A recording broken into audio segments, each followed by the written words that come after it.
101, A Scam Book 2. POV Yamal. Finally, this damn tutorial is over. Yamal, is everything ready? Yes, Lord Raizen, everything has been prepared accordingly. Good, now we just need that brat to make the right choice. That woman better not interfere and allow him to choose for himself. Are the contingencies ready as well? Yes, Lord Raizen. Good. POV Elder Zal. Are you two ready? Yes, Elder Zal. Yes, Elder Zal. Good, it is imperative that you both do not make a poor showing out of yourselves. A new patriarch has risen, and with it, a new conflagration must rise alongside him. Both of you have the opportunity to be the first members of the first conflagration of this new patriarch. Do not waste the opportunity given to you. Now there will be many other people who will likely try to curry favor with the new patriarch. There will be many enemies. There will be many battles, many schemes, many situations in which there will be danger abound. Remember your teachings. Infernals do not cower, nor do we ever beg for mercy. We simply wet our spears with the blood of our enemies and lay their bodies down at the feet of the eternal flame. Prepare for departure. It is time to meet the patriarch. POV Raizen. Congratulations on surviving the tutorial. Surviving the tutorial, huh? I suppose the very first thing it told us was to survive. Using the measurements of your planet, roughly 8.2 billion members of your race entered this tutorial, and as of right now that number is down to just under 1 billion survivors. That is excellent. It is not uncommon for an entire planet to not survive and its inhabitants to be extinct. Now, what's next for you? You all will soon be returned to your planet, but it will be the same as the one you left behind. Firstly, only your race, humans, were to a tutorial. Everything else remained on the planet, and everything went through an evolution of sorts to match the new environment around them. Whether it was an entire species that went through the same evolution, or something evolved independently from its counterparts, the fact remains there are now potentially dangerous beasts roaming your planet. The planet itself is now approximately 3x larger than it was previously. It will be up to you all to navigate through that. Secondly, chi is now abundant throughout the entire planet, and anything that couldn't handle the influx of chi was destroyed. Nature adjusted and evolved on its own, but anything that was man-made could not handle the surge in chi that an evolving planet would be met with. This means you all would need to rebuild from the ground up, which brings me to third point. Outpost leaders were chosen for a reason. Those of you who were chosen will now have a decision to make, making a deal with the managers of your respective outposts. The number one benefit of this deal is that those managers will essentially build you a sprawling city where you will be the sole lord of the city initially. But nothing is truly free in this world. As mentioned previously, this is a deal. One of the guaranteed stipulations if this deal is that should you choose to adhere to this deal, the managers of that outpost will be allowed to return from the tutorial world with you, take residence on your planet alongside you. It is up to you all to decide whether or not this trade-off is worth it. I suggest having a discussion with the managers of your outposts before making a decision. Fourthly, everyone else in the tutorial will now have the option to choose a few things. You can return by yourself significantly away from anyone else, or, and this is only for people who lived in an outpost, you can return with members of the outpost. Now there is a small twist to that. If an outpost leader made the choice to have a city constructed, then along with the residents of the outpost, anyone in the tutorial can choose to be returned to the nearest city location or a specific city. All outposts and leaders of their outpost will be displayed for you to see if they decide to make the deal to build the city. Lastly, everything you earned in the tutorial and is on your person will return with you. And of course, although it wasn't earned, that includes the system. A system that will play a bigger part of your lives from this point forward. You all may now initiate the return to your planet at any time. For those who need time to get your affairs in order, you have 3 hours. Everyone will be returned to the planet once those 3 hours have expired. That is all. And with that, the holographic projection and big white dome disappeared, as if they were never there. The metal man dropped a hole of information on us. So let's focus on the things I need to think about right now. Making a deal with the Outpost leader so they can build us a city, the entire group can return together. If I do indeed make that deal, then thousands of people could potentially be teleported to the city with us. If I don't make the deal, we can all still return together, but we'll have to make our shelter, which will 100% not be a city of any kind. Meaning it will take a while before something like that is made, and we would be very exposed to the new dangers of the planet. Okay, we're making a city, so let's go talk to the Outpost leader. Why is everyone looking at me? Richard, we're waiting on you. Okay, I knew I was already seen in some type of leadership position beforehand, but isn't this a step above that? The entire Outpost is just silently waiting on me. Whatever, I guess I did do this to myself. Fine. I'm going to have a talk with the Outpost leader. Everyone else uses this time to make sure we have everything we need from the tutorial. We'll all return together. After a series of got it's and a few understoods, I walked off in the direction of the Outpost leader's office and quickly found myself in front of his desk once more. Usually he would remain seated, but he was standing as if waiting for me to arrive. I greet the Infernal. He said that as he bowed his head slightly. Now what the hell?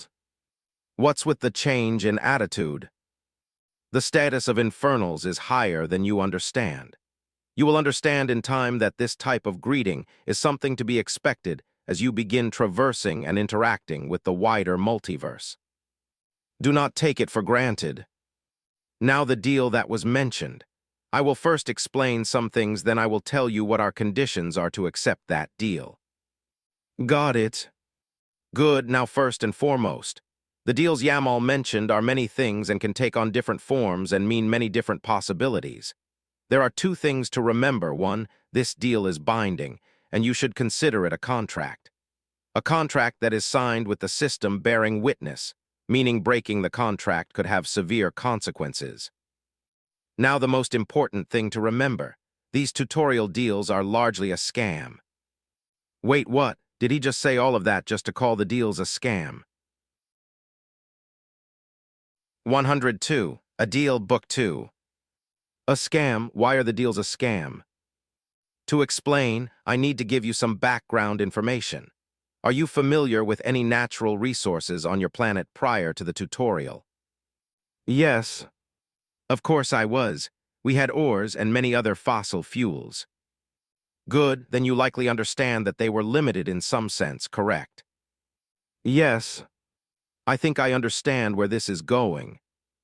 When a new universe is inducted into the multiverse, it usually comes with it a random number of planets.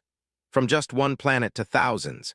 Every single one of those planets will be reformed, and a plethora of new natural resources will be formed. Resources that are either common or extremely scarce in the wider multiverse.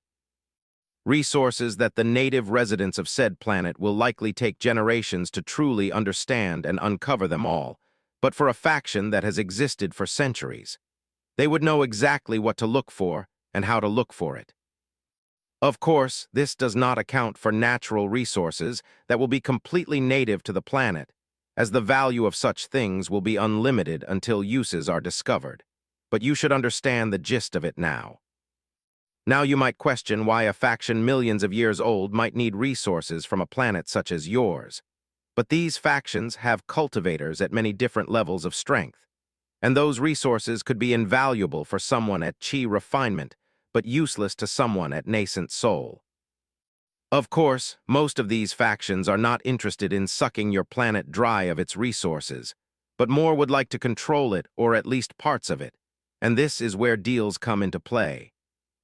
In essence, a faction will stress the need for the type of city they are capable of building, highlighting unforeseen dangers you might run into. And once the person agrees, they would bring up a cost of that endeavor. It could be anything from allowing a certain number of their members to move to the planet, or perhaps a percentage of profits that the new city will eventually generate, to even partial ownership of a city. All of which would be carefully explained to avoid raising suspicion, and lay the groundwork for them to set up a base of operations in this new city before carefully, or even boldly, asserting their dominance and influence. Of course, these are just a few of the many examples a faction could use in negotiations. Do you understand? Honestly, that was a lot of information he threw at me, and I almost feel a bit bad that I didn't consider these types of scenarios, but I'll give myself some grace. Everything that's happening is happening for the first time, and as always, I just need to focus on the things I can control. First of all, why did the Outpost leader tell me all of this? Of course, it is likely to build a base level of trust between us. Be honest, then provide me with a deal that could still be laced with traps that I might not fully understand.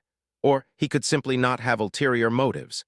He told me from the get-go that he will be assisting me in the tutorial to receive benefits from me in the future, and these are likely the benefits he had in mind. Well, no harm in hearing him out. I'll give him the benefit of the doubt for now. I understand, but why tell me this? Very simple. You are an Infernal. I am not telling you this out of the kindness of my heart. You will learn very quickly that cultivators will do anything for the sake of power, and I mean anything. But there are times when one has to decide if what they are planning to do is worth it, and offending Infernals is likely at the top of the not worth it list. If for some reason I convinced you to agree to a deal that makes you take a significant loss, and the elders of your race where you find out, the chance my head will roll is higher than you might assume. Your people have destroyed entire planets for far less. So instead of potentially causing my own death and the downfall of my clan, I would rather be upfront with you. I really need to ask that infernal elder if we're evil or not. Well, it doesn't bother me that much, but either way, it sounds like it's a good enough reason for the Outpost leader's actions. I can work with that.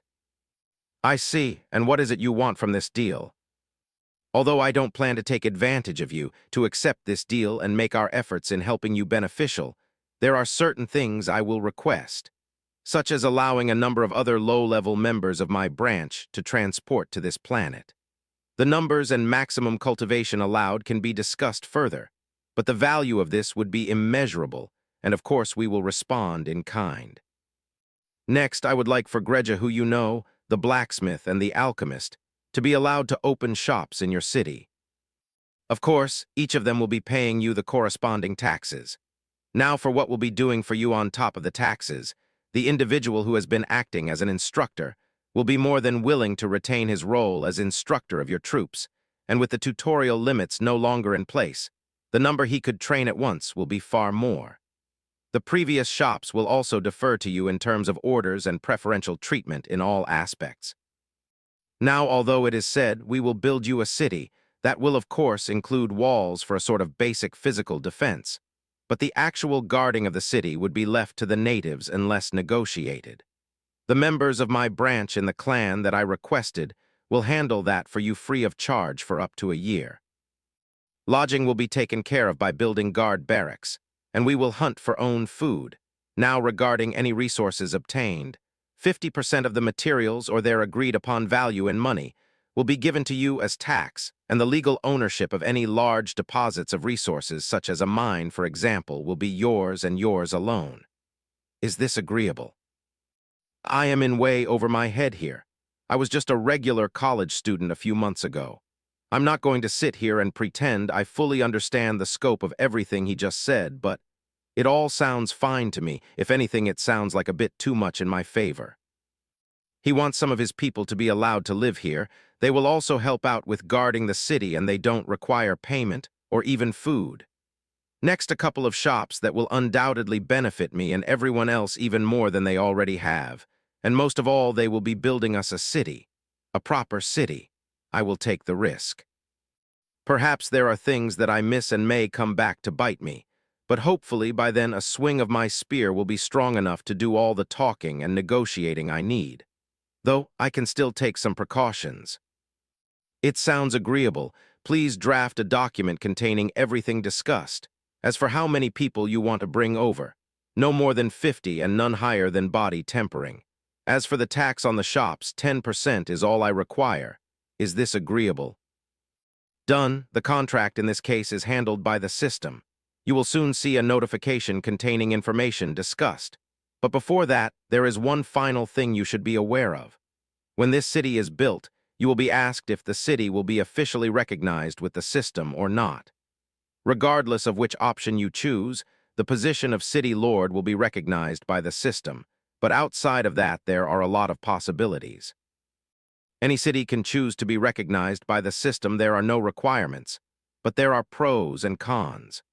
Becoming an official recognized city will bring many benefits such as integration with other system-recognized cities, which could mean things like teleportation between such cities and access to stores outside of this planet, along with an official standing in your local universe. But of course you would have to adhere to any and all rules placed by the system. They should be fairly simple and will be explained in detail. Though the two biggest cons that keep some away from choosing that option is the target it places on yours and the city's back. Being officially recognized means being seen by others on a global, universal, and even multiversal scale at times. That could bring unwanted attention when you least need it. Next is yourself. The position of City Lord will be official no matter what you choose, but being recognized by the system opens the door for potential challenges to your seat of power. Challenges that would be sanctioned by the system, and thus unavoidable to an extent. Just something for you to consider and remember: any city at any point can choose to be recognized by the system. 103. Serve him well. Book 2. All right, I accepted the contract. Good, I have accepted it on my end as well. Now our time is limited, so let us talk about the city. The location of the city and where you all will returning to should you all decide to return together is somewhat predetermined. The general area is where we will build your city. In this general area you have two options. There is an open plain where your city will essentially be in the middle of those plains, and then there is a deep cove next to the ocean where a harbor district will be included in the city plans. Pick one. Now, Raizen, you have played enough games and watched enough shows to know that building next to the water is probably better. It counts as a natural defense, should hopefully provide food and therefore money. Well, as long as people actually go out to fish. But it could also pose a problem. Who knows if there won't be giant sea monsters that would attack the harbor, or perhaps really small ones that carry poisons and whatnot. But there could be things like that living in the plains too. Not something I can control too much, plus the Outpost leader will be handling the defense for a while, so hopefully they'd be prepared for things like that. All right, sounds good enough to me. Coastal city it is. I choose the deep cove. Good choice, then that wraps up our discussion. I will see you soon. Wait, how long will it take to build the city? The Outpost leader just gave a slight smile to that question and simply vanished. Moving on, I guess. After that, I left the Outpost leader's office and stopped by the shop, but Greja was nowhere to be found.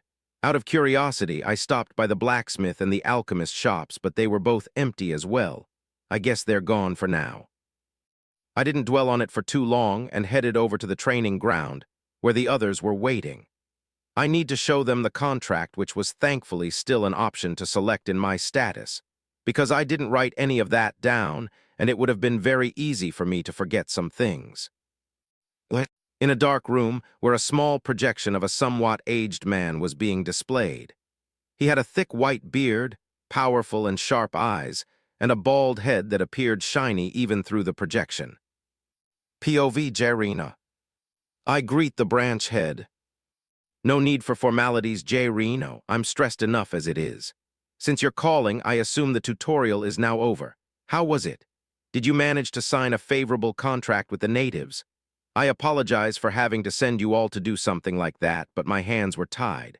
Hopefully this planet has some resources that would make this venture worthwhile.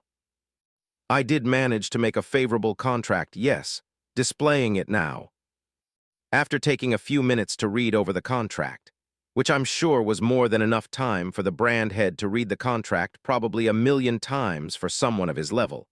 He closed his eyes and grabbed the bridge of his nose for a few seconds before sighing and finally speaking. I know you're not stupid, Jairino. So who was it? Who was it that forced you to do this? Was it those metal bastards? I will personally take a trip too. Branch head, please ensure your quarters are secure. Give me a moment. What? All right, it is secure. The city lord that I signed that contract with is an Infernal. There is also a significant chance an elder of his is waiting for him once he leaves the tutorial. Watching the branch head's face go from shock to extremely serious is always a sight to see. Though this time I don't blame. An Infernal is just too big of a presence to plan for, especially in this scenario. We have heard stories of them popping up in tutorials, but not a single one has ever been confirmed by us, well, at least to my knowledge. The branch heads might know something I don't. The point is, this is not a situation we had accounted for when our plans for the tutorial were made. J. Reno, this is not something to be taken lightly. There are things at stake here that are beyond our scope of control. The contract has been signed, so I will not harp on it. Focus on serving him well. Serving? I understand the significance of aligning with an Infernal, but isn't a serving a bit much, branch head? You understand nothing, J. Reno. Nothing. If you did, then you would have never suggested a contract with him. There are things I cannot say, but you need to understand the gravity of signing a contract with an Infernal whom you met in a tutorial is bigger than whatever it is you were thinking. Serve him well, J. Reno. 50 body tempering brats, right? I will send over our best. Contact me again once everything has settled. There is much to discuss. Understood, branch head. Just what have I done? What? POV Raizen. And that's pretty much everything. Any questions? When will the city be built? Good question, Richard. I'm not sure. The Outpost leader didn't give me any information regarding that, but I hope it's not longer than a year. Though I guess we should be prepared for it to take that long. Nate and the others can help us set up tents and a camp of our own until we can get something more like a house going. You mentioned taxes and whatnot, so will we have to pay tax to live in the city? Good question, Vanessa, but I really don't know. Maybe in the future, but for now to be determined, and even if it does happen, it probably won't happen initially. I've been thinking about it, but you all need to think about your futures a bit. I know this is happening very fast, but the tutorial is over. This is it. This is our new lives. We probably won't be facing things like daily hobgoblin attacks anymore or things like that. We will live in an actual city now. Except it's going to be a bit different from the cities we were used to. There is no other government except ours. There are no policemen, there is no army, there are no doctors, there are no waste management programs or anything for that matter. Think about what you want to be in this new world. Whether it's finding a job in the city like a fisherman or a tailor or opening up a restaurant. I don't know. What I do know is that you all will have first dibs on anything. There are still 1 billion people alive on our planet, and we already know that the city will be open to them joining, so a whole bunch of people could be here initially and over time. So again, think about your futures and what you want to do in this new life of yours. I said that to them, but I need to do the same for myself. I've long since thought about the idea of my own country, or in this case city, but all these discussions were kind of an eye-opener for me. Wanting a country due to my own selfish desire of not wanting to live under another is somewhat childish. These are people's lives at stake here. I have a lot to learn, and I need to learn fast, because I do not want the people in this city living bad lives because of me. As always, if I'm going to do this, I need to do it right. 104. Overstepping Book 2. After a couple minutes of waiting, with people clearly taking what I said seriously as they all stopped talking to each other to think, something changed. A notification flashed across my face. All future city lords have been chosen. If you wish, choose one of the following cities to be returned nearby. All cities will have the capacity to house hundreds of thousands of people. Outpost A, Outpost C, Outpost D, Outpost E, Outpost G, Outpost H, Outpost I, Outpost J, Outpost L, Outpost M, Outpost W, Outpost Z. Exactly 12 other outpost leaders had chosen the option to have a city be created for them. Meaning, along with me, there would be 13 brand new cities on Earth. Now, according to the Metal Man from earlier, a lot of people had died, but there would still be 1 billion people that would be returning to Earth. 13 cities that will apparently be able to house hundreds of thousands of people, not millions of people, but hundreds of thousands. A lot of people will be homeless. How will I even handle who gets to live in a home if 1 million people show up in the city? I'll think about it anyway. No use in wasting time here any longer. Let's go home. Everyone, I think it's time to go. Remember to be ready to fight the second we arrive. They didn't promise us any type of safety when we get, and who knows what's waiting for us on the other side. The second I finally truly thought about returning back to Earth, a strange feeling took hold of me. It felt a bit different from all the teleportations I've been doing recently, like entering and exiting the dungeons. I don't know, it was a bit hard to describe, but it just felt more. As the hold I felt grew stronger, I began to see the people around me vanish very rapidly, and in a few seconds I was the only one left. Why the hell was the taking so long for me? I hope everyone is okay. A few more seconds silently passed, and before I knew I too was finally teleporting. But before what I opened my eyes to did not look like any sort of Earth I remember. Which wasn't unexpected considering all of the changes that were explained to us, but no, this was far different. It appeared as if I was in space. All around me was what appeared to be countless stars, and in the distance some type of small blue planet perhaps. Is that Pluto? No, right.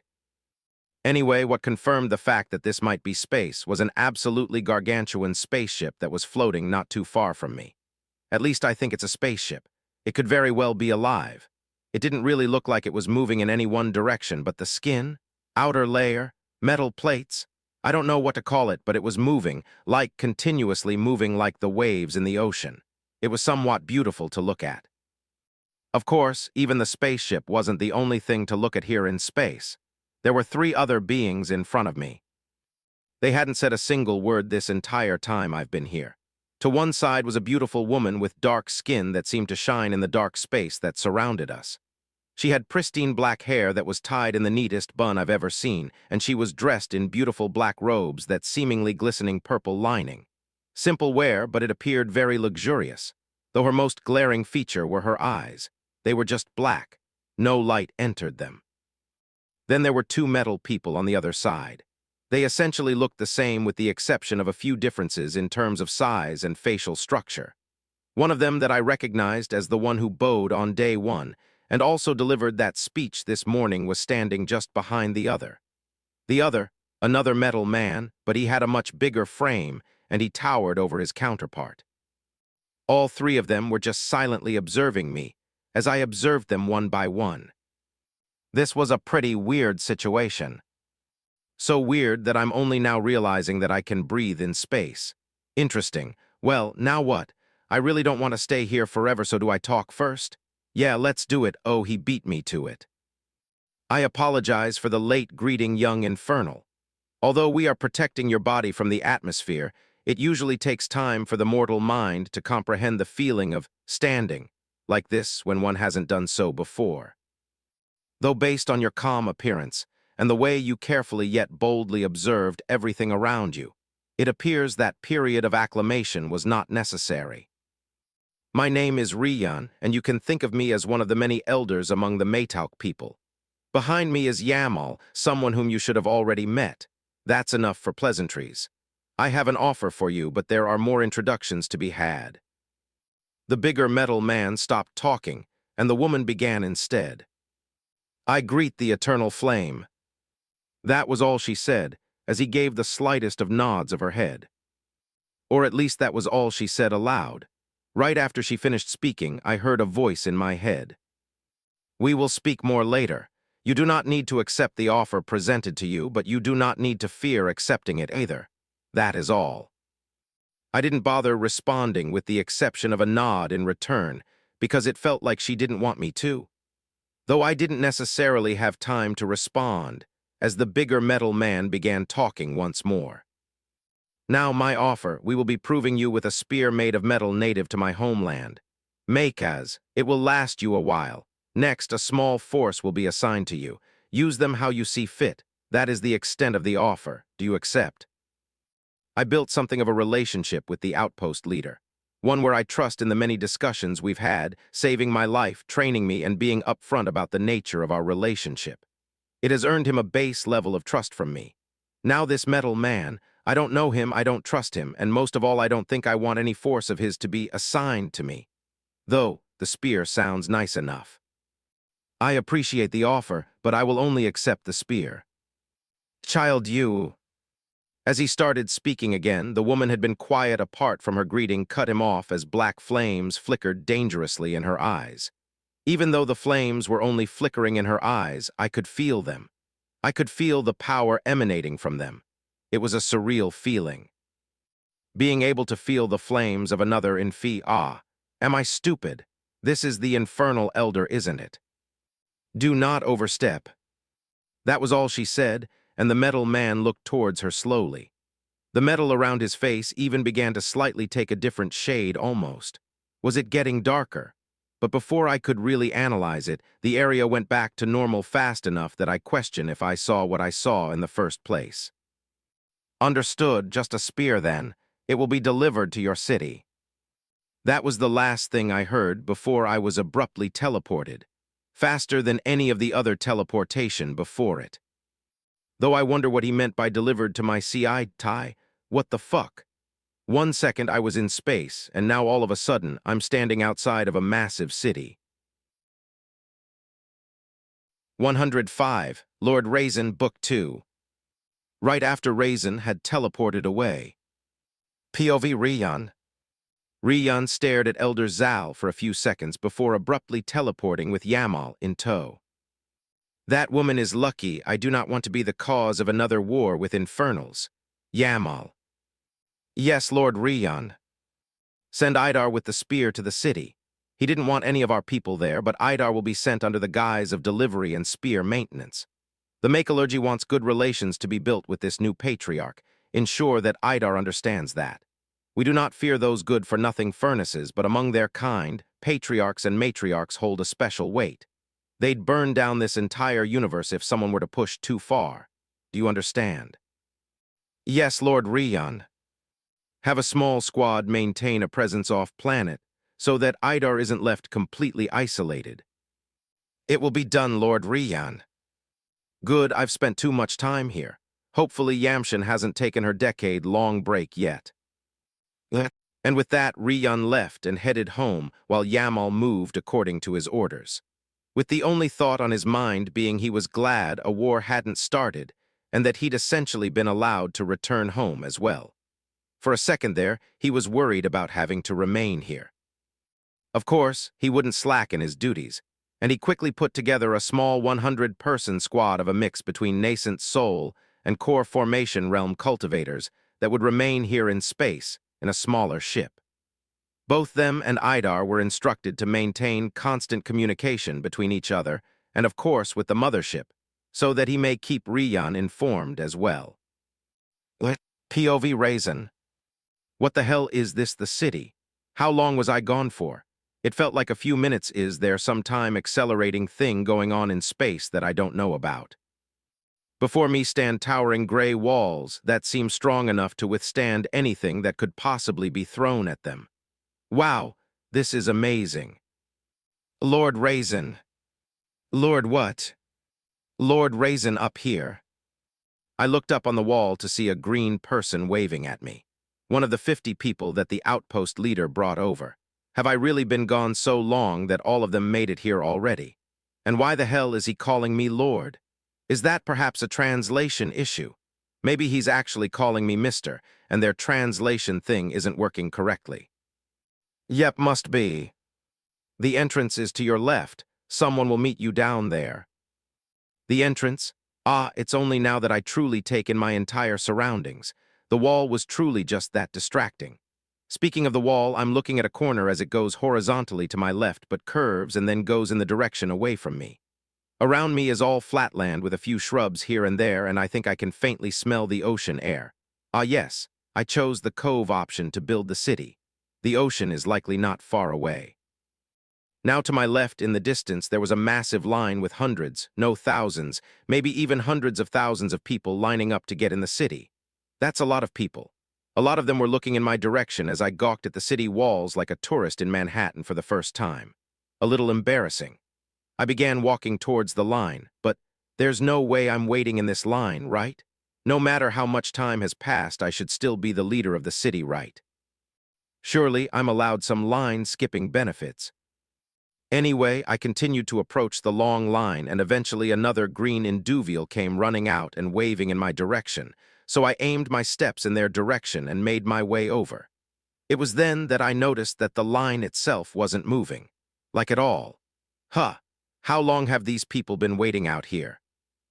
Hopefully not long. I eventually reached the front of the line where the green individual who I realized was a woman was waiting for me. I could hear murmurs from the line wondering how and why I was able to skip the line, but I paid them no mind. Instead, I had a question for the lady. Why is the line not moving? Their two other green people with spears in hand blocked the wide entrance to the city, and there was no one out here processing the folks in the line. What the hell was Richard and the others doing? Lord Raizen, the line isn't moving because everyone is waiting for you. There has been no decision made on how to handle the influx of people, and it has been decided by Sir J. Reno that we will not move until you have returned and given out directions. Sir J. Reno, who is that, and waiting for me? How long have they been waiting? Who is Sir J. Reno? Where is Richard, and how long have you all been waiting for me? Sir J. Reno is the former leader of your tutorial outpost, Lord Raizen, and Mr. Richard should be in the city working on the plan to handle the influx of people. We only arrived at this city roughly 10 minutes ago. Wait a second, 10 minutes, all right, focus on what you can. Please take me to where Sir J. Reno and Richard are. Right away, Lord Raizen. There was a small side entrance next to the large one, and we promptly walked through it. The inner parts of the city finally came into full view. The road we were on carried into the city, and to my left and right I saw what looked to be various residential houses that seemed to extend all the way to the walls both left and right. We kept walking forward for quite some time until we reached something like a city square, I guess. There was a fountain in the middle, and the area beneath my feet was no longer the road but brown bricks. A few trees and flowers were scattered about. It was also a large area. Perhaps a few thousand people could stand here without issue. To the left and right of the square, another path opened up in each direction and seemed to be filled with more buildings, but I couldn't tell what for just yet. We quickly continued past that city square, heading straight before making a diagonal left turn down another road, where we passed by some very large houses before eventually entering a small area where other building was present, and the woman led me right into one of them. In fact, it was the largest building in the area, and it was bigger than some of those houses we passed. As soon as I stepped foot inside the building, I could immediately hear discussions. Ah, that was Richard's voice. This building had 2 stories, but we stayed on the first one, and after walking down a hall to the right, my quiet escort opened the door to a large conference room where I saw quite a few people seated and having discussions. Raizen end. 106. Ignore it, Book 2. POV Raizen. Glad to see everyone too. Man, am I glad to see you too. We all freaked out a little bit when you didn't show up with the rest of us. Thankfully, the outpost leader was here to tell us you were busy handling something else. We were still worried, of course, especially. OWW? Damn it, why'd you hit me, Irene? No reason. You asked for it, Lance. Leave me alone, Micah. All right, guys, enough. We need to handle the situation outside. Yes, we do, Richard. But before any of that, where is the outpost leader? I thought he'd be here. Ah, he was just here, but he stepped away a little before you got here. I'm not far. I will meet with you properly after you handle this situation. Odd, but okay. All right then, first thing on the agenda. There are quite a few of you in here who wants to work for me as government officials of this city. Raizen, is this the right time to discuss this? We have thousands of people standing in line. Yes, Vanessa, this is important. I won't force any of you to work for me and join this government, and I won't feel bad if you say no. But if you say yes, please understand that this would be a commitment at least until the city is up and running. I need to know. Who wants to work for me be a part of the city? If you do, please raise your hand. A few moments passed as I watched them think deeply about their answers. This might have been rushed and thrown at them, but I need to know. I can't have people that aren't committed to this be aware of the inner workings of the city, and figuring out a way to handle all the people waiting is one of those things. Though I wonder where everyone else who teleported with us went, like Nate and his brothers, for example. Anyway, everyone was thinking with the exception of one person, Richard. He was busy looking around at the group with me. I guess he already made up his mind. Figured he'd want to be a part of this. After another minute or so, a few hands went up in the air. I gave them another minute after that, but no other hands were raised. In total, there were 3 hands. Vanessa, Brockers, and Hubert, lower than I expected, but that's okay. Yeah, I'm sorry, Raizen. I want to help out, but doing government work isn't my thing. I'll leave that to you and Richard. Just let me know what you want me to do, and I'll do it. A bunch of the others agreed with him, except for Grant. Grant had a different reason. I think I want to start a fishing business, man. That's what my family did before all this, and I loved it. So, since we're next to the ocean, I don't see why I can't start it back up. Well, I think that's actually better than him working in the government. It will be nice to have a thriving fishing industry in the city. But glad we got that out the way. All right, I appreciate those of you who want to stay, and I understand those of you don't want to be in the government. For those that don't, please exit the room and wait downstairs. I'm sure we're going to need all the help we can get. I waited a few minutes for them to leave. They looked very apologetic about it, but it was fine. Not everyone was cut out for government work. Not even me. All right, now that that's out of the way, the rest of you are choosing to be government officials of this little city. Proper contracts with salaries and benefits will be drafted up in the future, but for now just your promises are enough. Last chance, anyone want to leave? No one spoke up. Okay, good. Now how are we going to handle the housing situation? On the way here I saw that we basically have 3 different types of houses. Normal ones, nice ones, and what look to be a street of mansions. We won't be giving a single one away for free. Nor will we be selling any of them, at least not yet. I'm thinking of renting them out, I just don't the cost. That was my thought process as well, with the exception that I think a tax should be paid to enter the city. A tax, Hubert. They just got here, what if they don't have any money? A city this size needs money to run, Vanessa. Raizen just mentioned salaries for us. Do you think that money will come from thin air? Both of you make good points, so let's meet in the middle. How about no rent for 2 days and only 1 copper per person to enter? Everyone should have been able to earn at least a copper if they survived the tutorial. If they don't have any coins, perhaps we can accept materials as well. Good point, Richard, but we don't know the costs of anything yet. Then we'll just write everything down.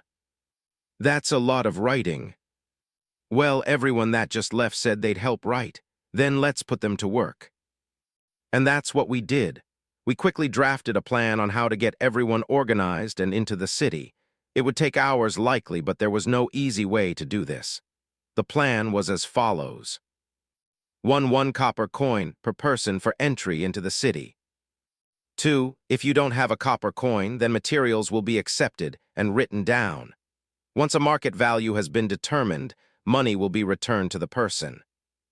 3, no buying of houses, and all mansions are off limits. 4, a small portion of the regular and nice houses have been made off limits for members of the original Outpost G and their immediate families. 5, rent on houses will be free for 2 days, but on the 3rd day rent will be charged. The 2 days are to give us time to figure what everything should cost, and to allow people to settle and take a moment to consider their next steps, which also means securing rent money. That's the gist of everything. Of course, there's plenty of other things we need to figure out, but this works for now. And I found out that everyone else was busy putting things, some of the things that were considered mine, down in the basement. That was also how I found out this building had a basement. Anyway, after getting our initial plan together, it was time to put it into action. Only when we exited the building, there was a bit of surprise waiting for us. A group of green individuals were standing neatly in a squad, and after a moment one of them stepped forward and slightly bowed. Ah, I see where this is going. Lord Raizen, my name is Jeral. We are here to assist. Please order us as you see fit. The surroundings were silent. I could almost feel Richard staring into the side of my head. I will ignore it. This isn't the time to worry over this. Good, then listen to Richard here. He'll tell you what to do. And just like that, the responsibility is on Richard. I could definitely still feel him staring at me, but I will continue to ignore it. He eventually looked away and took a step towards J-Ral. Well then, J-Ral, come with me. We have a lot of work to do. That goes for the rest of you too. We need to get these people into homes. Yep, ignoring things work. 107. Work to be done, Book 2.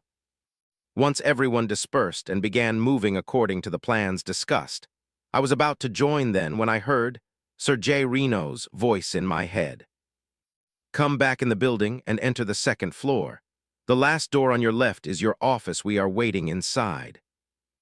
Well, all right then. I told Richard I had to take care of something and made my way back into the building.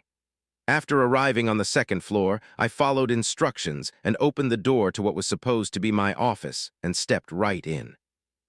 What awaited me was J. Reno standing to the side and a somewhat large office room. There was a large desk in the center of the office that looked to be made of some type of reddish wood. Whatever it was, it looked nice, and the large, comfy chair that was made out of the same color wood and adorned with beautiful black leather upholstery that waited behind it was the picture of elegance. In front of the desk were two smaller yet still somewhat elegant black leather chairs. It was a really nice setup, but that was where it all stopped. There was nothing else in the room apart from J. Reno standing in one corner and the massive desk and chairs next to it. That was when J. Reno started talking. That desk is made from the finest wood we could find within the scope of this project. It is made out of a tree that can withstand the attacks of someone in the core formation realm. It is a very expensive desk, as we were able to maintain that level of defense while building it. There is nothing else in the room, as it was decided that you would decorate it as you see fit. This is your office. This is your city lord mansion. This is your city. In this city you are law, whatever you say goes, and whatever it is you want to do you can do. Whether it's to rule with an iron fist or to completely give up on ruling, you can do whatever it is you want. I am no longer the Outpost leader. I am J. Reno, a member of the Alarag clan, and placed in charge of the other members from my branch in the clan that have taken up residence in your city. He bowed his head deeply as he said that last part. Honestly, this is a bit weird, but what can I do? This seems to be a part of his culture, or perhaps the culture of the multiverse. The bowling and the Lord Raizen stuff is odd, but at the end of the day it doesn't really matter all that much. So no use in trying to fight it. I understand, thank you for that. Where are the others? Gregor is setting up her shop. I believe it's best you give it a visit soon. Iriog, the one who taught your friends, is getting things in order at the training facility. Critch is setting up his smithy, and Auras should also be setting up his shop. I see. I will visit them all when I get a chance. Is there anything else you need to tell me? A few more things. Once you sit in that chair, a notification will pop up in front of you. You can decide what to do from there. He then pulled out what looked to be a map from who knows where and laid it on the desk. This is your city. The west entrance is the main entry point. To the north is another entrance, closer to where a few warehouses and large facilities are located. And finally here towards the south is another entrance, one that is much smaller and is expected to be used primarily by you and other people of relevance. With that being said, the city has a total of 13 districts. Upon entering from the west entrance, on the left and right are residential districts 1 and 2, both of which can hold roughly 100,000 people. Continuing on along the main road is the city square where should have passed on the way here. Connected to it on the left and right sides are the commercial districts 1 and 2. All markets and shops will be expected to be located here. From there are residential districts 3 and 4, both of which can hold roughly 50,000 people each. Past that, on your right will be residential district 5, and only a few houses are located there. They are the largest. On the right side next to the north entrance is facility district 1. Larger buildings are located there, like the training facility and the barracks building. There is space for 1 or 2 more buildings of that size in the area. Straight ahead from F1 is W1 or Warehouse District 1. A few large buildings are there and meant for storage. Along the coast are H1, H2, and H3, the harbor districts. H1 is the largest, and in the center of the harbor, H2 is on the north side and is slightly smaller. H3 is on the south side and meant for your use or other people you deem important. Continuing on the south side is G1, or the government district. It is where a building meant for the meeting and daily lives of government officials is located. Right next to it is the building we're in now, the City Lord Mansion. That is everything I had to say. If you need me, you can always find me in the barracks building. And with that, the City Lord left calmly, not even bothering to disappear like he typically did. He seemed a bit meek now compared to how he was previously. I'm not sure why that is, but I won't question it. Anyway, my own city, There's a lot of work to do. I think my first stop needs to be Greg's shop. I need to see the costs of everything, which will help me determine what the rent of each home should be. Then I guess we need to figure out how we're going to collect that rent. It's not like we have a rent portal. Okay, each house should be numbered or named or something, and the family or person that lives in it will be registered. Kind of like leasing agreement. No, that's exactly like a leasing agreement. And then once everything is settled, we can discuss the cost of actually buying a house. Yeah, I like that. At some point, I found myself seated at the desk in the large chair, and it truly was comfortable. The notification that he mentioned popped up in front of me. Accept City Lord position. Yes, no. I selected yes, and the notification changed. Name your city. Already starting with the big problems, I see. All right, let's think about it. I could name it something like Infernal City, but I don't think I like that very much. The city is brand new, so it isn't really known for anything, apart from the fact that is it built on a cove. Maybe I could have Cove in the name? Cove City. They might riot if I did that. I got it, Eternal Cove City. Oh wait, no, Black Cove City. Yeah, I like that. Oh, and the logo for the city could be a gray wall with a black flame on it. It's probably better if someone else worked on the logo. Anyway, Black Cove City it is. Another notification popped up. You are now the City Lord of Black Cove City. Would you like to register your city to the system? Yes, no. I believe this is the thing J. Reno mentioned. Then my answer is no. I'm not ready for a target to be placed on my back just yet. I'm sure there are benefits and other things that would make it worth it, but no rush. After I selected no, nothing else popped up, so I'm guessing that was it. Welcome to Black Cove City. City Lord Raizen. Okay, I guess it wasn't it. I'm going to assume everyone saw that. I just wonder if it was a planet, region, or just a city-wide notification. I'll find out with time, I guess. All right, what else do I need to figure out? Oh, food and water and such. We don't have any grocery stores, but I suppose we can start a government-owned one. Hopefully there are animals outside that we can catch and rear, plus Grant is going to fish. Wait, where's he going to get a boat? Sigh. I rubbed my temples a bit and looked up absent-mindedly and almost screamed. There was a woman standing in my office. The no. The infernal elder who I met in space was just standing in the middle of my office looking at me. How long had she been standing there? Ninth cycle, good but not good enough. You are weak. Where is your spear? Why is it not on your person? That is unbecoming of a patriarch. You are a beacon of strength and unparalleled power. You should always behave as such. There is much work to be done. 108. I accept Book 2.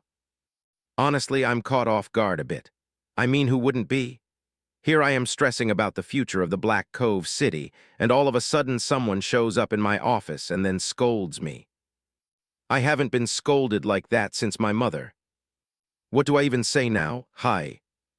Hello, my name is Raizen. It is nice to meet you. I'm glad you brought up being a patriarch. I have no idea what that means. Decent. You will call me Elder Zal. You will be taught. In fact, your lessons have already begun. Your spear. It should never leave your presence. Never. You were promised a spear. Here. Right after she said that, a beautiful silvery spear simply appeared on my desk. From the shaft to the blade, it seemed to be made out of a pristine, almost blue-like silver material. It was stunning. I reached out to grab it, and it was cold to the touch. The shaft itself was about 8 feet in length, and the blade was likely another foot by itself. It was perfect. I stood up and gave it a light swing. Of course, nothing happened since it was just a light swing, but I didn't need to do anything else to tell. This spear can withstand my power. A wry grin somehow made it to my face. Better now come with me. I didn't get a chance to say yes or no before I found myself standing in what looked to be a big room. Is this a training room? Both the floor and the walls were made out of this tan-like material. It felt a little bouncy beneath my feet. You are on board my ship. Some of the things we discuss cannot be heard by others, and there are few people you need to meet. Firstly, to understand what a patriarch is, you first need to understand who you are and how you came to be. Infernals can be born in one of two ways.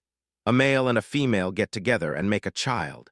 As long as one of them or both of them are infernals, the child always be 100% infernal.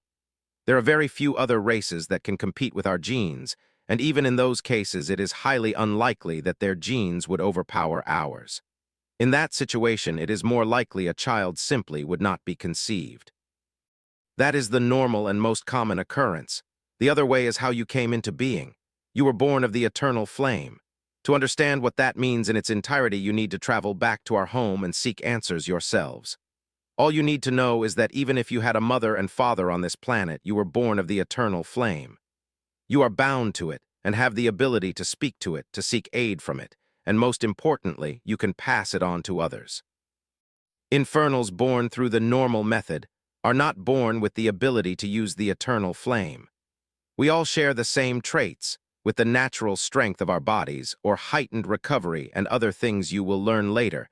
The eternal flame is not one of them. Only infernals born of the eternal flame are born with it.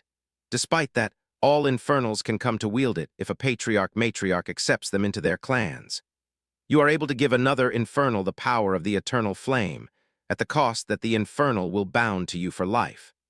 They would serve you as your arms and legs, and never be able to betray you, of course. You never be able to betray them as well, nor would you ever be able to take the power of the flame away from them. It is truly a lifelong relationship and not one to be taken lightly.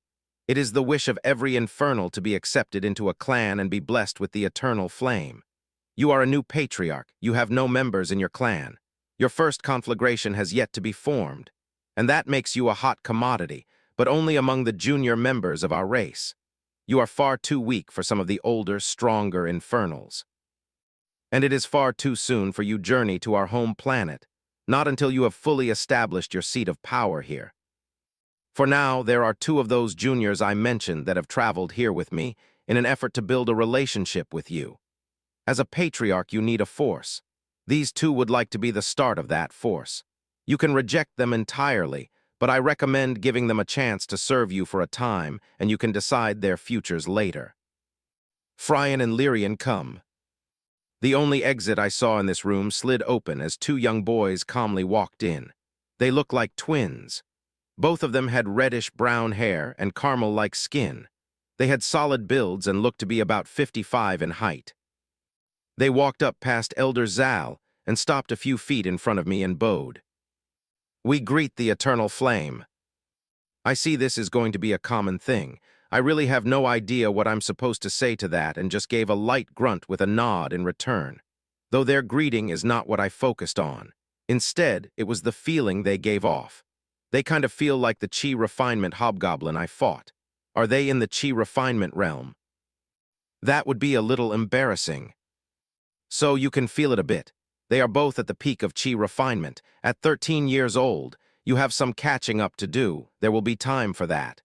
For now, meet Frian and Lyrian. Their parents arranged for them to have this opportunity to be the first pillars of your future clan. Will you accept them? There's been a lot thrown at me here, and I don't understand some of it, but a pressing question I have right now is a clan. Why does she think I'm going to start a clan? I get that I have the ability to give the flames to other infernals, but why should I? I just don't understand it. Before I answer that, why should I be starting a clan? Why is it assumed that I would do so? That is a fair question. Listen carefully. This is something you would learn more about once you make a trip home, but infernals serve a purpose. Where there is chaos, there must be order. Where there is death, there must be life. To everything there must be balance. There are two things that you will encounter no matter what you do in life simply because you are an infernal. One of them can be summarized as conflict. People for one reason or another will seek conflict with you on both small and large scales. Not just petty things like an idiot upset you're better at something, but true conflict. For one reason or another, it will seek you out. It will be natural and seemingly unavoidable, but it is because you are an infernal. We are the harbingers of war and change. Our fires burn eternally, and our spears remain swift. We do not necessarily seek out wars, but once it finds us, we welcome it, thrive in it, enjoy it, and decimate our enemies until not even their ash remains. We go where we please, we fight where we please, we do as we please. We are infernals, and nothing can ever quench our flames. And we will never bow our heads to anyone. Do you understand? I was getting a bit fired up listening to her, and I barely managed to suppress a grin from making its way onto my face, and simply giving her a nod. Good, now the next thing. Demons. Demons exist, and they outnumber every other race in the world. They are vile things, and there are very few things in the world that can kill a demon, and even if one managed to kill one, they would simply come back after some time has passed, which is why most aim to seal them rather than to kill, except for us. Eternal flames are the only thing that grant a demon true death. I am not telling you to go be a demon hunter, nor am I telling you that your life's purpose is to protect others from demons. You are an infernal, do what you want. But what I will say is that demons will eventually come find you. They come find you to negotiate your bottom line so that they move freely within your domain, or they might come to kill you. At the end of the day, it all returns to the first point. Conflict. It will find you. Now to clarify, this does not mean you will have to fight wars every day for the rest of your life. Unless you choose to do that. What it means is that things will happen naturally at certain points of your life.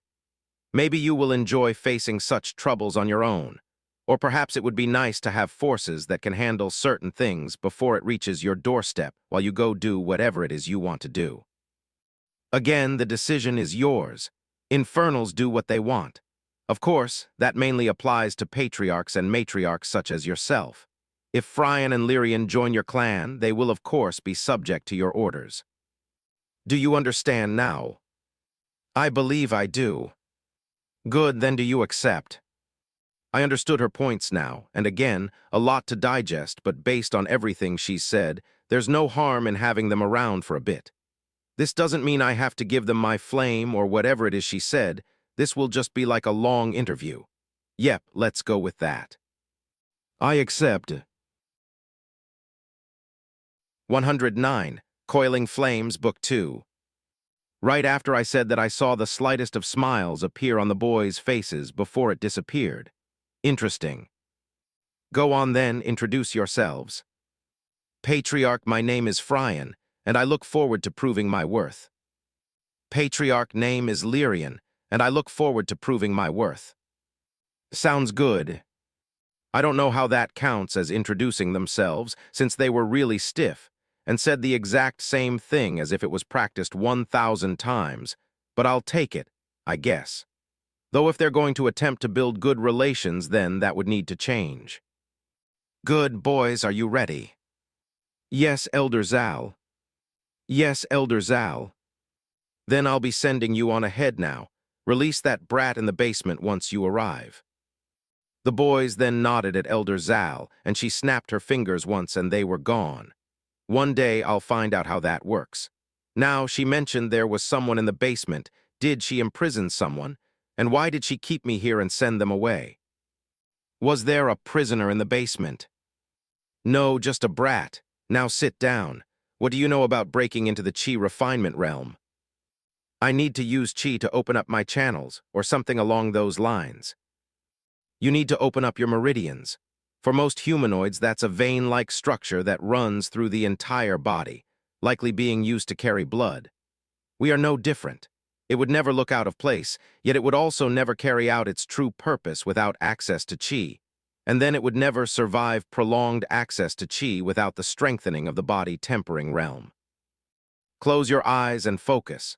Your body has been strengthened to its maximum, and the bodies of infernals are naturally attuned to chi. You should have experienced very painless cultivations up until the 5th cycle. This will be no different. Absorb the ambient chi in the air. No just a wisp, but as much as you can. You need to force the chi inside your body, and it will naturally either try to leave or find a place for it to stay. That is your meridians. Once you've absorbed as much chi as you can in one go, you must hold it in until your meridians have been fully opened. It is the only place in your body that is currently able to store chi for more than a fleeting moment. But without being strengthened, it would have crumbled and crippled you under the pressure while the opening process was underway. You will know when it's over. I listened to the words of Elder Zal and closed my eyes. After she finished talking, it didn't take too long to focus on the ambient chi in the air. This was also the moment when it hit me that Earth now had chi. So weird. Anyway, instead of trying to absorb just a wisp, I did my best to pull everything in my surroundings near me. Before I knew it, a large rush of chi was flooding my body, and like it did previously, it would bounce around for a bit and then try to leave. This was easy to handle before, but now that it was essentially a flood, it took a bit more effort to hold everything down, and I finally stopped absorbing more. It was like a bomb went off in my body as all the chi moved rapidly around my body, forcefully trying to escape, desperate to return from where it came from. But I held on, and after a few moments of this, I could feel the chi settle down and seemingly latch on to something within my body. This must be my meridians. Slowly but surely, all of the chi running rampant continued to calm down before latching on to my meridians, and then it began to enter my meridians itself. And although the previous step had some level of pain to it, I could mostly ignore it. This, on the other hand, took the pain to another level. But I gritted my teeth and continued to persevere. I'm not even sure how much time had passed, but I suddenly felt a slight budding sensation welling up from within me, and it continued to build up like there was a volcano ready to explode in my chest. A second or two later, and the feeling seemed to reach a plateau, and another explosion seemed to go off in my body. Only this time the pressure of it made its way out of my body, and I could feel chi rushing out of my body in spades, yet some of it remained. Some of it remained in what I assumed to be the vein network that ran all over my body but are actually meridians. It wasn't flooded with chi, but some of it lingered, and with it, a whole new world opened up to me. Well, maybe that was a bit of a drastic way to explain it, but I could see far more clearly now than I did before. The little specks of dirt on the floor, I could see them. If this was sight, then my sight before could only be called partial blindness. It's as if I was given glasses. And my strength. It has taken another leap. The excitement about that was building for a moment before it came to a grinding halt. Only now do I realize the gap between myself and that hobgoblin. It was massive. Even now, I doubt I could beat him with nothing but the strength and skills of my body. And those boys, they could likely wipe the floor with me. Heh. They're calling me patriarch, yet they could kill me if tried hard enough. Who's to know if that V-word would even work against fellow infernals? Can you feel it now? Just how weak you are in the grand scheme of things? It is one thing to know someone or something is stronger than you. It is another thing to be able truly feel it, to experience the difference in strength without the other party even lifting a finger. Life is not fair, and there is nothing stopping a truly powerful cultivator from coming to this planet and killing everything breathing.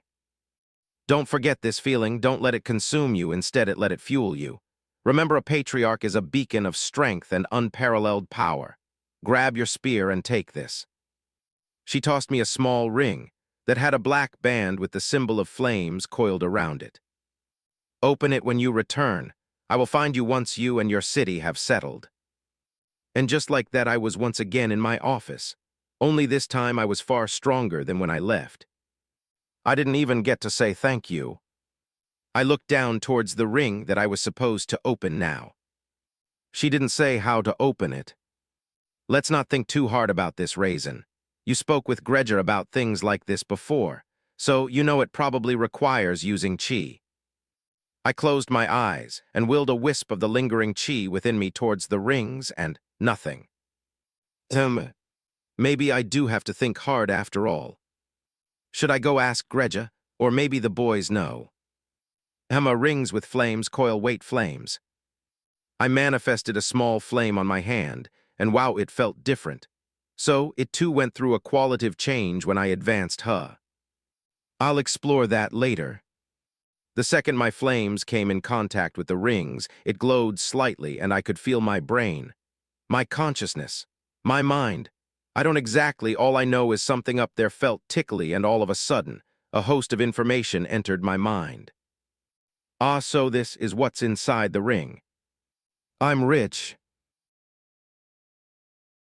110. Being Rude, Book 2.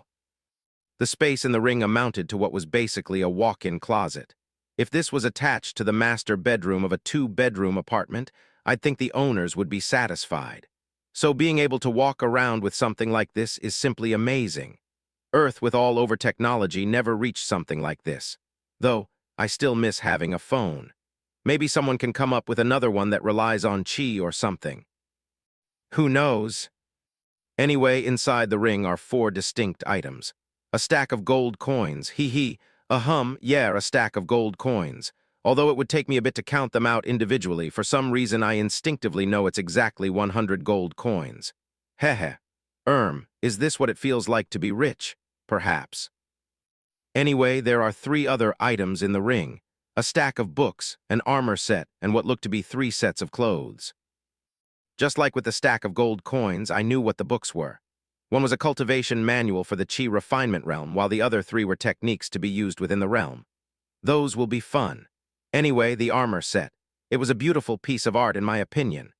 The chest plate was not too different from the ones we currently use, only this one seemed far stronger, and it came with shoulder guards. It also seemed to be built out of scales of some sort, pristine black scales. Okay, maybe it's very different from the ones we currently use. Along with the chest plate came bracers, which were 2 bayed out of the same pristine black scales. And finally was what I assumed to be leg armor. Based on the shape and length, I think they would cover from slightly above my ankle to my kneecap. Really fancy shin guards, if you will. Wow, Elder Zal really took care of me here. Of course, the fancy things didn't stop there. I was given 3 sets of clothes. Everything was black. I'm noticing a theme here. Now that I'm looking at it, it's better to say I was given 3 different types of sets because I had about 5 sets of each type. The first type was the simplest and seemed to be the counterpart to my current outfit. It was a simple yet beautiful black tunic and black leather pants of some sort. It actually looks nothing like leather, but I don't know what else to call it. Black pants? Anyway, they seemed pretty easy to move around in. I guess I'll wear that under the armor, or just to walk around in maybe. Next was something a bit more fancy. It was a black dress shirt with silver lining all throughout, and it was paired with black dress pants. Neither the shirt nor the pants had any buttons.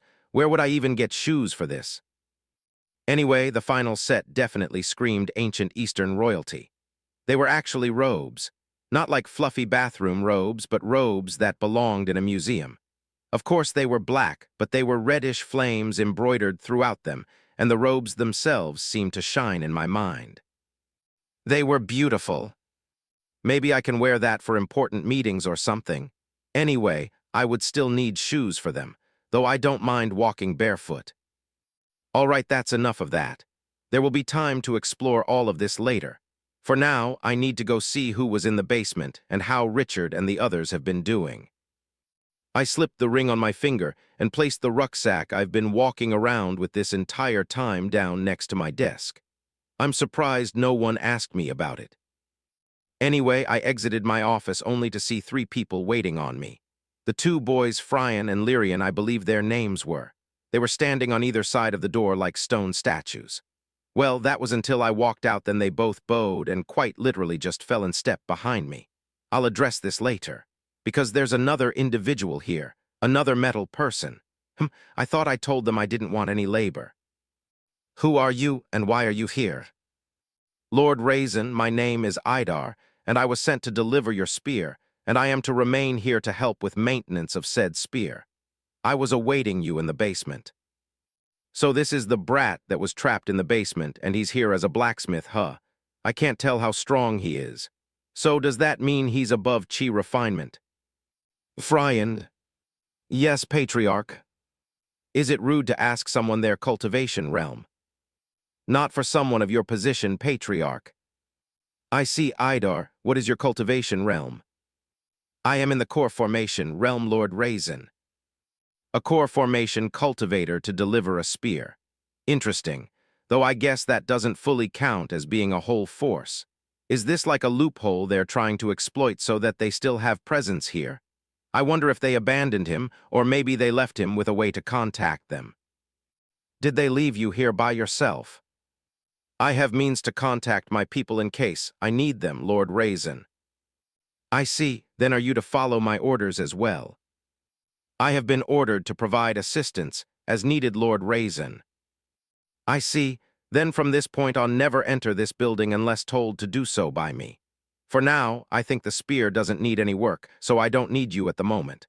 For now, just stay within the city. I will come find you eventually to give you a place to stay.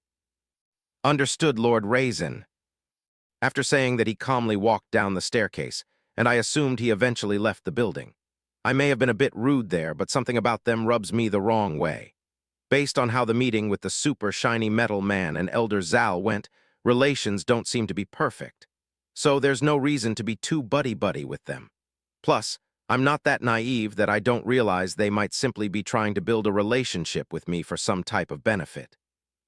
Human beings did that before the tutorial under the guise of networking. So it's not a foreign concept. Anyway, these boys. I know they are stronger than any one of us, including me, but they really just look like middle school kids. How do I handle them? Now you too. You're here to prove your worth, as you called it, to hopefully join my clan, right? Yes, Patriarch. Yes, Patriarch. Is that why you both are being so respectful? Only one of them spoke up this time. I think his name is Friand.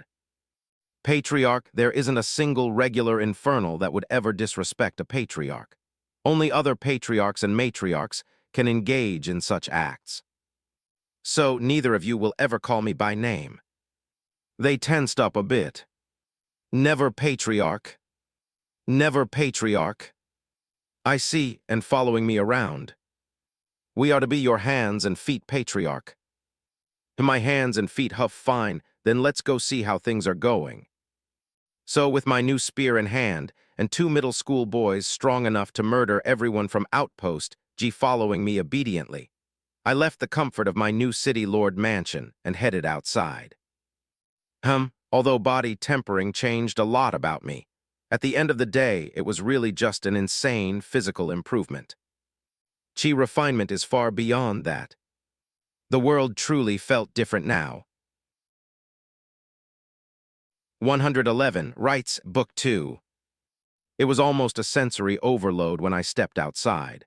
I could sense the chi in the air. I could sense how it interacted with other things. I can feel it, constantly everywhere all at once. It was a hard feeling to describe, but it was an amazing one. I couldn't actually see the chi in the air like I did when I was meditating, but feeling like this was just as good. And it wasn't like I was feeling individual wisps either. It was more like the wind, except it was fleeting, almost as if it was barely there, but I could feel it all the same. Anyway, I stopped basking in this new sensation and slowly began to make my way towards the gate, carefully taking in the city around me. J. Reno explained all the districts to me, and it's to be able to match the map to what I was seeing. Maps are pretty useful. We should map the area around us as soon as possible, adding it to the list. Anyway, as depicted on the map, in the distance across from the city lord mansion was R5, the district with the mansions. From what I could see from here, there were only about 10 of them. I have to make sure to price them properly. Moving on, I left that area and headed towards the main road that ran from the harbor all the way to the west entrance. To my right, I could see the harbor district and the ocean off in the distance, while straight across from me was the facilities district, I think, and the north entrance. I made a left and walked down till I reached the city square, which was connected to the commercial districts, and from there I walked past our 2 biggest residential districts. By now I was seeing other people and hearing a bunch of noise at the gate. Things were moving along, though it was something else that caught my eye. Why were there people sitting on the ground tied up? As I approached the gate, I watched as the people J. Reno brought over were handling the influx of people. It was a really loud and busy affair, but everything seemed to be going well. A copper coin was handed over and then their names were taken down and immediately directed to the residential district, where they were then pointed to a house that fit their needs. Apparently, the biggest houses in residential districts 1 and 2 were 3-bedroom houses, but there were plenty of 1- and 2-bedroom houses as well. And to my surprise, there were apartment buildings as well, though the biggest apartments in those buildings only had 2 bedrooms. So everyone was doing their best to allocate people to the correct size house. I learned all of this just by listening to the yells and shouts from everyone as the situation progressed. Due to how busy everyone was, it took a while for them to notice me. I figured it would be Richard who saw me first, but it was that J-Ral guy. Lord Raizen, congratulations on your breakthrough. It's interesting that he could tell, but I'm not sure that I liked the idea of him announcing it. Thank you, but never do that again. Understood. My apologies, Lord Raizen. It won't happen again. That brought the attention of the others to me. Raizen, you finally made it. That was Richard, while everyone else, like Micah and Lance, who was being forced to do paperwork, just looked over and waved before diving back into it. They all took a few extra glances at the boys behind me, and I could see they were confused, but no one said anything. Anyway, there were still thousands of people in line. I watched them for a moment. These were real people, not just numbers on a paper. There were men, women, fathers, mothers, elderly, children. Real people, all shapes and sizes, from various countries that used to exist on Earth. This will likely be where most of them will live for the rest of their lives. HMI just got a brilliant idea. But first, Richard, why are there people tied up on the ground? Yeah, they tried to cause a few problems. A few of them didn't want to pay the copper coin entrance fee, while a few others didn't like the house they were given to stay in, and a couple others were just causing problems in the line for one reason or another. We were waiting on you to decide what to do with them. What to do, huh? There were 7 total people sitting here tied up just looking at me as I decided their fate. I'm surprised no one spoke up to plead their case or anything. I guess they were really put in their place. Well, I won't be killing them, nor do I think we need to arrest them and put them in prison or anything like that. I don't even think we have a prison, and the basement can't really be one. So, do I just kick them out of the city, or can I use them for something? Or should there even be a punishment in the first place? It's not like these are serious crimes. I walked over to them and looked at the group. If you don't want to stay here in this city, then raise your hand. 3 people raised their hands. That was surprising. They rather tough it out on their own, huh? Fine then. You can leave, but don't come back. Boys, can you take them a good distance away from the city? I don't care where you drop them as long as it's far from here. Not in the ocean, though. Yes, Patriarch. Yes, Patriarch.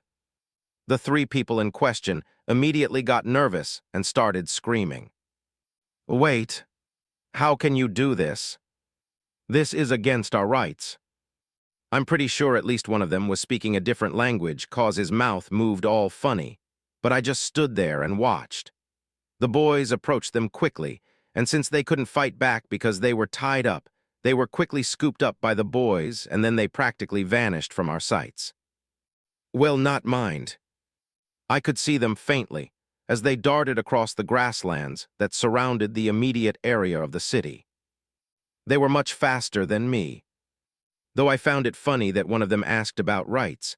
What rights? This is Black Cove City. My word is law. That sounded a bit dictator-like. Maybe I shouldn't say that out loud. Moving on to the rest of the group. No one else wants to leave. A few hurried head shakes to signify no ensued from the rest of them. Good, then, since nothing was too serious, all of you work for me for now. Grab your things, pencil and paper form Richard and come with me. Can you untie us first? Pretending that I didn't forget they were tied up, I quickly walked over and untied them all. While they got their things in order, I walked back to the green guy who announced I had a breakthrough to everyone. Do you know where Greja and others' shops are? They should be in Commercial District 1. Would you like a guide? No, we'll be fine. Richard, are you good here? Yeah, we should be fine. This will likely take all day, though. I understand if those boys come back, leave them alone, they should be able to find me. And Richard, they are just like me. I saw his widen for a moment before he nodded in understanding. I had a feeling the boys would always listen to me. But before I truly understand their mindsets, it would be best for the others to keep interaction with them to a minimum. 112, By a Boat, Book 2. With 4 people tailing behind me, I walked over towards Commercial District 1 and continued walking down the street until we reached the shop, I assumed to be Greja's. It wasn't that bad of an assumption since there was a large sign outside on top of the shop that literally read, Greja's Emporium. Can never be too sure, though. The shop was a lot different from the one in the tutorial. It was still made out of wood, but the building was of decent size and had a second floor. From the outside, there was no way to see inside, so I guess they still didn't like windows. Anyway, I pushed open the double doors that led inside and was met with a wide-open floor plan.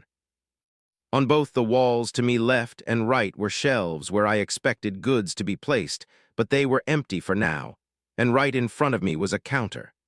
The counter was attached to a staircase on its left that led up to the second floor, but it was barred off right now for some reason. So far, the only surprise in the shop was that there was another person here, and it was Greja. Hey, Raizen, didn't expect to see you here today and not with a squad of people following you around. Who are they? Troublemakers, what about you, Grant? Well, I realized if I wanted to start a fishing business, I would need a boat. So I found my way here to see if I could get supplies to make one. Even though I don't actually know anything about building a boat, I can't give up without trying right. Yeah, I was wondering how he was going to get a boat, or even a fishing rod. I wonder if there's anyone in the line who knows how to build boats that can help him. I'll find out when I announce my brilliant idea tomorrow. Yeah, that makes sense. Maybe we can get you some help, we'll see. Have you seen the shopkeeper? No, I've only been here for a few minutes, though. By the way, you said these people are troublemakers. What did they do? I took a look at the group behind me, and none of them looked like they wanted to speak up. That's fine, I guess.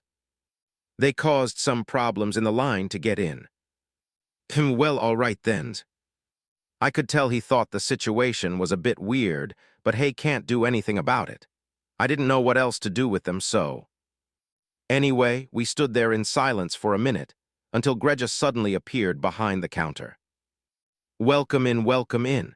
It's nice to see you, Lord Raizen. I apologize for my tardiness. There were things to take care of. So how can I help you? Sorry for coming before you're fully set up, but I would like to be able to see your shop. Is it the same as the tutorial? Grant here has some wishes of his own. No worries, my wares are all available for purchase right now. And no, this shop is nothing like the one you saw in the tutorial. This is my actual shop. I am a genuine merchant. There are no more restrictions on the things I can or cannot sell.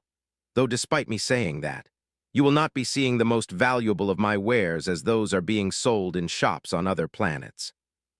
Of course, that is not to say that the things you will see are not valuable, but something that can benefit a cultivator in the nascent soul realm is far more expensive and valuable than you can imagine at this stage. How much gold coins would something like that cost? As someone who's just been given 100 gold coins, it only made sense that I'm a bit curious since that's an insane amount of money based on the standards of the tutorial shop. Though my mouth almost twitched when I saw Greja laugh. Haha, no amount of gold coins can pay for something like that. For that sort of treasure, we are dealing with spurt stones, something you will learn about in time. For now, here, a look at my shop. Welcome to Greja's Emporium. Select a category. 1 spiritual fruities, 2 techniques, 3 weapons, 4 manuals, 5 materials, 6 treasures, 7 miscellaneous, 8 requests see counter. Oh, this is in fact far different from the tutorial. Let's take a look. All right, you, what's your name? It's Bran, sir. All right, Bran, write down everything you see in the miscellaneous category. And you, what's your name? My name is Grady, sir. All right, Grady, you write down everything you see in the materials category. Immediately, they both started writing. I didn't need the other two to do anything for now, as after taking a look through all of the categories, those two are the most relevant for us at the moment. All of them will be useful, but those two matter more right now. While they did that, I went back to focus on the display in front of me. All the categories only had 5 items each, which was a bit different from the tutorial where some categories had subcategories and multiple options. This shop didn't even offer clothes. In the spiritual fruits category, there were only 2 items. 1 silver grape, 50 copper, slightly toughens the skin. 2 azure pear, 5 gold coins, enhances the flow of chi. The descriptions were short and to the point, but they told enough a picture, though I'm sure Greja would explain if need be. Next was the techniques category, and that had a couple different items. 1 chi strike chi refinement, 10 silver coins. 2 chi burst chi refinement, 10 silver coins. 3 piercing strike chi refinement, 25 silver coins.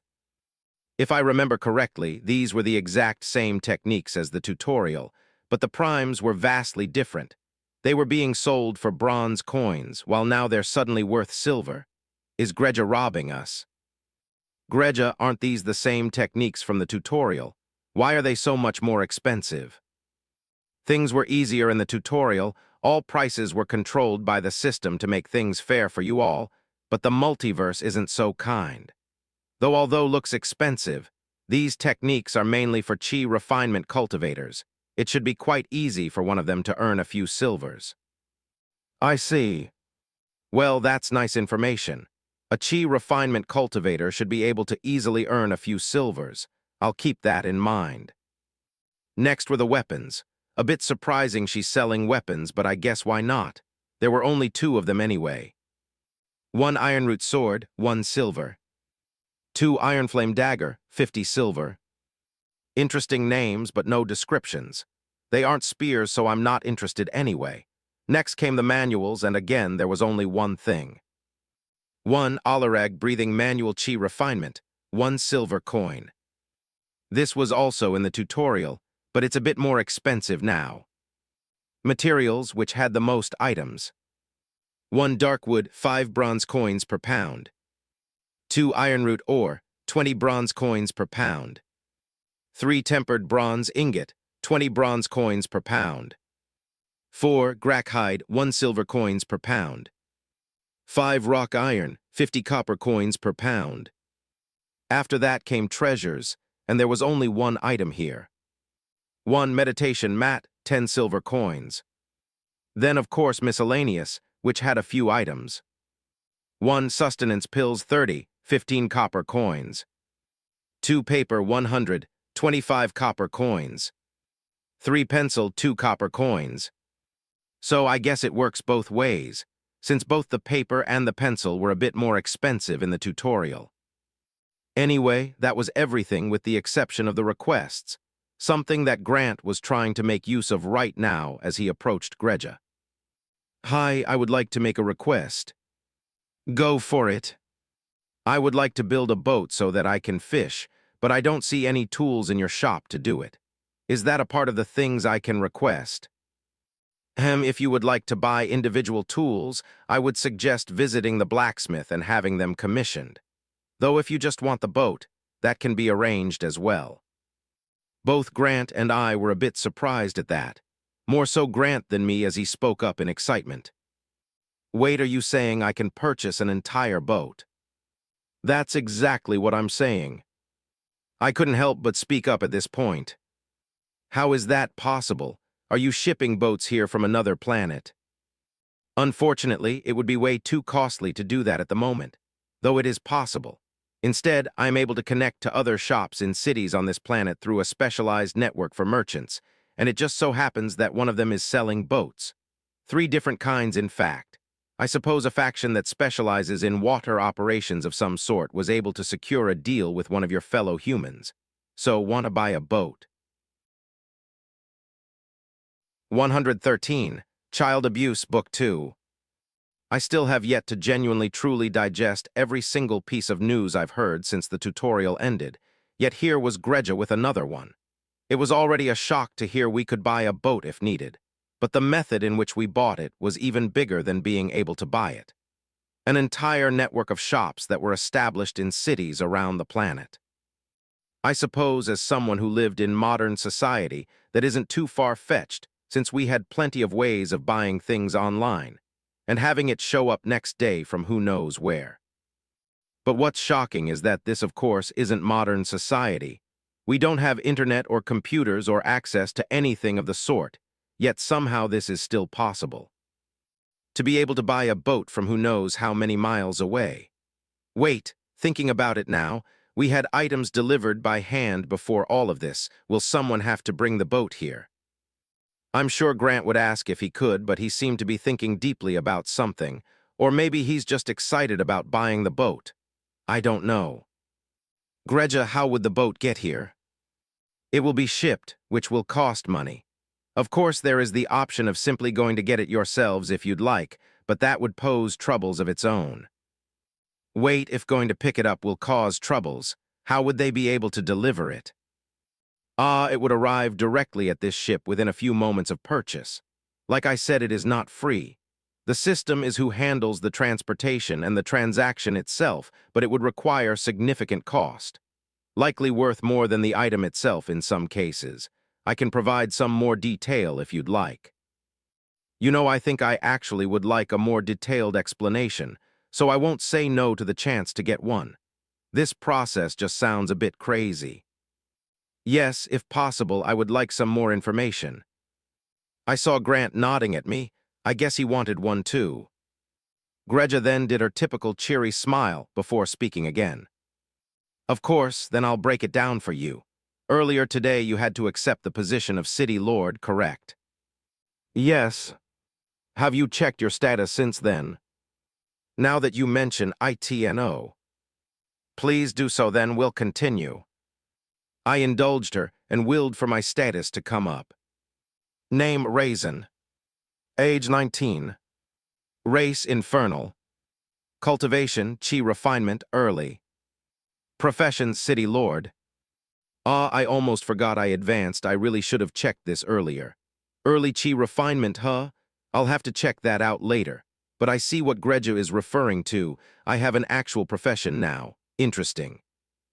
I'm assuming you've seen it by now, correct? Well, for me it says merchant. We won't be getting into how a profession works or what exactly it means right now, but the key is to know that there are potential perks that go with it. One of which is the ability for system-recognized merchants to access the same local network of shops. As long as 2 shops are owned and operated by system-recognized merchants, they would be able to access this network, trade between each other. This process works strictly through the system, in which the merchant of the shop is used as a spatial anchor to send and receive items. Though this also means the scope of the merchant's available network is limited to their own strength, but there are some ways around this. Next, the cost. I'm sure you remember completing dungeons in the tutorial and being rewarded with money, yes? I do. Well, that money wasn't placed there by anyone. It is collected from an uncountable number of transactions such as this one. There are some things that the system genuinely creates from nothing, but for the most part, a lot of the wondrous stuff you see can be traced to something else. Of course, this isn't a process to be abused, as even though the system is handling it, it requires energy. That is the general gist of it. Any questions? I have plenty, but I don't want to hold her or Grant up any longer. I think I'm good for now, Greja, thank you. How about you, Grant? Got questions, or are we ready to buy this boat? Actually, I have questions, but it's about the boat. How big is it? Will it come with oars? Do they sell anything else related to fishing? Let's see here. So actual size of the boat is not listed, only that it seats 2-3 people. There are 2 more sizes above this. One for 5-6 people and the last one for 8-10 people. Whether they come with oars or not isn't listed. Regarding other fishing equipment, they have casting nets, fishing rods, and bait available, though only one option of each. I continued listening as Grant and Gregia discussed costs and put an order together, which was eventually finalized. 1 small fishing boat, a fishing rod, a casting net, and finally 2 containers of bait. Your total is 15 silver coins and 54 copper coins. The transaction fee is waived. I guess the transaction fee is waived due to what J. Reno offered. Why does Grant look so troubled? He probably can't afford any of this. Especially not after we spent a good amount of funds on other supplies before the tutorial ended. 15 silver coins and 54 copper coins, I'll pay for it. Using the ring I got from Elder Zal, I willed a gold coin to enter my hand, and it did. Gregia raised an eyebrow upon seeing that, but she didn't comment any further. Grant also looked like he wanted to say something, but I should shut that down. Don't worry about it, Grant. This is an investment. I understand. I'll make sure you get a good return on it. Now, with that out of the way, I finally handed the coin over to Gregia. Thank you, give me a moment. The lone coin disappeared, and in its place appeared a small stack of silver, bronze, and copper coins. 84 silver, 99 bronze, and 46 copper coin is your change. I just placed the order. It shall be here in a few moments. Before I even collected the coins, a small, unassuming ring showed up on the counter. Then barely a second later, a fishing rod, what looked to be a small container filled with something moving, and a fishing net all showed up on the counter. The boat is in the ring. This is a one-time use storage device that can be used by anyone. There is a small button on top that, once pressed, will release its contents after a small delay. So only press it where you want the boat to show up. Grant then thanked both me and Gregia before asking even more questions. He asked about a stove, a cooler or a fridge-like device to store goods, rope, and many other things. Things I didn't even begin to consider. Not everything he asked about was available, but he still ended up spending a silver coin on his own and left excitedly. I stayed behind to ask more questions about what's available on the market. Anything I thought would be important, I made someone from the group write it down. I eventually left and headed back towards the gate. There were of course still a lot of people entering the gate and being sent to a home, but I needed my government officials. That feels weird to say, but J. Ral, can I trust you to handle things here for a bit? Yes, Lord Raizen, I will ensure nothing goes amiss. Good, Richard, Vanessa, Brockers, and Hubert. Follow me back to the City Lord Mansion. We have a few urgent things to discuss, and you 4 come too. Before any of them could even respond, I felt something approaching rapidly, and when I looked towards the direction, I felt it. I could see the boys approaching the outpost rapidly in the distance. And only a few moments later, they were standing in front of me in a salute. The salute the metal man did. The bow of the head and an arm placed diagonally across the chest. This time it was Lyrian who spoke up. We completed the mission, as requested, Patriarch. HM, they are pretty young, but they are taking this whole thing seriously, huh? Maybe I'll just give them a few more missions then. This isn't child abuse, right? Yeah, it can't be. 114, City Planning, Book 2. I once again found myself in the conference room of the City Lord Mansion. Only the individuals in it were far different from the group that was there earlier today. Of course, Richard, Brock, Hubert, and Vanessa were all present, but so were Fryan and Lyrian, who flanked me on the left and right respectively. I was seated at the head of the table, and I told them they could sit down, but they politely refused, so I didn't bother any further. It didn't help that Vanessa was giving me a weird look, though. This is not child abuse. They could murder all of you. Plus, I asked them.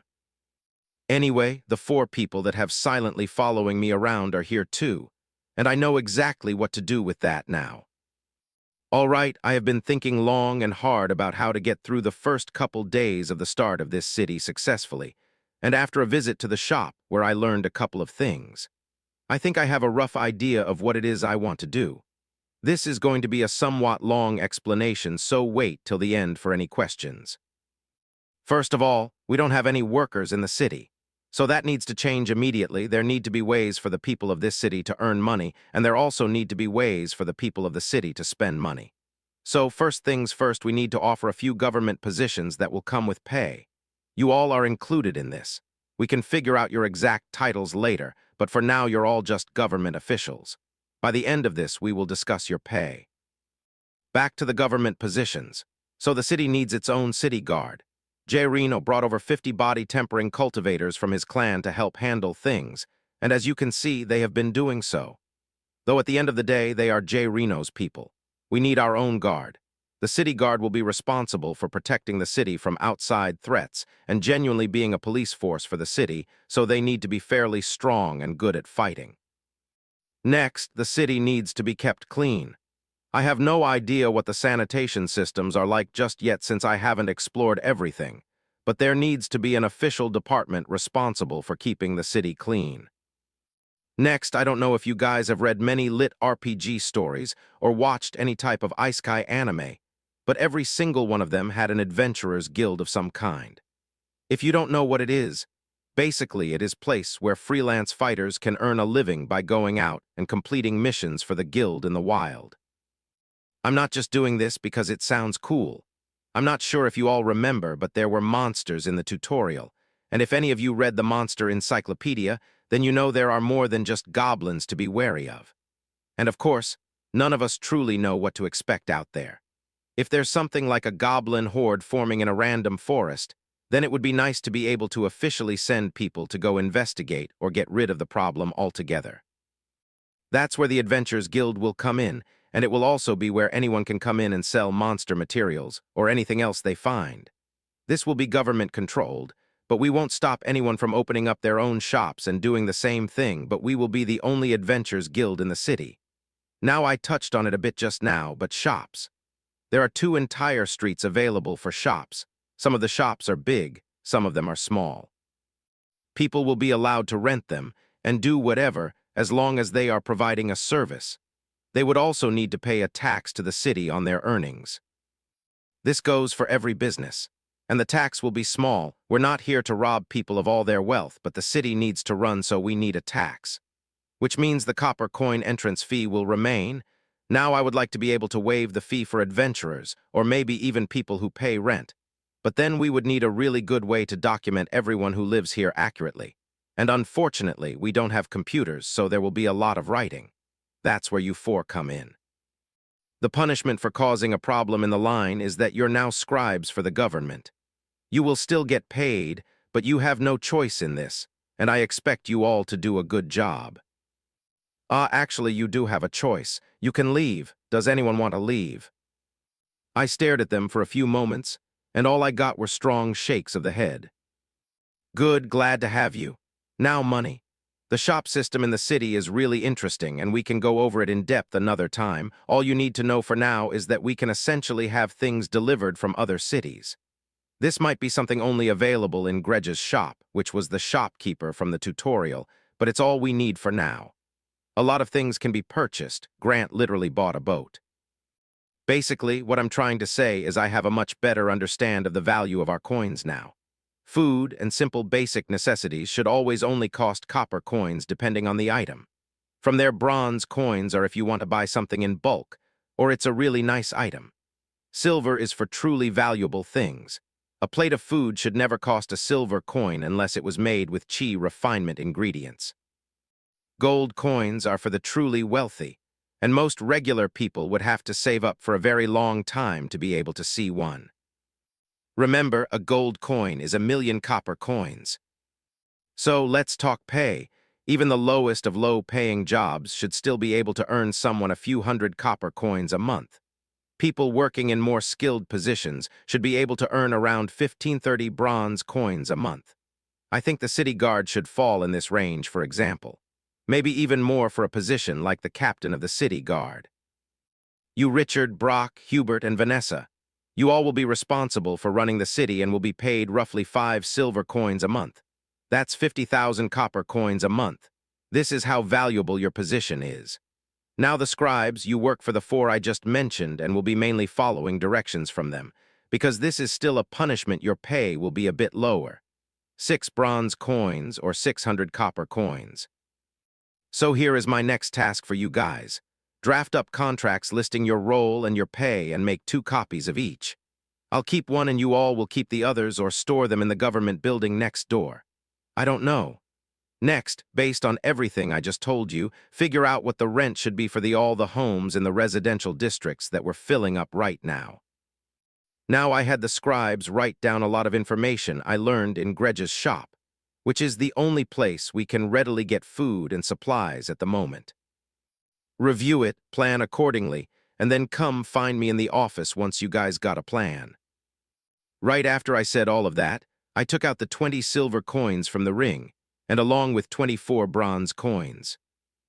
As promised, here is your pay. I placed it on the table, and before they could respond, I took out another 20 gold coins. This is a lot of money, but this is essentially my first real test for my new government officials. Can I actually trust them? We will find out. 20 gold coins or 20 million copper coins. This is the city's money. I will trust you all with it. Do not waste or squander it. Use it to run the city, which means paying people according to how I just explained. All of the copper coins we are collecting at the gate will be a part of this fund as well. I know I said I'll take questions, but I changed my mind. Think about everything I said for a bit, then let me know. As I said earlier, I'll be in my office, which is on the 2nd floor. You guys can stay here, but I recommend going to the government building next door. That's where all your offices are or will be, I think. After saying that, I got up to walk away. I'd say that was very successful if I do say so myself. Now they can do all of the work after I came up with all of the ideas. Yep, delegation is a wonderful thing.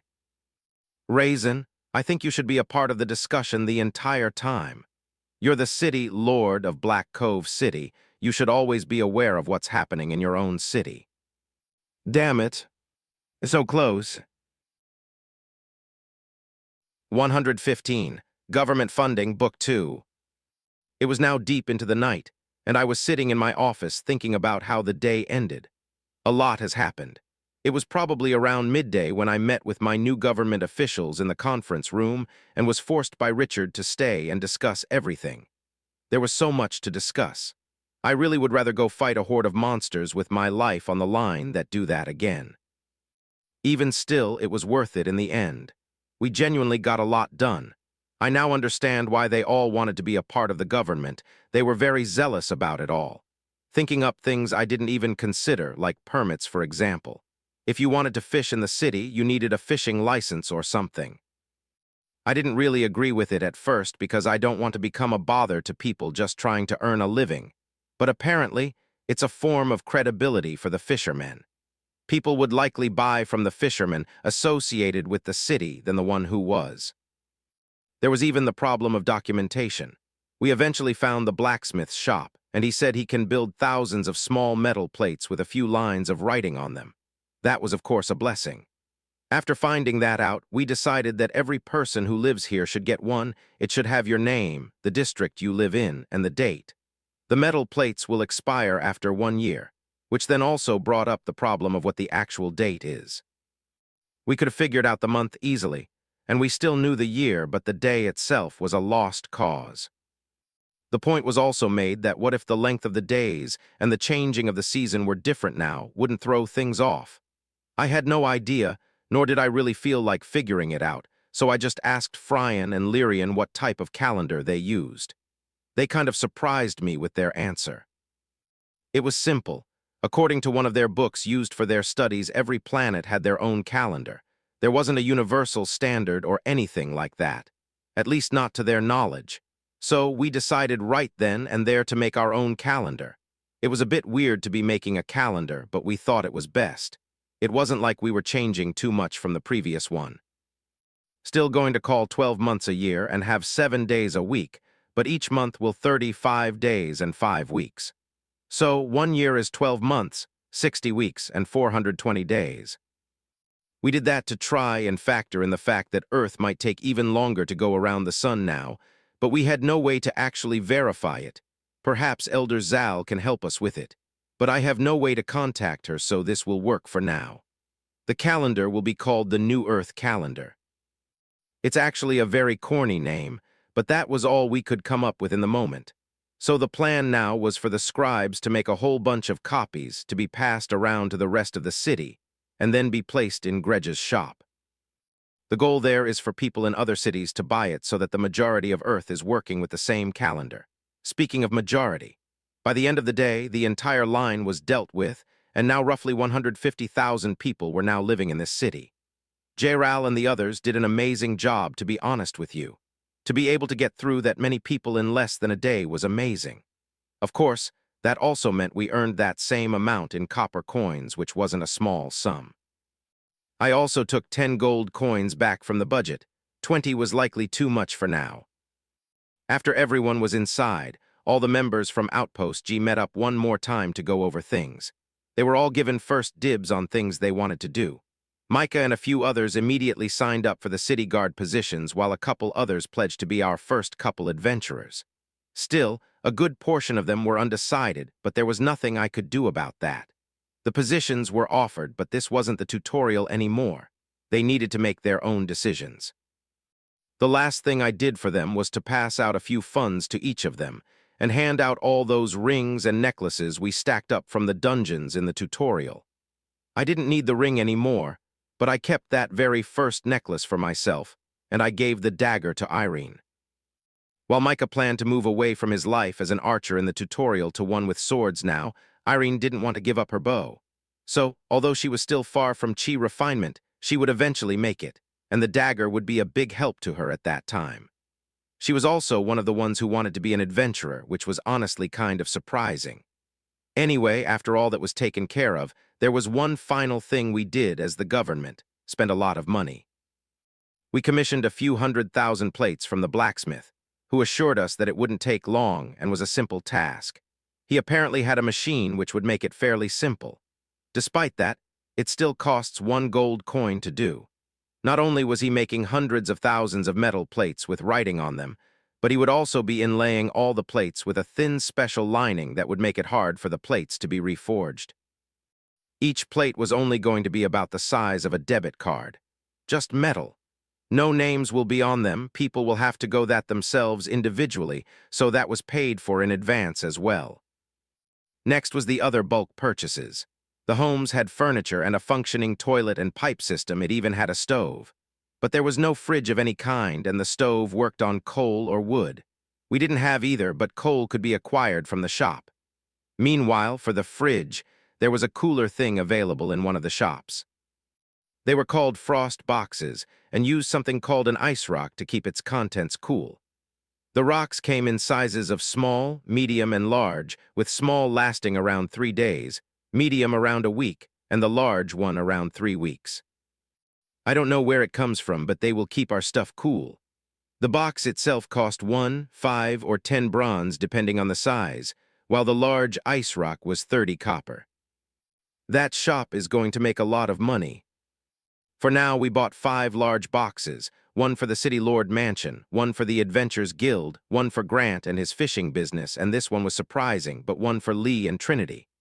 We only found this out later, but when they learned that we could buy food items from the shop that also sells the frost box, they decided to open up a restaurant together. Good for them, though I wonder how they're going to cook beast meat.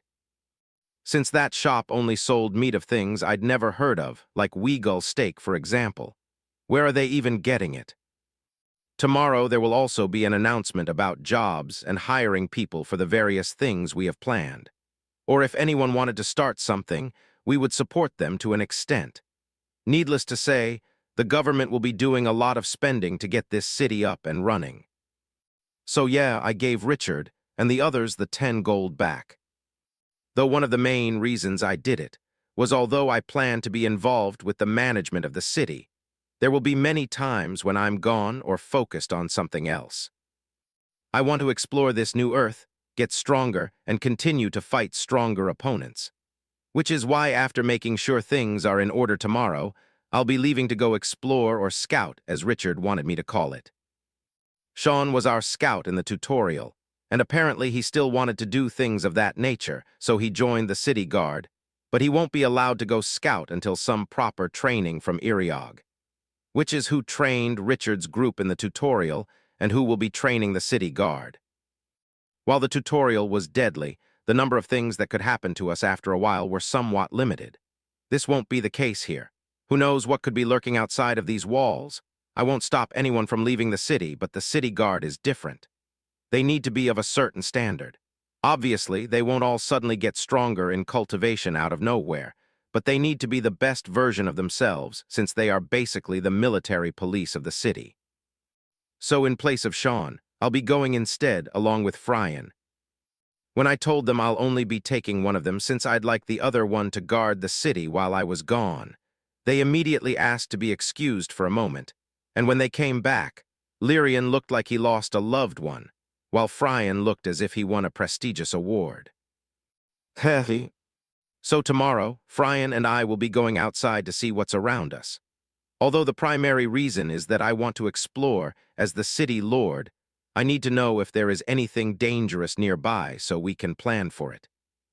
So killing two birds with one stone. 116. Infernal Customs, Book 2. We need you to come back. Why are you here, Follow?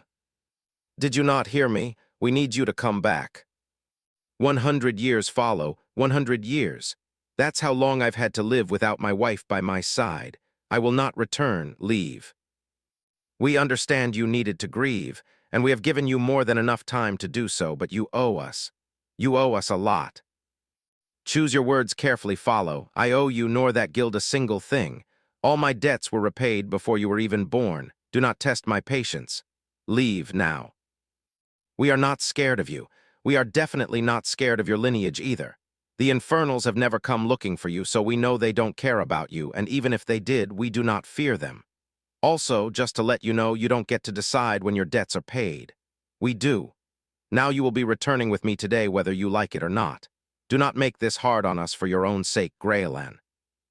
You do not fear my lineage, huh? Ha-ha-ha-ha-ha. Greylan then took out what looked to be a small communication device, and a few button clicks a call was put through, and a voice was heard from the small device. It's good to hear from you, Greylan. It's been quite some time. Ready to come home? We will come get you. It's good to hear from you, too. Tell the patriarch I will come home as long as the guild known as Black Scoro Syndicate no longer exists in any universe. Before the voice that answered could respond, a much deeper and powerful voice could be heard from the device. It will be done. A ship is on the way to your location. That was all that was said before the communication device was disconnected. Follow looked on in disdain. Was that supposed to scare me, Greylan? Maybe you have forgotten my words from earlier. We do not fear your lineage. Now will it be the easy way or the har? Multiple alarms started sounding from the devices that Follow was carrying on his person.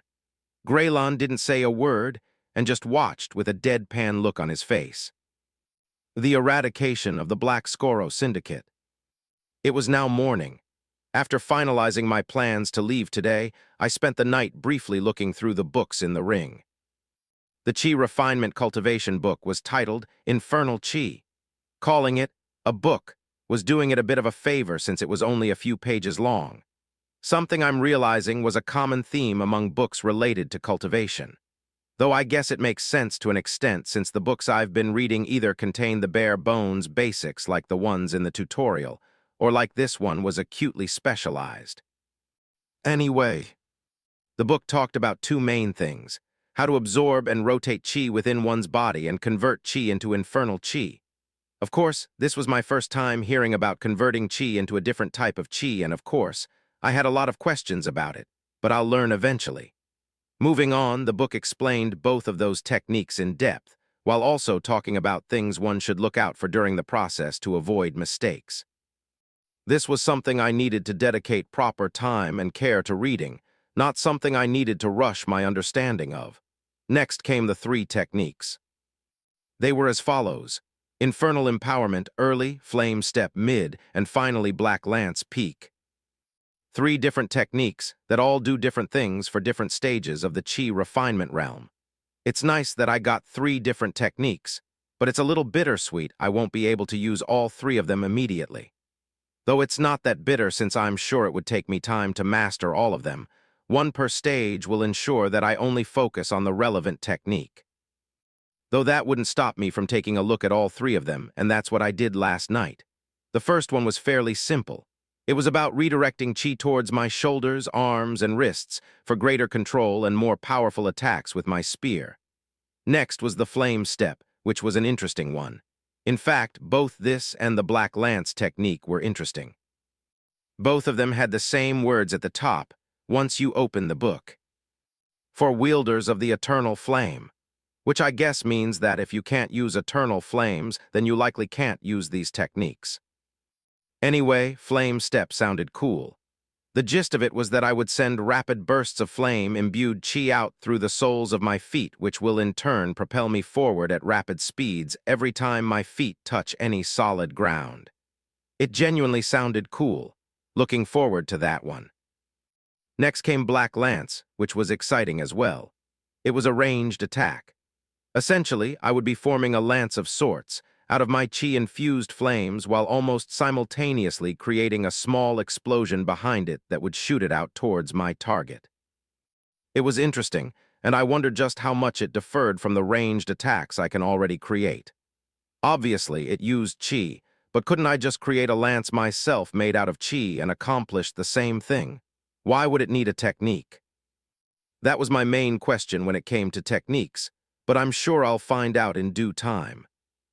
All in all, I was looking forward to delving into all of these books, with the Cultivation one and the Infernal Empowerment technique up first, though they will wait until after I come back. The City Lord Mansion was a rather large building. The second floor alone were 6 total rooms. My office, my bedroom, 3 other bedrooms, and 1 room that is empty for now. I guess I could use it for something. Anyway, my bedroom was the biggest, and inside was a large bed, another desk and chair, an attached closet, and even an attached bathroom. It was nice, though the other 3 bedrooms had similar layouts, only much smaller. Both Lyrian and Fryan stayed in 2 of these rooms, while the third one remained unoccupied for now.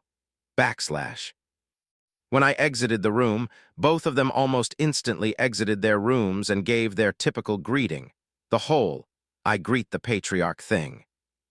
Lyrian, as discussed, before you will remain behind to help protect the city while I'm gone. You don't really have to follow anyone's orders per se, but take what Richard says into account before making any brash decisions. You should have seen him yesterday, do you remember? Yes, Patriarch. Good, then I'll trust you to take care of things. Yes, Patriarch. He seemed to have gotten excited after that. Interesting.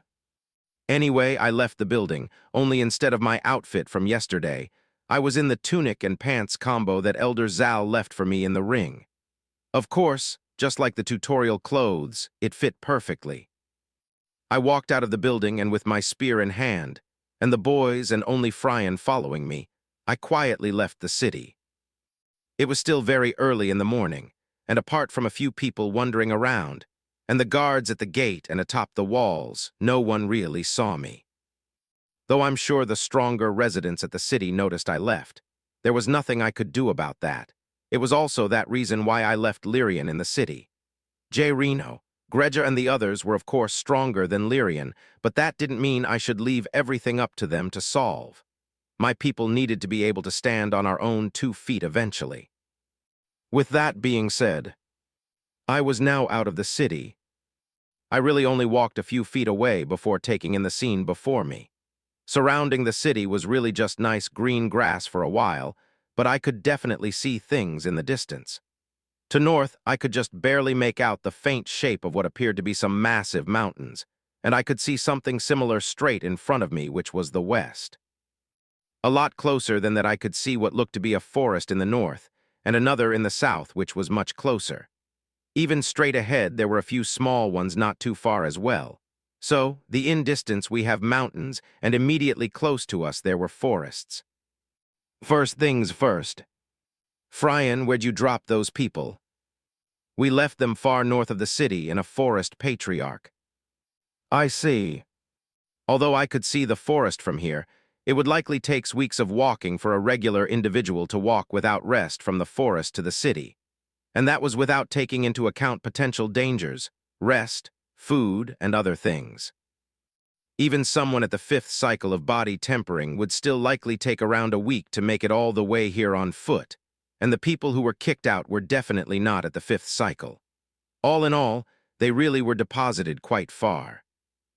And it didn't take the boys very long to go there and back. Such was the gap between body tempering and chi refinement. Anyway, I could head that way to see what the forest held and potentially check up on those individuals, but I decided against it. Instead, let's just head in a straight line towards the west. There were a few smaller forests that I could see from here that needed exploring as well.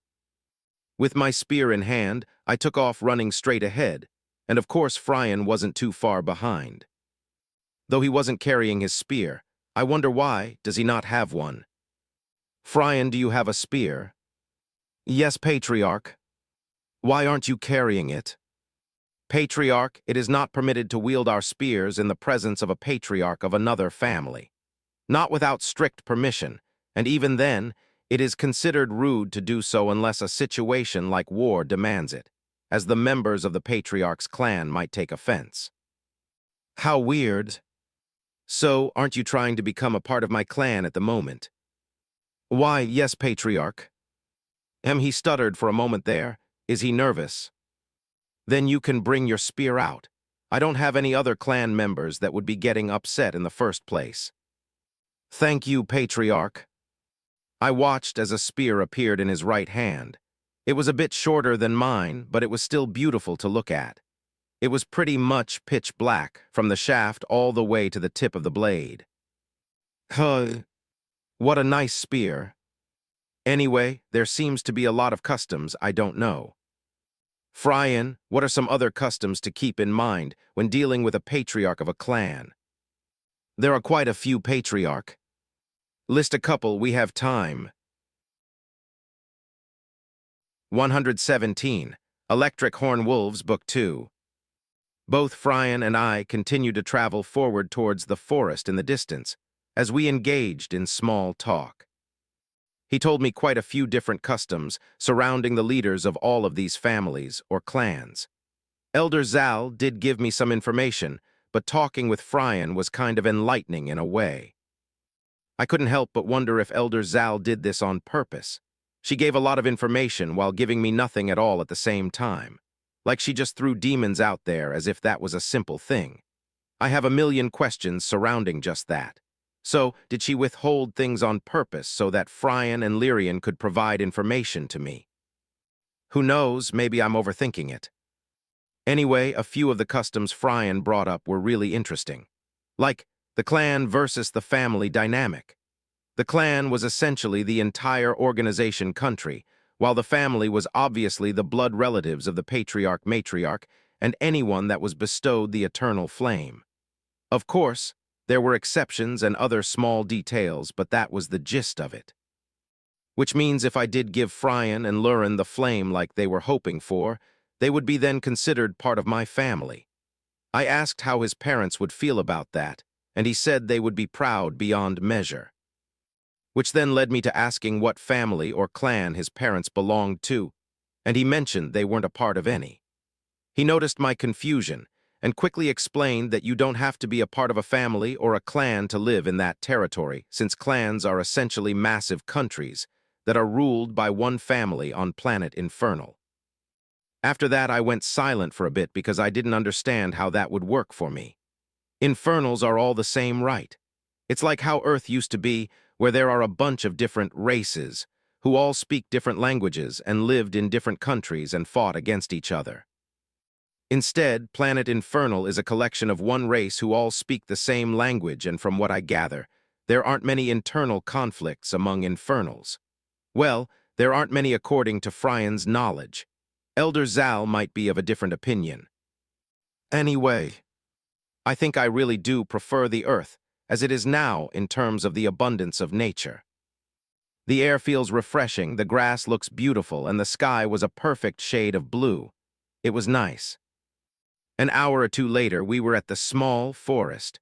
Although I've been calling it small, that was only comparing to the one I saw in the distance to the north.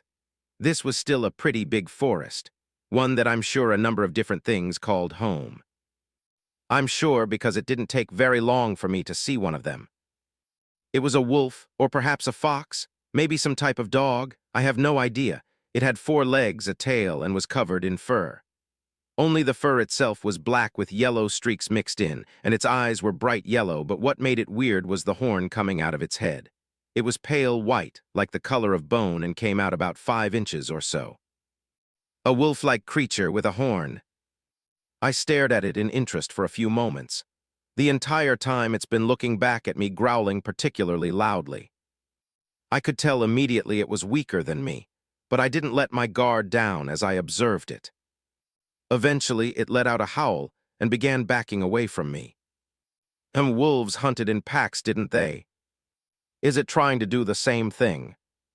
It only took a few minutes to find out as 4 other wolves showed up in the area, and before I knew it, both Fryan and I were surrounded by a group of 5 wolves. Maybe I should call them horned wolves. Horned black wolves, maybe. All of them looked exactly the same, and all of them felt like they were roughly the same strength. Somewhere in the early part of the body tempering realm would be their equivalent, I think. Fryan, stay back. Yes, patriarch.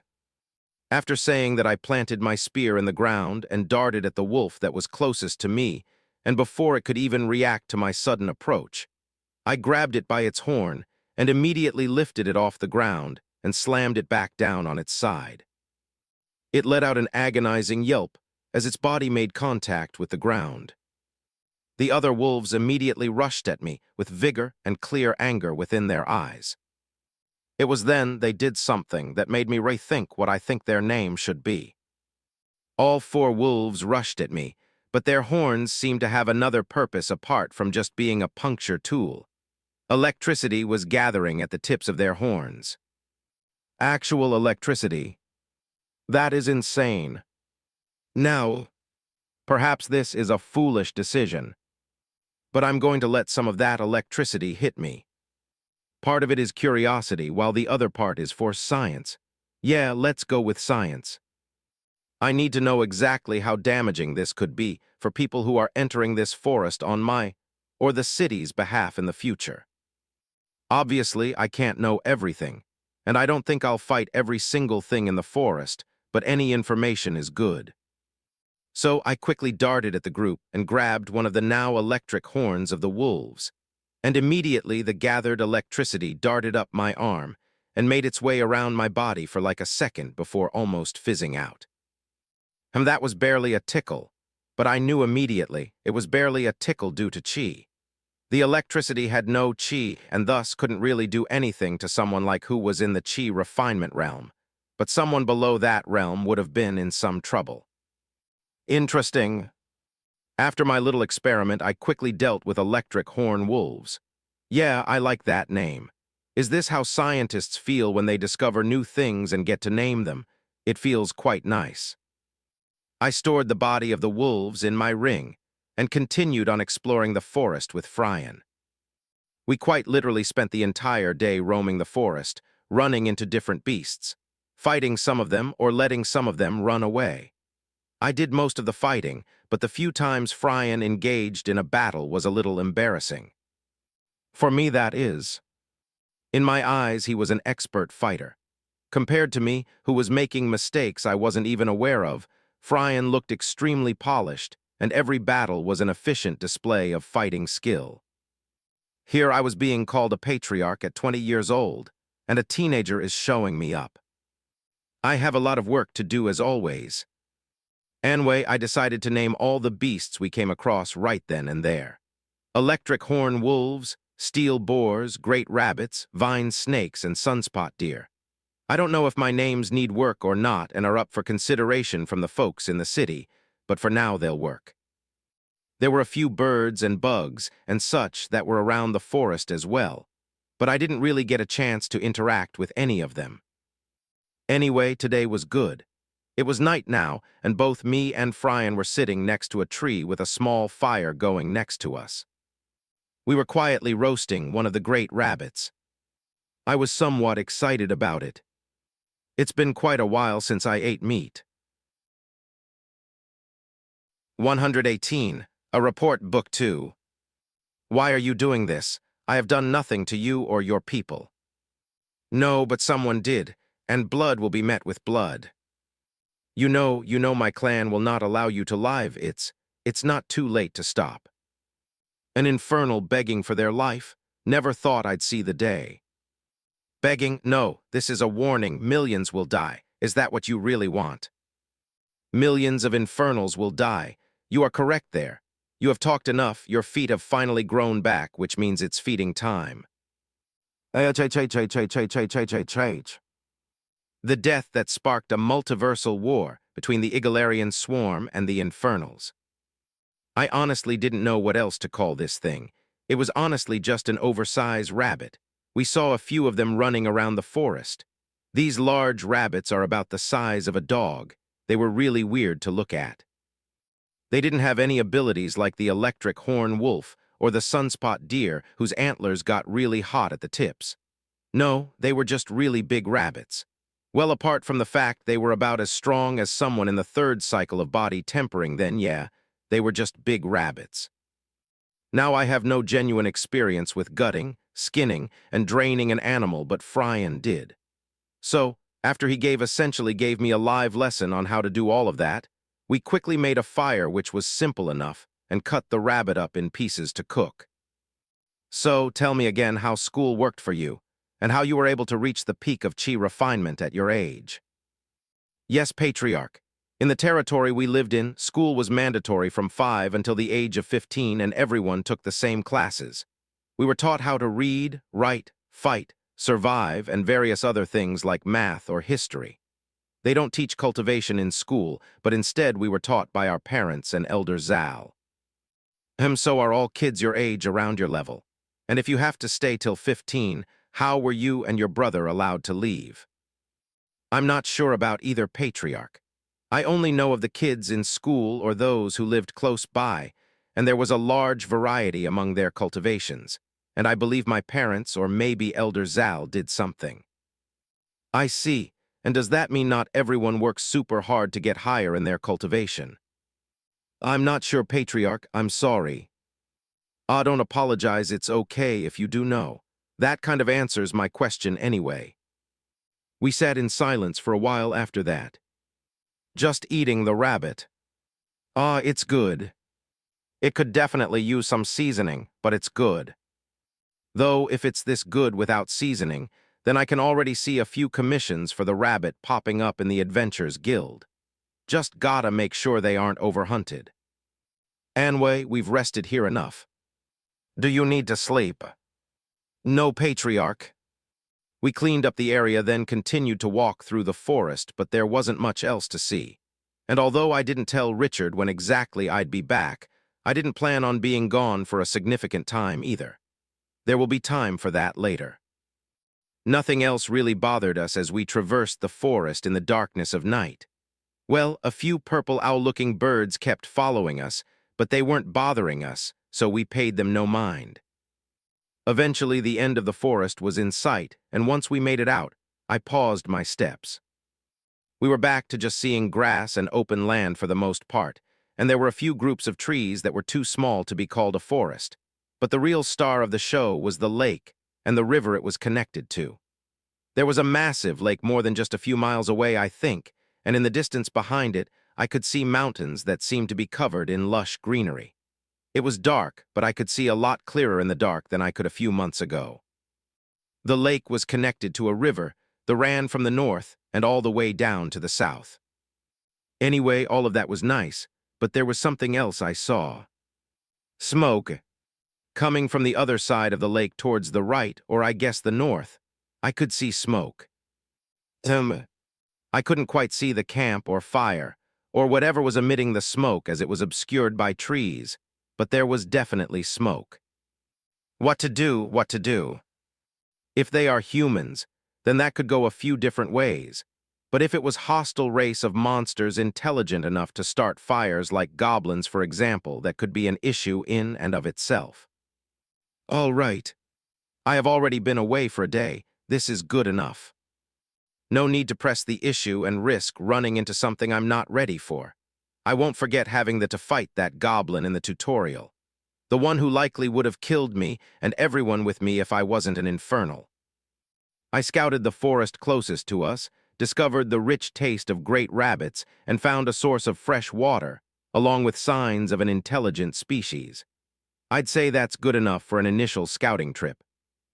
I'll pass this information on to Richard and let him handle it from there.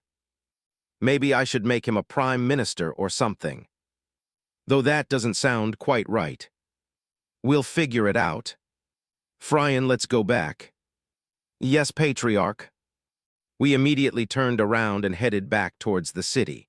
It was still dark outside, and the purple owl-like birds still kept following us as we traversed the forest. Should I just name it a purple owl? Or maybe that's too lazy. Well, I don't have to name everything. Great Rabbit was bad enough. Someone else can take care of the purple owls. Anyway, we weren't really in a rush, so it took us a couple hours to exit the forest and to be able to see the city walls. I can get used to coming home to this view. Moving on, both Frian and I made it into the city mostly without interference, as the guards at the gate did greet us. Not that we were trying to hide in the first place. As we walked in, heading in the direction of the City Lord Mansion, I noticed the quietness of the city. There was hardly anyone moving about for the most part. This continued until we reached the streets that signified we reached the market and shop area of the city. There were quite a few people moving about, and apart from a few hushed conversations, and the sounds of people moving and carrying items from one place to another, it was still generally quiet. I looked on for a bit, then continued on my way. I wondered why they were up so late, but I'm sure Richard will inform me in the morning. Anyway, we eventually made it back to the City Lord Mansion, only to find Lyrian waiting just outside the door. Welcome back, Patriarch. Thank you, but did you not sleep? I was cultivating, Patriarch. I see Frian was still ready to go, so I guess it's expected that Lyrian would be too. I see. Did anything happen while I was gone? A few things, Patriarch. Though Richard asked me to leave a report he wrote on your desk, it should contain the major things that happened today. A whole report? I didn't even think of asking for something like that. All right, thank you for taking care of things while I was gone. Frian, make sure to tell your brother about everything we saw and did. Understood, Patriarch. Both of them went off to one of their rooms, and I went to the office. On my desk was a 3-page report. Aw, mans. 119, Kick Him Out, Book 2. It honestly wasn't long of read, and it was extremely detailed. By the end of it, I was extremely appreciative of the effort Richard and everyone else was putting in. The documents covered a variety of things. Some of them required my approval, while others were just updates on things that happened or will happen. First of all, there was a large announcement regarding jobs that were being given by the government, the city guards, the Adventures Guild, actual government positions, sanitation positions, builders, and a few other things. Though none of them really required my approval except for the City Lord Mansion workers.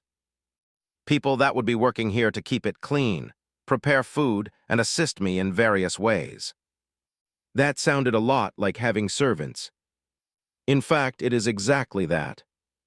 I'm honestly not sure how I feel about something like this, and I would be genuinely surprised if this was something that Richard suggested. But it was. It was noted that this suggestion came from Greja. She noted that this was a very normal thing, and it would look bad on me if I didn't have servants in the City Lord Mansion. Honestly, I don't know how I feel about it, but thinking about it logically. Doesn't the White House have people in these positions that do the same thing? The president doesn't cook their own meals, and they definitely didn't clean the place. If the president ever needed something, all they had to do was ask, and it would be brought to them. Of course, I don't know what those positions were called or how it all worked exactly, but what Greja was asking for was along the same lines, I think. The thing is, the people in these positions couldn't be forced into them, and of course they would be paid.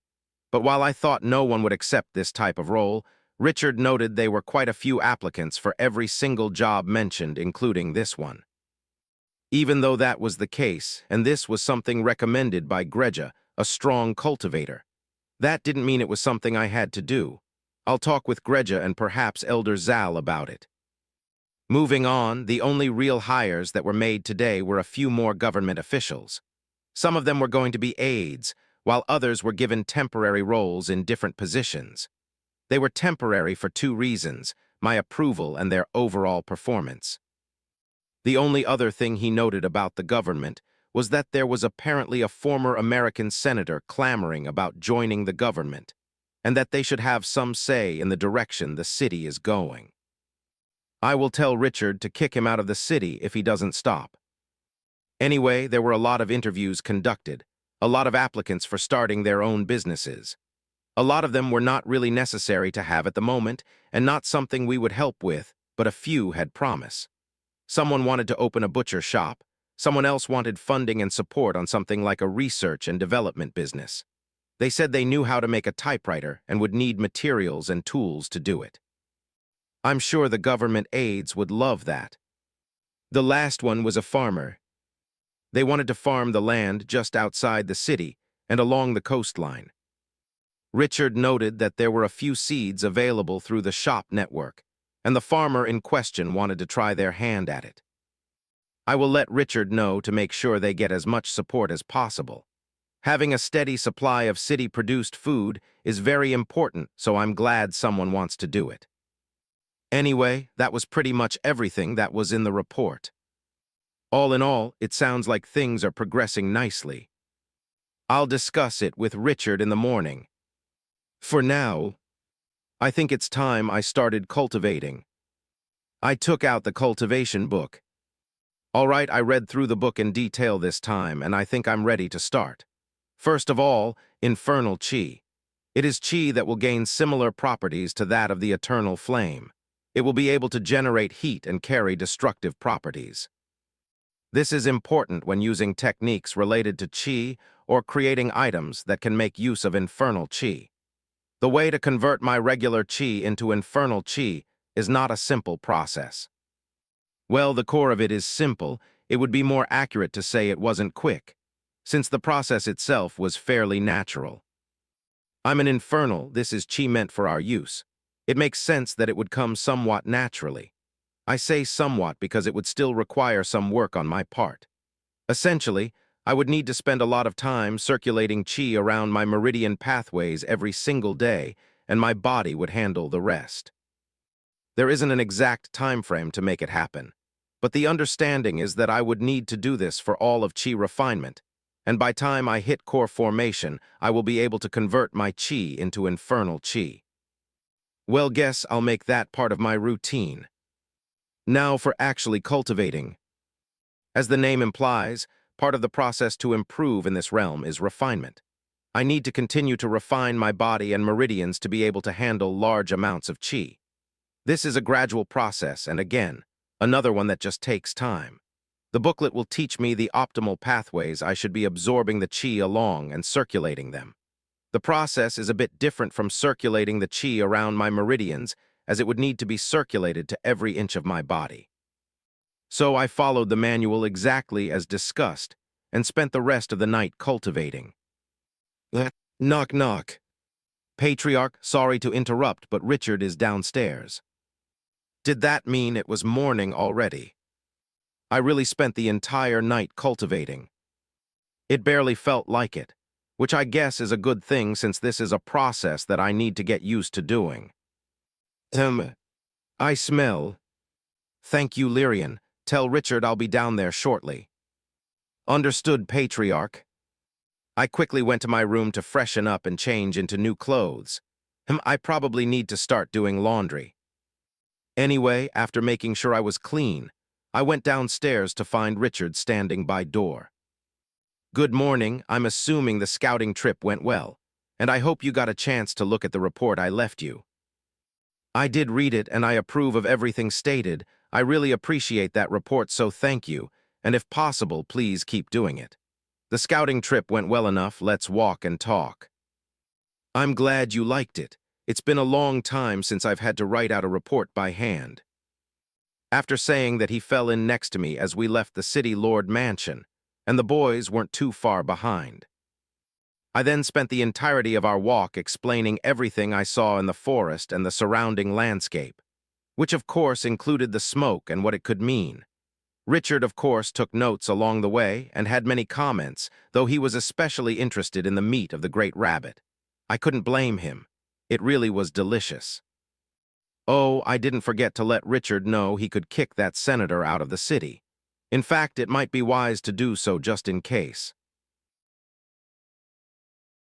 120. A Lecture, Book 2. Our walk took us straight to Greg's shop, which had people continuously walking in and out of it despite it being early in the morning. I wonder what her hours are. Anyway, we entered the building and Greg immediately paused, who she was talking to, and greeted us. Welcome in City Lord, how can I help you? Any immediate grievances that people might have had from being ignored by Greg for someone else was immediately squashed after she referred to me as the City Lord. I guess that title comes with a certain level of understanding when it comes to things like this. Thank you, Greg. I wanted to have a quick conversation with you. Should I come back later? Right now is fine, let's head upstairs. Jean, handle things until I come back. Understood, Master. Jean was the apprentice she took in during the last bit of the tutorial. I'm glad she's back continuing the process and learning how to be a merchant. After giving her a small nod, I followed Greg upstairs, my first time up here. It was pretty similar to the first floor with the exception that I could no longer hear the noise from below. It happened the second I completely left the staircase. Interesting, how is that possible? Are you wondering about the noise cancellation? Well, I am. It's something called a formation. A rather old way of doing things, but the one I prefer instead of using some type of device. A formation, and a device that would do the same thing. Yes, a formation, and yes, there are a plethora of various devices that can do the same thing. What about a phone? Do you guys have phones? I think this was the first time I've seen a genuine look of confusion on Greg's face. I don't think that word has a direct translation in my mother tongue. What is this? Phone you speak of, what does it do? Would you look at that? So it directly translates my English to whatever native tongue she is speaking, but thought she was speaking English too. That really is interesting. A phone is something you use to talk to someone that is not close to you. For example, you can be in a forest outside the city and give me a call on my phone using your own phone, and we would be able to talk as needed. So it's a type of communication device. That's interesting. To my knowledge, a lot of civilizations are not that advanced by the time the system integrates them into the wider multiverse. Anyway, what did you want to talk about? Servants, you mentioned it is recommended I have them. Why is that? I see. Before I answer that, is the concept not something that this planet practiced? It is something the planet practiced, yes. So people on your planet have practiced this in enough capacity that you are aware of it, yet it's something you still have a question about. I'll explain it from the view of the rest of the multiverse then. So, that's enough. Before Greg could get into her spiel, a voice resounded in the second floor of the building. Elder Zal's voice. Greg seemed startled for a moment, but instead of responding, all she did was close her eyes and bow a respectable amount. Not that I knew what was respectable or not. Anyway, I guess this means Elder Zal was listening to our conversation. I wonder why she stopped her. I also wonder when I can get something or to warn off prying ears, or how strong I need to be block off someone from listening to my conversations. I will meet you in your office. Elder Zal's voice resounded once more, only it was less forceful than the first time. I guess that's my cue to leave. I said goodbye and left the shop, immediately making my way back to my office. Upon reaching it, I found Elder Zal inside standing calmly in front of my desk. Have a seat. I didn't respond and just did as she asked. What was interesting, though, was the fact the boys didn't follow me in and just waited outside. In fact, as I sat down, Fryan took it upon himself to close the door. Interesting. I see you are walking proudly with your spear. Good. Taking Fryan on a solo excursion was a good choice. It is imperative that you build a bond with any individual you impart with the eternal flame. Next, delegation is one of the most important acts of leadership. A good leader needs to have the wherewithal to discern a competent and trustworthy team of advisors that can handle tasks on your behalf. I will not speak on if the people you have chosen to fit these qualities. That is for you to learn and figure it out, though it is good that you already delegated appropriately. Keep in mind that delegation does not mean ignorance. Be aware of the happenings of your city at all times. I don't know the extent of life on this planet before integration, but it will be wise to keep in mind that this planet is no longer the one you remember. There are far more than a few individuals on this planet that can kill you before you realize. A few of them are living here, though I assume you are aware of that. Your personal strength will always be your greatest strength. Never forget that. Now, having servants, the child from before had the right idea. It would be wise for you to employ personal servants and guards. The quicker you understand what it means to be in your current station, the easier things like this will be to handle. Not only are you the city lord of a city with a population of over 100,000 individuals, but you are also an infernal patriarch. The image you portray is no longer just about you. It is about representing your city and your clan. When other individuals think of Black Cove City, they will think of you, and depending on the image that is perceived when you cross their minds, various thoughts will then take place, which could lead to various decisions being made. For example, if you are seen as an unforgiving tyrant who tramples the weak and enslaves the strong, it is highly likely that you will be seen as a person to be feared rather than respected by some, or a target to destroy in an effort to liberate the residents of this city by others. Conversely, if you are seen as benevolent, fair, and just, this city could be seen as a place that people will want to migrate to, or maybe your fairness gets you taken for granted, and someone instead thinks they should use the opportunity to overpower you. The options vary immensely, but the premise remains the same. Your image matters, and things like servants and immediate followers play a factor. Some of these things matter slightly less as an infernal patriarch. The biggest thing you will be known for is your strength, and there are no patriarchs or matriarch who are weak. Do you understand? You know, despite the long lecture I just received, I actually didn't need any time to digest her words. I genuinely understood her.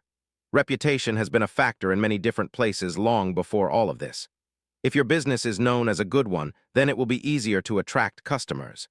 If my city is known as a strong, peaceful one, it will be easy to attract citizens, favorable trade agreements, while still being a good deterrence for violent thoughts. I got it. I understand. Thank you, Elder Zal. Good, then let's continue your training. Come. After she said that, I was immediately teleported. 121. Jacquier Book 2. Beware the black spear. It breathes your blood as it cleaves in a flood. Beware the black spear. It longs for death, yours it won't regret. Beware the black spear.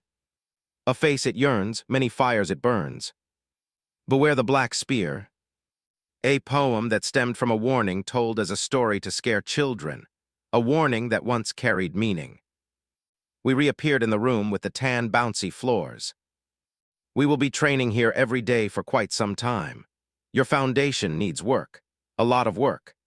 I will not stop you from working on the techniques I passed to you, but after witnessing you fight for a bit, I believe it is best you refrain from doing so until your foundations have been rebuilt. Martial arts built on weak foundations will never see the true peak. Do you understand? I do. Good, then let's begin. To some, a weapon is a tool, while to others it's far more than that. Infernals fall in the latter. In our hands, a spear comes to life, and it lives through us. It is through us that the will of the spear is able to live and express itself in the world, and it is likewise through the spear that we are able to express our wills on the world around us. It is a part of us, and we are a part of it. This connection is sacred and never to be treated as anything less. Do you understand? I do. Good. Now I believe you understand the core principles of using a spear, but your movements do not fully match that. It's almost as if you've only been using a spear for a couple months. I have. I only began using it in the tutorial. I see. What did you use before? Nothing. I was a student before all of this, and no one fought with melee weapons anymore. I see. Then that makes things a bit different. You don't need correction. You need to learn from the very beginning. No need to waste any more time. Thrust. I didn't linger on her words, and immediately thrust it out as best as I could. Hold your form. I did as told and remained in a thrusting position. The thrust can be considered the core ability of using a spear. A simple thrust. In the hands of the strong, such a thing could destroy mountains, while in the hands of the weak it is a simple attack to be easily dodged. The core of a proper thrust is not just about the strength of your arm. It is about connecting every part of your body to deliver one fluid movement that results in an unwavering strike. Your current thrust is far from that. You are simply using as much strength as you can and striking forward. Every thrust you make should always be the same. Swift, powerful, straight, and unwavering. The power of your strike doesn't just come from your upper body, it comes from your core and lower body as well. All of them need to be in alignment every single time you perform a thrust. Firstly, the grip on the spear is too strong. That is wasted energy. Loosen the grip on your spear without losing control. Secondly, correct your stance and posture. No matter the position you find yourself in, never lose control of your posture. It is imperative to remain in perfect tandem with your spear. Thirdly, the point at which you strike. Your aim should always be true. Don't just aim to hit a target for the sake of hitting a target. You aim for a point. A singular point. Aim for a point, maintain proper posture while working towards delivering consistently swift, powerful, straight, and unwavering thrusts. You will remain in this position until I give the signal Jacquier, which means to thrust in the olden tongue. After each thrust, remain in that position. Honestly, part of me was already dreading this training. It didn't sound particularly hard, but it would definitely be rather boring. I was already starting to miss the daily fights with J. Reno. At least that was exciting. Though despite me saying that, J. Reno said from the very beginning he would not teach me spear arts, and I've witnessed firsthand the difference between his thrusts and mine. Not to mention the ability I saw Fryan display in the forest. I had problems to fix and holes to fill, and I believe this type of training will help significantly with that. So I did exactly as told. For roughly 2 hours, I did nothing but hold my form and thrust when told to. It was more mentally draining than it was physically, and while I knew I likely made progress today, but according to Elder Zal, who continuously corrected every single movement I did, I was still a long way off. That's all right. As always, I will persist. I will come for you tomorrow morning. I know you likely have many questions, but we will be spending a lot of time together, and thus many opportunities to learn and grow as a patriarch. For now, is there anything you are more eager to learn? I didn't hesitate for 1 second to ask my question. It's something that's been on my mind since it first happened. I somehow learned a word I had never heard or seen before, and when I said it, I felt stronger than ever while also feeling the presence something or someone. What is that? I see, you can already speak to and hear from the eternal flame. It is not something to be fearful of, as it is your right as a patriarch to be able to converse with the eternal flame. This is one thing you will have learned without much input from me, or anyone else for that matter. I am not a matriarch. The eternal flame will only ever communicate to infernals of your station. My only advice is to be wary of speaking certain words without sufficient power or understanding. Don't worry, you will learn and understand with time. It's time to go back, you have others waiting for you. She didn't give me time to respond, and before I knew it, I was back in my office as if I never left. Well, that's if you ignored the sweat that clung to my body. I will need another shower.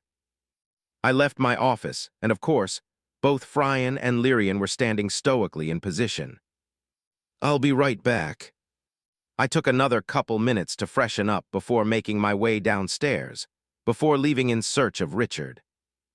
There were a lot more people walking around now, and a few questions to random strangers. I was eventually able to locate Richard, who happened to be in the market area.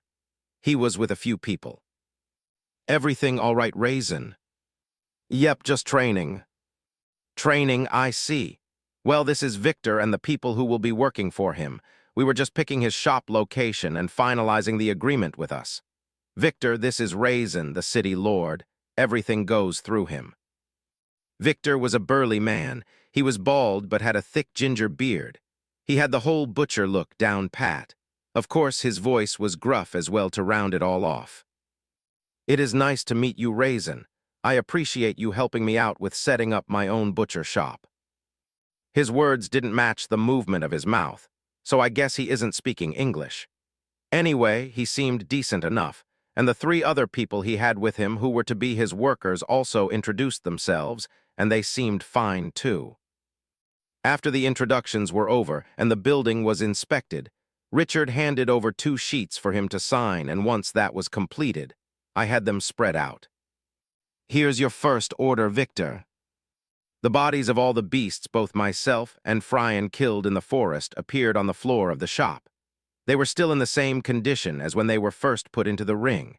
Apparently, this state freeze functionality was only present in good quality portable storage devices. Fryan explained this to me.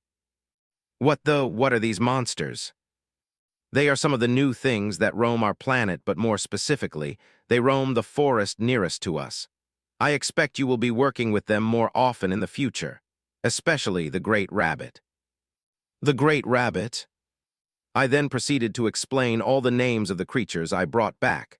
"I'm sure they'll catch on." "That's everything. Do your best, then send someone to the City Lord Mansion whenever you're done. We'll discuss payment at that time." After sorting things out there, I went on another walk with Richard as we walked towards the training ground and went over the details of the butcher's deal again. To sum it all up, we put 45 silver coins as an initial investment. It would cover cold storage, tools, salary for his employees, and a few early commissions for people to hunt for him. Since the Adventures Guild is being worked on and a shell version will be launched in the coming weeks, he soon be placing commissions, in which is good. Money needs to flow from customer to business to customer for a city like this to thrive. All in all, I think we were on the right path. 122. Missed Book 2. It was eventually decided that Richard would handle the initial screening for any and all City Lord Mansion-related hires. Then I would take it from there. It's not really something I was looking forward to, but I don't want any more lectures. Apart from that, the city has transformed greatly in the past week. It seems a lot of people were still recovering from the whole mental aspect of the tutorial and everything they knew being upturned completely. But if it's one thing humans were good at, it was adapting. People have adapted to various circumstances in their lives or across generations for thousands of years. The apocalypse would be no different. Of course, it took some help from the government to speed things up, but it was all necessary. Over the past week, Richard and the others have funded restaurants, farming, more fishermen, a carpentry business, a separate building company, the typewriter guy, sanitation efforts, the city guard which had accepted 1,000 members all at once, and every single one of them were now being trained by Iriog. There were a couple other things too, and not all of the shops were being used at the moment since we wouldn't fund every single business idea proposed. All of this spending was extremely necessary because funds needed to be circulated, and people needed to feel like they had lives again. It probably would have been hard on the government to accomplish all of this without my handing over more money, but we began charging rent a couple days ago, and there were a couple hiccups, of course. But it was either pay rent or leave the city. No one chose the latter. Of course, we did not overcharge at all. I made sure to let Richard know that no home would be unreasonably priced. People should be able to afford something decent for whatever they were earning. Thinking about it now, The whole rent thing was probably the biggest driving force for people joining up and applying to all the jobs the government was creating. Though the biggest success was the Adventures Guild. Someone came up with the idea of using grades for adventures. I'm pretty sure they got that from a book, but it worked, and after picking one of the large, empty buildings in the facilities district and hiring a large, dedicated workforce, things were up and running and it took off immediately. Thousands of people immediately came and registered to be adventures, and commissions were not enough for all of them. But once various businesses got up and running, and then people like Greja and the blacksmith began putting up commissions of their own, and even us. We put up a lot of scouting missions. Of course, we made it a requirement to sign a form that stated that as an adventurer, you understood you were risking your life. We needed this because the city couldn't receive blame for every death out there. We weren't sending our city guards, who will be signing a contract to work for the city and follow all orders given, which means we would be responsible for them. Adventures would be different. They were not being forced, and all decisions are their own. Then once our few initial adventures went out and came back with injuries, medical professionals began popping up, and the government was in the process of setting up a hospital, which led to the current situation. A few adventurers who took a commission together to explore the forest to the south of the city hadn't returned. They took a commission to explore the periphery of the southern forest and were to return yesterday. It was 3 of them, and they were all in the 3rd cycle of body tempering, which was the equivalent of a E-grade adventurer according to our grading system, which was still in progress. But the point is, as a group they weren't terribly weak. So it was odd they haven't all returned. The highest grade the city had was D, and that was the equivalent of someone in the 5th cycle, and that was only one person, Nate. He was the first one out of Brandon and Richard to make it to the next stage. He was also to lead a force to go investigate the southern forest to see what happened, but I decided to step in. 5th cycle was definitely a far stronger realm than the 3rd, but if it was something in the chi refinement realm that caused the problem, then they would die all the same. No need to be like the movies and send progressively stronger people to their deaths. Let's just go all in from the beginning. Are you sure bringing him is all right, Raz? I can understand why Irene would be worried since Lyrian is still a teenager, but those types of earthly ideals don't apply here. He's stronger than all of us. I think she knew he was strong, but hearing he was stronger than all of us surprised her a bit. I see, well, this is everyone then. It was me, Lyrian, Irene, and Micah. Irene was joining as a rep for the Adventurers Guild, which is something I recommended, and Micah was to represent the city guard. We didn't necessarily need reps from both, but I would like to be able to deploy the city guard for things like this in the future that are relatively near the city, and I think that means being able to work with the guild, so it's good to start now. Yep, this is it. Well, all right then, how's life in the city guard been, Micah? Well, we've been getting killed pretty much every day. Our instructor is way different from how he was in the tutorial. He's like a drill instructor from hell, so life is great.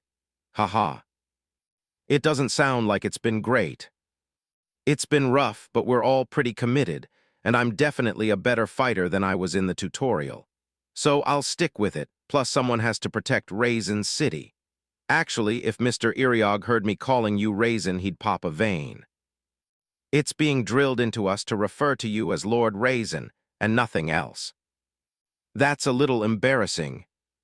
Sorry about that. I didn't tell anyone to do that. It's all right, no one's complaining about it, and I think it's necessary.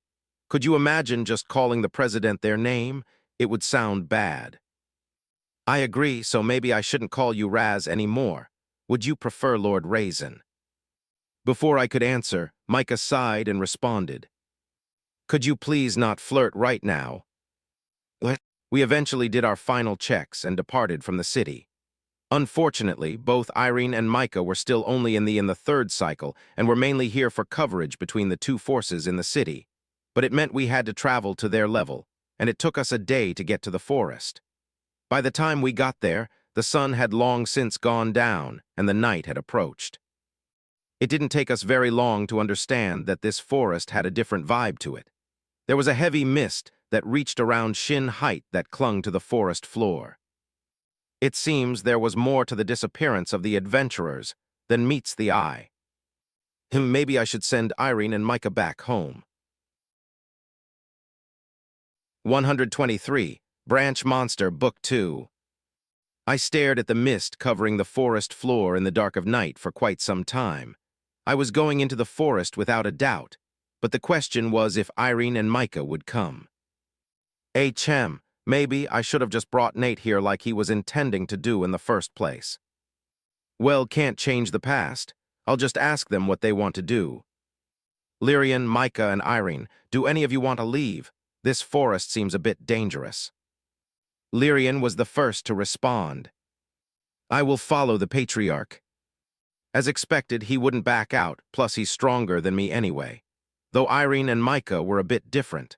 They weren't necessarily weak, but I hadn't been told anything about the beasts in these forests being only a certain level. It wouldn't be truly unexpected to run into something that was at the peak of chi refinement, for example, maybe even more than that, and pay the price for it. But that didn't mean we would just turtle up behind the walls of the city. Risks had to be taken to grow in this world, risks that Irene and Micah seemed primed to take. Micah rested his hand on his sword before finally answering. I'm coming. This is what I signed up to do, and I'm committed. I would never make it if I always ran away at the first sigh of danger, plus Lance would never let me hear the end of it. Irene followed him up. Only her bow was drawn and an arrow knocked. I'll be coming as well. I wanted adventure, this is it. Let's do it. Understood. Then just to be safe, Irene and Micah travel behind me, and Lyrian, you will travel behind them. Stay close and be careful where you step. Yes, sir. Got it. Understood, Patriarch. Everyone quickly responded, but the yes, sir from Micah was interesting. I guess he's trying to fully commit to his role as a member of the city guard, huh? Well, I won't be stopping him. Moving on, we entered the forest slowly, carefully placing each step we took and doing our best to make sure we didn't accidentally step somewhere we shouldn't. I did my best to both see and hear the forest around me as we continued to move forward. I heard nothing. Just the wind that passed through the forest, the rustling of the few leaves scattered on the trees, the weight. A few leaves scattered on the trees. Why didn't I notice this initially? The trees, they were dying. It was then Lyrian's voice sounded from the rear. We all paused as he spoke. Patriarch, something is coming. Can you tell what? No, but I feel the approaching chi. It is coming from the left side. Understood, Micah. Irene, you heard him. Prepare to engage, but don't attack first. Yes, sir. Got it. Irene raised her bow, and Micah drew his sword. I too readied my spear and strained my senses as much as possible to try feel the chi as Lyrian did. It makes sense he can notice things far earlier than me, but to actually experience the gap in skills is different as always. Maybe I should start sparring with them. I finally feel something. It's close. I warned them. Of course, the warning was only for Irene and Micah, as Lyrian had better senses than I did. A moment later, and the approaching threat was in sight. It looked like a tree branch. Like a massive yet withered tree branch. It had 2 feet and 2 arms that branched off the main tree branch body, and it had a face. Only its eyes were hollow. Actually, maybe hollow isn't the right word. They were empty sockets that led to a void of darkness.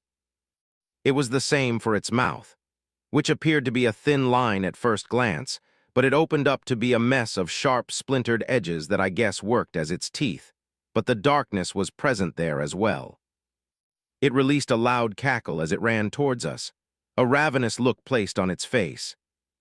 What the hell is that? Should we run? It was Irene who asked that question. Micah didn't leave her waiting for a reply, though. It's a monster, a damn tree monster. I understand why they would be a little spooked by it, but what happened to their vigor from before? Anyway, we won't run, but those 2 can't fight it. There's a reason Lyrian said he could sense its chi as it approached. There's a good chance chi is infused all throughout its body, which meant they likely couldn't do any meaningful damage to it. We won't be running. Be on alert, there might be more of them. Leave this one to me, but don't hesitate to shoot anything else approaching. Micah, protect Irene, Lyrian, protect them both. After I received acknowledgement from all three of them, I gripped my spear tightly, and very quickly it was covered in ethereal black flames. Black flames that still seemed to shine brightly in the dark of night, while still melding in the surroundings. They were truly beautiful, and the combination of them coating the breathtaking spear was seemingly a match made in heaven. I didn't miss the look in Lyrian's eyes as he took in the sight of my flames. This should be the first time he is seeing them, I believe. His eyes were practically sparkling. Heavy. Anyway, I focused my gaze on the approaching branch monster and took off towards it. It cackled even louder as I began running towards it, and the noise seemed to echo eerily in the night. As it neared me, I planted my feet, straightened my back, and prepared to do the one thing I have been doing for the last week. A simple thrust. The flames that were coating the spear rushed to the tip as I pulled my arm back, and as the branch monster lunged at me, I brought my arm forward in one controlled yet powerful motion as I aimed at a single point on the body of the monster. Whoosh! My arm ripped through the air, and before the monster realized the tip of spear had reached its chest, and with it an explosion of flames at the point of contact. The body of the monster resisted for the most fleeting of seconds before it bent in a U shape, was thrown back towards the direction it came running from, its black slamming into the trunk of a tree. A second or two of silence passed before it stood back up. Its body is truly flooding with chi. Of course, unlike the situation with the hobgoblin in the tutorial, I too had chi, and so did my flames. An entire chunk of the monster's body was missing, yet as it shakily stood, there were no signs of pain, stress, or any discomfort at all for that matter. It began to limp its now severely unbalanced body towards me once more, cackling all the same. I see. Not only is it that only chi refinement and up can fight this creature, but they would also need to be ready for the fact it doesn't react to pain and would continue fighting all the same. That would be especially bad if it was a group. The monster only limped for a few moments longer, before falling down, being reduced to ashes. It didn't have the power to extinguish or brush aside my flames, and they slowly burned the rest of the creature away. I stared at the ashes of the creature for a moment, as they were swallowed by the mist before turning back to my companions.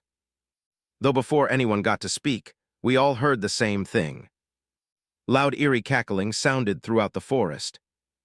There were multiple voices coming from every direction. Probably not good. 124, Death Chi, Book 2. Do you remember your first war? Pa, that's probably the only one I can remember after all these years. How was it?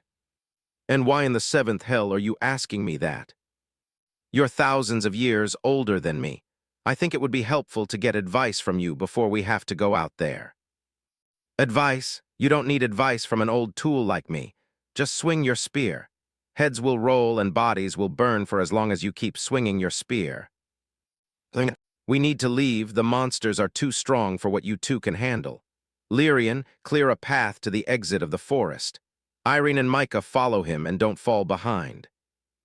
It was a good thing we hadn't entered all that deep into the forest just yet, which was a troubling thought by itself.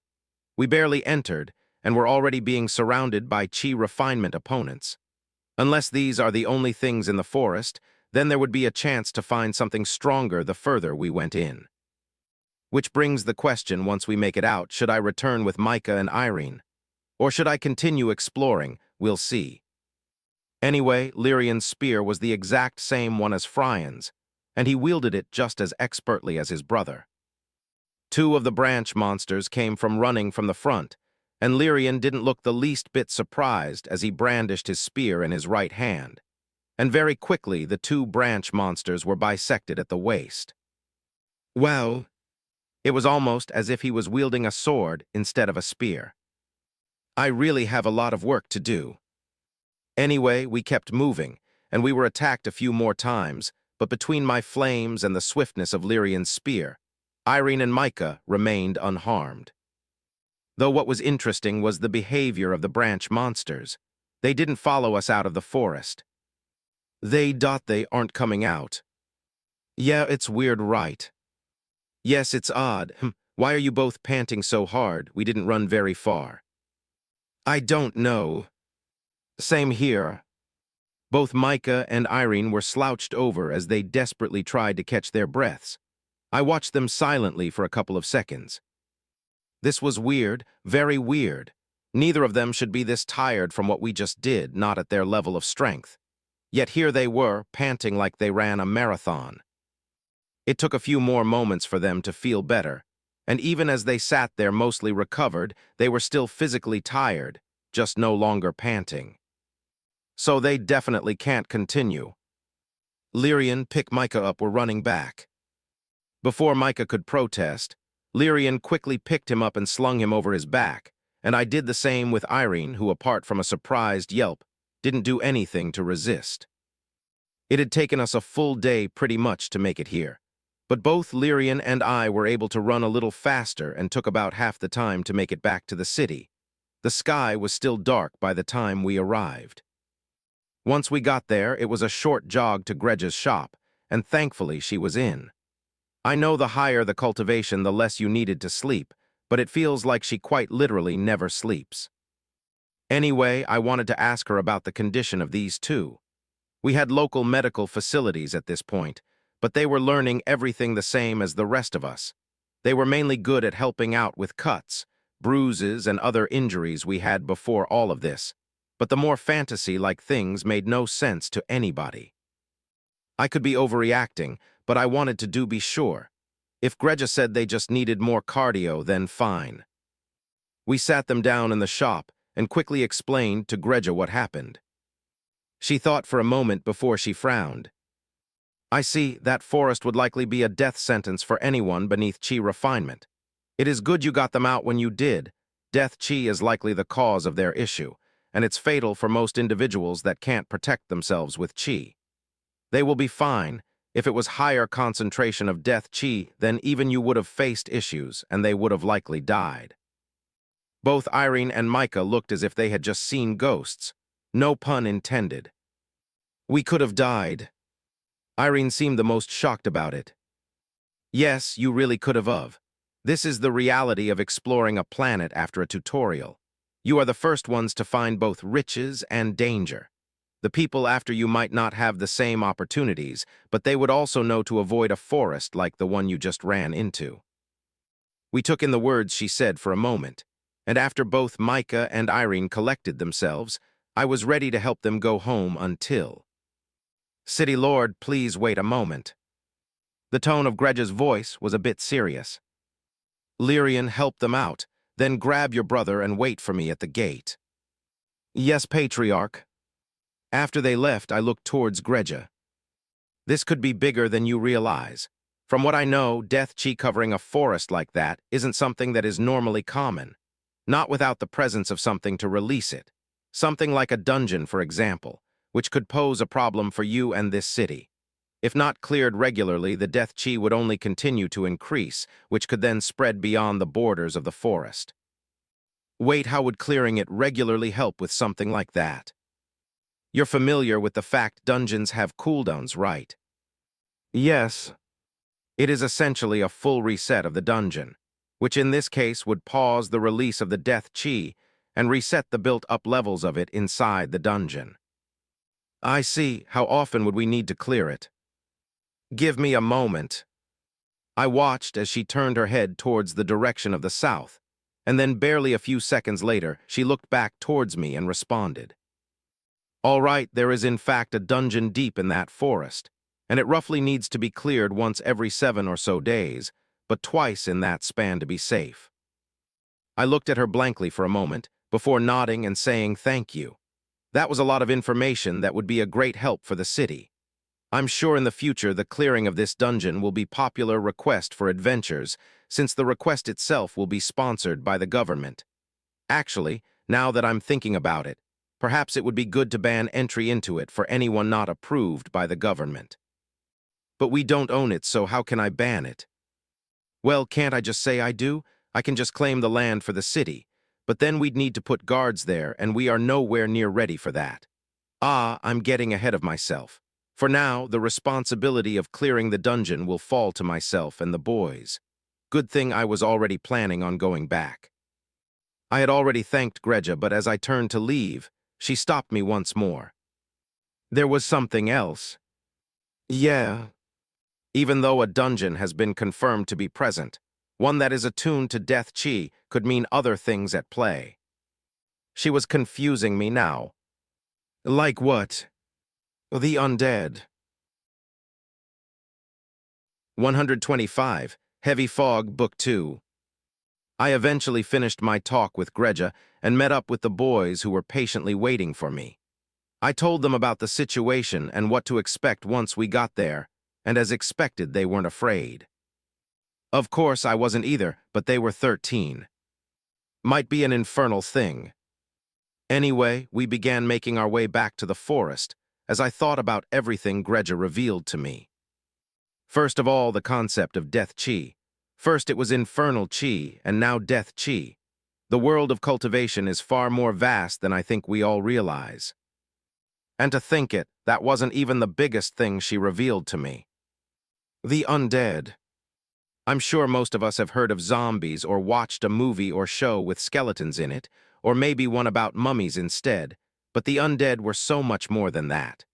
Where there is life, there is death, and where there is death, there will be those that are born from it, that will thrive in it.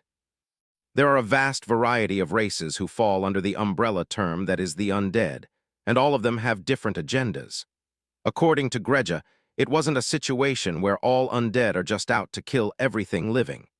They had communities, countries, empires, and lived day-to-day life, just like the living did. But of course, that didn't include all of them.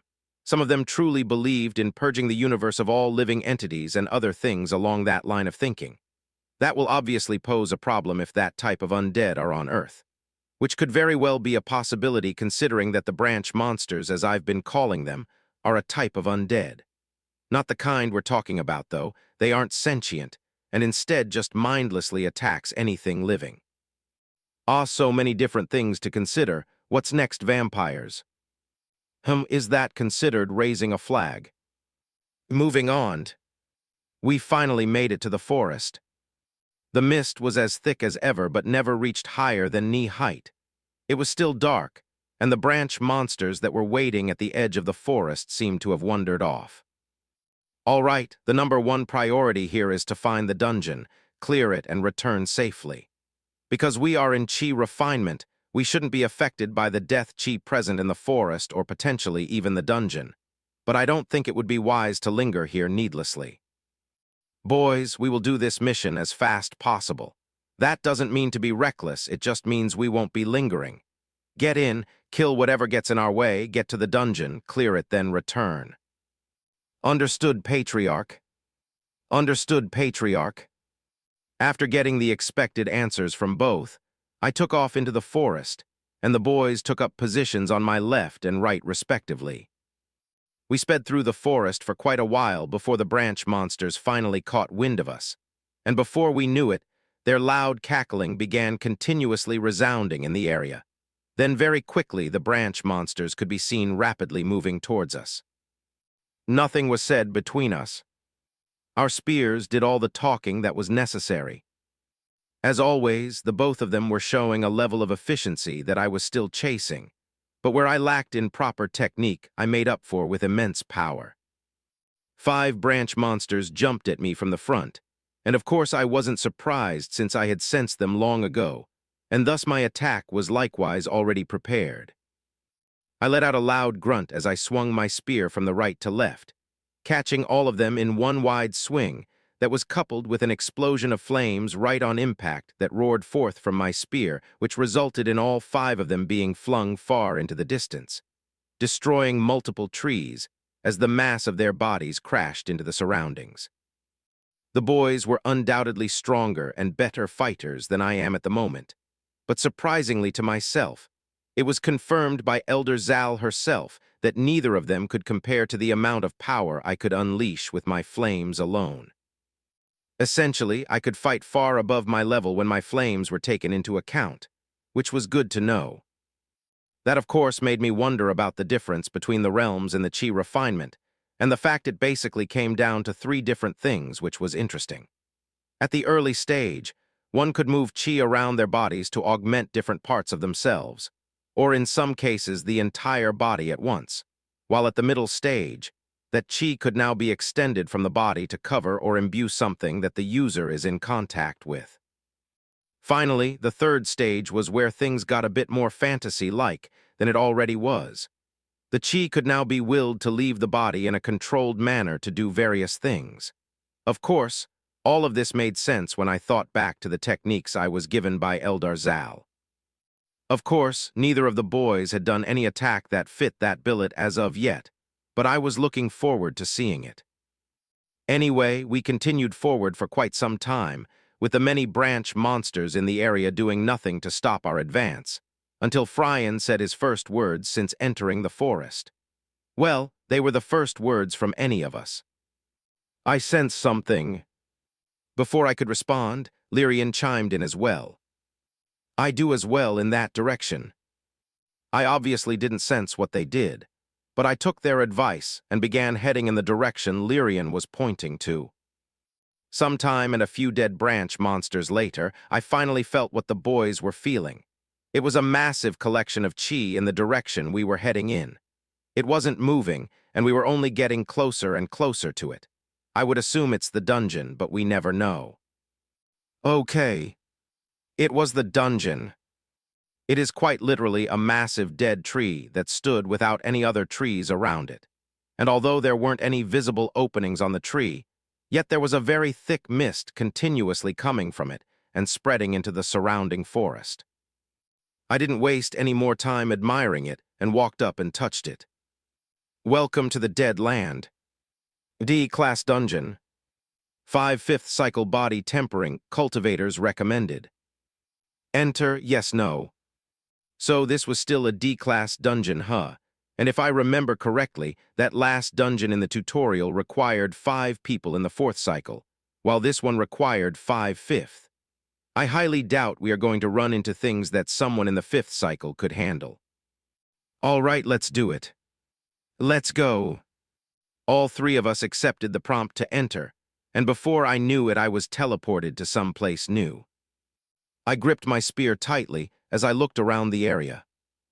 There was mist everywhere. Unlike the forest outside, where it was only around knee height, this was far much worse.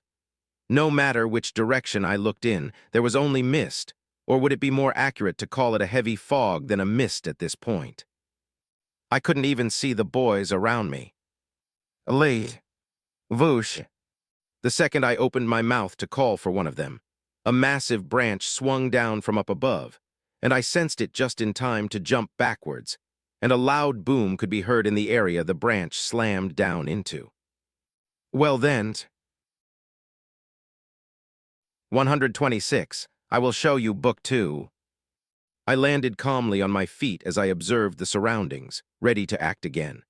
I know without a doubt that I am not a trained assassin or someone who has been practicing how to land without sound all my life. So, I know for a fact my landing made sound, no matter how much I tried for it not to, yet there was no follow-up attack. That could mean many different things. Like, welcome to the Dead Land dungeon. Objective, cull the root. Cull the root or become its nutrients. The objective took its sweet time in coming, but it's quite simple yet complicated. Cull the root? What root? Was the branch that slammed down the root, or part of it? I have no idea. And that last line. I guess that means we can't leave until we do the culling. But it's interesting that it didn't say we could leave through death like it did in the tutorial actually. Now that I know about the existence of the undead, I suppose things make a bit more sense now. Anyway, I need to cull the root to clear the dungeon. First things first, the branch that attacked me when I spoke. I wasn't attacked when I entered the dungeon, and I wasn't attacked when I dodged. Maybe it's a sound threshold. It could also be that the branch had a certain range, and I left it when I dodged. Well, let's just see and test things. I began walking forward slowly and carefully, with my spear at the ready to move at a moment's notice. Yet there was nothing, no matter how much I walked forward. Not only was there no attack, but I also couldn't sense anything at all through all the fog. I couldn't even see the ground that I was standing on, yet I had no choice but to move forward. Let's try talking again. T. Voosh. Another branch quickly came smashing down, only this time I didn't dodge. I was ready and prepared, so I didn't waste any time and brought my spear up to meet it. The force of the branch slammed into me, and the force behind it shook my body as it forced my knees to bend more than they already were, and my arms trembled more than I expected them to, but I held on. Before the branch could pull back and potentially attack again, I unleashed a torrent of flames on it as I pushed back with my spear. The second the flames got on the branch, they burned and tore into faster than anything I've ever seen before. Grahh. A guttural scream sounded out from somewhere deep into the fog, and I watched as the branch shivered in real time and as it shook about, as if trying to shake the flames off it. But of course, since when were my flames ever so simple? It continued to writhe and shrivel in pain before I heard a snap, high above me, and then the massive branch came crashing down next to me. I watched as it continued to burn like wood in a campfire that was likely too large. It burned and burned until not even the ashes remained.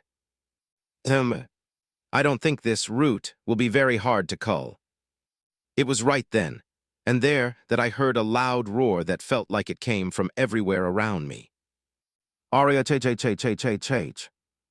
It felt like it reverberated throughout the fog, and before I knew it, multiple branches immediately began converging on this area, and they dwarfed the one that previously attacked me in size. These branches were big enough to be trees on their own, yet instead they were just limbs to what I now assumed to be one massive tree somewhere in the distance. All of them came crashing down with immense force towards me, and no matter how much I dodged, the attacks never stopped coming. It seemed the tree did not like being burned by eternal flames. Fair enough. So I will give it more. Instead of just covering my spear in flames, I promptly covered my entire body in flames before willing them to expand to a massive height and forming a cylinder of flames around my body. The branches, or better yet the tree in the distance, didn't notice in time, and the multitude of massive branches still kept coming. But this time, instead of dodging immediately and allowing them to slam into the ground or whiff in the air, I held my ground for a few moments longer just to ensure the branches would get caught in the flames, and that they did. The scream of sounding out once more, only this time it sounded even more painful than before. Maybe these bigger branches were more important to it than the smaller one before. It could also be because more branches are being burned, so it's feeling the pain from more places. I don't know. Anyway, as expected, it wasn't happy. So much so that the fog around me began to clear, as the branches kept burning and writhing in pain, as they slammed about the place without much aim. So is the tree controlling the fog then? Must be, since it's only now starting to clear after it had screamed in pain the second time. I allowed my flames to recede back into my body, of course, not including the flames on the burning branches. The fog continued to clear, and eventually I could finally see what was standing in the distance. A truly massive behemoth of a tree. One that had a face on it, that was similar to the faces I saw on the branch monsters in the forest around this dungeon. Wow, I can't get over how massive it is. There's no way there are trees that big that simply exist outside of this dungeon, right? That would not be fun to deal with it. Patriarch. Patriarch. I heard two separate shouts from two different places. I looked in both directions to see the boys running in my direction with determination. I'm glad they were fine. No. Why do they look so haggard? Is that blood on both on them? What the hell happened? They're supposed to be stronger than me, So if I could handle blocking a branch, then they should be able to do the same thing. Maybe the tree focused on them a bit more than I did because they were stronger. My question would remain unanswered for now, since the tree didn't plan on sitting still to watch our touching reunion. Aria ch. Another roar was let out as a flurry of massive branches shot out in my direction. It seemed to be ignoring the boys and focusing everything on getting rid of me. It really didn't like that fire, huh? Whatever, I preferred it this way. What type of patriarch would I be if I didn't lead from the front? Not that I knew all that a patriarch should be, but didn't Elder Zal say I should be a pillar of power and strength, or something along these lines? Then watch me, Lyrian and Fryan. I will show you power. Come. I roared back at the tree, and it was rapidly approaching branches and took off in a sprint towards it. 127. Words, Book 2. Run, child, run and don't look back, they are coming. Mother, no, I won't leave without you. We can escape together. I said to leave, boy, you are not to die here. I will not allow it. Run, live and grow strong. Do not forget what happened today. Don't ever forget the fall of our family. And most of all, don't ever forget who did it. The Infernals. Those disgusting filth of a race were willing to destroy our entire planet all because of one meaningless life. Don't forget it. Now run. I promise I will burn planet Infernal to the ground if it's the last thing I do. After giving a promise filled with conviction to this mother, the small boy, a half-elf, and young scion of a prominent noble family escaped into the family catacombs. The catacombs not only served as a resting place, but also doubled as an elaborate system of escape tunnels that led in many different directions around the planet, through a series of hidden teleporters. Of course, there was one which led off planet, and that is where the boy reached, just in time to see the face of an infernal bending a corner in an effort to capture him. The birth of death to the flame. Using my flames wasn't a skill like those in video games. It was a part of me, and it would also move towards my will. But something that Elder Zal taught me in our many discussions since we started training, words have power. Of course, the premise of it wasn't that weird since it was something my mother liked to say to me. I believe it was a verse in the Bible, life and death are in the power of the tongue. I think it was along those lines. There was also bullying, or giving someone a compliment, or motivating someone, or even going to see a therapist. There were plenty of real-world examples of words having some form of power, but what Elder Zal was referring to was a bit different. Depending on the use, words could have real, genuine, tangible power. Apparently, I wasn't ready to learn about the finer details behind as of yet, but that was all I needed to know for now. A great example is the V word. Apparently, the effects of saying that word aren't something I could just conjure up no matter what I did. I would 100% have to say the V word if I wanted to call upon the being that spoke to me when I last used the V word. Now, while words have power, there's only so much I can do at my level of cultivation, and the only reason the V word is possible is because of what I am, an infernal patriarch. But otherwise, I'm not strong enough to do anything too crazy. What I can do, though, is speak to my flames. They aren't a skill, but calling upon them out loud like those characters who shout out their moves could almost be treated like buff to them, especially now with chi involved. Gather. I said it calmly, and I could feel a small bit of chi leaving my body, and then I felt my flames spring to life with invigorating glee, as a small ball began forming at the tip of spear. Compress. The ball at the tip of spear slowly began to shrink in size as the flames continued to gather in droves. All the while, the massive branches of the tree had long since reached me, and they were lashing out with seemingly reckless abandon. And though it might appear that I was dodging them easily to someone watching, it still definitely took focus on my part to do so.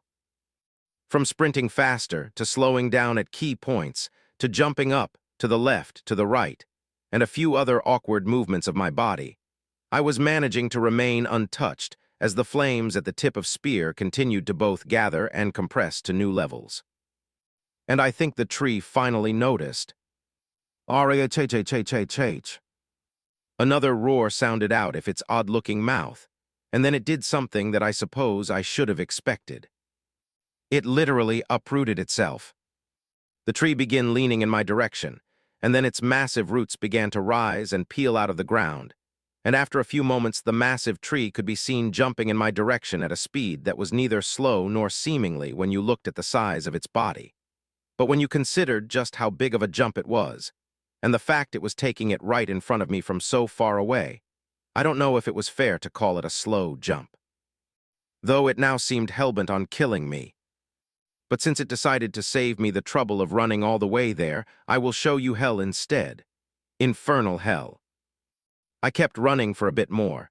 Then as the tree firmly settled in front of me with its massive branches following suit, no packing much more force in each of its swings, and at this point I had to be careful that each slam from a miss into the ground didn't cause me to lose my footing with just how much force was in the attack.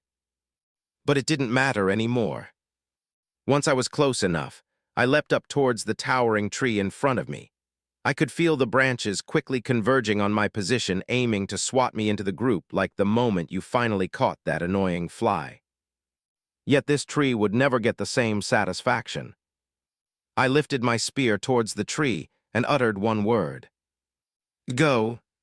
Once more a bit of chi left my body, and then the small pitch-black ball of flames that had been compressing this entire time shot out faster than a bullet, reached the tree right before the branches reached me, and the world seemed to go blank for a split second, then a massive explosion sounded out.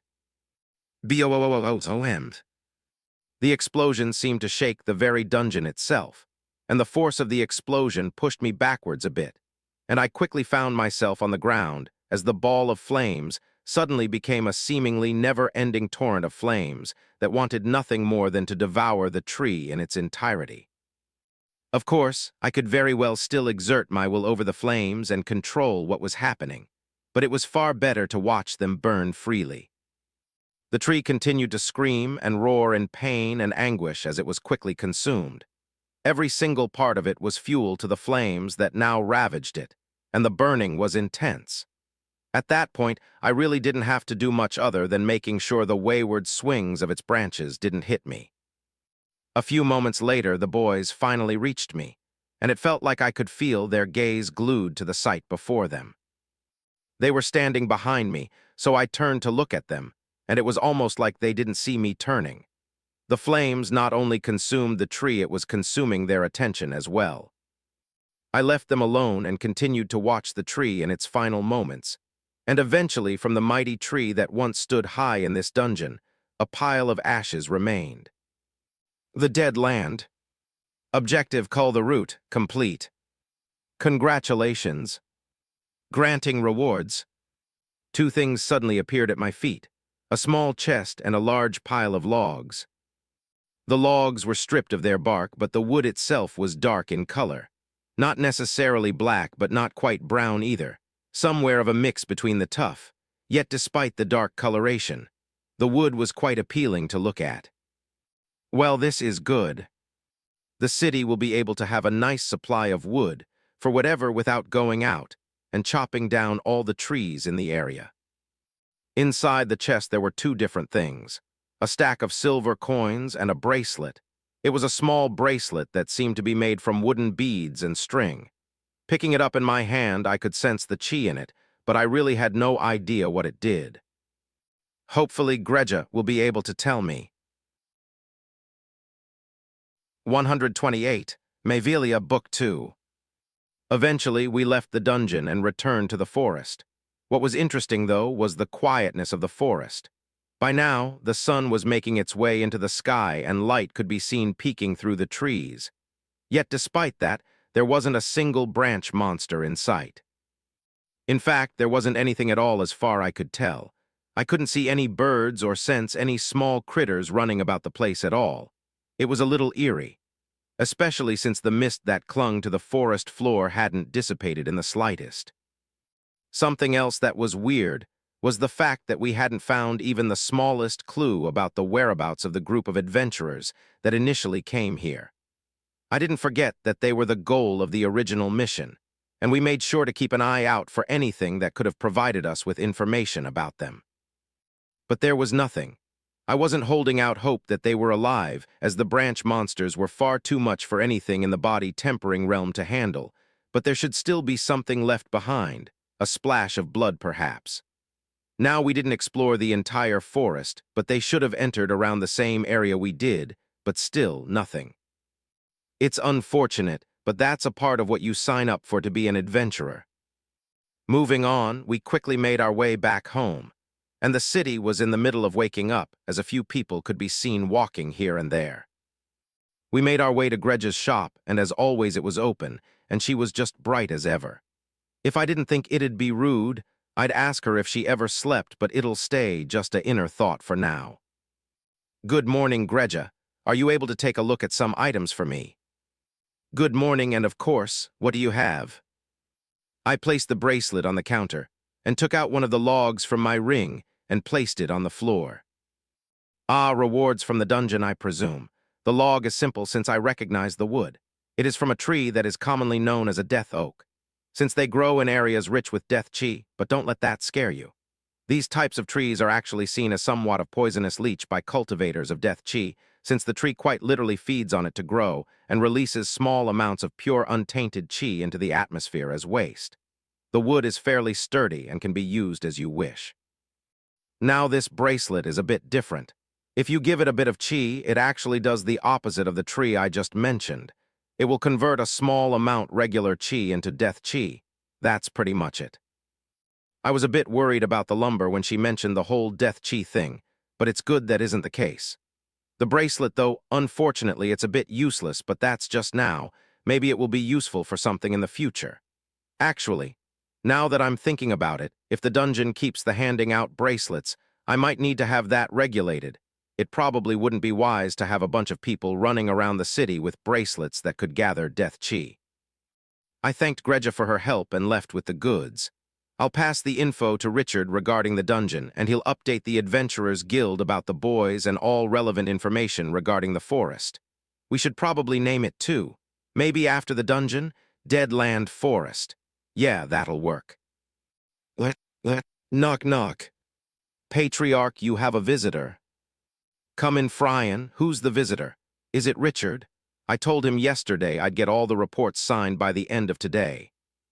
No, Patriarch, the visitor is someone from a different city. They identified themselves as an envoy of the Mayvelia Merchant Union. Mayvelia Merchant Union, where are they now? In the government building. Richard is keeping them company. All right, give me a moment. We'll head there in a bit. It's been a month since the Deadland dungeon, and this is the first time that someone has approached the city. I knew people would eventually show up, but I didn't think it would be someone from another city. Even though I don't recognize that name, it wasn't one of the 13 city names that were displayed at the end of the tutorial. A lot has changed in the past month, and there are plenty of people constantly leaving the city for one reason or another, but some of them include scouts. Because of that, we know there's another city somewhere northwest of us. We haven't initiated contact with them, nor have we been very close to it, and the only reason it was spotted was because that individual was making their way up a mountain on the other side of the lake and spotted it.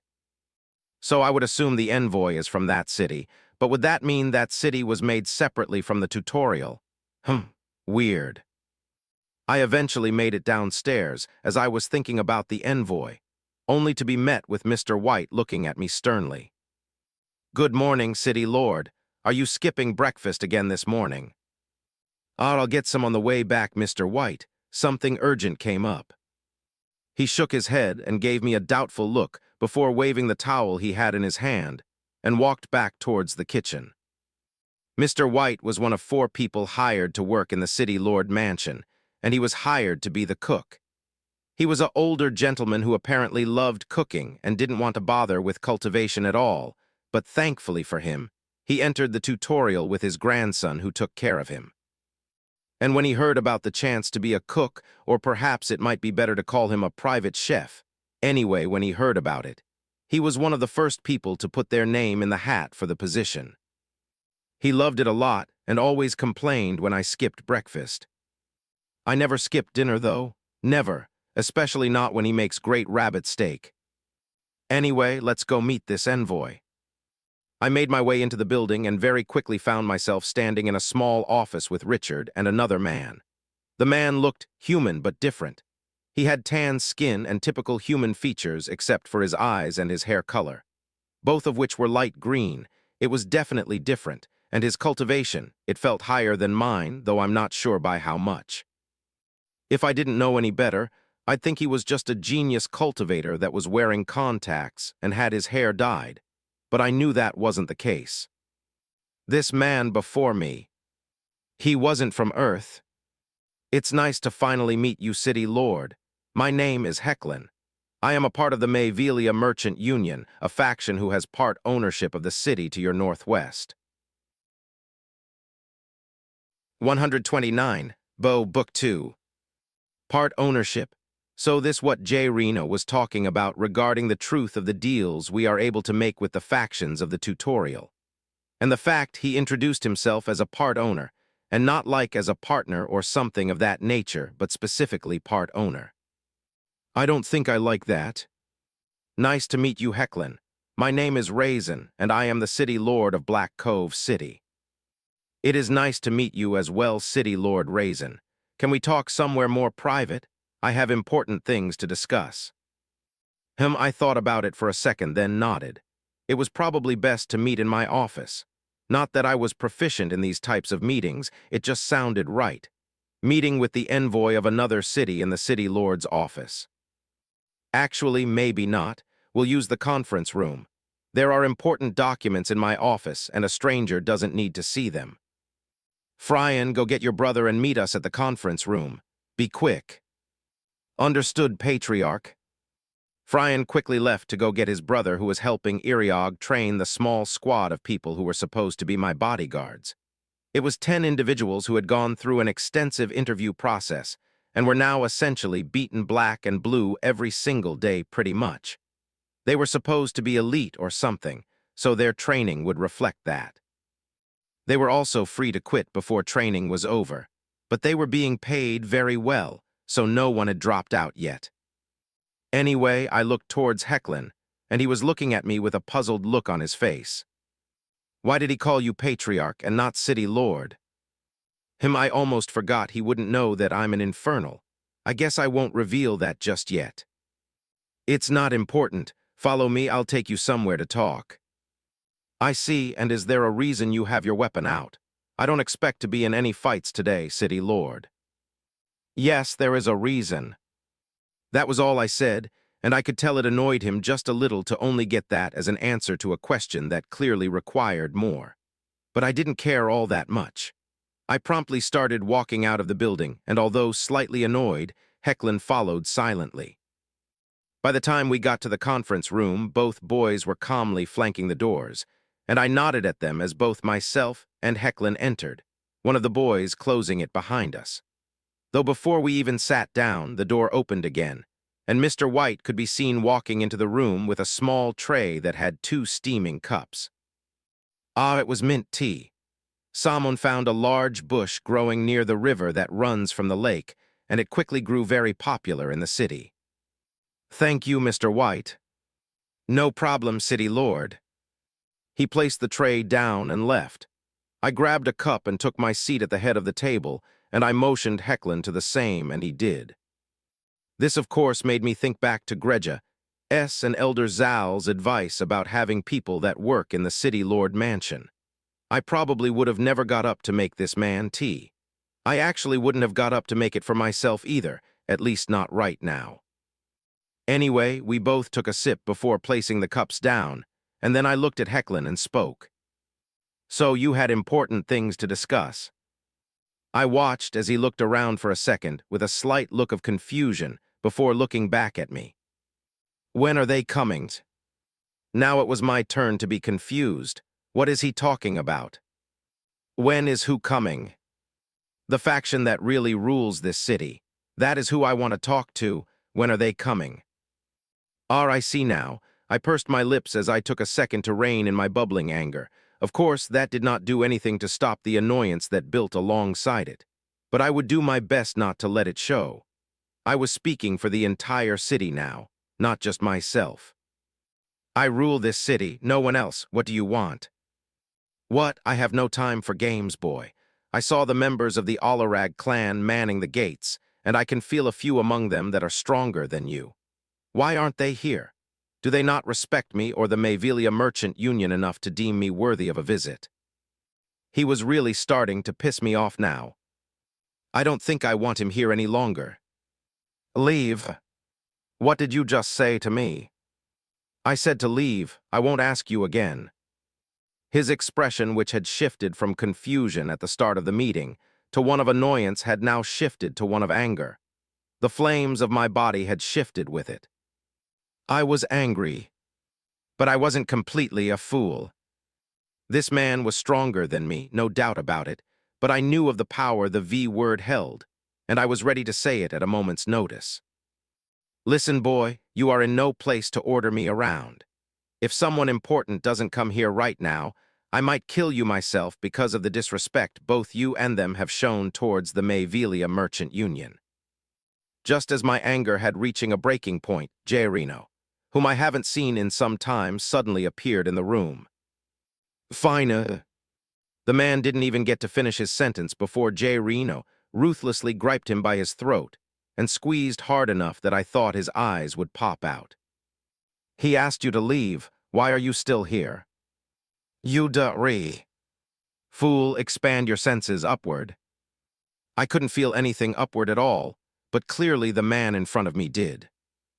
I watched on as his already bulging eyes widened significantly, and his pupils began to tremble as if he'd seen something so fearful that he would never leave his home again. Infernal. Does that mean Elder Zal was somewhere outside in the sky looking down at him? I'll have to ask her later. Anyway, after muttering that, Reno released the hold he had on him and dropped him. He fell to his knees and immediately gripped at his throat as he coughed for a few moments. Well, it was more than a few moments. It seemed Reno had him in an iron grip. After collecting himself, he stood to his feet and looked towards Reno. Thank you. Reno didn't respond and simply vanished where he stood. I still can't do that. The man then looked towards me, and in one smooth movement, he placed a hand over his chest diagonally and then did full 90-degree bend at the waist. I deeply apologize for my actions. Please excuse me. A suitable apology will be prepared and sent as soon as possible. And with that, he stood up slowly, then bowed towards me once more, never meeting my gaze the entire time, and calmly left. I stood there dazed for a second as I thought about what just transpired. And I'm drawing a blank what the actual fuck just happened.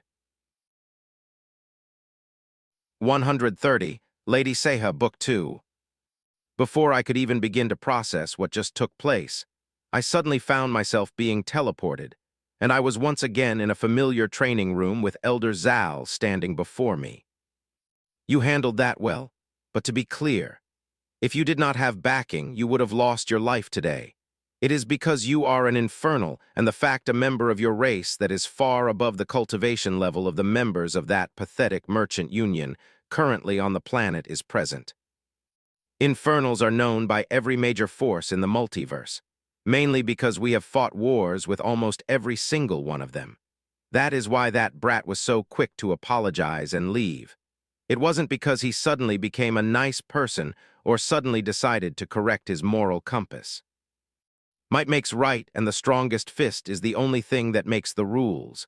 And in the vast multiverse, there isn't a stronger first than ours. So, be wary in all of your interactions going forward. I guarantee every single faction on this planet, and eventually this galaxy and universe will soon come to know that there is an Infernal on this planet. You will receive gifts, upfront respect, deferential treatment, and many more things. Do not let them cloud your judgment. Do you understand what I am trying to portray to you? I'm pretty sure I get what she's saying. Those merchants will soon spread the word there is an Infernal here, and very soon a lot of people will be showing up to kiss ass, basically. I need to make sure I am not letting them trick me with pretty words and that I take everything with a grain of salt. But there is something I don't understand. I understand, Elder Zal, thank you, but I have a question.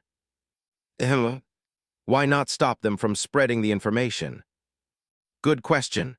People will find out eventually. No use in delaying the inevitable, and it is important you learn and get used to dealing with various factions of the multiverse.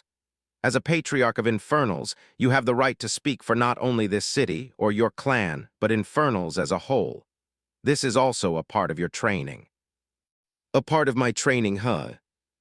So far, my training has consisted of thrusting and lectures. Nothing else. And apart from my weekly trips to the dungeon in the south, that's all I've really done. Received lectures and thrust for hours on end, and now it will include political training apparently. Part of me wants to complain to Elder Zal about it, but I haven't been able to because of how effective training nothing but thrusting has been for me. I haven't gotten stronger in terms of cultivation, but my actual fighting ability has risen considerably, all from learning to thrust better. The two main things it's impacted have been my control over my spear and my overall balance. If I thought I knew how to control my spear before this, then I was surely mistaken. The difference between myself today and the Raizen who was fresh out of the tutorial might as well be night and day. It even helped with what I've been trying to do since the tutorial. The whole move with my spear like my flames thing. From when I went through enlightenment during J. Reno's training.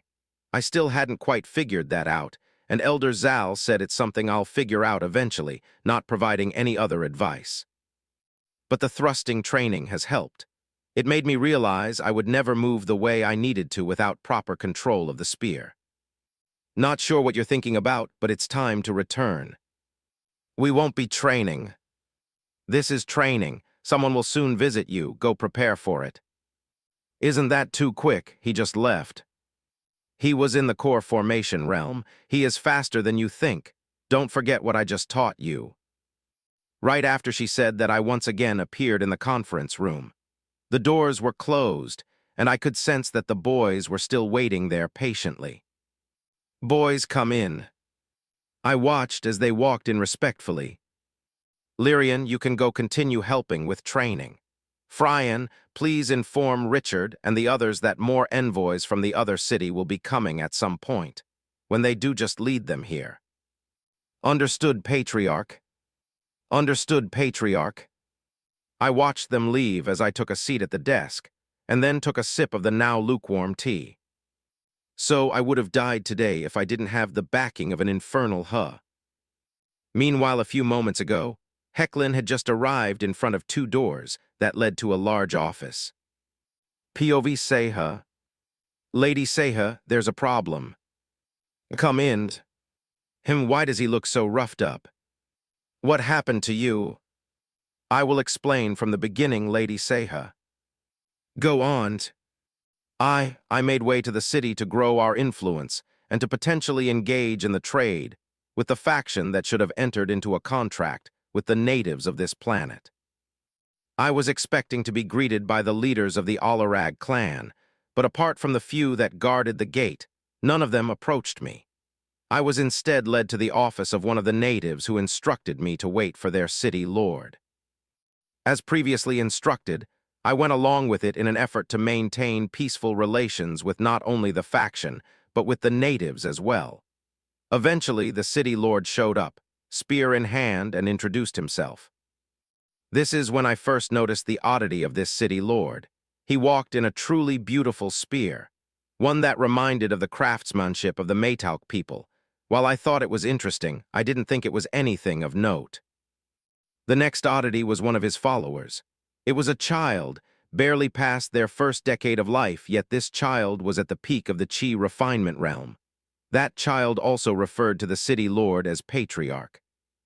Again, due to my own ineptitude, I only thought it was interesting and not something of importance. We eventually made our way to a conference room of sorts, where I expected to be met with the leaders of the Alarag clan, but they did not come. I assumed it was the Alarag clan attempting to assert some sort of dominion over me in an effort to make the Mavelia Merchant Union look weaker or less than them. I did not respond to this thought in a good way. What did you do, Hecklin? I turned my anger towards the city lord, but when he asked me to leave, I threatened to kill him. Sigh, that is indeed unbecoming of a member of our union. So you left after that. No, the real problem happened after that. Don't tell me you actually killed the city lord. I wouldn't dare. Hecklin, I apologize, Lady Seha. Allow me to finish my story. After I threatened the city lord, a nascent realm cultivator of the Alarag clan appeared into the room and gripped my throat, barely allowing me to breathe, as his chi penetrated my body and squeezed my lungs. I wanted to protest, but the cultivator instructed me to direct my gaze and my senses upwards, and that is when I saw true death for the first time in my life. In the sky far above the city was a mass of flames so black that the night sky would seem bright in comparison. And in the middle of the flames were two eyes. They seemed to stare into the depths of my very soul. I knew immediately what I was looking at. An infernal. Yes, Lady Seha, it was undoubtedly an infernal. After that, I thanked the member of the Alarag clan before offering the city lord a deep bow of apology and promised him compensation before making my way here. That is the full story. I see. Go prepare a suitable compensation out of whatever we can muster on short notice. Money, treasures, resources, whatever we have. Prepare something, then wait for me at the gate. I will be there shortly. Yes, Lady Seha. From a ring, I materialized a small device, pressed a few buttons. Little Seha, you're calling a bit early. Did you just miss your grandpa? Grandfather, there is a problem. 131, People of Earth, Book 2. POV Seha. You said there is an infernal on that planet, and that this Hecklin threatened to kill him before a much stronger infernal showed up, right? That is the assumption we are working with, Grandfather. It is not confirmed if the city lord is also an infernal. No, he definitely is. You said someone called him a patriarch, right? Yes. This is big. The Union will undoubtedly take a hit for this, since they will never forgive such a slight, not one that was directed at a growing patriarch. This is above your head for now, little Seha, so do not worry about it. I will leave it to you to determine suitable compensation. Don't go groveling, but do your best to maintain good relations with him. We will be selling the information that there is an infernal here, so other nearby factions will likely be showing up. Don't let them get ahead of you. Understood, Grandfather. Remember, Seha, we want to maintain relations, but we do not fear an altercation with them. Don't lower yourself. Oh, and before I forget, Hecklin, punish him. After saying that, Grandfather disconnected the call. He wants me to punish Hecklin, huh? I have something in mind. Heh, this planet won't be boring after all. POV Elder Zal. The Maevelia Merchant Union. What did those greedy fools do to earn your ire? They threatened to kill our young patriarch. I see, unacceptable. A price will be paid. Good. Click. POV Raizen. Patriarch, people are here to see you. Come in. I watched on as Fryan opened the door and two people walked in. One of them a woman, and the other one caused a frown to appear on my face. Not him, leave now. Perhaps I was being a bit childish, but why would I want to sit here and pretend this person didn't threaten to kill me? If that was a part of the training, then I would fail for today. My statement caused the woman to pause for a moment, before looking at back him and nodding. The man nodded towards and did the same to me before calmly walking out of the conference room. I thought for a second to add on that he should leave the city, but this is fine for now. Once more before Fryan could close the door, Mr. White came and left some tea for us. Does he just constantly keep a pot of hot water on the stove? He's really good at this. Thank you, sir. Thank you, Mr. White. Both the woman and I gave Mr. White his thanks, and he departed with a smile. At least she said thanks.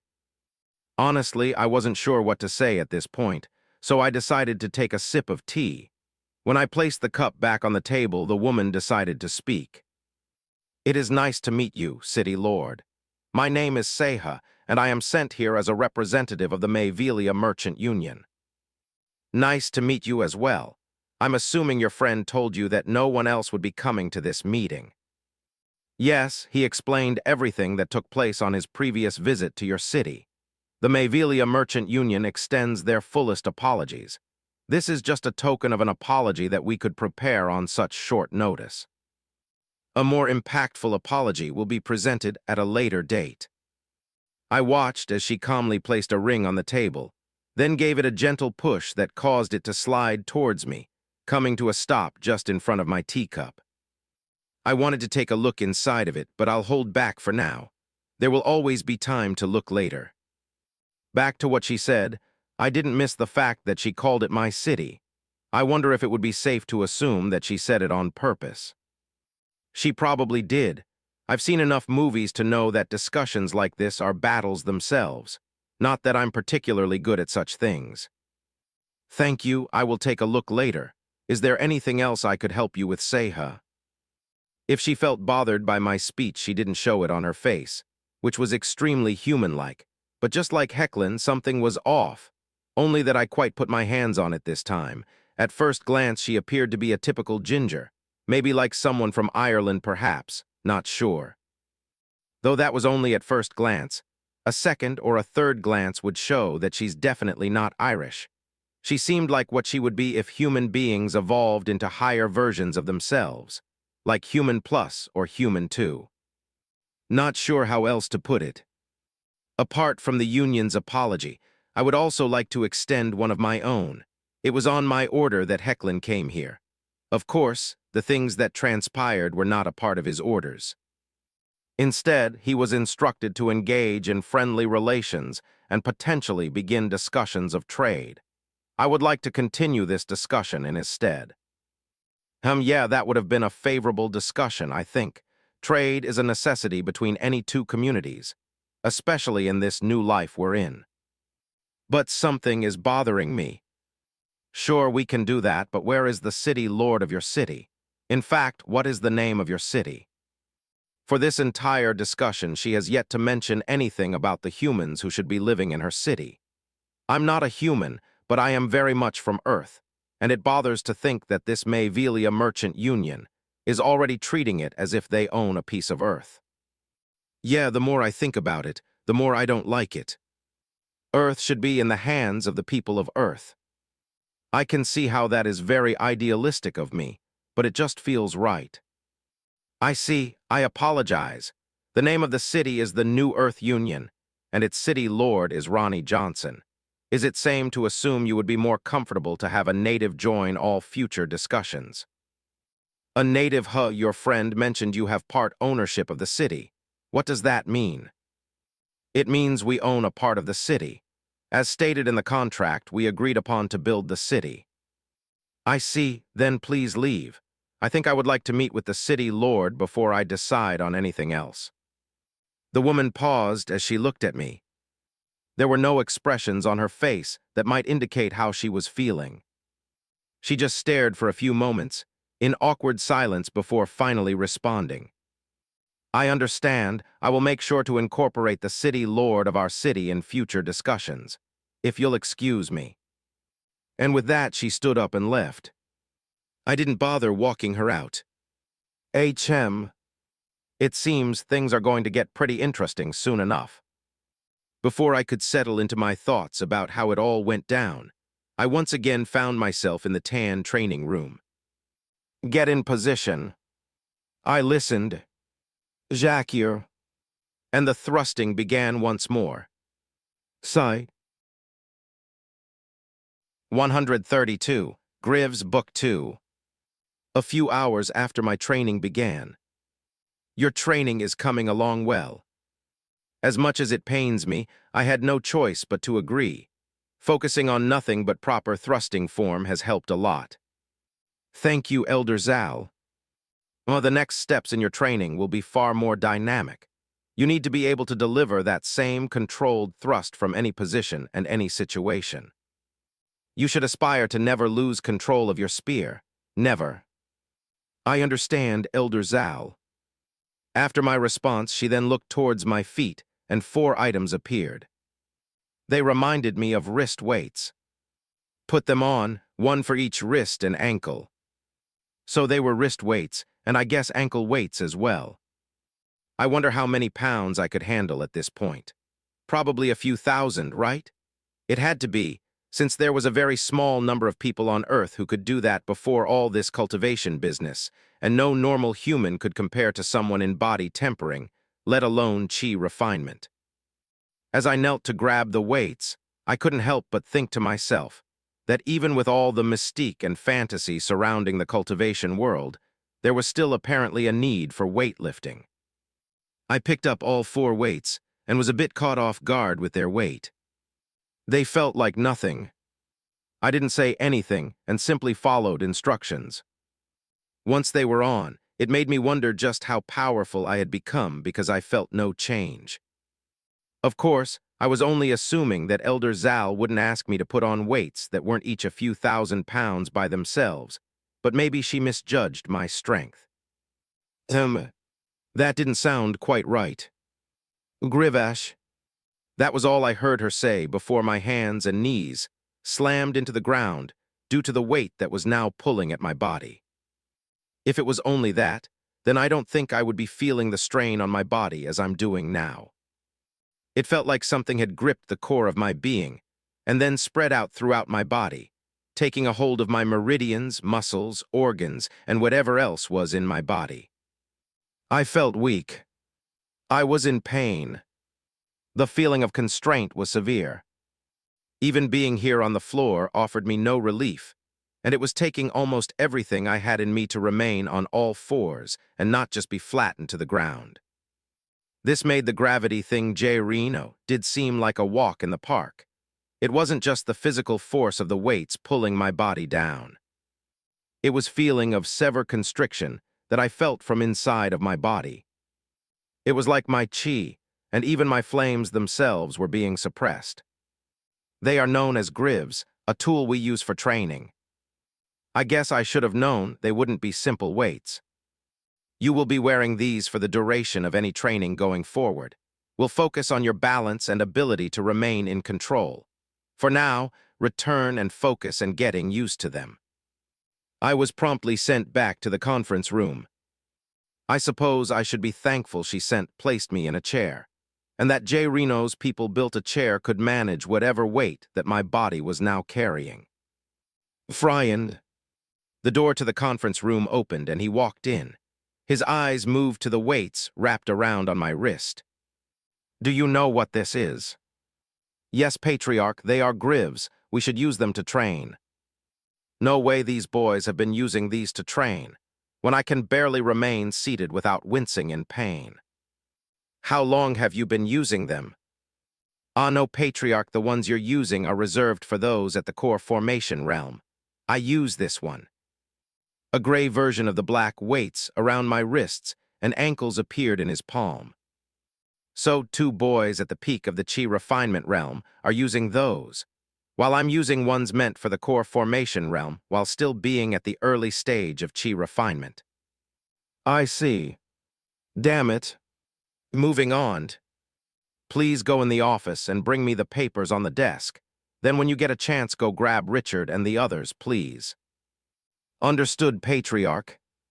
I didn't want to use them as errand boys, but they apparently liked it and even encouraged it. Even though I was supposed to be hiring people for that role as well. But interviews have been slower there due to apparent importance of the handling errands for the city lord, or so Richard said. Anyway, I thanked Fryan for the documents, and I continued the work I was supposed to be finishing this morning before everything happened. Basically, it was a plethora of updates from the government that I had to sign off on. From approvals for hires, to projects to invest in, or to potentially stop investing in, suggestions for the Adventures Guild, the collected tax, the total collected rent, and so on and so on.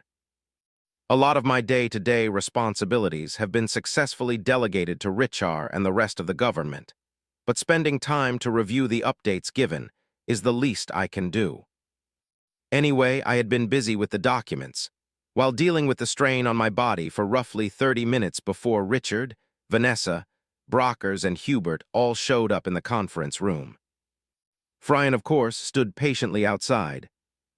Once everyone was seated, Mr. Wright could be seen coming through the door with tea for all of us. I don't know how he did it. I'm starting to think he's secretly a strong cultivator sent by Elder Za. Let's refocus. You look terrible. Thank you, Richard. Sorry, I didn't mean to be rude, but what happened, man? It was easy to tell that Vanessa, Brock, and Hubert shared his concern. Well, here's what happened. I probably spent around 45 minutes explaining everything that happened from my first meeting with Hecklin and the meeting with that Seha woman.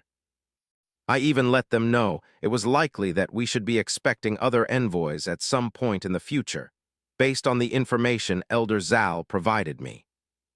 Of course, it was a lot for them to digest all at once, but it was important that they were fully aware of the happenings of the city. If I wanted them to handle everything I've delegated to them properly, then they couldn't be dealing with too many random surprises popping up. Powerful envoys from who knows where showing up to greet me would definitely be under the umbrella of random surprises. So that esteemed elder of yours basically saved your life and maybe the rest of ours too, huh? It was Brock who asked the question. It seems so, though it won't be wise to bank on her doing that for us forever. We should only ever depend on the strength of the members of the city, my personal strength and the collective strength of the city guard.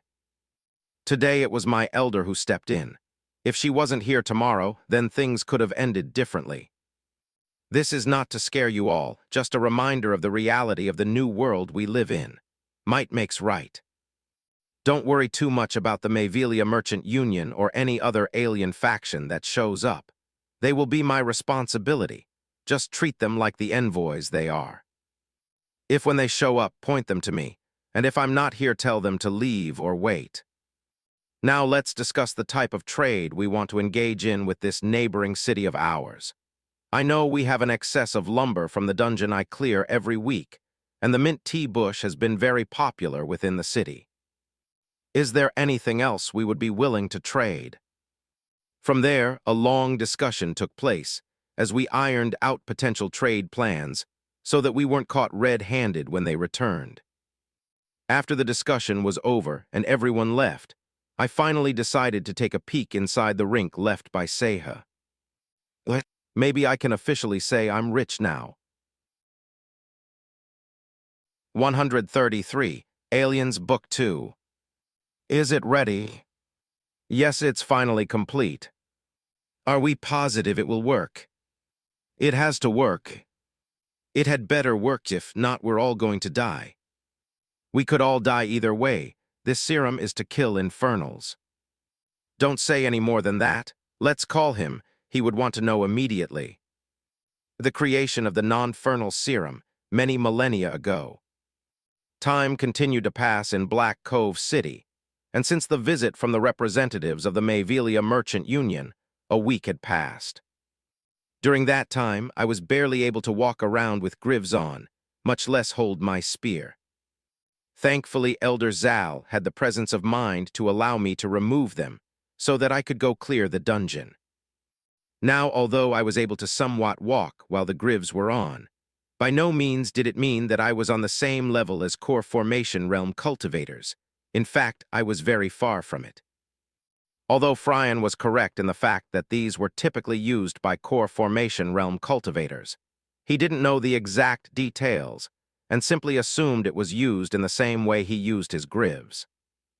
While the black pair that I used was definitely used for training, core formation realm cultivators used it slightly different than how I've been using them.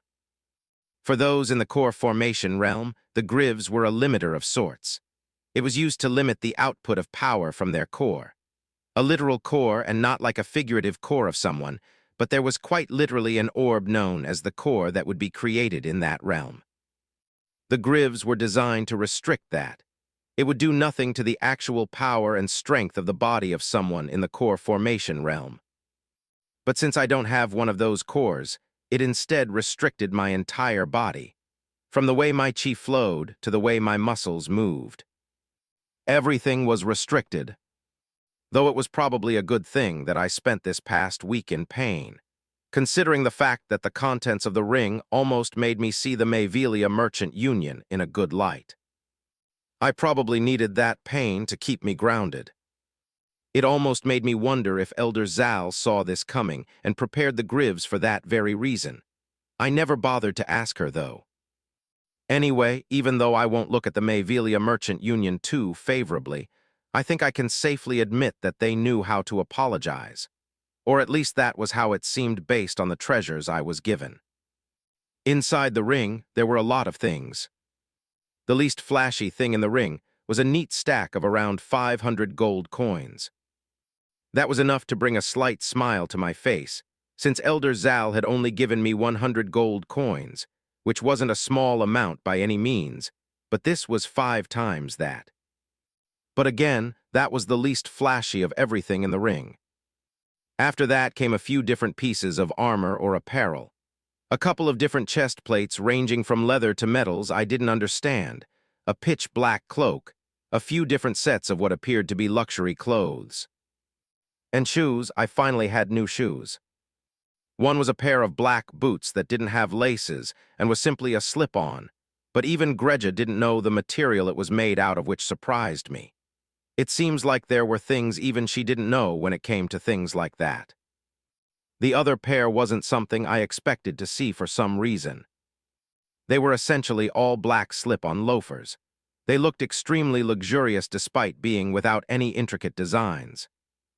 I guess I found my formal footwear, but it was still odd to me that they had something like this on hand. Who would be worrying about buying formal shoes at this point? Anyway, the ring also had 3 weapons. A set of daggers. The blades were about 7 inches long and curved, while the hilts seemed to be covered in some sort of green scales. Apparently, the daggers were a good conductor of heat or something. Next came a massive hammer that took both my hands to hold steady. It had brown vein-like features running all over it, which apparently allowed it to cause small tremors that would spread out from the point of impact to a target that was hit. Just the weight of it alone would be enough to crush someone's chest, but the added tremors added a different level of destruction to the already powerful weapon. Finally, there was a sword. It reminded me of the longswords used by the English during the medieval era. It had no intricate carvings or any easily spotted extra features, just a pristine longsword with a simple hilt and pommel. That was until you picked it up. It was quite literally weightless. It felt like there was nothing at all in my hands, and if it wasn't for the feeling of the hilt in my palms, I could easily forget that there was ever a sword in my grasp. It was like I was holding air in the shape of a sword. It was truly and utterly weightless. I even gave it a few practice swings, and my arm flashed through the atmosphere with no resistance whatsoever. It was like the sword flew towards whatever destination I intended for it to go. Truly a dangerous sword. After that, there were a number of potions. Most of them were health potions, but there were a few that were general antidotes, and just a couple that had more obscure uses, like temporarily making one's body immune to lightning beneath a certain level or something. That was the full contents of the ring. Most of it went into the storage area in the basement, while another portion was kept in my room or ring. Moving on, I was dressed in one of the nicer outfits that Elder Zal brought me and was seated in my conference room. A small procession from the New Earth Union City had been spotted this morning and would be here shortly. I planned on just speaking to the city lord today, and depending on how that went, then further discussions could be had regarding trade. POV Sergeant Johnson. Sarge, are you sure those aliens on the wall won't attack us? I'm sure. But fine, if I die I'm gonna haunt you forever, Sarge. Sure. Rikers isn't completely without worry, though. I was aware there were other factions in the tutorial apart from the Mayvelia Merchant Union, but to think one of them was so vastly different from us. They were quite literally green. At least the folks from the Union looked like human beings, which is what I initially thought to be the case for everyone else. To think there were so many other races in the multiverse. And there's the city lord we were coming here to meet, according to Miss Seha.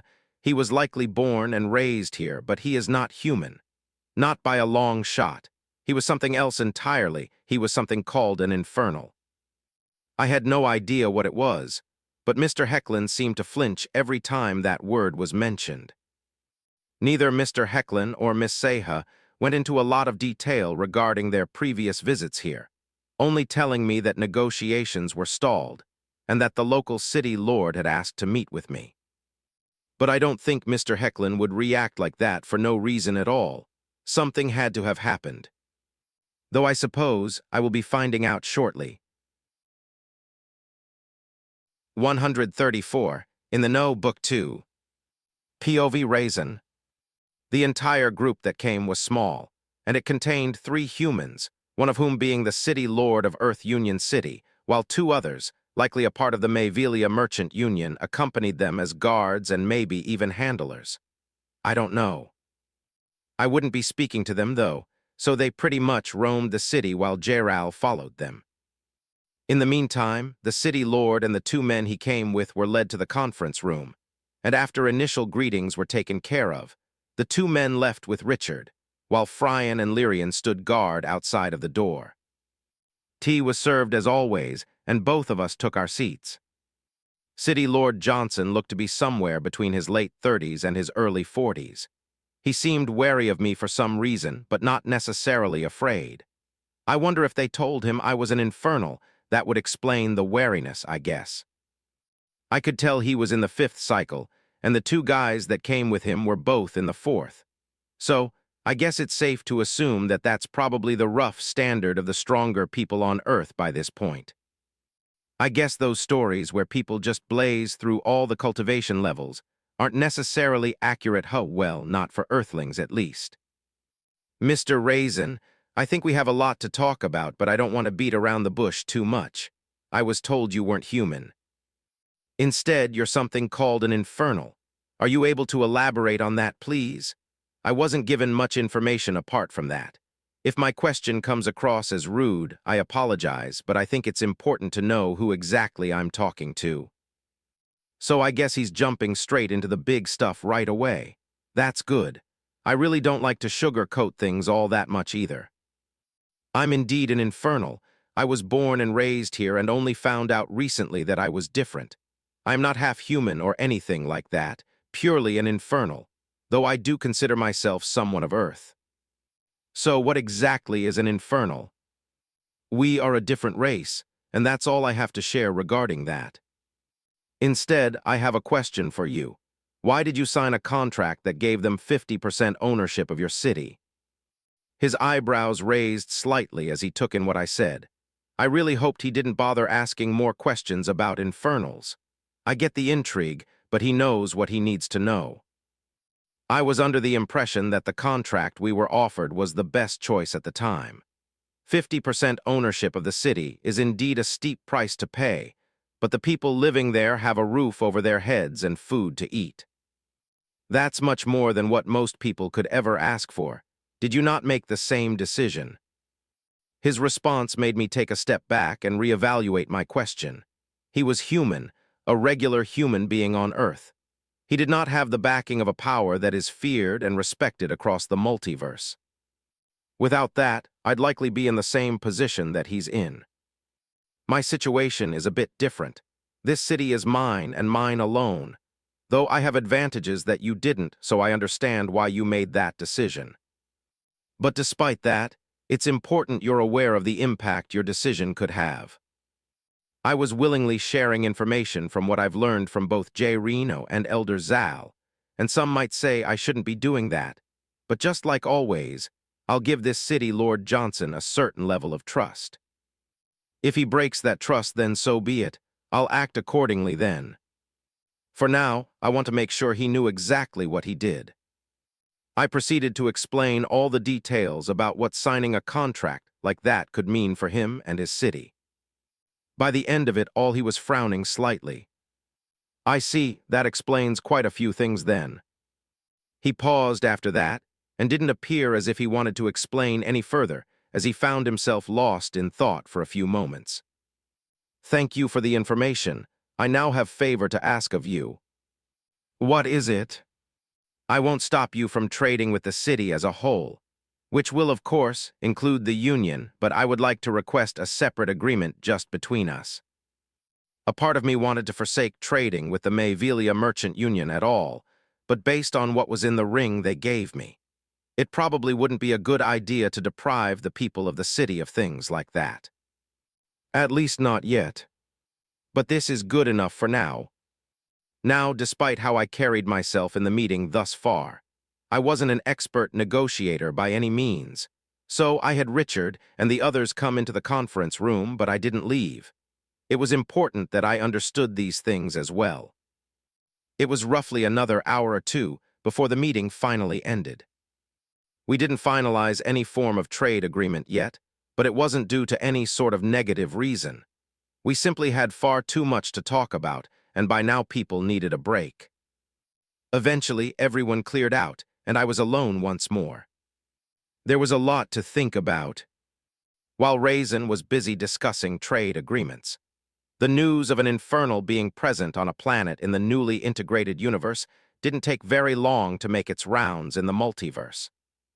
The reactions to the news were somewhat varied across all the different factions who were privy to it. There were some who simply wondered what would the Infernals want with a newly integrated planet. It was widely known that they practically never big for positions in any tutorial. Of course, this was the main reaction of someone newer factions, who only came to true multiversal power sometime in the past tens of thousands of years. Compared to them, there were various factions who have been for millions of years, and then they were considered young in the face of few others. To those factions, ones that knew the only reason an Infernal would be present on a newly integrated planet, were now suddenly wary. Even the Alarag clan did not know the true reason. J. Reno's branch head and the other upper echelon members of the clan only knew that if Infernals were ever spotted in a tutorial or on a planet that was newly integrated, then immediately wash their hands of it if possible, and if it was too late to do so, then tread carefully and aim for peaceful engagements. Even then, they would always be prepared to wash their hands of the situation. Of course, unlike the Alarag clan, the Maytalk people had much deeper history with the Infernals and knew exactly what it meant for Raizen to appear. It was the reason Yamal treated him with such respect immediately and without hesitation. All of these factions in the know new things would suddenly get far more intense and chaotic in this integrated universe. 135. Varied Reactions, Book 2. Apart from the Mayvelia Merchant Union and the Alarag clan, there were a total of 10 other factions present on Earth. All of them were vastly different from each other, but every single one of them had some level of interest in the planet. Whether those interests were good for the planet or not didn't really have anything to do with the native Earthlings. No matter how nice these factions seemed to the people living in their respective outposts during the tutorial, at the end of the day, they had their own goals and plans for Earth.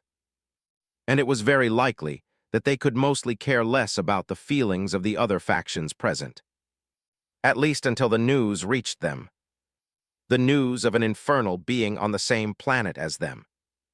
If the source of the news wasn't the Mayvelia Merchant Union, who boasted more than just a few millennia of history and credibility, then almost every faction present would have tossed the information out as garbage.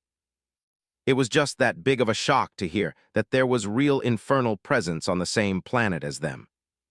For most, the reactions were to taper some of their immediate goals, playing it by ear, and making an effort to go great the local Infernal.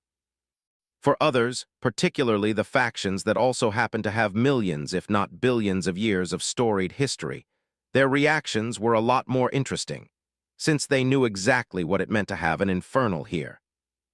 More than just a few hundred universes away in a massive mountain that simply floated in space.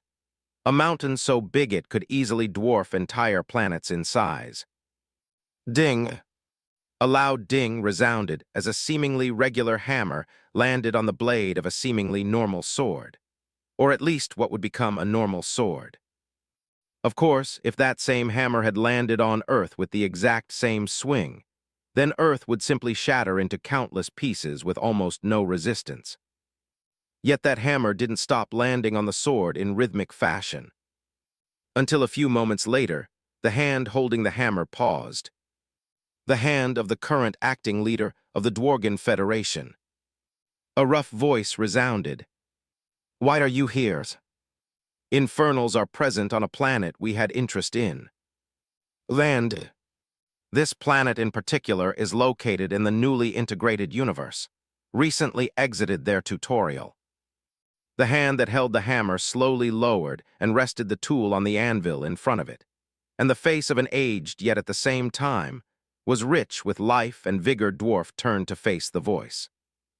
A voice that was speaking from thousands of miles away, since almost anything near the mountain while this particular dwarf was working would simply die from the residual effects alone. "Is it a male or female?" "A male, sir." "A young patriarch has been born, eh? When was the last time one was born?" "Since before you started work on this particular project, sir." Quite some time has passed then, so a few brats of ours are on this planet then." "Yes, sir." I don't feel like fighting a war, build relations if possible, if not then go pick up our people. I still prepare for a war though." "Understood, sir." "Oh, one more thing." The gruff voice of the dwarf resounded once more as he reached to pick up his hammer. "Sir." "Monitor the demons." "Yes, sir." On a planet that seemed to always be in a constant of rotting and healing, and rotting once more. "Why have you woken us up, little death?" A cacophony of voices seemed to resound altogether from a singular figure shrouded in darkness. "Your sire's infernals have been spotted on a newly integrated planet. We initially had plans to turn it into a land of death. We see nothing can stop the spread of death, little death." That was the last thing the voices said before falling into slumber once more. "I understand your sires." The one known as Little Death bowed once before it vanished from the planet. On a planet shrouded in perpetual darkness. "Your lordship, there's a problem." "Speak." "Infernals, your lordship, they are on the planet." "Which planet do you have speak of, Escalvin?" "The planet, your lordship, the one we intend to use for the—" "Speak no more, summon the Blood Council." "Yes, your lordship." A few minutes later, 7 figures could be seen seated at a blood-red circular table. Of course, only one of them was actually there in person, and the other 6 had simply sent projections. There is a young, infernal patriarch on the chosen planet.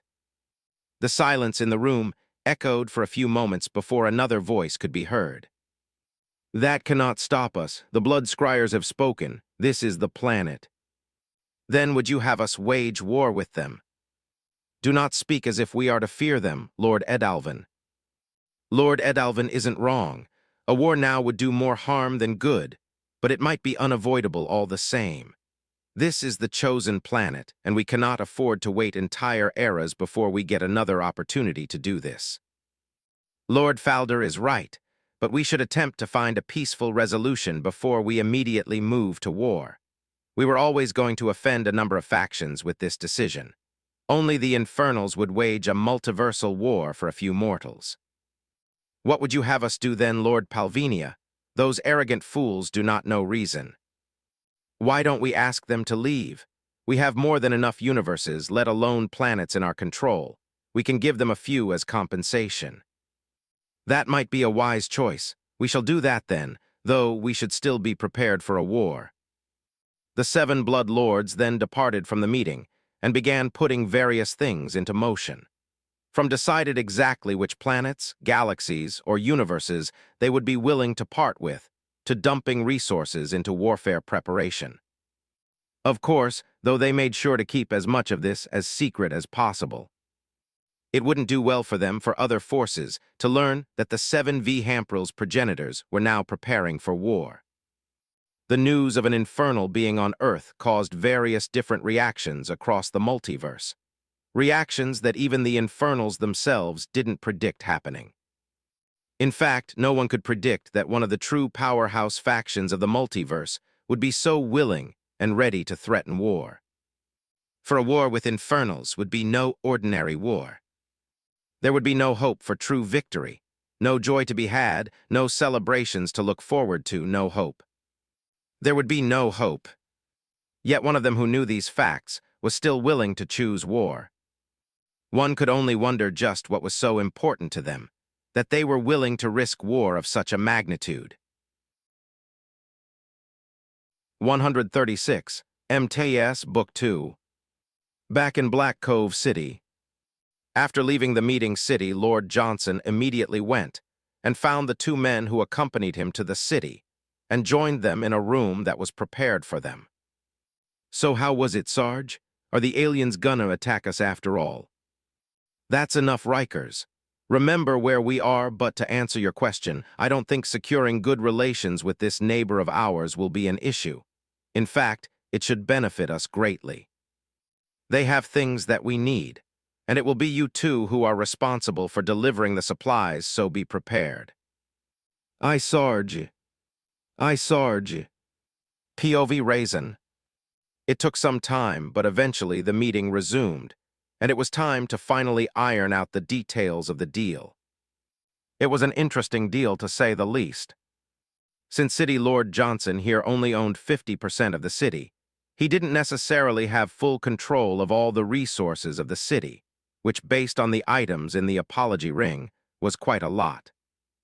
And likely all from the Mayvelia Merchant Union. There were only two things he could trade with apart from actual physical labor. A type of cow and wild wheat. Next to their city, wild wheat and other grains could be found in abundance, and to go with it, there are plenty of this other type of cow constantly grazing. They named the cows themselves, calling them iron hide cows. It was quite a simple name, but it painted enough of a picture of what to expect from the cows. They were massive, and all of them had a hide that would quite literally hurt to punch if you were too weak. All of the males had horns of different shapes and sizes that were equally intimidating, especially that of the horns of the bull of the herd. Anyway, through a lot of hardship, City Lord Johnson and his people were able to capture a few from the herd and begin getting milk. They weren't killing the ones they captured as of yet, but the herd was massive, and there quite literally hundreds of them near their city. So every now and then, they would go kill big one for its meat. He did make sure to emphasize that they had implemented strict rules regarding how many of them they could kill at a time. I suppose that's a good thing. I'd hope they wouldn't overhunt their own prized resource.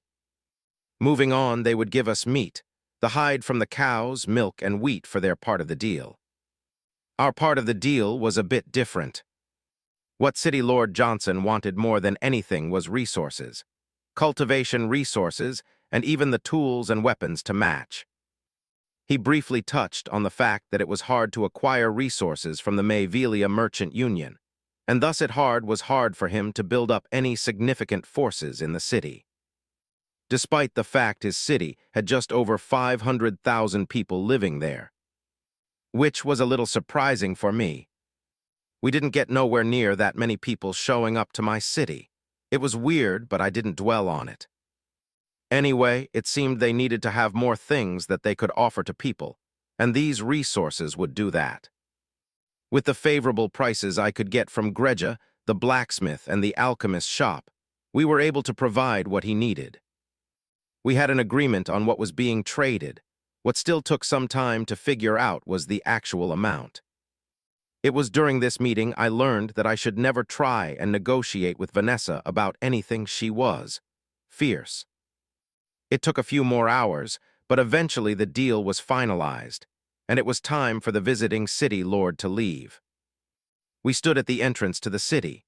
The boys were directly behind me as always, with Richard and Co. standing not too far off. Meanwhile, City Lord Johnson was standing just outside the gate, with the two human men flanking him. It looked kind of weird. I was at minimum 10-15 years younger than him, and the boys behind me were only 13, yet we were standing here as the group with far more power. It was a good reminder not to judge anyone simply because of how they looked. I'm glad we were able to come to an understanding, City Lord Raizen, and I look forward to meeting you once again. Same to you, City Lord Johnson. Instead of immediately turning to leave like I expected him to, I saw him reach into one of his pockets and pulled out a small, round, and gray device. I was told to give this to you. He tossed the device over to me and simply turned around and left. I watched him walk away for a few moments before heading back to my office. Once in my office, I stared at the little thing for a few minutes before pressing the only button that was located in the center of it. A click could be heard, then shortly after a voice that I heard not too long ago came out of the device. It is nice to speak to you again, City Lord Raizen. Miss Seha, I didn't think I would be hearing from you today. So, is this considered a phone in the multiverse? I think Earth has them beat here. Well, we never finished our talk. I hope your discussion with City Lord Johnson was more fruitful. HM, I need to be careful with what I say. Maybe I should send for Vanessa. Well, it should be fine as long as I don't agree to anything, I think. It was fine. Regarding our talk, what were you referring to? A discussion regarding trade, City Lord Raizen. I will be frank here. The Mavelia Merchant Union has apologized to you personally and decided to accept the destruction of an outpost of ours at the hands of your people as another form of compensation. I believe that should suffice as an apology for our mistakes and our desire to build good relations with you. Did she just say my people destroyed one of their outposts? When the hell did that happen? I took a look upwards wondering if Elder Zal would show up and either confirm or deny it, but nothing happened. I'll play it by ear then. She doesn't seem upset about it, and I don't know anything at all about it, so I'll ignore it. Instead, I should probably ask what she wanted to trade. I understand, then let's talk about trade. What did you have in mind, Miss Seha? My offer is simple. To allow us to set up a shop in your city, we will pay a 20% tax and provide significant discounts to you. To facilitate this, we are willing to build 4 pairs of Mavelia transport stations for you. I understand setting up a shop, but what the hell is a Mavelia transport station? Why would she assume that I knew what that was? I don't know what a Mavelia transport station is. I see. I feel like I lost a battle of some sorts there. A Mavelia transport station is quite simply a teleportation pad. Using nothing but the ambient chi in the atmosphere, it is able to almost instantaneously teleport something from one programmed station to another. It seems I will need Vanessa after all. Greja 2. 137. Relish. The strike. The strike. I stood off to the side as I calmly watched the training of the city guard. They were standing in formation as they repeatedly struck forward with a standard sword on the orders of Iriog. This had followed a long morning of running and all manner of physical punishment in the name of muscle training. The members of the city guard would officially be graduating tomorrow, and I was here to witness their last training of this kind. From this point on, they would work in tandem with J-Ral and the other members of the guard team that came from the Alarag clan. They would now guard the city in shifts, and contrary to their name, they would also undertake missions outside of the city as well. Escort missions, retrieval missions, scouting missions, and whatever else the city would need. All of them were informed of this and were told all about the potential dangers many times. They could even drop out right this second if they wanted to. Up until tomorrow at least, because tomorrow is where they would sign new contracts that bonded them to the city for 3-5 years. By now all of them were a minimum 3rd cycle body refinement with a few 4th cycles among them as well, with Micah, who had long since recovered from the forest, being one of them. Along with their cultivations, Iriog had firmly turned every last one of them into proper fighters. They had learned how to fight on their own, and they had learned how to fight as a group. They had been taught to fight against other people, and even beasts as well. A proper fighting force had been established. I made sure Richard knew that no effort should be spared to make sure they were taken care of. He already knew that, though. Anyway, after these members graduate tomorrow, they would still have to train in shifts, but not as rigorous, and they would also have mandatory cultivating sessions. They would also be giving custom-made armor form the blacksmith. It would be standard issue for every member. It was in the same build as the things we had in the tutorial, but far better quality, and of course it would all be black. I guess it was only right that the city guard of Black Cove City wore black armor. What would be special about the armor, though, was the symbol that would be in the center of their chest plate. The symbol of the city. We deliberated it for quite some time, but it ended up being really simple. There were 3 horizontal squiggly lines to signify water, and a black flame that set on top of it. I liked the simplicity of it. The symbol would eventually make its way onto a flag and be placed atop the city walls and on the city lord mansion. The city was shaping together nicely, especially with the addition of the MTS, or Mayvelia Transport System as it was dubbed. Vanessa, with the assistance of Greja, managed to work out a nice deal that was apparently intense. The core of the deal was the same, but on top of the 20% tax, there were a few other one-time fees and rent for the shop space. That had to be paid for them to set up a branch here. Our one concession was that we would only receive 3 free builds of the MTS. One of the 4 would be built between our 2 cities. They would be coming at some point to build our side of the MTS here. I was very curious to see how it all worked. Actual teleportation. The use of it would be open to the entire city, but it would require a small fee of some sort since we would have to pay the Mayvelia folks for maintenance. Anyway, this would make trade between our cities very easy, but it also posed a security risk, so it would be heavily guarded at all times. In fact, it would have its building. Regarding the other 3 we would be getting, we wouldn't actually physically get them, but the Mayvelia Merchant Union would simply keep it on record that we had 3 asks of them to build one for us. Anywhere we wanted. Of course, only anywhere on the planet, but still, that was very important.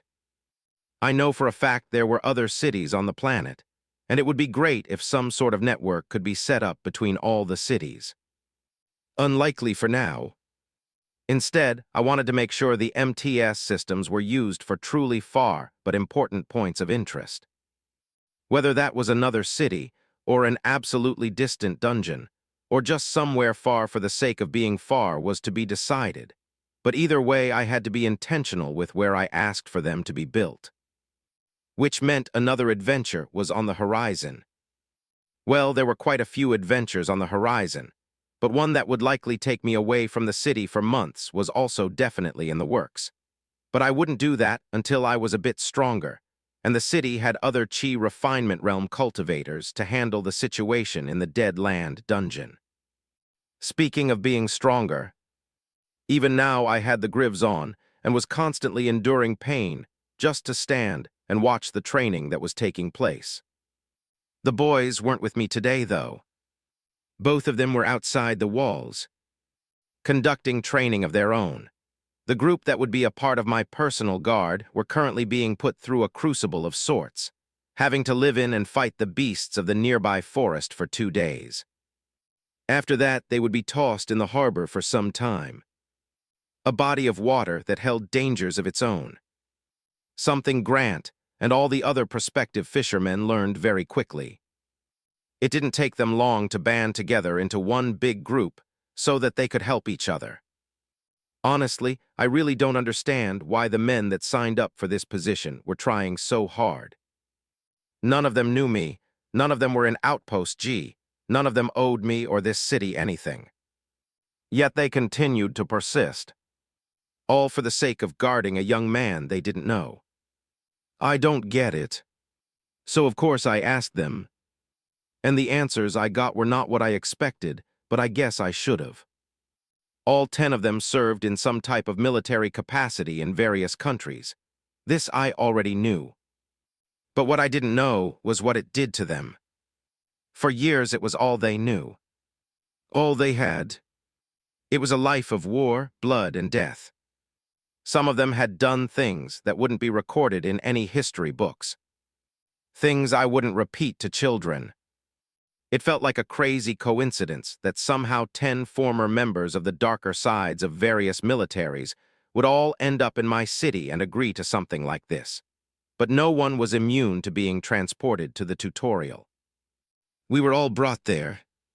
It made me wonder how world leaders felt when all the power they carried was stripped from their very hands, and then placed into the waiting maws of.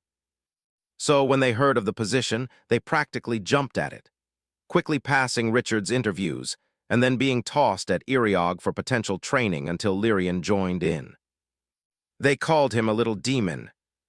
I wonder how that felt, to be trained and bullied by a 13-year-old child. Anyway, since they were to be some sort of elite force, the training had to match. And they all relished it. 138. Time Passing Book 2. Time continued to pass without too much other crazy happenings. The elite force kept training, and the city guards graduated and took on their respective roles with great determination. I was genuinely a bit surprised by how dedicated they were being with this new duty of theirs. Because unlike the 10 guys who had significant prior military experience, most of these men and women were just regular people prior to the tutorial, yet here they were essentially joining a military. Life is weird sometimes. Apart from that, the city was fully functioning now, and a lot of new developments were constantly taking place. Though something that it lacked was nightlife, and there was already a team trying to turn the wheat we got into beer. I personally don't drink beer, and I had no idea how beer was created before this, but people loved the idea, so the government was funding it. Hopefully, a few bars will open up after they successfully make the beer weight. Will we have to make a minimum drinking age? Sounds like a problem for Richard. Anyway, people were going about their lives in the best way they could, and things were moving along. Something interesting that happened was that a few others ended up moving here from City Lord Johnson's city. By now, a few weeks later, we had done one exchange between our cities, and it evolved the creation of the MTS.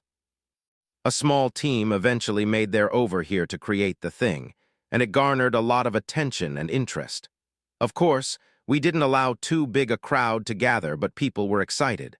I couldn't blame them since this was literal teleportation. Anyway, a small building was built in the facilities district to house the device.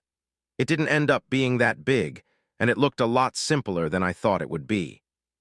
Not that I had perfect image in my head, but I was definitely expecting some type of large, complicated device. Instead, it was literally just a raised black and gray circular platform. It even came with a handling tablet of sorts that would tell you when someone is trying to teleport from the other side and give you the ability to accept or reject. It was surprisingly very simple and modernized by Earth standards. Roughly 2 to 3 people could fit on it at a time, and it had no weight limits of any kind. You just had to be able to fit within the confines of the platform. Since we expect it to be used regularly, it will cost 5 copper per person, a sum that should be easily attainable for the members of the city at this point. A few workers and guards would be assigned to operate and document all uses of the MTS every single day, so this will create even more jobs for the city. Anyway, once it was up and running, people didn't waste any time coming to the city to either visit or even to move permanently. Part of this was curiosity, of course, but another part is something Hubert came up with. It was literally to give a directory of all the members of the city, to help anyone looking for friends and family find them if they were living in the other city. We kind of had a directory already from when everyone got processed into the city, but the other city didn't, and it would likely take quite a bit for them to do something like that. Either way, it turns out a few people did end up having friends and family over there, and a few of them decided to move here, while some decided to move there. It was nice to see. Of course, for most it was likely a bit sad to see. It made me think about the man I killed in the tutorial. Is his family alive? Are they looking for him? I didn't dwell on these thoughts for long, especially not with all the training I've been going through as of late. Elder Zal ramped up the entire process significantly, for some reason, and although she didn't forsake teaching me the basics, she had foregone a slow and methodical approach for a much more physical one. Boom! My back slammed against the wall of the training room as I failed to dodge a strike from the wooden rod floating around Elder Zal. Your movements are sluggish, low center of gravity, and stay on the balls of your feet. Keep your back straight, slightly put your chest forward, and be ready to react at moment's notice. Remain in control, maintain your balance, and do not move needlessly. Control Raizen.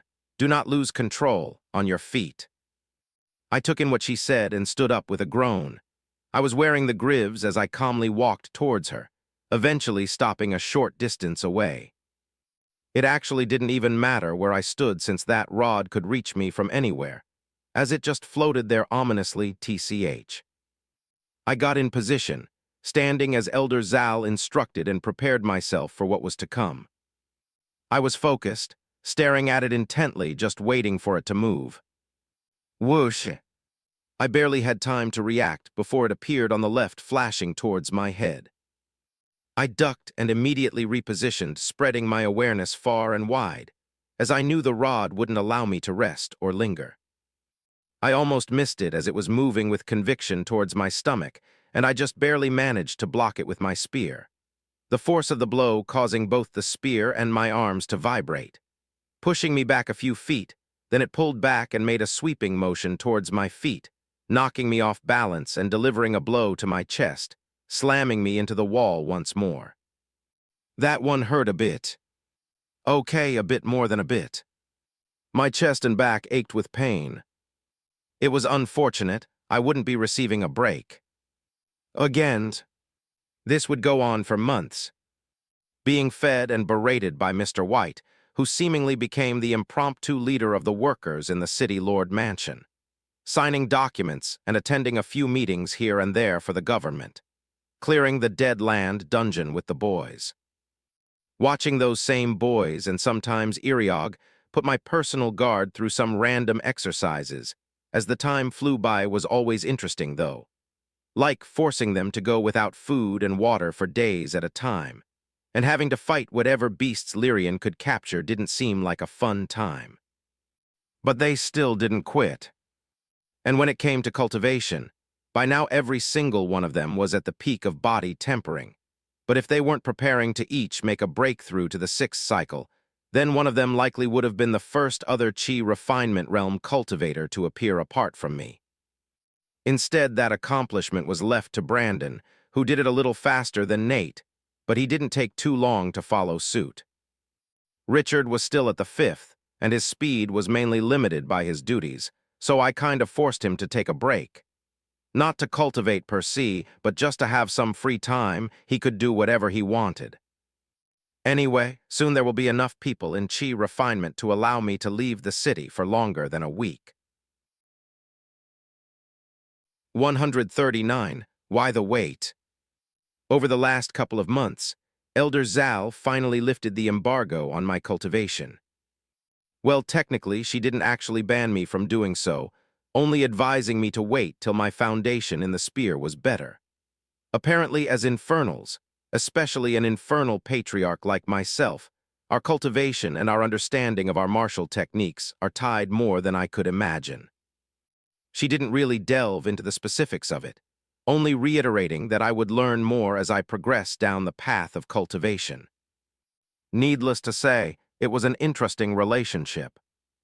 Of course, the obvious relationship between cultivation and fighting is the ability to fight better, to hit harder, to run faster, to expand the array of abilities and techniques at your disposal. But what Elder Zal was talking about was much deeper than that.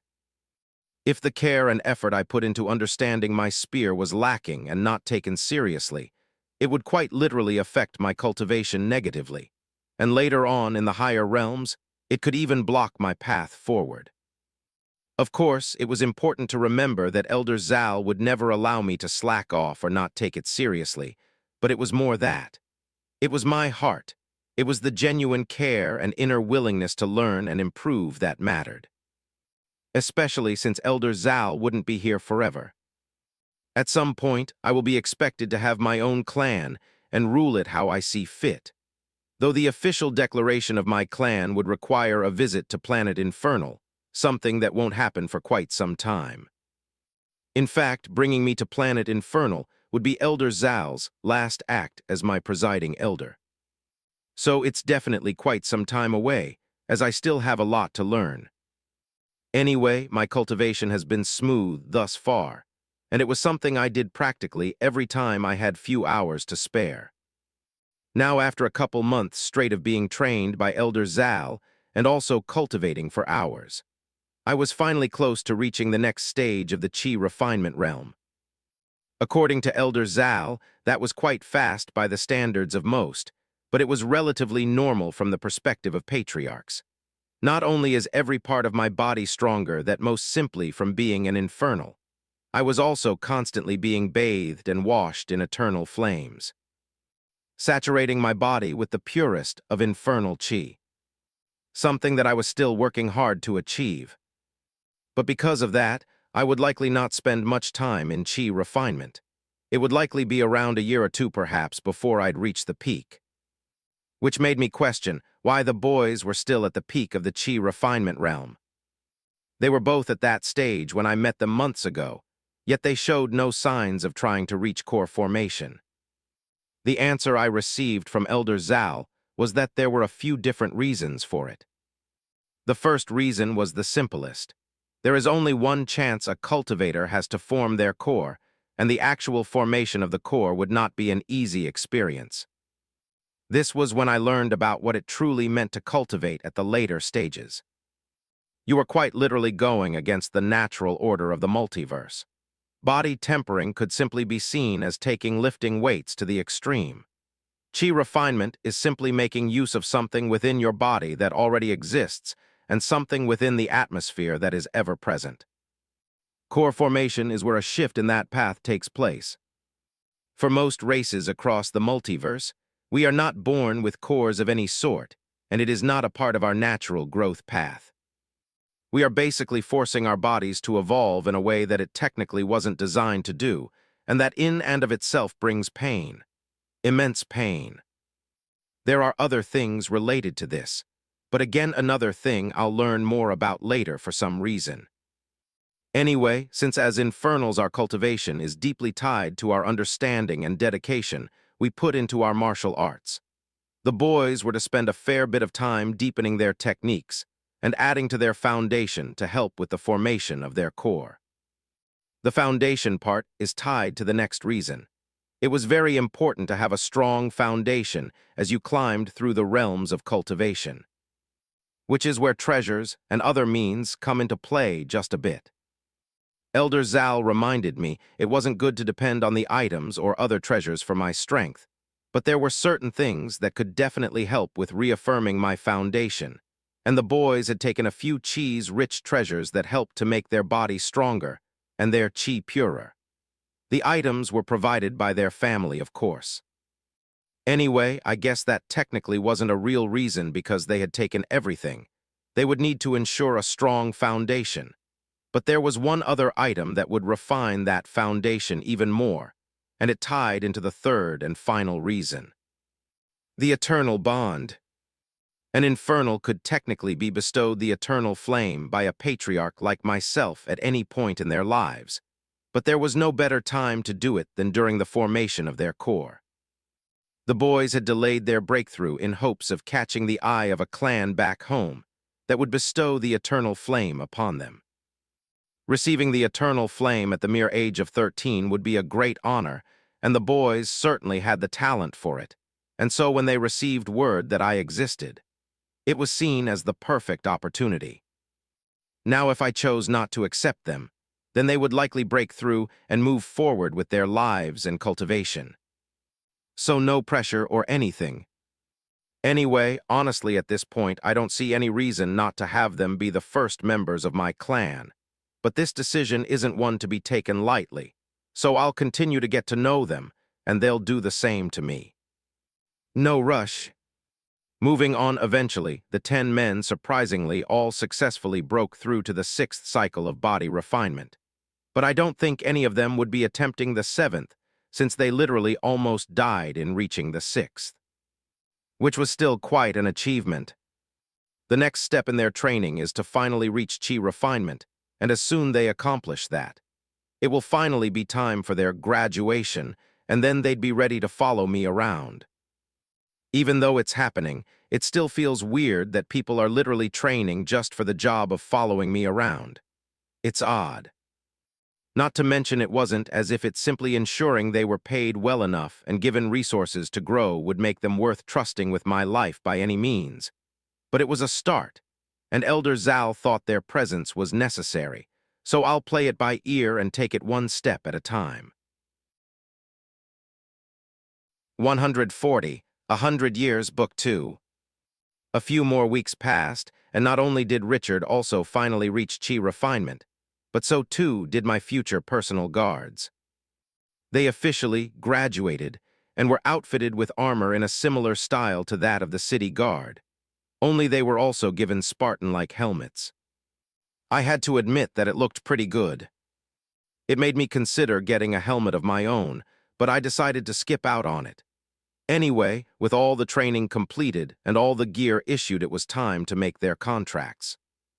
100 years, that is the length of this contract. I looked up at the man who spoke. He was bald, around 6 ft in height, and had somewhat of a grisly look to him. If I remember correctly, he was from Spain. Yes, Carlos, 100 years.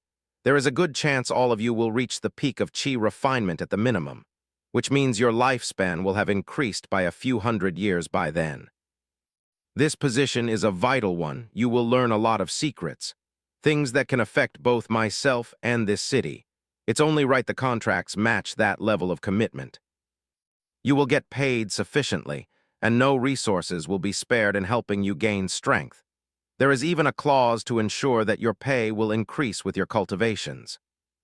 Of course, none of you are being forced to sign this. Please think it over, as this contract will be backed by the system. As Carlos and the others began mulling over the contract, I just watched and waited calmly. I didn't even blame them for being wary of the deal.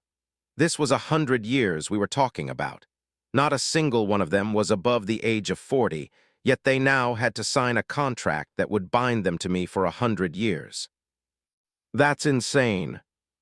If it was up to me, the contract would have been for 4 years, since I thought that was pretty fair, but both Elder Zal and even Greja didn't fail to remind me about our increased lifespans.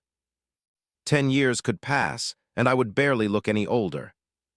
100 years could pass, and I would likely look like I was in my early 30s. It was scary to think about, but at the later levels of cultivation, that concept was taken to some extremes. A few thousand years could pass in the blink of any eye for someone who's been alive for millions of years. So, in comparison to that, signing a contract for 100 years was just a small length of time. The men before me took their time looking over the contract multiple times, and I could almost see the gears in their heads spinning. It took a few minutes, but this decision was big, so there was no rush. "All right, City Lord, I'll sign your contract." It was Carlos who spoke up again, and very quickly the other men in the room followed suit. And before long, contracts were signed with the system as witness, and the men formed back up. It was good that my office was big enough for everyone. "Good, go home for now. Your exact duties will be discussed tomorrow." Snap! All 10 of them quickly gave me a swift salute by doing the whole arm diagonally across the chest thing, paired with a slight bow of the head, and left shortly after. I didn't ask or require them to do that all, but I think it was either Lyrian or Iriog who made them do it. Anyway, with that finally out of the way, I think it's time to officially reach the mid-stage of chi refinement. It was quite simple, really. It wouldn't be like the mini breakthroughs I had in the body tempering realm. As I continued to refine my chi and my entire body over the passing months, not only did I continue to grow in strength, but the purity and overall quality of chi increased. Now that, paired with the robustness of my meridians increasing as well, will allow me to finally be able to extend and maintain chi outside of my body. I held my spear in my hands as I sat, and willed the chi stored within my meridians to move to my hand, and from my hand to extend onto my spear. It took some effort, but I was able to do it, and before long a very thin layer of a silvery, mist-like substance could be seen coating my spear. What was interesting was the just barely noticeable specks of black that could be seen as well. That should be infernal chi, I presume. Of course, I didn't stop there. While the spear was covered in the chi, I then willed my flames to wrap around it as well. I grinned. The power wafting off the spear was unreal. I didn't plan on swinging it in my office, but very soon I would get a chance to. A dungeon was spotted to the north. Far to the north. In fact, a lot of things were spotted to the north. Now that Richard, Nate, and even Brandon was all in the chi refinement realm, they could handle things without me for a bit. Of course, they weren't the only reason I was all right to leave. J-Ral and all of his brethren broke through to chi refinement all around the same time. They had long since been at the peak of body tempering and were holding back on breaking through because of me. I trusted Jay Reno and the Alarag clan wouldn't do something crazy like betray me, but I think it's a good idea to ensure that the strongest members of the government and powers in the city at least matched them. Of course, this was ignoring the alchemist, the blacksmith, Greja, and Jay Reno. There was even that weird metal dude that mostly kept to himself. All of them were the actual strongest in the city. Of course, Elder Zal was above all of them. Either way, it would be a few years before any of us reached those levels. Anyway, the dungeon in the north.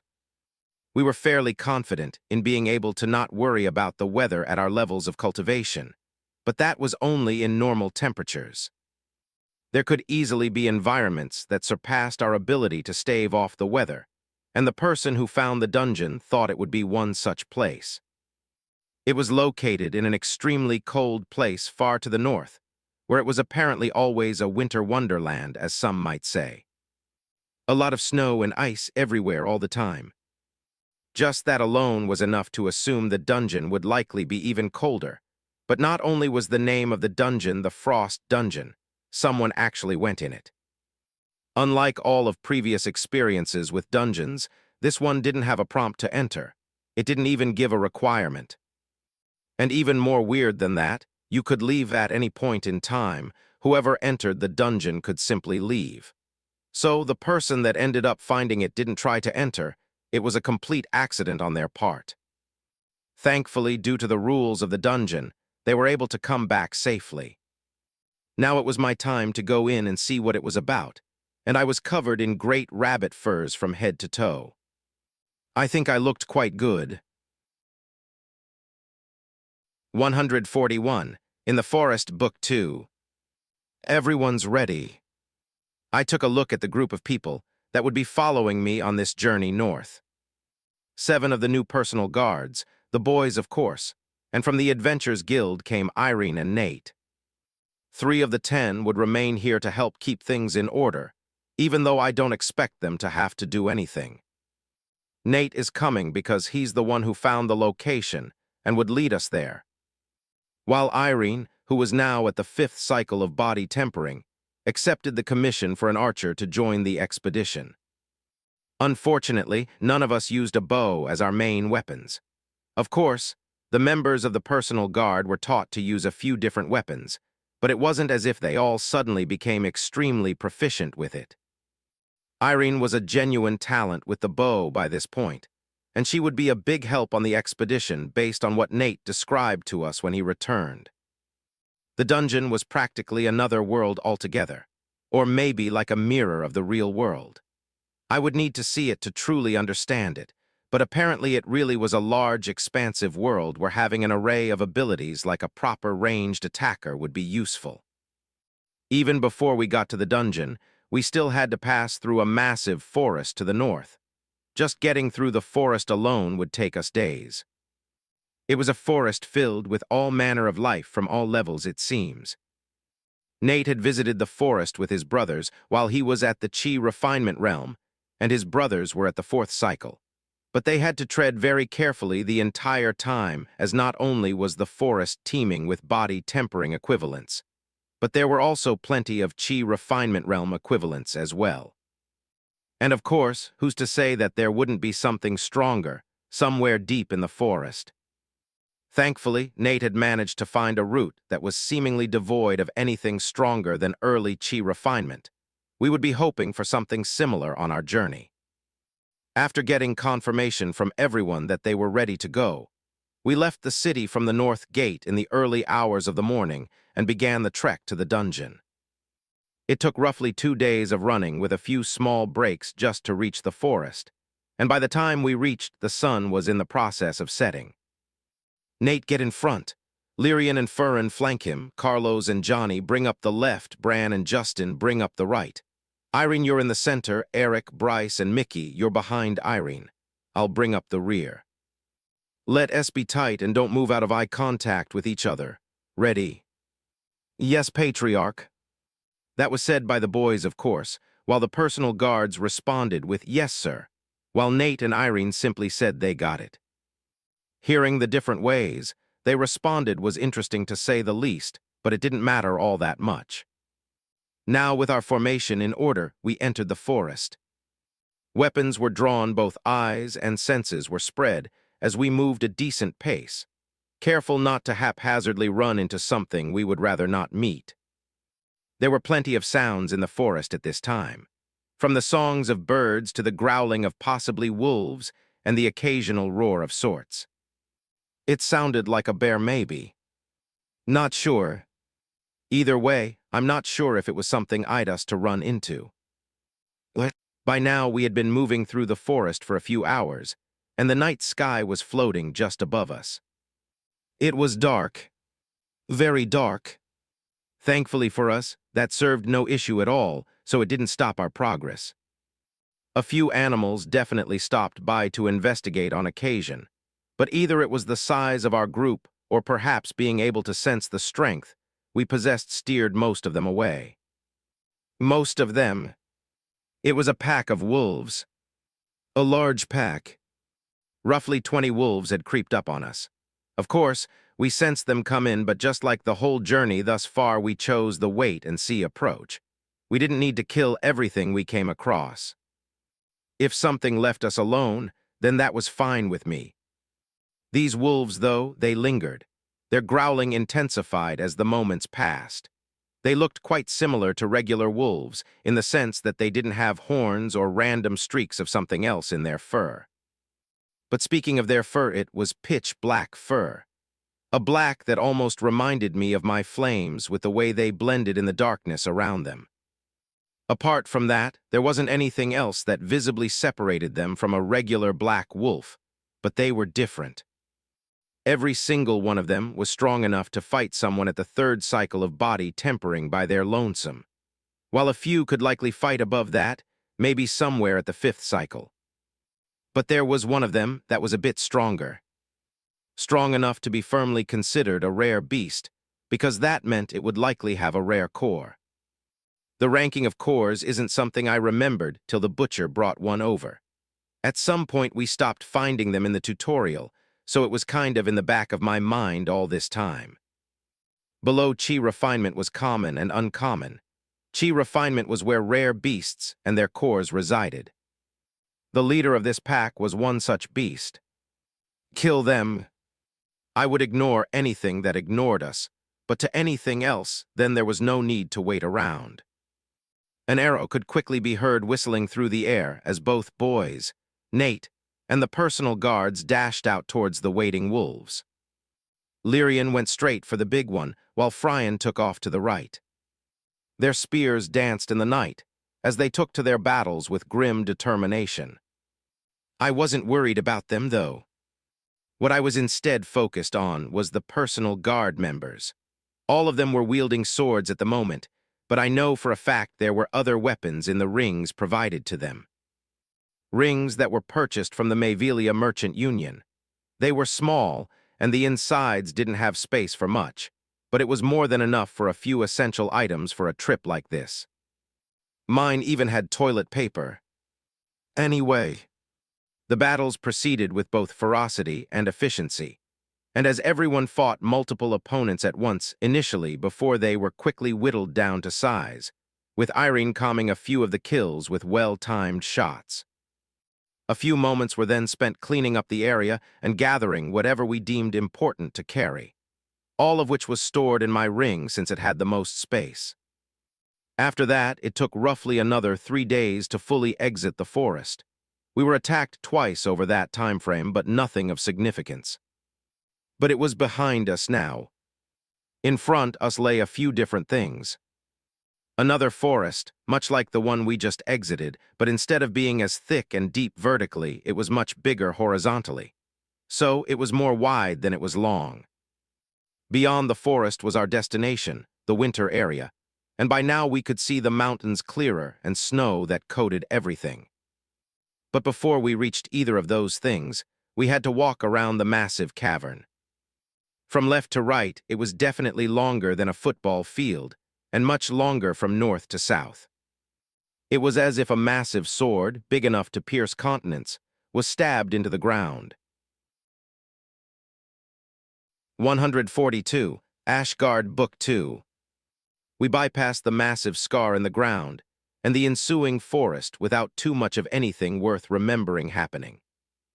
By now the air was more than just a little chilly. It was definitely cold. Not cold enough to really affect anyone in the group, but we could still tell it was cold. The surrounding landscape had gone from a warm woodland environment to a frosty snow-covered scene all around us. It was truly odd. If we turned and looked behind us, we could easily see the stark difference in environments not that far away. It really was quite the sudden shift. Either way, Nate kept leading us forward towards the base of one of the many mountains that made up the mountain range that seemed to block us from entering deeper into the frigid landscape. Only a few hours later, we had reached where the dungeon supposedly was. There really didn't seem to be anything of true significance in the area. Just trees covered in snow, a few inches of it below our feet, massive mountains around us, and a few critters scampering about. Until now, I had the understanding that all dungeons would be easily discernible from their surroundings. Not necessarily something flashy and eye-catching, but something different. This was one very different. We all patiently watched as Nate fidgeted about for a few moments. He explained he was searching for the entrance to the dungeon. Eventually, he wandered a little close to the mountain, and then right before our eyes he vanished. Nate! Irene instinctively screamed out for a moment before covering her mouth in embarrassment. It wasn't hard to blame her, though.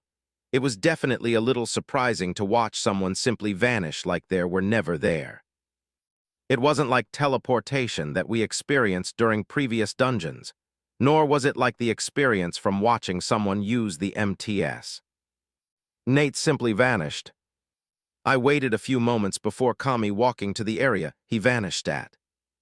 I expected to feel some type of sensation as I was teleported, but I felt no such thing. 1 second I was walking, and the next I was here.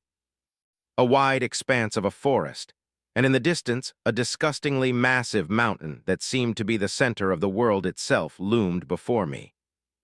Weird, right? There wasn't a single warning or anything at all to even hint at a dungeon being here. I almost shit myself when I first fell in here. Thank God it allowed me to leave, otherwise I don't know if I would have made it back. Yeah, I can see why you'd be worried. So you felt it too, right? I looked at Nate for a few moments before nodding. What we both were referring to was the feeling of being scanned. I don't know exactly how to describe it, but it felt like something looked at me, then at the same time it did a probe of my entire being. The moment was quick. A second or two at best before the gaze of whatever looked in my direction looked away. To say the least, it was a bit troubling. It was then that a notification finally popped up while at the same time footsteps could be heard crunching the snow nearby. The boys had entered. Welcome to the Frost Dungeon. Objective, defeat the Keeper of Ice. You may leave at any time. I read over the notification a few times, as the sound of everyone else entering the dungeon could be heard. Defeat the Keeper of Ice, huh? I'd be willing to bet that whatever scanned me is probably the Keeper of Ice this objective is referring to. And honestly, with that in mind, I don't think it's something we should fight, at least not yet. But I could be wrong, so we will at least investigate. Especially since the safety net of being able to leave at any time was there for us to rely on. Not that I liked having a crutch, but it wouldn't the smartest idea to ignore the advantage it provided. I stood calmly and stared at the mountain in the distance for a bit as everyone discussed the fact they all felt the same feeling of being watched and scanned. Even Irene, who wasn't able to feel it as clearly as the rest of us, showed a bit of a reaction. Everyone found it troubling, but it wouldn't stop us from investigating the dungeon. Ashguard, scout the area. You have a few hours. If you run into danger, return as quickly as possible. Prioritize your life. The members of my personal guard left to carry out their orders with swiftness, not needing me to tell them to scout in different directions. Honestly, it was still a little odd, but they seemed to take it seriously, so I'll at least do the same. Even the name. I mentioned on the journey here that calling them my personal guard just felt awkward, and it sparked a small debate having a whole different name. The debate was mainly headed by Irene, but almost everyone chipped into the discussion. Even Lyrian and Fryan chipped with comments of their own. I was a bit surprised because they never usually spoke to anyone apart from me, but it seemed this topic in particular grabbed their attention. A few suggestions came up, but after much deliberation they all settled on Ashguard, something that related to fires. My flames didn't leave ashes behind, as even those were burned to nothingness, but the idea of the Ashguard was clean up any remnants I leave, or to take care of threats before they reach me, leaving nothing but ashes behind. Or something like that. I was willing to go with it. Anyway, I stood there and watched as the 7 men that accompanied me vanish into the surrounding forest. Irene then walked up beside me. So, what do you think, Raz? This is like a whole new world, right? It doesn't feel like any dungeons I've been in until now. Irene had a point. The dungeon felt different. Even the dungeon in the tutorial that had an entire village living in it didn't feel this. Those dungeons felt like the real world as well, but I don't know, it wasn't hard to remember that it was a dungeon. This one, though. You're right, it feels different. It's almost like we could live here if we needed. For some reason, I get the feeling that the dungeon won't close to reset even if the objective is completed. I could honestly just be imagining things, but that's the feeling I got. Nate chimed in at that point. Live here, huh? If that's true, that could change a lot for the city. We could claim the dungeon and send people to manage it for long periods of time. What do y'all think? Well, who would want to live in a frigid dungeon? I know I wouldn't. I like warm weather too much. Both Irene and Nate went back and forth for a bit as I mulled over the thought. This could be considered a satellite city for the Black Cove City if we wanted, but do we even need that? Who knows, but I guess that depends on what we find here, huh? And plus we have no idea if that feeling of mine is even accurate. 143. Wolves, again, Book 2. A few hours passed as we stood there just chit-chatting. Well, it was mainly Irene and Nate. I provided only a few comments while the boys didn't speak at all, just essentially standing guard. The Ashguard eventually came back. None of them looked like they'd been in any form of battle, and only a couple minutes separated each of them coming back, so that was a good sign. They looked at me for a few seconds. What did they want? Oh yeah. Report. I was still getting used to this. One by one, they all gave reports of whatever it is they did or didn't find. In summary, it was pretty much the same across all of them. There was an active ecosystem around us. Small birds, various prey-appearing animals, then likewise combination of various predator-appearing animals. They spotted wolves, something akin to bear tracks, deer, and various other things that showed there was a vast array of life in the area. What was interesting, though, was that none of these animals they spotted ever came close to this clearing we found ourselves in. I wonder if that was by design. Moving on, the only other thing that stood out differently from everything else stated was that the level of the beasts seemed to grow stronger the closer someone got to the massive mountain in the distance. I guess it's only right we have to face a challenge to reach it. The question is, what should we do now exactly? I wasn't exactly sure, but it would likely take a week or two just to reach the base of the mountain, I think. So, do we continue to explore the area behind us, or press forward towards the mountain? There's a good chance that whatever lives on that mountain is beyond our means, so avoiding it wouldn't be a bad idea. But I kind of already decided that it's best if we confirm something like that. Lyrian, Furin, both of you felt the scan. How strong do you think whatever did that was? Lyrian answered first. It was definitely stronger than me, Patriarch, but I think far weaker than Elder Zal. Fryan only thought for a short moment, before nodding to show he agreed with his brother. I see. Decisions. All right, I don't want to spend forever in this dungeon, but I want to cover as much ground as possible. We won't go all the way to the mountain, but I need to see what type of threats we'll face when it's time to eventually make my way there. All right, here's the plan. Irene and Nate, you two go with Carlos and the other members of the Ash Guard. Move away from the mountain and explore and take note of everything in the area. Again, prioritize your safety and don't try to be a hero. Explore outward for a maximum of 5 days if you run into a barrier that signifies the end of the dungeon. If 5 days pass and you can still go forward, just turn around and come back. Boys, you will come with me. So you're planning on going to fight the strange monster by yourself. I know you're stronger than us, Raz, but is that wise? I don't plan on fighting it at all, but I do want to investigate what's around it. I'm only going with the strongest of us, just in case it does indeed attract the attention of whatever is potentially living in the mountain.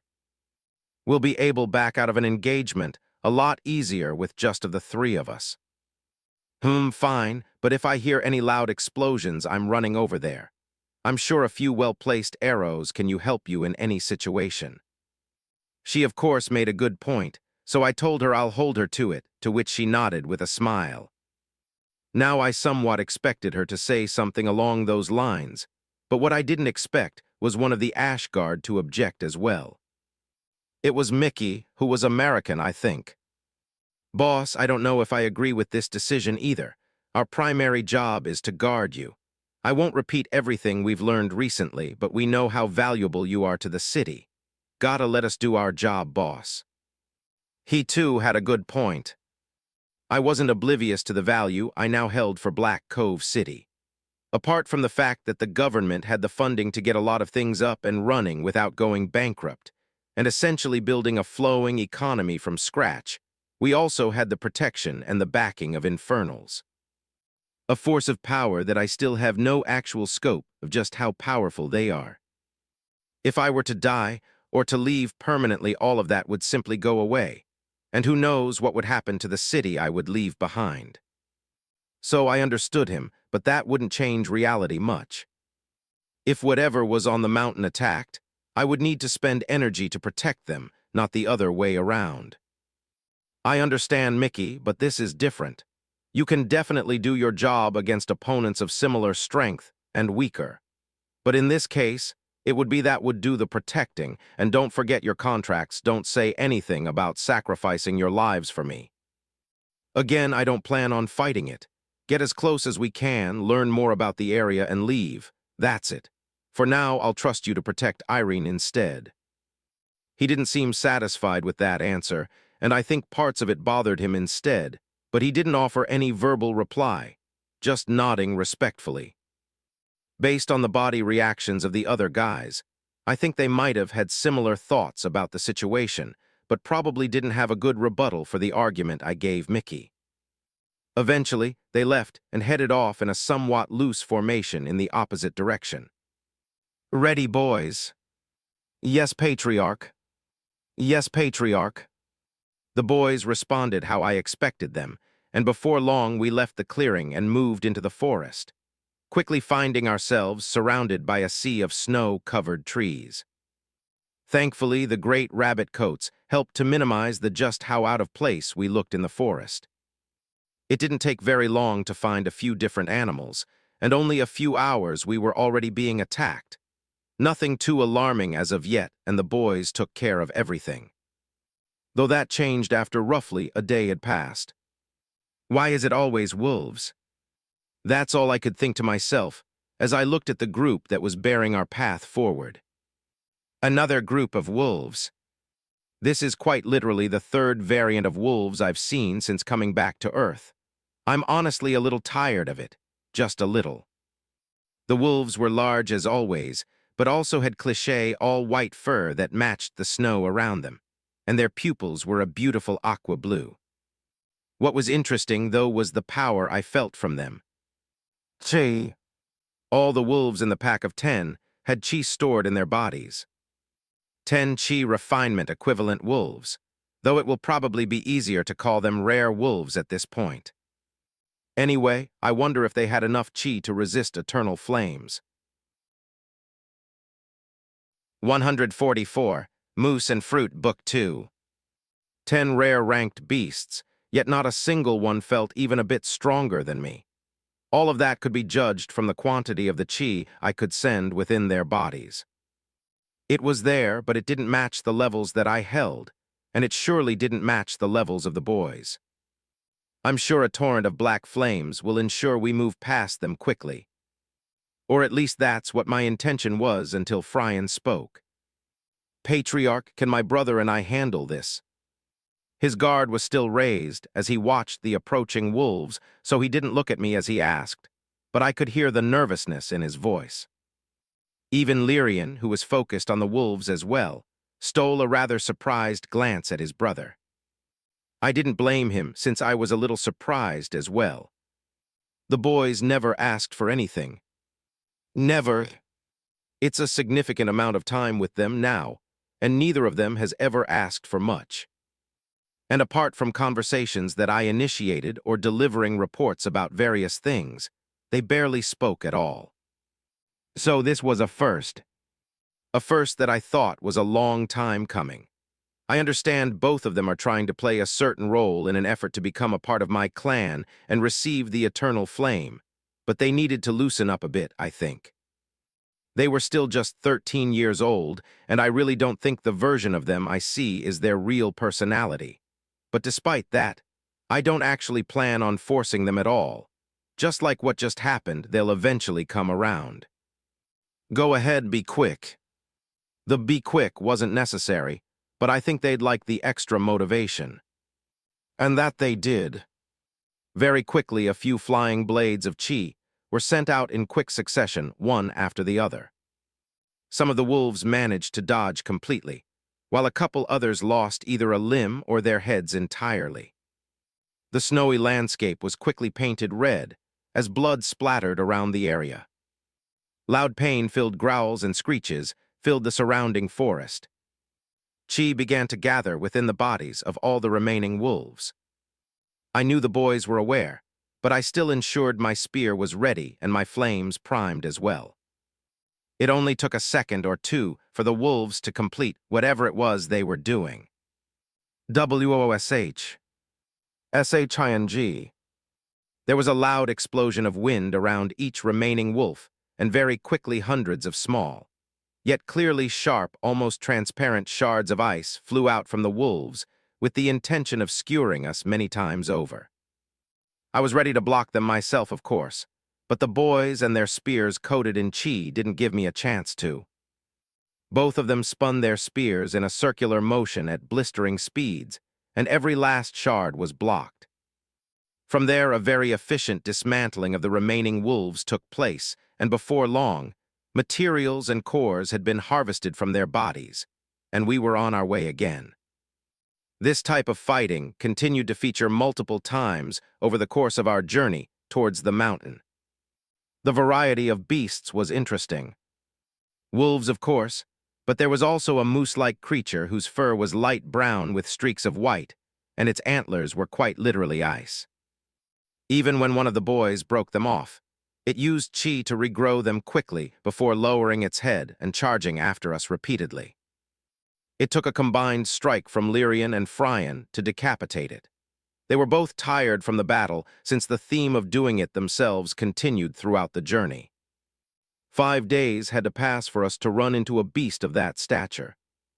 In terms of how much chi it held, it might have surpassed even the boys. The ice moose, as I've dubbed it, was likely something at the peak of the chi refinement realm. Part of me wanted to go further, to push our limits and go until we simply couldn't anymore, but I think it would be fine for us to go back for now. We were still quite some distance away from the mountain, and no matter how much power I could generate, I knew it would be a match for anything above chi refinement. Which was fine, we learned a lot so far. Only chi refinement or rare-ranked beasts were in the direction of the mountain, and they indeed did get progressively stronger. Of course, it only made me wonder about the true strength of whatever it was that scanned us. At first, I was pretty confident it was likely something in the core formation realm, but now I'm not so sure. Since I think the next stage of beasts we ran into would likely be that level, so that had to mean whatever was on the mountain was stronger than it right. We'll find out eventually. It took another 5 days for us to make it back to the clearing we eventually found ourselves in. It was empty save for one thing. A few large strokes, likely made with a sword that read left. Me and the boys promptly left as well. And welcome back. Glad to see all 3 of you were fine. It was Irene who welcomed us out, and one quick glance showed that everyone was present. I didn't see any wounds or anything out of place, so things were good. As we made our way back to the city, Carlos gave me a report of everything they discovered. It was quite a few things. Apparently, the beasts in the area weren't strong at all. Maybe just 1 or 2 odd ones at early rare. Well, better to say they weren't strong for us. For anyone below body tempering, they would likely die if they wandered around in the woods aimlessly. They also didn't find any sort of barrier, and the forest looked as if it stretched on for miles more. But none of that compared to the main thing they discovered. Fruit. They found fruit. A few of the trees in the forest had this all-white pear-shaped fruit growing from them. Only a few with each tree, and they genuinely looked delicious. Even now, hours after picking them, each one was still cold to the touch. Of course, they hadn't tried one, just picked a few to bring back to the city. Hopefully Greja or even the folks from the Mayvelia Merchant Union recognized them. They looked good, but what if they were actually severely poisonous or something? I'm glad they were smart enough to not try one. Especially since there's a good chance I might have. Anyway, it took roughly a week to make it back to the city. 10 days in the dungeon, and just about 2 weeks of travel time total. That's how long we were gone. I didn't have any doubts that the city itself would still be perfectly fine, and it was, but I guess I should have expected a few surprises after being gone for so long. It barely took 30 minutes of walking through the north gate for Richard to quickly come to find, and let me know there are few envoys from a few different factions here to visit me, and all of them had been waiting patiently for a few days already. Time for politics, I guess. 145, Faction Talks Book 2. Irene and Nate left to do their own thing after we got back, while I went home with the boys. 2 of the members of the Ash Guard went to find their companions who stayed behind to inform them of everything that took place, while the other 5 followed me to the City Lord Mansion. All 5 of them would guard the perimeter of the City Lord Mansion. I told them to get some rest, but apparently they were fine. Anyway, I enjoyed a much-needed meal from Mr. Wright, and eventually found myself waiting in the conference room. Apparently, all the envoys wanted individual meetings with me to discuss who knows what. So I just waited patiently for Richard to lead them here, one group at a time and in the order of who came first. After a few minutes of waiting, the first group came, and the boys led them in the conference room. It was two individuals. They were definitely not human. Two women, I think, both of whom had pale blue skin and what I believe are gills on their necks. Their hair was long and flowed down their slender backs. It quite literally looked like flowing water. The cherry on top was the actual scales that covered their forearms. Honestly, if they told me they could transform their legs to tails and were actually mermaids, I'd believe them. I stood to greet them. I'm glad you are finally able to meet us, City Lord. My given name is Acfrayan, daughter of the Marshall family and chosen representative of the Aquitilla Empire. This is my attendant, whose given name is Salra. It is an honor to meet you. Both of them gave a slight bow after the greeting was over. I guess that means the Salra person won't be saying anything. Interesting. Now I've never heard of her family or the empire that represents, but the greeting sounded really formal, so I'll try to give one too. It's nice to meet both of you. My name is Raizen. I am the City Lord of Black Cove City, and I happen to be an Infernal as well. Honestly, I don't think it matched up to her greeting at all, so I'll need to work on that. Oh wait, should I introduce myself as a patriarch as well? But I don't have an official clan yet, so maybe it's not a good idea. Moving on, it was only after I sat down did the woman who spoke took a seat as well. Salra instead chose to remain standing. At this point it was to be expected, but Mr. Wright was then seen entering the room with 3 teacups. He calmly placed them on the table, then left.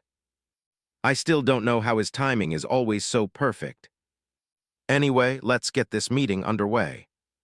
So how I can help you? The woman didn't respond immediately, seeming a little taken aback by my question.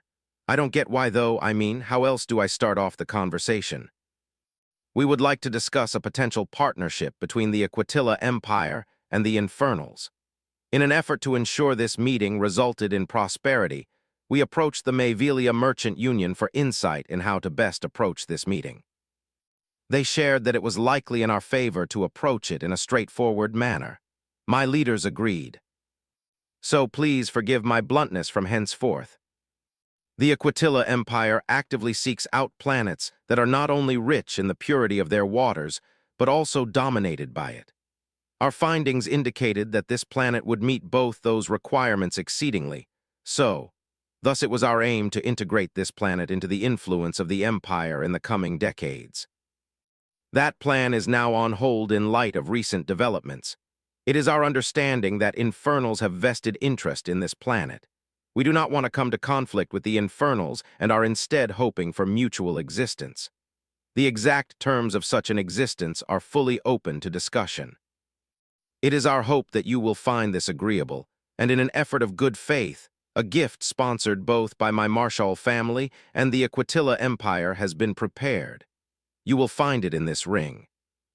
After giving quite the speech, Acfrayan placed a blue ring with ornate designs on the table, and a single tap of her finger sent it sliding in my direction, where it came to a full stop just before my teacup.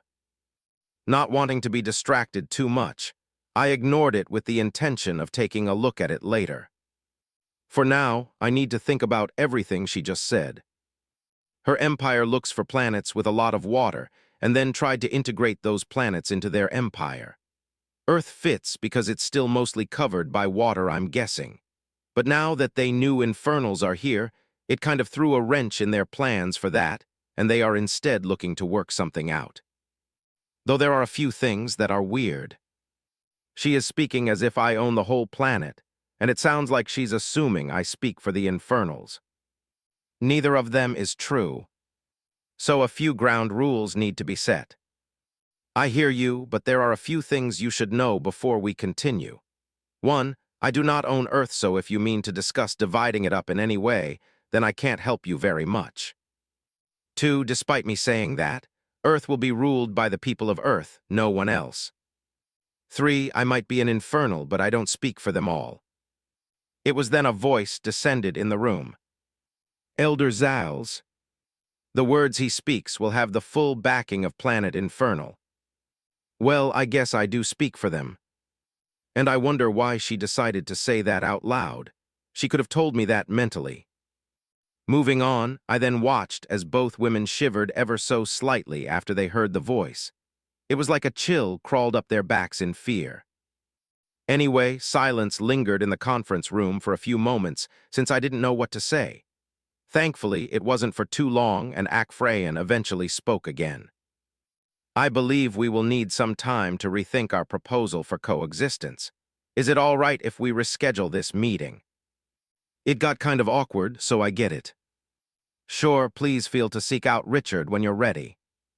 By your leave, City Lord Raizen. After saying that, they both bowed once more and left the conference room.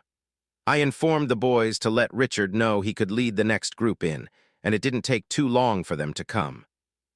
2 men and a woman. They were covered from the neck down in heavy garbs, and only their heads were visible.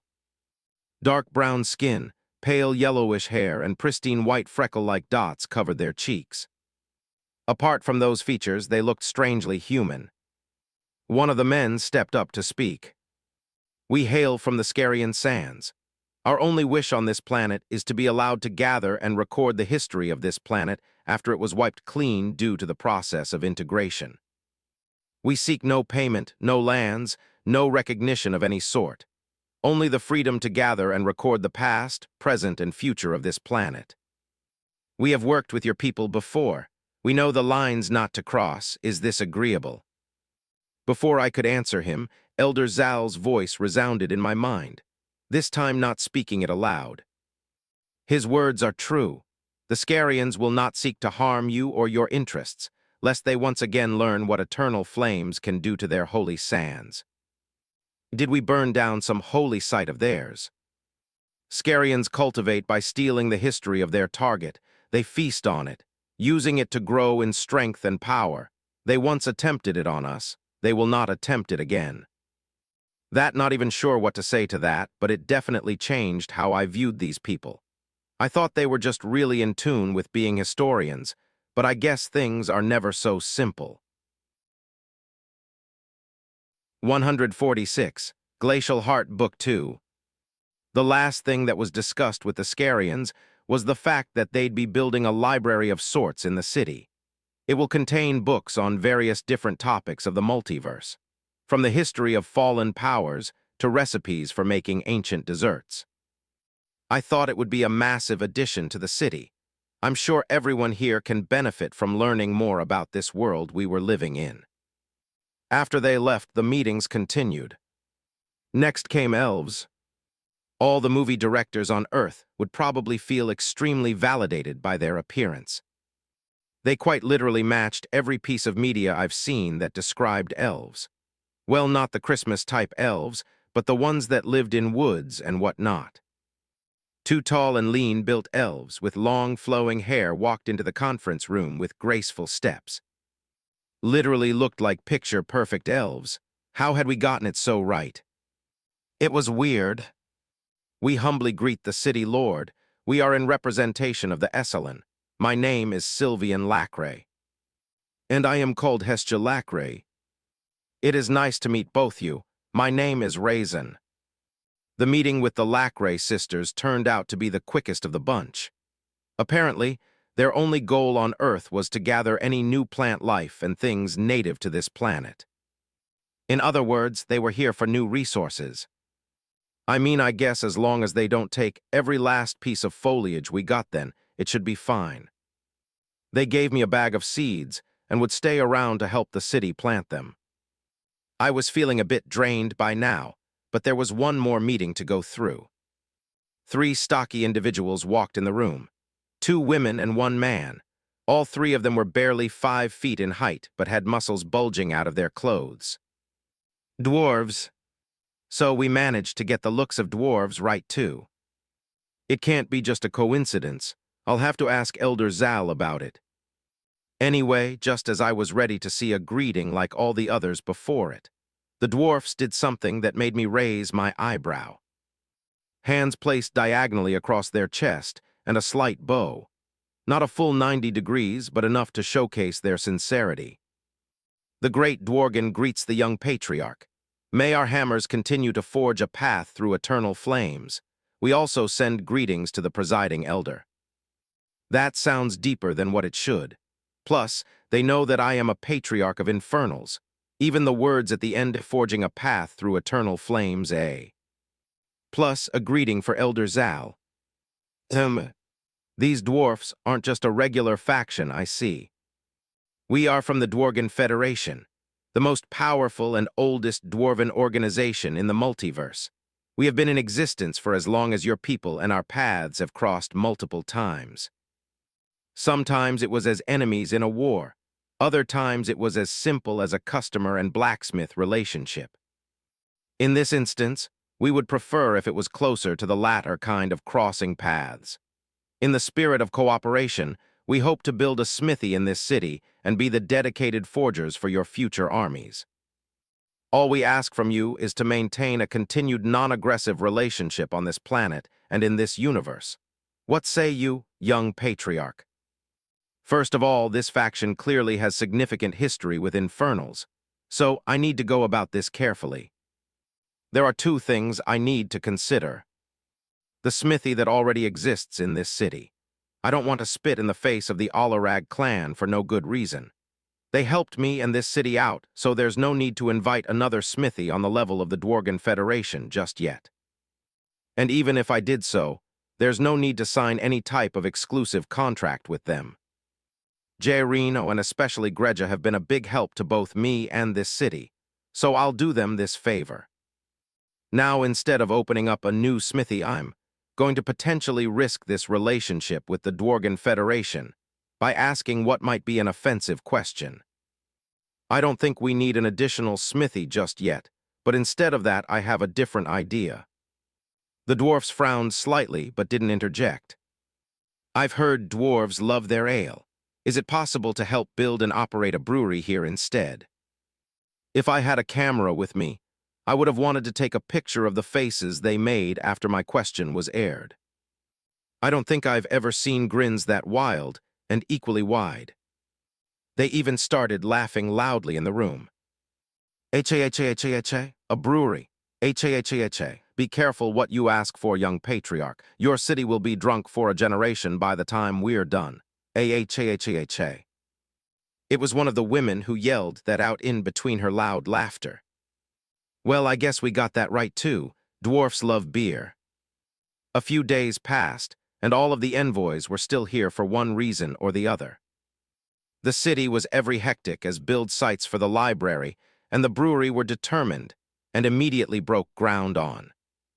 Jobs were created, and plenty of buzz surrounded both projects. Even the elves and their seeds created some stir once we learned what all the seeds were for. Some of them grew into special herbs that could be used in potion making for all sorts of things, while there were even a few fruit trees, one of which being a spiritual fruit of sorts, though it would take years to actually grow. But we had longer lives for the most part now, I guess. Actually, that might not be fair to say.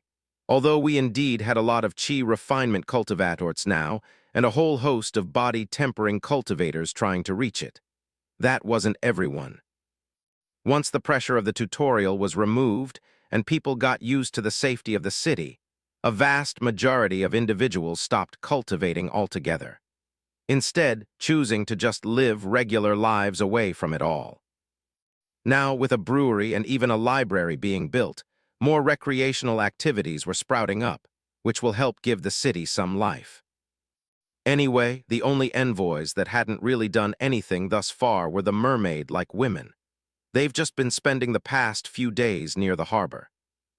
Well, I'm sure they'll reach out when they're ready. Now, even though there is a lot of buzz surrounding the building projects, neither of them was the most important thing to happen in the city. Instead, that was a milestone reserved for the glacial heart fruit.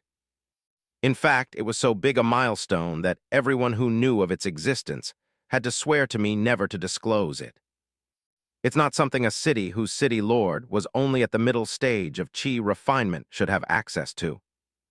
The second I showed it to Greja, she immediately moved us to the second floor of her shop and activated plenty of formations to block intrusion. Of course, it didn't block Elder Zal. It was that serious. Apparently, it was quite a rare fruit. It is not necessarily rare once you take the whole multiverse into consideration, but rare enough that circumstances that cause them to grow will likely only ever happen in one place per planet, sometimes per galaxy. Two things needed to happen. One, a living dungeon needed to be born, and two, a living dungeon needed to be born in an area rich with ice chi. And even if both conditions were met, that didn't mean glacial heart fruits would even appear there. Yet there was one here. Of course, I had no idea what a living dungeon was, so this was also a moment to learn about it as well. It was also somewhat shocking, but not as much as the glacial heart fruit. A living dungeon was one that somehow gained life and didn't operate within the rules of the system. Instead of following the pattern of having an identifiable location, specific objects and failures for punishments, it usually lacked all of that. There likely wasn't a keeper of ice in the mountain, and the thing that looked at us was probably the dungeon itself. It was really weird to think about. Yet it still didn't compare to the fruit. The fruit actually had two functions. One, it was delicious. Two, it would instantly give anyone who ate it the ability to use ice chi. That was massive. Anyone. It didn't matter what cultivation you were. Or at least that is what Greja knew. She wasn't sure if it affected those above the nascent soul realm or not, but it was guaranteed from nascent and below. I had a natural advantage when it came to infernal chi, but a regular person with no type of alignment trying to convert their chi to something else. It could take decades, maybe even hundreds of years if they were truly unlucky. Yet here we had something that could reduce that time to practically nothing, and even guaranteed the success rate. It was very valuable. It is so valuable that we would need to actually send people there to guard it. That would be a challenge. 147. Proposal Book 2.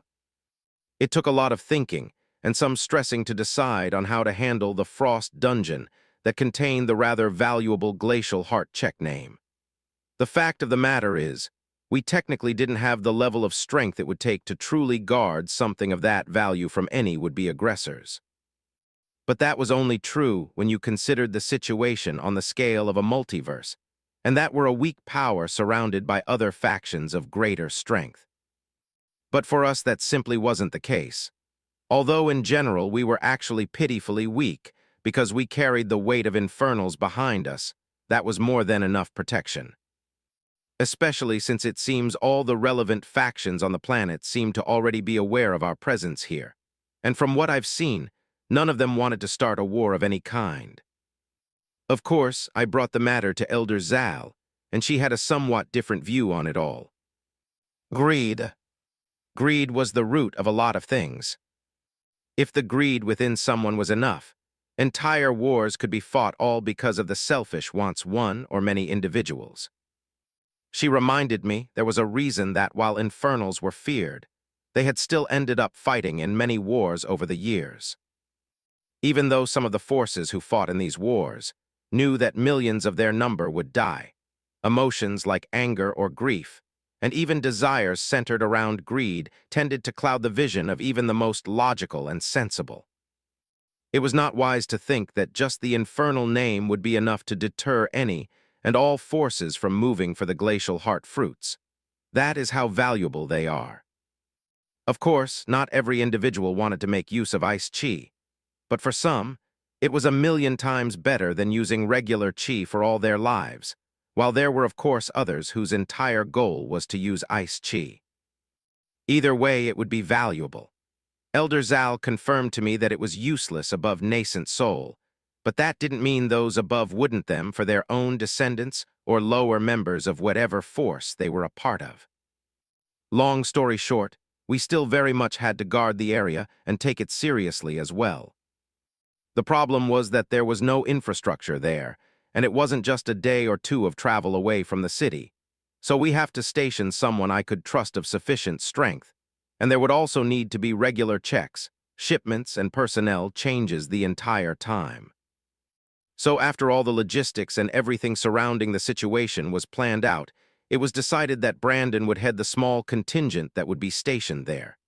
It would be Brandon, around 25 members of the city guard, and 5 members of the Alarag clan. Of course, a contingent of builders would head there as well to build a small outpost there. They would be coming back, though. A lot went into this decision. Brandon wasn't necessarily a member of the city guard, but he was willing to help out regarding most things, and he surprisingly liked the idea of living in the north. Lance and Trent would have been decent options as well, but both of them didn't like the north. The city guard kind of had no choice in the matter based on contractual obligations, but they would receive more pay as a result. The members from the Alarag clan was where things got a bit tricky. Both Greja and J. Reno negotiated for this. It was for resources like this that their clan had chosen to invest in the tutorial in the first place. All the gold coins Greja's shop earned wasn't even a drop in the ocean when you considered Greja and the clan's financial power as well. It was really just for you they weren't truly making money here. The glacial heart fruit was another matter altogether. So it was no surprise they wanted a piece of the pie, but it was my pie to share. There was about 20 or so fruit-producing trees in the dungeon, and each tree produced roughly 4-7 fruits per tree, so we had plenty, especially since someone would only have to eat just one to get the benefits. Even with all the information given about how valuable these fruits were, I still didn't understand the scope of the value being described. I almost gasped when Greja mentioned the Alarag clan would be willing to pay 1,000 rank, 1 high-grade spirit stones per fruit. I almost gasped because I had no idea what that really meant. It just sounded crazy. Until she put it into perspective. One might be able to exchange an exuberated amount of gold, just 1 rank, 1 low-grade spirit stone, but a high-grade one. Practically no amount of gold would be worth it. Gold doesn't help you cultivate. It serves no other significant purpose other than its capacity as a currency. A spirit stone, on the other, quite literally contained chi, very pure and untainted chi. They also made it possible to absorb chi far easier, since it would be concentrated in the stone and literally held at your fingertips. There would be no need to pull from the atmosphere in an effort to gather it. And that was just the most obvious use. Spirit stones could be used in a plethora of other ways. From creating bombs, to creating formations, to powering devices and various machinery. Essentially, the value of a spirit stone simply outclassed gold and other metal currencies in every way. And Greja, J. Reno, and the Alarag clan wanted to give me 1,000 of them per fruit. They would be buying 10 fruits in total. 10,000 high-grade rank 1 spirit stones. It was only after receiving acceptance from Elder Zal that I accepted the deal. Apparently I could get more, but I barely had use for the ones I'm getting in the deal. Yeah, I could absorb the chi from it, but as a currency, its use was somewhat limited since most of the inhabitants of the planet are likely operating with only copper, bronze, silver, and gold. And it was mainly the first 3 in circulation. Most human communities probably didn't even have gold yet. The value of the stones would grow more when there is more of it in circulation. It would never depreciate in value. Anyway, 5 of the fruits Greja bought were to be given to the 5 chi refinement realm cultivators from the Alarag clan accompanying the group. Greja would receive the other 5. Brandon would also be given a fruit, since he's likely going to be there semi-permanently. It's only right he gets one. It took roughly a week to wrap all of that up, from organizing logistics, to getting the group together, and everything else that was relevant before the group was sent on their way. J. Reno himself had gone with them for protection, so there wasn't any need to worry about their safety. Though I really do wish that this entire thing was the most stressful thing to take place over the week. It happened towards the end of the week, right after J. Reno and the others left. The mermaid-looking women had asked for a meeting. Of course, there wasn't any problem at all with this, and I met with them quickly. Thank you for meeting with us once more, City Lord. The ambience of the nearby harbor has been quite serene as we deliberated over our way forward. With that in mind, the Empire and my family have both agreed to propose a marriage between our people and yourself. I am the first of potentially many high-standing women of powerful families who would be among the options for you to purview. It is the hope of the Empire that you find this proposal agreeable. This partnership will usher in a new age of prosperity for both our people. 2 prominent planets within the control of the Empire have been set aside for you and the family you create to rule as part of the deal. I almost spit my tea out twice by the time she was done talking. 148. Wine Tasting Book 2. It's been 4 days since almost all of the envoys left. They weren't here for that long yet so much has happened, and the city practically changed completely in just a few days. There's now a large farm and garden located outside of the North Gate. A massive brewery was built in the facilities district where they are now making at least 3 different types of beer, and even a kind of wine from the last I heard. Even that wheat beer that someone was trying to make was adapted and made into reality by them. Now only one of the dwarfs were still here, as they would remain to essentially run the brewery and help out with blacksmithing if I needed it.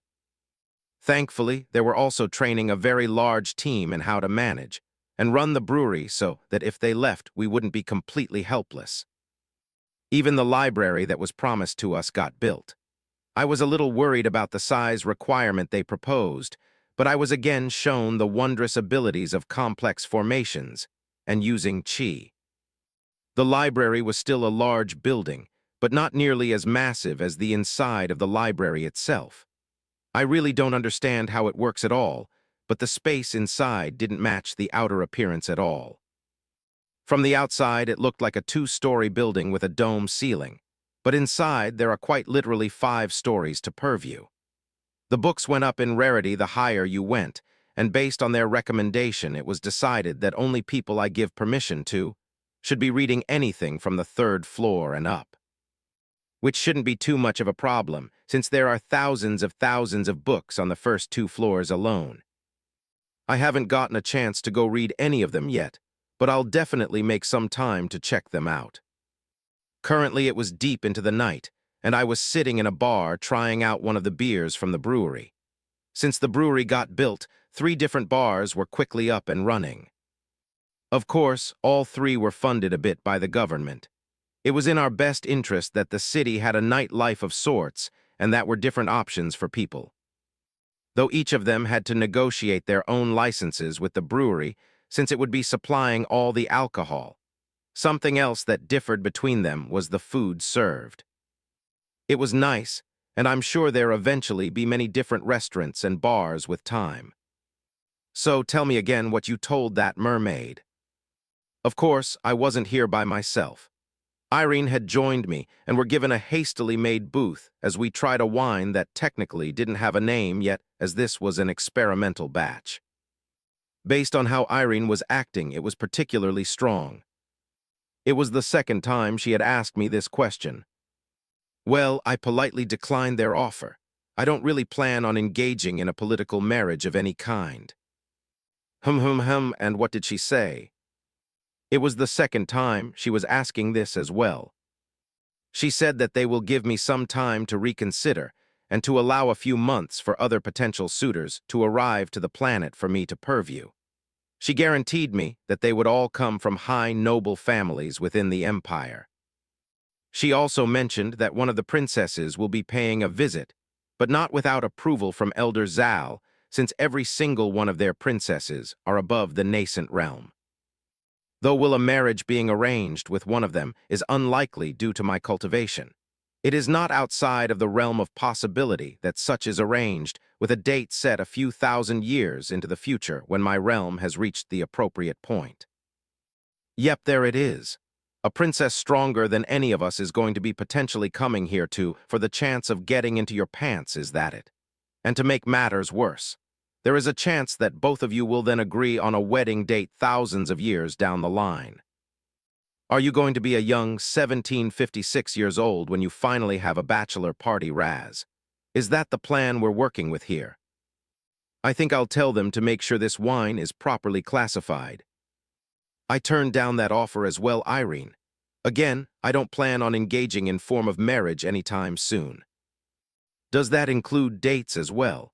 This is the first time you've actually taken me out on a date, and it was try wine and tell me about how some galactic princess wants to become your wife. That's not very romantic now, is it? Well, she's not wrong, but I was just trying to tell her about my day. And it was all going well until she started drinking the wine in earnest. I'll take you out on a proper date soon enough. At some point, I took the glass from her as gently as possible, and we talked for hours after that. It was mainly me listening to her vent just a bit about the apocalypse and the tutorial, about how she misses her family, and a few other things. Things I'm sure we were all feeling. Anyway, by now Irene had dozed off in the booth, and I was getting ready to take her home for the night when the doors of the bar flashed open. Bryce, one of the Ash Guard members who was on shift at the moment, walked in and after nodding at me briefly, began to talk. "City Lord, you have visitors." "Visitors at this time of night?" "I'll speak to them in the morning." They insisted on having this meeting at night. Apparently they would much rather to meet at night and would instead abhor a daytime meeting. Of course, we could still refuse if you want us to do so. A group of visitors showed up in the middle of the night, and they are insisting on meeting in the night time, and went as far as to mention that they would abhor a daytime meeting. No way, right? Did you get a chance to see these visitors? Just briefly, sir.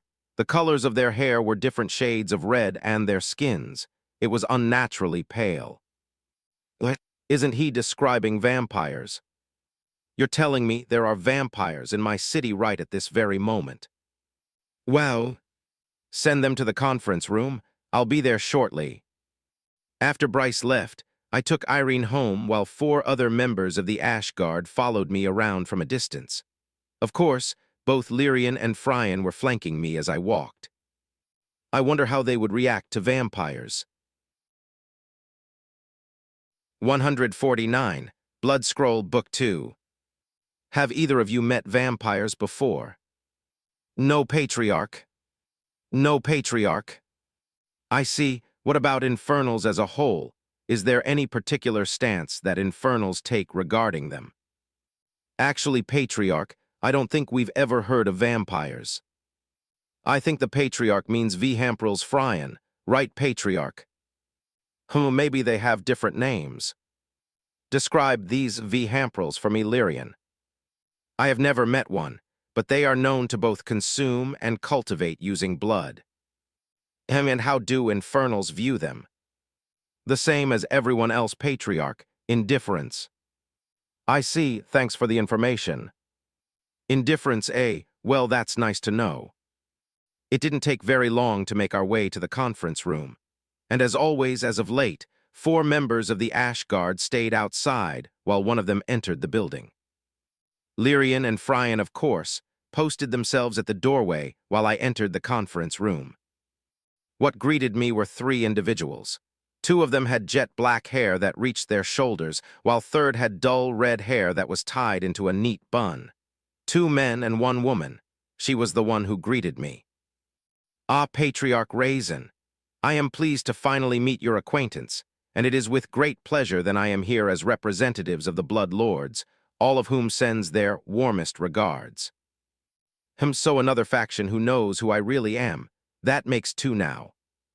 It's nice to meet you as well. Please sit. I just kind of realized there would be no tea at this meeting since the old man was sleeping. A shame. Now that I think about it, I wonder if vampires drink tea. As a people, we thought up so many different myths and ideas about how vampires worked that any one of them, or even barely any of them, could be true. It is not lost on us the urgency we placed on meeting us at this time. and it is duly acknowledged and appreciated that you have made an effort to do so. Though in an effort to not waste any more of your valuable time, I will relay the will of our reverend blood lords." After saying that, the woman stood up from the desk, and with the two silent men behind her, knelt down to the ground in one smooth motion, and then proceeded to lower their heads till it touched the floor.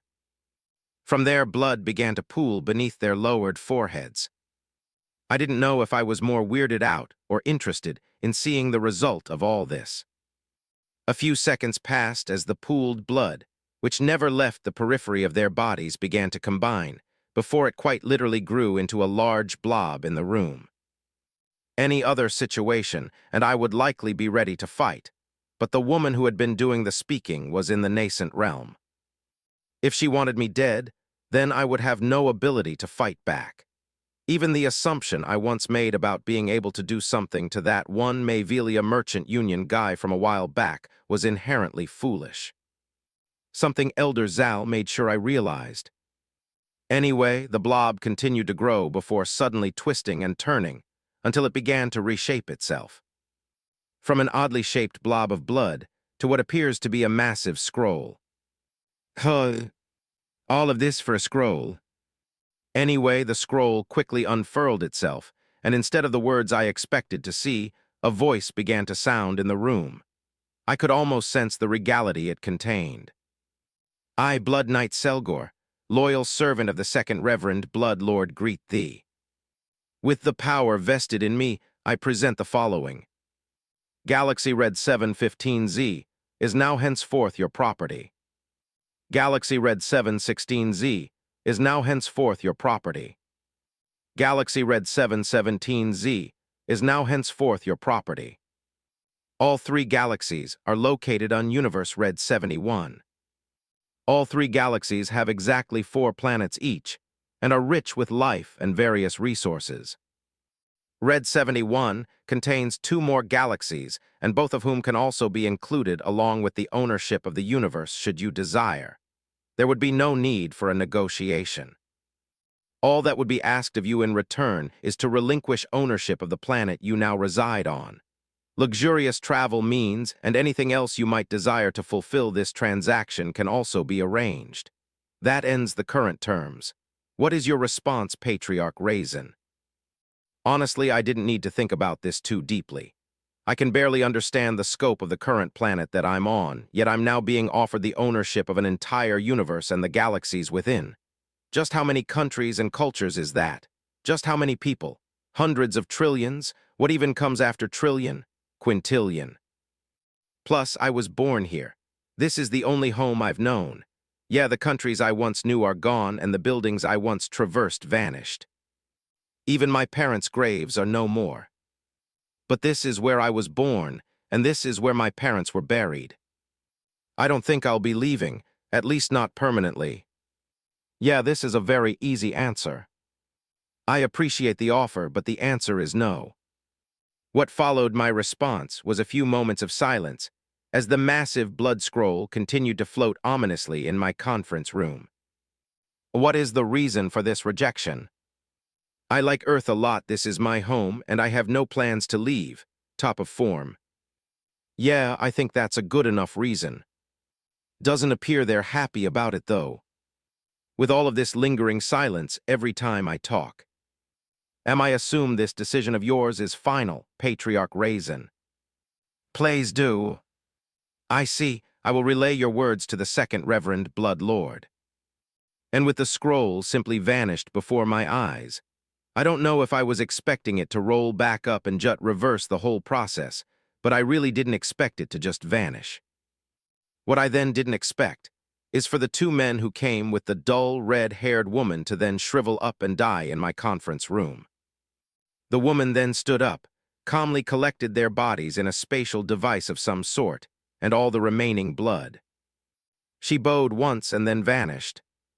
I'm genuinely confused. First, they insist on meeting now in the middle of the night.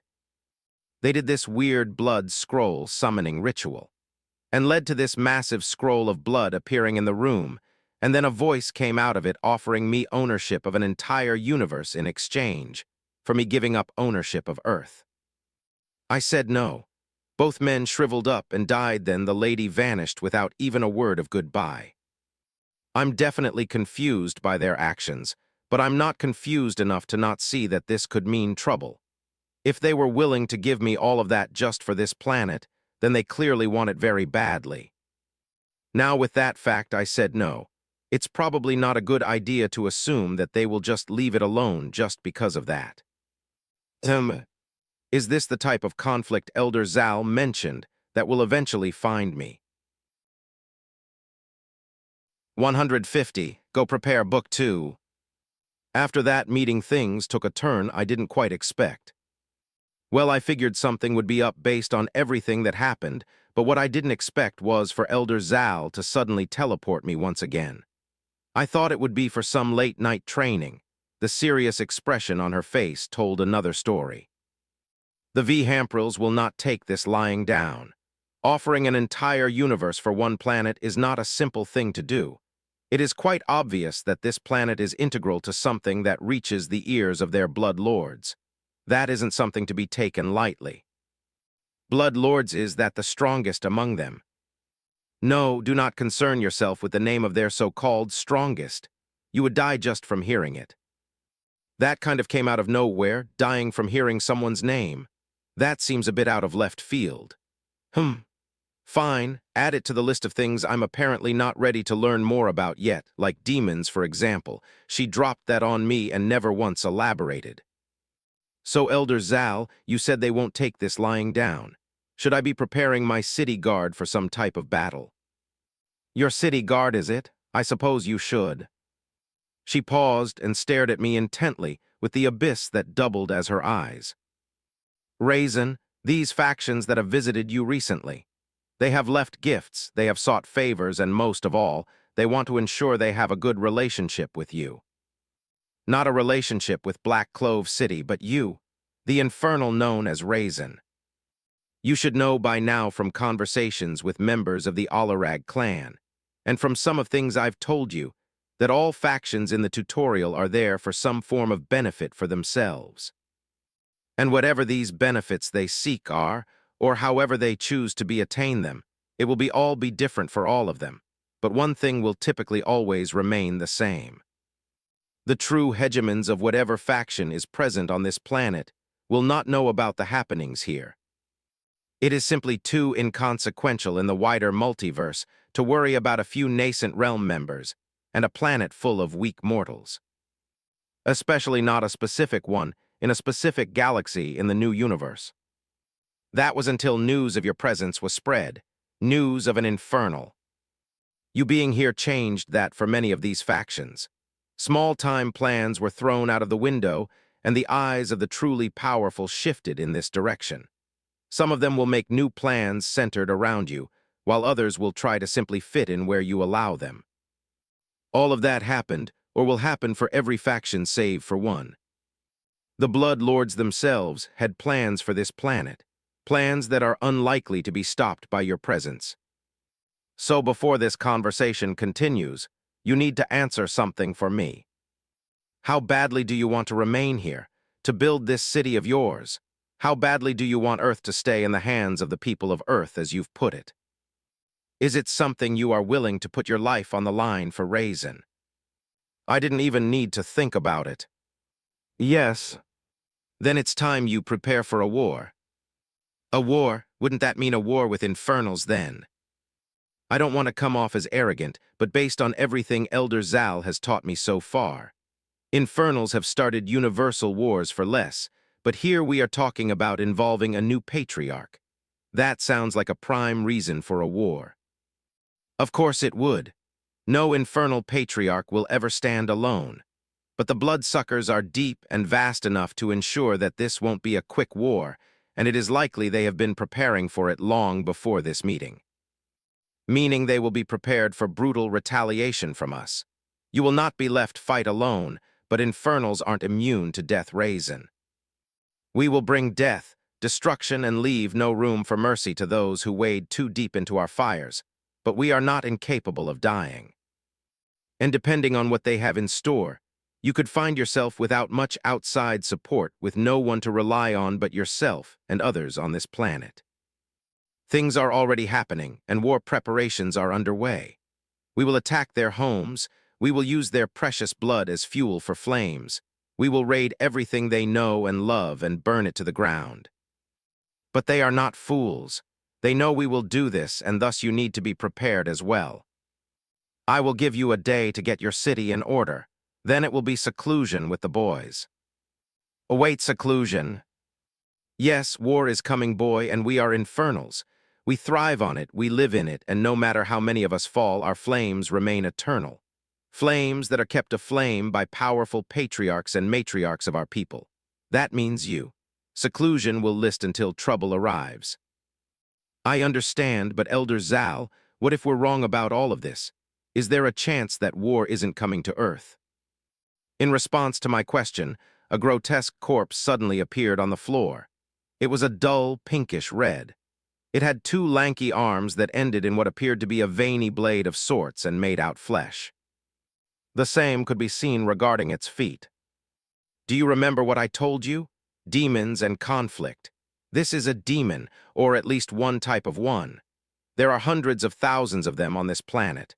Most of them are wearing the skin of your fellow natives and living in the cities dotted around the planet.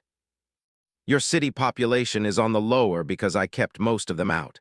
It wasn't yet time for you to deal with this, but I cannot reality. The demons have long since been here, and I've fought in enough wars to know when the next one is coming. Your conflict, our conflict, it is here. Go prepare. And with that, I was sent back to my conference room. I suppose there's part of the elaboration on demons that I was looking for. Instead of immediately leaving to wake Richard and whoever else up to warn about all of this, I instead took a seat. I needed a moment to calm down. The emotion I was feeling wasn't fear or even worry. It was excitement. I was feeling excited at the prospect of war. To fight vampires, to fight demons. All of it excited me. The flames that dwelled within me were practically boiling with excitement. I wanted this, I needed it. It makes me feel like a crazy person to have these thoughts, but I am not a human being and I do not conform to their emotions. Elder Zal helped me understand this better. I am an infernal. War is our playground and our flames will burn eternally. So I needed to calm down, because it would do well for me to go wake Richard up out of his sleep about war with a massive grin on my face. 151, War Prep Book 2. After calming down a bit, I thought about everything that just transpired and what the plan going forward should be. There's no reason to alarm the entire city, so there won't be any big announcement about what's going on. But the city guard, the Ash Guard, and the Alarag clan needs to be made aware of the situation. Elder Zal didn't tell me whether I should or shouldn't tell them, but I'll use my own discretion here. I think they should know. What about the city's current long-term plans? More buildings are planned, and we used all the Mavelia transport stations we got with the envoys who visited. The dwarfs, the elves, and the mermaid people. In a couple weeks, those stations will be added to the hub we have here, and we'll be able to freely transport to them. I'll tell Richard to visit those cities to speak to the local city lords. This war will likely affect the whole planet, so it would be nice if the whole planet could fight together to combat it. But demons, hundreds of thousands of demons wearing human skin. But apparently Elder Zal somehow kept them out of this city. I wonder if one of them could be a city lord. Whatever Elder Zal didn't tell me how to identify one, so maybe it's not important for now. Well, it definitely is. But hey, what can I do? Either way, Richard or maybe Richard and a small group will visit these 3 cities and speak to the local human city lord to get them prepared for what's to come. All right, I think I'm ready. Boys. Yes, Patriarch. Yes, Patriarch. Go wake up Richard and tell him to come to the conference room. It's urgent. Only a couple minutes passed before Richard was walking into the conference room. He was wearing PJs. Where did he even get PJs from? Anyway. Sorry to wake you, Richard, but it's important. Don't worry, I wasn't sleeping. "Ah, that's good then. Well, here's what happened." I then proceeded to explain everything that happened in the meeting with the Vamps, and then I gave a short snippet of Elder Zal's analysis of the situation. "So, is there a chance this elder of yours could be wrong about all of this? Assume she is right and that everything I said is true. If we are wrong, then there is no harm in that. If we are right and no preparation was completed, then many more lives will be lost." "Understood. You mentioned you will be in seclusion or something. What is that?" "Elder Z will be training me, and I won't be able to leave. The training will continue until the war starts, so things will be left to you in the meantime. And before you ask, I don't know when the war will start. All we can do is prepare." "I see. Fine. What's the plan?" I always liked how quick on the uptake Richard was. "The plan is to prepare for war without causing widespread panic. No need to announce anything to the entire city. We need to ensure we have plenty of food stocked, as much as possible. The city guard will need to be improved upon, dedicate more resources to them, and try to grow it larger. I said try because quantity of quality is more important here. I'll speak to Ash Guard. For the Adventures Guild, dedicate more resources there as well. Offer beginner training courses, for example. Next, you're going to be very busy. The transport stations we sent back with the envoys should be up soon. I need you to go those cities and inform the local city lords about the situation. It doesn't matter if they believe you or not, just let them know." "What do you think?" "Well, it sounds like a solid plan. Get our people stronger, store food, and make sure to inform the other cities." "You seem worried." "Who wouldn't be? This is War Raizen. There are plenty of ordinary families in this city. They won't be able to handle it if it shows up on their doorsteps. And to make it worse, it isn't an ordinary war, but a fantasy one against blood-sucking vampires. That's not normal, Raizen. That's not normal." "Don't worry, Richard. No matter what comes, I'll be at the front of it all. That is my job. To make sure that the people to my back are projected, just trust me." "I trust you, Raizen. We all do. Don't worry, then plan will work out just fine." "Good. You know, when I first met you, I never took you to be the type to care too much about other people, let alone the whole planet. Yet here you are, ruling a city of over 100,000 people, and you're planning to fight at the forefront of anything that comes and protecting us. You've changed a bit." I suppose he's right. I definitely didn't care too much for strangers at the time, and honestly, part of me still doesn't. I think it's more so that I care about things I see as mine. I guess that means I just see Earth and her people as mine. What an interesting thought. You're probably right. I have changed a bit. Someone has to protect you all. Yeah, sure, whatever you say. Is that everything for the plan? Pretty much. It's need to know only from here on out. I really want to avoid widespread panic as much as possible. Tell the rest of the main members of the government, and make sure to send someone to the Frost dungeon to let Brandon know of what's going on. I'll meet with the folks from the Alarag clan, so don't worry about them. Other than that, you should be good to go. All right, I'll put everything in motion starting first thing tomorrow morning." And with that, Richard left. I then asked the boys to tell the members of the Ash Guard on duty right to all enter the conference room. Now once the 5 men were gathered in the conference room. A war is coming. It is not a matter of if a war is coming, only when. It will likely be against those vampires from earlier. Those are the details I have for now. I will be in secluded training from now until whenever it starts, so you will not need to guard me during that time. But I will expect you all to spend all that extra time training and getting stronger. When the war comes, I will be at the forefront of whatever comes for us. I will not run, I will not cower, and I don't expect weaklings to follow me into battle. Is that understood?" Every single one of them snapped to attention, and with a firm salute responded in unison. "Sir." "Good, go wake up the other members of the team and relay the news. And this information is for need to know only. Dismissed." After they left, I wasn't too far behind them. I needed to speak with Greja and Jay Reno. They needed to have the opportunity to back out of this or support us if need be. They aren't as invested in this planet like the rest of us natives, so it's only right they are informed, especially since they've continued to do right by this city. 152. Seclusion Begins, Book 2. As always, Gregia never seemed to sleep, and after I told her I needed to talk with both her and Jay Reno, it only took a second for the man to flash into the second floor of the shop. After that, I explained in detail about the soon-to-come war and what I knew, making sure to emphasize that the person confirming the war was Elder Zal. I don't think they doubted her. They were silent for a moment, but it was Jay Reno who eventually spoke up. So, what would you have us do? That was a weird question. I don't understand. What do you mean by that? I don't control their actions, so I'm not sure why he would ask me that. The main Alarag clan won't support this war, and the members here will not be running away. For better or for worse, we've thrown in our lot with you.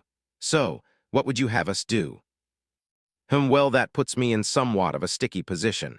I didn't really have plans for these guys. I figured they would have their own conditions and/or limitations. I wouldn't even be surprised if they tried to leave. What type of crazy person would willingly stay on a planet that's about to dwell into war? Actually, I would, but that's beside the point. Moving on, I don't really have anything specific for them to do. Honestly, just do as you see fit. If anything, please support Richard as he prepares the city and all of our forces for the war. Now that I think about it, perhaps you can help the members of the Ashguard train as well. Then we will do just that, though I will make a suggestion. I would not inform the other factions on this planet about what's to come. Information is priceless during war. The Vhamprils don't need to know that we are preparing for war. That's a good point. Thanks for the suggestion. Oh, almost forgot to mention, I'll be in seclusion until the war starts, so make sure to coordinate with Richard. Both of them gave me a pointed look before acknowledging with a nod. Do they know something I do? It's just some personalized training, right? Yeah, I'm worried about nothing. Moving on, I left the shop and met back up with Richard to help him draft documents up. It was the least I could do after dumping all of this work on him. I feel like that's not the first time I've had that thought. I also told him about not going out of his way to let foreign factions know about the impending war. If the local city lord wanted to share that information on their own accord, then fine, but no need for us to speed up the process.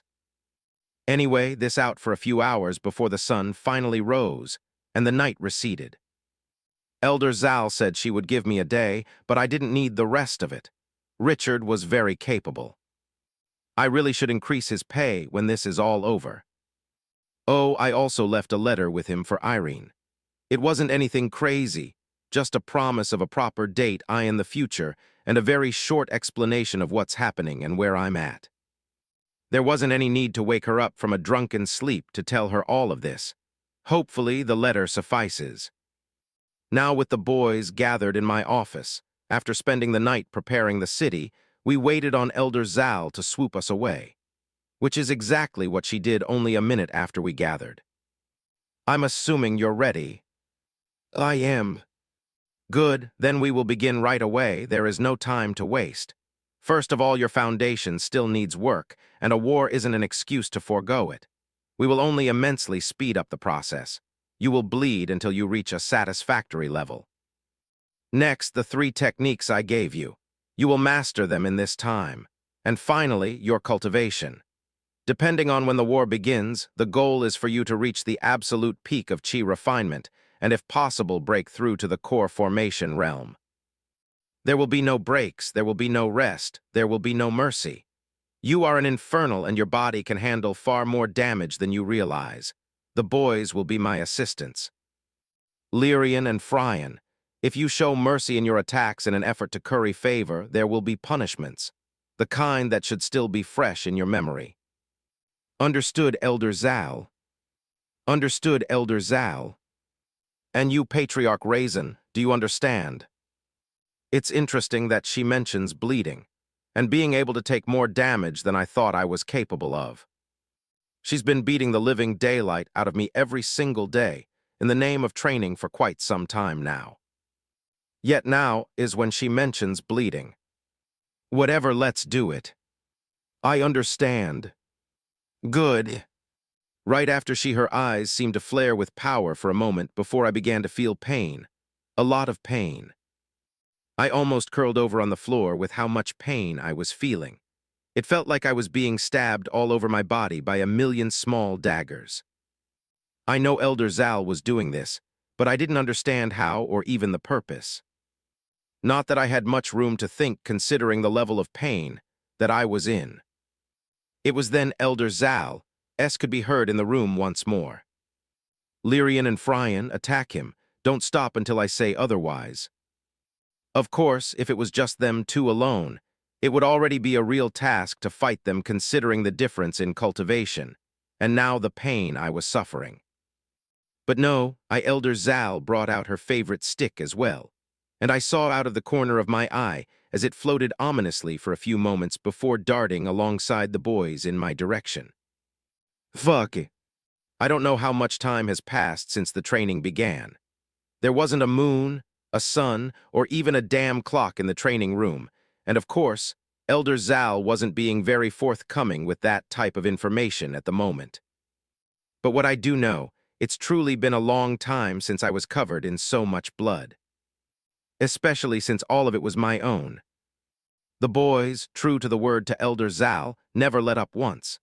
They were using their actual spares, and on more than once occasion their spears sliced into me with varying degrees power and damage. Some cuts were small flesh wounds, while some bore large holes into my body. By no means was it a pretty spectacle, especially with the fact that if I ever moved out of line and showed a lack of proper control, or my feet weren't set right, or the way I held my spear wasn't firm enough, or the way I delivered my attacks, or whatever else Elder Zal could come up with, if any of it was out of place, her precious stick would be there to make sure I understood my mistake. That's what caused a lot of my injuries to the boys. Well, it wasn't like I was successfully fighting back against them. All I could do was defend for the most part.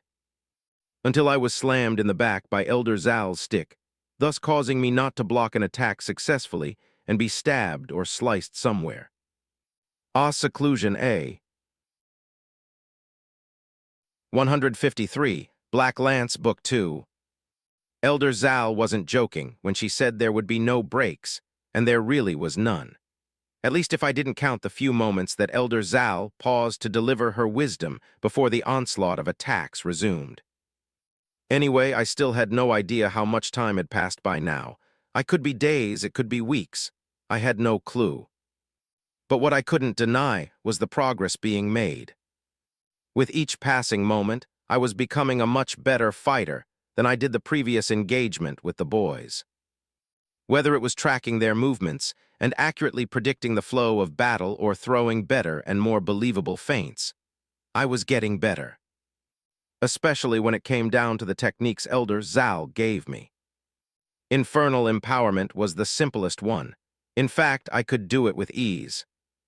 For this technique specifically, I didn't need to speak it aloud, and it was more of a will-breathing thing. All I had to do was tell the chi exactly where in my body I wanted to go to. If there was a challenge with the technique, it was making sure the exact amount of chi moved exactly where it needed to go every single time without fail, and that's where the practice came in. Because it would do more harm than good if the levels of chi I expected was different in reality. It would throw off my balance and weaken my control overall. Of course, even though I became proficient in that technique, it did nothing to change the tide of the battle between the boys and the flying stick. The boys knew the technique as well, and the flying stick, well, it was the flying stick. It wasn't until I finally got good enough with the flame step that things started to change. The boys couldn't use eternal flames, and that proved to be a turning point in our constant battles. I was on my back foot being pressed by the boys, as their spears continuously danced with fervor. Moving with nothing short of precise and intense motion, aiming only to cause me harm and nothing else. If there were any doubts to be had in their movements, it was long gone. By now, they were extremely determined to win these fights and attacked with me zeal. It was then that I finally gave power to the second technique I learned. Flame Step. The chi and the flames in my body moved with intention, and a large yet controlled amount of both was redirected to the soles of my feet, and very quickly black flames roared from my feet, and I used it to propel myself to the left, quickly finding the wide open flank of Lyrian. I swung my spear with control and power, aiming to finally leave my mark in the battle. Yet I only barely managed to draw blood before the flying stick took a nose dive towards the back of my neck. I was able to sense in time, and the flames gathered at my feet. I spun out of the way. The stick didn't stop. It was relentless in its barrage, and before long the boys recovered from their lapse and joined the attack against me once more. It seems the flame step wasn't enough to contend with the might of the flying stick just yet. Of course, I knew that. I knew there was realistically nothing I could do to defeat the ever-ruthless flying stick. It was being controlled by Elder Zal, whose power was unfathomable to me. But I will still try. I don't remember when, but at some point I vowed to myself that I would break that stick in half by the time training was over. But for now, I would be content with not being hit. Time continued to pass. I no longer concerned myself with how many days, weeks, or even months had passed since this all began. Instead, my focus now was making sure to use the few cultivation breaks I was given to heal and recuperate as much as possible, which itself was training on its own. Because the pain that Elder Zal inflicted on me on day one has never once rescinded. In fact, I think it's only gotten worse. I guess it was a blessing that I didn't have to wear the greaves during all of this. I honestly thought I would have to, but I wouldn't question Elder Zal about it. I'm sure she has her reasons. Anyway, for the time I was in seclusion, there was only one time when the pain stopped, and I finally had a real break. It was time to break through past the middle of chi refinement. I could feel the pull of my meridians. They wanted more chi. They thirsted for it, and it signified the necessity to break through. I sat down, closed my eyes, and focused on the chi that coursed through my meridians, just to ensure what I felt was accurate. And it was. Instead of circulating, most of the chi was instead being absorbed. My meridians have now surpassed the absorption rate of the midpoint in the chi refinement realm, and I was timed to upgrade. I then brought my focus to the ambient chi that existed in the training room, and it was always a lot of it. Then in one big rush, I absorbed as much of it as I could in one go and didn't stop until my body properly acclimated to the influx of chi. It was a slightly painful process, but nothing like the pain I've been experiencing recently. So I was able to successfully push through until a soft click resounded somewhere in my body. Still don't understand where these clicking noises come from, but it doesn't matter. I'm finally at the peak of the chi refinement realm. Well, technically, I was only at the beginning of the peak. It would take some time for me to reach the point where I'd be ready for core formation. And by now more and more streaks of black was coloring the chi that I produced. Soon, and very soon, I would only be using infernal chi. But that was my first and last break, and it was also the beginning of the end for the boys. The main advantage they had on me was dwindling by the second, and my spear fighting proficiency was nearing theirs just as quickly. If it wasn't for the constant presence of the flying stick or maybe even the pain, I likely would have defeated them both a lot quicker than I did. In fact, it took me finally be able to use the final technique that Elder Zal gave to me to accomplish it. Black Lance. It truly was a special technique, and it wasn't that was easily countered if the user could make use of it in the heat of battle. Something that took me a very long time to accomplish. Long enough that there were now plenty of actively bleeding wounds on my body that I received due to my many failures. Until I finally succeeded. With infernal empowerment active, and black flames gathered at my feet causing me to move much faster than the boys, and of course the increased strength of a body whose meridians had reached the point of refinement that mine had. And not to mention, I was someone who completed 9 cycles of body tempering. In the same realm as my opponents, it would be hard to be my equal. I felt like an unstoppable raging tide that would never be contained.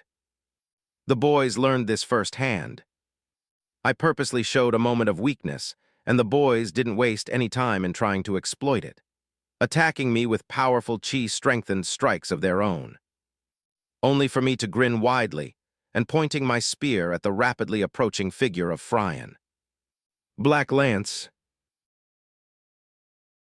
154. Gone for some time, Book 2. As soon as I willed the words, a literal black lance formed at the head of my spear. It was made of my flames, and a large collection of my remaining chi disappeared as it was all used to form the massive lance.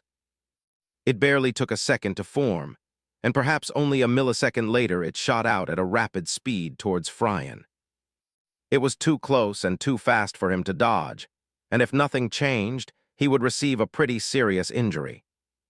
Of course, Elder Zal wouldn't allow that, and the flying stick suddenly appeared between the lance and Fryan, and a small explosion ensued, with Furin taking the brunt of it. She wouldn't allow him to die, but she wouldn't stop injuries altogether. But I expected this, so I didn't bother waiting for the result of that attack. Using the flame step, I spun on my heels rapidly and drove the butt of my spear into the chest of Lyrian. He was sent flying off into distance with his brother. But I didn't let my guard down just yet. The flying stick, which didn't even have a scratch from the collision with the black lance, was rapidly approaching from the front. From there, I engaged in a rapid back and forth battle with the flying stick. It was like I was fighting a sword or perhaps a spear master of sorts. The weight behind each blow was enough to drive me backwards every time I blocked, and the precision and speed of the flying stick's movements ensured that all I could do was dodge and block. There was literally no room for me to fight back without exposing myself to receiving a devastating blow, one that I knew for sure that Elder Zal and her flying stick would never miss.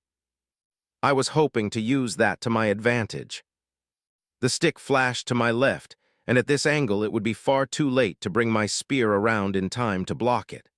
I needed to jump backwards and reposition in time to block her follow-up attack. I wouldn't do that. Instead of jumping backwards, I shifted to my right slightly, just to give myself a bit more room to swing my spear. I would get hit, there was no doubt about that. But hopefully I could bring my spear up in time to crush the stick as it hit me once and for all. I failed. The stick crashed into me at a faster speed than I expected, and I was soon sent flying into the walls of the training room. And I would continue to fail at destroying the flying stick for the entire period of my seclusion. Not once did I ever manage to break it. I was still doing my best to break it on what turned out to be my last day of training. The stick disappeared as I was about to deliver my most powerful strike towards it, and Elder Zal's voice resounded in the training room. "Stop." The boys who were getting up from the blows I delivered to them, and myself, who was in mid-swing, all came to a halt after hearing the order to stop. "Come here, it is time. Time for the war, Elder Zal." "It appears so. Thousands of vessels are nearing this planet. They will likely arrive in the coming days." "Thousands of vessels," she says. The scope of this war really will be the entire planet." "And Infernal's Elder Zal, are they here as well?" "A few are, more are en route, though some are already on your planet and waiting in your city. They are assigned to your command. Keep in mind, most of them are not a part of any clan. They will aim to be a part of yours. There is a strong chance I will not be able to contact you or provide help. We believe the Vamprils are not interested in destroying the planet, so they will not want to have immortals fighting there. Which means some form of barricade might be placed around the planet to stop that from happening. But it is my understanding that you would prefer if this planet wasn't destroyed as well. Correct?" There were a few different questions circulating in my mind at the moment, but I'll wait. "Yes, that is correct." "Then we will allow their barricade to be in place. The war on the planet will be a stage for nascent realm and below. That is not your stage just yet, but as I said previously, there are infernals on the planet. Any questions? How many infernals are on the planet, and how place them in my command? A few, and you are a patriarch. Unless another patriarchal or matriarchal level figure issues a different command, then your word is law. That is the respect you are given as someone who can both communicate with and also bestow the eternal flame. Do not waste the respect given to you. It is not a small responsibility. Do you understand, Patriarch Raizen? Who knows how many infernals that are all expecting me to lead them, and none of them have ever met me. And based on the words of Elder Zal, there's a good chance that more than a few of them will be in the nascent realm. Should be some interesting conversations. I understand, Elder Zal. Good, then prepare to return in the eyes of someone of your level. You've been gone for some time. That was the last thing I heard before I suddenly found myself back in my office. The boys were with me too. Oh shit, oh y'all scared the shit out of me. Damn it. Richard said you could randomly appear at any moment and it still scared me. Someone I didn't recognize was also in the office. It was a man, and he was posted by the entrance and reacted appropriately, I guess, to people randomly popping up in his face. Backslash. But what was he doing here, I wonder? Why are you in my office? Ah, sorry, Richard posted a few of us in the City Lord Mansion to watch for you return. We are supposed to bring you to him immediately the second you arrive. Smart choice by Richard, I guess. Then let's not wait any longer, let's go. Of course, right this way, sir. Richard should be in the camps around this time. What camps? Ah, you've been gone for some time, I forgot. There are massive camps outside of the city. These strange people showed up out of nowhere recently, and Richard checks in with them every morning. That should be the Infernals. How long have I been gone exactly? I don't know exactly when you left, but it should be around 8-9 months, I think. 8-9 months, wow. To think I was training with Elder Zal and the boys for that long. It didn't even feel like it after a while. I guess when you have to fight beyond exhaustion every single day without rest, and not being able to go outside the entire time, it's easy for time to fly. It seems I have a lot of catching up to do before war truly begins. 155, Scalera Book 2. It took me a moment to realize myself, but it wasn't until heading downstairs and catching Mr. Wright by surprise that I realized the state that me and the boys were in. Oh, don't come anywhere near my kitchen while smelling like that. That's when it hit me that I hadn't showered for months. I have no idea how Elder Zal put up with that, but me and the boys likely smelled filthy. No, not likely. We definitely smelled filthy. I guess living in the stench and rarely having to use the restroom gave me nose blindness. I had gotten way too used to the smell. But I turned a questioning gaze towards the man that met us in the office. I just didn't want to be rude, City Lord. Oh, I see. Anyway, after apologizing to Mr. Wright, the boys and I went to go freshen up, and it was only after we were sufficiently clean did we finally exit the City Lord Mansion. Man, it was truly nice to feel the warmth of the sun on my skin again. Yet the feeling was short-lived as I took in the sight as the rest of the city. From where I stood, I can sense a flurry of activity all over the place. People were yelling, things were being built, good were being moved. There was a lot going on. And as we walked, the biggest thing I noticed was the distinct lack of joy or happiness in the air. I couldn't hear or see any laughter. No one I saw looked particularly happy. And while I don't consider myself someone that people should stop and say hi to, before I left that was a common occurrence. Now everyone seemed far too busy to worry about the tall infernal dressed in pristine black fabrics walking around their city with a fancy-looking spear. Needless to say, the mood in the city had taken on a serious note. I suppose that means everyone found out about the war. I guess with the flurry of activity, I noticed it was likely hard to hide it for too long, and it would probably be even harder to hide when a force of infernals showed up out of the blue. Infernals that were now camped outside of the city.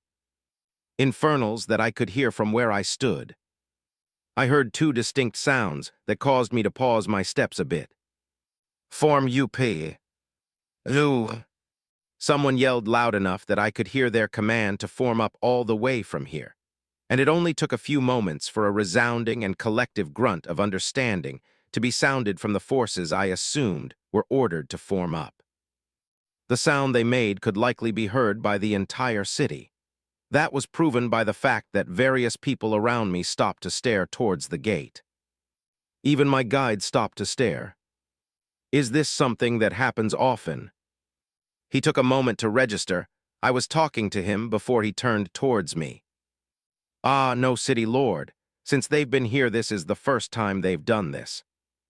I see, thank you. If this is the first time they've done this, then I think I know what happened. This really is going to be an interesting interaction.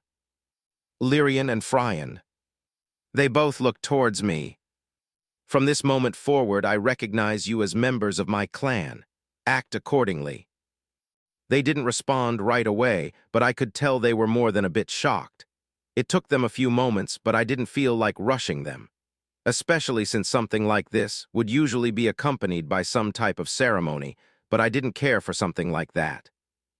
Plus, we could always schedule one at a later date. Anyway, I've spent enough time with them since Elder Zal introduced them to me, and particularly over the last 8 months. I trust them, and this is their reward.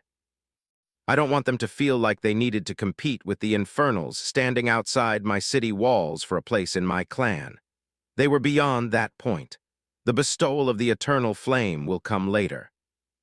After they finally collected themselves, they looked toward each other with barely concealable grins before snapping back to me, and then immediately dropping to one knee. And then, almost as if it was practiced, both of them spoke the exact same words. My spear is your spear, and your will is my will. So as long as I breathe, I vow to deliver death and destruction to your enemies. May your flames burn eternally and your spear ever swift. Honestly, I am 100% certain they likely practiced that hundreds of times. It was so refined and in sync that I almost wouldn't believe them if they told me they hadn't practiced it hundreds of times. But I definitely didn't expect them to do that, at least not right here and right now. I figured something like that might happen if we had an official ceremony, but I guess they didn't care one bit about the eyes that shifted towards them during their speech. Well, if they didn't care then, I didn't either. Good, now stand tall and never forget your vows, because I will never forget, forsake, or abandon you. Wrong or right, I will always be by your side. Understand? Yes, Patriarch. Yes, Patriarch. Good. We only began moving again after our little public ceremony was over.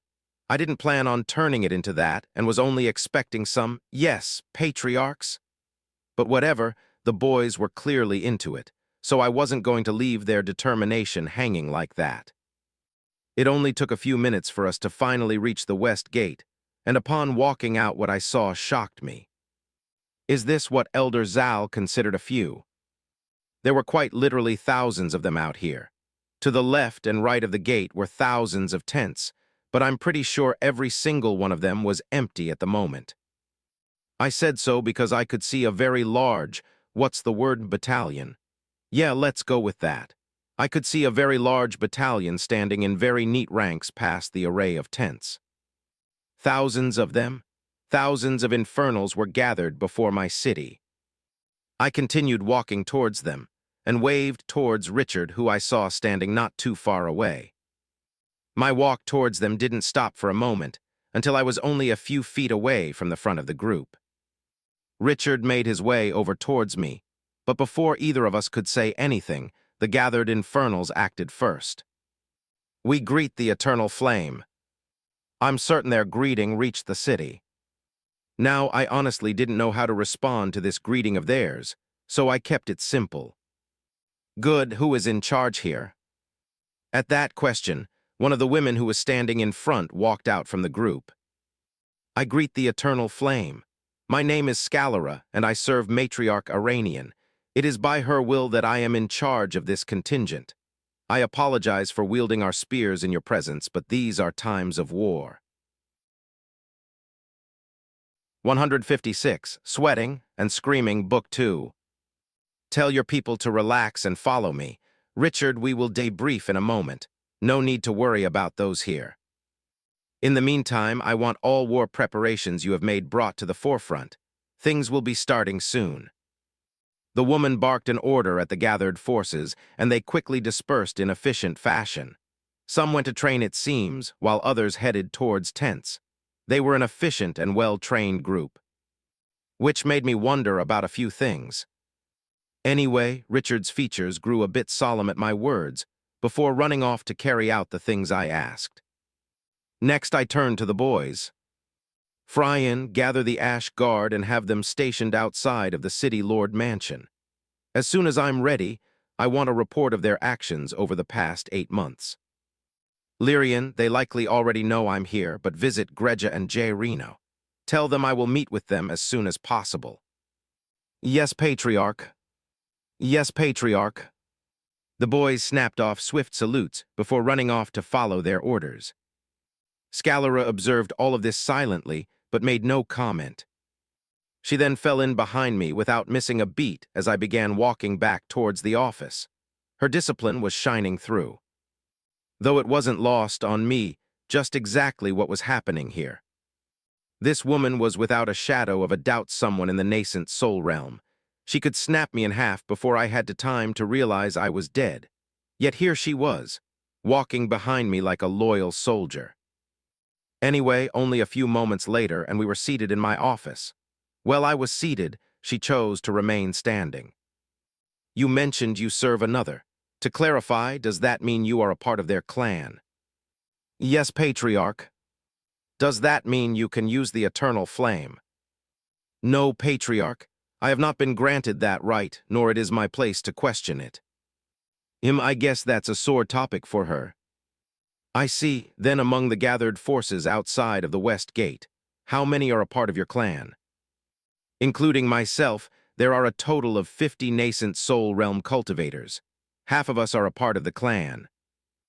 So there are 25 nascent soul realm cultivators here that serve another matriarch, while the other half are clanless, and might potentially be looking to impress enough to join mine. Honestly, that seems like a stretch to me, but we'll see. Though that's just the nascent realm folks, there were thousands of people out there. How many of you are here? There are 10,000 chi refinement cultivators, 1,000 core formation cultivators, and you are aware of the nascent soul cultivators. Over 10,000 infernals are standing outside of my city. I am responsible for them as they fight this war for Earth on my behalf. That's not a light responsibility at all. I will need to make sure I keep that in mind. Next, I was informed by Elder Zal that all of you are to be under my command. Are you aware of this, and will it be an issue? As I asked that question, something within me shifted. The flame that was intertwined with my very soul felt challenged. It wasn't communicating to me with words per se, but I got the feeling clear as day. Why am I asking this question? Why is it even a thought that the Infernal standing respectfully before me, who is strong enough to snap me out of existence, would even think to disobey my orders? The eternal flame didn't feel challenged by Scalera here. It felt it at me, as if it was reminding me just who I was, what I was. An Infernal who was not a patriarchal or matriarchal figure questioning me. They would burn. They would burn eternally.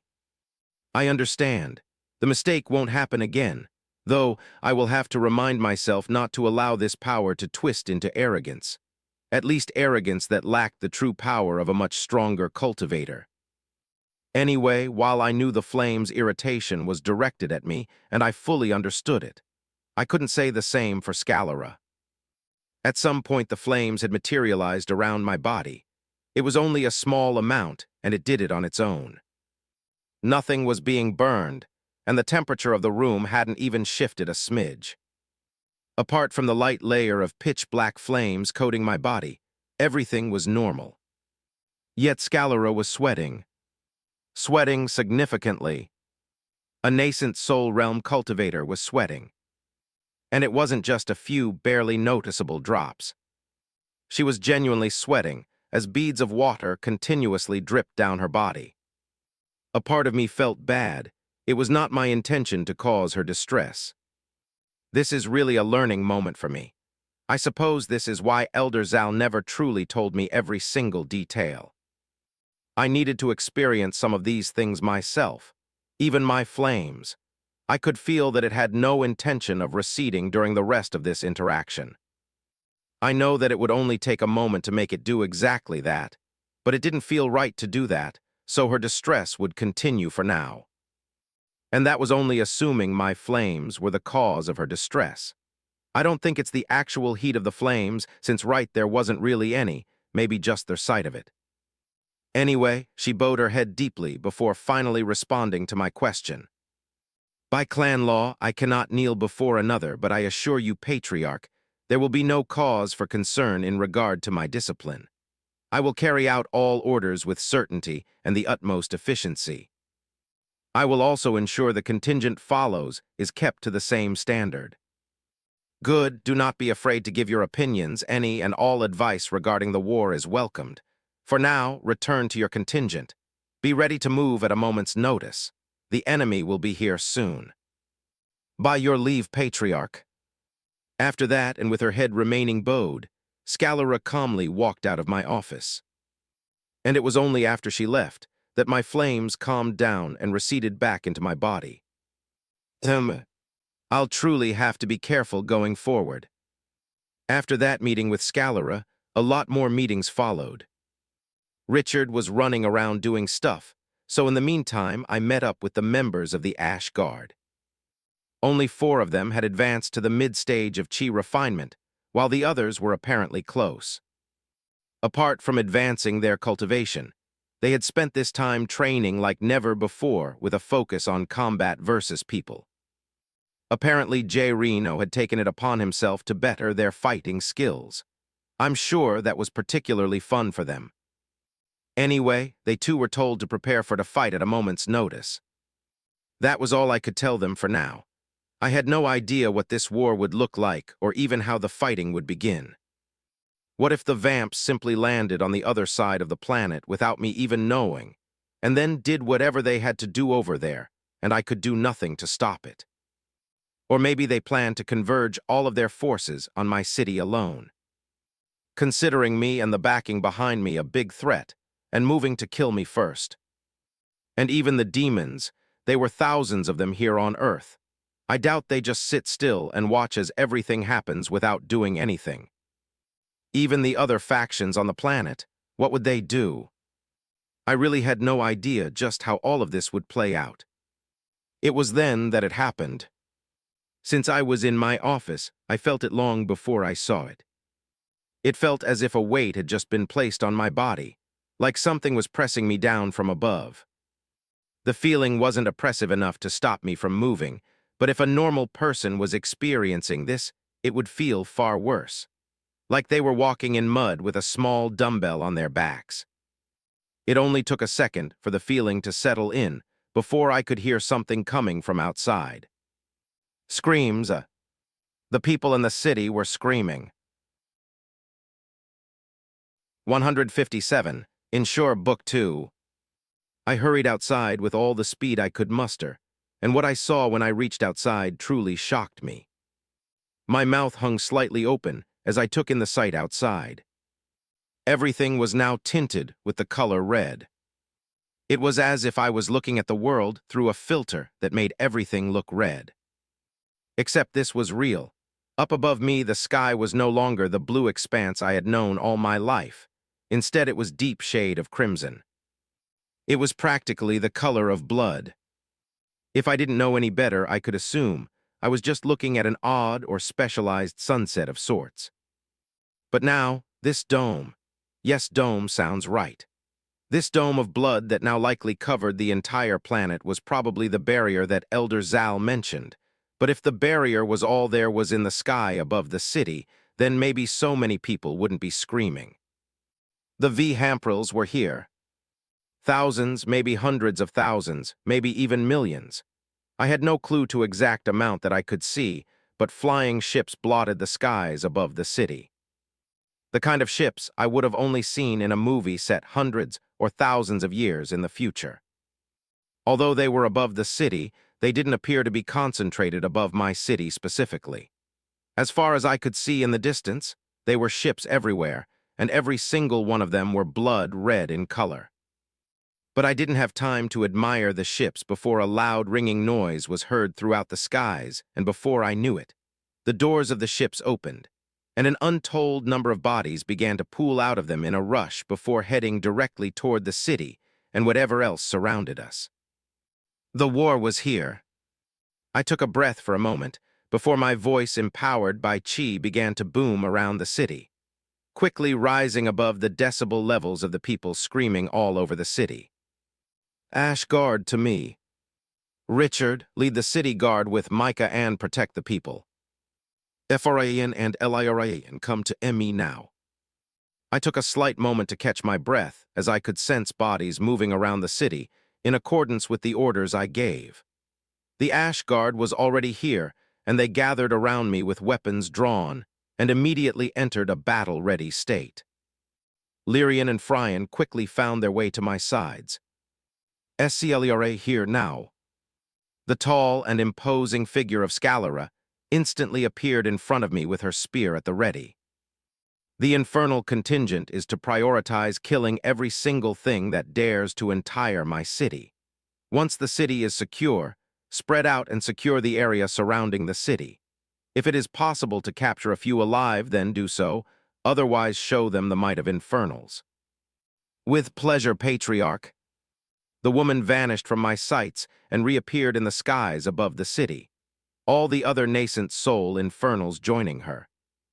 Very quickly after that, the rest of the 10,000 Infernals flooded in the city and dispersed throughout the city like ravenous piranhas, waiting for the descent of their prey into the waters they dwelled in. I wouldn't be outdone. Ashguard, do not leave my side. Our role is simple, kill. That was the last time I spoke for a while, as a mad grin somehow made its way onto my face. And so too did my anger began to rise in my chest, as the natural-born pride of an infernal patriarch began to swell up within me. It was something Elder Zal explained that we all have. And it explained some of the feelings I went through in the tutorial. We were beneath no one and above everyone. Nothing was allowed to trample that rule, and anyone who dared deserved to pay a price. It was natural-born arrogance that befitted my position. One that I wouldn't allow to control my actions in my day-to-day. But this was no day-to-day. This was war, and these people not only dared to attack and claim my planet for themselves, they dared to attack my city, they dared to attack me. They will burn. Powerful and darker than night flames immediately boomed around my body, as it responded to the anger that now welled up inside of me. Of course, my anger or the flames forming around me did nothing to stop the incoming vamps as they rapidly descended towards my city. Their numbers without a doubt surpassed ours, and the first of them clashed with the hovering infernals, and string of booms and explosions immediately began to sound off above the city, and various forms of blood-red abilities clashed with the destructive properties of infernal chi. That was their battle. Mine was here. Who knows how many of them had finally landed in front of me and in the surrounding areas. Some of them darted off in different directions, while others aimed their weapons at me. I didn't need an invitation to begin attacking. My muscles tensed as I took off towards the nearest group of the pale-skinned bastards that invaded my city. Lyrian and Fryan followed closely behind me before flanking out to battles of their own, and the Ash Guard didn't fall behind, as a string of bow attacks and spear throws surged past me towards the enemies. Most of them did nothing but force the beings in front of me to dodge. I could tell right then, and there not a single one was above chi refinement. Fighting someone in the core formation realm would be a life and death battle, with me risking everything I had for a likely Pyrrhic chance at victory, or to delay long enough for someone strong enough to arrive. but within the same realm. Only death awaited them. The closest vamp to me lashed out with appeared to be a blackened scythe with an edge coated in blood. I lifted my spear, blocked it, nearly pushing it out of the hands that held it. I then took one hand off of my spear, and with that same hand coated in eternal flames, I reached out and snatched the assailant by the neck and squeezed till I heard something snap.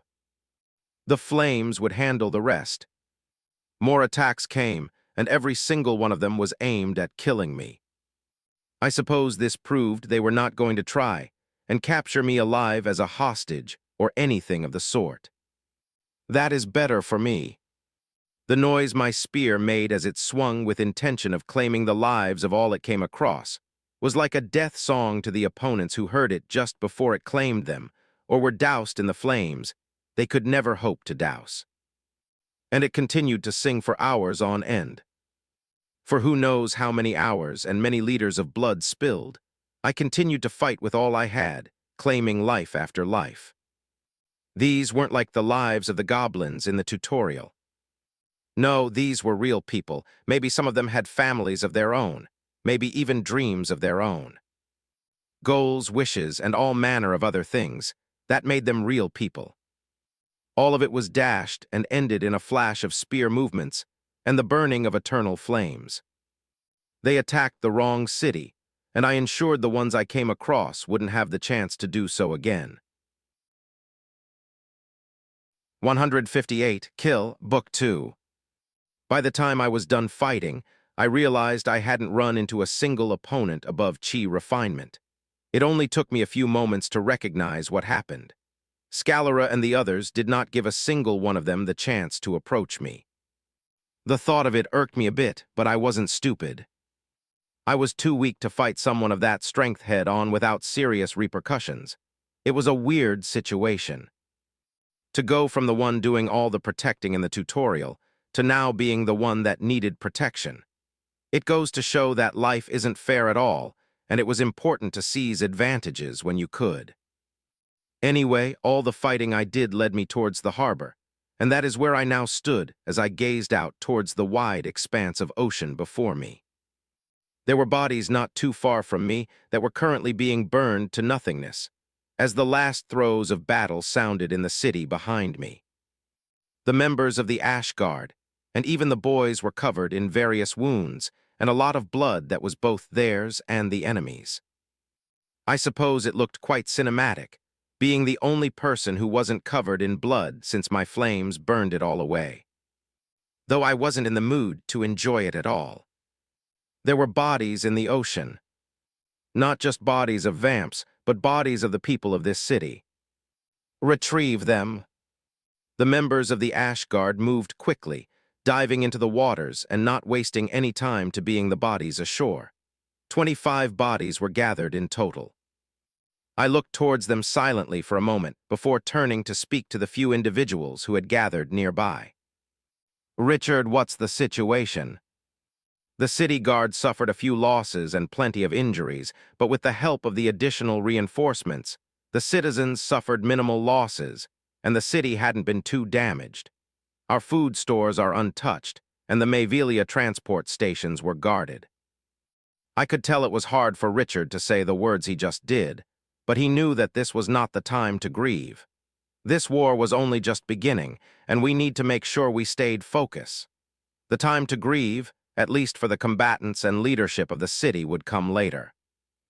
And the Oloreg clan. I noticed they were nowhere to be found even now. All of their members were gone. I didn't get a chance to report it to you before all of this happened, but it was decided that they would be better served at the Frost Dungeon. Though we have yet to receive any updates regarding the situation there. Oh, that makes sense. I wonder if they needed support. Scalera, report. Patriarch, we didn't suffer any losses, and we have successfully captured 3 individuals. We are currently scouring the city to ensure all enemies have been dealt with. Good, any recommendations? The ship's Patriarch, they haven't left. I believe they should be investigated and the captives should be interrogated thoroughly. She's right, the ships are just sitting there. I suppose we can't leave them alone. Here, what we will do. Send a small force north to verify the situation of the Frost Dungeon. Provide help if need. Next, I want another group to visit the New Earth Union. It is important that they survive this as well. Investigate the ships, and I want to know everything the captives know by the end of the day. Richard, you're responsible for the city. Ensure our dead are identified and taken note of. If they have a family, then make sure they are notified. BOOMs. Before anyone even got a chance to move to their new tasks, a massive explosion sounded in the skies above the city. One that was enough to shake the very planet we stood on. We all looked up to see what happened, and I was half expecting to see the ships nosediving towards the city. But we saw no such thing. Instead, we saw nothing. Apart from the dome of blood and the numerous ships that floated ominously still in the sky, there were no signs of any explosion big enough to shake the entire planet. It didn't take me long to figure out what we felt was likely the effect of the ferocious battles taking place outside of the planet. The type of battles that Elder Zal would be a part of. Ignore it. After that, everyone ran off to do the things I asked. After that, I plopped down right then and there and focused a bit on my cultivation. There's only so much impact I could make at the chi refinement realm. The sooner I advanced, the better off we would be. The better off I would be. I wasn't naive enough to think that there would always be someone in close proximity to protect me. Personal strength would always be my #1 bet for any situation. So I tuned out the world around me for a moment and focused on the chi moving around my meridians. The way to make it into core formation was quite simple. Form your chi into a ball and harden it. After hardening it, compress it as many times as you can. Most people who make it this far will be able to compress it around 3-5 times. A few unlucky ones will fail to reach that mark, while a few others will get a little past it. A compression reaching double digits was the mark of genius-level talent, regardless of where in the multiverse you were. So in theory it was easy, but in practice it was anything but. Until this point, most cultivators were following a natural order. Strengthen the body, then unlock the meridians you naturally possessed. It was natural. Core formation is the first step to truly step off the natural path and go against the order of things. We were not born with cores. It was something we had to forcefully create within ourselves, and it was not an easy task. And based on the hurried steps approaching me, it was not a task I had more time to spend on. I opened my eyes to see Richard making his way here as quickly as possible. Raizen, the New Earth Union needs help. That was all I needed to hear. Scalera. The woman simply appeared in front of me. I need a squad. By your will, patriarch. It only took a second for 10 men and women to appear before me, all nascent soul realm. We didn't dally too much longer and moved quickly to the transport stations. I was glad that they were still active throughout this mess, and it was on the quick run to the station that I learned from Richard that it was part of his plans to prepare for the war, to ensure they were secure from both sides. Of course, he had to coordinate with the local city lord to do this, so good on him for being able to accomplish something like that. Anyway, it didn't take us long to reach the transport stations and make our way over. What met my sight was carnage and large amounts of blood on the ground, on buildings, and even in the air itself. One word left my lips. Kill. 159. Inevitable Book 2.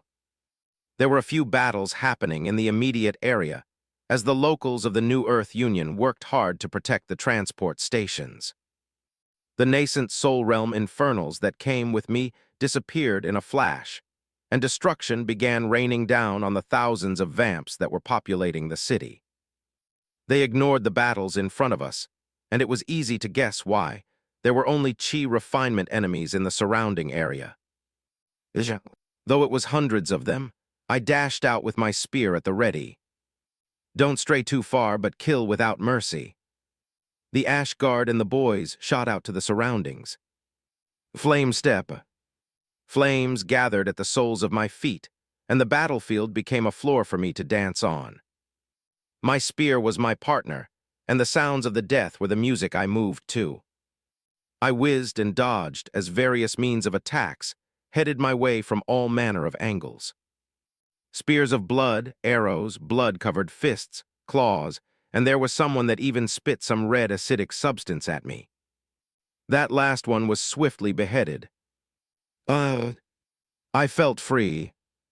Gone was the anger I felt when they attacked my city. Gone was the exhaustion I felt when I fought during the final days of the tutorial.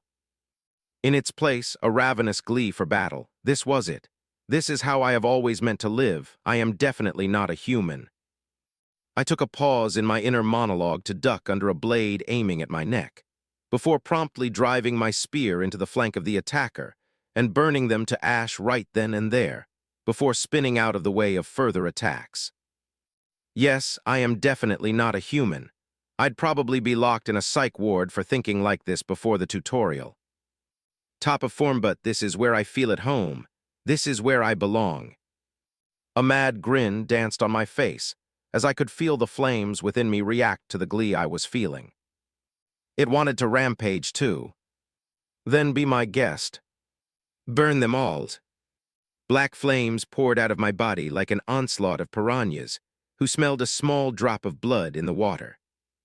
They washed over humans, they washed over the vamps, they washed over buildings. Nothing could stop the advance of the eternal flame. With me at the epicenter, my flames continuously rushed out, painting the world an ethereal black as various screams sounded out. Some of the screams were from the vamps, while some were formed the fighting force of the New Earth Union. They were not familiar with my flames, and I couldn't blame them for being worried or scared. But apart from perhaps a little warmth, they were unharmed. The vamps, on the other hand, I couldn't say the same for them. By the time my flames receded and disappeared from the battlefield, nothing remained to show they were ever present. Silence descended in the area for a short moment before loud booms sounded from other areas in the city. Form up. The Ash Guard and the boys quickly gathered in front of me. I took a look at them, then turned to look at the various survivors of the battle that just took place. I say survivors because there were more than just a few bodies that weren't moving anymore. All of the opponents might have been in the chi refinement realm, but not everyone fighting them was.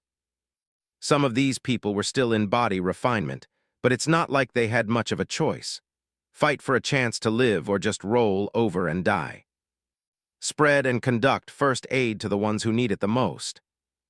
They began moving, and I turned to the rest of the people either sitting around scared from the experience they just went through, or nursing injuries they received. This war isn't over. If you can move, get up and help the ones who can't. They are still enemies in the city. Almost everyone in the area turned towards me, digesting what I just told them. I'm not sure if I was expecting them to just get up and start moving exactly how I said to move, but what I really didn't expect was for someone to react with anger. And who the hell are you, huh? Just show up out of nowhere and act like you're some hero. Don't think I didn't see that it was you who caused the black fire thing to cover all of us. How do we know you're not some alien working with the bloodsuckers? Honestly, this type of reaction genuinely caught me off guard. What the hell was this dude talking about? They were all fighting for their lives with a good amount of dying. My people and I came to help save them. And this is how he reacts. I took a quick glance, and I could see some of the others were seemingly agreeing with him, while a few seemed to be a bit confused by the situation, while a whole other group were doing as I suggested. Don't have time for this. I brought my eyes back to the man and calmly raised my hand. It was not a signal to the man, or any of the other people of the New Earth Union, or even the Ash Guard. It was to Fryan, who was rapidly approaching the man with a tight grip on his spear. He stopped. All right. That was my only response before taking off in a sprint to find other enemies in the city. The boys and the Ash Guard stopped their actions and fell in line. I didn't have time to get into petty arguments with foolish people. They could fend for themselves. From there, we moved around the city with speed, but also with extreme carefulness. I did not wish to run into a nascent soul vamp, nor did I really want to run into someone at the core formation realm. Of course, we would have no choice but to fight if that was the case, and there was no telling who would be waiting around a corner for us, but it didn't hurt to be careful. As we traversed the city, we came across more than a few battles in which we immediately participated in and helped to turn the tide in various different situations. We were quite literally a hit squad, moving with the sole purpose of claiming the lives of any vamps we came across. Thankfully, throughout the process, we never came across another idiot like the man from the first battle. And although I reveled in the battles I fought, I never let it distract me from accomplishing the task at hand. Kill vamps and help free the city. No need to take too long with any battle if it could be avoided. Fight carefully, efficiently, and without mercy. At least that was the plan, until we finally ran into something that couldn't be avoided. I suppose it was inevitable. Only running into battles perfect for my level, the entire time was eventually going to come to an end. I supposed I would have to be grateful that it wasn't someone in the nascent soul realm. Though fighting two people in the core formation realm wouldn't be easy either. 160. Risk-taking Book 2. There was no need for any extra thoughts running through my mind at the sight of the two core formation vamps. I wouldn't delude myself into thinking the people I had with me would be enough to win this battle. There wasn't even hope of a victory at the cost of life. Maybe if there was only one, then maybe we would have had a chance otherwise. I knew I could punch above my weight, but that was mainly in the same realm. This wasn't a fairy tale. The gaps between realms exist for a reason, and this was a situation that could end with all of our lives being lost. And the fact that we had noticed them meant they had long since noticed us. The only reason we hadn't been attacked yet was because they were wary. It was easy to tell they recognized me, when their eyes narrowed dangerously at me before frantically scanning the area. It was as if they didn't believe for a second that I would be unguarded. There was no surprise felt inside of me at my recognition. I was quite literally dressed in one of the all-black infernal garments that Elder Zal had prepared for me, and even if they missed that clue, there were black flames continuously coating my body at the moment. The notion that I could be anyone else other than the infernal patriarch that lived on this planet was likely quickly thrown out of the window. Anyway, there was no more time to waste. If we're to survive this encounter, then I needed to buy time. Even though it still irked me to think like that, I won't ignore reality. Though if there was one thing I hadn't considered, it would be the impact of the V word. I quite literally hadn't said it since the tutorial, where I was forced to say it twice. This would be the first time since reaching Chi refinement that I would once again utter the V word. Voresh. Darkness immediately descended upon the world around me. The streets, the people, the sky, the buildings, the two core formation realm cultivators, nothing could escape the influence of the darkness. Though that was only a bit of darkness, the real thing that couldn't be escaped was the presence of the being which permeated the darkness. I could feel it again, that feeling of family, of closeness, of belonging. I still don't quite understand it, and Elder Zal explained it wasn't her place to speak on behalf of the eternal flame. That was my right as a patriarch, and it was something I would understand more with time. The presence that descended turned its gaze towards me, and I could practically feel it smile as it gazed upon me. "Ah, you have been growing well, little one, even if a bit slow. And what's this I see?" Although there was no physical entity to direct my focus to, I could still hear it clear as day and even tell exactly what it was looking at. In this case, it was looking at the boys behind me. Both Lyrian and Phrian shuddered under the gaze of the presence. I could quite literally see their knees go weak under the gaze, and their eyes were filled with equal parts fear and reverence. "You have also begun growing your clan. That is good, little one. I await your visit to the Inferacium." I'm assuming that's a place on the infernal planet. Elder Zal did mention I would have to visit. Anyway, after saying that, the presence turned its gaze toward the core formation realm cultivators, both of whom had not moved a singular muscle since the descent of the presence, though I couldn't tell if it was out of fear, caution, or even if the presence had rooted them there. No matter what the reason was, they hadn't moved. In fact, I couldn't sense movement anywhere. The gaze of the presence then slowly shifted, outward. This time I wasn't quite sure exactly what it was looking at, but it only took a moment before it spoke again. "Your first war." It paused for a moment before looking back towards me. "Then this is nothing short of a momentous day. There will be more to come. Fill the void with the blood of our enemies." After saying that, the presence abruptly disappeared, but the shade of black that covered everything remained. There was barely any time to process it was gone before the two beings in front of me moved. Vast. I just managed to raise my spear before a blood-red palm struck it. My body was pushed backwards into the wall of a building that I rebounded off with a thud. The other one would have followed up right after, but the boys had blocked him. Both of them were fast, and the strike I just blocked was far heavier than what I could produce, but they were not beyond my reach. I don't know what's happening exactly, but this wasn't the strength of the core formation realm. It meant we had a chance. Ashgard helped the boys. I then immediately empowered my body and activated Flame Step. My reserves of chi were dwindling fast. This had to end now, which means I needed to take a risk. Gather. Flames immediately began to gather at the tip of my spear as the vamp bore down on me. I dodged and blocked with all my might, making sure I held firm control of the flames being gathered at the tip of my spear. This went for a few moments before I just barely managed to dodge a strike to the side of my head. Compress. The flames began compressing, and the vamp started moving recklessly, almost as if it could sense the danger. It even tried to reach out and grab my spear, but that couldn't be allowed, so I moved out of the way and instead allowed my chest to be struck. I slid backwards once more. Only this time I coughed up a good amount of blood in the process, as literal holes were made in my chest from the hand of the vamp. Fuck it. As blood flowed down my chest and simultaneously dripped from my chin onto the ground, I stood up in a heap, just barely managing to evade the follow-up strike. I grinned. My teeth were likely covered in blood, and with the grin that now painted my face, I watched the rapidly approaching figure of the vamp.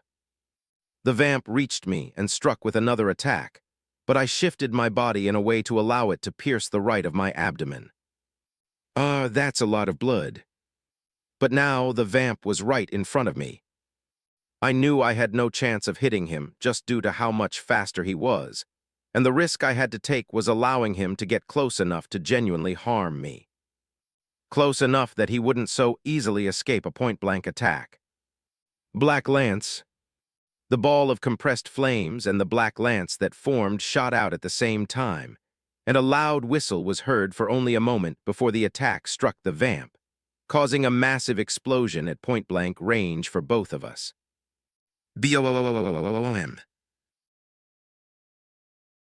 161. Attention, Book 2. Fuck, my body hurts. That was the first thought that crossed my mind when my eyes finally sputtered open. Eyes that opened to unfamiliar sights. I was laying in a bed in a room I didn't recognize, and it only took a moment for all the memories of everything that recently transpired to come flooding back to me. We ran into two core formation vamps. I said the V word and the presence descended, said a few things, and then vanished. I don't know if I expected him, or it. Not sure, but I don't know if I expected it to kill the vamps for me, but I'm thankful for the fact it left them weakened at the minimum. So weak that it's only know that I'm realizing the vamps never said a word, nor did they activate any abilities or techniques that I'm sure they possessed. All they used were physical attacks from what I remember. And after dodging and barely scraping past potentially fatal attacks long enough to gather the required power for a strong enough attack, I fired it off, and a massive explosion ensued. From there, I just remember seeing a bright flash of red and then nothing. Now I'm here in this room. After sitting up in the bed and looking down at my body, it perfectly explained what I was doing there. I wasn't wearing a shirt at the moment, and I could still see the ghastly wounds left in my body. Holes in my chest that were closed, but the skin was dark, and it looked as if it could open at any moment. The hole in my abdomen matched the state of the ones in my chest, only it was far larger, and it hurt far more. I should probably avoid attacks like that for a bit. Knock, knock. A light knock sounded at the door, followed by the voice of Fryan. Patriarch, may we enter? Enter. The door opened, and the boys walked into the room. I guess this is all the confirmation I needed that they were also alive, especially since their bodies didn't seem to be covered in wounds like mine was. That's a good thing. What happened after my attack? The boys looked toward each other for a moment before Lyrian decided to speak. It was always interesting to witness their silent communication to decide who would talk. Patriarch, while we did our best to fight off the other core formation cultivator, a loud explosion ensued nearby, and everything around us seemed to darken to the point that we couldn't see for a split moment. It seemed as if the world paused for a moment, but then the explosion seemed to unleash a roar that it was holding in, and nothing but destruction followed. The veil you conjured disappeared along with the commencement of the explosion, and then the opponent we were fighting exploded with untold power, rushing towards its companion and forming some sort of shield made out of blood to block the explosion. A bright flash of red and black spread throughout the area. The members of the Ash Guard and even Fryan and I were pushed away by the force of the blast. By the time we regained our bearings and all of the smoke from the blast cleared, the area was truly devastated. A large crater was created, and 3 individuals lied within. Your unconscious body, which was spilling blood from seemingly everywhere. A mangled form of one of the cultivators, still alive but missing an arm, and was covered in what would have been fatal wounds for anyone weaker. The other one was only lightly injured, just a few burns that showed no signs of healing. We were all prepared to jump into the crater to fight to the death to retrieve you, Patriarch, but we didn't get the opportunity. All of the noise attracted the attention of the nascent Soul Seniors we arrived at. One of them appeared in the sky, and before anyone could blink, your body was gathered while the 2 enemies were turned to mincemeat. It was not a pretty sight. From there, a building was found to place you in, and one of the seniors worked to heal you. Members of the Ash Guard, myself and Fryan, and all 10 seniors we arrived with then stood guard around the entire building. Word was sent back to Black Cove City before long, and about 1,000 individuals came over. Any Vhamprils remaining near the city are being hunted and killed without mercy. That is everything that took place since your attack, Patriarch. So even with all that I gave up, and the fact the vamp was weakened, all I did was manage to severely injure it, Weakness really is a curse. But it's good that the boys and the Ash Guard weren't affected by that blast. Looking back, I didn't factor their locations in at all when I let the attack off, so they could have easily been caught in it. That's a mistake. Definitely doesn't align with the control that Elder Zal has preached to me all this while. But even then, I don't know if I had much choice, consider the gap between our power. Thank you, Lyrian. How long was I out? Just a day, Patriarch. A day, not the worst outcome. And the locals, is the city lord alive, or the people from the Mavelia Merchant Union? They are alive. Both parties are waiting to meet with you. Any other updates I've missed? Yes, Patriarch. Black Cove City and the surrounding areas are fully secure, and word came back from the Frost Dungeon. They were attacked as well, but the report said J. Reno went on a rampage. There were no casualties. Senior Scalera has other updates for you regarding the interrogation and the ships. A lot happened while I was out, far too much. A day wasn't too bad, but things were being held up because of me, it seems. But it's good none of the news was negative. I guess J. Reno was a capable fighter, but it seems he finally got to stretch his legs after a while. Though something about all of this is bothering me. We rebuffed the initial attack. What now? I hope the interrogation will be able to give us information, because something just isn't right here. It is unfortunate that people died in both cities, but for the most part we are fine. It doesn't feel like a war at all. Something is missing. No use in worrying, have to take things in stride. All right, thank you, Lyrian, you did good. You too, Furin, for now go call Scal. Attention, attention, attention.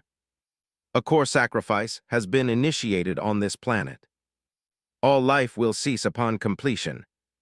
Time till sacrifice to be determined. All life will cease upon completion of the core sacrifice. I feel like I jinxed it. Anyway, I suppose that's what was missing from all of this, and the time till it completes is TBD. Boys, we're going back to the Black Cove City immediately. Send word to the City Lord and the Mavelia Merchant Union to join us over there. Send one of the nascent soul Infernals to fetch J. Reno. In the meantime, where is Scalera? I was already standing and dressing myself, ignoring the pain in my body as I asked that question, only to see Scalera appear in the room with her head bowed. You called for me, Patriarch. The interrogation report, I need it now. 162, The More the Merrier, Book 2. By the time I got back to the conference room, I had received a lot of information.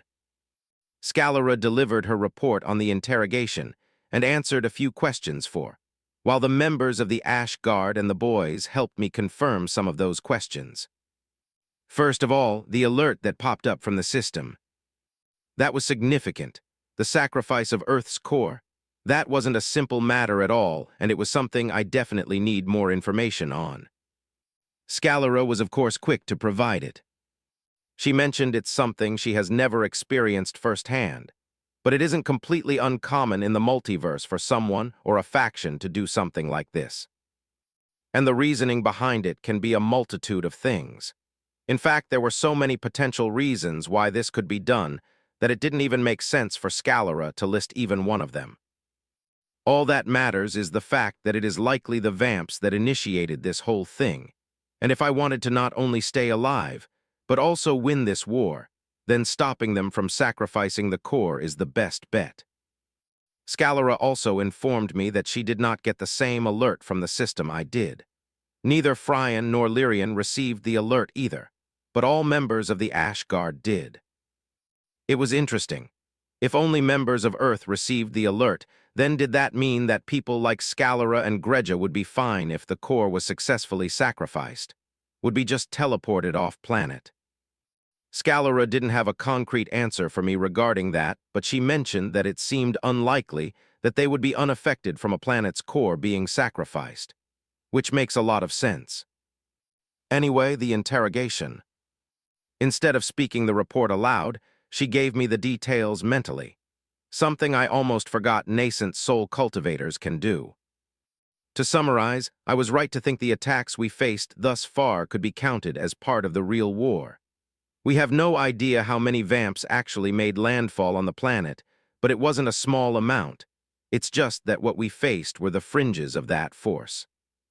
The man-attack party went straight to the location in which they would conduct the sacrifice. Everyone else, as in the Vamps we faced here in Black Cove City and in the New Earth Union, were just sent to kill as many as they could. The more sentient blood spilled, the better their sacrifice would be, or so said the Vamp that got interrogated. If its words were to be trusted, then killing all the Vamps we came across might actually be benefiting the Vamps in their core sacrifice. It was a lot to consider all at once, but at least the system alert was concrete proof that the Vamps had gathered to do something, and it would now be our job to go find that location and ensure we stopped it in time, and Vamps paid an equivalent price in blood. Very simple stuff. Yet simple in practice doesn't obviously mean it would be simple in reality. And it would be far from it. We didn't know where the base of the Vamps were located, and considered we likely would only have a litter over 10,000 total fighters, while the Vamps would probably have millions more guarding their base. The odds were not in our favor by any means, yet we had no choice but to make it happen. Now I was currently in the conference room and Miss Seha was seated across from me. She did not look very happy, though I can't say that I blame her. You knew, didn't you? I spotted more than a few thousand infernals in your city. You knew that a war was coming, you knew that we'd be attacked, and yet you did not tell us. Why is that city, Lord Raizen? Why did you keep this information to yourself? I understand her point, and I suppose I should have seen something like this coming. Well, I've never been one for beating around the bush, so I'll tell it like it is. Yes, I did know, and the answer is simple: we couldn't risk an information leak. An information leak? Who do you think we are? How did the factions of this planet find out I was here? Her eyes narrowed at me dangerously after that, but she said nothing. I would have been fine with silence usually, but the circumstances are different. We don't have time to argue. The Vamprils are trying to sacrifice the core of the planet. And as you can see by the veil placed above us, it is unlikely that any of us can leave, though I never planned on leaving in the first place. The fact is, we're going to find them and we will stop them and then remove them. Will you help or not? She just maintained eye contact with me for a few minutes before finally opening her mouth to speak.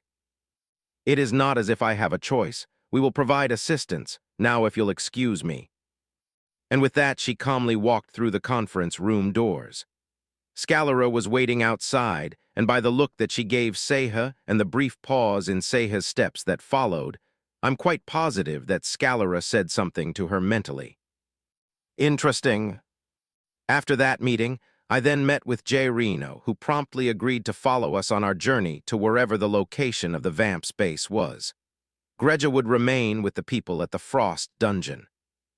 Which wasn't a bad thing. We would be leaving with most of our forces, but that didn't mean leaving these locations entirely undefended. Next came a meeting with City Lord Johnson. We lost quite a few people to that attack. Even though Mr. Richard gave us ample warning and we did our very best to prepare as much as possible, we still couldn't handle it. I still don't the final death toll, but it's at least in the thousands.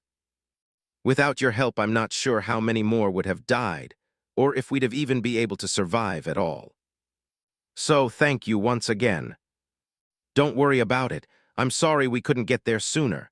We're allies, City Lord Johnson, so it's only right that we help each other out in times of need. Especially when this is an attack on all of Earth. We'll defend it. It's good to hear you say that.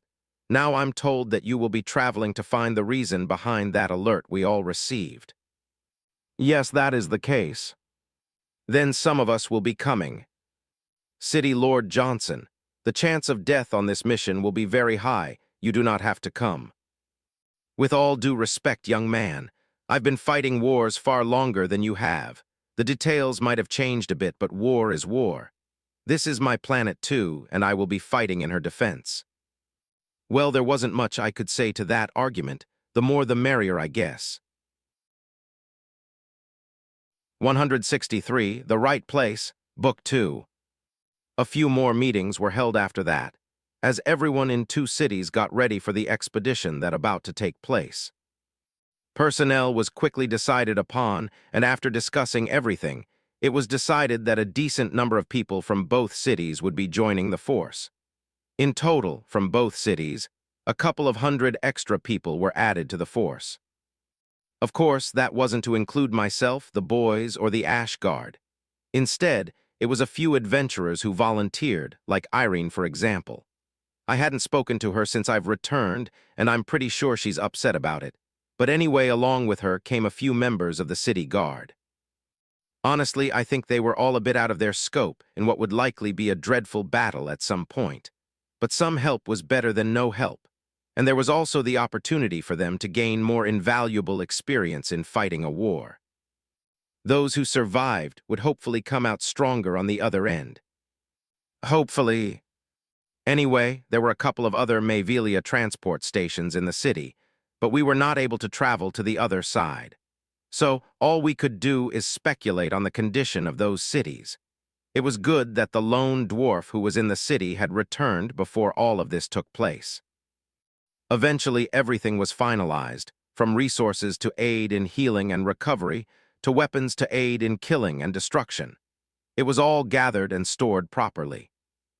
Now just over 10,000 people had suddenly found themselves no longer on the ground, but instead in a few of Thu's ships that floated over the city.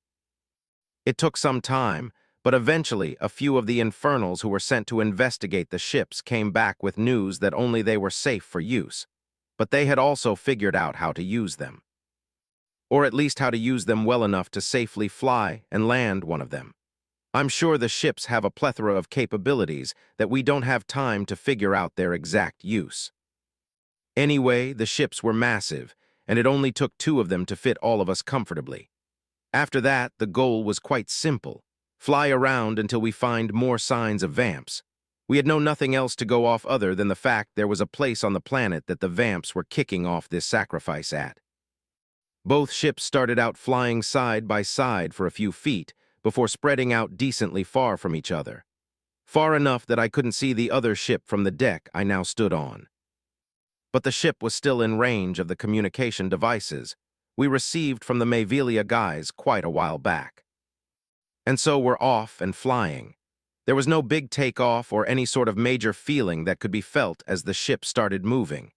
In fact, it quite literally felt as if we were standing still in a building on the ground. It was neat. After taking a moment to appreciate the feeling a bit, I retired to the seat I was given and closed my eyes to focus on cultivating. Form my chi into a ball. It was quite easy to do this part. In fact, everyone at the peak of chi refinement should be able to do this part.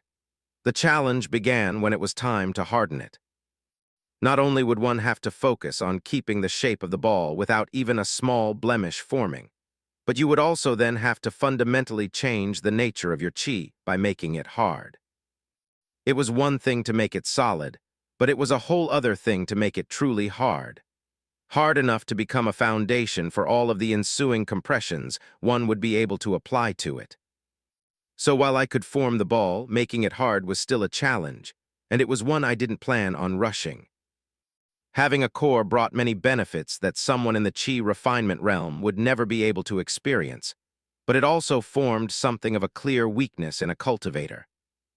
A cultivator didn't lose their meridians, but everything that made up who you were as a core formation cultivator was quite literally the existence of that core. Destroy it, and you would essentially be crippled for life, never being able to reach that realm again. And even existing with chi refinement itself would become nothing short of a struggle.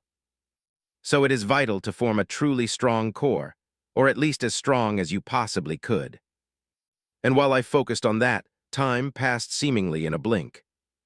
1 second I was knee-deep in meditation trying to harden my ball of chi. Then the next second shouts of alarm was coming from almost everyone currently standing in the bridge of the ship. I opened my eyes and walked to the front to give myself a better view, and once I laid eyes on the view in front of me, I understood their alarm. In fact, perhaps if being weirdly calm in all sorts of situations wasn't ingrained into my very being, then I probably would have done the same. We were currently above the ocean just outside of a massive landmass, likely another continent. But the continent was weird, or at least the part of the continent we were looking at was weird. It seemed to be covered in a very thick and almost glaringly unnatural amount of black clouds, and due to their presence, everything underneath it was in a perpetual state of darkness. And that wasn't to say there wasn't any light at all.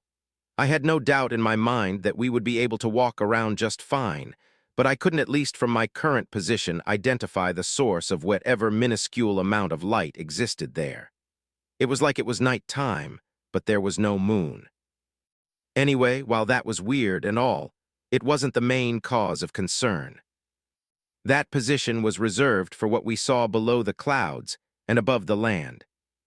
The number of ships and bodies we saw calmly flying outside of those same ships was enough to make the sight we saw above Black Cove City look childish. In fact, childish might not even be the word. I just don't think I know one good enough to compare the two. There had to be millions of nascent soul vamps out there. Millions. We didn't even have 100, yet there were millions in front of me. If this wasn't anything sort of a suicide mission, then I don't know what was. A few moments later, the other ship could be seen heading towards us. No matter how much I thought about how to survive making our way onto the continent, not a single plan that didn't end with us dying in darkness and blood could be formed. It just didn't make sense. Alert, alert, alert. Time till SACRIFCE is completed, 24:59:58.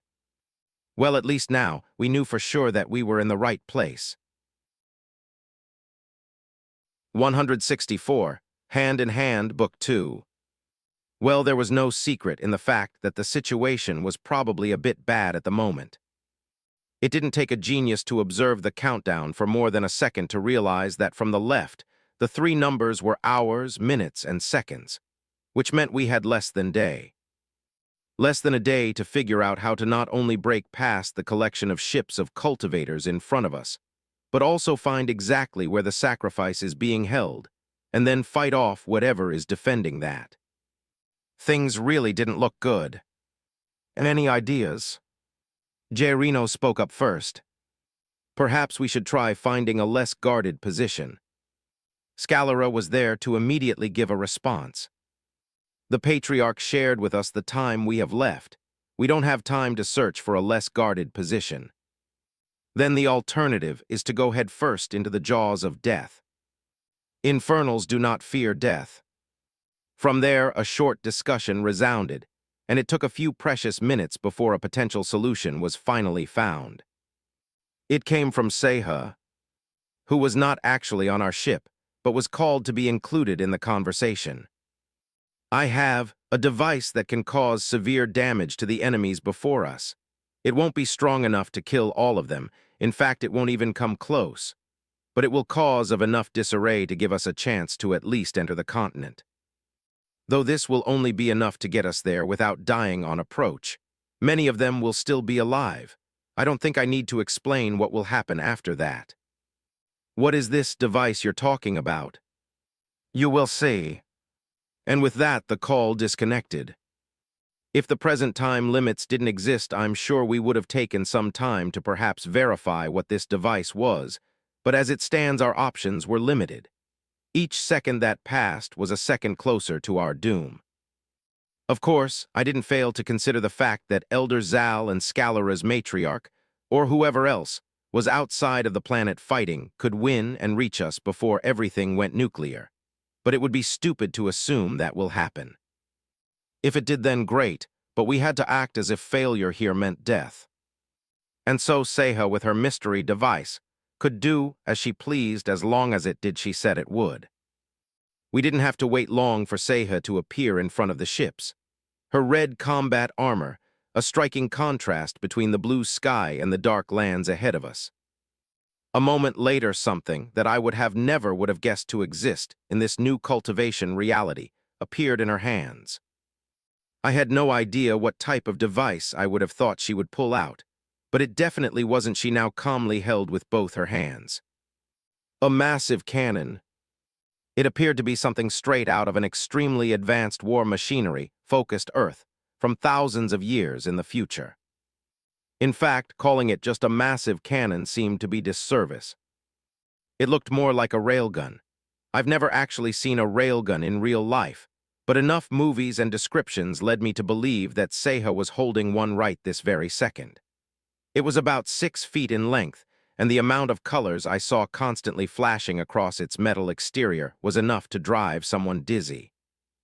There wasn't too much time left to enjoy it, though, when all the lights promptly shifted to red before immediately turning bright blue, which we quickly realized meant it was about to fire as a noise akin to a wind turbine spinning right next to your ear began to grow in strength and loudness for about 45 seconds before a boom that quite literally shook the massive ship I was in for a few moments. A black beam shot out of the device. I dubbed a railgun at a speed that seemingly almost caused to the atmosphere itself to rip apart in a bid to escape the destruction that would soon follow the beam when it made impact. An impact that apparently wasn't needed in the first place. The moment the beam reached the front of the group of vamps and ships that were now practically teleporting with how fast they were moving to get of the way, it exploded. Seiha's voice roared from outside as she moved back towards her own ship. Full throttle. The temporary pilots of the ships were already prepared, and immediately our engines roared to life, and as the explosion sounded off in the distance, our ships sped off towards it. Towards what had now become a multi-tiered explosion. I don't know how many different booms sounded in the area, but at some point, a vacuum-like noise could be heard as if a gaping hole had opened up in the middle of the explosion and screamed for anything that existed around it to accept being devoured with open arms. Many of their ships joined in the explosions, and I'm sure a good amount vamps either died or suffered very real injuries because of it. But true to her word, most of the vamps remained alive, and it didn't take long for them to let their presences be known. I don't even know how many attacks headed towards us, and many of them connect, and continuously shook the ship as alarms and lights blared around us, but we persisted. The ships progressed downwards, and as far in towards the center of the continent as we could before it felt like that the ships would be torn apart completely, and it was then I exited the ship. Well, to be more accurate, Scalera grabbed me, and on my order brought us outside, and I didn't waste any time uttering a singular word. Voresh. Once again, a dark veil descended on seemingly everything in sight, except this veil of mine was clearly different from the darkness that already encompassed the lands around us. The presence of that familiar being once again made itself known, and I could quite literally feel Scalera's body shaking from fear, reverence, excitement. No idea, but she was trembling almost uncontrollably. Of course, the power I could channel through the veil was not nearly enough to stop nascent soul cultivators, and they were still attacking, but despite her trembling, Scalera was actively protecting me from what seemed like nuclear-level attacks constantly heading in this direction. This time the presence didn't seem to be in a talkative mood, and he only said one singular line. "This will cost you." I knew the line was referring to me, and I didn't get to see the result of whatever it did, as I promptly coughed up a disgusting amount of blood and was promptly gripped by the hold of unconsciousness. While Raizen was unconscious, the eternal veil was the method in which the redacted communicated with their redacted, and it was through this veil that a great amount of power flooded into the battlefield. Every single Infernal in the area felt the urge to drop to their knees, to behold the presence of a being that was redacted. But while the Infernals felt deep-rooted reverence, everyone else felt fear so deep that even their most vile nightmares appeared like safe havens in the moment. Especially the Vamprils. They knew this was the moment they would die. And die they did. Every single one of them was covered in flames so black that previous darkness around the continued might as well have been the sun itself. There was nothing left of their bodies. There would be nothing to remember, nothing to mourn, and nothing to learn from their deaths apart from a fact that had long since echoed deeply throughout the multiverse. Infernals walk hand in hand with destruction. 165, Hidden Valley, Book 2. I feel disgustingly weakened. Like really weak, and on top of that feeling of weakness, there is massive headache rocking the life out of my brain. It's really not a nice situation to be in. Saying the V word had always taken a lot out of me, and I'm guessing due to how quickly I said it again, the toll it has taken has only grown. And my current state made all the more sense when you consider what the being had said before I lost consciousness. This will cost you. And it would make even more sense when you learn exactly what it did. I have no idea how many nascent soul vamps had littered the skies we needed to approach, but to hear that all of them were dead was somewhat surprising. When I said the V word, all I wanted was a chance, to give us an opportunity to run and even a realistic chance at fighting back. I truly had no idea that death to millions would have been the outcome. Even now, as I sit here amidst the wreckage of a ruined ship with a few others surrounding me, it still all feels a bit weird. One second I was in the arms of Scalera, saying the V word while being bombarded with a disgusting amount of attack, and the other second we were on the ground where the darkness was still present, and the ship we were in had crashed. Even though the being had got rid of all the vamps in the area, a lot of attacks had still crashed into the ship, and it didn't have the ability to stay in the air any longer. And not too far away, the other ship had crashed as well. A lot had happened while I was unconscious. Thankfully, it was only for 3 hours. Though that was still precious time considering the situation we were in, and I was glad to find out that the folks I came with hadn't just sat here waiting for me to come back to. While I'm sure my safety held some level of importance, the bigger picture was the core sacrifice happening. So, most of our forces were sent off to scout the area for anything of relevance. None of us believed the vamps that just died would be the end of the fighting, but we did hope that we wouldn't see a force that size again. I don't know how many more V-words I had in me, but I don't think I am ready to find out just yet. Anyway, the only people here with me were the members of the Ash Guard, the boys, and a few nascent Soul Realm Infernals. Scalera was off on the scouting trip as well, so my focus since I've woken up had been ignoring my pain and cultivating. Not a process I could necessarily rush, but I was desperate now. The peak of chi refinement would only help so much going forward when all I could do was say the V word when we ran into much stronger opponents. If that's all my worth would amount to on this final stretch, I was better off being carried in a princess hold, and only talking when it was time to say the V word. That's unacceptable. I need to break through, I have to. It wasn't that I'd be able to suddenly hold my own against nascent soul vamps, but my body would be far stronger, and so too would my flames grow in strength. The eternal flames. They were not to be trifled with, and although I don't know just how much they would grow, there was still a chance that the growth would be enough to threaten those of the nascent Salt realm. And even a threat is better than nothing. Of course, the threat wasn't the main reason for wanting to reach the core formation realm. Instead, the boost to my body that was desperately needed. The stronger I was, the more I'd be able to withstand when saying the V word, and I had half a mind to believe at some point it would no longer drain me as much as it did. Either way, no matter what benefit came with breaking though to a higher level, the fact remains that there will indeed be a benefit to be had, one that would be necessary at some point. So I continued to push, and push, and push, and Patriarch. I opened my eyes to see Scalera standing in front. Found something.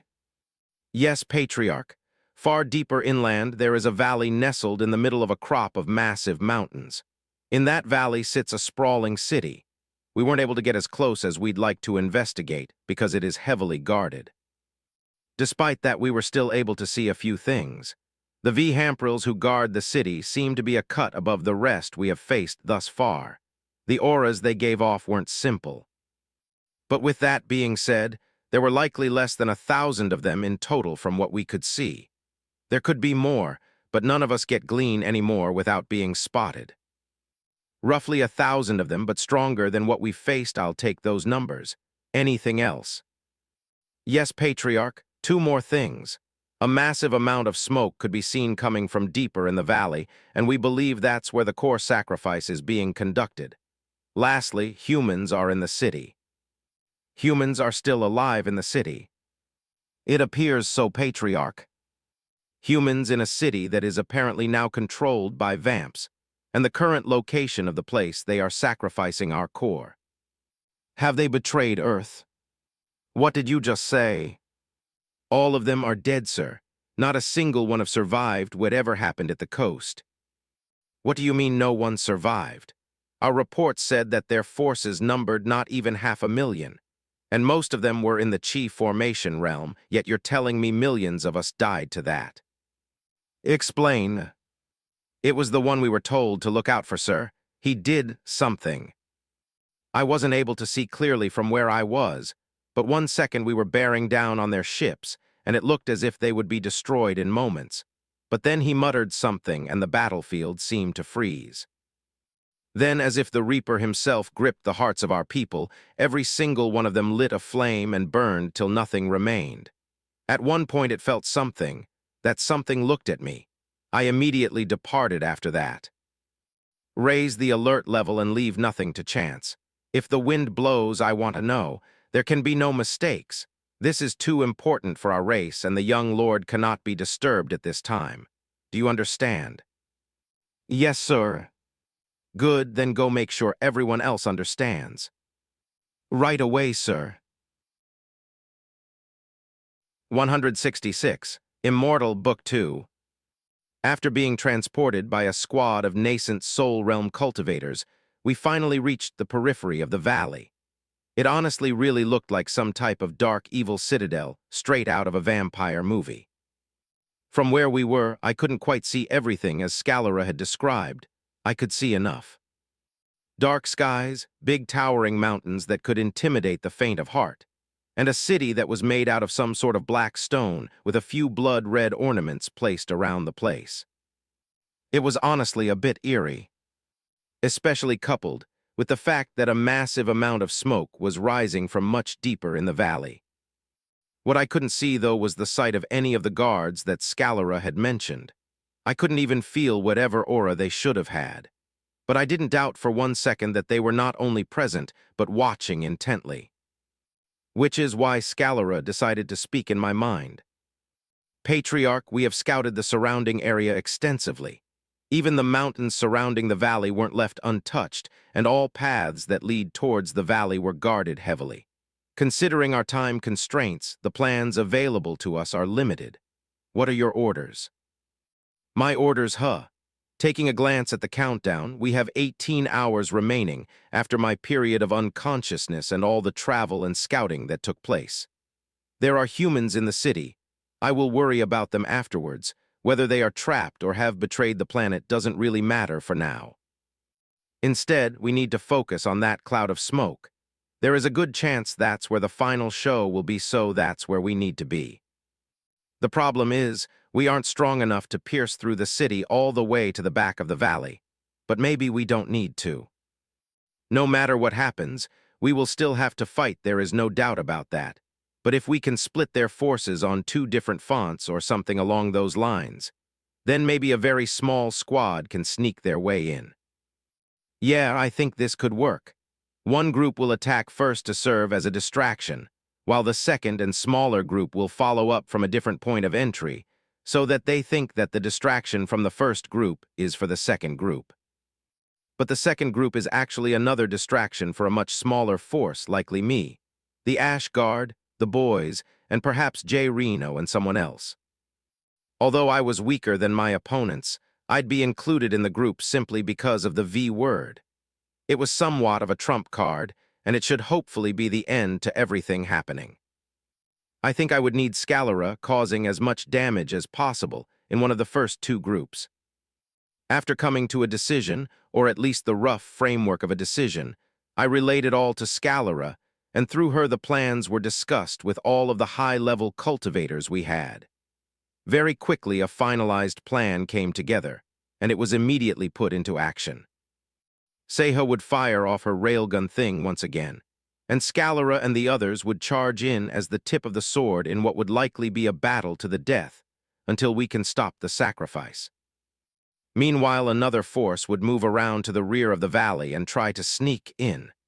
If they made it in, great, but the idea is that they would be caught and another battle would ensue, thus hopefully opening up the path for my group to make it through. There was no use in trying to worry about what would go right or wrong from this point on. Either we will stop the sacrifice or die. Very simple.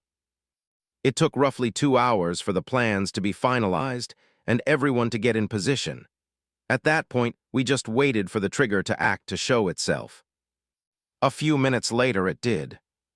The weapon straight out of a sci-fi movie whirred to life and exploded out towards the entrance of the valley, barreling towards the city. But right before the beam of death hit the city, a red shield that was mostly see-through manifested in the shape of a massive dome that seemed to cover the entire valley. The beam and the dome basically fought against each other for a few moments before a loud pop, and then a boom could be heard, and the shield disappeared. Well, I don't think they had a railgun in mind when they erected that shield. Anyway, Scalera and the others stormed off after that.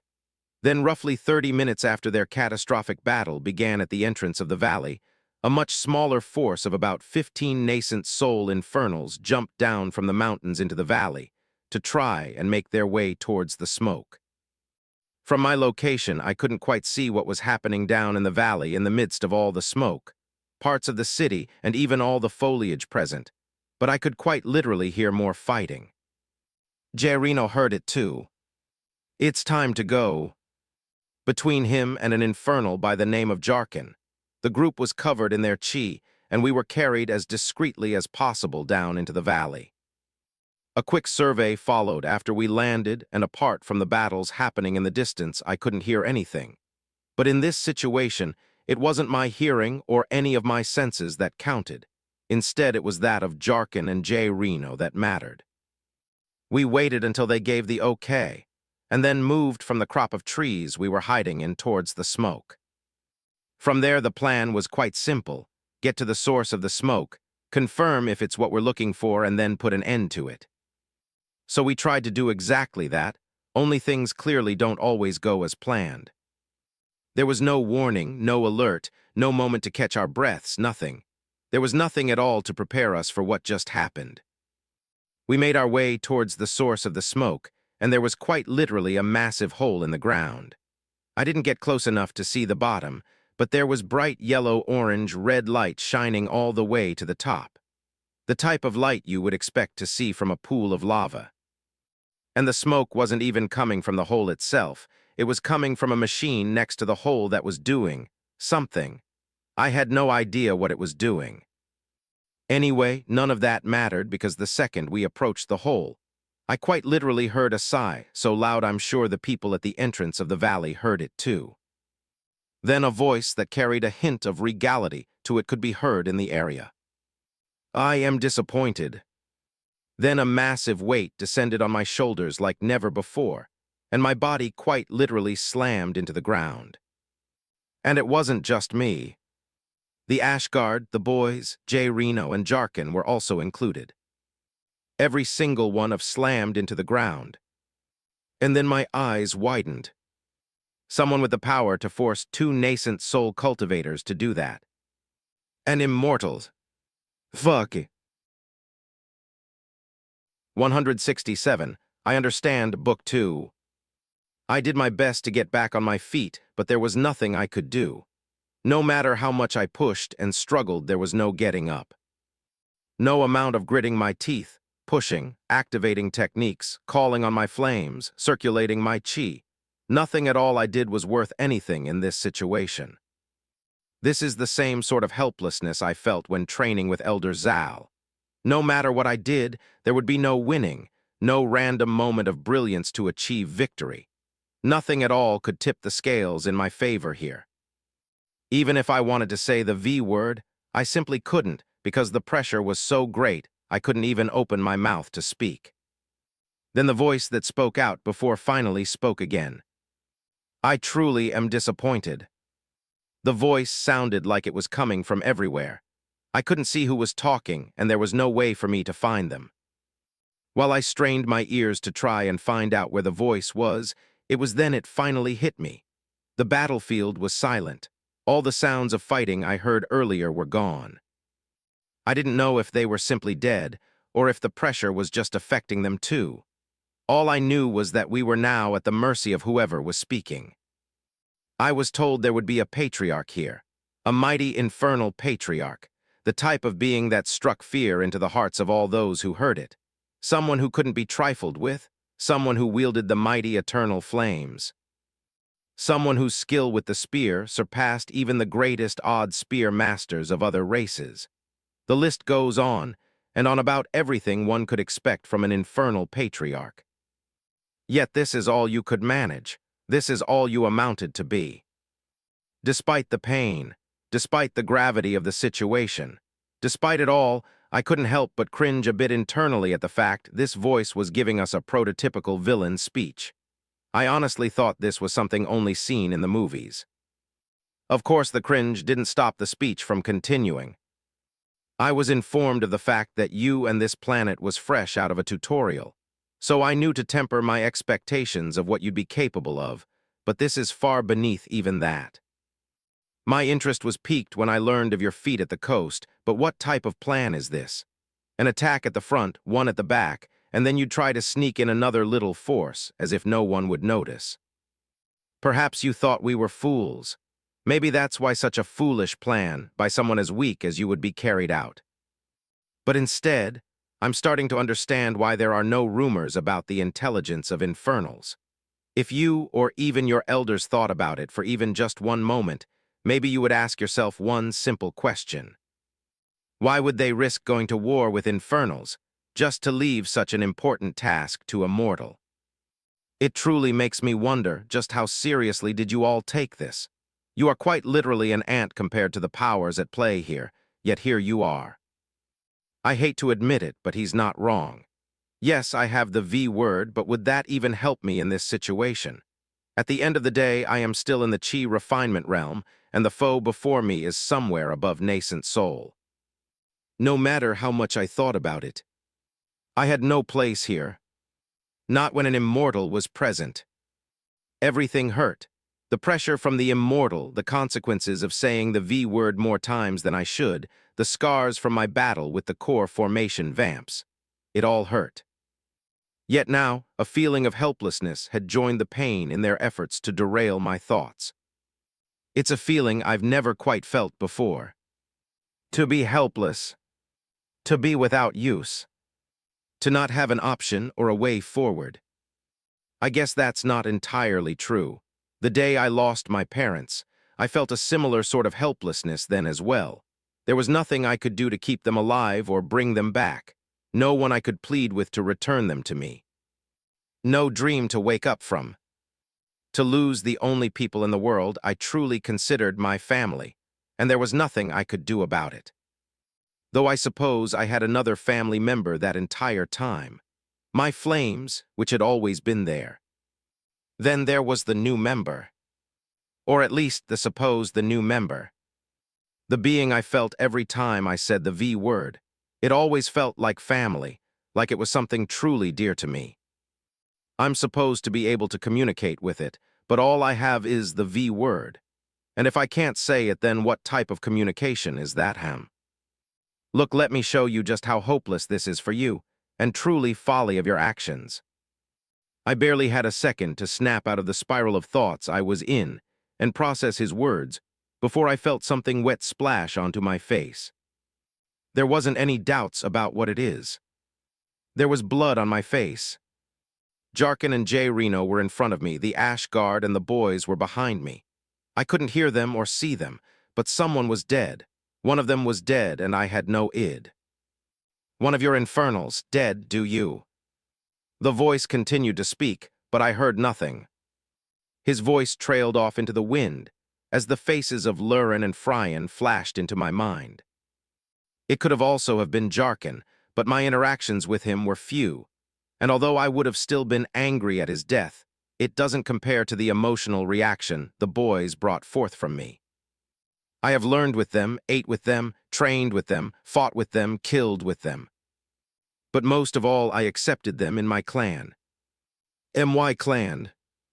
Yet one of them could have just died, and here I am with my face planted on the ground without the ability to do anything.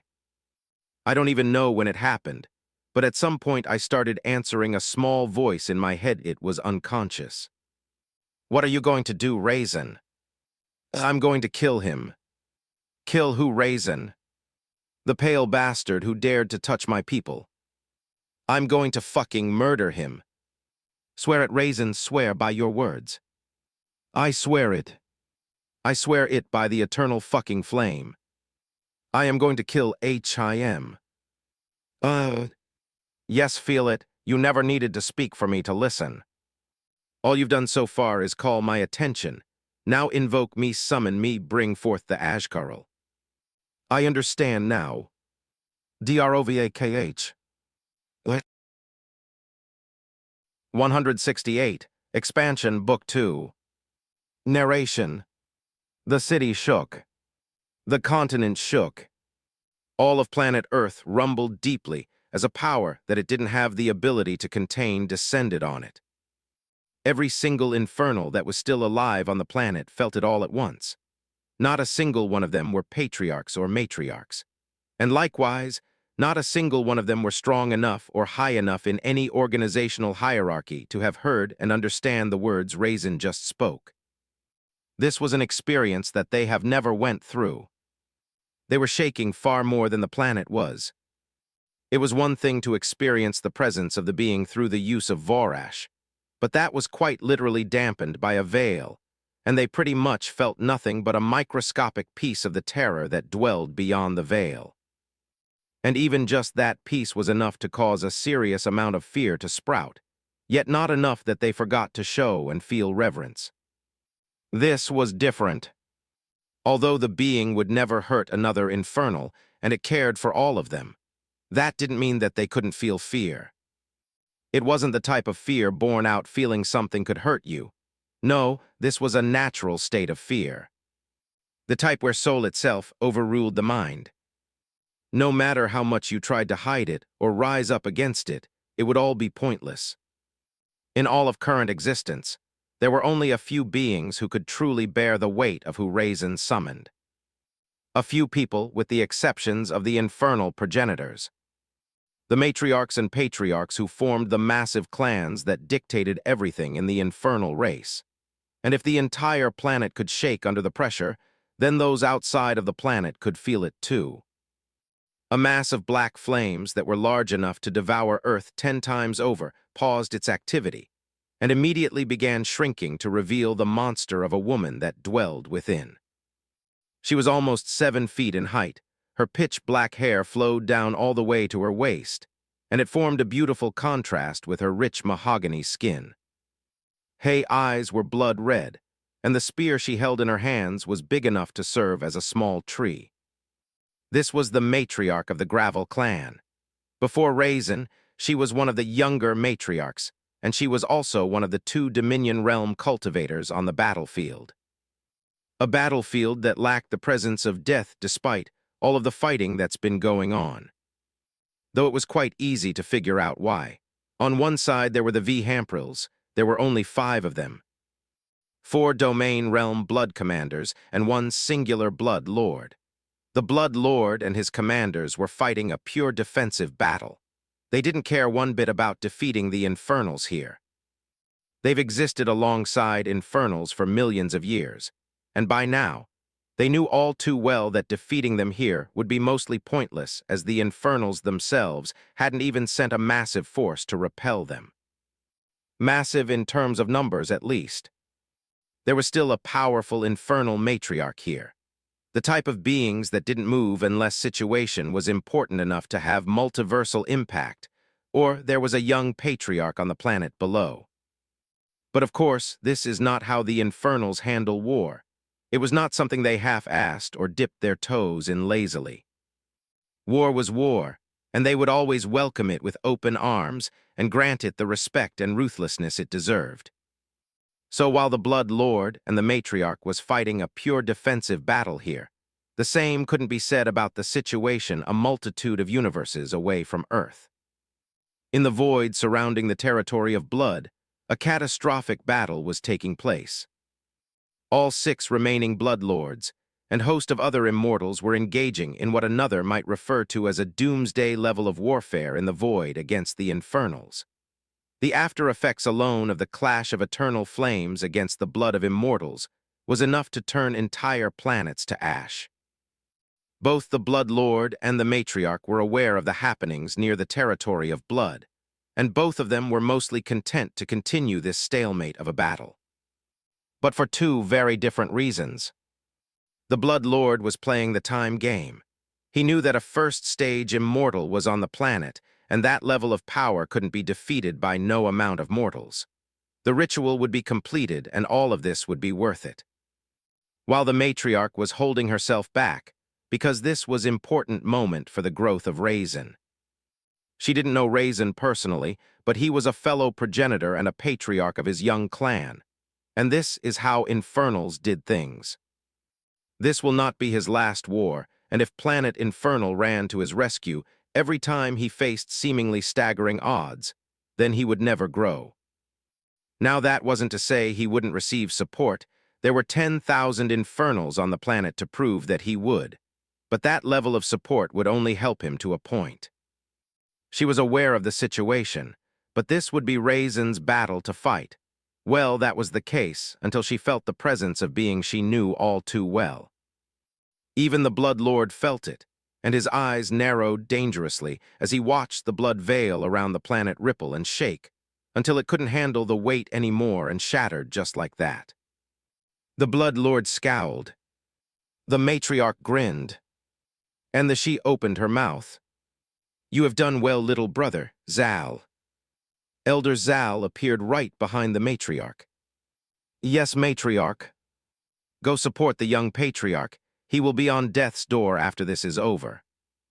"By your will, matriarch." Of course, the Blood Lord wasn't standing still watching this happen. "She doesn't enter that planet. Kill her, then reform the veil immediately." Then the matriarch immediately started laughing. "Ha, I can finally let loose." Ithrazul.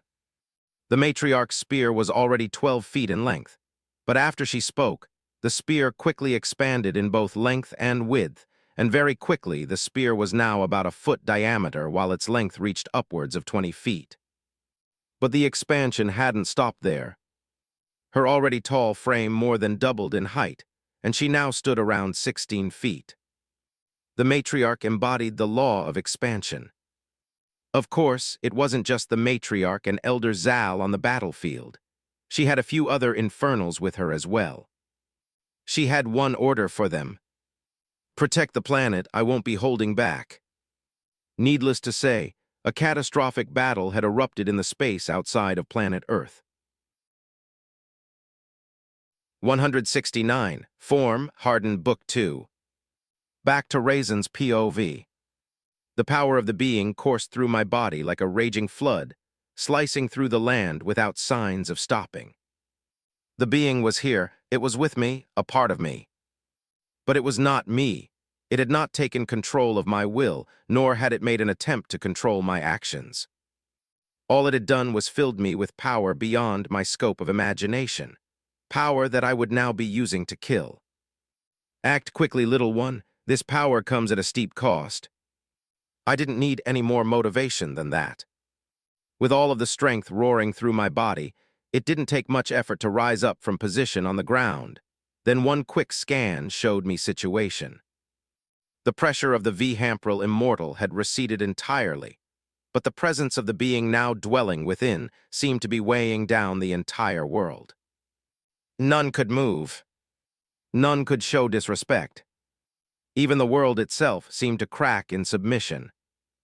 Beyond them, the boys were still alive.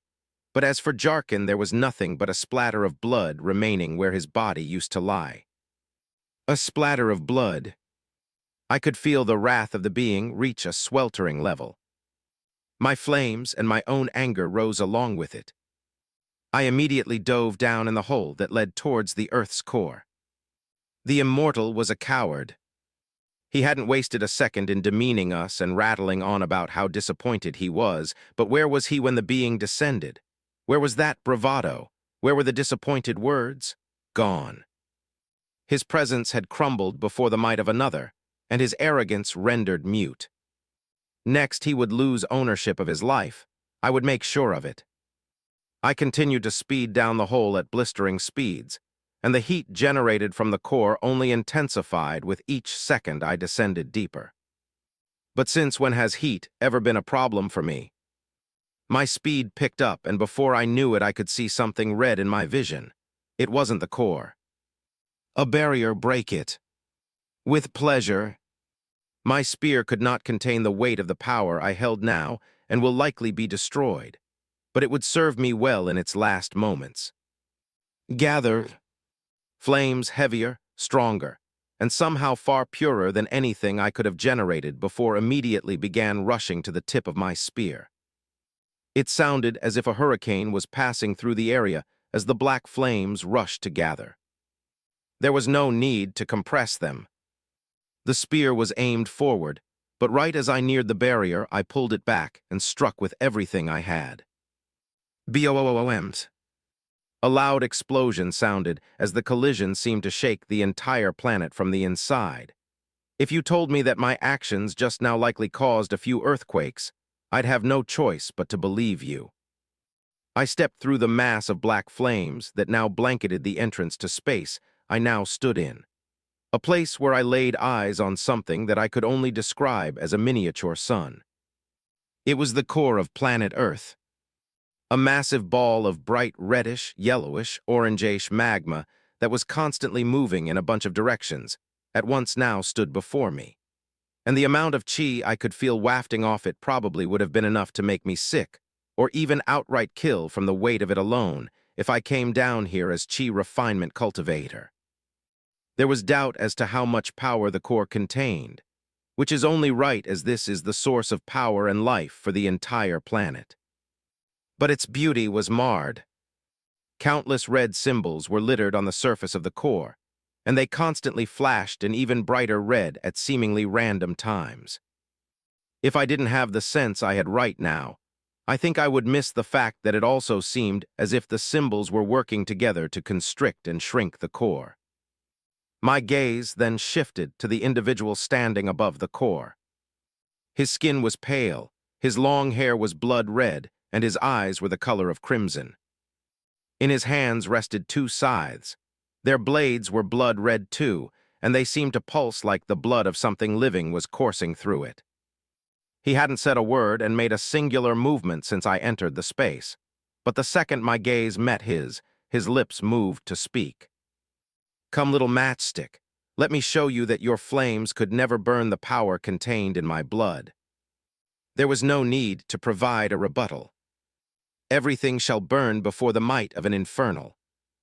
My spear had long since crumbled away in my hands after breaking through the barrier, so with nothing but eternal flames coating my fists, I took off towards the vamp. Full intended on crushing his throat, and I lashed out, but as expected, I was quickly met with fierce retaliation from his scythes. He brought but up for the sides with the intention of them meeting in the middle to bisect me, and I flashed out of the way and immediately moved to strike at his head from the left. A wall of blood rose up from nowhere, and a loud noise sounded as my fist crashed into the wall. The flames burned away at the blood for a moment before it formed into spikes and shot out towards me. Flames immediately formed around my body, and the spikes burned away before causing damage.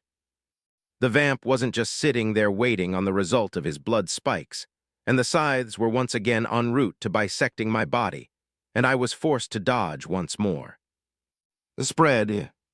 Flames exploded out from my body in a torrent akin to a deathly volcano, releasing its spawn upon the world. Everything in the core cavern was doused in flames. Even the actual core was covered. I did that in an effort to not only protect it from the ensuing clashes, but also to eat away at the blood-red symbols I noticed covering the core. I knew for certain that they were not natural, and logical deduction was that they had something to do with the core being sacrificed. The only place that wasn't covered by eternal flames was the vamp himself. Our gazes met, then he uttered two words I couldn't understand. Velith Nocthra. Blood flowed like a waterfall from everywhere in the core cavern. It flowed from the ceilings, the walls, the literal space around him. And then it began to fight back against my flames in an effort to push them away from the core and from around himself. It was not working as intended for him, but that wasn't his goal here. All he wanted to do was stall. The timer hadn't stopped for a second in its countdown to our core being sacrificed, and I'm sure it sped up at some point because we only had a few hours left. Plus, I was on a timer. I doubt I even had anything close to 1 hour to remain in this state. You have more control over your flames than you realize, little one. For some reason, even though that one line was all the being said, I knew immediately what I needed to do. Form. The flames surrounding my body immediately began to coalesce around me in the shape of an intricate suit of black armor. Hardened. It locked into place, and all of a sudden a suit of armor made of flames immediately became a sturdy suit of magnificent black armor, from a regal helmet to boots that belonged in a kingdom's hall of treasure. Black flames were seemingly woven into the design from top to bottom. It screamed royalty. Unfortunately, there wasn't any time to admire it. Waves of blood had begun moving in my direction with a ferocity the vamp hadn't shown before, shooting out at me from various angles and directions as I danced about the limited space in the cavern to dodge, and where I couldn't dodge, a burst of flames would erupt from me to incinerate the nearing blood. But it was never ending. Every time I tried to get close, I would be met with a ferocious attacks from his scythes, an equally dangerous amount of blood. There didn't seem to be an end of it, no matter how much of it I burned. The timer of the sacrifice, and likewise the power I wielded, continued to go down. I had to end this now. One final attack then. The spear. 170, I want to sleep, Book 2. The flames, in all of their eagerness to listen to my commands, quickly coalesced into a spear that seemed to be the definition of beauty and wrath combined into a singular object. I almost wanted to believe that there wasn't a single existence in all of the multiverse that could craft something this powerful and simultaneously make it such a beautiful piece of art. Even the armors, none of it seemed like it could ever be crafted by the hands of man. And it wasn't like I asked for any of these designs or anything of the sort. Just my intention for armor and the spear was enough. The spear was gripped tightly in my hands, as I allowed the calmness that I've held on to since the descent of the being to fade away. I wanted to maintain control of my emotions during this fight, and it was all too easy for me to do that, as being calm in any situation was almost as natural as breathing for me. But the time for that was gone. The cover of calmness left, and the seal it had on my anger peeled all the way back and allowed it to spill forth into the world. Something shifted in the cavern. The flames could feel it. They could feel all my anger and desire for nothing but murder, directed at the being that has constantly been attacking me with literally tons of life-threatening blood. But as the wrath I felt permeated through the flames, they too grew in intensity, and all of the blood in the room began incinerating faster than it seemingly could be generated. I took this as my opportunity to get close. Waves of blood met a firestorm of flames, and a very quick and ruthless exchange of scythe and spear began. It became akin to a dance. Sparks, blood, and flames constantly flying and clashing about in the cavern as a devastating battle ensued. There was only one thing on my mind. Kill! I roared out in anger as I stabbed my spear towards his heart, only for it to be blocked by a scythe. Every time my spear met one of his scythes, the space shook, and every time a mass of blood met a mass of flames, it appeared as if the world creaked. But we continued. I didn't stop, I couldn't stop. It was either I died and the core got sacrificed, or I did what I came here to do. At some point, I stopped fighting back so much against his blood, and allowed my armor to handle a good amount of damage I otherwise would have taken if I didn't have it. This allowed me to press even further, and eventually the vamp was on the back foot. The blood hadn't stopped attacking me even once, but now both him and his scythes were only focused on dodging and blocking. My attacks were relentless as we continued to flash around the room, and the framework of a plan I thought of began to finalize. I wanted to end this in one devastating attack because a drawn-out battle did me no favors, and no matter how much I didn't like admitting it, I was not stronger than the opponent in front of me. Even with the descent of the being in my body, I was only able to essentially match him in raw power, which was not a recipe for success when I needed to win quickly. But at the same time, if the attack I delivered also damaged the core, then all of this would be pointless. The vamp had to be taken out of this room. I've been roaring and unleashing as many attacks as I could with my flames and spear, but at the same time, I haven't lost the presence of mind to make sure I'm driving him to the location I want. Right to the entrance of the cavern. He didn't seem to realize what I had done, and in that moment, I pressed even harder and waited for my opportunity to come. A flurry of attacks later, and there it was. The alignment of the vamp was off. I sent billows of flames to his left and right while aiming for his feet with my spear, and he shifted his sides below to block and reinforced the walls of blood at his sides. But my strike was a feint, something I hadn't done for this entire battle. It was different from my usual pattern, and thus created a momentary lapse in the actions of the vamp. I pulled my arm back and struck with all my might. I had all the intention in the world to drive my spear through the center of his chest and out through his spine. But of course, it wasn't that easy. At the very last second, he crossed his sides across his chest to block the spear, and he successfully does so, but the pressure behind my strike doesn't wane. Instead, it grows stronger. ARHHHHHHH. I roared at the top of my lungs as I willed the flames to drive me forward like a rocket being launched into space. With gritted teeth and black flames blazing behind me, I drove the vamp through the hole back to the surface. I was no longer using my flames to block his blood at all, and he was constantly washing me with it. The blood tried to enter my pores, but it was incinerated the second it came in contact with my own blood. Of course, that didn't eliminate the pain I felt from the process, but it wasn't even enough to quell my anger, to weaken my resolve, to douse the eternal flames that drove me forward. We flew at blistering speeds, and then the second we left the hole and the dark sky of the continent was my backdrop once more, I let out an even louder roar. Black, seemingly enough flames to cover the entire planet, immediately gathered at the head of my spear. LANC DOO BOOMMMs WOOSHHH. A disgustingly massive lance formed from the tip of the spear, and essentially became a beam of ethereal black light with the width of a sequoia tree, and shot out with the vamp on the wrong end of it all.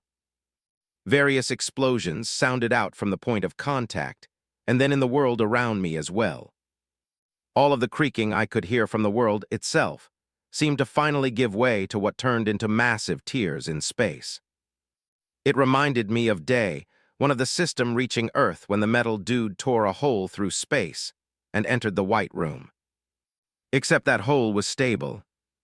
This was far from that. But I didn't have time to worry about any of that. I somehow ended up in the sky, and I was rapidly falling from the height I reached. That wasn't the issue, though. The power granted to me from the being was slipping away fast, and in its place came existential pain. There was no telling what exactly happened to the vamp, and if he survived the attack, but the countdown hadn't stopped. But the pain, I could quite literally feel my body shriveling up. My organs were failing, and my skin was cracking and falling. My healing factor wasn't keeping up, and I could no longer hear the voice of the being. In fact, I couldn't hear anything at all. I feel so weak, but the runes I have to get rid the runes I have. I want to sleep. Yeah, that wouldn't be so bad. End of Book 2. 171, Muscle Mommy, Book 3. Start of Book 3. This is the second time in the last few days, or maybe weeks, that I've woken up in a room I didn't recognize. Days or weeks since I didn't actually know where I was, and even worse, I didn't know when this was. Well, I guess it makes sense that I'm a little confused since I quite literally only just woke up, and it took a few seconds for the memories from before I fell unconscious to come flowing back to me. We flew to the Dark Continent, as I'm now dubbing it, and were promptly greeted by, I don't know, millions of vamps. There were too many to tell. The situation looked a little bleak, but with special use of the V-word and a rail gun from Seha, we managed to make it past them. I'm definitely still shocked by the existence of a rail gun. Well, I know it's not actually called that, but the fact something like that even exists is crazy to me. There's still so much about this world and cultivation as a whole that I don't understand. Anyway, with that, we were able to enter the continent, and after some scouting, we found a city hidden deep within a massive valley, which is where everything all went down. We concocted what we thought was a good plan and entered the valley with all the vigor in the world, ready and willing to stop the sacrifice of the core no matter what. But we quite literally ran into a brick wall, one that we weren't prepared for, that I wasn't prepared for. Looking back, I really was awfully optimistic that just having the V word in my back pocket would cause everything to work out as intended. I won't beat myself up over it, though. It was my first war, and if I'm to believe Elder Zal's words about there being more conflict in my future, then I need to make sure I learn from this experience. Especially when it came to what happened next. For a few moments there, my life and the lives of people I cared about were placed into the hands of another. If he wanted to kill me and everyone in that valley, he could have done it within seconds, maybe even less than that. But I guess it was a blessing that he perfectly played the role of a cliché villain and began giving me a speech about how disappointed he was in my abilities as a patriarch. It would be easy to believe in his disappointment right up until he killed Jarkin, and I finally displayed those abilities he wished for. Then he became a coward. I was angry, wrathful even. Then the being spoke to me. Just like when I first learned the V word, it spoke to me once more, the Ashkarl. He told me to bring it forth, but what I don't know is if that's the being or not. And there's the new word I learned to invoke in that moment. The D word. That brought forth a level of power that even the planet itself had to bow down to. And I knew immediately that even I was unqualified to use it. My level of strength could not contain it for long, but for the time it did. It was more than enough to deal with the vamp if I used it properly, plus the whole armor and spear thing. Hardened. The spear. As I thought, it was only something I could do in that state. No matter how much I willed my flames to form that sick armor or to create a spear, it was not happening. And it wasn't like my flames were disobeying or anything. The problem was myself. I didn't possess the necessary mastery or power from which the flames could draw to accomplish something like that. I'm sure I could shape my flames into armor and shape it into a spear, but it wouldn't be the same thing at all. Just my flames in a different shape. Moving on, I went down to the core we fought, and I managed to unleash a devastating black lance on him that seemed to also cause some type of crazy spatial tears in the atmosphere. Then, I felt sleepy. And now here I am, sitting in a room with no windows, one door, and the bed I was laying on. The walls seemed different somehow, though, definitely not made out of wood or any type of concrete I was familiar with. Maybe it was somewhat metallic. Apart from that, nothing else in the room seemed weird or out of the ordinary, except for maybe the engraving of a spear in the door I was looking at. Actually, am I slow? This is not a regular door, it doesn't have hinges. Am I on Elder Zal's ship, I wonder? Honestly, after what happened last time I woke up in a different room, I fully expected someone to show up right then and there with perfect timing, but nothing like that happened. I leaned up and got off the bed slowly, dressed myself in one of the outfits Elder Zal gave me, and headed to the door. Before I could reach my hand to try and open it, the door slid open all on its own. I left and was met with a large hallway heading to the left and to the right. I turned around as the door of the room I just left closed behind me. The spear was engraved on this side, too. Just as I was getting ready to pick a random direction, I heard the voice of a woman in my mind. But it was Elder Zal's, Greg's, or anyone I knew for that matter. Go to the right. I thought about it for a moment, but I saw no reason to refuse the voice and followed instructions. From there, I was led down many different corridors and walked past more than a few different closed doors before I was finally led to one particularly large door. The walls and even the floor I walked on all carried the same metallic look of the room I was in. Everything was pristine and equally as silent. And the door I was just told to enter was the only one, apart from the one I left, that also had a spear engraved in it. I walked up to the door and it opened automatically, and what greeted me on the other side was a simple office. A large wooden desk, a larger chair behind it, a wooden shelf to the left, and a massive yet beautiful spear resting on the wall behind the chair. Those were the only things in the room. Well, the only inanimate things. "It is nice to see you awake, little brother." I raised my eyebrow at the words the woman who was standing next to the bookshelf said. A massive woman at that. She was easily at least 7 feet in height, and her muscles practically ripped through the armor she wore. Yet despite all of that, it wasn't an unattractive build. Is this what people referred to as a muscle mommy? Hummed. Little brothers. That is what I said. She placed the book in her hands back onto the shelf and turned to face me. I don't understand. Why would you refer to me as a little brother? I don't remember my parents having any other children. She smiled for a second and started laughing. It was the type of laugh that almost made you want to join in. Your mortal parents likely didn't have any other children. The energy it took to give birth to you would have stopped both of them from ever producing children again. But it is not through them in which we share a connection, little brother. As sons and daughters of the Ashkarl, we are without a doubt family. Don't you feel it? Your flames will never lie to you, little brother. 172. Children, Book 3. Listen to my flames, huh? She's right. My flames seem to be resonating with hers, and I can even feel a sense of faint kinship there. This is something I never felt with Elder Zal or any other Infernal for that matter. So she's really a matriarch, huh? Someone like me. You said sons and daughters. Is that why I feel a sense of family with the being I summon when I say the V word? She looked at me weirdly for a moment, then laughed again. Ha ha ha, V word, huh? You must mean Vorash, little brother. You aren't at the stage where you can control your intent properly, huh?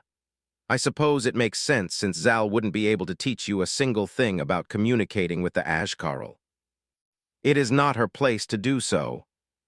She paused for a second, as if to let her words sink in before continuing. But on that subject, I won't teach you how to do it either. It is best you learn from experience. And yes, that is why you feel a sense of family with the being, as you labeled the eternal flame, ha. We are all born of the eternal flame, little brother. It is of us, and we are of it. You will learn a lot more once you reach planet Infernal. It's just one revelation after another here. Sons and daughters of the flame, huh? Not sure how I feel about it. And the V word, apparently I can get to a point where I control my intent well enough to not trigger the actual thing. I'll have to work on that. Anyway, all of that is fine and all, but there are more important things at hand. I see where am I and what happened to the planet, my people. Ah yes, your planet, come with me. I didn't even get a chance to think about following her anywhere before I suddenly found myself in a whole different place. From a small, unassuming office to a massive observation deck. Behind me was a whole host of consoles and equipment that I'm guessing is used to drive this ship I'm on, which is the answer to the first question I asked, and in front of me was a massive wraparound glass dome. Outside of the dome is space, and in the distance was Earth. Still sitting there as a planet should.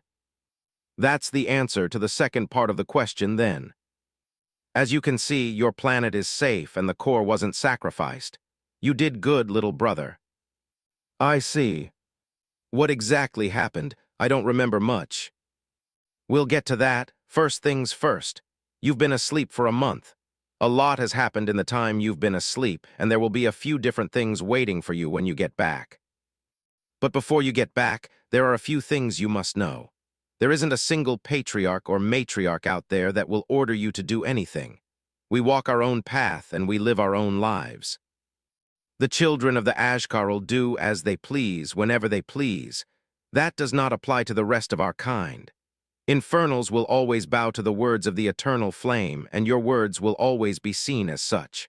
Never forget that. Even Zal, who is your chosen elder, falls within that. At the moment, she is only acting in her role as an elder to a young patriarch, an honorable position, and I am proud of her. I advise you to take heed of her knowledge in your remaining time together. Next, there is another immortal on the planet. She is from that little water empire or something. I forgot the name. All I will say there is to remember what I said first. The children of the Ashkarl do as they please whenever they please. That's all I have for now. Zal will fill in the rest. You're leaving? Of course I am. The war with the blood bitches is still raging on strong, you know. If you get strong enough in the next millennia or so, I'm sure you could join in. And if it's already over, you can start it back up again if you want. Ha ha ha. I smiled back at her. I'll do my best. Good, time for you to go back. She smiled at me, and before I knew it, I was standing in my office once more. And get yourself a new spear. An infernal patriarch without a spear, you look pathetic, ha ha ha. She laughed a final message in my ears, and I chuckled. Is this what it's like to have a big sister, I wonder? Anyway, she's not wrong.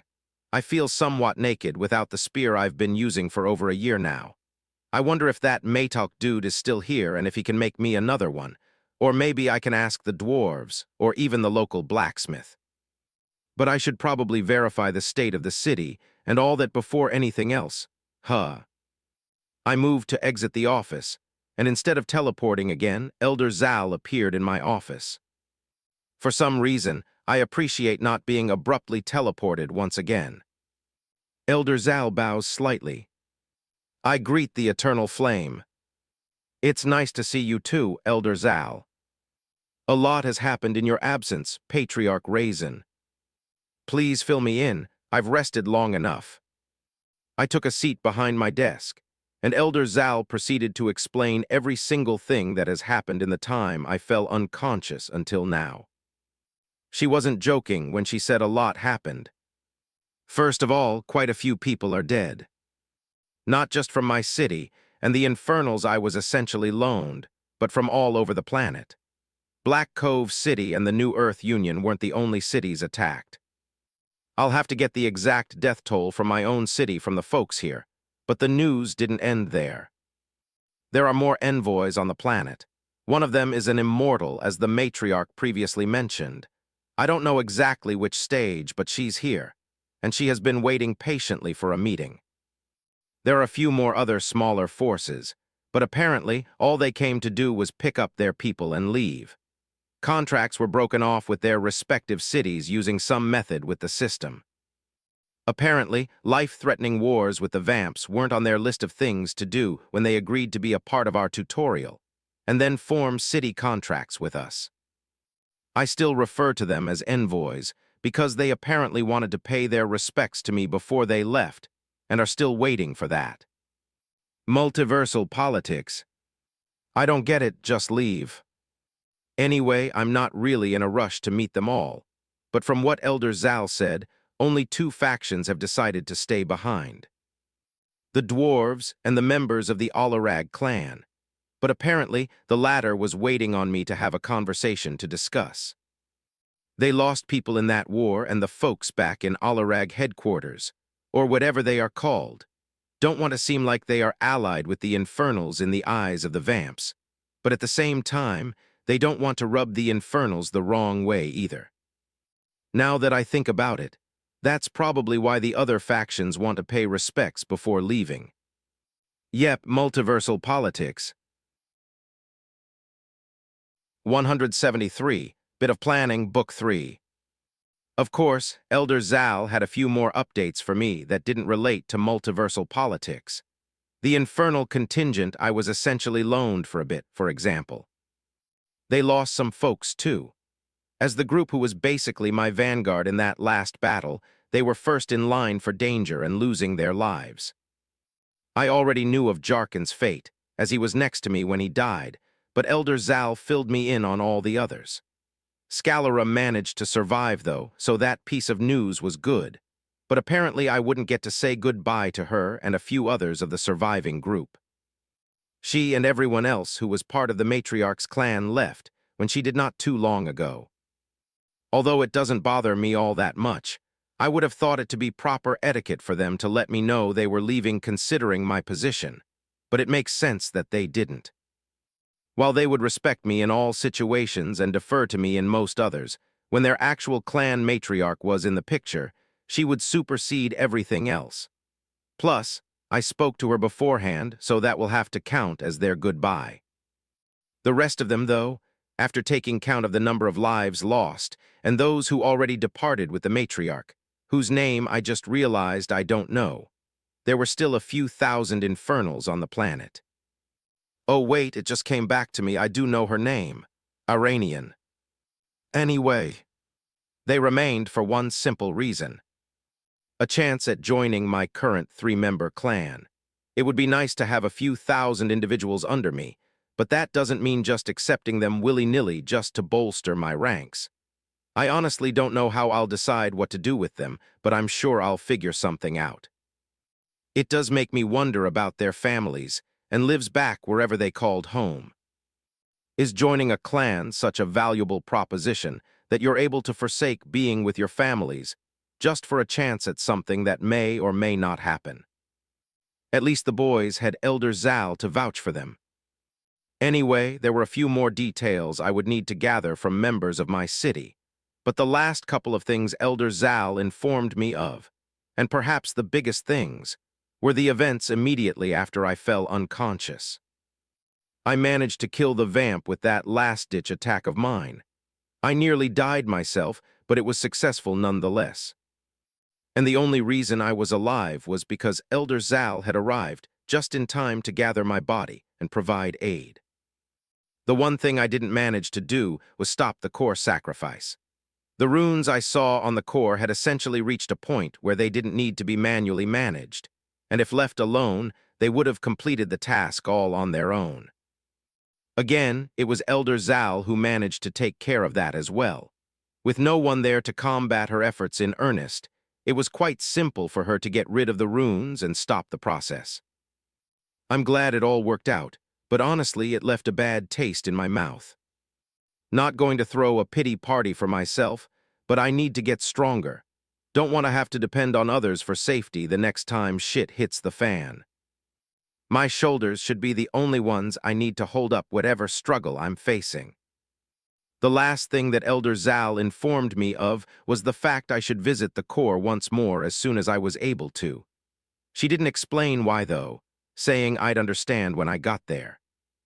That was all the updates she had for me, and once I digested them, I asked her a question of my own. One that earned an extremely rare smile from Elder Zal. Of course, the smile barely lasted a second, but I saw it.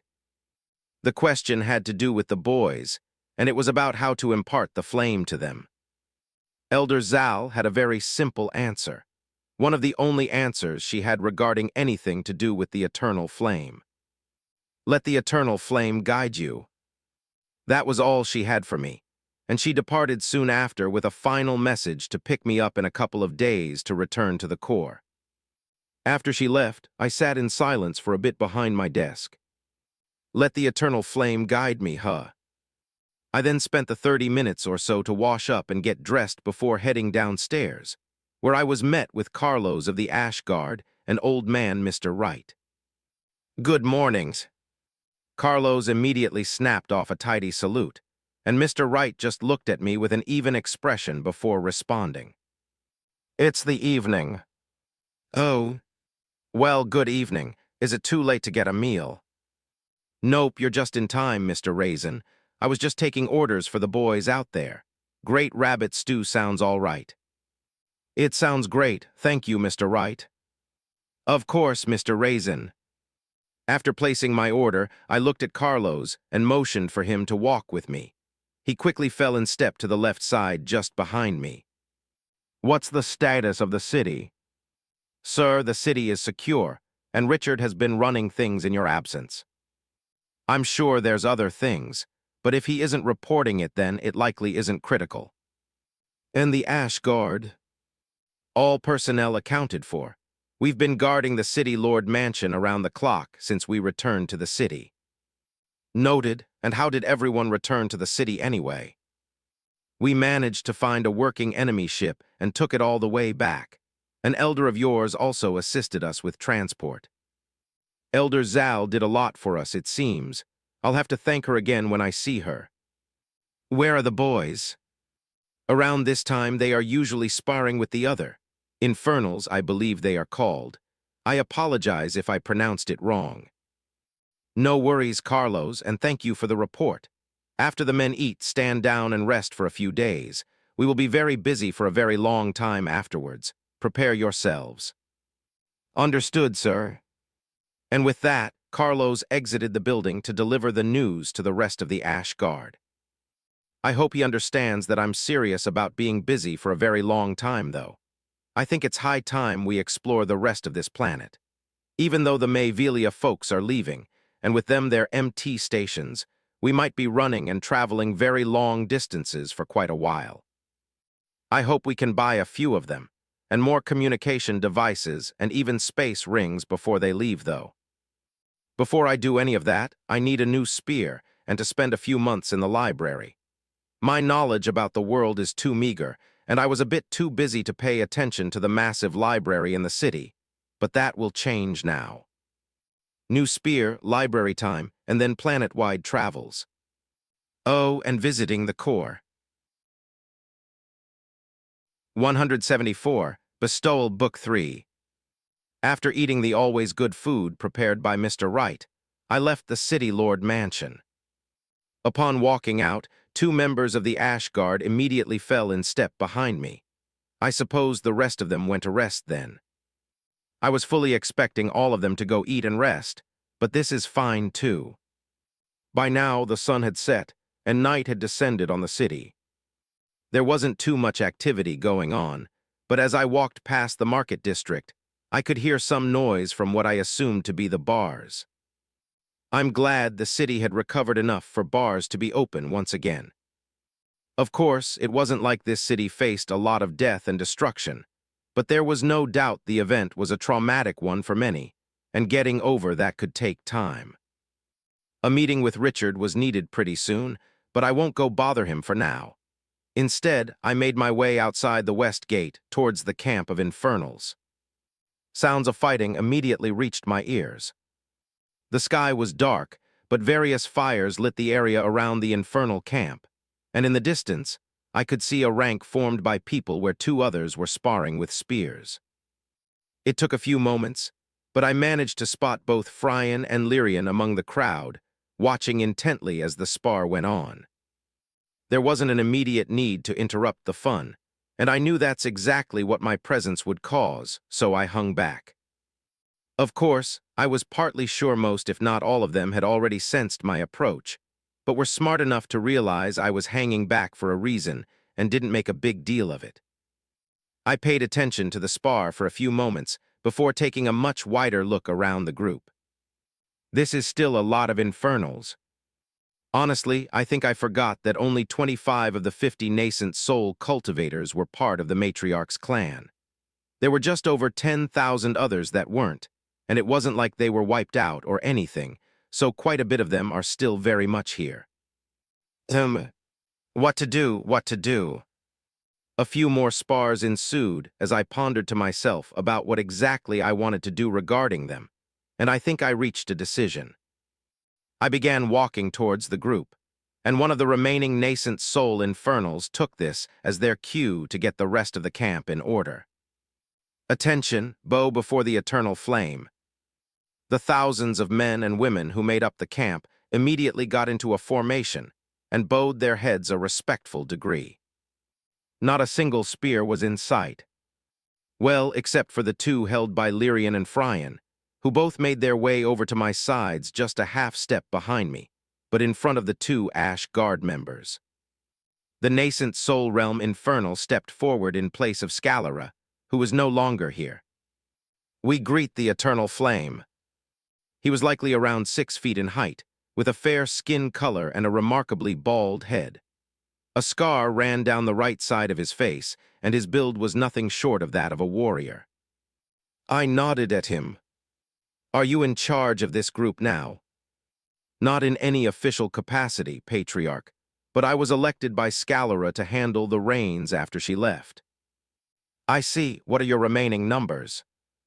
As of right now, Patriarch, this camp is home to 6,574 Chi refinement cultivators, 710 core formation cultivators, and 10 nascent soul cultivators, for a total of 7,294 Infernals, Patriarch. That's still quite a bit of Infernals here, but a lot of them died. And the dead, were they accounted for? Yes, Patriarch. Scalera took their names down for their families. What about the rest of you? Do you not have families to return to? I do, Patriarch, and my wife would be proud of the fact I now stand in your presence. This is an honor, Patriarch. Do you speak for all the Infernals behind you? Actually, don't answer that. I stepped past him and eyed the thousands of Infernals lined up in an orderly fashion. Does he speak for all of you? Are you all proud to stand before me, to fight my wars, to die for my cause, to live as my blade and bring ruin to all those who I deem require it? Of course, I partially planned for this, but I kind of got into it at the end there. The Infernals matched me. Yes, Patriarch. They roared in unison so loud that my clothes fluttered wildly from the force they generated with just their voices alone. I hoped that didn't wake anyone in the city up. Good. I turned my head back to the Infernal at the front who kept his face pointed directly forward. You. He turned sharply, yet somehow respectfully at the same time. Yes, Patriarch. What is your name? Lidas, Patriarch. Lidas, my name is Raizen. Should you all wish it, I officially welcome you and this entire camp into my young clan. Lyrian and Fryan, there are the only core members of my clan. Treat them accordingly. Whether you officially accept my offer or not, you are officially in charge of this camp and all of its inhabitants by my word. I paused and turned my head back to the rest of the group. I truly mean what I say in the fact that the offer to join my clan is just that, an offer. I do not plan on traveling to planet Infernal, and if you decide to accept my offer, then here is where you will stay for the foreseeable future. Consider the offer deeply, as I do not plan on allowing anyone to join and quit as they please. I allowed a few moments for my words to sink in. Lidas. Yes, Patriarch. He seems a bit more determined now. Get this camp organized, and I want a report in the morning regarding the decision of every single soul inside this camp. Understood, Patriarch. And with that, I left and headed back into the city. A few moments later, I was seated in my office and the boys were standing before me. They were tense for some reason. Both of you have been sparring in the camp for a while now. Why? They glanced at each other before Fryan decided to speak up. We failed to be of use, Patriarch. I stared at them as I considered his words for a moment. I could offer some words of support, or maybe I could ask them to explain and treat this like a therapy session of some sort, but I did neither. The feeling they were dealing with now was one I understood, that feeling of uselessness. And if I understood them at all, then I knew they didn't want pity or to be coddled. They might be teenage boys in years, but not in heart. Warriors are what stood before me. I will treat them as such. Then let's do something about it. Both of you sit down and turn your backs towards me. There was no hesitation in their movements, and they moved exactly as I ordered. At this point, I was speaking and acting according to what I felt, and I got up and took a seat on the floor behind them as well. I then stretched my hands out and placed a palm on both of their backs. It was time to bestow the eternal flame. 175. I accept Book 3. My eyes closed, and I focused on the intention to bestow the eternal flame to the boys. After my experience with the being back at the Vamp City in the Valley, I learned that my genuine intention was enough of a catalyst to communicate with the eternal flame. I didn't need to be taught any special words, nor did I need anyone to teach me. Elder Zal was right in the sense that this was something I would learn on my own. That was the last stray thought I had, as I continued to focus my intention on bestowing the eternal flame. And as my intention and focus deepened, so too did my connection with my own flames. It was then I realized I didn't need to call upon the being for this. The act of a patriarch like myself imparting the flame was something beholden to me. This was my right. I could feel it. My flames began to manifest around me, and before long the entire office was covered in flames. After a few moments, I could feel the flames leaving the confines of the office and spreading to the rest of the City Lord Mansion, and then beyond even that. I could feel it all. It started with me at the center, then slowly but surely they spread from the mansion to the rest of the city, and eventually the entire city was being bathed in eternal flames. The flames continued to grow for only a few seconds longer, before it all came rushing back towards me like a tornado with a target in mind. As the flames rushed toward me, mighty winds were generated from the speed of the flames, and they billowed around the city as the flames crashed back into my body. And I knew right then and there I touched on something that my body wasn't ready for. I couldn't tell what it was, but it felt powerful. It was a different type of power, though. It was weak, strong, scared, brave, flexible, rigid, and so many more opposites of each other that it got confusing to think about. I had no clue what it was, but if there was one feeling that persisted above all the others, it was the fact that I now felt some faint connection to something. It wasn't the being. That's something I would never be in doubt of. Instead, it felt like the world itself. Yeah, the faintest of connections to the world itself. I don't know if this connection I felt was accurate, but that's how I could describe it. Though none of that was important at the moment, because that connection was killing me. My skin cracked and tore in various places, and blood immediately began to fill the floor I sat on, but I couldn't stop. Not now. I had no doubt in my mind that this was integral in bestowing the eternal flame to the boys. The connection I felt pooled with the flames in my body and formed two black ethereal tendrils inside the pit of my stomach.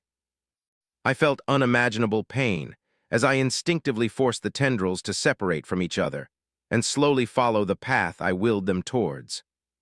One to my left hand, the other to my right hand. Once I painfully completed that process, I forced the tendrils to exit through my palms, and as if sensing something that the tendrils hungered for, they latched on the backs of the boys and dove in without warning. I faintly heard the boys tense and let out a groan of pain, but by this point, my eyes were barely being held open, and the grip of unconsciousness once again took hold of me. The last thing I saw before it all went dark was a shroud of flames covering both boys. When I came to, I found myself in my own bed.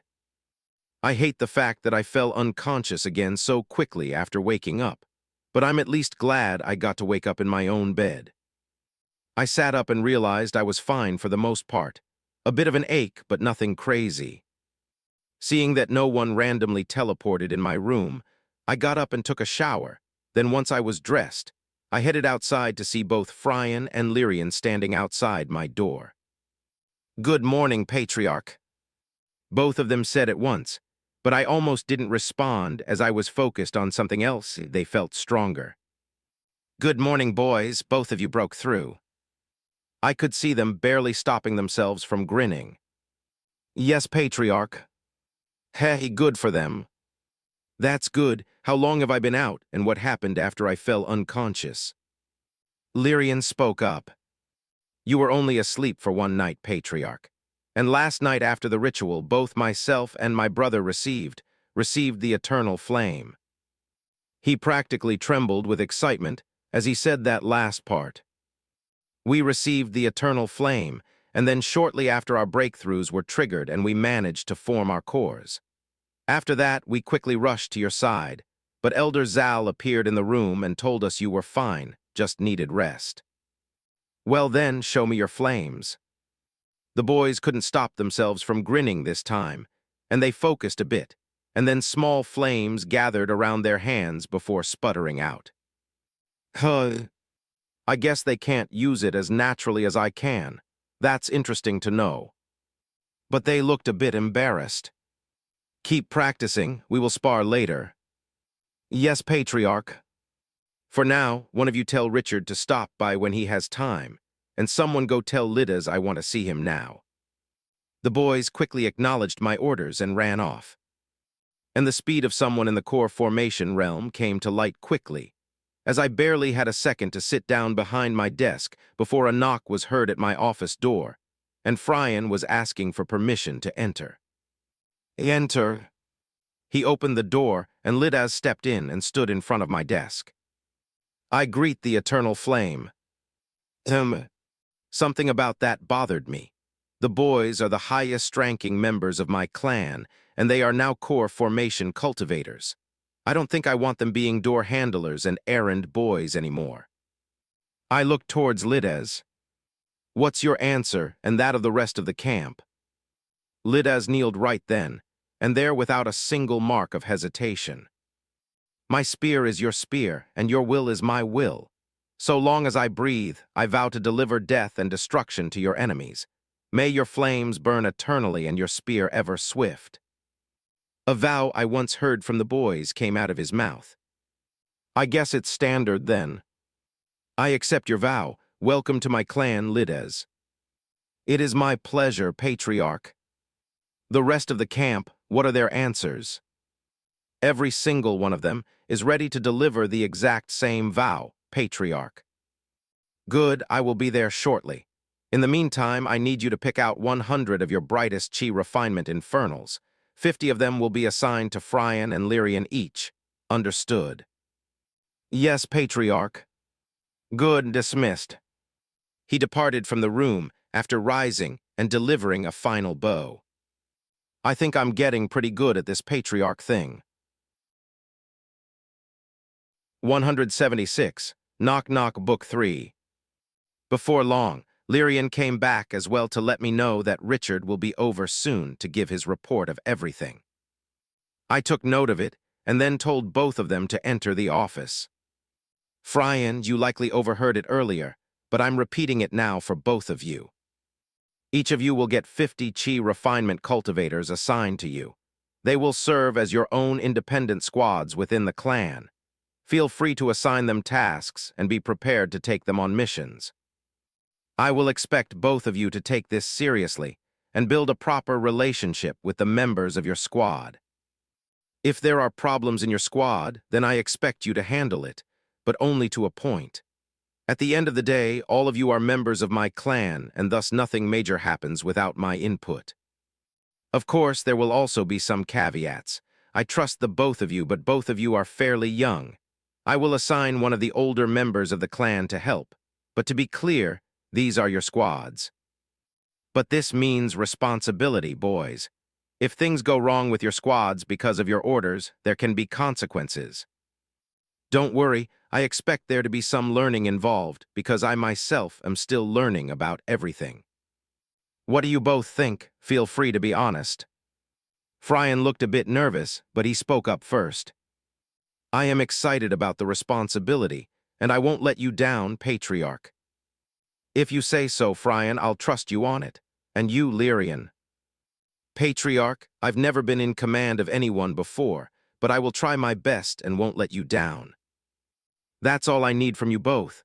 Try your best, make good decisions, and if all else fails, call me. Knock knock.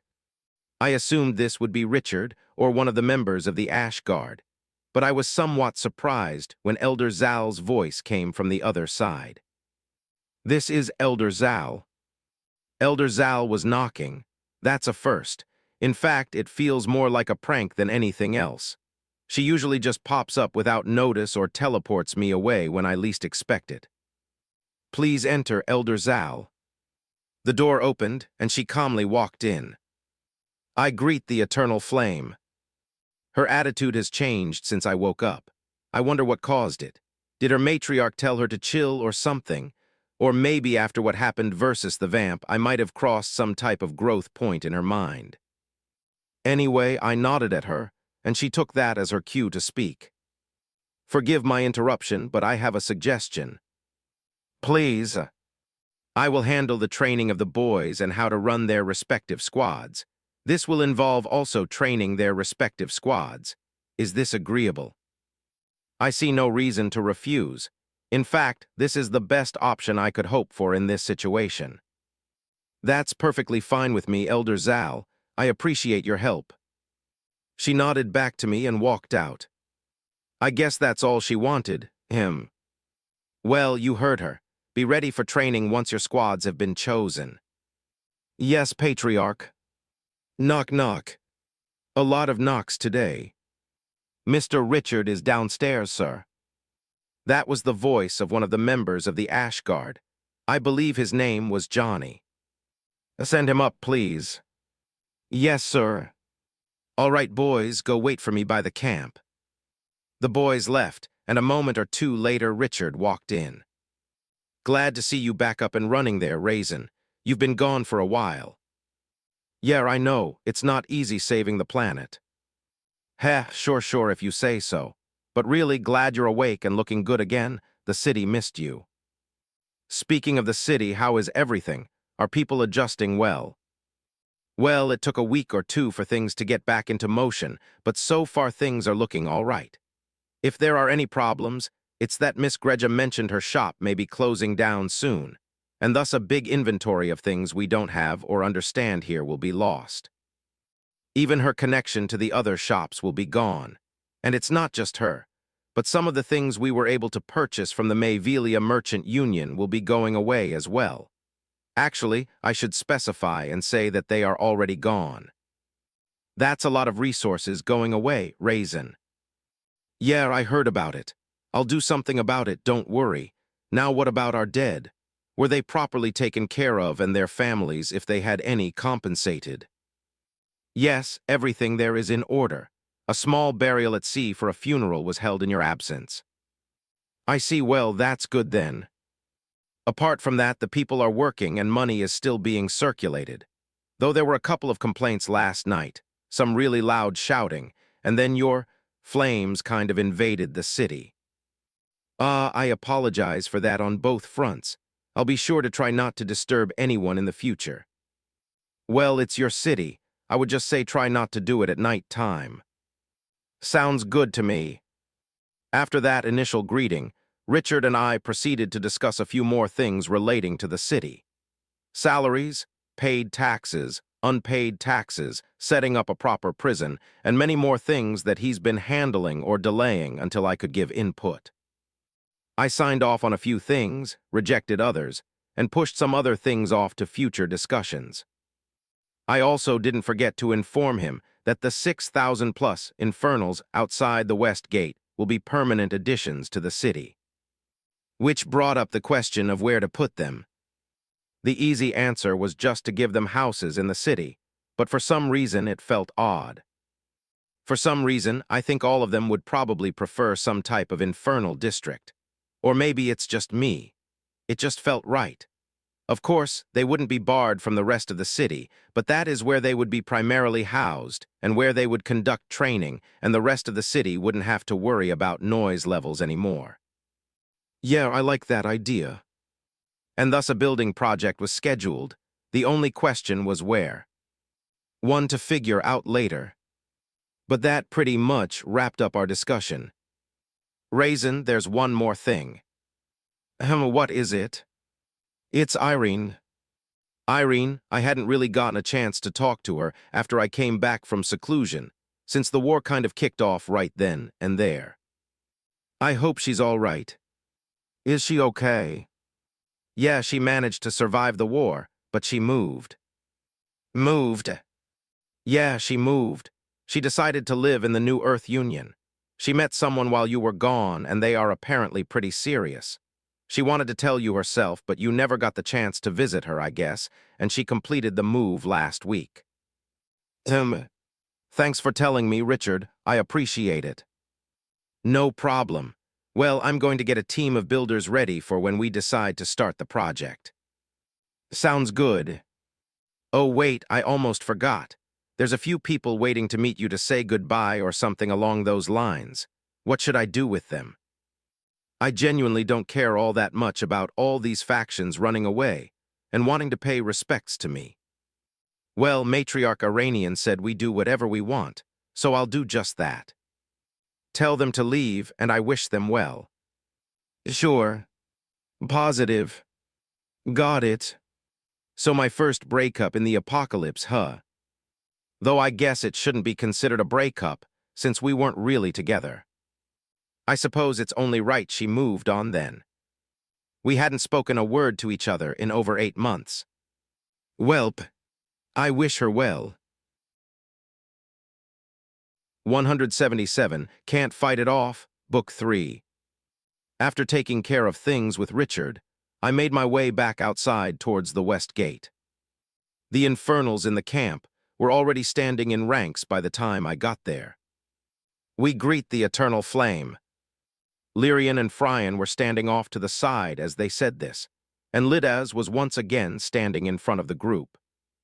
I nodded at the group. What is your decision? There was no need for me to raise my voice when asking the question, nor did I need to give any explanation as to what exactly I was asking. And judging by their immediate reactions, every single one of them understood. Over 6,000 Infernals immediately dropped to their knees at the completion of my question. My spear is your spear, and your will is my will. So as long as I breathe, I vow to deliver death and destruction to your enemies. May your flames burn eternally and your spear ever swift. Welcome to my clan. Rise now and never forget the words you have uttered today. And this goes for all of you. There will never come a day when my spear nor the eternal flame that dwells within will forsake you. Should the entire multiverse stand against you, I, Patriarch Raizen, will always stand with you. As I said that last part, I allowed my flames to explode and wash over the entire camp. Of course, it was not meant to hurt them, only to let them be washed in the power of my flames. To understand that this power will always be there. Always. After the theatrics were over, it was time to get down to some form of business. Lidas, are the squads prepared? Yes, Patriarch. Good, assign them as instructed and have them be on standby. They will all be going for further training. After that, I need proper structure. Create squads and groups and give them names or ways to identify themselves. Next, you all can't live in this camp forever. I'm planning on building a small area for you all. Of course, I expect every single one of you to help. Survey the area around the city and come back to me with a preference. You have the rest of the day to accomplish all of this. That's all I have for right now. Anything for me? No, Patriarch. Sounds good. I'll be in my office. Ensure I'm not disturbed for the remainder of the day. Understood. As I turned to head back to my office, I heard Lidaz bark off a few orders, and very quickly a small group of around 20 Infernals separated from the group and followed after me. All of whom were in the core formation realm. The 2 members of the Ash Guard that were with me seemed to be a bit put off by this. I kinda just realized that the members of the Ash Guard might be kind of null and void at the moment. It feels a bit bad to say, but they kind of lost all their use the second I decided to accept over 6,000 Infernals into my clan. I could quite literally have 100 core formation Infernals make up a brand new Ash Guard, instead of the 10 Chi refinement humans it was made up of. Plus, even if I picked 10 Chi refinement Infernals, they were faster and stronger than the regular human, and all of them were trained warriors. To add on, even if I looked beyond their natural advantages, the Ash Guard would only serve me for 100 years. It's hard to wrap my head around that length of time right now, but the fact of the matter is that there's a limit to their loyalty. Of course, they could sign additional contracts, but at the end of the day, this is a job. A very serious job, but a job nonetheless. The Infernals, I've only just met them, but they are now my people. Not for 100 years, but till eternity. That's a big difference. All right, I'll give the members of the Ash Guard a chance then. Later, though, for now, I think it's finally time I break through myself. Can't have the boys get too far ahead of me. I made it back to my office, though no one followed me inside. Instead, the members of the Ash Guard, and the Infernals that followed me spread out in a formation around the City Lord mansion. All right, let's do this. I took a seat on the floor, closed my eyes, and once again began focusing on forming my core. There was no pressure of a war at my back to distract me, and it was only now I realized that the fact I had that thought in the back of my mind was holding me back from advancing. Elder Zal has reminded me about stray thoughts many times in the past, and I thought I had them under control. But it seems even thoughts that float around deep in my subconscious could just as well cause issues. But there were no such thoughts this time around as I sunk deeper and deeper into a serene state of meditation. Gather my chi, shape it, then harden it. Gather my chi, shape it, then harden it. Gather my chi, shape it, then harden it. I have no idea how long I've been repeating the exact same process over and over again, but I think it's only now that I've finally reached a point where the shape was consistently sticking and staying as a perfect sphere. Now for the hardening part. Focus. Grasp the shape, harden. There it is, focus. Make it hard, Raizen. The big sphere that I formed in my stomach was perfect, and without a single ripple or imperfection. Then, very subtly, the outer layer began to shift from a seemingly part gaseous and part liquid-like state to one of hardness.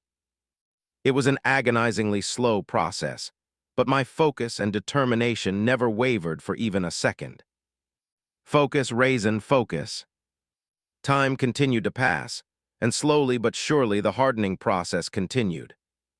It continued until the entire sphere was finally 100% now a hardened core. Good, but I can't lose concentration yet. The second battle is now to compress it as many times as I can. Wrap it in my chi, and then compress. A small boom resounded in my body right then and there, but I continued. I continued until I successfully completed 4 more compressions without issue, for a total of 5. But I wasn't done, this was only the beginning. I gathered my chi and wrapped it around the core once more, and after gathering a sufficient amount, I grit my teeth and squeezed as hard as I could. Boom! Another boom successfully resounded, and I began the process anew. There was no time to waste, as this period right after hardening was the only time one would be able to compress their core. After a bit of time passed, the core would truly cement itself in your body and begin integrating with one's meridians, becoming a brand new organ in the process. Trying to compress it then would only result in self-harm. After my 6th compression, I managed to do it another 5 times. 11 compressions, I can keep going. By this point, my breathing was labored, and I was practically panting. But I pressed on. One more, do it. The process repeated itself, and very quickly I was once again pushing on my core with everything I had now. It was disgustingly hard after going through 11 compressions by this point, but I won't stop until I literally can't proceed further. Push, Raizen. Push. I roared out as I forced the chi around the core to squeeze down, with everything I had remaining in my body. Booms. This time, the boom that rocked my body could certainly be heard from outside my office, and I'm certain the building shook slightly in the process. I did it. 12 compressions. Does that mean I'm a genius? Fuck, I feel sleepy. I'm tired of falling unconscious, though. Damn it, I don't think I can fight it of. 178. Why not Book 3? My streak of falling unconscious never seems to end, and it looks like this time I failed to continue my brief streak of waking up in my own bed. Anyway, it seems I'm on Elder Zal's ship. I wonder why she brought me here. No use in waiting around to find out. I quickly got up and headed to the training room on the ship. I've been in this room before from my seclusion days, and I knew my way to the training room from here, which is usually where me and Elder Zal had our discussions. Upon walking through the double sliding doors that led to the training room, I saw Elder Zal as expected, but she beat me to the greeting. I greet the eternal flame. So she is going to say that every single time we meet now. Her attitude toward me has really changed then, permanently, I see. Elder Zal, why has your attitude toward me changed so sharply? I didn't have a problem with how it was before. She looked at me calmly for a moment and then began talking. The answer is simple. As time passes and you grow into your role as a patriarch, my attitude will shift accordingly. As the elder in charge of your early acclimation to your role, a certain attitude and behavior was required. But now that you have founded your own clan and truly embraced your role as an infernal patriarch, my attitude towards you needs to reflect that. There isn't a single infernal in existence who would disrespect a patriarch without being a traitor, a mad fool, or something similar. My attitude didn't change to something else. Instead, it has reverted to how it always was, Patriarch Raizen. I see, I understand. Then you brought me here for a reason, right? Yes, first of all, congratulations on your breakthrough. Secondly, I highly recommend you visit the core before making any other plans. Depending on your choice there, it could cause you to make completely different decisions. Well, if she's insisting this much on it, then surely she has a good reason to do so. Then let's go. That was all the motivator Elder Zal needed. And very quickly I went from looking at the training room to once again standing at the edge of a massive hole. Oh, yeah. Someone screamed out in shock, and I turned around to see a young woman looking at us with wide eyes, and a staff pointed at us. A staff, eh? Hey, who the hell are you people, and where did you come from? I guess we didn't own the place. I took a peek over at Elder Zal, but she clearly wouldn't say anything. Up to me then, I guess. My name is Raizen, City Lord of Black Cove City. I have some business in the hole. Don't worry, we won't bother you. Her face twisted into confusion for a minute before she yelled back at us. What the hell kind of explanation is that? And who the hell would believe you? Her staff didn't lower for even a moment, and it actually looked like she would attack if I didn't answer properly. And I suppose her earlier yelp didn't go unnoticed, as a few people who I guess were nearby came running, 2 women and a man. The man spoke up first. But not only did he speak up, he drew his sword and pointed it at me. Who the fuck are you? Are you all right, Kim? Now it's getting annoying.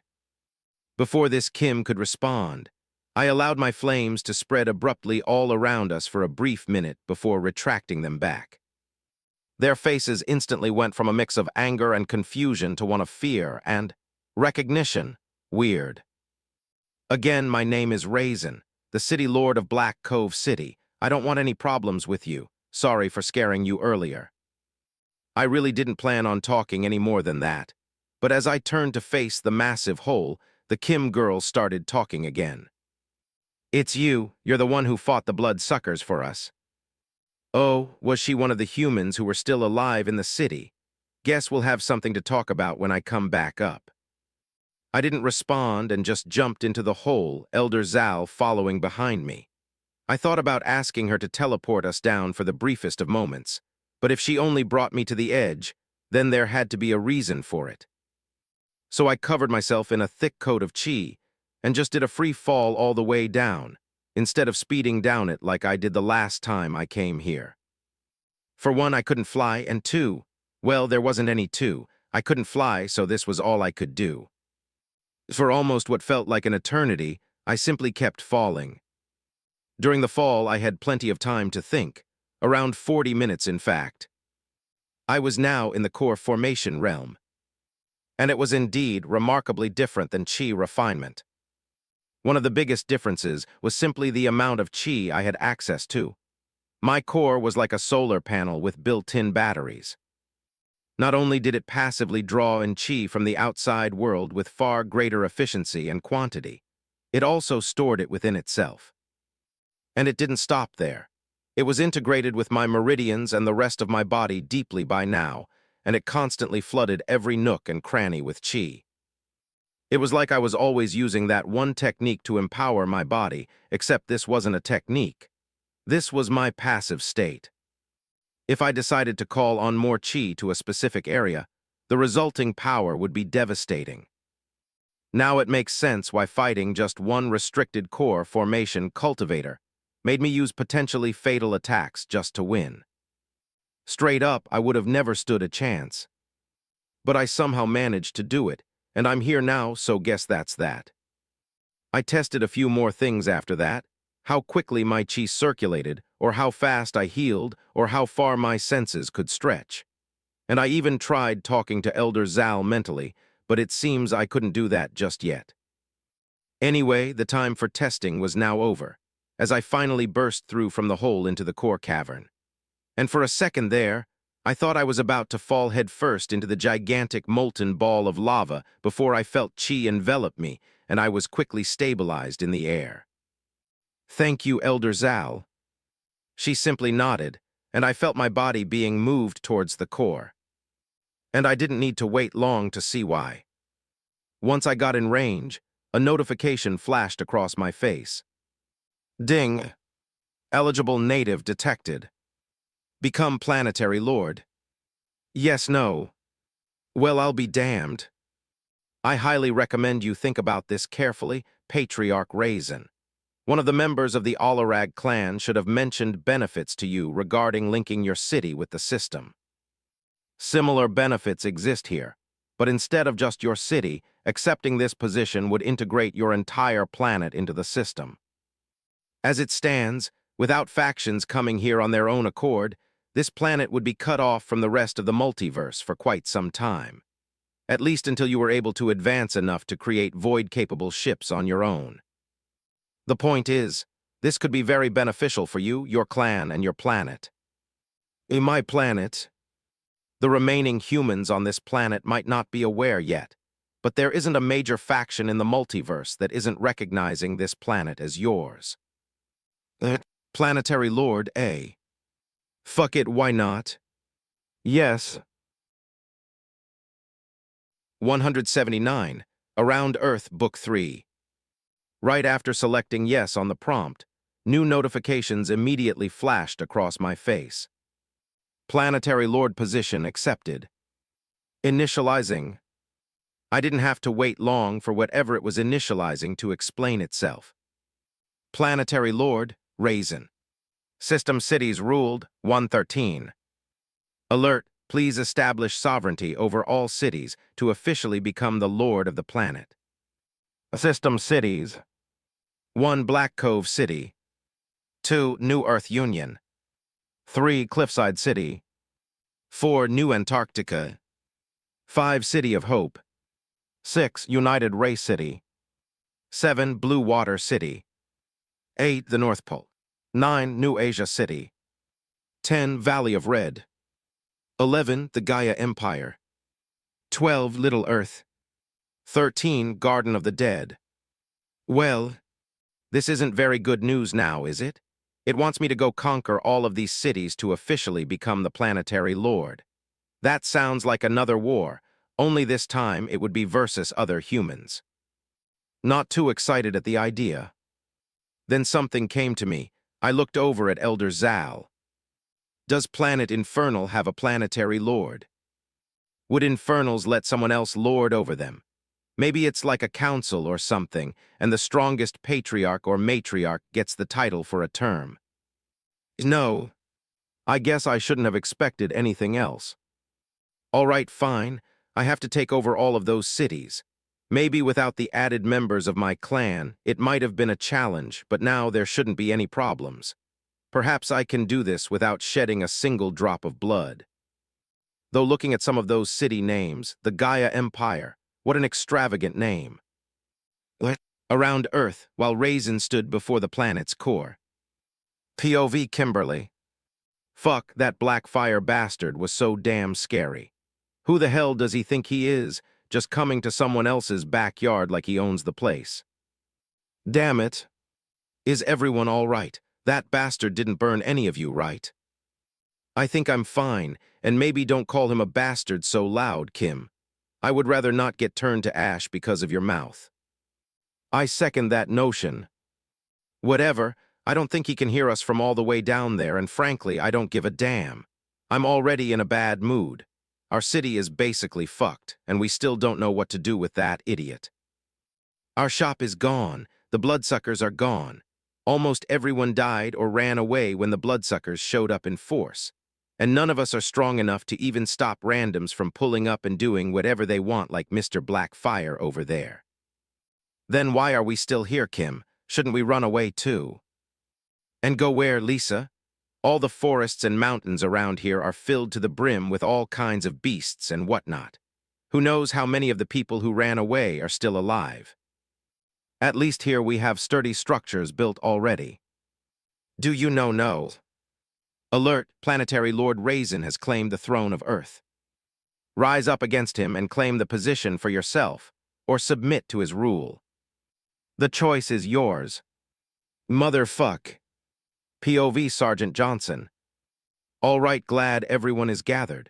The Merchant Union has officially left, and the city is now ours. Which means things need to change slightly. New vacuums of power are now open, and a lot of resources and assets were left behind by them. This meeting is to discuss exactly who will take up certain positions, and how we plan on allocating all of those assets. Any questions? Wait. Alert, Planetary Lord Raizen has claimed the throne of Earth. Rise up against him and claim the position for yourself, or submit to his rule. The choice is yours. What? I'm assuming all of you got the same message I just got. All of them are nodding particularly nervously, though I can't say I blame them. Then let's address this right now. All hands in favor of rising up against City Lord Raizen. No hands were raised. Good. If anyone disagreed, I would kick them out of the city. All hands in favor of submitting to his rule. And every hand sprang up. Good. I chose smart people for this council, it seems. Though it doesn't take a smart person to realize any type of rebellion here wouldn't end well. Simply put, that young man is scary. Glad to see all of you enjoy living just as much as I do. Before we continue, please send a group over to Black Cove City to let them know our stance, and to let us know what we need to do. POV City Lord Chambers. Ding, ding, ding. Slow your swings. The blade isn't going anywhere. It's a smooth dance, young Chambers, a smooth dance. Yes, ma'am. Didn't I tell you stop calling me ma'am, you little brat? I'm only 352 years old. Don't make me throw you in the furnace. 352 years old, and she's telling me to stop calling her ma'am. I should be calling her grandma instead, damn it. But she'd probably kill me. Oh. Alert, Planetary Lord Raizen has claimed the throne of Earth. Rise up against him and claim the position for yourself, or submit to his rule. The choice is yours. Why'd your swing stop? Tired already? No, just got a notification. It is saying something about the City Lord of Richard's City becoming the Planetary Lord of Earth, and I should decide between fighting him and submitting to him. Do whatever you want, but if you decide to fight him, then know that the Dworgen Federation will abandon you and this city in a heartbeat. I knew right then and there that she wasn't joking. She was dead serious. Probably should have expected it. But I guess that really doesn't leave me with much choice here, now does it? POV City Lord Tenzin. What's the situation? The forest is ruled by a herd of deer. There's a strong chance the leading buck of the herd has at least a rare core, though it's hard to tell, as every cheap puppet we send to scout is killed without fail. That's quite troublesome. The elders have decided to leave for some reason, so we no longer have any singular power above peak chi refinement. But the wildlife on Earth doesn't care about our growth. How is it handling the death chi that has been flooding into the forest? Before he left, Elder Jack mentioned that if anyone is exposed to such a large amount of the chi of death, then they would either die or adapt. It is believed that all the remaining beasts in the forest have adapted by now. Yes, I know that, but is it thriving, Cecil? Is the leading buck thriving amidst the chi of death that now surrounds it? Ah, I understand, sir. Alert, Planetary Lord Raizen has claimed the throne of Earth. Rise up against him and claim the position for yourself, or submit to his rule. The choice is yours.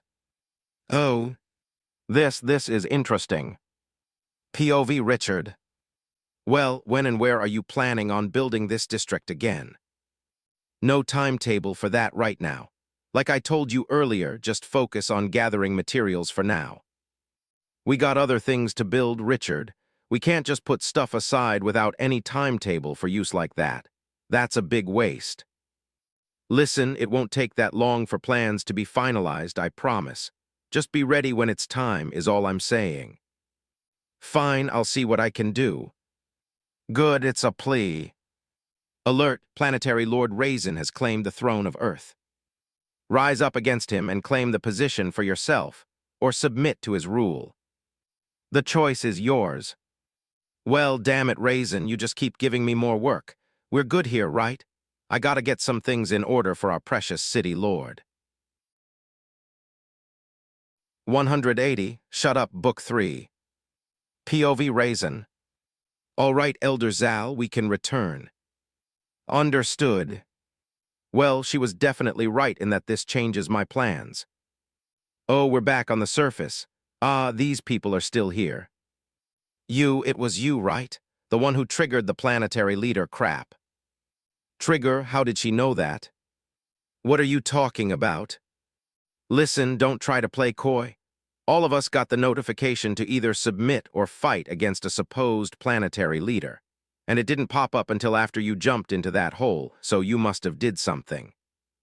I'm assuming the entire planet likely got the same notification then. I hope that City Lord Johnson doesn't take it the wrong way. I would hate for that relationship to sour. But since they already know, and I think this is one of the cities, then that makes this a bit easier. I'll just start here. Well, you're not wrong. Honestly, I didn't think everyone would get notified. Anyway, what will it be then? Wait, what? What will it be? Will you submit or will you fight? I kept my gaze focused on her as I sensed her friends grabbing their weapons and prepping themselves for a fight, but I wasn't all that worried about them at the moment. Not necessarily arrogance, but I could tell the girl in front of me was the one I needed to convince, or at least that's how it felt. She was a little nervous, but she kept those nerves in check for the most part and met my gaze without looking away. Do you plan to rule us like a tyrant, Raizen? Wait, what did the system also tell everyone my name? I suppose it isn't the first time the system has broadcasted my name to everyone, but that caught me off guard a little. And to answer her question, I actually don't know what I plan to do with all of these cities. I'll probably let all of them do their own things, maybe just gather regularly to give reports or something. Yeah, I'm sure Richard would love all of the extra work. No, I don't plan on being a tyrant. In fact, I think this would be beneficial to this city and all the others on Earth. Sounds good. Will you be signing a system contract to prove that? This was an easy one. No. Then how can you expect us to believe you? I will be honest with you. It doesn't matter all that much. I can make you submit by force quite easily, but I don't really want to do that. A somewhat unified Earth sounds a whole lot better than a war-torn planet. So I'll ask you again, what will it be, submit or a fight? She tensed, and so too did her friends, but it only lasted a moment before she closed her eyes and sighed. All the tension in her body left right then and there. Fine, it's not like we have a choice. What do you need from us? I don't actually know. Probably the city lord swearing or signing something, I'm guessing. I hope I wouldn't have to kill them. Are you the city lord? No. Where are they then? We kind of locked him up. Why? The bastard is the one who allowed the bloodsuckers to come here without an issue. Where is he? She tensed at the sudden sharpness in my voice, but she would have to deal with it. In fact, I didn't need her to answer that question. I took off towards the city and spread my senses as far as I could until. There, I took off in the direction of the largest building in the city and the lone, immobile presence that could be sensed within. A few moments later, and I was standing before a man with paling skin, black hair, and two protruding fangs. He was also aggressively tied up in some type of black rope and glaring at me with dull red eyes. "And who the hell are you supposed to be? Did that bitch Kim send you? Well, go back and tell her to kill me or release me. I've been tied up here for a fucking week." "Shut up." The weight of a core formation cultivator descended in the room and pressed this pitiful excuse of a man into the floor. There was nothing else that needed to be said here. Flames rushed from my body and devoured the body that laid in front of me. Even his screams were burnt in the fires of the eternal flame. "Congratulations on conquering the Valley of Red. Please assign a new city lord." I stared at the notification for a few moments before making my way back outside. By the time I reached the borders of the city that led deeper in the valley towards the entrance of the core, I ran into the girl from earlier and her entourage rushing towards me. "What happened? Did you kill him? Are you Kim? Answer MYQU." Black flames danced around my body for a moment, and she stopped herself mid-yell. "Are you Kim?" "Yes." "Good, you are now the city lord of this city. Get your city in order. More instructions will eventually be sent to you. Elder Zal." Maybe I should have stayed a bit longer to finalize things, but I wasn't in the mood. That city lord of theirs is part of the reason people died. "My people." Elder Zal brought me back to my office, and I didn't waste any time leaving to go find Richard, which didn't take very long at all. "I'm assuming you heard the news." "Sure did. In fact, City Lord Johnson already sent some people over to let us know they will not be resisting one bit. The City Lord from the Dwarven City did the same as well. But why does it feel like this is shaping up to be more work for me?" My mood calmed down a bit as I listened to the report from Richard. "Mainly because he wasn't wrong. This will indeed be more work." "Good, I'll be visiting each of them soon, and you're not wrong. You will indeed have more work, but you can pay yourself whatever you want, Richard, and make sure to use the government properly. In the meantime, I need work to begin on that new district for the Infernals immediately. I will get back to you before the day is over with a location. Don't worry too much about finding extra labor. Just get me the experts. Sounds good." "You're killing me, Raizen. I don't even think you offered me a benefits package. Where's my 401k? Make one up yourself." I left him alone after that and made my way to the camp outside of the city. "Don't bother with a greeting. We have work to do. Lides was a location found." "Yes, Patriarch, we have finalized too. There is a forest to the west where we can build our district. If not, there is plenty of open land to the north where we also found a wide-open cavern.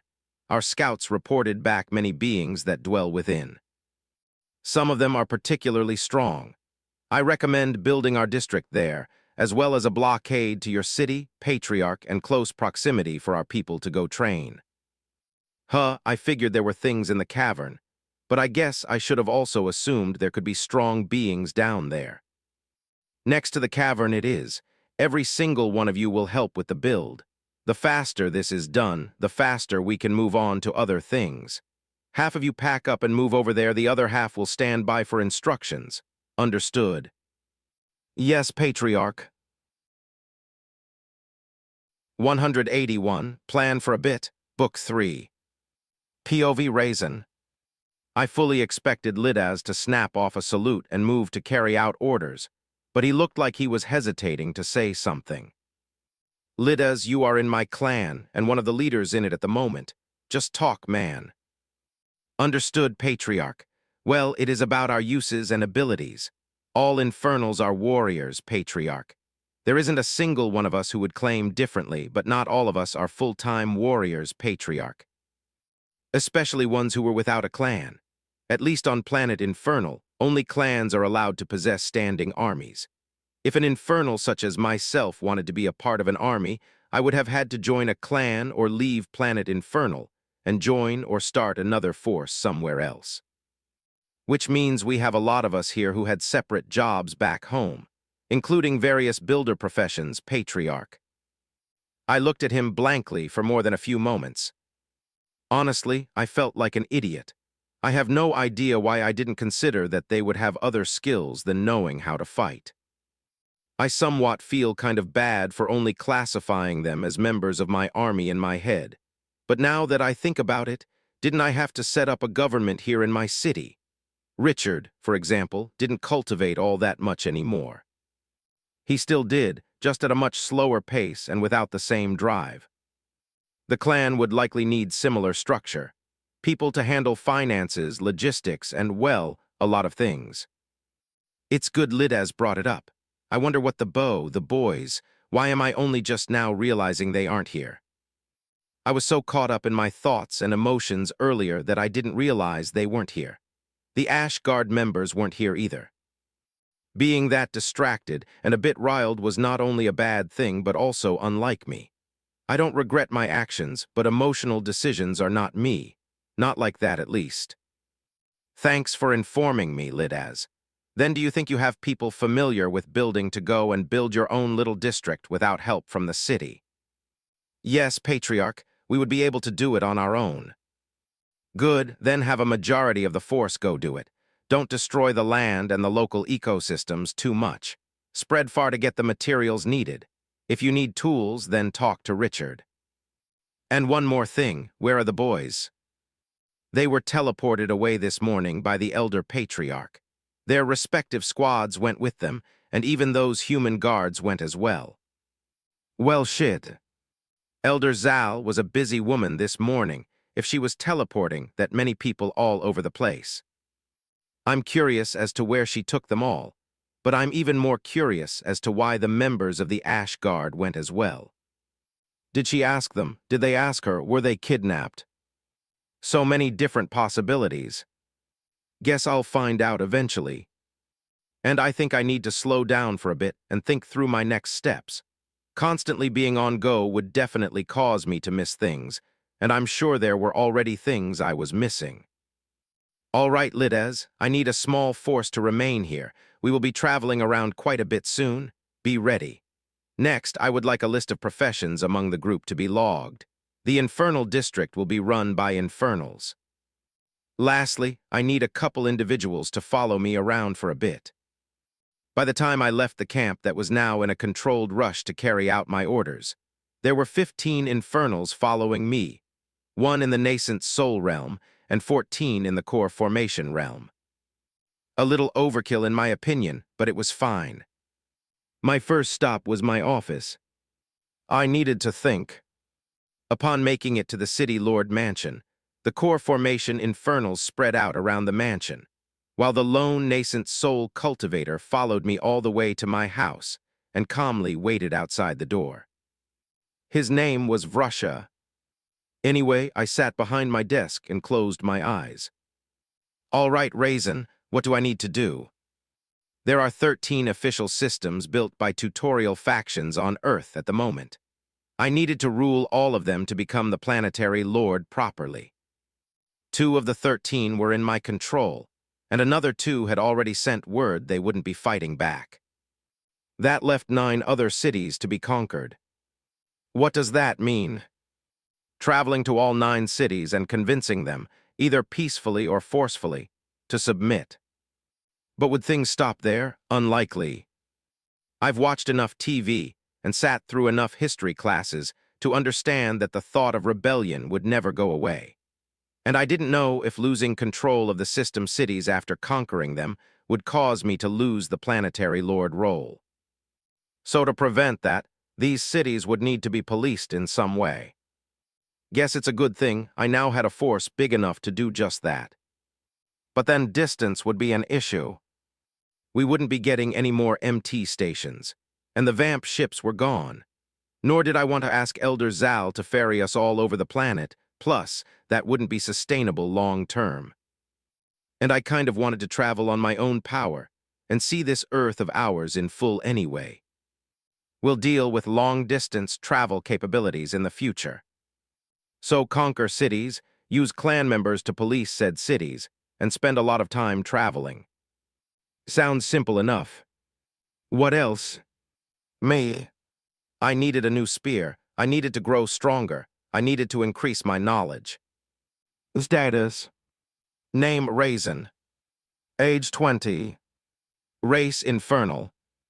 Cultivation, core formation, ignition. Profession, planetary lord, probationary. Quest, conquer all system cities, 213. It's been quite a while since I looked at it, since it rarely ever changed, but the main reason I did was for the quest. There was no time limit attached to it. Perhaps it wasn't a good idea to let too many months or years pass, but the fact is I could wait. Commissioning a spear to be made should be simple enough.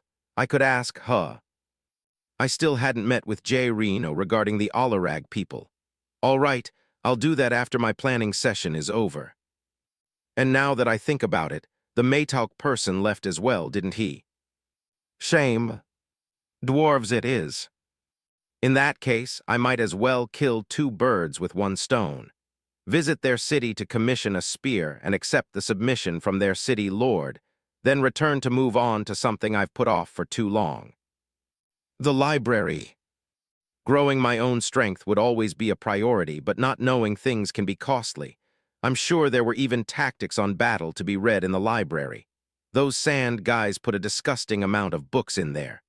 Maybe I'll even find lullabies, who knows. Either way, I'll spend some time there. Meet with J. Reno. Commission a spear and accept submission, and while I'm at it, I might as well stop at City Lord Johnson's city and accept his too. Then come back and spend a good bit of time in the library. Once I've soaked up enough knowledge and my spear is complete, it will be time to go explore Earth and pay a visit to all of these cities. All right. Russia. The door opened and he walked in and bowed. Yes, Patriarch. 182. Declaration, Book 3. It didn't take long for Vrusha to complete the short list of instructions I gave him, and now J. Reno was in my office. City Lord Raizen. J. Reno. He gave a small nod, then took a seat in front of me. Thank you for taking the time to meet with me. Of course, sorry for taking so long, I've been distracted. I understand, things have been hectic. If you don't mind, I'll get to the point. The leaders of the Alarag clan have all unilaterally agreed that we should return to clan immediately. It was one thing to allow us to tie our hands with an Infernal, but an Infernal patriarch is a whole different story. The Alarag clan cannot fight a war against one of the premier powers in the multiverse every millennia or two. And to be frank with you, City Lord Raizen, Infernal patriarchs and matriarchs tend to be involved in one such war multiple times. Something you have already proven. This is not something we can sustain or be associated with. That is why we have been ordered to return to the clan. We mean no offense, nor do we plan on taking advantage of you. Gerino then took out a green ring that I assumed to be a spatial device. This contains the means to justify our break from the Black Cove City, and likewise our break from you. Hopefully you find it agreeable. I glanced at the ring, then looked back up at Gerino, the man who was once my brutal instructor, and then my partner in this city. He wasn't acting like either of those people. He was meek and respectful, clearly treating me differently now that he was painfully aware of who and exactly what I am. This type of treatment is something I guess I should get used to. Though Richard still acts the same, which is refreshing in a way. Anyway, I'm not upset about any of this. In fact, I understand. There's no need to fight wars you didn't sign up for. But that doesn't mean anyone who allies with me can just leave when the going gets tough. For some reason, the thought of that bothers me. I understand, Gerino. Then let this be the official break between Infernals and the Alarag clan. From this moment on, we have no partnership and are no longer allies. Please leave the planet. Gerino looked at me rather calmly for a moment, and then nodded respectfully and silently departed my office. Vrusha. He entered. Yes, Patriarch. Ensure every single member of the Alarag clan departs from the planet before the day is over. Understood, Patriarch. Once more I was alone in my office, and I thought about the interaction with Gerino. Some might say I was rude and maybe even disrespectful, but I still think my decision to act like that was right. You can't claim to be an ally, then run at the first sign of trouble. That just doesn't seem like a good way of doing things. And it certainly isn't my way of doing things. That's not even coming from being an infernal patriarch or anything like that. If you and your friends got in trouble as a group, then they leave you to deal with the consequences on your own. Then those aren't your friends. The same thing applies here. It would have been nice to say goodbye to Greja properly, but that's life. Moving on. Let's go get myself a new spear. Leaving the building in which their city's MT station was located, I found myself at the foot of a massive mountain. It was the type of mountain that didn't appear to be covered in any vegetation of significance. The city had a bit of a rustic, industrial feel to it, and there were quite a few people walking around who stopped to look at the group of people who just walked out of a building dressed in all black. Eventually, someone came over to us. "Who's in charge of this group?" I suppose we do look a bit out of place in our outfits. Anyway, I stepped forward. My name is Raizen. Please direct me to your city lord." The person in question looked a bit surprised, then a bit skeptical after that. "You're this Planetary lord fella. How do I know you're telling the truth?" Well, I guess they wouldn't really know what I looked like, but it's not like I walk around with ID. Yeah, no time for this. Russia. Yes, Patriarch. Lay. Just as I was about to order Russia to lead the way, a dwarf appeared in front of us out of nowhere. Something I still couldn't quite sense. "Welcome over, Patriarch Raizen. Please follow me." It was the same dwarf whom I met with when their group came to introduce themselves. Along with her greeting, she gave a slight bow and began walking deeper into the city. I followed. From there, we were led through the city and into a building toward the central part of the city that constantly had black smoke billowing out of it. I suppose this makes sense from a city built by dwarves. Before long, I was seen into an office. The dwarf from before and the person who I assumed to be the city lord joined me. The city lord was a brawny man, about 511-ish, and a build that gives off the vibe of a blue-collar worker. He was also in the peak of chi refinement. "Welcome to my city, Patriarch Raizen. Mr. Richard has told me a lot about you. One of those things is that you are to the point, and that's something I can relate to. I officially submit to your rule as Planetary Lord. My city will not be rebelling." As he stretched his hand forward for a handshake, a notification appeared in front of me. Ding! City Lord Chambers of Little Earth has officially submitted to your rule. Do you accept? Yes, no. I accepted and shook the hand of this City Lord Chambers. Good, expect people to come by with instructions and information at a later date. Understood, Lord Raizen. After that, I turned towards the dwarf. Are you accepting commissions? She grinned. Follow me. I nodded at City Lord Chambers and left the office, and was led down a separate wing of the large building. By this point, I could feel the heat of the area we were walking towards increasing rapidly. It seems an entire wing was dedicated to a massive forge. Welcome to my forge. It is not as good as my one back home, but it does the job. Now you asked if I'm accepting commissions. It would be a great honor if you allowed me to forge you a spear, Patriarch Raizen. Just say the word. Good. Then consider this the word. As you can see, I am in need of a new spear. Something that will last me throughout the entirety of the core formation realm, one that I could trust in any battle. Is this something you are confident that you can accomplish, that I can trust you with? These questions were important. My spear, it is more than just a weapon. It is a partner. It is a companion. And it is something I needed to be able to trust with certainty. I swear my forge on it, Patriarch Raizen. By the Dworgen god, I will forge you a spear that you will never forget. The room, no, the bill, no, more than that. The earth, The entire planet shook as the dwarf's voice echoed as she made her declaration for all to hear. What? It seems that was no ordinary declaration. Interesting. 183. Wait, what? Book 3.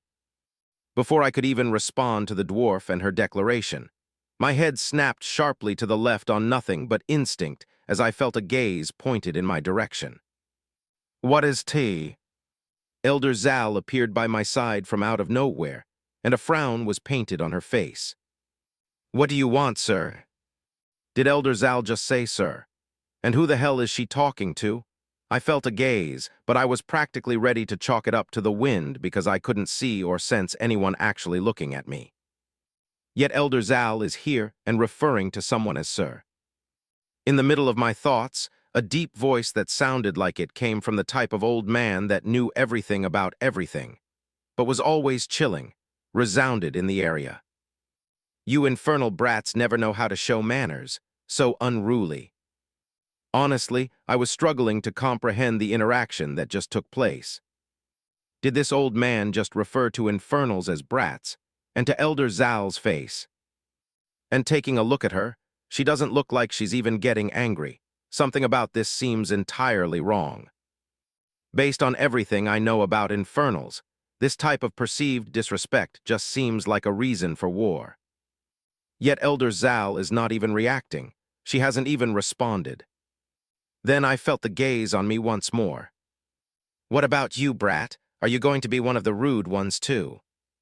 When the words were directed towards Elder Zal, I felt nothing, but now that they were directed at me, a splitting headache immediately threatened to burst my head apart. It quite literally felt like just hearing him was causing a hemorrhage in my head.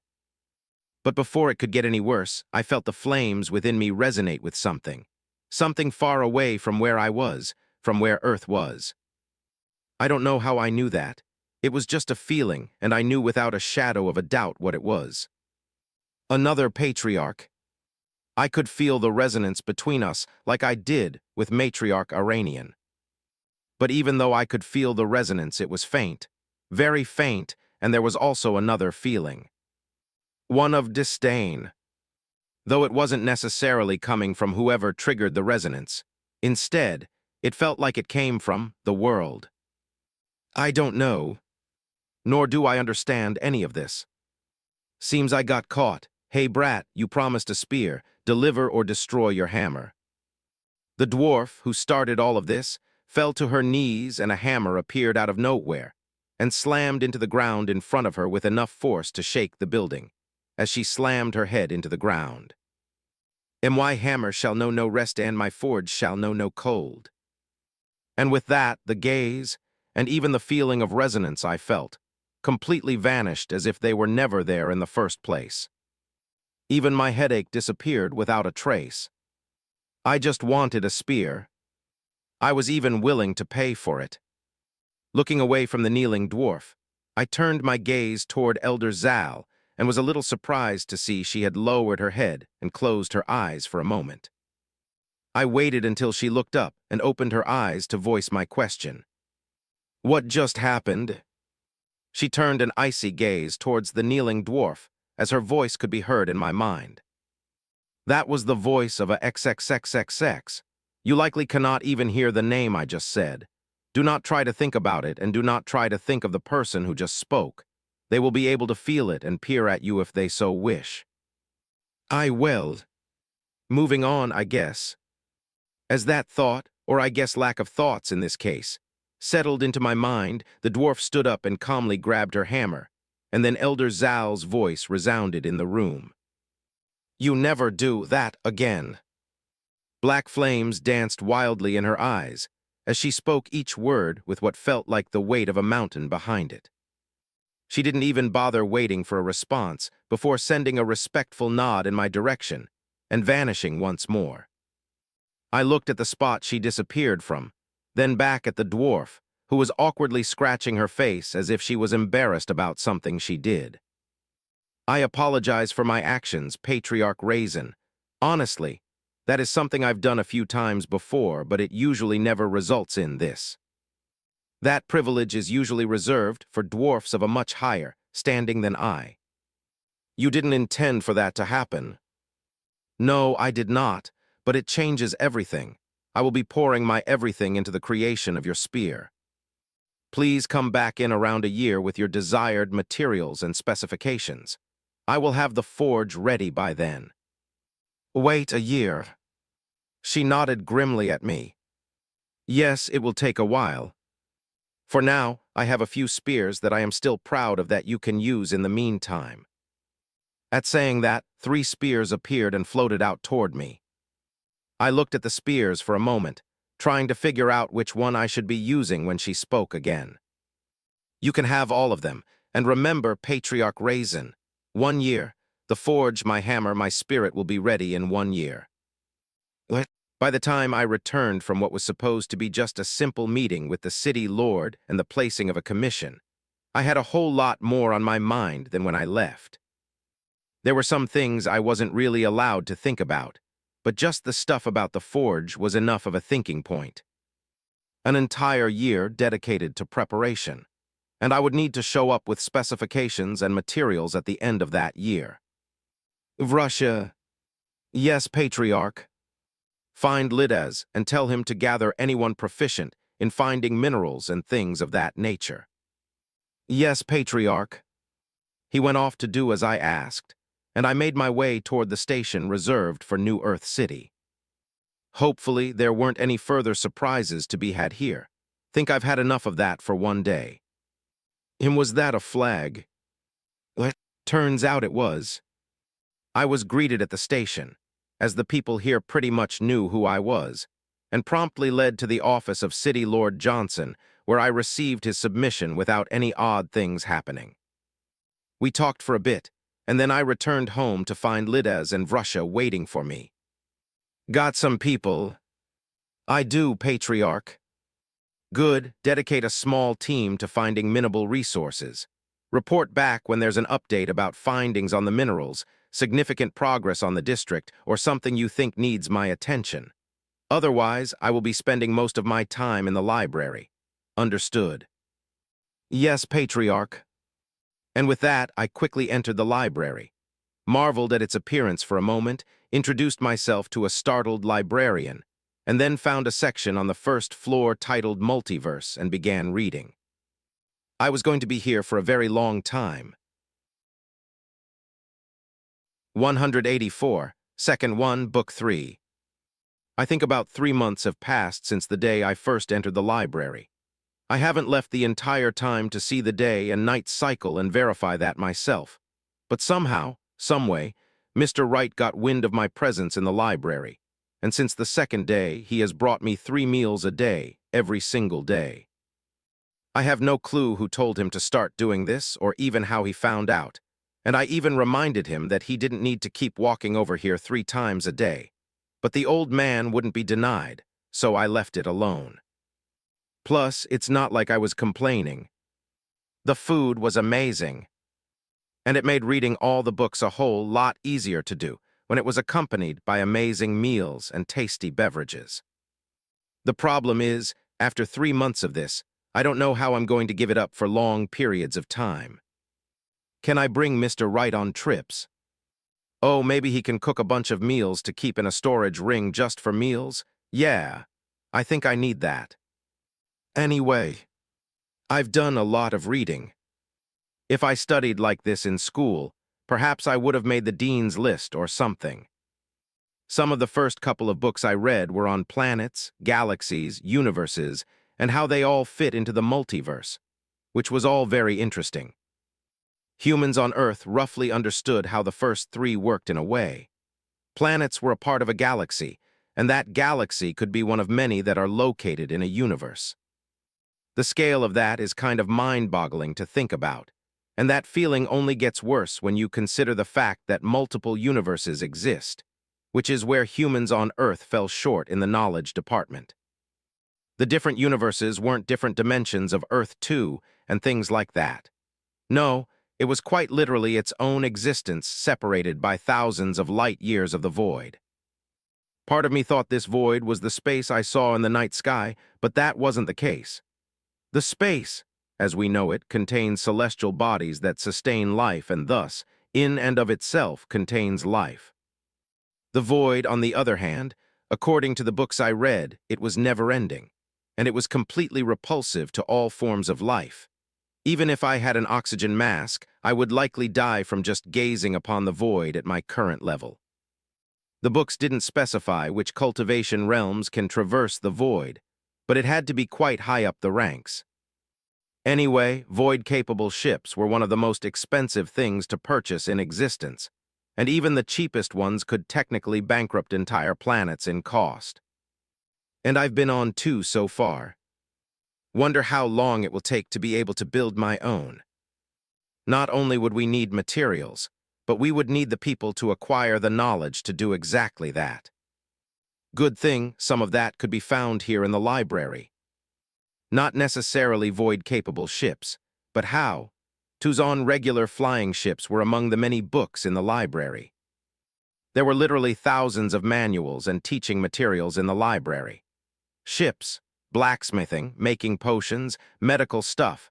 So many other things were available through books, and I don't think we were taking advantage of these books as a city in the way we needed to. I'm going to have to tell Richard to push some of this stuff a bit more. Anyway, system cities are something I read up on as well. Elder Zal hadn't told me a whole lot of information there, and Jay Reno didn't seem to have a good grasp on things either when I compare the explanation he gave me at the end of the tutorial and the information I've read in here.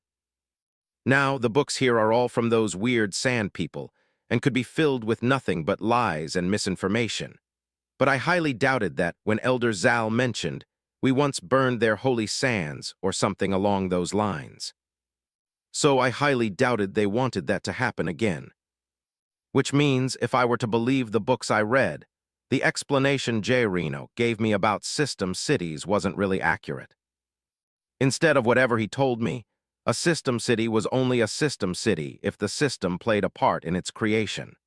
Just going out there and building a city is not going to just trigger that notification in which the system asks if the city should be integrated or not. That is different from what Jay Reno explained. Part of me wishes he was still here to be asked about it, but that's all right. From there, I read plenty of books about techniques, fighting capabilities, how to actually fight, different weapons, methodologies, and many different things surrounding combat. I read books on beasts, stuff on minerals and geology, things about nature and plant life, dungeons, and anything I could get my hands on. Most of it was very high-level stuff and kind of just generalizing their respective topics. But that was expected of the first floor. Things will get more specific as I ascend higher.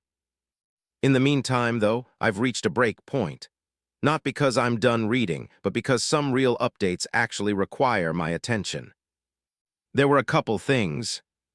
Firstly, the Infernal district was pretty much done. There were still a few things that needed to be built there still, but for the most part, it was completed, and every single person had somewhere to sleep. Next, a few different mineral deposits have been located to the north and west of the city. Work prioritization needed to be set. And finally, an update regarding the Ash Guard. The training for the boys and their respective squads was still ongoing, but the Ash Guard training has apparently reached a critical point, and decisions needed to be made. It was all very interesting. Because the report Vrusha delivered to me this morning made it seem as if some of them were quitting the Ash Guard. Something about Elder Zal waking them up to the reality of being bodyguards to an infernal patriarch for 100 years. Honestly, it sounds like one of those old TV shows where they scared rebel children into behaving by bringing them to prisons and things like that. What the hell did Elder Zal show them to make them want to quit the Ash Guard altogether? And why does it feel like she told them things even I don't know? Either way, it was time for a break to learn what resources were found and which ones to prioritize, the state of the Infernal district. And finally, potentially dissolving the Ash Guard. Beyond that, it's probably a good idea to get some more organization going with the Infernals about now. Some more official roles and things to work towards. If the ash guard is dissolving, then a replacement needs to be configured, and many other things. Lides will have a lot of work to do. I just realized I've found my second Richard. This is good.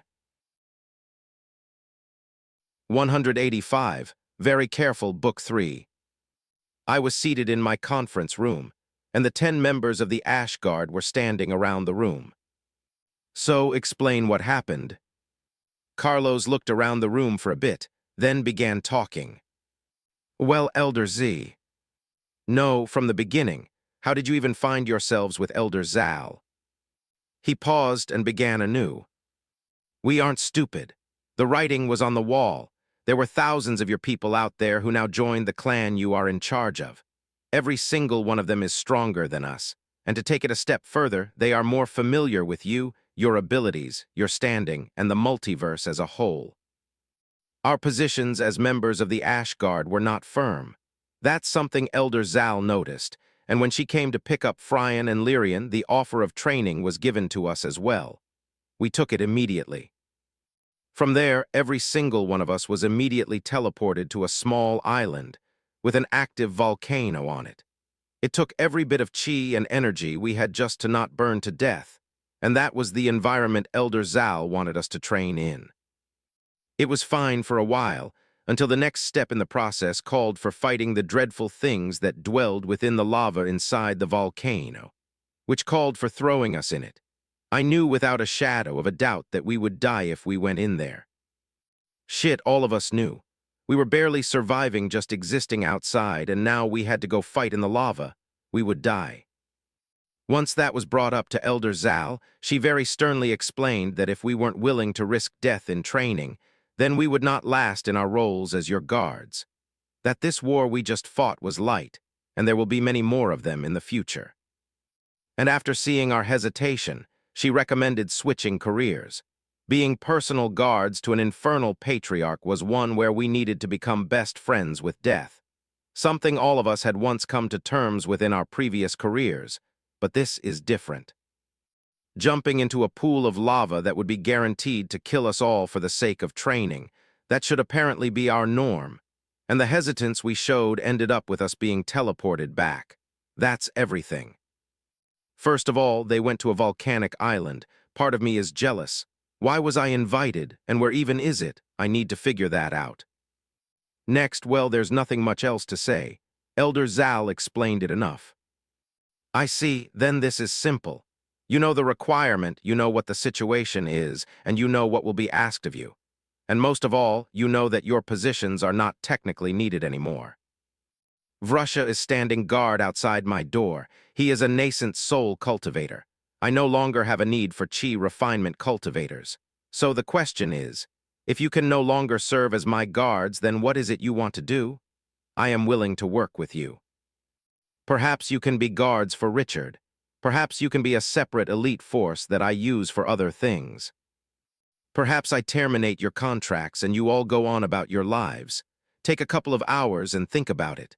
Think very clearly about where you all want to go with your lives, and I mean very carefully. Because this is the last time where hesitation and indecision will be accepted.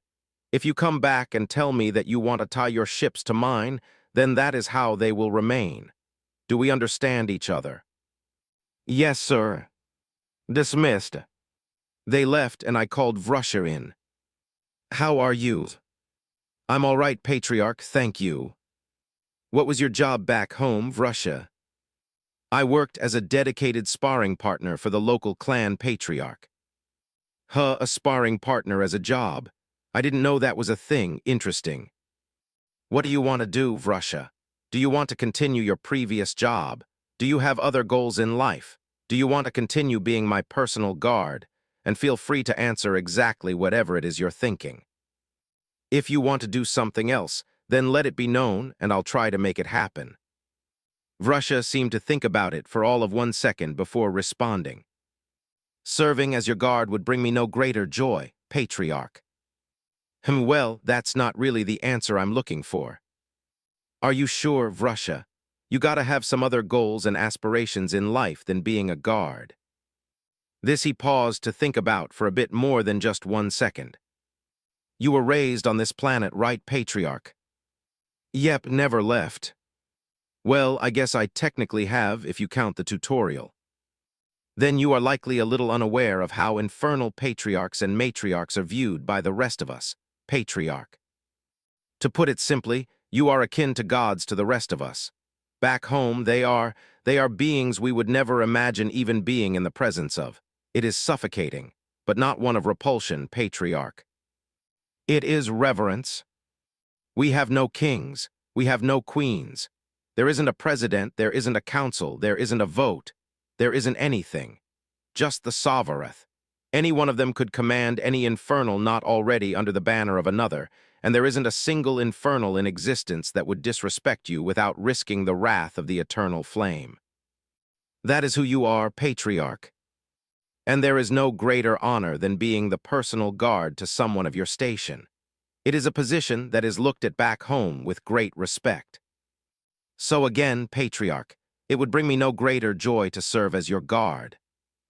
Well, not really much I can say to that, except for that word he used. Haven't heard that one before.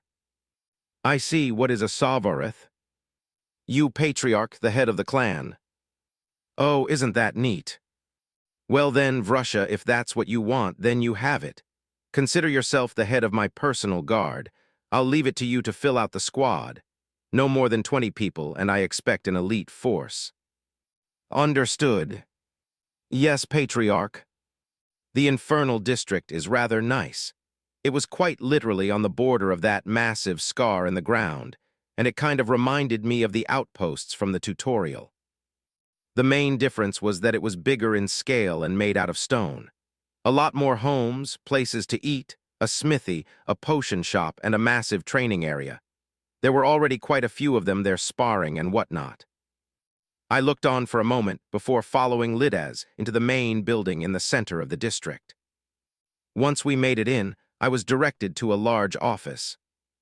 This is your office, patriarch. How nice of them. I leaned my current spear up against the wall and sat down. Good job on the district, Lidaz. Thank you, patriarch. All right, minerals, what do we have? A number of different deposits have been found, patriarch. Gold, iron, a few other different metals we haven't identified, but the most prominent find so far is a sprit deposit. Ah, I read about that in one of the books, and I believe Greja once mentioned them to me. That's where sprit stones come from. Basically little crystals that contain pure and concentrated chi. When can we start mining? Unfortunately, we do not have the proper tools to begin yet, so it will be some time. Are those the type of tools that would be acquirable in a different universe? Should be, patriarch. All right, continue the search for more metals. I need the strongest one we can find. Ah, and send some people to do some scouting. I need to know who else is on this continent and what's around it. You have a month. Yes, patriarch. 186, 3 Steps, Book 3. Honestly, they didn't need a month to just traverse the entire continent. Between core formation and nascent soul infernals, a couple of days at most is what it would take the former to go a couple thousand miles and back, while the latter might take an hour or two to make the same journey. But that was assuming very minimal rests and not doing anything else the entire time, just traveling as fast as possible for as long as possible. Giving them a month was for a few different reasons. One, they needed time to not only travel the land and come back, but information needed to be gathered and documented. No need to rush that process. Then came the mining. I wanted to give Lidaz some time to organize that process, since I'll be taking a bit of the workforce to go conquer cities and sightsee a bit. Beyond that, I would like to take the boys on this journey with me, so I was giving them another month to see if they would be finished. I highly doubt it, as it's only been a few months, and I expect them to be gone for quite a few more months on top of that. Training like this could last quite a while, and Elder Zal wouldn't cut corners with training. In the meantime, I'll be getting back to some reading. It's been highly beneficial so far, and I think it's necessary to keep deepening my knowledge for the moment. Only this time, I'll finally be dedicating some time to cultivating. My core has been given more than enough time to not cement itself into my body, and by now, there should be absolutely zero chance of causing problems from cultivating too soon after a major breakthrough. Core formation is separated into 3 different stages: ignition, resonance, and ascension. Just forming and making the core is enough to reach the ignition stage, but to progress from there will require me to essentially continuously purify my core over the course of months, perhaps more realistically, years. Years just for one minor stage. Reaching nascent soul simply won't come with the same speed that I had in body tempering and chi refinement. And the higher up the totem pole I reach, the longer it would take to get to the next stage. Anyway, I needed to complete a purification cycle on my core to rid it of impurities gathered in the forming process. And once that is completed, I will be able to advance to the resonance stage. It's a lot of effort, but at least the amount of cycles I need to complete is known exactly. 1 cycle per compression completed. It's somewhat a blessing and a curse to be talented enough to successfully complete double-digit compressions. At the end of the day, I'll be stronger than someone who only did 5 or so, but they will advance faster than me. Of course, I'll be able to punch higher than my stage suggests due to having much deeper foundations, but it's still a tiny bit annoying. Just a bit. Now, Elder Zal gave me a lot of information regarding advancing through core formation, but I've also read a couple of books about it in the library. Each cycle had 3 steps. Circulate chi throughout your body, which will eventually create a loop around your core. Once a steady loop has been created, then compress it down as much as possible until you reach a point where the core itself will push back to show it cannot be compressed any further. It will apparently feel like pushing against a wall. After reaching that point, then it becomes a waiting game. All that compressed pressure will quite literally squeeze a layer of impurities out of the core and onto the surface.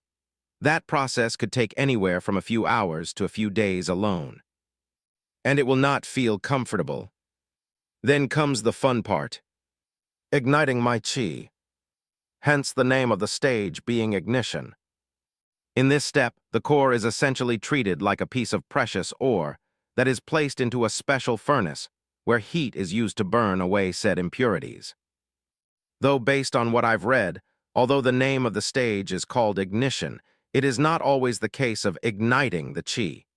For most it will be, but for some it could be a few other things. It all depends on your chi alignment, or even what type of core someone formed. Cores made of lightning or even water were a thing. There was no need to do any of that for me though, as it could also cause very specific problems. Anyway, ignition would work just fine for me, with the exception that I would be using infernal chi and not the regular kind. Now this was the longest step in the entire process, and it was the only step that would be repeatable. The previous 2 had to be done in the same session, but once the impurities were formed, igniting my chi to burn small parts of it away would take multiple sessions. Hundreds, thousands even. Especially since fighting with a core covered in impurities will be painful. So according to the book I read on the matter, people could spend years in seclusion just advancing past the first stage. But it wasn't a requirement to do so, and it definitely wouldn't be something I did. It was just a bit of pain. Though if it ever did become unbearable, my pride isn't so thick that I couldn't decide to stop everything and enter seclusion. Which brings me to the last gift Elder Zal would be giving me before she left. A cultivation manual for the core formation realm. She was never going to continuously supply me with techniques, manuals, money, and other resources. Her job was only to get me on my feet and to get through those first couple of months, or years, depending on the situation. I am a patriarch. Providing for myself and my clan is a given. Counting on someone else to do that would be stupid. Something that I'll be able to do quite easily nowadays, just based on what J. Reno and the Alarag clan left me in the ring. There were only 3 things in the ring. A pair of formation nodes. Each could be placed in a small room to create a silencing array, one that essentially blocked all noise from entering the room it was placed in. The next item was another pair of nodes, designed for blocking senses below the immortal realm from entering a room. Honestly, both items should have long been installed in my office, and even bedroom, but there was no need with Elder Zal watching things. I suppose that was a bit of ignorance on my part. Anyway, better late than never. The final item was technically a whole lot of items. Spirit stones. Hundreds of them. I haven't touched or even begun to use them yet, as it was important to have buying power when it was time to connect to the shops of other planets. And it was a good thing I didn't touch them, as we needed to buy those mining tools. Anyway, the title of the cultivation manual is Eternal Compression. Following the breathing techniques in this manual will essentially allow me to send compressed chi throughout my body, allowing for far more passage, circulation, and purer chi to flow and be absorbed. The process was slower than simply absorbing chi without techniques, but the trade-off was well worth it. 187. Just pretend Book 3. The month passed very quickly. I was able to successfully follow the Eternal Compression Cultivation Manual till the point of impurities forming, but the actual cleansing of those impurities was going agonizingly slow. At the rate I was currently at, I think honestly it would take me roughly another 10 or so months just to finish the process in its entirety. That would be 10 months, and to be conservative, I'm probably better off saying it would take me a year per cycle. 12 years. It would take me roughly 12 years to reach the resonance stage of core formation. For some, it could even take them double the time to do that with fewer cycles. Now, while that genuinely feels like a long time from now, my natural lifespan should be somewhere in between 1,000 and 2,000 years right about now. Which is insane to think about, so I simply don't. How the hell does someone even plan for a life that long? Anyway, having the impurities present while walking around was painful, but not to the point where it would stop me from fighting. Just a little pain. And if I ever got tired of it, then seclusion it was. In the meantime, it was time to go visit some distant lands. Around 100 Infernals will be coming with me, just Infernals. The previous members of the Ash Guard were relegated to a different position. Guarding Richard, they will fulfill their 100-year requirement then, well, we'll cross that bridge when we get there. I don't expect any trouble for Richard in the city, but it wouldn't hurt to give him a dedicated guard, especially since all the work he has on his plate takes away time from his cultivation. The Ash Guard title was being repurposed, though.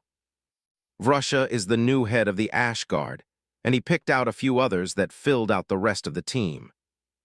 They wouldn't be given any other jobs other than to guard and fight alongside me everywhere I went. And they were currently traveling with me as I headed north past the Infernal district. I had 2 stops to make here. First on the list was the Frost Dungeon. The members of the Alarag clan were no longer here to provide extra protection to the entrance of the dungeon, and a small squad of Infernals were stationed here, alongside someone I haven't spoken to in quite a while. Brandon's. After crossing into the permanently winter lands, it didn't take very long to find the small outpost built around the entrance point of the Frost Dungeon. Brandon was already standing outside, waiting for me. City Lord Raizen. By now, the man was nearing the peak of the chi refinement realm, and it was very easy to tell that the fruits were successful, as the strong sense of ice could be felt wafting from him. Long time no see, Brandon. Yeah, it's been a while. Brandon has always been a man of very few words, but he always meant well. How are things here? If you're tired of living here, I can arrange for you to be relieved. Pretty used to it now. Having ice-attuned chi helps a lot. How is that? Does the cold affect you less now? Just about nothing too abnormal, though. I still can't go too far north without freezing. We made small talk for a while longer, and I left. It wasn't like we were particularly close friends, but it was nice to check in with him. Of course, Richard made sure they never lacked an abundance of supplies, so he really didn't need anything. And safety wasn't an issue, with Infernals staying in their little outpost now. All in all, it wasn't a bad gig at all. Yeah, the weather sucked, but being able to get isotuned chi very easily was no small benefit. Good for Brandon. Anyway, I would be heading much farther north than this. So far north that even I had to be careful when it came to where we treaded. At some point, it was no longer wise to run, and we walked carefully and attentively toward the location Lidaz directed us to. The snow crunched underfoot as we moved through the winter wonderland with cautious gaits. There are strong beasts that live this far north. Ones that hadn't been hunted by humans at all, and have just been fighting each other, and evolving unnoticed by people for well over a year now. The presence of a beast that could give Russia here, a nascent soul infernal, a proper battle had not only been found, but 100% confirmed. I was told it was a feline creature of a pretty decent size. None of the infernals who ventured this far were attacked by it, as they gave off auras that made the creature itself wary. But there was no need for a fight here if we could avoid it. Especially since the concentration of chi in the area was almost dizzyingly high, and thus made it harder to scout with just chi alone. Which meant we didn't really know if other powerful beasts existed here, so we just assumed they did. Anyway, it was that concentration of chi that led a team of infernals this far north in search of precious ores, and it took them a while, and a lot of digging, but they did eventually find an ore deposit of something they recognized. Frost vein ore. It was apparently something truly valuable to anyone below the immortal realm. There was almost a guarantee that any decent blacksmith would be able to use it to make something that could be usable for the core formation realm at minimum. Lidaz was pretty confident in that assessment. We eventually made our way to the backside of one of the mountains, where an entrance to the world below had already been excavated. The deposit we found is just down here, Patriarch. Entering the carved-out entrance that led into the earth, I could already sense the collection of chi coming from deeper in. And we didn't have to walk very far to see it. The walls around us were a variation of black and gray colors, until a certain point where white ore created a stark contrast with the walls around it. And to take it a step further, the white ore had lines of blue running through it that constantly pulsated as if blood was traveling there. That was why it was called frost vein ore.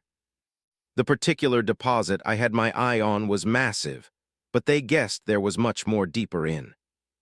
There was only one problem. We didn't have tools to mine it. It was unfortunate, but at least we have secured the location of at least one truly valuable piece of ore. There were apparently 2 more locations to check, but they were on the far southern end of the continent. Smack in the middle of the jungle. One was another deposit of another special kind of ore, and the other was a dungeon. A dungeon that was apparently called Monkey Rain. And I couldn't help but think that I would be finding a Monkey King inside the dungeon. For some reason, that really excited me. Fighting a Monkey King. Which means I basically get to fight Wukong, right? Probably not, but I'll pretend. 188, Fun Times, Book 3. The contingent traveling to the jungle is far larger than the one I went north with. After all, this contingent will not be returning home. At least not for a long while. We were 500 strong, with the majority of the group being core formation, and a paltry few being chi refinement and nascent soul. Vrusha and one other were of the nascent soul realm, while another 400 were core formation, and chi refinement infernals brought up the rest of the number. We were currently sprinting across the continent as we made our way to the jungle, and honestly, it was nice to see all of this. I've been on another continent already, but I didn't travel there on foot over the land and water, And even while I was there, I didn't get to sightsee or anything like that. This was different. Feeling the wind in my face as I ran, seeing the beautiful river that ran north to south that we jumped across, and passing an array of animals as we made it to our destination. I recognized most of the animals, or I could at least identify what they perhaps evolved from, but there were a couple I had no clue what I was looking at. One of the animals I knew for sure were a herd of horses I saw galloping and grazing in the south. I would have wanted to have Richard send a group here who could potentially tame them, but there was at least one aura in the group that rivaled core formation. Between the feline in the north and the horse just now, there was no need to second-guess the fact that the animals on this planet, or at minimum this continent, were growing stronger than their human counterparts. Which I suppose made sense in a way. They didn't have to sit down for hours, days, weeks, etc., to absorb chi and breathe it in a certain manner to advance. There was no need for them to learn techniques, or even to maintain civilities with their neighbors. In fact, it was likely because of the law of nature that they are growing as fast as they did. The wild was, and always will be, a free-for-all kill-or-be-killed place, and now that killing other things had the direct reward of not only surviving, but also growing stronger, things will be different. If humankind isn't careful, Earth could easily be lost, not to an invading force but to nature instead. And even though I said that, it's not like I suddenly want to go on a killing spree across the planet to ensure that we never get overrun by beasts. But at the same time, it's important to ensure that the territories we control remain just that, in our control. Get stronger and stay stronger. Let the wildlife be wild, as it's a part of nature and our planet's ecosystem. Of course, if a few of them get bold enough to enter cities, then an appropriate response will be dealt out. All within relative reason. Anyway, the jungle. We finally arrived, and the sounds I heard and the beings I could sense far and wide reminded me of every single depiction of a jungle that we ever saw on TV. It was wet, humid, and the amount of concentrated wildlife would put any zoo to shame. The songs and cries of birds, the screeches of monkeys, the roars of, well, something, perhaps leopards, not sure. Either way, there was a lot going on here. If I came here before reaching chi refinement, then there was a good chance my level of annoyance for the place would have skyrocketed due to the many bugs that constantly flew around us. But none of them could enter within a meter of the entire group, with all the practically passive chi we used to block them. It took a few minutes of traveling, but we eventually made our way to the 2 points of interest here. They were remarkably near each other, which is not surprising considering the massive amounts of chi required to be able to not only generate a dungeon, but sustain it as well, thus flooding the area around it with chi, and that level of concentration only went up when the level of the dungeon rises. And this wasn't a low-level dungeon. In front of us was an old-looking fountain in the middle of a small clearing of trees. In fact, this was the only clearing of trees that I could sense for miles. The fountain still had water in it, and it was still circulating somehow, though it was very slow and it looked as if it's been there for thousands of years already. As I approached the fountain, I turned my head to the left and right as I watched the surrounding trees filling up with silent guests. Monkeys. A large amount of them now filled the trees around us, and they just watched. Silently. It was eerie in a way. Ignoring them for now, I neared the fountain. Welcome to Monkey Rain. C-Class Dungeon. 5 core formation, cultivators recommended. Enter, yes, no. I grinned. There was definitely a Monkey King in there. I almost refused to believe otherwise. 5 core formation recommended? That's practically screaming of the need for people in the nascent soul realm to enter. Dungeons were big liars when it came to requirements. It's all right, Monkey King. I'll be back soon. Of course, I could summon all the nascent soul infernals in my clan and enter, but where's the fun in that? I want to be able to fight it on my 2 feet. Soon. Well, maybe a few years down the road, but soon. For now, we made our way to the next site, just 100 feet or so away from the dungeon to the west. And instead of being taken to a hole in the ground, I found myself standing before a special grove of trees that were clearly different from the trees around them. They are called Velasun bark trees, patriarch.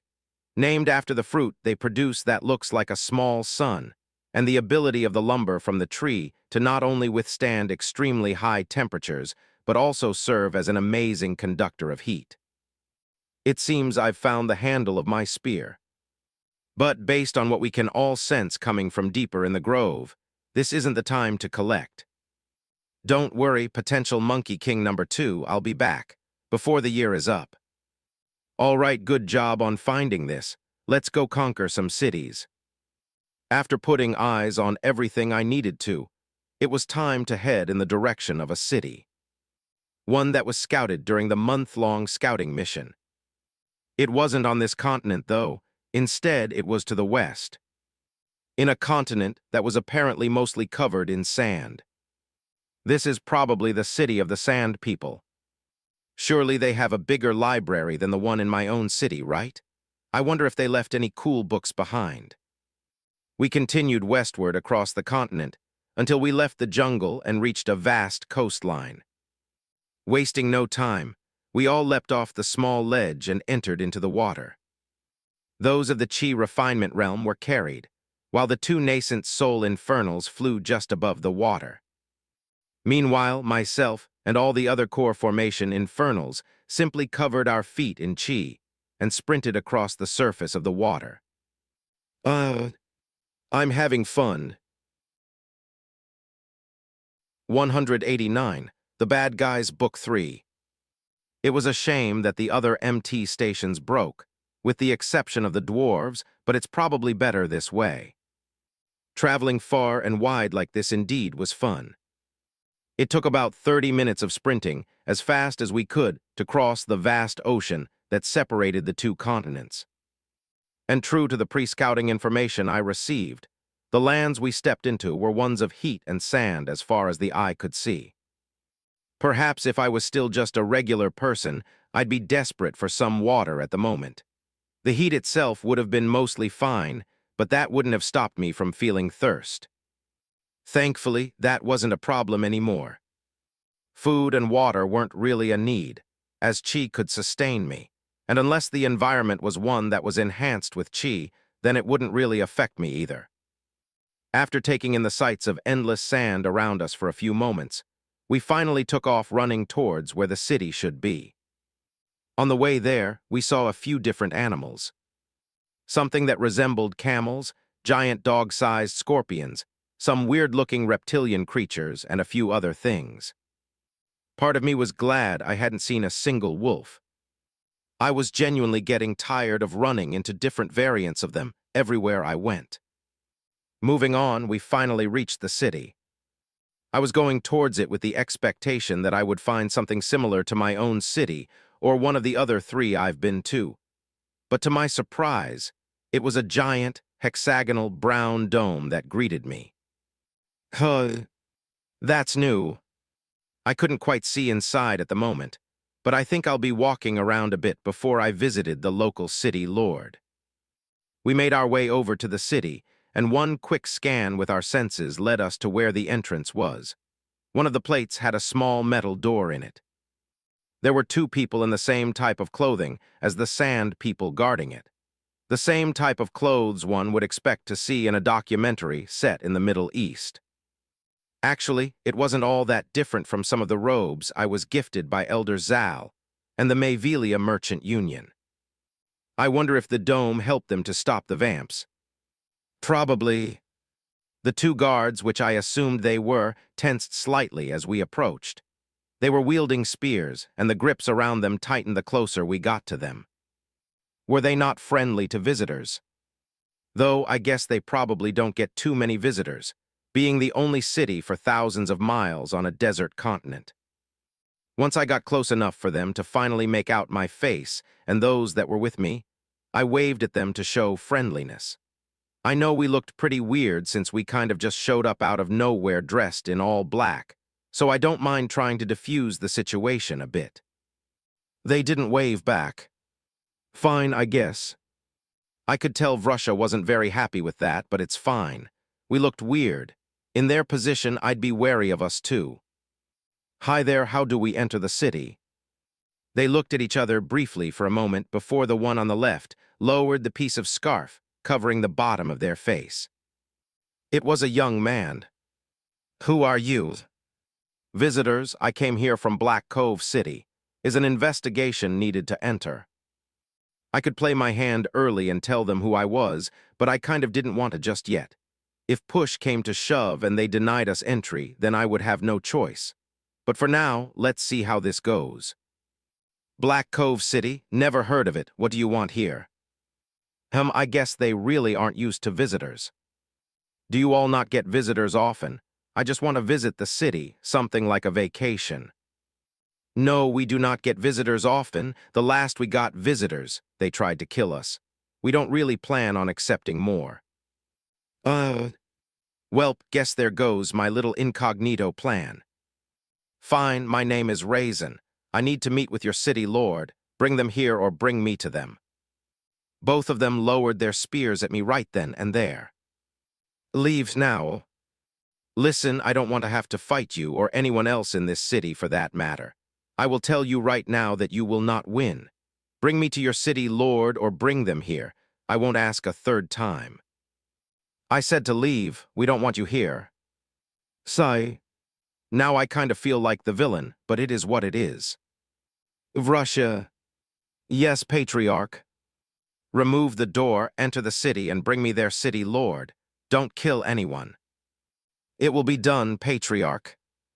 He walked forward calmly towards the duo that were now frantically brandishing their spears toward him. Back up, do not come any further, we will attack. Both of them were only in the body tempering realm, so their words really didn't mean much. Russia didn't even lift his hands from underneath his robe, and the bodies of the two guards slammed into the ground. Of course, that wouldn't kill them, but they would get a few bruises. His steps didn't pause there, and the metal door was quickly no more as it crumpled into nothing before him. I know he could have done far more damage than this, so I appreciate the fact that he was holding himself back. He vanished into the city beyond, and alarms started blaring as he did so. Alarms are interesting. Wonder how they'd set that up. Anyway, it didn't even take 5 minutes for Vrusha to come back with a woman gripped by her neck. He placed her down in front of me. I don't know how he figured out she was the city lord, but there were screams coming from inside the city, so I'm sure he had his own methods. The woman was at the peak of chi refinement. She looked up at me with a hint of fear in her eyes. Are you the city lord? She nodded. Good, my name is Raizen. I'm assuming you received the notification about me becoming the Planetary Lord. She nodded once more. Then what will it be? Will you submit or will you fight? Her eyes drifted up at Russia for a moment. Then they drifted past me at the couple hundred Infernals standing still behind me. All of them dressed in full black. Then she sighed and nodded again. Ding! City Lord Sasha of United Race City has officially submitted to your rule. Do you accept? Yes, no. I accepted her submission. Then I reached a hand toward her. Hesitantly, she grabbed it, and I helped her to her feet. Good choice, City Lord Sasha. Don't worry too much. Your city is still yours to rule. Continue whatever it is you were doing for now. People will be back with instructions eventually. I understand. 190, Circles and Whatnot, Book 3. I still wanted to go explore the city, but I think it would be kind of awkward to go do that now, so I just left. There will always be time to do it later, so it's fine. From the city, we began making our way south. This would be the last city that they had managed to uncover in their scouting mission before coming back. After we left this one, we would be doing some scouting on our own, as we essentially traveled around the entire world. Eventually, our travels continued until the desert environment finally began to give way to one of grass. It wasn't the lush, grassy plains that people have dreams about, but compared to the never-ending sand we just left, it was a paradise. Patchy brown grass and a lot of uneven rock were the most dominant features of the area, but a few sparse trees littered the place as well. Something of note, though, was that the wildlife was not as apparent as it was in the desert. There were way more animals in the desert than from what I've seen here, and they looked far more menacing, too. So far, I've only seen a couple small creatures here and there. Pretty weird. Anyway, we approached the city, and I was hoping for a much better reception than the one I just received. Now this one looked pretty normal as far as system cities went. There were walls, ramparts, and a gate to enter in from. It was pretty similar to my own city, and even the New Earth Union. There were people coming in and out of the city as I approached, but the ones that were leaving were all pretty much heading to the south, and only the south, so it took a while for them to spot my approach as I was coming in from the north. People stopped and stared, and the guards manning the walls turned to face us. We slowed down our approach slightly and continued running towards the city. No need to scare them. Once I finally got close enough, I could hear more than a few murmurs regarding our appearance and arrival here. Someone thought we looked odd, others were scared, and they were joined by a wide array of other thoughts and worries. I ignored them all and simply walked up to the open gate. It seems they employed a toll system as well, and by the looks of things, it was 1 copper coin to enter the city. Interesting. The line stopped moving once we walked up to the gate, and the person manning the toll station was a young man, clearly unsure of what to do. I'll make it a bit easier on him. Hi, my name is Raizen. His eyes widened slightly, and even the murmurs from all the gathered people died down to silence. I continued speaking. Can you please bring me to your city, Lord? Or at least bring them here. I don't mind waiting. He nodded frantically for a few moments before running off deeper into the city. I observed him and also spread my senses into the city as well. There were a lot more people than mine, and the layout was extremely different. They went for a circular layer approach, and the rings got smaller the deeper into the city you went. But it was still pretty much the same thing as mine despite the differences.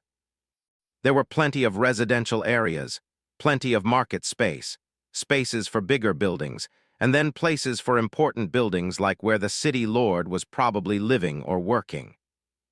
Of course, I could have waltzed right in and just explored as I saw fit, but I really didn't mind waiting here. So that's exactly what I did. People were still staring at me, but a few of them that were in the process of walking away from the city eventually continued on their paths, but plenty of them remained to stare. I know they all got the same Planetary Lord notification, but apart from the silence that ensued after I declared who I was, there weren't any real hostile or even friendly reactions to me saying my name. I suppose there was a chance they didn't believe me, but I doubted that. For now, I'll just take it as a good sign that they weren't openly hostile like the people of the desert city to the north were. Anyway, it took about 30 or so minutes for the young man to come back, and he didn't return alone. An entire entourage was trailing behind him. 20 people exactly were following him. 15 of them looked to be guards of some sort, while the other 5 looked somewhat important, just based on their positioning as they approached. At the head of the important group was an older man. If someone forced me to guess where he was from, I would say Japan, but I could be wrong. He was also in chi refinement, so perhaps he was even older than he looked. Once the group finally neared my position, they stopped, and he came forward by himself and bowed slightly.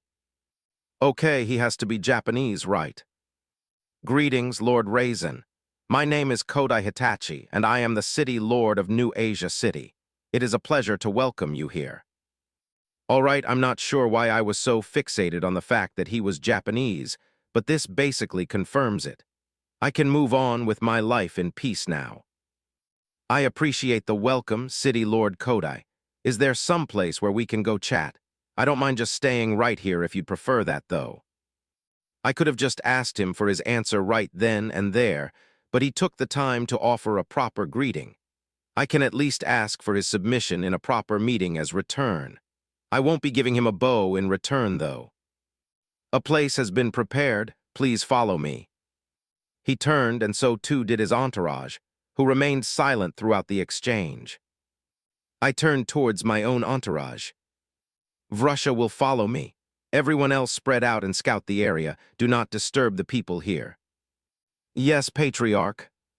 The lot of them answered back before they dispersed quickly. To most of the people watching, it was like they simply disappeared. A few astonished gazes and remarks lingered on them, and then on me for more than a few moments. City Lord Kodai's gaze lingered on me the longest, but he didn't say anything, only offering a thin-lipped smile once I turned back towards him. Vrusha fell in line behind me as we began walking into the city. As the head of my personal guard, he would be privy to a lot of information and various meetings I will likely have to attend as not only a patriarch of the clan, but the soon-to-be planetary Lord of Earth and everything that entails. I technically haven't known him for that long, and there isn't a contract binding him to me like with the previous Ash Guard, but as an infernal patriarch, I simply can't expect anything less than loyalty and obedience from other infernals, especially the ones in my own clan. The eternal flame won't allow anything less than that level of arrogance anyway.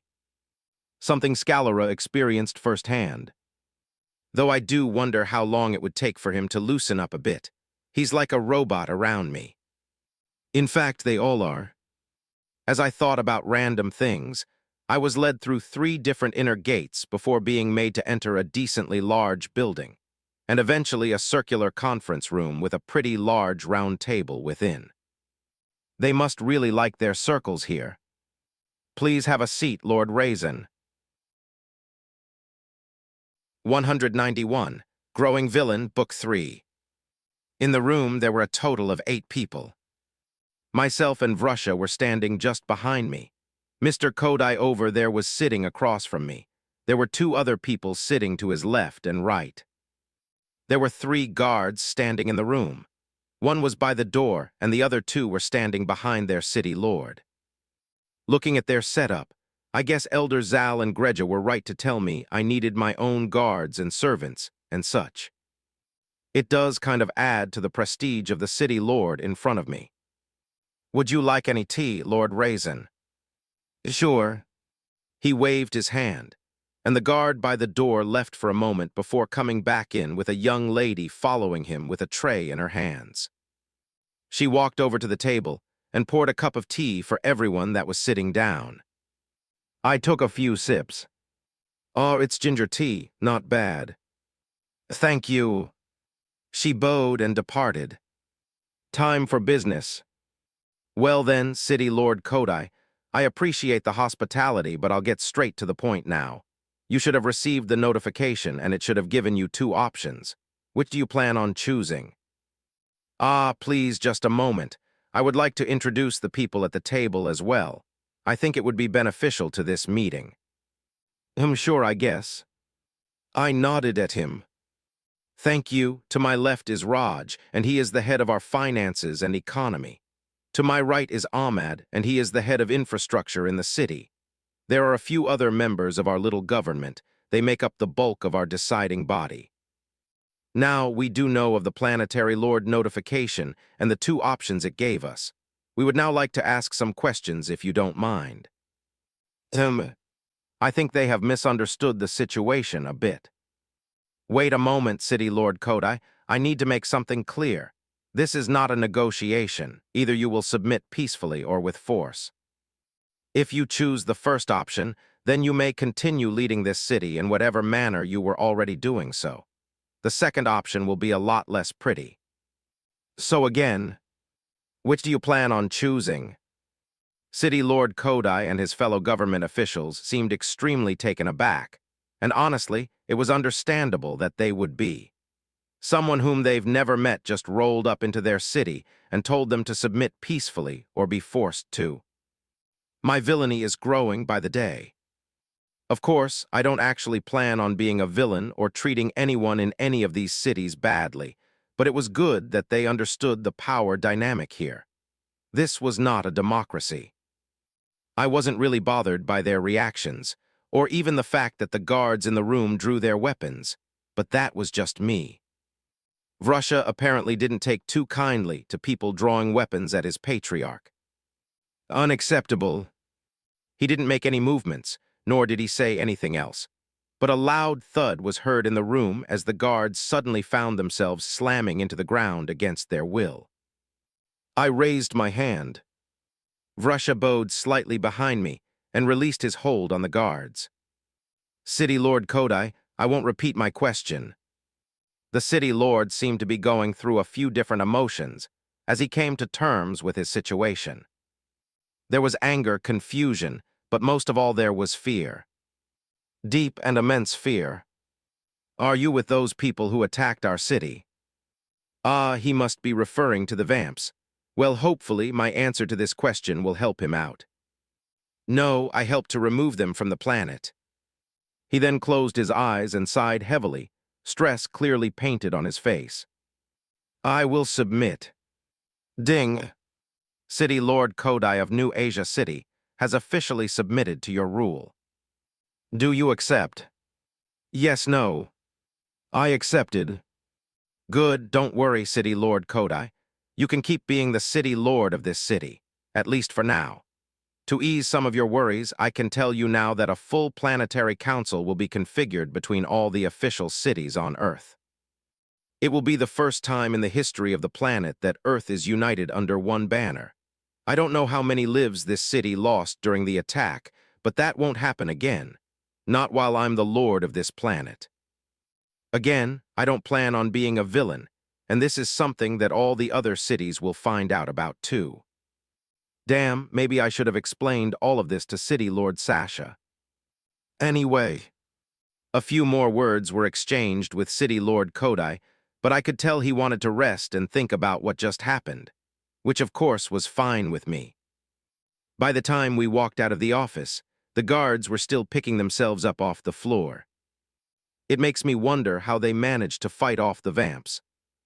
I had 10,000 Infernals with me. How did they manage to do the same thing without those types of numbers and support? I suppose it depends on whoever they contracted with from the tutorial, but it still seems far-fetched. Whatever, I'll find out eventually. When I exited the city, the group I told to go scout was lined up in neat ranks, patiently waiting for my return. I wonder how they knew to come back so quickly. I don't think I was gone for even 2 hours.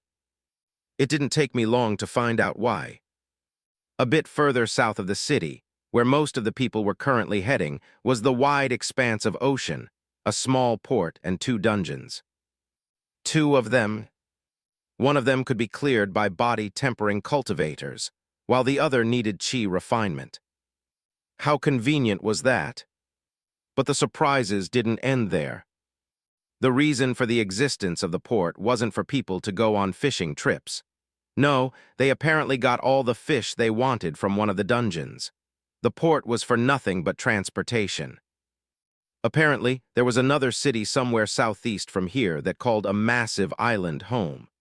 Both cities had a constant back and forth between them all day, and everyone standing around the port right now was just waiting for the next ship to come back.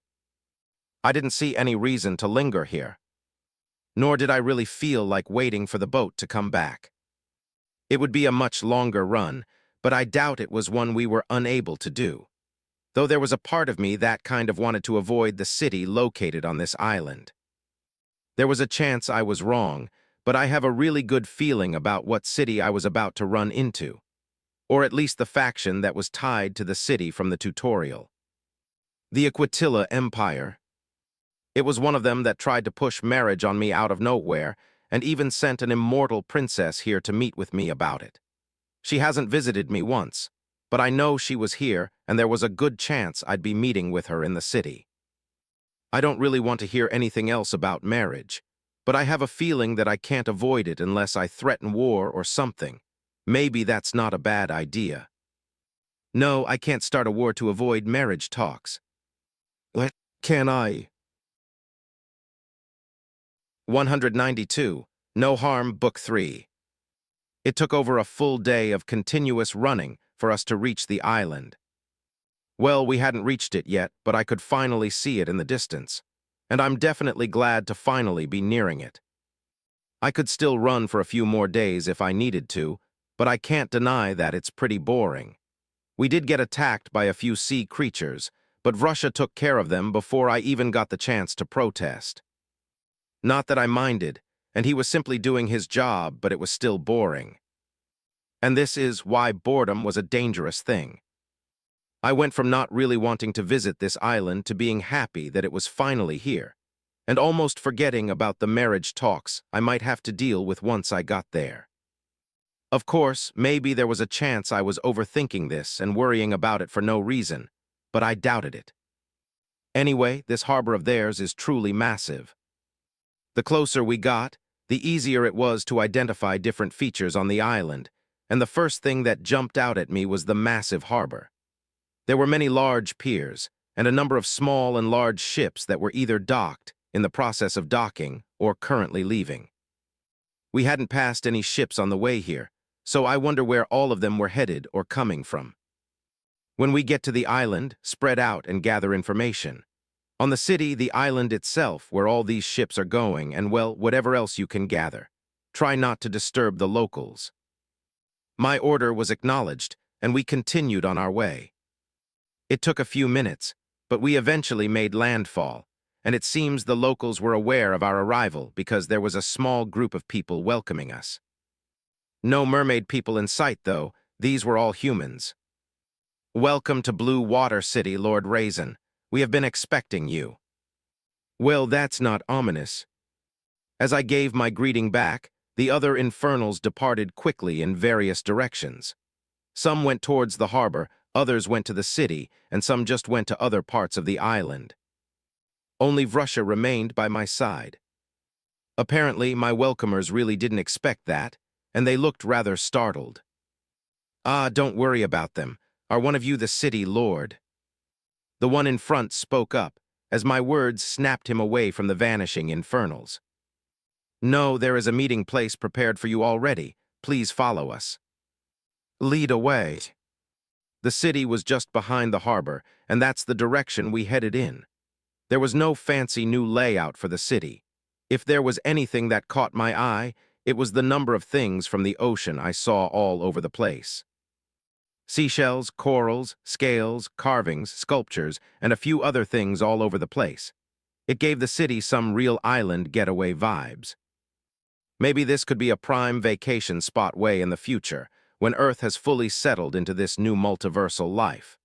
We've adapted for the most part as a planet, but there are plenty of things we had previously that we now lack, such as multiple forms of entertainment, ease of travel, ease of communication, and even variety in drinking. Of course, there were many other things that people missed and would no longer have, at least for now, but they'll come eventually. Especially with the fact this would now be a united Earth. No more wars against other humans, at least not the humans of Earth. I wasn't going to allow a planet I was now the lord over to be at war with itself. Well, to a point. Didn't plan on policing people down to a T. Local authorities in each city can handle that. Just no big wars.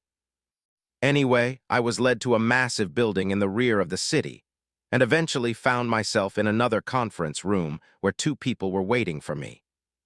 They both stood to their feet and bowed slightly. Once again, welcome to Blue Water City, Lord Raizen. My name is Navi Foster, and I am the city lord of the city. To my right is my second in command, Chris. Nice to meet you both. I'm assuming you both know why I'm here. Ah yes, don't worry, we submit. There won't be any fighting here. The notification matching what she said popped up, and I accepted it. Though I did find this all a bit odd. Both of them were human, and I have yet to see this mermaid immortal that was supposed to be here. Was I just paranoid for no reason? All right, glad to get this done.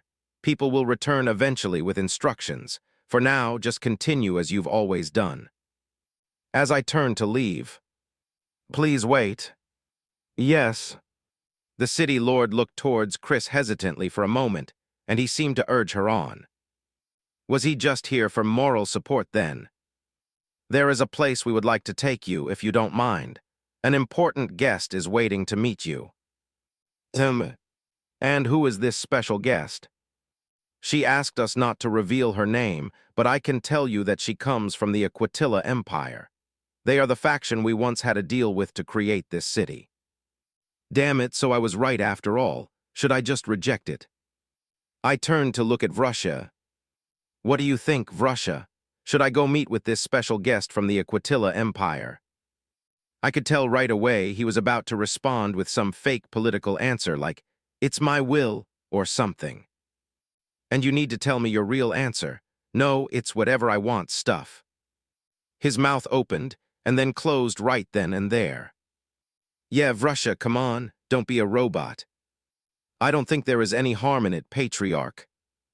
If only he knew. Anyway, to celebrate Vrusha giving me a real opinion, I'll meet her.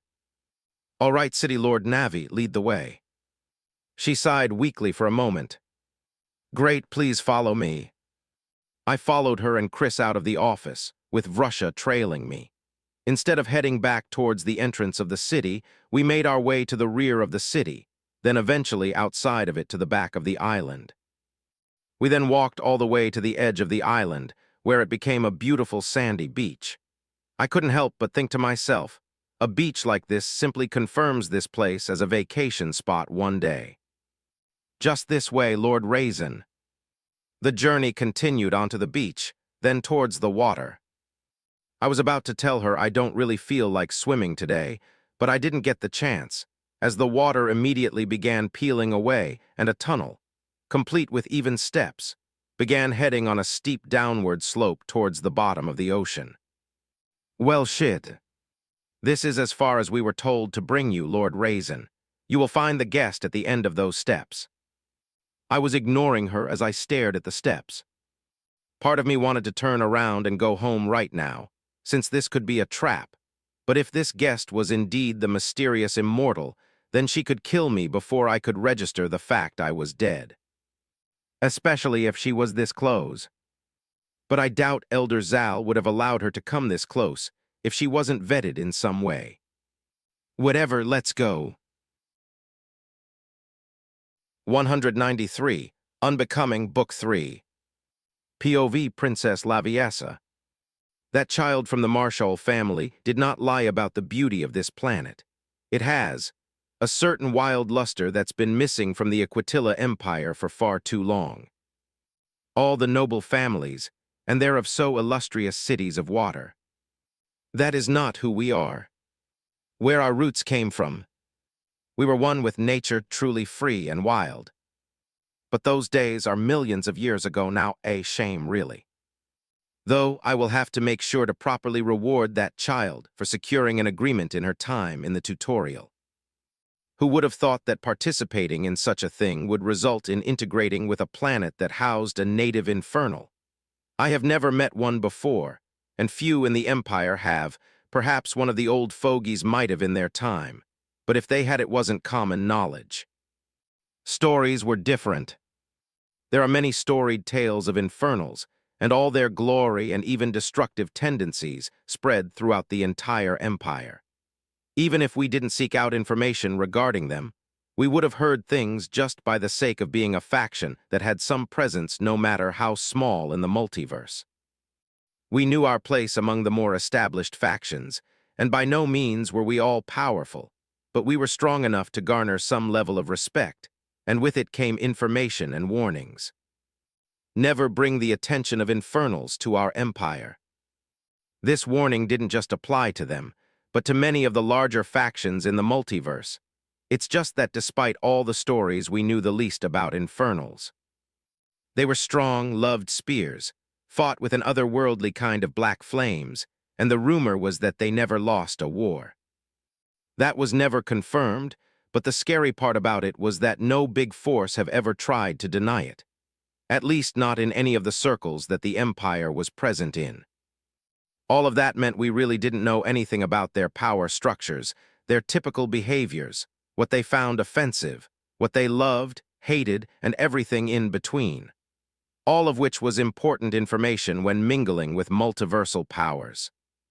Saying the wrong thing could be the reason your entire bloodline would be no more. Behavior like that was even common within the Empire. Which is why when word came back that an Infernal was local to a newly integrated planet we had presence on, that there was a chance at something bigger here. It would be a risk, of course, but the Infernal was both young and weak, and no other Infernals were reported. Why not suggest a marriage then? We would be able to tie one of our noble families to the power that Infernals represented. Surely that would have ushered in a new age for Empire. But we were foolish, or more accurately, those old, dark-scaled idiots were foolish. Marry off a young noble to the young and weak Infernal didn't work. Then word came back that the Infernal indeed wasn't alone, and likely had an immortal Infernal as a protector. So what did they think? That the young Infernal was likely someone important, perhaps the young scion of a prominent Infernal family. Of course, the following choice was to send myself, a fellow immortal, to showcase the importance we had on this marriage between two young nobles. Another foolish decision. We still knew nothing of their power structure, so assuming it followed ours and behaving accordingly was the behavior of the foolhardy. Then that dreadful war. Something that even those old idiots could have never seen coming. And it was also when we learned just how foolish we were. A young and weak, infernal noble, how could we be so foolish? I was already on the planet by then, and acted to help protect many of the local cities from the war, but his city did not need my help, nor was I allowed to approach it. I was warned. In no shrouded words that approaching the young Infernal or his city would result in immediate death.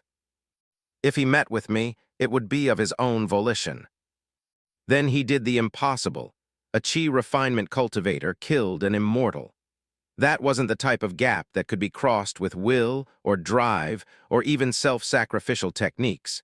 It was just that insurmountable for anything below the immortal realm. Yet he did it. And I knew right then there that the rumors of Infernals never losing a war had solidified within my mind. There could be no other truth. No matter how hard I thought and analyzes the situation, there was no explanation for what happened. Perhaps if I scanned the young Infernal thoroughly, I'd be able to learn about the reason he was able to accomplish what he had. But I wasn't so brazen. I knew of the immortal who warned me, but there was something else outside the planet. Something I would rather not offend. Since then, I've waited. I could have returned home with Marshal Child, but I chose to stay.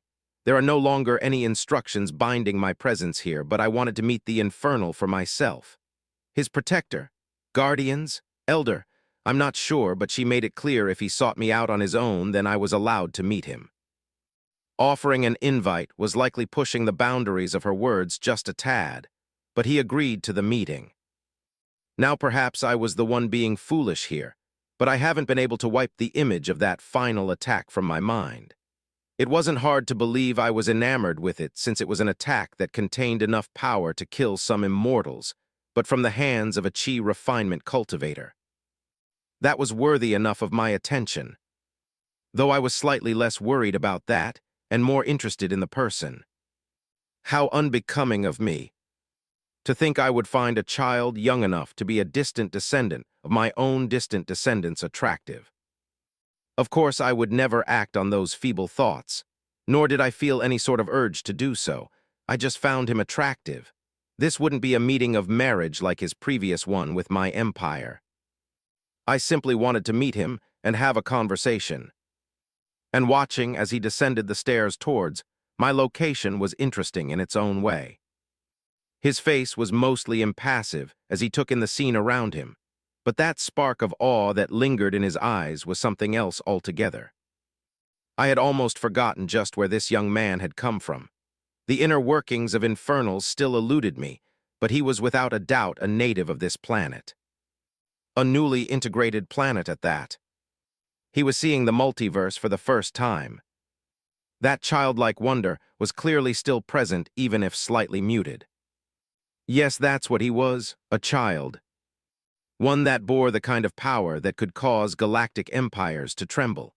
Yet none of the typical showboating arrogance that someone like that would showcase.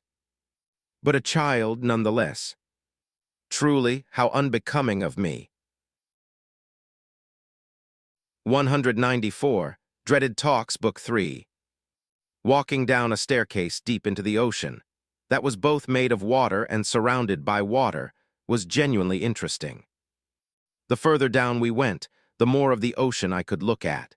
Seeing the various fauna and flora of the area in their natural habitat like this was really something. It was like being in an aquarium, but actually in it. Moving on, Vrusha and I continued our walk for a few minutes longer, until the staircase eventually ceased being stairs, flattened out and became a tunnel of sorts. The tunnel was still made of water, just like the stairs, and honestly I'm pretty sure things like this existed even at theme parks, but they weren't made out of moving and flowing water. Anyway, the tunnel wasn't all that long and I could see what was on the end of it. A room that was a part of an even bigger place. The place wasn't made out of water, and as we stepped through the tunnel and into the room, the tunnel behind us collapsed, and what remained was a wall of water that clearly couldn't cross the boundary of the room. Nice. The room we were in was made out of some type of aquamarine-colored stone, and there was nothing else in the room apart from another exit on the other side. Assuming that was where I was supposed to go, I made my way there and into the hallway, which opened up to a much larger room. There was a few different things in this room. A massive bed that looked more comfortable than what sleeping on a cloud would feel like. A few other pieces of furniture, like a couch, tables, other chairs, and a few other things. The most eye-catching thing in the room was the wall to the left. Or should I say lack thereof? It was quite literally just the ocean. Similar to the entrance we came through previously, despite all of that water, not a single drop entered the room. We looked around for a few moments, then out of nowhere, a long, slender, fair-skinned leg stepped through the wall of water. Even now, as the rest of the body attached to that leg came through the wall of water, I couldn't anything in the water where that body should have been. And what a body it was! Once the woman entered full view, I could see her in her entirety. I almost audibly gasped. There was simply no way a woman could be this beautiful. She was barefoot, and there was not a single drop of water remaining on her slender body. She was tall, almost as tall as I was, perhaps an inch or two was all that separated us. She was wearing a dress of sorts that didn't cling to her body in a tight manner, but it also wasn't loose enough to hide her curves. Then there was her hair, a mix between ocean blue and sunshine yellow, but not quite green either. It cascaded down to her back and flowed like the waves itself as she walked towards me. And her face, wow, I'm actually at a loss for words here. It would be disservice to compare her to any other woman I've met or could even imagine. She was that beautiful. Soft eyes that looked like the eyes of a predator in their natural resting state, eyes that were home to ocean blue pupils, a slender nose, and a set of reddish full lips that brought it all together. Even her bluish and yellowish scales dotted along her neck and down to her shoulders didn't do anything to take away from her beauty. It only accented it. Wow. Damn. Maybe starting a war to block marriage is likely not a good idea. Who would do that anyway? It hummed. I hadn't moved since she stepped through the wall of water, and she had crossed the distance between us with graceful steps until she was only a few feet away from me. Then she bowed ever so slightly. My name is Laviessa Aquatilla, a princess of the Aquatilla Empire, and I humbly greet the Infernal patriarch. I really should get my own greeting down packed. I don't really plan on bowing to anyone, but having a proper response should be important, I think. I'll just wing it as always. It is nice to meet you, Princess Laviessa. My name is Raizen. She ended her bow and then motioned for me to have seat at one of the tables. I listened and took a seat at the table. She sat across from me. You must be wondering why I invited you down here, but it isn't for anything nefarious. I simply wanted to have a conversation, if you don't mind. Yeah, nothing's wrong with a conversation. A conversation is fine with me. She smiled. Good, then if you'll excuse me, is it all right if I ask your friend to leave? Forgive me, I overstepped my bounds in asking so. Um, while I truly found her beautiful, it definitely wasn't to the point that I would do anything that she asked of me. She was attractive, but I wasn't addicted or obsessed. Why are you requesting that? Do you plan to discuss secrets? Not necessarily, and I believe this conversation would be more worthwhile if it was just between us.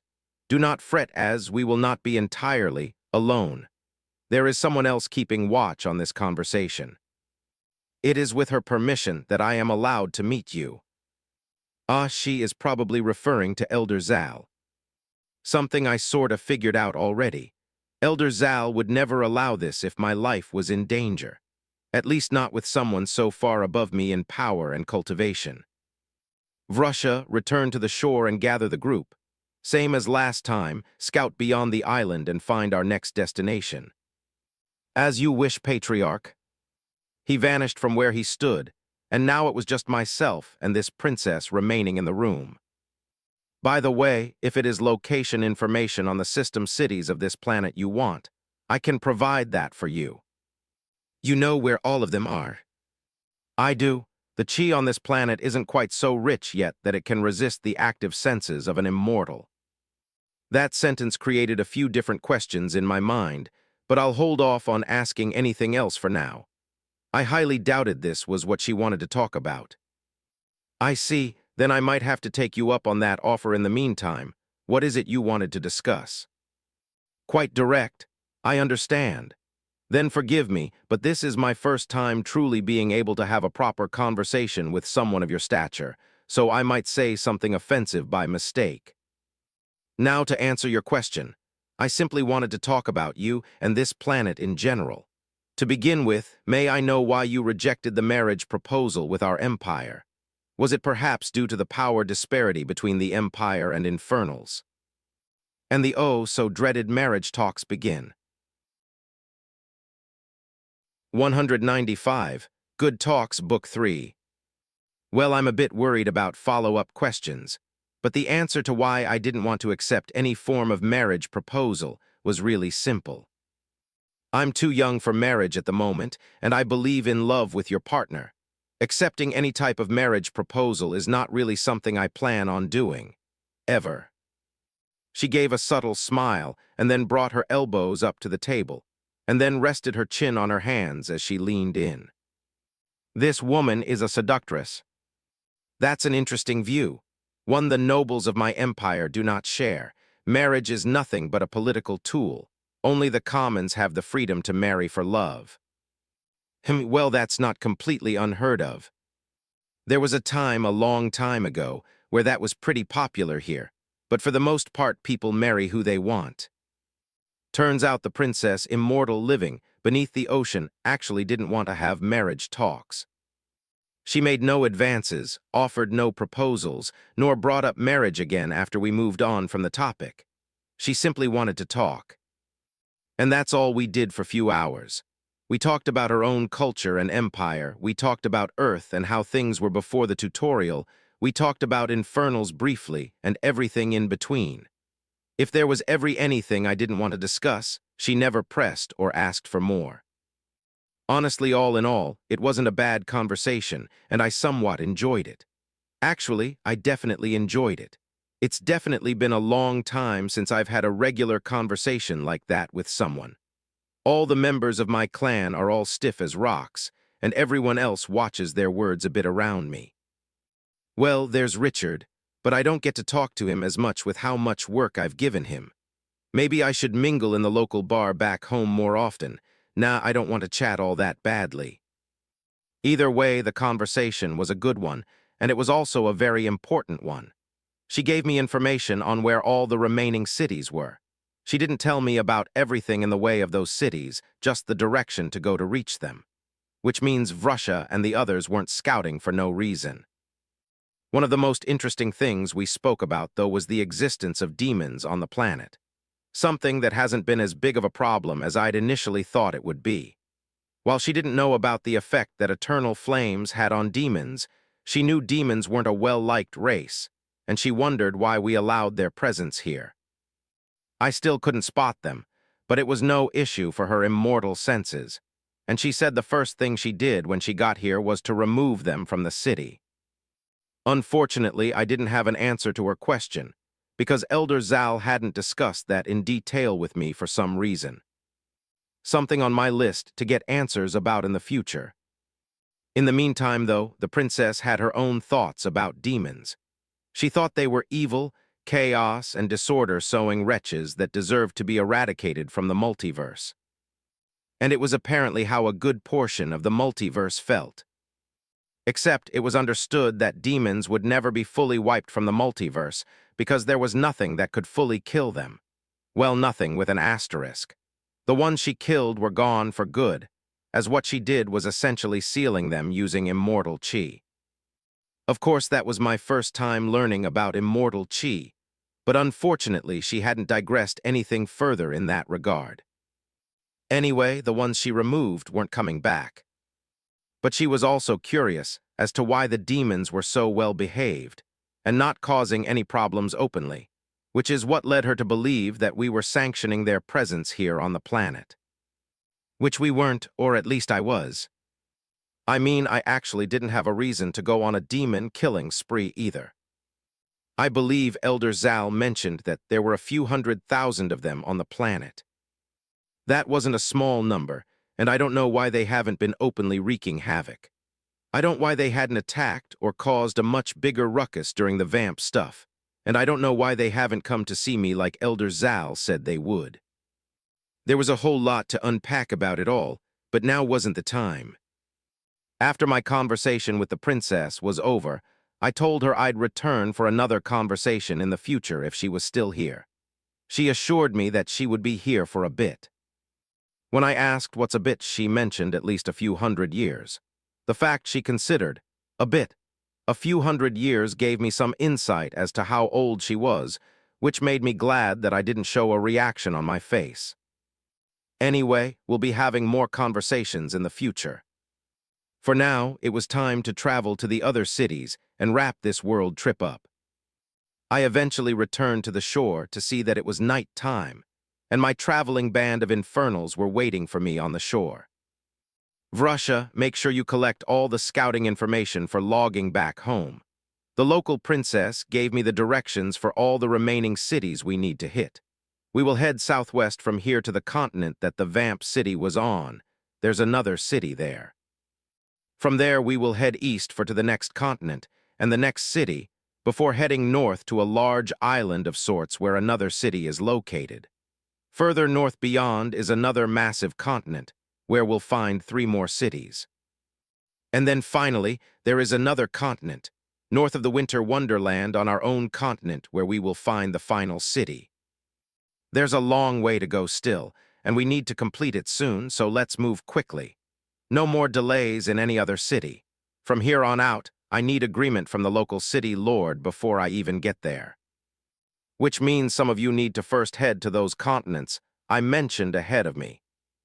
Vrusha, you and a small contingent will remain with me. Everyone else will split into different groups and head to the locations I mentioned. All of them except the one in the far north. We'll all do that one together. I let Vrusha spend a few minutes coordinating the groups as I thought about the northernmost continent. Not considering demons or vamps, how the hell would a city survive up there? Something isn't adding up. The further north we went into the cold area, the colder and more dangerous it became. And you were telling me that there was a city beyond the point we reached. It just didn't add up, honestly. Which is why I felt it would be best to be all hands on deck when visiting that city. I have a weird feeling about what we'll find there. 196. Lone Rebel, Book 3. Once the groups were finalized, we departed from Blue Water City and made our way southwest to the same continent that the Vamp City was also located on. I believe the official name is the Valley of Red, and the city lord is that Kimberly girl. She had some spunk to her. It's been a while since I went there. Vrusha, once we make landfall, visit the city to the north, the one we fought the vamps in. Make sure they're doing all right, food and whatnot. Do not harm the locals and make sure to check in with their city lord. Her name should be Kimberly.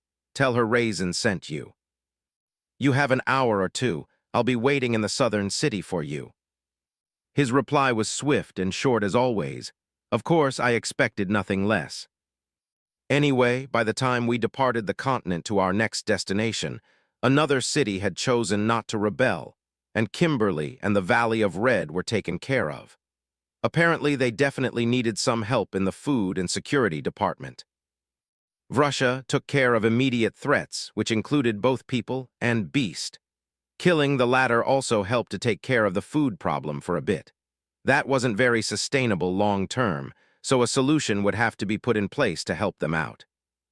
The sooner we get this entire thing done and dusted, the sooner I can send out proper help for them and any other city who needs it. That was including the latest city. The City of Hope. Their city lord was a tall, dark-skinned man by the name of Kofi. Jovial fella, but it was easy to see he had a ruthless streak in him. Especially since he was dealing with a lot of refugees from the Valley of Red. I even had to make an announcement there that the Valley of Red was now safe, and I highly recommended them to return. I wasn't going to force them, though, and that would be something Kofi and Kimberly would handle. Richard would be sure to help when the time was right. Gotta love Richard. Moving on, we went to the continent to the right of the one we just left, where we entered something akin to what I imagined Antarctica to look like. Well, not completely imagine, as I've seen pictures and plenty of vids of the place. Either way, I understand why they named this city New Antarctica. It was really just a lot of frozen ice basically everywhere. And the fact it felt like Antarctica was really hammered home when we ran into penguins, and even something that looked like seals, I think. After visiting the city, we learned that hunting the seal-looking things, and a lot of ice fishing was how they sustained themselves. And when the shop network was still up, that would be how they got vegetables, grains, and everything they weren't able to grow here. Now all of their reserve stores were practically empty. Their city lord was a Russian woman by the name of Anya, and she was pretty adamant in making sure I granted them access again to other shops so they could buy some much-needed vegetables. Another task for you, Richard. Anyway, it was pretty easy once we found the city as a small group that got here first as planned and briefed City Lord Anya of our arrival. That was the only reason she was so prepared to tell me of their plights and even place her request for vegetables. We eventually left the ice block of a city known as New Antarctica and made our way to something that isn't really a continent, just a pretty big island. Though it was more long than it was wide when compared to an island like the one blue water city was located at. Well, the size of it didn't really matter in the grand scheme of things. What mattered was the city who called this place home. The Garden of the Dead, led by City Lord Tenzin. And if there was a city that fit its name, then it was this one. Well, kinda. There were still humans here, and I didn't come to find a city filled with skeletons and zombies having breakfast together, but that didn't mean that there were any at all. It might have only been around 10 in total, but I definitely saw scrawny-looking skeletons doing menial tasks around the city. A city that was constantly covered by mist, mind you. Kind like that forest where all the tree branch-looking things are located. And due to City Lord Tenzin here and the faction, he made a deal with flooding the island with death chi. All of the wildlife on the island either died due to not being able to adapt, or well, they successfully adapted and changed drastically into animals that were now dependent on death chi to survive. Some very quick evolution taking place. Anyway, Tenzin didn't talk much, and he always seemed like he was calculating something the entire time I was there. But I didn't have time to figure out whatever he was potentially scheming, so we left. They didn't really need much anyway, the city was self-sustaining. The only worry I had was the death chi spreading beyond the island. I didn't really plan on allowing that. They could have their little paradise of death, but that is where it shall remain. After that little odd visit, 3 more cities remained before the one in the north. Cliffside City led by a man named John Rikers, a city quite literally built on a massive cliff. It actually looked really cool. It was like one of those old medieval classes in Europe or something. No problems were faced there. Little Earth, our local dwarven city, but I already paid them a visit through our MT station. Nice to actually see where they were, though. And finally, the Gaia Empire. The only city so far that chose to rebel. What happened exactly? I asked the Infernals who greeted me on top of the city walls. Patriarch, the city lord, initially refused us entry into the city, and upon forcing our way in, we were met with heavy resistance and fighting. We held off fighting back until the city lord officially confirmed his desire to rebel and fight against you. Their strongest warriors were barely chi refinement, so the battle didn't last long. Around half of them were killed before a surrender was called for. The city lord is currently restrained within his abode. That is all, Patriarch. I nodded at him as I gazed upon the city. Even though this happened a bit ago by now, bodies were still being cleaned off the streets. Sigh. I guess everything can't be smooth sailing from start to finish. Though it's a shame thousands of people had to die due to the mistake of one idiot. Or at least I think it was one idiot if was the entire city rising up to rebel instead of just the city lord. Then I would feel a bit less sorry for them. Either way, a new city lord is needed. 197. New Management, Book 3. I'm currently sitting on the edge of the wooden walls as I gazed out at the city. It was a nice city, and it was pretty clear that it was the city the elves had a stake in developing. There were massive trees and plenty of garden everywhere. A good portion of all the buildings were even intertwined with the trees. Very appealing. But I do wonder if it was them that spurred on the idea of creating an empire here. A few minutes after arriving and getting a report on the situation of the city, I kind of set all my infernals loose into the city, with a few different instructions. First of all, I needed them to quell the chaos that had ensued after a good portion of the city's fighting force was slaughtered by my clan members. I don't blame them for it. If you pick up a weapon to kill someone, then you need to be prepared to be killed yourself. Now past the chaos-quelling stuff, I tasked them with figuring out what led to the city being rebellious in the first place. If it turned out to just be the work of an idiot, then fine, but I wanted to make sure something else wasn't at play, like the demons, for example. Anyway, they were also tasked with finding me some candidates for the now empty city lord position. I had already removed their predecessor from his position on a permanent basis, which meant the city was already under my control and simply waiting for me to appoint a new city lord. It wasn't until a few hours later that Vrusha finally appeared next to me on the wall. The situation in the city has stabilized, Patriarch. Sounds good. Any word on the cause of the rebellion? Of course, we questioned the city lord before I removed him from his position, but he didn't say anything that pointed to a different reason other than him just wanting his own empire and not liking me.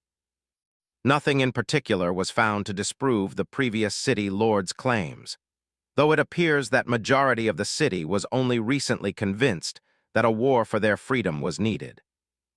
It doesn't appear that the consensus to fight to the death was shared with the city as a whole. Well, that's a bit interesting. I wonder how he managed to convince them that war was the answer here. Smells fishy. Something to keep an eye on then. And my new city lord. 2 different options have been identified, Patriarch. One of them is apparently a duke and in charge of the city's finances, while the other is a count and responsible for policing the city itself. Dukes and counts, they were really going all in with this whole empire thing. Honestly, I'm a little taken aback. Dukes and counts. I know we are all being called lords by the system, but they really took it all the way there. Well, let's meet them. Bring them here. He bowed, vanished, and then reappeared with 2 people in his hands. 2 older individuals, a man and a woman. Once Vrusha placed them on top of the walls, they stood up and waited patiently behind me, clearly having some shaky nerves. I continued gazing at the city for a few moments longer as I got my thoughts in order, and then stood up to face them. So a duke and a count, which one's which? The man raised his hand, as if asking permission to speak. Damn, what the hell did Vrussia do to them? Anyway, I nodded at him. My name is Reed Watson, my lord, and I was once the duke of this city. My lord Hud. I took a peek over at Vrussia, who looked as if he wasn't involved in whatever was going on here. He definitely had something to do with this. And you must be the count, your name. My name is Evangeline Van Kirk, my lord. Well, at least her name sounds like that of an old European noble. Maybe being a count is pretty fitting for her. Well, we'll find out here in a second. Nice to meet both of you. My name is Raizen, and I am the City Lord of Black Cove City, and the soon-to-be the official Planetary Lord of Earth. As both of you are likely already aware, the previous City Lord of this city is no more. Which means another one is needed. Now I'm told both of you are likely competent enough for the role. Does anyone want it? And this isn't a trick question. This city still needs to be run by a city lord, and I would rather not have to assign one at random or being someone from another city to handle the position. So who wants it? Both of them looked at each other in confusion for a few moments, before sinking into their own separate states of deep thought. I wasn't going to stand here forever as they thought about it, but it was a big decision, so I could at least give them a few minutes to come to a conclusion. Maybe even a few hours if they really needed it. Turns out that the extra time wouldn't be necessary. I would like to accept the position of City Lord. And why is that? I believe I can steer this city in a better direction after what just happened, under your leadership, of course. That works for me. Evangeline Van Kirk, you are now the City Lord of the Gaia Empire. My people will be here for a couple days more to help you settle into your new position. Make good use of the time. Thank my lord. She gave a short bow, and I nodded before turning towards Vrussia. You can take them back now. Make sure to assist the new city lord. Yes, patriarch. And just like that, we stayed in the Gaia Empire for an additional 2 days. There was a slight bit of discontent from some of the more established folks in the city, but Vrussia made sure there was no room for discussion regarding the position of the city lord. It would be Miss Evangeline, and that was final. Unless she was bad at her job, of course.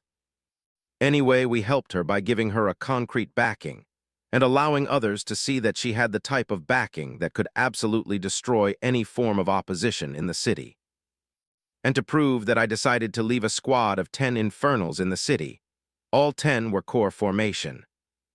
A bit overkill maybe, but it was also due to my suspicion behind the actions of the previous city lord. The Infernals staying behind weren't guards for the new city lord.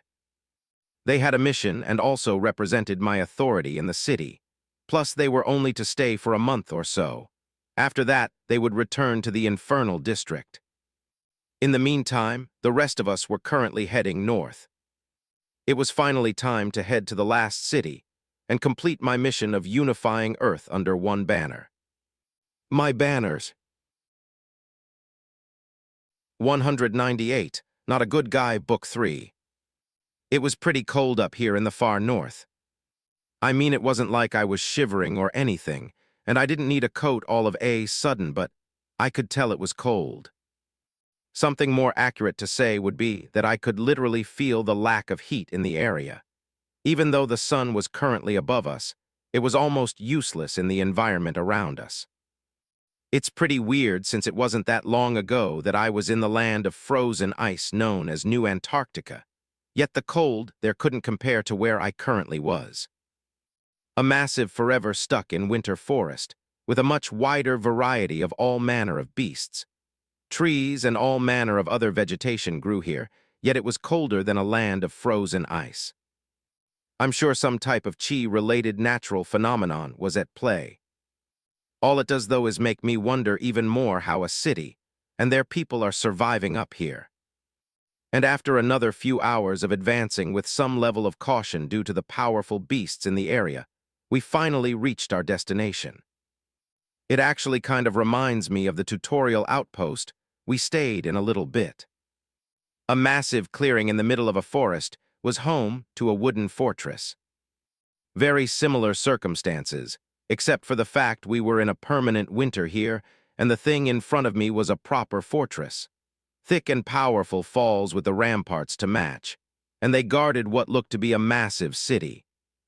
If there was any building that could have fit a stereotypical northern fortress, then it would be this place. But none of this was particularly surprising, just interesting to see. What drew most of my attention was the person who was standing on the walls, calmly watching the approach of myself and the members of my clan. He wore a thick coat, clearly made out of some rather powerful beast. But I don't really think he actually needed the coat at all. For the exact same reason I didn't need a coat here either. The man, a human, was in the core formation realm. I don't want to call it arrogance or even ignorance, but I honestly highly doubted that there was a single human on this planet that could keep up with my rate of advancement. Of course, it wasn't necessarily impossible, but it definitely should have been highly unlikely. Yet here was irrefutable proof before me that just because I had certain advantages, it didn't mean I was anything special in the grand scheme of things when it came to talent and personal power. The man's face didn't show any emotion as he watched our slow approach. Nothing about his bearing gave any indication to any thoughts he might be carrying as we approached his city. He was tall, with broad shoulders, a shade or two lighter than me, and a skin-bald head, but a truly well-grown and clearly tended to beard. Honestly, it was a proper beard. Kind of jealous since I've never shown signs of growing one. Anyway, we walked right up to the gates of his city, and I gazed up towards him. I could immediately tell that Vrusha and a few others didn't like that, but I'm not too worried about it. My name is Raizen, got time for a chat. As always, my first approach will always be one of no violence. It will be good to accomplish my goal without any bloodshed. The man matched my gaze for a few moments before his lips parted. My city and her people aren't in the mood to be conquered. Raizen. His voice was deep but neutral, and the way he said my name like an afterthought. Maybe I'll get to stretch my muscles, but I'll try one more time to see if it has to come to that. I will ask you once more, got time for a chat? I won't repeat myself. The cold winter winds blew around us, as if it cared little about our little meeting. I held the gaze of the man before me, as the words I spoke lingered in the air without response for a minute or two. Then another minute, and one after that. So he won't even bother gracing me with a response. I couldn't help the fact that a grin was slowly crawling onto my face. A fight it is then no, this won't be a proper fight. Do not interfere. Those words were for the few hundred infernals behind me, who were now itching to rip this man limb from limb. Especially Vrusha, I could feel the air around him almost hum with anger. But they will have to forgive their patriarch. It's been a while since I've fought someone with the same cultivation as me. Of course, there was likely no need to go all out here. Boom! I slammed the butt of my current spear into the ground and rooted it in place. At the same time, I could see the man above me reach to pull out the sword from his waist. A bit too slow. Explode. Black flames flooded out of the soles of my feet like the propulsion system of a state-of-the-art rocket. No, not like. Exactly like a rocket. I shot off of the ground as if I was shot of a cannon, and sped towards the man above faster than he clearly anticipated I could move. Before he could fully bring his sword to bear against me, my hand shot out and latched onto his throat with a grip that could crush cars. Of course, his neck was strong enough to not snap under my grip, but the same couldn't be said for him as a whole. Just because he was also in the core formation realm, that didn't mean he could match me. I'm a fucking Infernal. The amount of power I launched at him with was enough to lift him off the walls with a massive amount of force, and then with some impressive control, I twisted in the air until his back was now facing the ground while his neck was still in my grasp. His face was wrought with immense anger and frustration, and he tried time and time again to stab or cut me with his spear. But since when cold my flames be bypassed so easily? I tightened my grip a bit as he tried with all his might to wrestle free, but it was to no avail. Flames once more burst out from the soles of my feet, and I shot back towards the ground in front of the gate with immense force and speed. BOOOOMs. Snow, stone, and whatever else was in the way exploded out in a rush as a new crater formed in the spot I landed in. The man coughed up a bit of blood while still in my grip, but for the most part his body was still intact. The vitality and strength of someone in the core formation realm was really something. Needless to say, a few more craters were formed in front of the city before his body finally began to give out from the repeated forceful slams into the earth. Especially since I began adding more and more power in each slam after the first one. Russia. The man appeared next to me. No one is to interfere. Understood, patriarch. I could sense a few presences rushing towards this area from fortress behind us, but I wasn't in the mood to deal with them. His body might have began to break in some places after the last couple slams, but that didn't have anything to do with me. You know, I'm starting to understand why Infernals might sound like the villains when I hear stories about them. Because who the hell did this man think he is? There isn't a single human on this planet who didn't receive the notification about who I am. Something he clearly knew about based on the only thing he said to me. Only two options were given, submit or rebel. What's happening right now is nothing but a result of his choice. And I will make sure he remembers it. I might not be a villain, but I am definitely not the good guy. Not even a little bit. 199, just the way I want, Book 3. You know, perhaps there was a chance that this man could probably put up a much better fight than what was happening now, if he was ready for a fight from the get-go. Instead, he was reduced to nothing but a punching bag for venting a bit of stress. He was unconscious at the moment, his body twitching every now and then from whatever injuries he was inflicted with. I don't really want to kill him, because I understand his position and the power he held. There is a good chance if I didn't exist that he would be the strongest human on the planet. Plus, I like the fact, unlike the Gaia Empire City Lord, he didn't greet me with an army. That didn't mean he was smart, though, because if he truly had the senses of someone in the core formation realm, then he should have known that there were hundreds of core formation individuals behind me. What if he couldn't? Maybe his senses were pretty shit for some reason, and he couldn't see Mount Tai. I've always wanted to say that. Anyway, whatever reason there was for him to take such a hard stance, it matters very little right now. He chose rebellion, and this is the consequence. I held him by his ankle and began walking towards their little fortress, dragging him behind me ominously. Vrusha and the others were already inside, and I walked into them standing around a group of roughly 20 people pressed into the ground face first. They were all trying desperately to rise up from their places, but none of them were strong enough to push against the pressure of someone like Vrusha, who was in the nascent soul realm. I waved a hand towards him, and the pressure holding down the group receded, and a few of them practically flew off the floor due to the thing they were pushing against disappearing randomly. Before they could completely gather and recalibrate themselves, began talking, making sure I was loud enough to reach all of them here and even the people watching from a distance. My name is Raizen. All of you should know who I am and what I'm here for. I then tossed the body of the man I fought earlier forward towards the 20 people who were being held down before.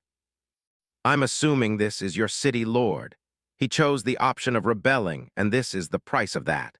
I don't want to kill him or anyone else in this city, but this is also the only warning you all will receive. The next attack will be met without mercy. So what will it be?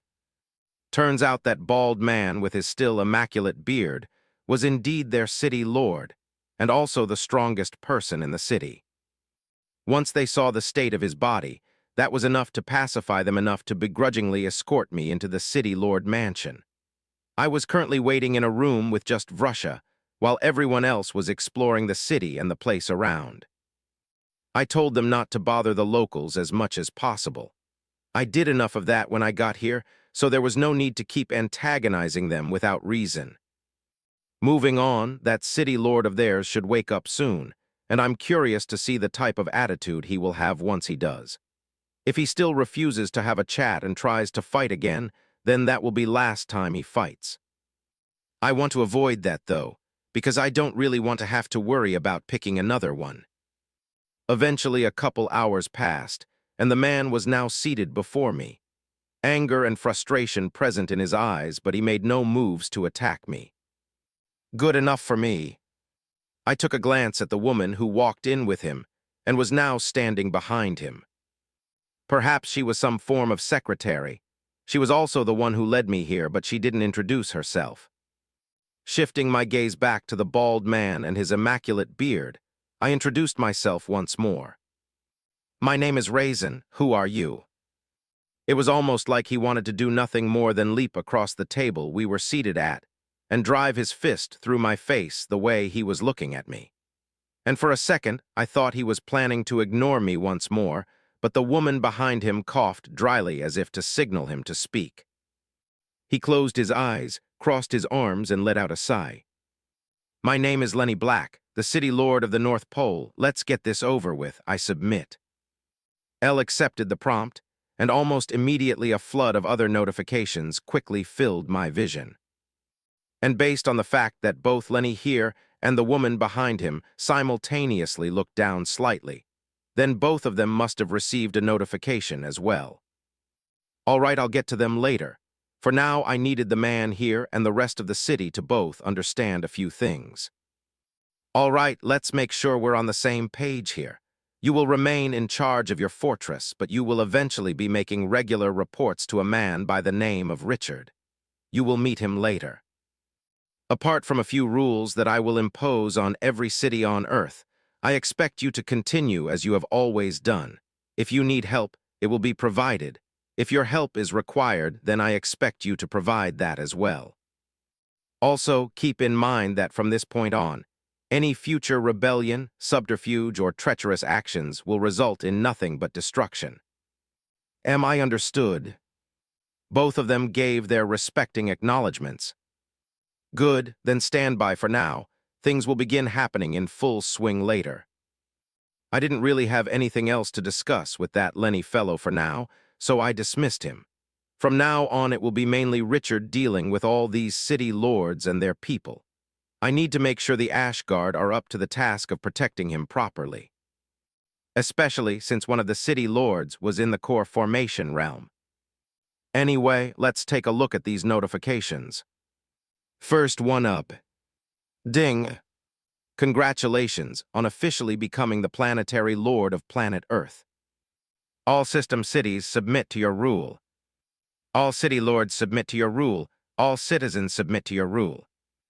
Well, I can easily see how seeing a message like this and having access to this type of authority can quickly go to someone's head. Like the city lord of that Gaia Empire city that we had to remove. I'm sure he would have really kicked it into high gear with all the Duke and Count stuff. Next on the list. Ding! Planetary Lord interface is now accessible. Access this interface to better manage your planet. The next set of notifications were all related to this new interface I had access to now. Basically, there were all interface manual entries explaining to me all the different features the interface possessed. Perhaps if I was still pre-cultivation Raizen, then my brain likely would have melted from trying to digest all the information popping up across my face, but that wasn't an issue for my current processing speed. Now, based on what I was seeing here, this interface truly is a powerful tool. And it was exactly what I needed to shape this planet the way I wanted to. 200 Chi and Travel Book 3. I didn't dwell too long on the notifications or the interface. That would come later. For now, I needed to finish things up in this city and then return home. I received the submission from their city lord, but I needed to make sure things would stay that way even after I leave. I have no idea how rebellions worked now that I'm officially the planetary lord of Earth, but I don't have plans to find out. Vrusha reports on the city and their people. Since he was a nascent soul cultivator, he could stay in here and communicate with anyone in range as needed, without moving. And it wasn't even worth mentioning how wide his range was as someone in the nascent soul realm. The city is quite stable, patriarch. In terms of food, lodging, and safety, there aren't any major holes. The current city lord is the only core formation cultivator, but there are roughly 500 peak chi refinement cultivators, which seems slightly abnormal in comparison to other cities we've been to. I definitely raised an eyebrow at that. 500 people at the peak of chi refinement, that wasn't a small amount. Not be a long shot. Not for one city. Continue. It is believed the reason for their rapid advancement is the chi spring located to the rear of the city. That's a term I haven't read or heard about just yet. What's a chi spring? I feel like I spotted a twinkle in the eyes of Vrusha for the briefest of moments after I asked that question. A chi spring is essentially an area that is so rich in concentrated chi that it liquidizes. This concentration of chi, if handled carefully, can quickly advance the cultivation of those in the mortal realm even without refinement. Those in the mortal realm, huh? Does that include you? It does, patriarch. A resource that can benefit those at the nascent soul. Interesting. Well, let's pay it a visit then. It didn't take very long to find ourselves standing before a simple-looking building. The building wasn't very big, didn't have any windows, and had a very simply door. Though that's where the simplicity ended. I couldn't tell what it was made out of at all, even after touching it. It was clearly more than wood, but it didn't feel like metal, stone, or even plastic, and it was warm to the touch. Anyway, the two people guarding the entrance to the building opened the doors for us, and we were led inside by none other than the city lord and his attendant. The only thing inside the building was a staircase. One that led down, deep into the earth for about a mile, and it was only once I started walking down that staircase that I could finally feel the concentration of chi coming from deep below. The type of concentration that carried a weight to it. A weight that I could feel clearly. We continued moving down the stairs until it finally ended in a small cave, and what I saw was beautiful. In the center of the small cave was a small pond no more than a few feet wide, filled with most enticing liquid I have ever laid my eyes on. It was white, pure white, yet it was also black and blue, and a few colors that I'm positive I've never seen before. It was all of them at once, yet only one of them at the same time. Do not get greedy, Lord Raizen. If you're not able to handle the power contained in but a sip of the substance before you, then you will die. The voice of the attendant pulled my eyes away from the substance and on to her. She took that as qued to continue speaking. City Lord Lenny isn't our first core formation cultivator of the North Pole. There was another before him, who used the substance to reach core formation relatively quickly. But when he tried to do the same thing once more, his body quite literally worked itself to death trying to contain something it couldn't. And this is not mentioning the amount of people with lower cultivations that died trying to do the same thing. Well, it makes sense that nothing is truly free. I'll talk to Vrusha about it later, not here. Anyway, it makes sense why so many of them have reached the peak of chi refinement now. I don't think this makes them look any less impressive because receiving benefits that others hadn't were a part of life.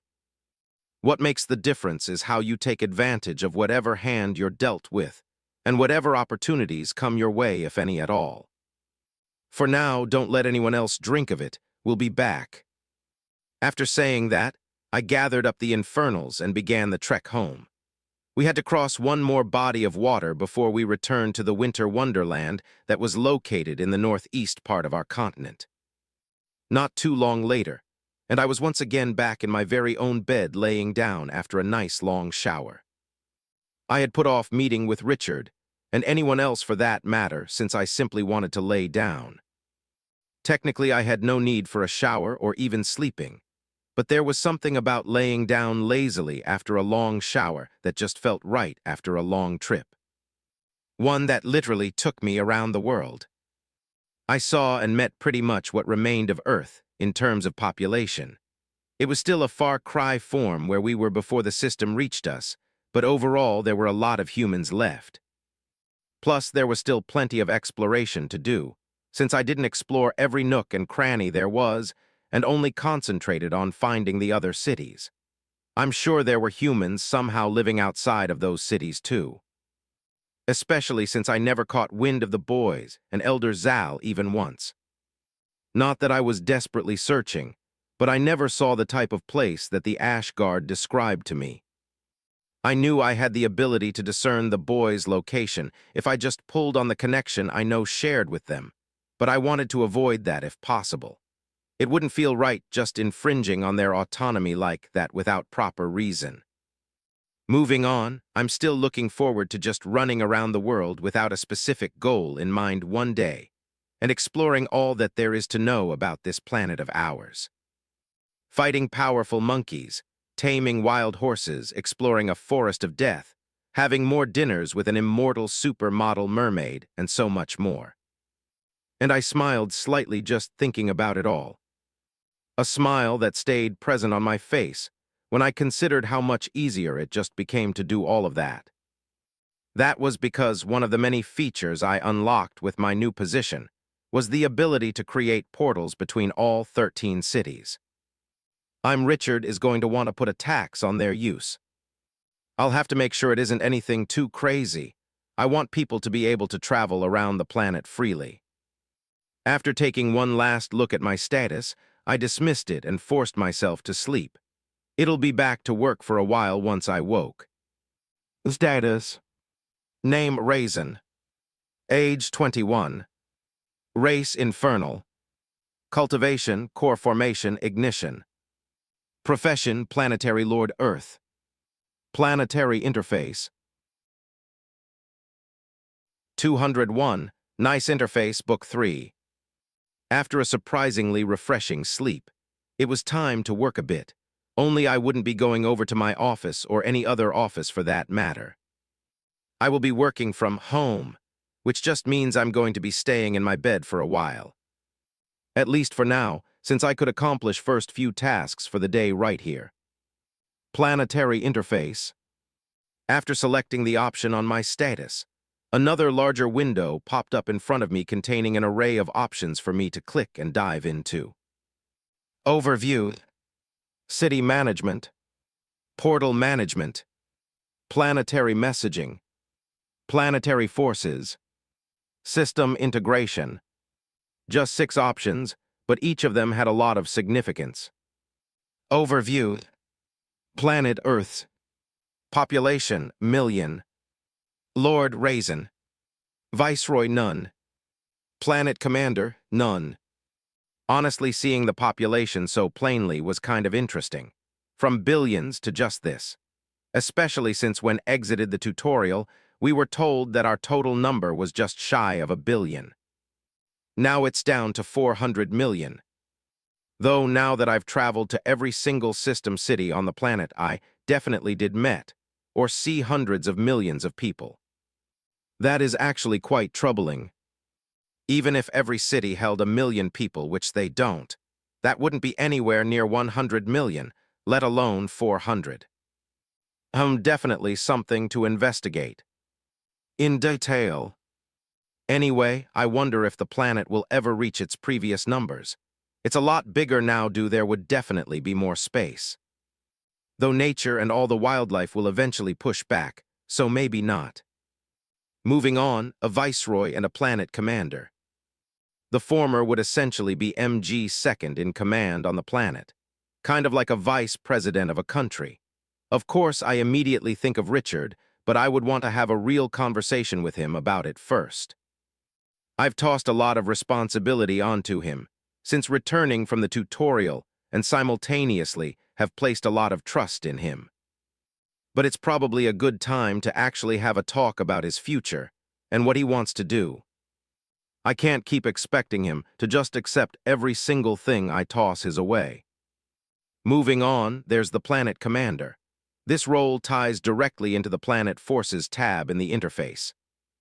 It will allow me to create an official force under myself as the Planetary Lord. Of course, this is something I technically already have with my clan and the internals within. But the idea here is that this force will represent my will as the Lord of the planet. Whether it was here on Earth doing various things, on another planet running an errand for Planetary Lord of Earth. They would be recognized by the system, and I'd be able to grant them certain privileges on Earth through the interface. While a small part of me feels it's not necessary, the more logical side me understands the necessity of it. For one, I think it's best to keep my clan separate from it. Currently, I've been using them like soldiers for the most part, but in the long run, I would want them to have a community of their own. Start families, have their own dreams, and be able to pursue them. Within reason, of course, since they will still be members of the clan. Now, while no countries technically exist on the home planet I've never been to, and the clans kind of fill that gap, they are still different.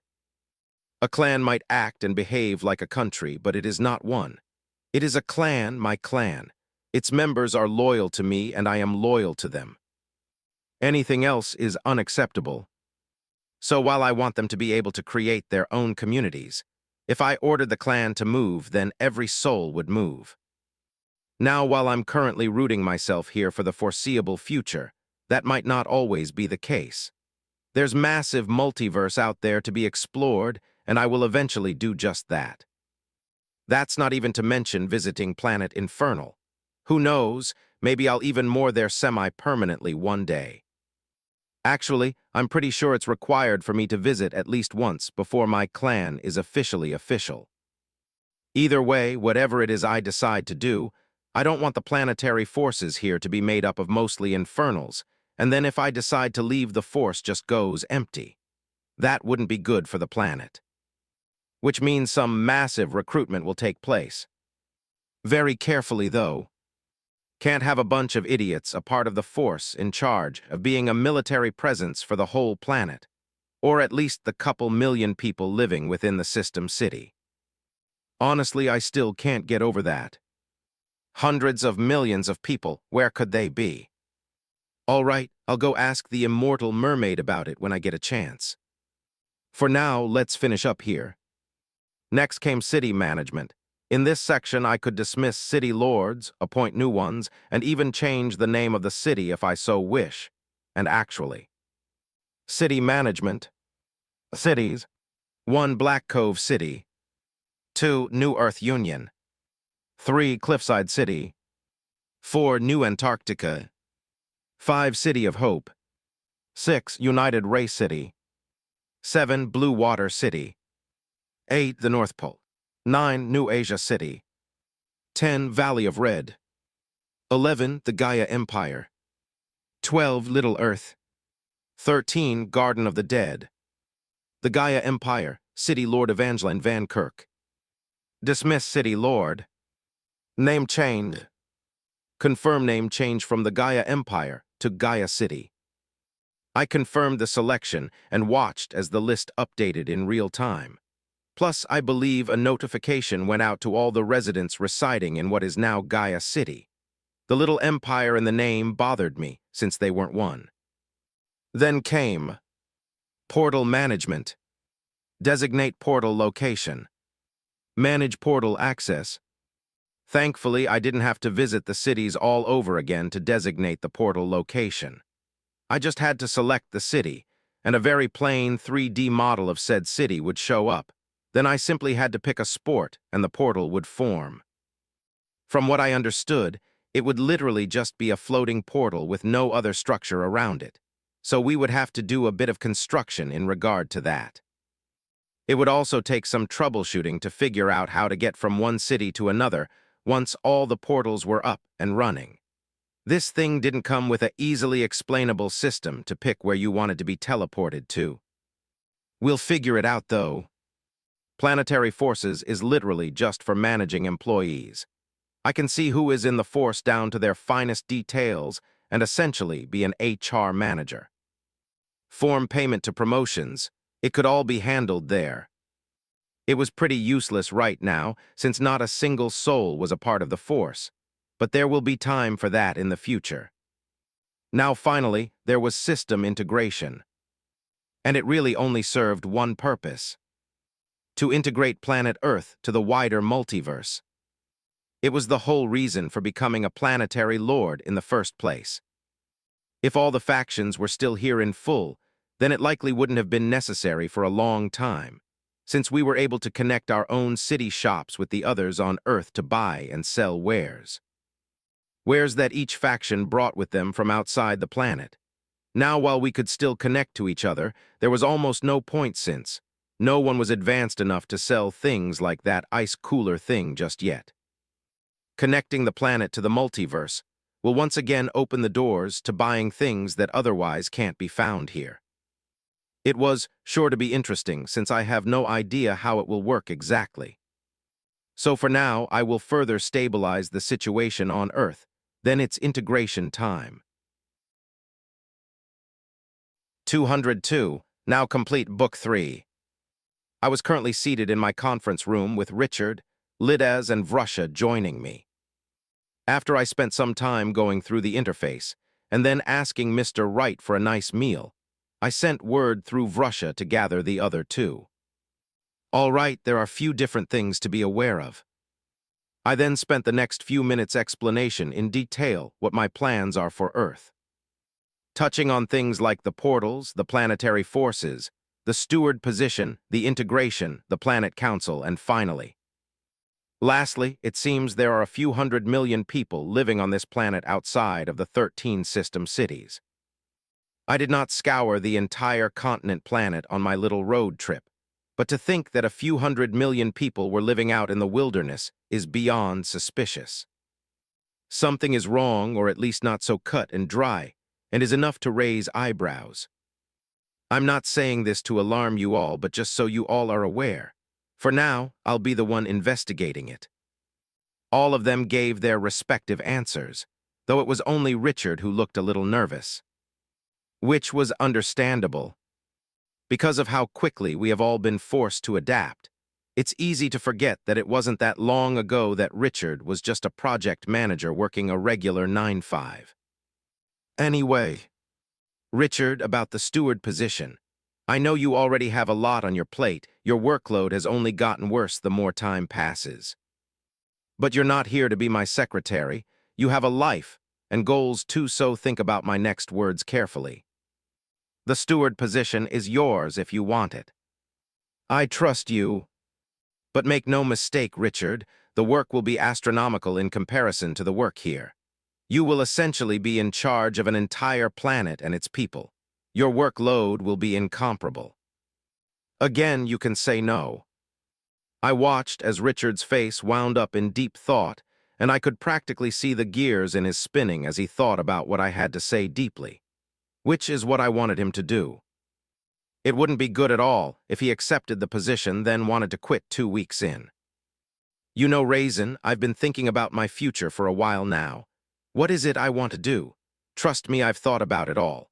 Part of me wants to just stay here in Black Cove and continue being the head of your little government. I don't mind the work, the pay is good, and I enjoy interacting with all the different people trying to find new lives in the city. On the other hand, I think about quitting all the time, maybe becoming an adventurer and going out into the world to find my riches among battle and exploration. But honestly, I really don't like the idea of risking my life if I don't have to anymore. I've even considering taking the money I've saved up and opening a small theater in the city. The bars have helped with the entertainment factor, but I think a theater with full-time actors would make a lot of money. But that's not important. The fact is, I've thought a lot about my future, and this offer of yours has somewhat helped me to make a decision. If it's all right with you, I'd like to remain in my role here as your right hand in Black Cove City. I enjoy it, and I want to settle down and start a family here once things have stabilized a bit more. Though I am willing to work as the steward temporarily, while you find a replacement if that works. Honestly, it's a shame. I was really hoping he would take the position, because I didn't want to have to go through the trouble of finding a new one, but I can't dismiss his reasons either. There's nothing at all wrong with wanting to start a family, so that's that, I guess. Anyway, there's no reason to make him work in the position temporarily. I have a few hundred different options for that role, since if I have to pick an Infernal, it will have to be core formation or higher. Moving on, I'm glad Richard brought up family, because I have very hard moral question to ask.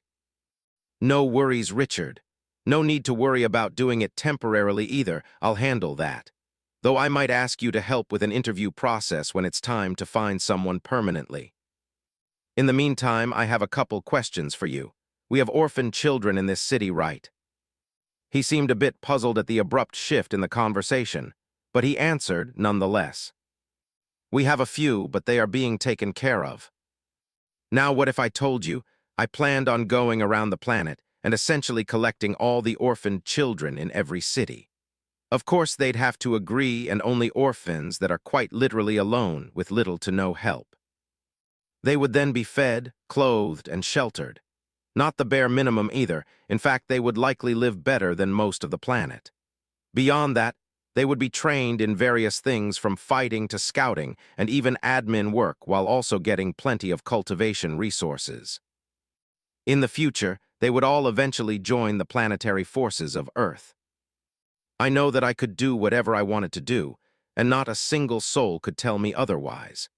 In fact, this plan of mine was likely already going to happen unless Richard here could give me a very convincing reason why it would be a bad idea. Richard's face went through a few different emotions all at once as he digested what I said. I'm sure he probably wanted to tell me I was wrong, but then couldn't really come up with a good enough reason why it was wrong. Honestly, it sounds like kidnapping, but this isn't modern-day America anymore. Even the kids we are helping in Black Cove would have met bad ends if someone wasn't looking out for them. Compared to the alternative of leaving them alone and allowing who knows what to happen to them, then what you're proposing will be a blessing in their lives. Close enough. All right, then that's what we'll do. I know we are taking care of the orphans we have, but if they are old enough to understand reason, then present them with the offer of joining me. For the ones that are still too young, then I'll take them too. In the meantime, Lides, the responsibility of housing and training this new force will be on the clan. Find a decent location on the continent and start the groundwork for a district just for them. While that's happening, prepare a squad to send to each city and gather all orphans willing to join or too young to make a decision. Don't force anyone, and if someone speaks up for one of the kids, then leave them alone. I'll get the portals up and running shortly. Go prepare the squads. Understood, Patriarch. Lides bowed, then left to carry out my orders. It was right then that I heard a voice in my head. The training of the boys and their squads is now complete. It was Elder Zal. Finally. 203, Clan Planning Book 3.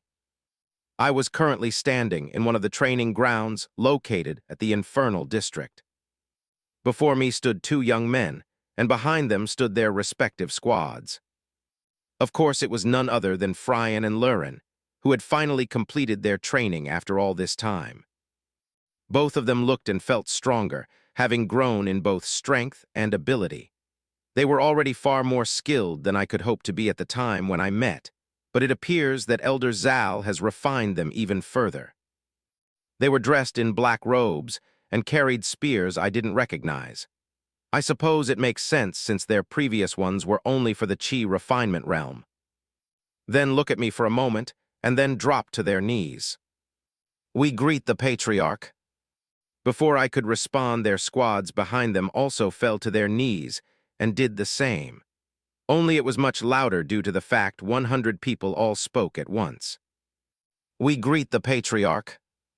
As always, I never really know what to say, so I just nodded and said the only thing I could think of in the moment. Welcome back. A few moments later, and I was seated in the office built for me here at the Infernal district. Fryan and Lyrian were standing before me. They looked kind of tense. Well, how was it? And don't just stand there, have a seat. They did as they were told, before taking a quick glance at each other and then looking towards me. Then Fryan started talking. It was always so interesting to watch them decide on the spot who was going to be the main one talking. The training was good patriarch. While we didn't manage to progress our cultivation all that much, our ability to fight by ourselves and as a group improved significantly. Elder Zal put us through many different scenarios and situations where we had to think on our feet, and come up with tactics on the spot as we led our respective squads. Towards the end of our training, a good portion of our daily activities involved our squads fighting against each other. Oh, that sounds interesting. Little squad battles, huh?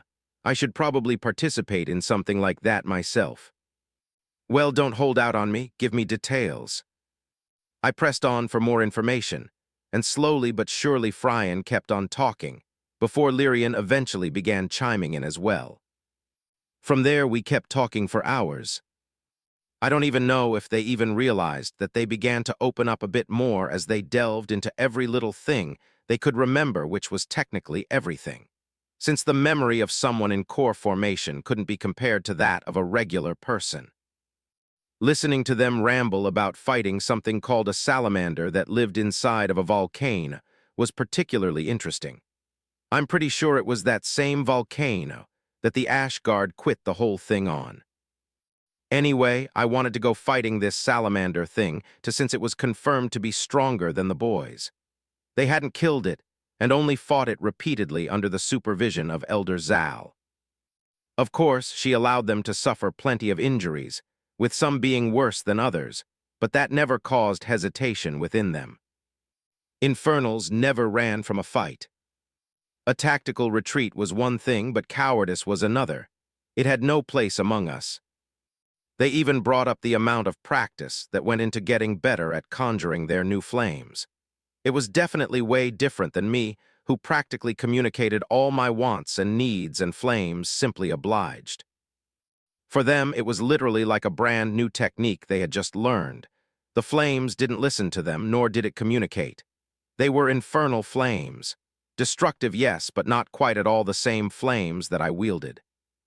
Either way, it turns out someone like Elder Zal, who wielded flames she received from her matriarch, was the best type of teacher, since I would never be able to explain how it worked for me.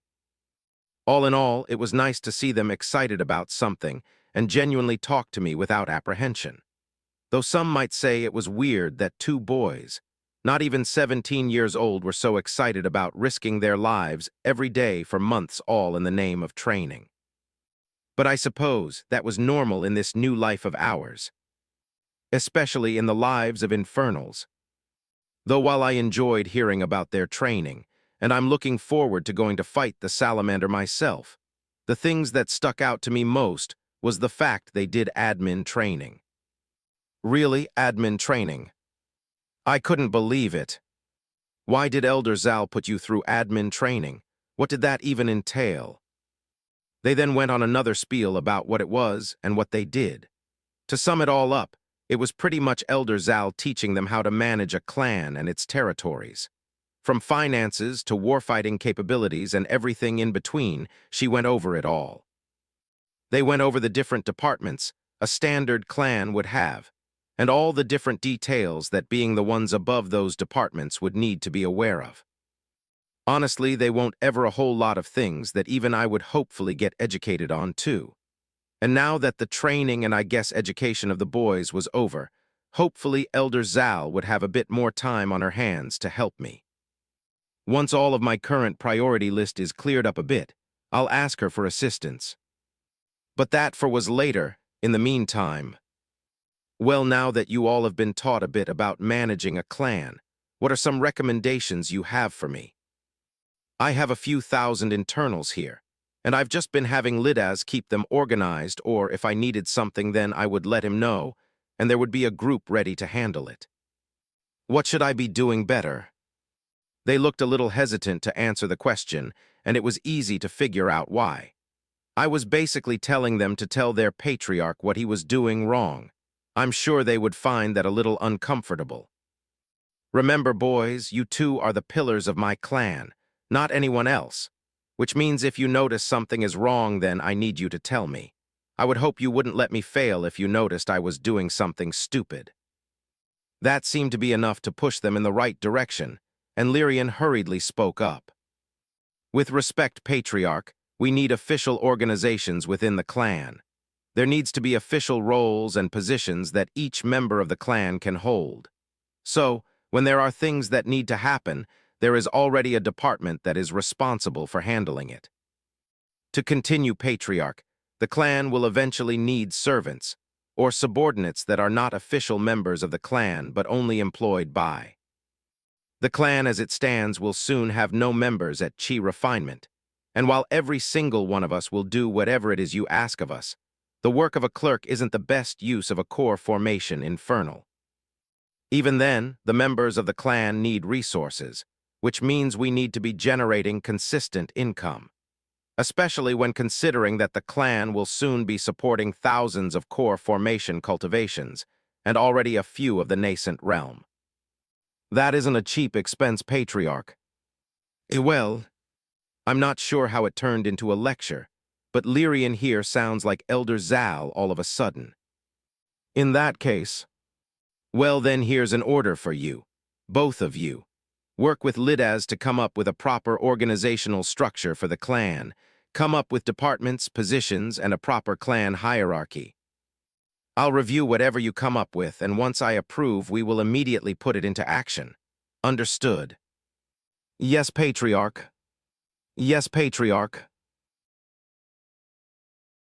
204, Setting Up Book 3. A couple of weeks passed, as a few different things were now implemented. Firstly, portals were set up in all 13 system cities, and how it worked once it was set up was actually really interesting. It was quite literally a giant floating portal that kinda looked like the ocean, a bit of the water somehow heavier and thicker, whilst constantly coiling upon itself. You couldn't see through the portal or what was on the other side of it either. Now it also came with a control panel. I had a master one built into my Planetary Lord portal interface, but there was a remote one that appeared with each portal. It was quite literally a small tablet that could pick from a list of approved destinations that the portal will lead to. The thing was even color-coded. If a portal destination was red, then it couldn't be accessed, and if it was orange, then it was busy, and green signaled that it was free to be teleported to. There was also even a feature when different portals could queue up behind another, if multiple people from different places all wanted to travel to the same location. From there, we quite literally then built entire buildings around each portal before and set up a portal transportation system like we did with the MT stations. Once it was up and running and verified safe, people flocked to it, and it opened up the planet like never before. Of course, there was a cost involved to use it, and I would collect roughly 30% of all earnings made from each use of the portal, with the other 70% being given back to the cities.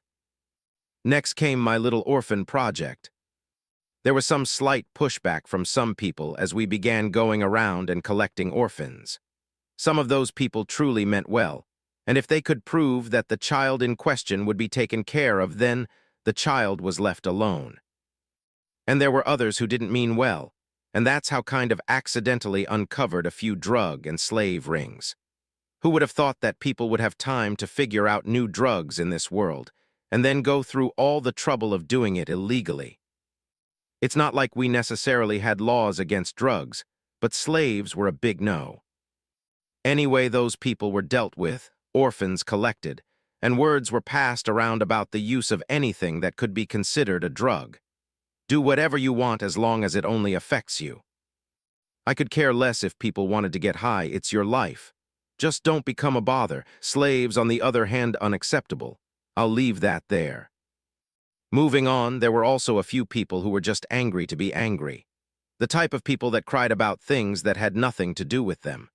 They were ignored for the most part, but since people could get stronger, a few of them were brave enough to try and attack my infernals to free the kidnapped orphans. Examples were made, and we moved on.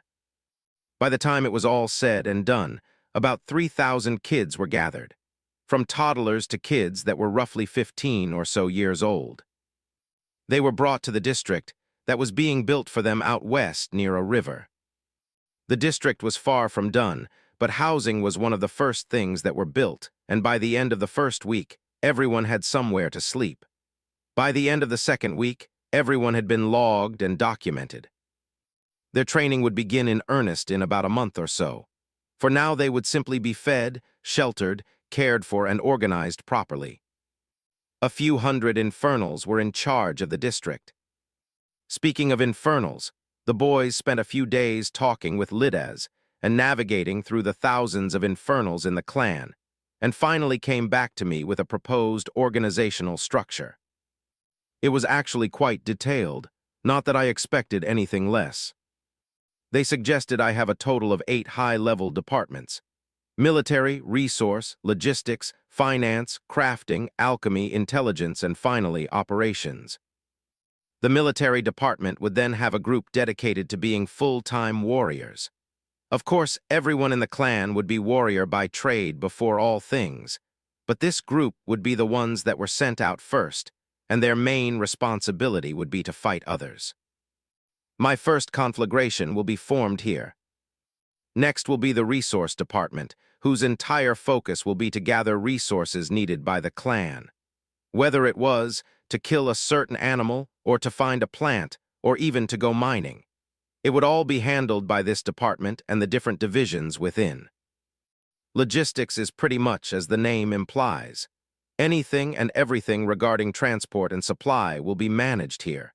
It will be their job to ensure the right things reached the right people on time. Finance was all the pretty straightforward. All things business and money will reside here. Then came alchemy and crafting, which involve making things, from potions to woodwork. Intelligence will be about spies and clandestine activities, while operations will be for the management of folks that work for the clan but aren't in it. Honestly, in some aspects it won't really be of much use right now, but I can only imagine the need for better management, when the numbers and operations we are involved in reach the millions, in terms of both people and money. Anyway, I approved it right away. I would also be leaving it to them to get everyone organized. The key was that none of them would be forced to do anything. Join whatever department you wanted. Eventually, it came time to set up the Council of Earth, as I've kind of been calling it recently. It just has nice ring to it. But basically, all the city lords of Earth were brought over to Black Cove City, where they were told to mix and mingle and get to know each other. That was day one of them gathering.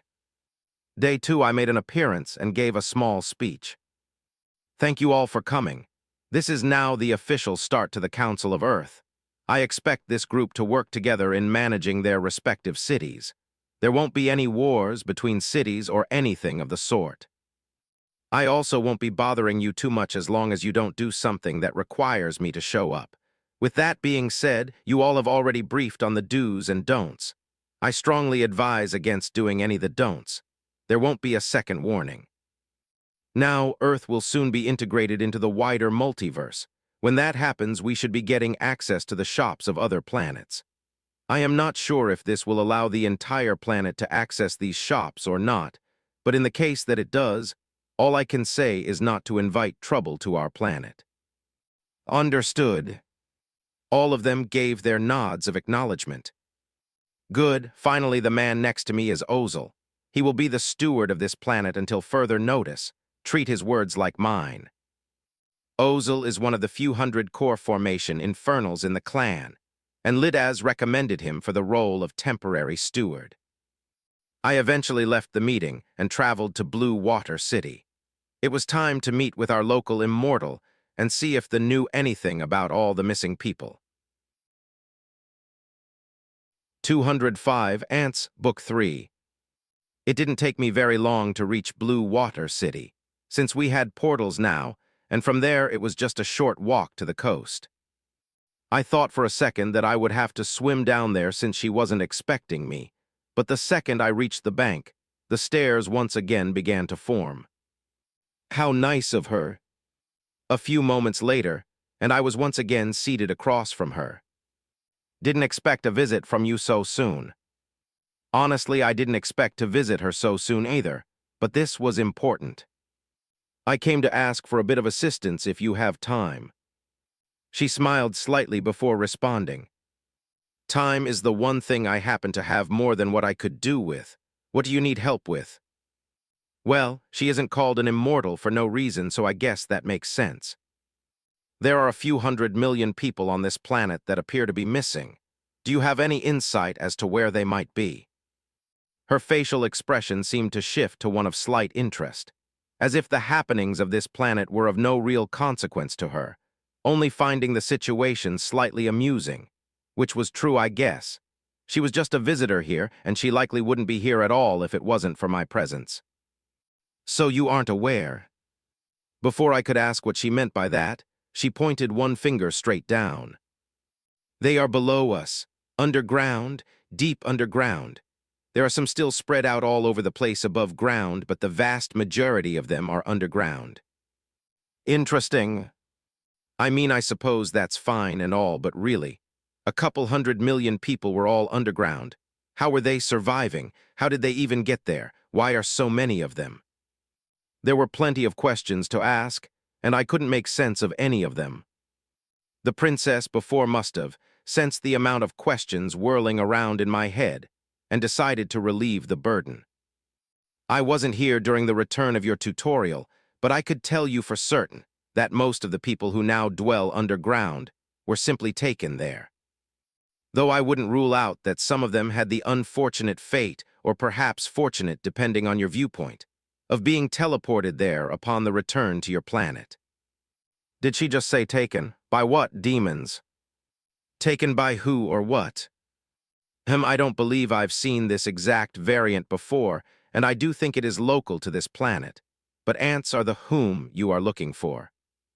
I almost fell out of my chair. Did you just say ants, like the little bugs that can be accidentally stepped on? Yes, I said ants. Is the system translation not working quite right, perhaps? And to answer your second question, they are far too large to accidentally step on. In fact, most of them are much larger than even you. Giant ants. Who would have thought, not me? And they were kidnapping people.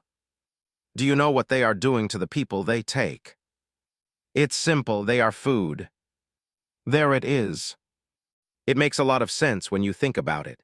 Everything needed sustenance of some sort, and depending on how big or small you were, would likely determine the size of the prey you sought out.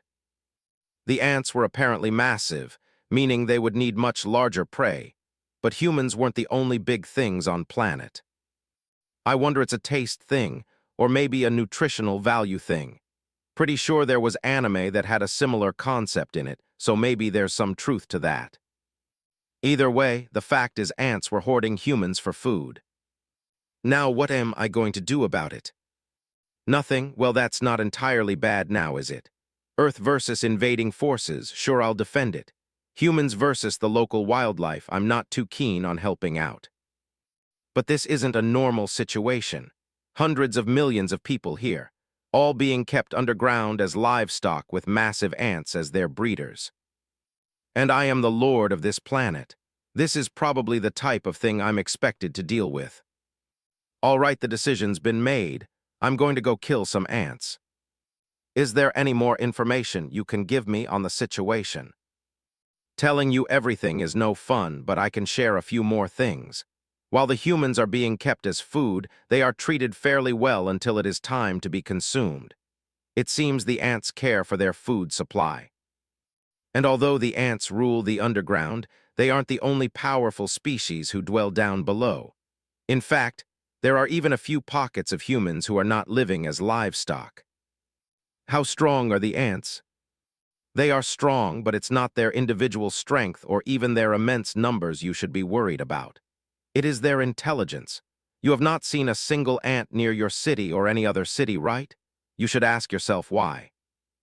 The situation doesn't look all that promising, honestly. Giant ants who are also smart. I'm sure this is type of situation where I'm supposed to feel worried about going up against these ants, and worried about all the people being eaten, or even all the people that might die to rescue everyone down below. But I can only feel excitement. That sounds like a lot of fighting, and I would be fighting strong opponents. Yeah, I'm definitely excited, and I can't wait to share the news with the clan. I'm sure they'll all be excited too. But this is not the type of fighting I wanted to do with second-hand spears. I mean, nothing's wrong with it all, but it's just something about the fact that they are just low-knees that don't quite make them feel like mine. Probably because they aren't, but let's move on. Thank you for your help, Princess Laviessa. It's appreciated. She then gave me the type of smile that could cause accidents before responding. You are always welcome to visit Patriarch Raizen. I shook the vile thoughts making their way to the front of my mind out of my head, and calmly left the same way I came. Of course, Vrusha was waiting for me on the shores, as a dutiful bodyguard should, which of course includes the other 25 Infernals not too far from him, all of which who were now my official guard detail. Now that we organized the clan into departments, my guard detail needed to be organized as well. They were a small and elite division, or would be over time. The current name for the division was the Pyrovale Guard. It was supposed to mean something about shielding the core of the flame, or something along those lines. They all liked it, and the boys was a part of the process of coming up with a name, so I was down for it. Let's go home, Vrusha. We're about to be very busy very soon. He nodded and walked a half step behind me as he always did. Then my thoughts drifted to the future since my plans have changed slightly. A war on ants, huh? Probably would usually need a lot of people for something like that, but I'd rather not put thousands of people at risk needlessly. My clan alone will handle this, and there's a good chance the people we save will be able to join the fight against the ants. Well, it's time to put our fledgling military department to work. This is already shaping up to be a good time. 206, Ranks and Grades, Book 3. I didn't bother telling Richard or anyone else about the ants just yet. Since I planned on having the clan handle this, there was no reason to get them all worried. Especially since the ants were avoiding cities for now. The only people who I told were the boys, Vrusha, and Lides. I would let them handle the early preparations for now.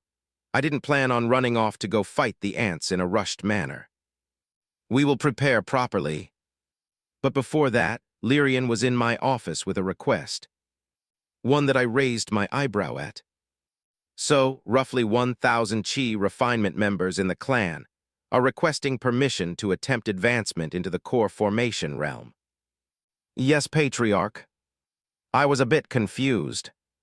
Why do they need my permission? Shouldn't everyone in the business of trying to get stronger?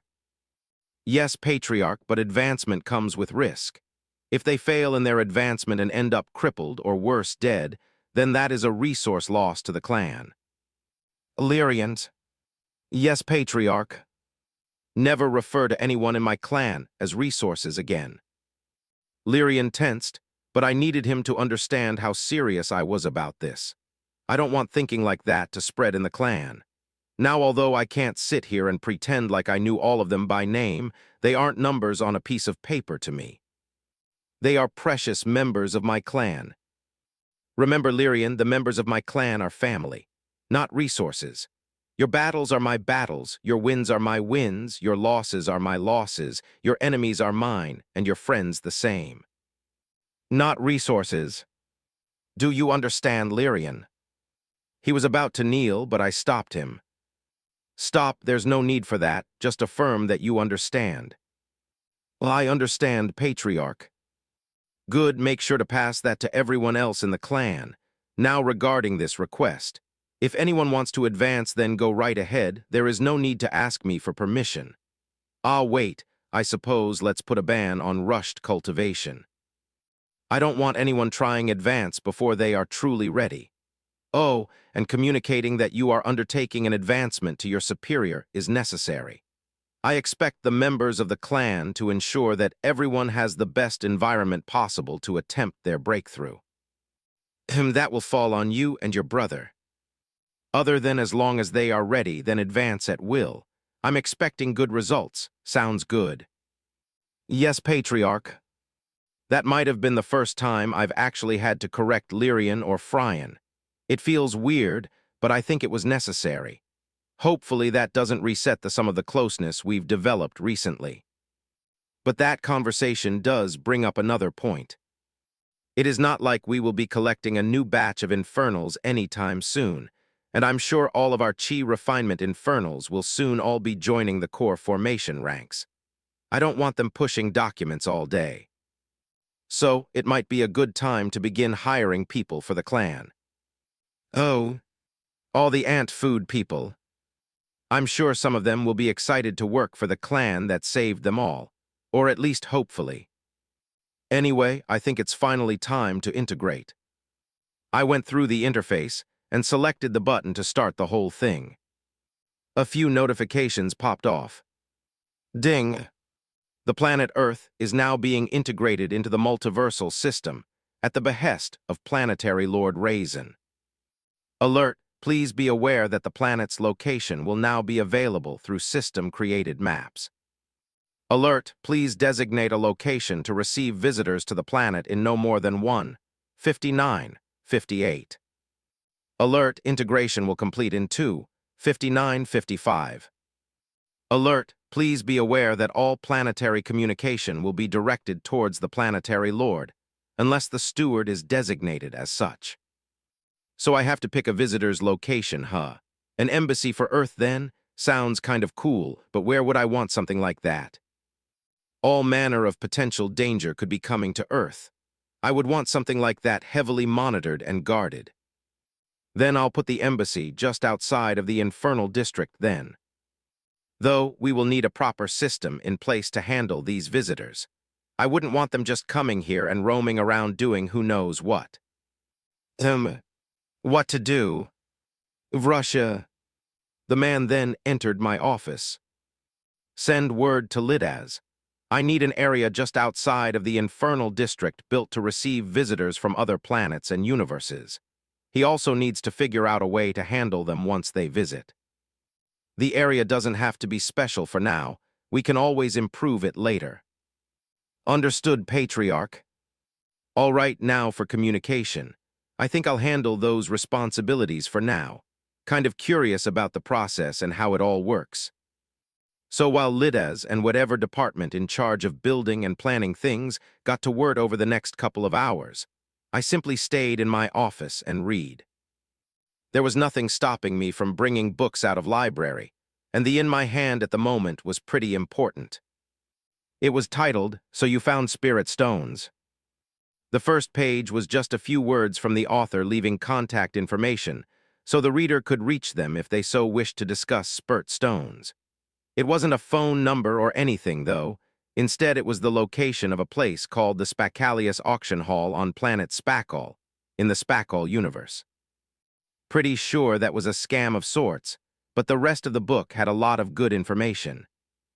I already knew spirit stones had a ranking system, since Greja and the Alarag paid me 10,000 high-grade rank 1 spirit stones for 10 of those fruits. But what I didn't know was the full extent of it all. In total, there are 5 ranks, and all of them have low, mid, and high grades with the exception of the 5th rank. A 5th rank spirit stone was realm all by itself, and the book didn't have much to say regarding their value. All it said was that buying a single one would bankrupt a planet. I don't think I'm able to fully grasp what that truly means, but I get it. Anyway, the most important piece of information in the book was the conversion rate. Forgetting the purity grades for a moment. In general, a rank 2 spirit stone was worth 100 rank 1s. Rank 3 would require roughly 1,000 rank 2s, while rank 4s is another big jump, requiring 10,000 rank 3 spirit stones. Low, mid, and high grades for each stone will add and remove spirit stones here and there, but it won't be too far off from the numbers given. Anyway, this got me thinking. The parting gift that J. Reno left for me was a formation and few hundred spirit stones. I didn't think anything of it at the time, but now I wonder exactly what rank the stones were. I took one out, and compared to the ones I knew for sure were high-grade rank 1 stones. The difference was alarming. The amount of chi I could feel coming from the parting gift stone couldn't be compared to the other one. And to make sure it wasn't a fluke, I checked a few more. These are rank 2 spirit stones. It seems I might owe the Alarag clan a favor. 207. Video Chat Book 3. Ding! Multiverse integration is now complete. All planetary communication will be handled through your personal system, unless otherwise directed. That was all it said before a series of dings could be heard as new notifications popped up in front of me. But before I could get to them, I heard a knock at my door. Patriarch Elder Zal is requesting an audience. The knock was followed by Vrush's voice. Please let her in. No matter how many times I interact with this new Elder Zal, it still feels weird to have her treat me with such respect.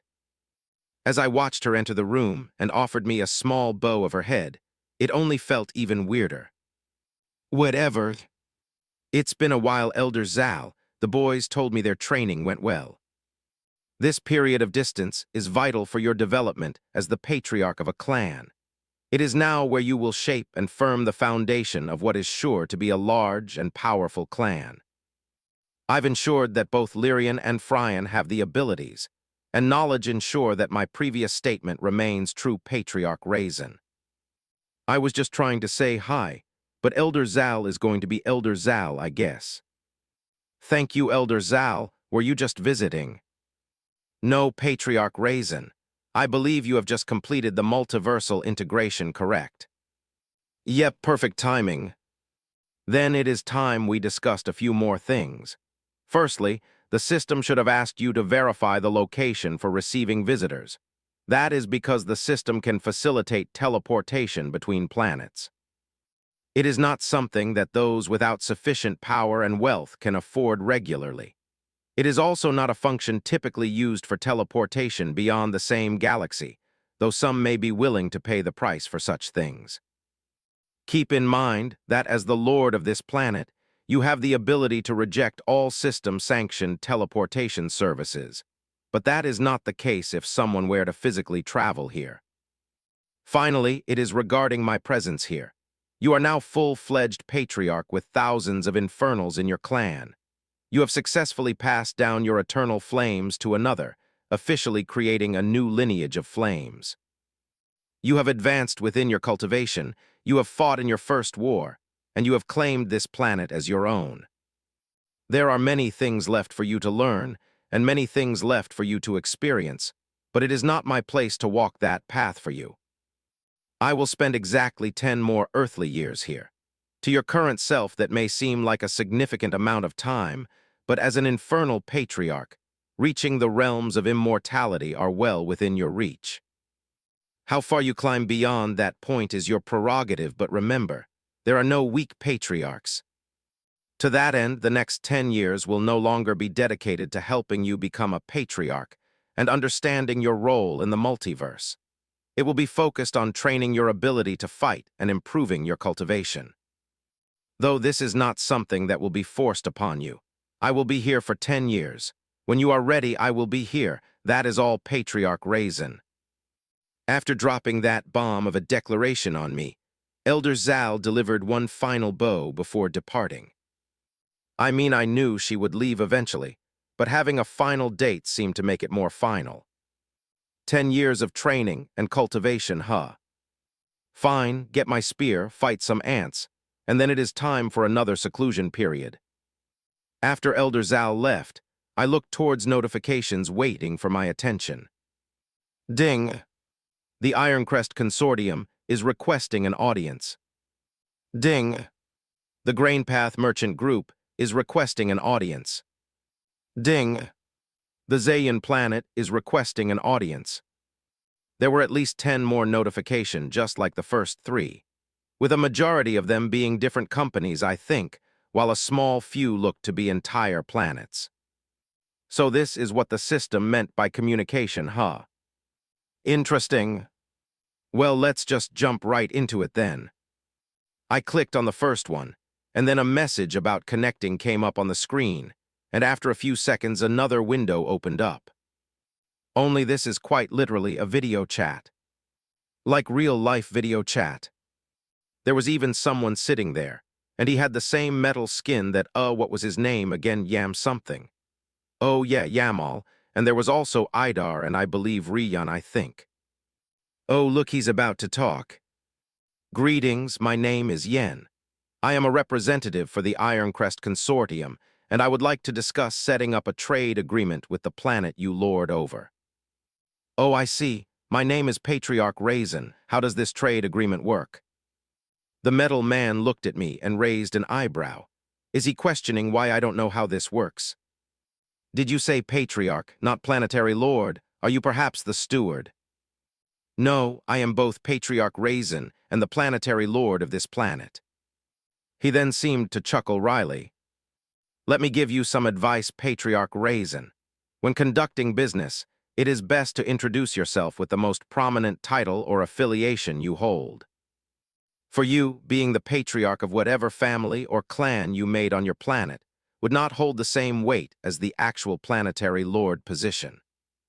The sarcastic way in which he said patriarch, and the rest of his little speech is kind of pissing me off. I know the metal people know who I am to an extent, and there were plenty of factions on the planet who should have knowledge of who I am. But I guess it is arrogant and foolish to assume that every single group out there will know about little Patriarch Raizen. I immediately caused black flames to dance wildly around my body before responding. I did use my most prominent title. His eyes widened to an extent that I didn't think metal was capable of stretching, and like the very first metal person I met way back when, he started to sweat. It's still odd to me that metal can sweat, but the world is a wide place. Please forgive me and excuse me for a moment. He practically spit out that line as if his life depended on it before disappearing from the behind the screen. All I could see now was a blank white wall. Honestly, I kind of wanted to hang up now, but it only took a few seconds later for someone else to show up. This time it wasn't a metal man. Instead, it looked like an elf of sorts, just not the ones I saw here. His skin was a grayish color, and his long hair looked like metallic shards. Yep, the world is a wide place. The man then bowed as he offered his greeting. My name is Lasham, and I am the branch manager responsible for the Ironcrest branch located in this universe. It was with my utmost sincerity that I apologize for the actions of a former member of the Ironcrest Consortium. We are prepared to offer whatever concessions you may require to peacefully resolve this issue. Former member, huh? Let's not dwell on it too much. It's fine, now this former member of yours mentioned a trade agreement. What is that? 208, New Conversations, Book 3.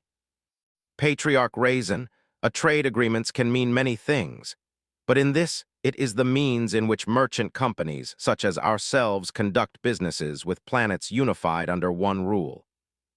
This agreement will allow us to interact with your planet as a company and pay a suitable tax to your person for allowing us to trade. Depending on the agreement, we will be setting up shops across the different cities you have permitted us to. Interesting.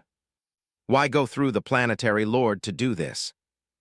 I had some guesses as to why, but more concrete information never hurt.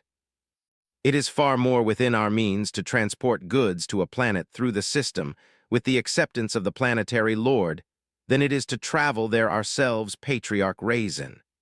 Doing otherwise could not only incur problems with the local powers, but also quickly bankrupt our company. That more or less aligns with what I was thinking. All right, This is pretty much the entire reason I wanted to do this whole Planetary Lord thing anyway, so let's get it going. Sounds good enough for me. What do you specialize in? We, the Ironcrest Union, specializes in weapons and armor of all sorts. No one is excluded from this, from the weakest of mortals to immortals far and wide. Of course, we can procure other wares as well, but weapons and armor are our trade. Weapons and armor, huh? I mean, it isn't something I necessarily need, but this isn't just for me. Though I don't necessarily want to put any budding blacksmiths out of business so soon either. Am I overthinking this? They are a company that sells weapon and armor in a world where weapons and armor are a must for almost everyone.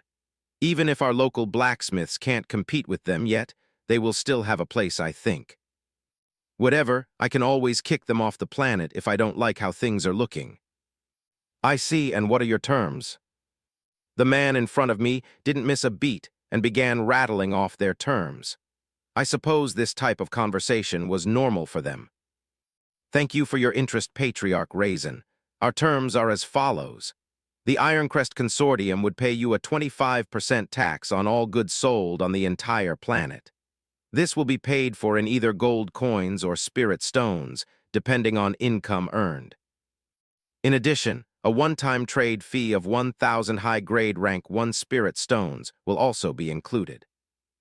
The Ironcrest Consortium will also pay a 5% tax on all shipments sent to the planet. Finally, the Ironcrest Consortium will ensure that 40% of its workforce on the planet will be hired from natives if they so wished. I hope you find this agreeable, Patriarch Raizen, but we are fully open to meeting your demands if you have any. Honestly, that was really good. I've never been an economy guy, but this sounds like a pretty good deal to me. I could probably demand a bit more on the numbers side, but I don't see a need to. All right, this is agreeable, just a few things. Don't incite wars on my planet. I doubt anyone could afford it, but don't sell anything that could cause the destruction of the planet.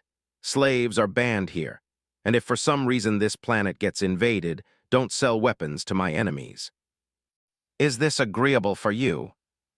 I didn't think any of my requests were unreasonable, and he seemed to agree. The Ironcrest Consortium officially accepts this agreement. We would like to maintain this contract for a period of 50 years, with an annual renewal fee of 300 high-grade rank 1 spirit stones. Deal.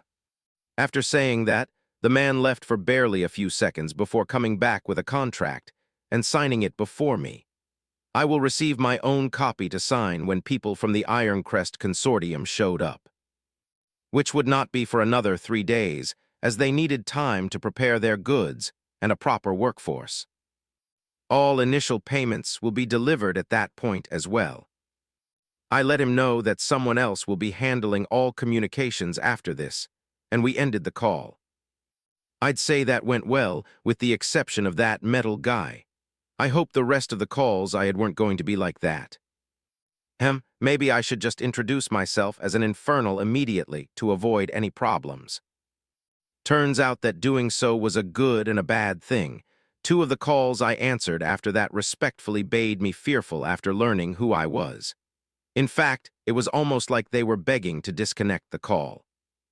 It was good because we got it out of the way early, but it was bad because, well, I just lost out on a few opportunities. Moving on, my current call was an interesting one. This time it wasn't a merchant company. On the screen in front of me sat a brown-skinned woman. She had bright orange hair, 2 eyes that were orange all the way through, like no pupil or anything, just completely orange. And then to bring it all together, she had 2 sets of arms for a total of 4. Honestly, she could probably pass as a human, wearing some very advanced cosplay. But she was. Greetings, my name is Sendwara, and I am the Planetary Lord of Zayin. You are the first Planetary Lord I've spoken to, and all I seek is conversation. I'm the first one, and all she wants to do is talk. Interesting. I don't mind talking. My name is Raizen, patriarch of my clan of Infernals and Planetary Lord of Earth. I don't mind talking, but can you tell me how I came to be the first? I'm sure there are other Planetary Lords out there. Infernals, I am not familiar with that phrase. What is that? And while I am sure that there are other planetary lords, you are the first one that I have seen since I exited the tutorial. Have you met others? Yes, it wasn't just Earth going through a tutorial. It was our universe. Well, now I'm even more interested in this conversation. Infernals are a race. My race to be exact, though I suppose you wouldn't know them since they likely wouldn't exist on your planet. And no, I do not know any other planetary lords. You are my first, since I only just recently became one myself after completing my own tutorial not that long ago. She seemed to sit up a bit at my response. So you are the same. Now I am even more inclined to have these conversations. Before we can continue, can we come to an agreement on this? I find it highly important. Well, this type of conversation seemed pretty beneficial to me as well, so I don't see why not, though I am not sure what type of agreement she wants. I'm more than willing to have these conversations more than once, though I can't make any promises regarding schedule. That is acceptable. All I ask is to not allow our conversation to wane. Fine by me. That is well. Now I recall my first day becoming the planetary lord of Zayin and all the tasks that plagued me as a result. I will not add to your list of tasks any further. Please seek me when time allows. Farewell. After saying that, she simply hung up. What an interesting conversation. Well, on to the next. 209, Ratman Book 3. By the time I got through the remaining calls, I had only signed one more trade agreement.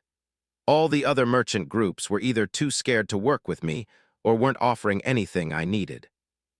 At least not needed urgently. I didn't need any more specialists, unless with it was in mining equipment, but I didn't manage to meet one. Instead, I managed to sign a deal with the Brightstar Merchant Group. They prided themselves on being extremely versatile in their products and made sure to emphasize their willingness to procure almost anything I wanted. The agreement I signed with them was very similar to the one with Ironcrest, and they too would be coming in about a week. My goal here was to find mining tools so we could set up our own mining operation and also gain access to different materials for the creation of my spear. And since I couldn't find one merchant group that specialized in those two things, one with variety and a drive to find what I needed would have to do. When it came down to the numbers side of things, it was pretty similar to what I did with Ironcrest. I would get a favorable tax and a decent one-time fee, logistics tax, and an annual renewal fee. The main difference is that they wanted to sign a deal for 100 years plus predetermined numbers for a 50-year option clause. I declined the option and brought them back down to 50 years. Who's to say the situation would be like in 50 years, let alone 100? No need to sign anything that binding for that long. That was it for merchant business. There was one final call that wasn't so simple. It was between another planetary lord. When the call connected, I saw a rather large-looking creature. It looked like a humanoid rat. That was literally the best way I could describe the being that sat on the other side of the screen. A very fat rat man. It was high time that a planetary lord appeared within my range. I, the great Farlathos, grants thee the pleasure of meeting me. I was already getting annoyed. Part of me wanted to cut the connection immediately, but it wouldn't hurt to gather a bit of information here. His opening line already provided me with a small tidbit. Patriarch Raizen, nice to meet you. The rat man frowned. Or at least I think he did. The amount of fat moving around his body made it hard to tell. That is not a greeting befitting one such as I, but it is passable for now. I expect a proper education on proper manners in your future, but no matter. I am sure your feeble mind is likely wondering why the great Farlathos has decided to grace you with his presence, but fear not, the answer is simple. I am gracious enough to not ignore whatever plight you and your people are experiencing, and have hereby decided that I will reluctantly accept the position of being your liege. Do not bother rejoicing, for it is not a happy occasion, but a solemn one. Swearing one's loyalty to another is no simple matter, and despite it being to myself, it should still be treated as such. Do not let this trouble your heart, though, my new servant. Enough.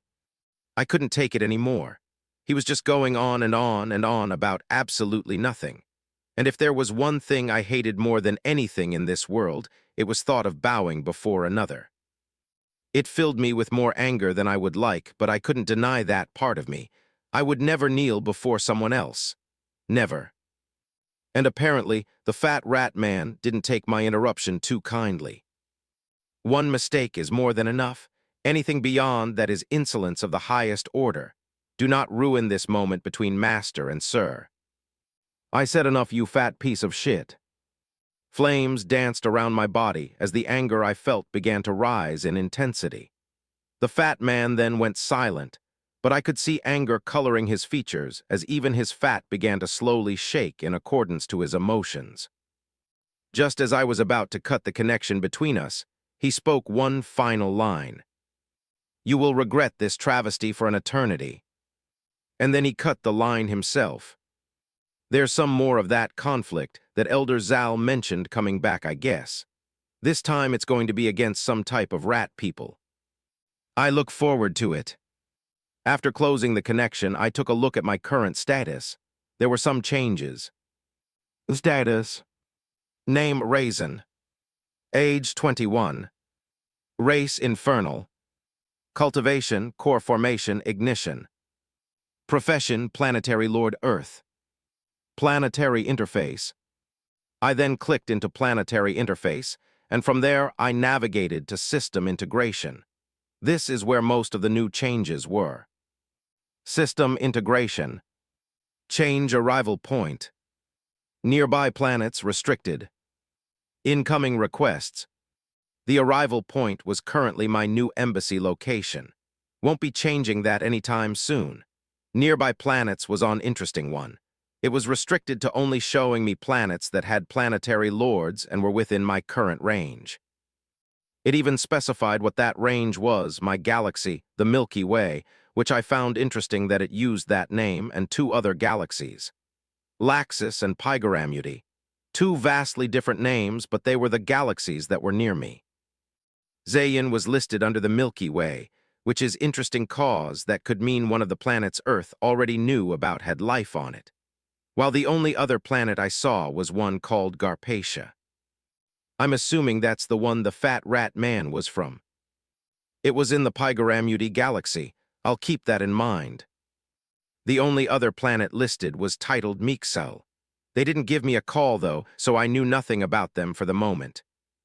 Another interesting point was that I had the option of requesting an audience with each one of them. A pretty good feature. Makes me wonder about the other features that other official professions recognized by the system have. Like, how did the merchants know to call me? I don't see a feature to call them. Well, I'm sure I'll learn more with time. For now, let's go take care of some housekeeping. I then left my office and spent some time talking to the boys, Lidez, and Ozil, my new temporary steward. I think it's fine to pass on the communication stuff to Ozil for now. I left him with instructions to contact me should anything come up, and to do so at his discretion. After that, I checked on the construction of the embassy.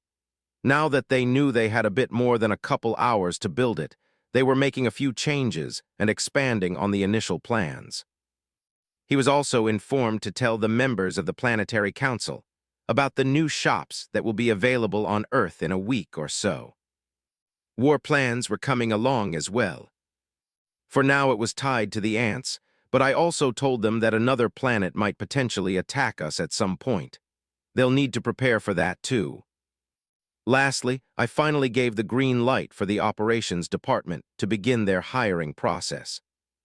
I didn't want to be too worried about hiring people when we didn't know the system integration thing would play out. Now that we knew, then it was time to focus on that. They would be hiring quite a few humans to handle day-to-day tasks for the clan. Core formation cultivators didn't need to be receptionists. I didn't have anything else that pressing to do, so I just spent the week cultivating. 210. Materials Arrive Book 3. The week came and went, and I barely noticed as I was deep in focus trying to cultivate.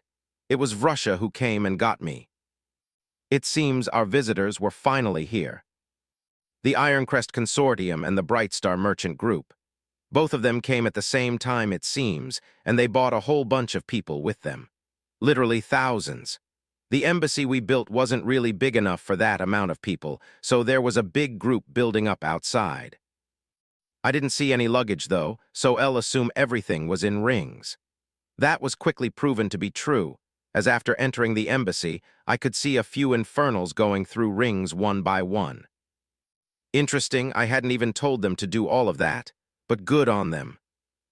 Of course, everyone in the area had noticed my approach, and every time I walked near one of my clan members, they would offer a small bow before getting back to work.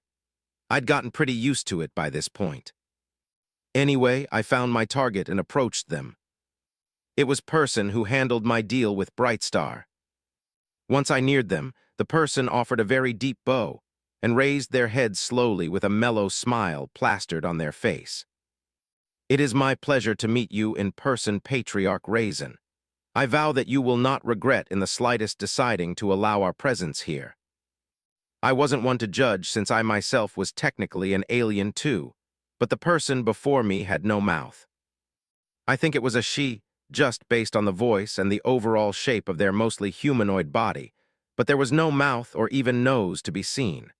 Just two eyes that sat on olive-green skin. A much different shade than that of the members of the Alarag clan. Either way, it was still odd to hear a voice out loud, but see no mouth or any sort of movement at all. "Glad to have you. Now have you prepared my request?" "Of course." He then summoned 2 documents and handed them to me. On page 1 of both documents are items we currently have on hand that match your requirements, and on the back or page 2 were things that we do not have but can procure. Please feel free to contact me with any questions or requests. I took the document, gave my thanks, and departed back to my office. I couldn't order anything during the call, but I at least placed a request for information on materials to be ready on arrival. This was after giving them a list of the requirements I was aiming to accomplish with this spear of mine. Honestly, it was an idea that I got from video games and anime. I don't really want to deal with the trouble of getting a new spear every single I get stronger, so why not make one that can last me for a lifetime? I don't know if it's entirely possible, and I would need to ask the dwarven smith who would be responsible for making the spear. But I asked for materials that would be conducive to that dream, and Brightstar came through. So that gives me a bit of hope that what I am asking for isn't entirely impossible. All right, let's take a look. This first document would be for the metals making up the blade. I then flipped the first document to the back. All right. Turns out I am poor. There are 7 items listed on the front and another 10 listed on the back. Out of all 17 items, I could literally only afford one singular thing. Just one. Thankfully, it was on the front, so I wouldn't have to wait for it, but shit. At least it sounded dope. Darkulian vein steel, a metal constantly tempered over the course of hundreds of years by magma running deep beneath the crust of a planet. Bright red veins containing scorching, chi-filled maga continuously pulse throughout every piece of Darkulian. Cost per unit, 40 rank 2 spurt stones any grade. That was honestly pretty expensive since I only had a few hundred of them, but it was also the only thing on the list I could buy. I didn't even bother staring at the other items for too long. With that decision out of the way, next came the list of items that would make up the shaft of my spear. Wow, I really am poor. We need to get that spirit stones mine up and running immediately, and also start selling some stuff back to these merchants. Maybe those fruits from the Frost Dungeon? We have plenty of them, and our ability to defend ourselves have gone up significantly. Plus, there's also the soft backing being an Infernal awards me. All right, I'll think about it. Anyway, like the previous document, I could only afford one item. Thankfully, it too was also in stock. Titan bark, harvested from 1,000-year-old trees on planet Titan. They are prized for their strength, flexibility, and growth capabilities. Cost per unit, 60 rank 2 spirit stones, any grade. There were other items on the document, but extremely far out of my price range. I just hope this will do for now. And well, even if she does not manage to make something that can grow with me to the top, I hope it's still a monster of a spear. Now I don't think it's been a year since I was given the task to gather materials, but it should be pretty close to it, considering we spent all that time traveling around the planet. So after placing my orders for the materials and receiving a ring with everything inside, I took a portal over to Little Earth. What? She hasn't exited her forge since you last spoke to her.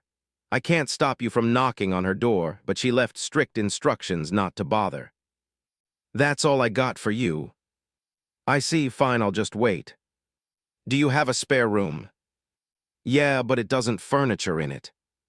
No problem. I'll wait there until she emerges if you don't mind. He didn't mind, and I was led to the empty room. All right, Lidez, the boys, and Ozil will handle the merchants, and in the meantime I will cultivate. And so time passed. Time that I spent burning away impurities on my core. It was painful to walk around it, but so far it hasn't hampered my ability to fight or operate my day-to-day. I'm not really sure how much time has passed since I've sat down in this room, but by the time Vrusha respectfully knocked on my door, I think I was finally close to completing one cycle. Progress. Slow progress, but progress. The smith has exited her forge, patriarch. Finally time to see if she can make my lifetime spear.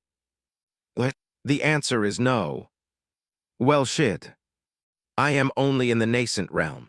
It is not possible for me to make you a weapon that can reach a level that I haven't reached myself. There's not a single dwarf out there who will ever claim to be able to make something like that below the immortal realm. This is not even to talk about the type of materials it would require making something like that. I then handed her the ring that contained the purchased materials without saying anything. Her eyes widened a bit after seeing what was present in the ring. I can make you a spear that will grow with you to the nascent soul realm. That is all I can promise. I'll take it. 211, Black Dawn, Book 3. By the time I left the dwarf and her forge and returned to my office in the Infernal district, I was somewhat confused about what to do next. First of all, although I was a bit disappointed about the fact that a true growth spear couldn't be made, it was still great to hear that I would be able to have one for the nascent soul realm as well. That should cover me for a few decades, a few hundred years, maybe even 1,000, I have no idea, but unless I somehow lost it or it breaks, then the fact is that I'll be good for some time. She also mentioned that she would require my presence towards the end of the process, so that the spear could be tempered by my flames. The problem came when she told me the time frame required. Roughly 3 years, likely more. I couldn't believe it. I would need to wait a minimum of 3 years for the completion of the spear. Of course, I knew it wouldn't be done overnight, but I thought maybe a few months or something. It goes to show just how ignorant I was of the blacksmithing trade. Either way, I was now at a crossroads of sorts. My whole plan was to get my near spear, then dive into the underground to fight a bunch of giant ants. But it will be at least 3 years before that becomes a possibility. To make it worse, she made sure to remind me that 3 years would be considered fast. Perhaps if I needed to rush her for some reason or another, then she might be able to make something to satisfy my requirements, but it wouldn't be the best spear possible for the materials I gave her. So here I am now having to wait probably 5 years for my spear to be made. Then there is also the fact that Elder Zal will be leaving in 10 years.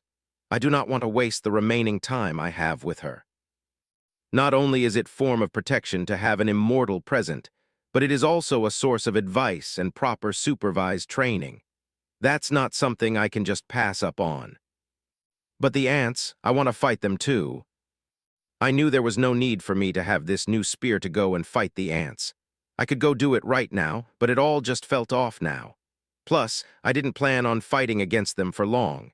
A few months at most, then it was off to Elder Zal. Sigh. Now more than ever, I understand all the benefits of having a clan. All right, I've made my decision. I don't like it, but it's a necessary choice. Russia. As always, the man entered my office respectfully. You called, Patriarch. Bring Lidaz and the boys here. He acknowledged my order and disappeared. It didn't much longer for them to appear after that. All right, Lidaz, how is the forming of my first conflagration coming? It is nearly complete, Patriarch. As you can expect, there were a lot of applicants, but as per your word, it is limited to 1,000 slots maximum. Good, then expedite. I want to officially commence the formation of the unit before the day is over. Then they will officially be given their first mission. Next, I want Ozil to be in charge of the orphan project from now on. It will be his responsibility to ensure the next few years are dedicated to raising and developing a force this planet and its people can be proud of. Next, make sure to keep a close eye on our new guests. I'm sure you all have already begun implementing things toward that goal, but do not slack off.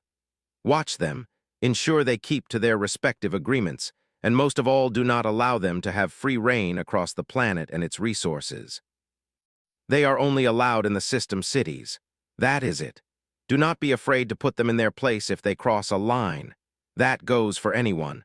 We are not in the business of being bullies and purposefully seeking trouble, but we do never show mercy to our enemies. Next, continue expansion efforts as planned. I don't really care about what is it you all want to do, just make sure it is thought out and planned properly. In that same vein, I will leave a good chunk of my spirit stones here. Use them to buy resources for members of the clan and fund future projects. There are also the gains to be had from the spirit stone mine, form the merchants, and from whatever else you all implement. Do not touch the income generated by Black Cove City. Leave that to Richard, he can do as he pleases. As you all can surely guess by this speech, I will be going away for a bit. Elder Zal will be leaving this planet in a few years, and I need to take advantage of that while I can. If there is an emergency, then I expect the people in the office to handle it. But of course, should you all deem it necessary, then do not hesitate to contact me, especially if it concerns the lives of my clan members. Are there any questions? None of them had any. Good, dismissed. It was only an hour later when Lidaz finally sent word that my first conflagration was ready. This was the term used by Infernals to describe the official armies of a clan. It was kind of like having different night orders in a kingdom.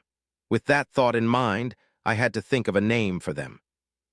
I walked outside to find 1,000 Infernals lined up in perfect ranks, not a single one out of place.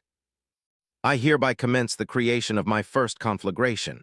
If there is a war to fight, it will be up to you to announce the presence of the clan on the battlefield, to destroy whatever stands in our way in a way that ensures they do not come back. From this moment onwards, you will all be known as the Black Dawn. When someone rises up against us, it is the members of the Black Dawn who they will see the next time they open their eyes. Do you accept? Of course, that was a rhetorical question, but it gave them a moment to show their convictions, and the sound of 1,000 Infernals slamming their fists against their chest while letting out a deep shout will never get old. Good, then receive your first mission. I order the Black Dawn to enter the underground of the planet and destroy the pests who call it their home. I expect good results. By the time I left the group, they were all fired up and ready to go. I would be letting Lidaz handle that from here. Instead, I simply returned to my office and sat down. There is a good chance that I will not be showing my face for the next 5 years at minimum. That is a long time, a very long time. All right, let's begin. Elder Zal. That was all I had to say, and I immediately heard a voice in my head. Patriarch Raizen. I would like to spend the next few years training under your tutelage, thoroughly. Understood. 212, New Moon, Book 3.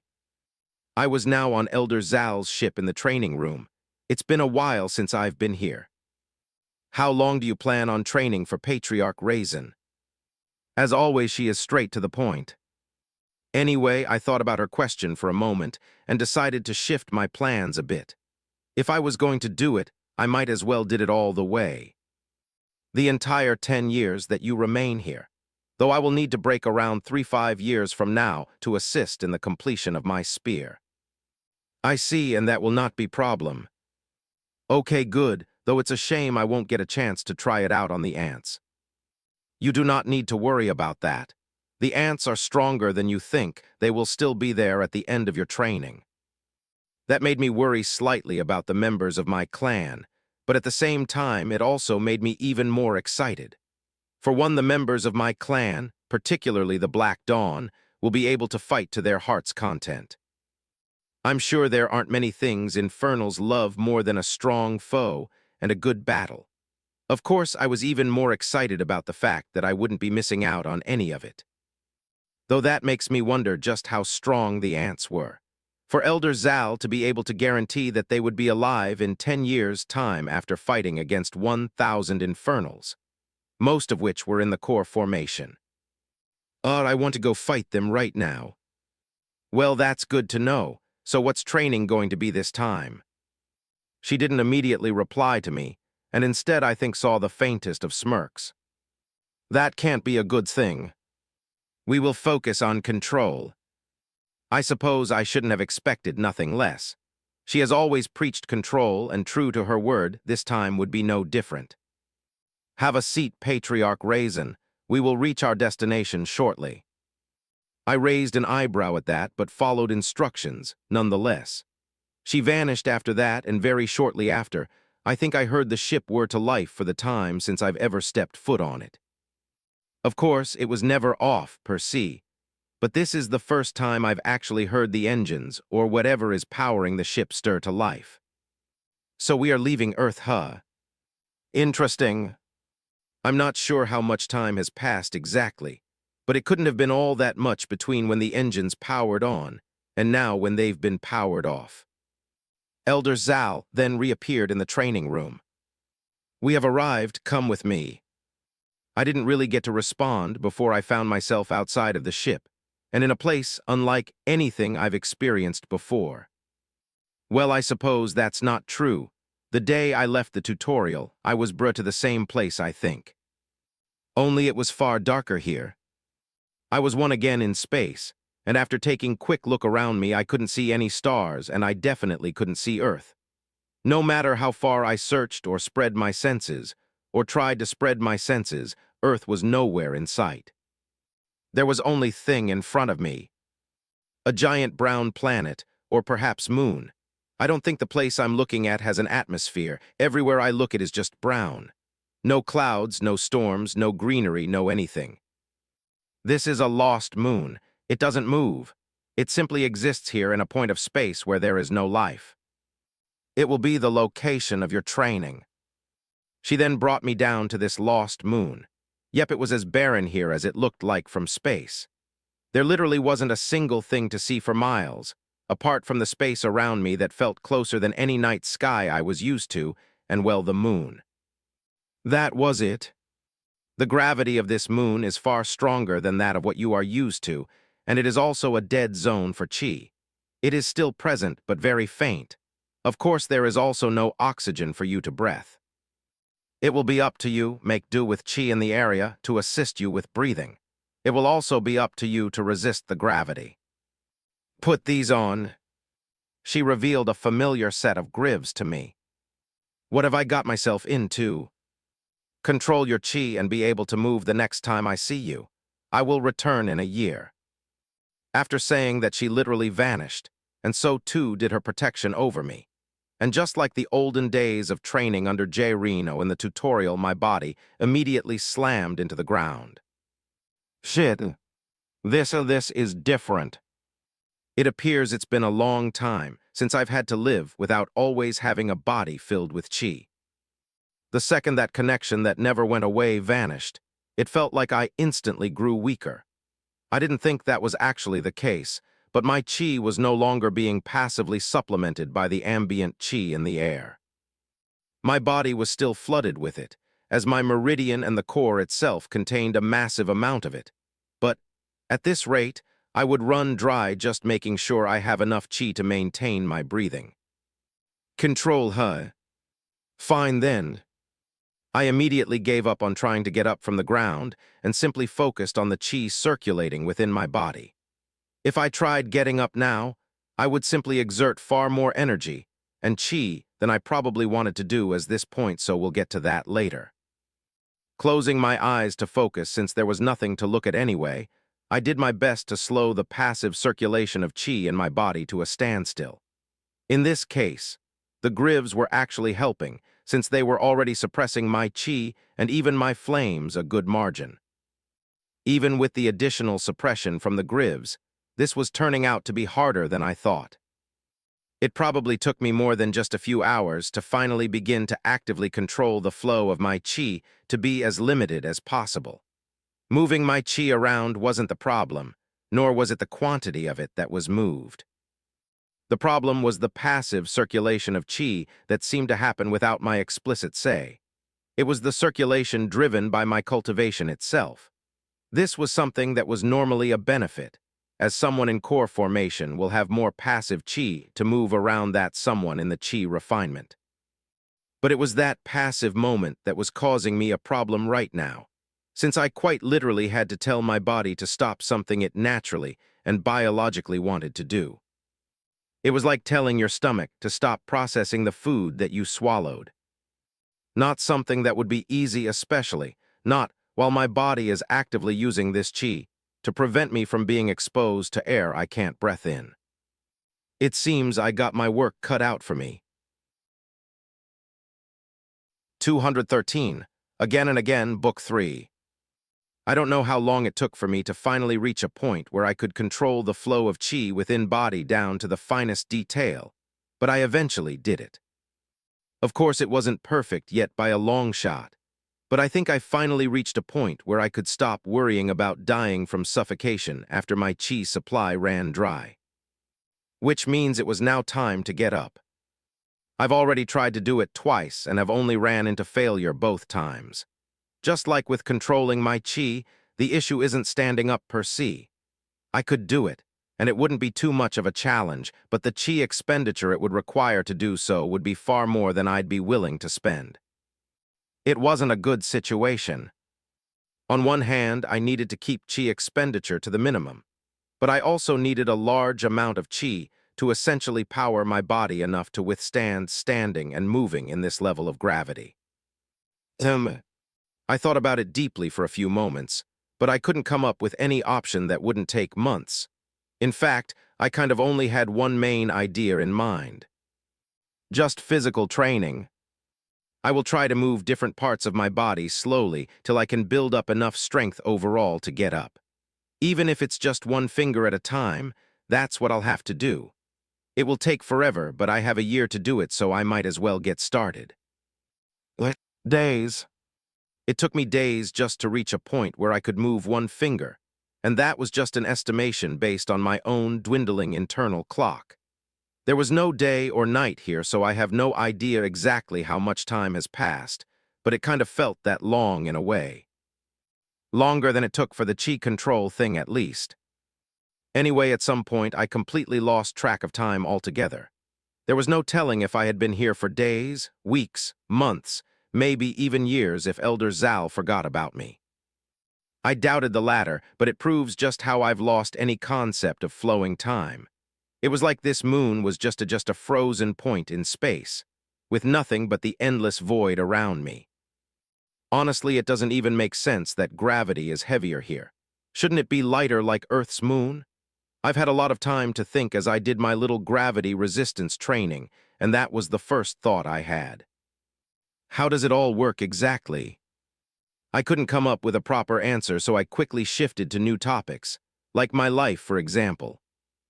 Very rarely did I truly stop to smell the roses along the way, but this was as good a chance as any. I've long since come to terms with the fact that I'm an Infernal, but I have a clan now. Thousands of Infernals are in a clan that I am in charge of. They look to me in admiration, but also for guidance, a 20-something-year-old former mediocre college student. If only my parents could see me now. or even my other family members. I've also had to come to terms that no one I knew prior to the tutorial was alive. My name was broadly displayed across Earth a couple of times now, yet no one has ever come forward. I wasn't a social butterfly by any means, nor was I extremely close to a lot of people, but I had good enough relationships with more than just one person.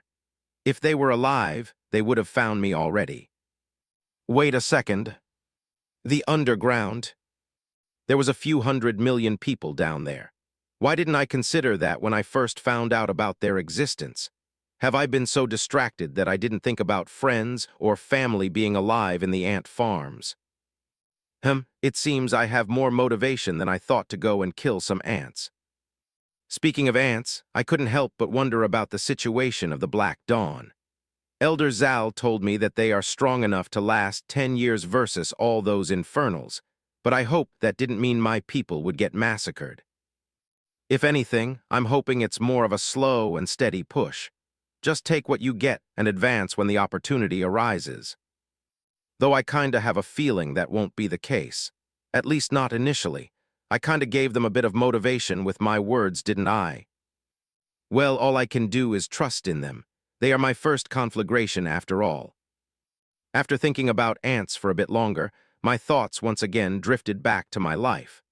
So far, I've kinda just been living as the day's new challenges and things to do. But the only goal I ever really had for myself was just to fight strong beings. And to do that, I needed to get stronger, which allowed both goals to feed each other. But is that it? I don't think so. The members of my clan and their lives and futures matter greatly to me as well. They chose to abandon their lives and families back home to tie their lot to me. Plus, I made an oath to them, one that I would never break.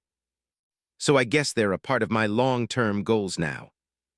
Is that it then? Get stronger so I can fight stronger enemies while making sure to protect and provide for the members of my clan. Yeah, I don't think I need some special or crazy goal like founding a galaxy-wide empire or anything like that. All right, back to training. After even more time passed, I finally reached the point where I could stand. It was hard, and I honestly couldn't even walk like this, but I could stand. Though if I remember correctly, standing wasn't the requirement. Elder Zal said be able to move in a year, and I don't think moving from lying on my face to standing up will count towards a passing grade.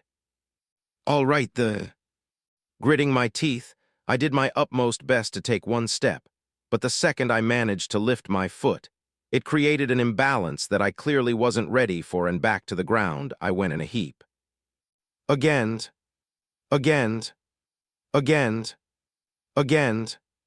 Time and time again, I pushed until I could stand up, only to be met with failure after each attempt to walk. But as always, I didn't let it frustrate me to the point of quitting or complaining. I will do it. No matter how many times I fall, I will get back up and walk forward. Again. I did it until I could finally take a step. One singular step. Taking one more after that caused me to fall once more, and the process renewed itself all over again. Getting up, taking one step, attempting a second, and then falling. Rinse and repeat. Eventually, I could finally walk. Very slowly, but I could walk.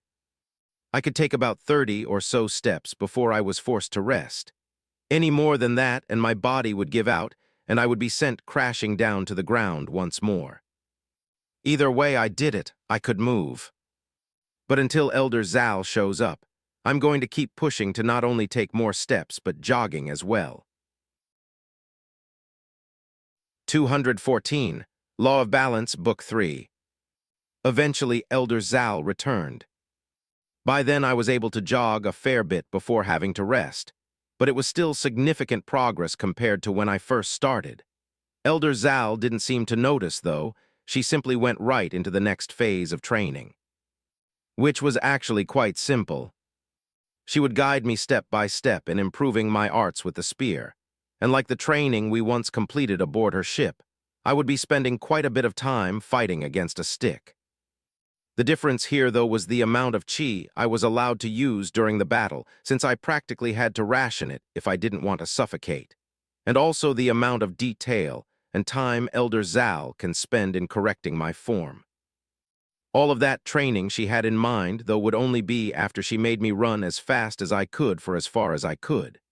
Once I basically collapsed on the ground, I was allowed a few seconds of rest before I get up and practice against the stick. Surprisingly in way, there were also a few moments when Elder Zal asked me to put my spear away and instead focused on nothing but real fist fighting.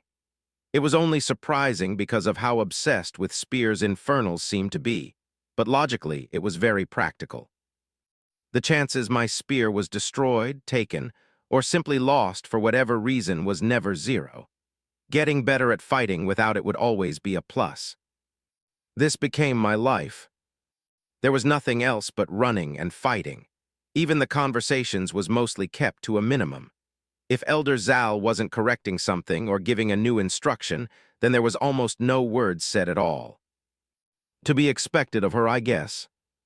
Anyway, this second phase of training went on for a while.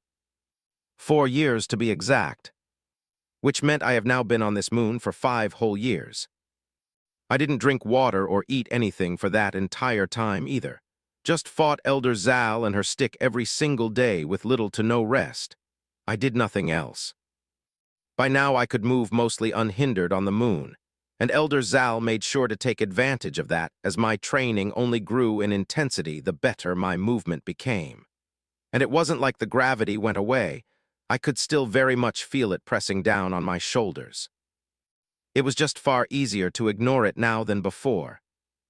Now the only reason I even knew that 4 years had passed was because Elder Zal stopped the training to inform of something important. My spear was ready for me. Well, it wasn't complete yet, but the part that I would participate in was here. Though apparently I wouldn't get to just stop my training for this. I will be replicating the gravity you are feeling now in the ship and around your body. The grives will only come off for you to apply your flames to the forging of the spear.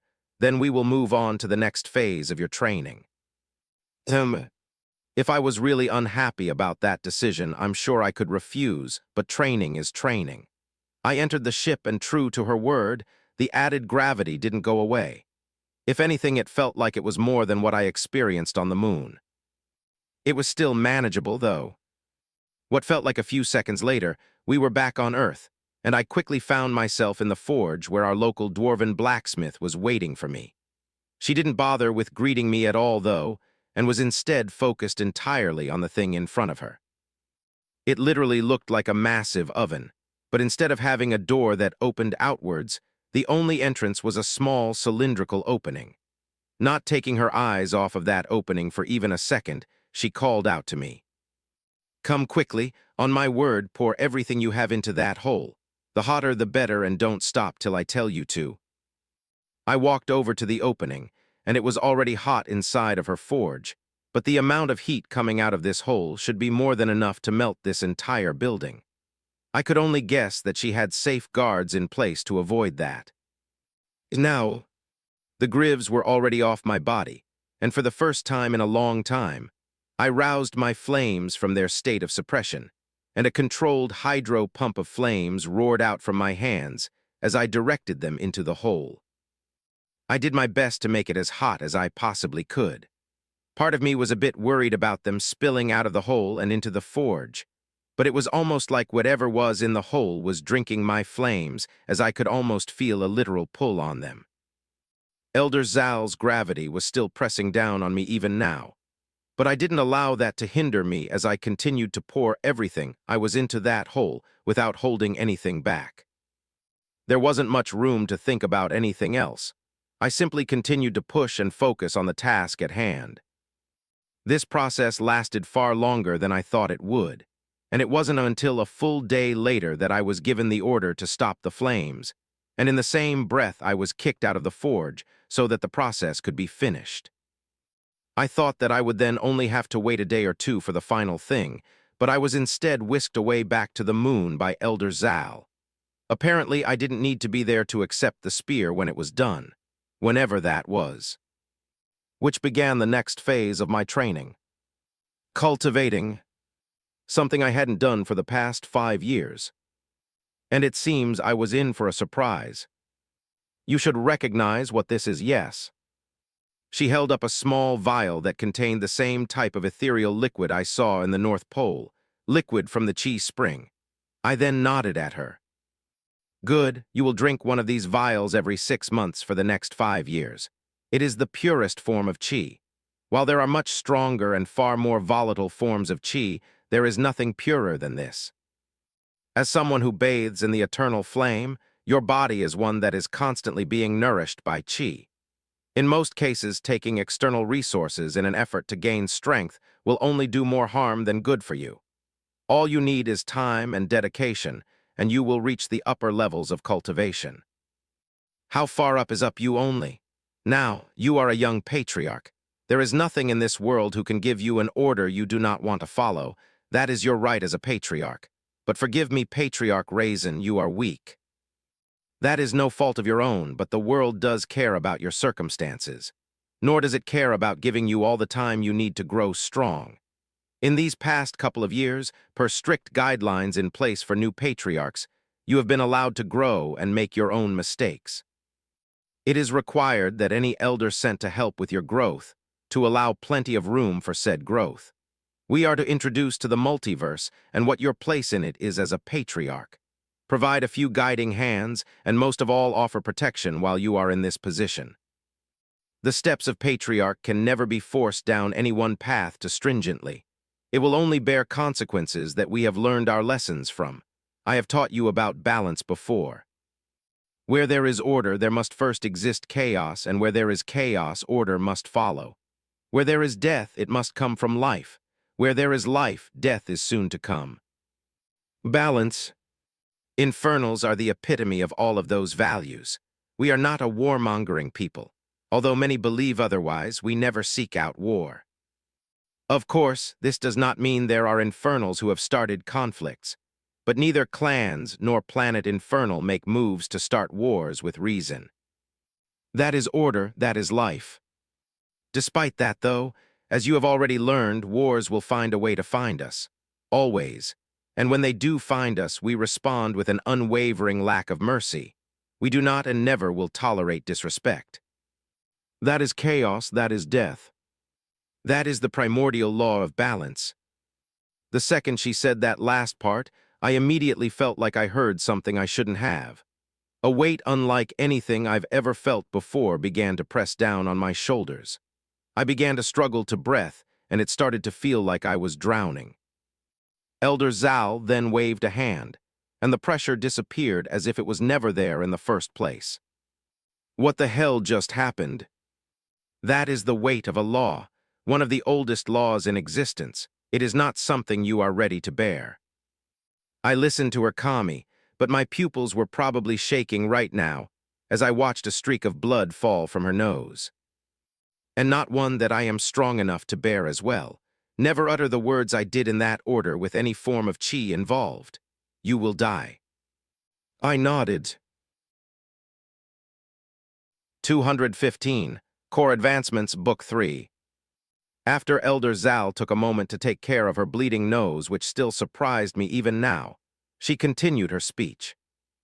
Now, Infernals play a pivotal role in maintaining such laws, and it is something you will naturally learn more about as you get stronger, especially when you visit Planet Infernal. For now, you might wonder why all of this matters. It goes back to you currently being weak. I will leave after the next 5 years have passed. That means you will be without the protection of an immortal. The name of Infernal will still hover around you for soft protection, but there are plenty who are wholly ignorant of that name, or do not care for that name even if they do know it, or they are purposefully seeking members of our race to cause them harm, or perhaps they are just that desperate. Whatever it may be, once I depart, any random immortal could decide to pop in and rid this planet of all life. Even that individual whom you have met underwater could take the life of every soul on the planet before you could blink. That is the reality of being weak. You know this already, but the contents of this vial are how we will set your foundation for accelerated growth without ruining your future. Not only will this help to boost your actual cultivation speed, but it will make your foundation firm. firm in reference to the geniuses of the world.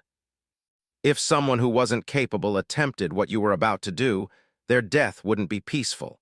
But you have been and will continue to be baptized in the eternal flame. It will not be painless, but not out of your abilities. Any questions, Patriarch Raizen? I didn't immediately answer her question, and instead genuinely thought about everything she just explained to me in detail. It was one of the very few times where Elder Zal genuinely explained a topic to me without riddles and purposely laid holes.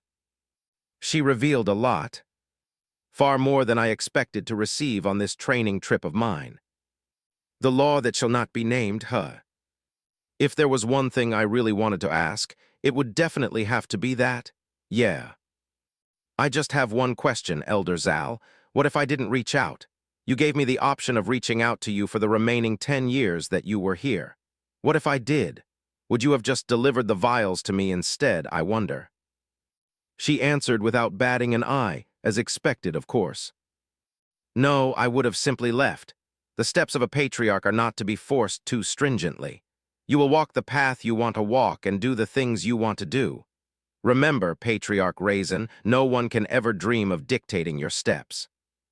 If you chose not to reach out to me, then all it meant was that you chose a different path. Nothing more, nothing less. Well, I suppose I can't argue with that logic.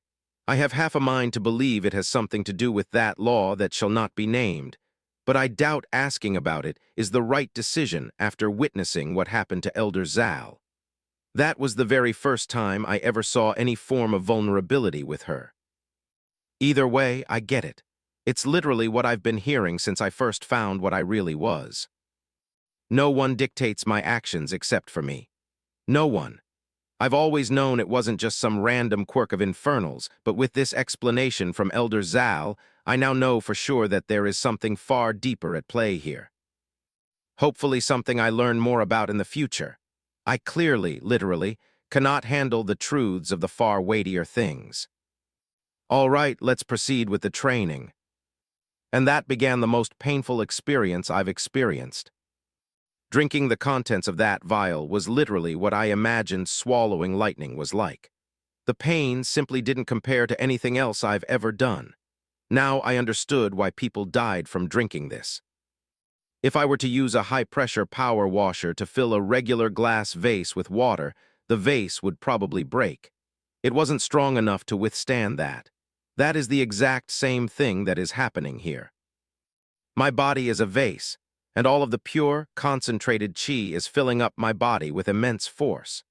It was quite literally being destroyed and rebuilt in real time, and it was in this environment that I now had to focus on completing the cycles needed to advance in the core formation.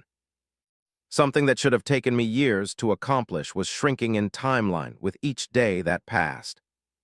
Every painful moment that passed was promptly rewarded with an even greater advancement of my core and its cycles. Especially since Elder Zal was there to guide me along the way. There were times where she asked me to both slow and stop my progress altogether so that we could cement the gains I made. Other times, she pushed me to overcome moments where the pain seemed like it would overwhelm me instead. While I could handle pain and I had no problems pushing through it, I wasn't invincible. There was only so much my body could take before it would give in to the pressure it faced. It was in those moments that Elder Zal was there to encourage me to push. And that is how I completed all 12 cycles that I needed in the ignition stage. The actual breakthrough was something that happened in one of two ways. Either you would rush it and begin the process before you completed the necessary cycles, or it would simply happen on its own. There was no need to rush or force it for this minor stage. Once the cycles were completed, and the core was purified to an extent that it shined and pulsed with so much chi, it would advance on its own. And the advancement was simple. In fact, it was overly simple, and technically it was barely a minor stage on its own. If anything, the resonance stage was nothing more than a staging ground for something more. The signal to breaking through to resonance stage was the first time the core itself moved. Not a large movement either, just a small one in any direction. Once that happened, all I had to do was flood the core with chi, and it would essentially become filled with even more power and begin vibrating rapidly. This was the state of resonance. If ignition was thought of as the tempering of the core like you would a piece of ore, then resonance was the time for shaping the core or the ore that was just tempered. Except the shaping in this case was more like a copying. The core would be shaped in my image, not literally, of course, but figuratively. It would be shaped by all that I was. My chi, my personality, my entire being. In this case, that of course included my flames and everything that they were and will be. Which turns out is a cheat code for the resonance realm. The goal here was to make my core become an imprint of myself. There was no better way to do that than to constantly bathe in my eternal flames. After all, there is nothing that reflects me more than that in all of the multiverse. This was another benefit to being born a patriarch. Still, the process, while now quicker, still wasn't instant. It would be some time before I reached the point where my core and my being fully resonated with one another. So my training continued. 216, Few Centuries, Book 3. Take them off. I nodded at Elder Zal and removed the grives. They fell to the ground with a light thud and rubbed my wrists ever so lightly. There wasn't any pain or even a mark left behind from wearing it for so many years, but I had gotten used to their presence, and being without it now definitely felt a little odd. Even the restriction I had gotten used to, it being gone now made me feel a bit weird as well. Though, that weird feeling didn't overpower the freedom my chi circulated in now as opposed to its restricted state. It felt different.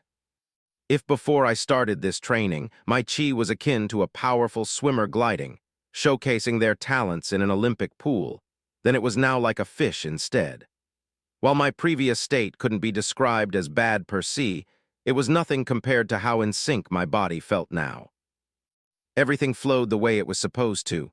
My chi, my flames, my blood, it all flowed both naturally and with power. Even on this moon that was starved for chi, my body practically thrummed with increasing power the more and more my chi circulated now that the grives were off. Good. Very good. With this, our training is now complete. Any further advancements beyond this point will be up to your own comprehension, as we have previously discussed. Do you understand? I do, Elder Zal, thank you. She then nodded, and a slight smile made its way onto her face. Then she did a very deep bow. Forgive me for not being able to rightfully kneel before you, Patriarch Raizen. It is forbidden for me to do so as someone who has sworn their loyalty to another. It has been a pleasure serving as your elder for the short time we have been together. I look forward to your exploits as an infernal patriarch and the growth of your clan. I will await your trip to planet Infernal, where I will guide you one last time. She paused for a moment, and then the meager chi in the area began to stir. Let your flames burn eternally, and your spear be ever swift. The chi in the area stirred even stronger as she spoke the words of Infernals.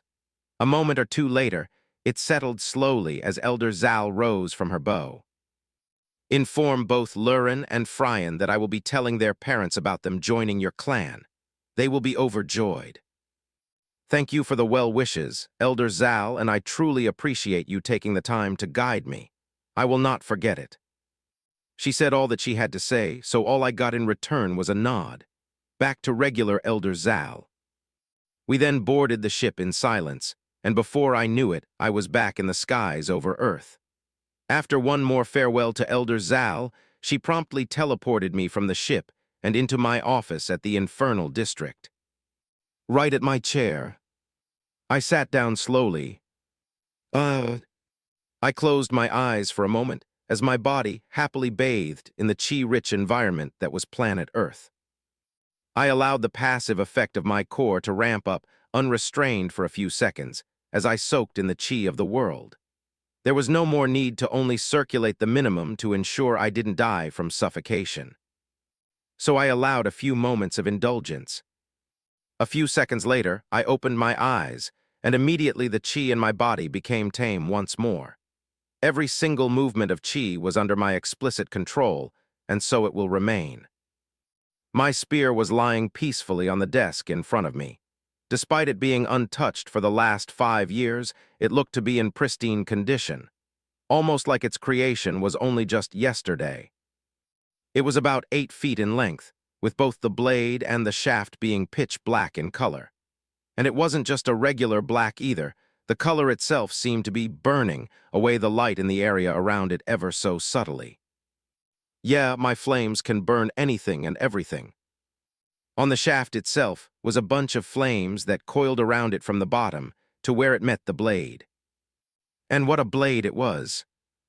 Dark red veins grew out from the shaft and onto the blade, branching out until they reached the tip. The veins themselves pulsed slightly every few seconds, as if it was alive. And according to the note that was laid next to the spear, then it very well might be. The words on the note were quite simple. Feed it nascent level flames and it will evolve. That was it, but enough was said. This spear will last me for my remaining time in the core formation realm, and hopefully all the way through my journey in the next. All right. I think it's time. I wrapped the spear in my flames and brought it to my side. There it shall hover, wrapped in a veil of flames, until it is time for me to wield it properly. I think it is only right that the first time I touch it will be the first time it gets to taste blood. Don't worry, it will come soon. I then took my time standing up from my desk. Ooh, my body, it feels far too light. I didn't want to damage the building from a lack of balance with my movements, so I wrapped my body in a thin layer of chi and began walking to the door. There were a few stumbles, as I sometimes took too hard a step while following it up with too light of a step and overcompensating. Interesting.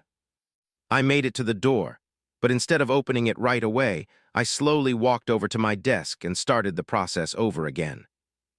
I repeated this a few more times until I felt confident enough to walk without stumbling or taking awkwardly powerful steps that might as well be stomps. A few moments later, I found myself once again outside and under the beautiful sun of Earth. It was one thing to soak up the chi in the area, but it was another thing altogether to bask in the sunlight once more, something that I missed dearly. I then took my focus off the sun and took in the scene around me. Russia, and I'm guessing every single Infernal that remained in the Infernal district at the moment, were gathered around me and on one knee with their heads lowered. I turned my gaze to Russia specifically, and it seems that it was the cue he needed.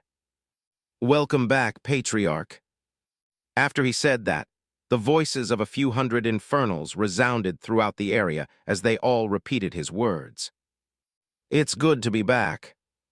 I paused for a moment as I scanned all the Infernals in the area. Neither Lidas nor the boys were here. Russia seemed to notice my look immediately and spoke up.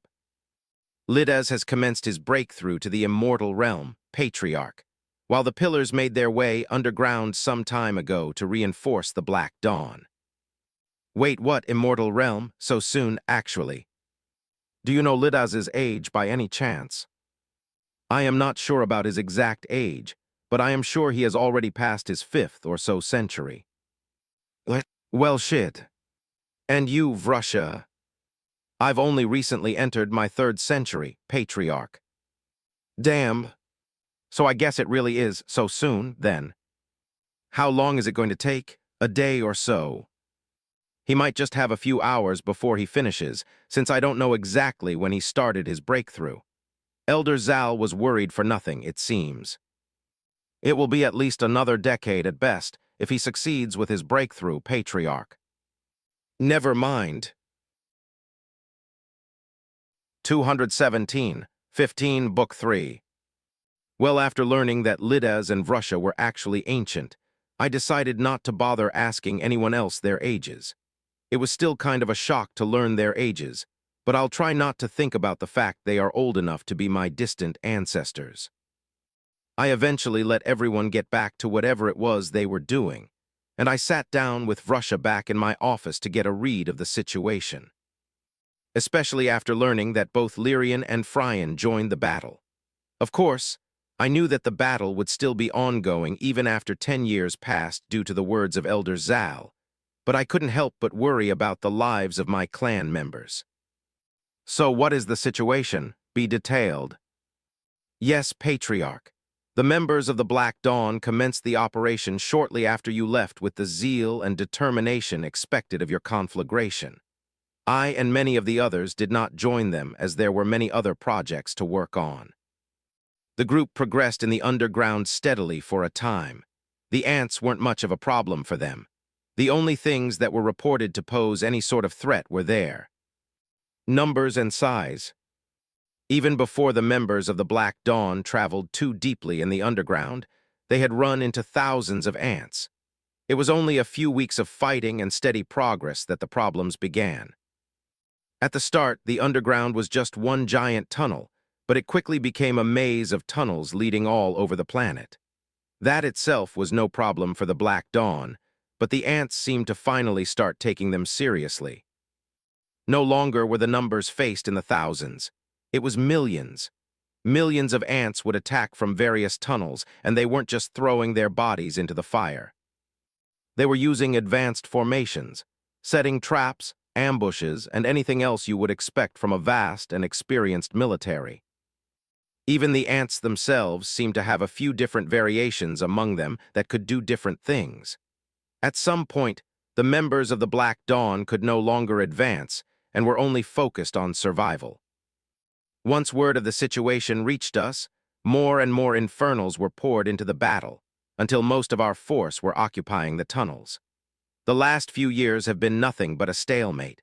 We are currently maintaining a few fortified positions, while the ants are continuously trying to remove us from these positions.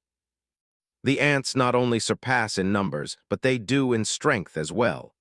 No battle has been easy, and over the past 10 years of fighting, 15 of our number have gone to sleep with the eternal flame. He paused there for a moment, and it was a moment I was grateful for because it allowed me to take time to process all that he was saying. Especially the last part. 15 Infernals died. I suppose that I should be grateful that after 10 years of what sounds like brutal fighting, that only 15 members of my people died. That number could have easily reached into hundreds or even more since they were up against millions of enemies, but it was only 15. I should be grateful, but for some reason I can't feel that particular emotion right now. Knowing this wasn't the time to allow anger to spring forth, I suppressed it and motioned for Vrusha to continue. The battles were intense, and it was in one of those battles that Lidas managed to have a breakthrough in his cultivation and had no choice but to take the chance to make an attempt to reach the immortal realm. He is currently sitting inside the volcano that the pillars once trained in. A few have been sent to guard him and ensure a smooth ascent. Good, send more if need be. His breakthrough cannot be allowed to be disturbed. How is everything else? The cities, the planetary force, our trade guests. The planetary force is up and running in full and without people occupied. It's through them that we have been managing the policing and guarding of the planet. By now, all those children have reached adulthood, and likewise at minimum they are all at the very peak of chi refinement. A solid amount of them have also reached the core formation realm, but it will be some time before the entire group is in that realm as well, and it will be even longer for them to climb through the stages of core formation. But for now, they are above the standards of the locals in their respective cities save for the city in the north, your very own Black Cove City Patriarch. The merchants on the planet have also settled well and have both paid their fees on time. There haven't been any problems. The only thing that of note was a few calls that came into Oval. One was a declaration of war from a Ratathian. I believe you have already mentioned that this may reach us. The other was from a woman who hails from a race that I have not heard of. My apologies. Her only request was to speak with you, and once we denied that request, she would end the call. She has called 4 times in total for the same request. Overall, with the exception of the underground, the planet has reached a point of rapid growth, both the natives and the wildlife. There are more human children now, and the cities have developed rapidly. Sounds like good enough news to me. And the humans who have been trapped down below, have we freed any of them? We have Patriarch. There were a few periphery farms of a smaller scale that we were able to successfully evacuate, roughly a few 100,000 worth of humans. The bigger farms are much deeper in and far more heavily guarded. A few 100,000, huh? That's only a drop in the bucket compared to how many are down there. If before I was only excited to fight against the ants, just for the sake of fighting and only freeing the people down there as a side quest of sorts, now the situation is a bit different. They killed a few of my people. Unfortunately, that is unacceptable. Perhaps I'm something of a hypocrite after all. I sent my people down there to kill them in droves, and it was only after Infernals were killed that I decided to make this personal. Were they not allowed to fight back when someone came to fight them? Were they not allowed to kill when their own species were being killed? Of course they were. But I am selfish. I want my cake, and I want to eat it too. Killing members of my clan is not something I can excuse. Vrusha, how have the ants reacted to the flames of Lyrian and Fryan? Was it effective? Vrusha then gave me one of his rare smiles.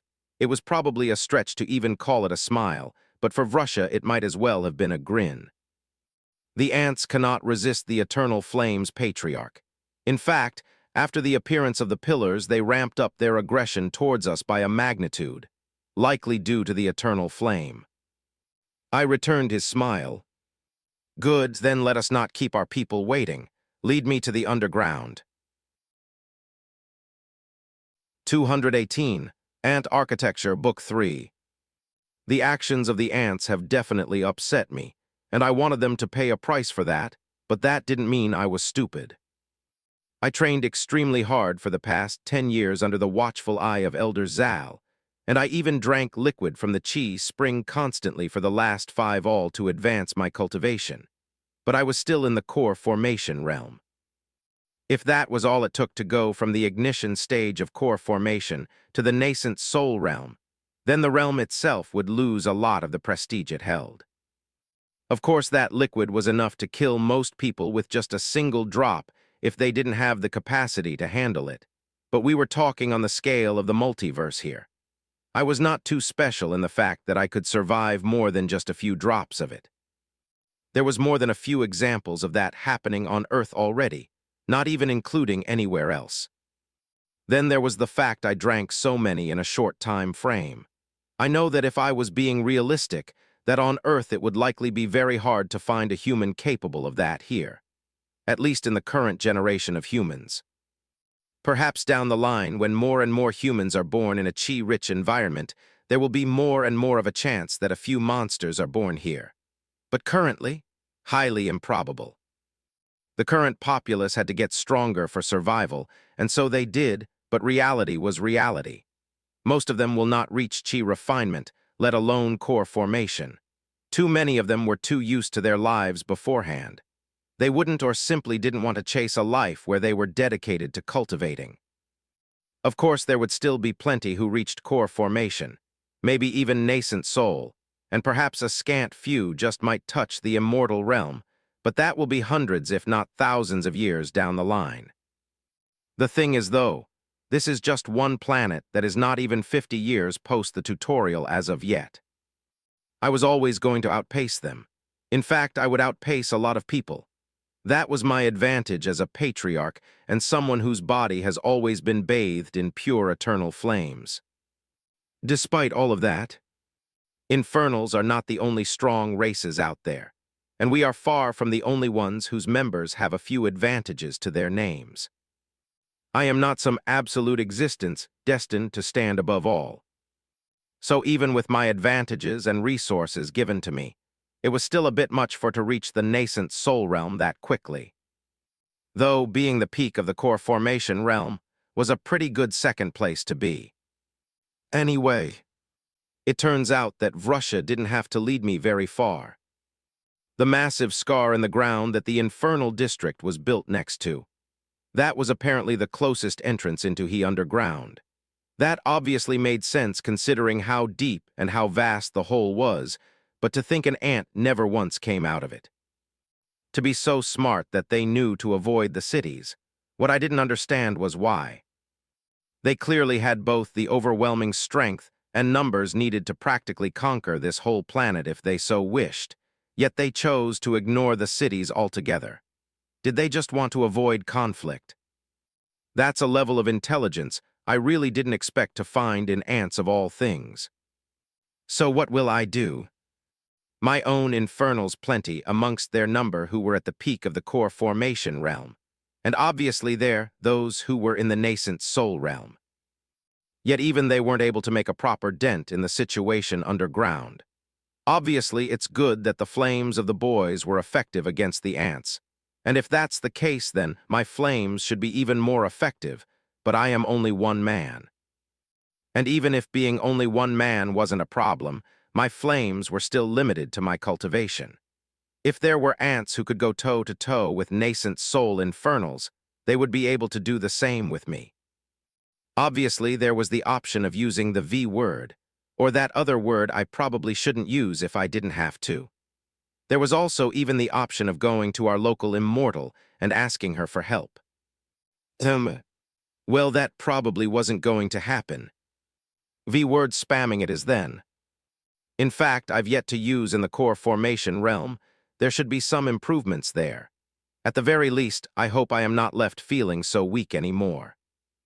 By the time I was finished going over a few different thoughts in my head, we had jumped into the hole and landed safely at the bottom.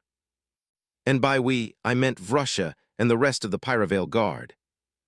Unless Elder Zal came back and offered to train me in seclusion once again, I doubt I would be going anywhere by myself for the foreseeable future.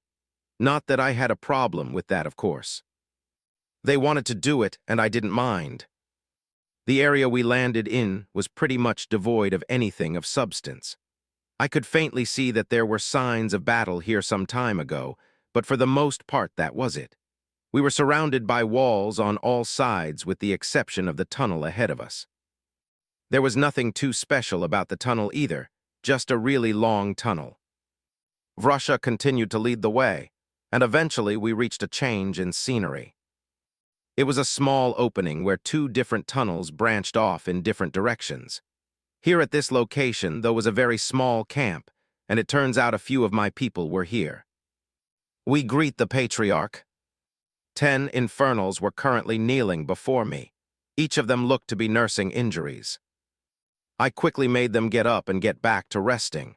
After thanking them for their dedication, we continued deeper into the tunnels. This camp was just a location where they could quickly set up a choke point against the ants if other locations were to fall, and a major retreat was called. Either way, there was no reason for me to linger there.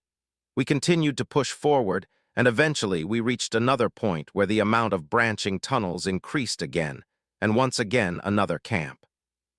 Only I suppose it wasn't far to call this one a simple camp. There was enough dwelling here for more than just few thousand individuals. The buildings seemed to be made out of nothing but mud, and quite a bit of them were destroyed. But dwelling was dwelling. I suppose this was the location of one of those human farms. About 50 infernals were stationed here. I stopped them from kneeling and after observing the buildings for a bit longer, progressed forwards once again. So the ants' new architecture. Interesting. 219, Spear Christening, Book 3. It probably took us about 30 minutes of running to reach what turned out to be the last stronghold. And this was massive. There were more than a few thousand infernals here, and due to the number of them, I was quickly spotted, and before I could stop them all, everyone quickly gathered and knelt. We greet the patriarch. Thousands of infernals kneeled before me, and their voices shook the tunnels around us, which was to be expected from the group I saw before me.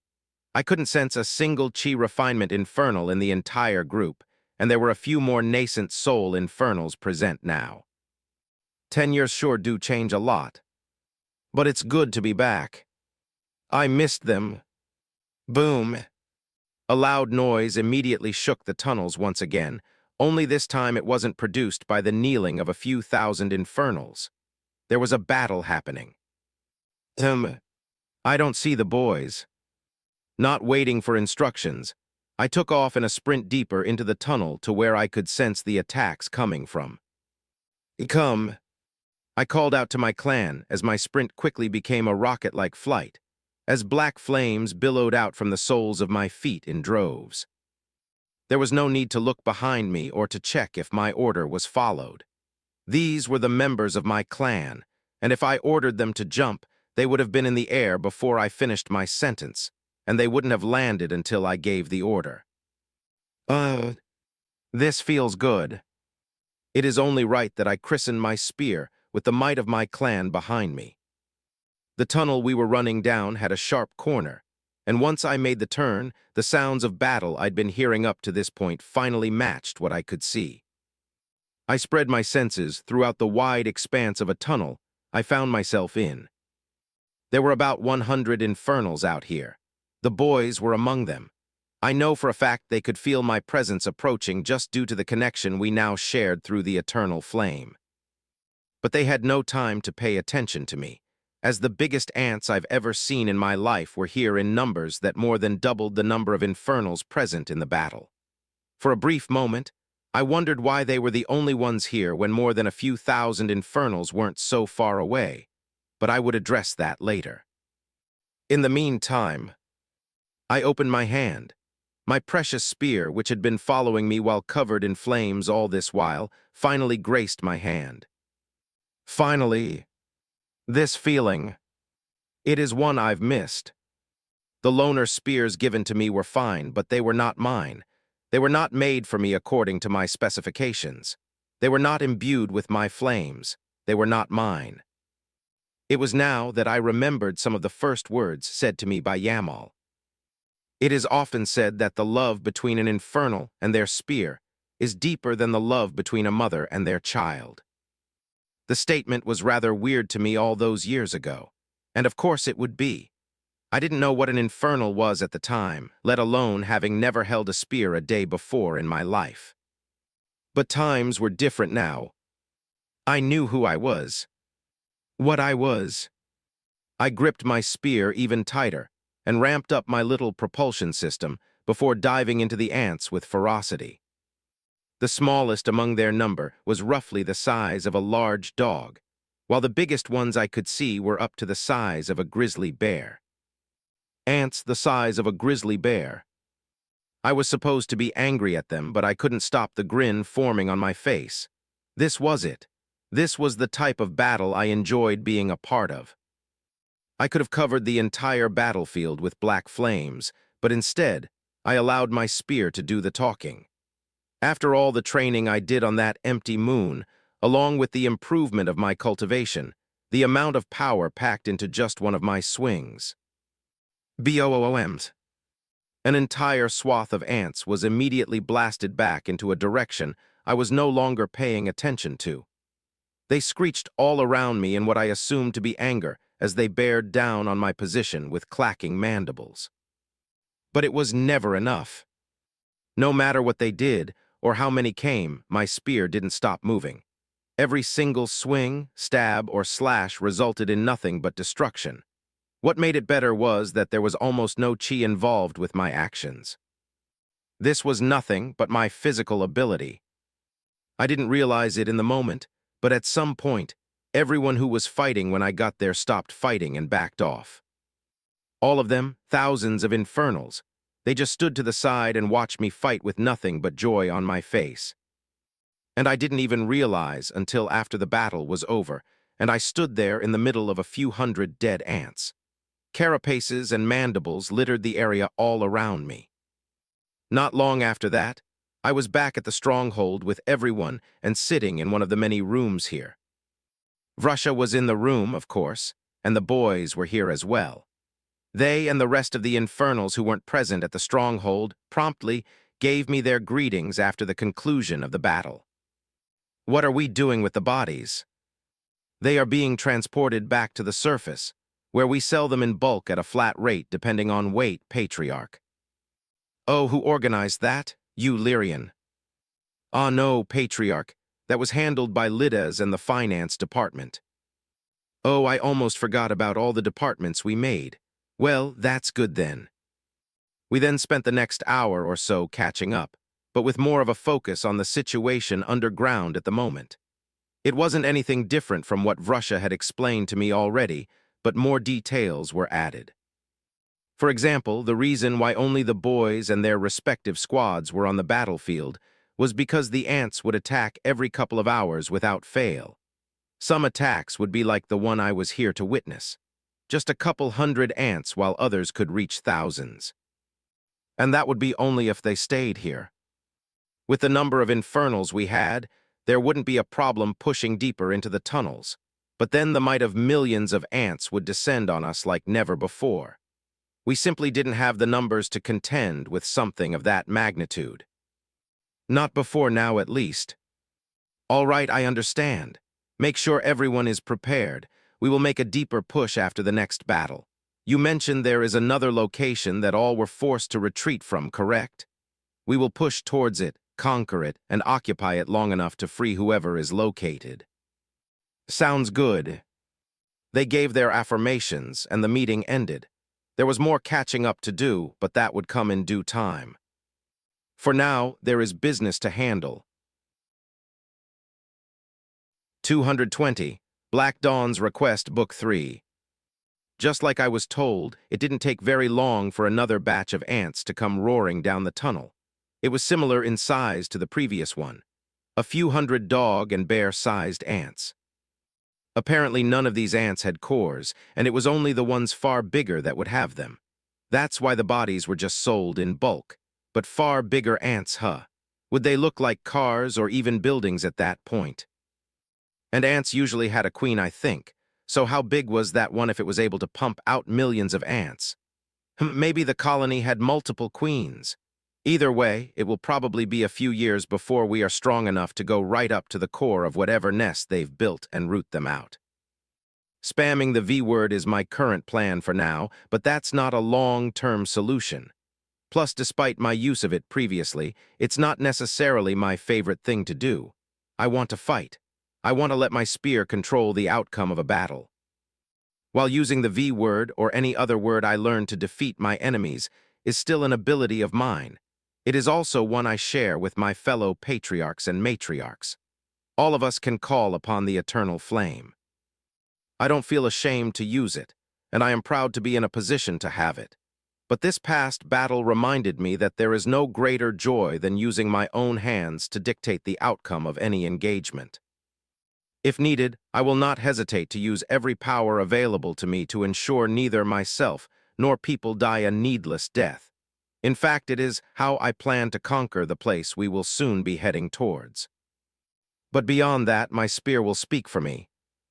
I suppose I can think of it as extended training. The members of my clan had to fight without their patriarch for 10 years while I trained. It is only right that I fight alongside them for a similar time. The battle would soon be over, and after a brief rest, we will push forwards. I was planning on participating in the battle, but the boys asked, and I mean very respectfully asked me not to. They didn't need to be all formal with it, but they were. Apparently, the members of the Black Dawn mustered up the courage to ask Lyrian if they could be allowed to be the vanguard for this upcoming push. The Black Dawn was only 1,000 strong. Most of the Infernals down here were not a part of the group. It was originally their responsibility to conquer the underground while I was gone, so they were feeling a bit down that they hadn't managed to accomplish the task I gave them. In all fairness, it was only after talking to Elder Zal that I became aware of the hill they would have to climb to accomplish the task, so there was no need for them to feel this way. I mentioned to the boys that I planned on apologizing to Black Dawn for giving them a mission above what they could handle, but both of them were adamant that it would be a bad idea to do so. Even Vrusha chimed in that it would make the situation worse. They wanted to meet any expectation I set for them.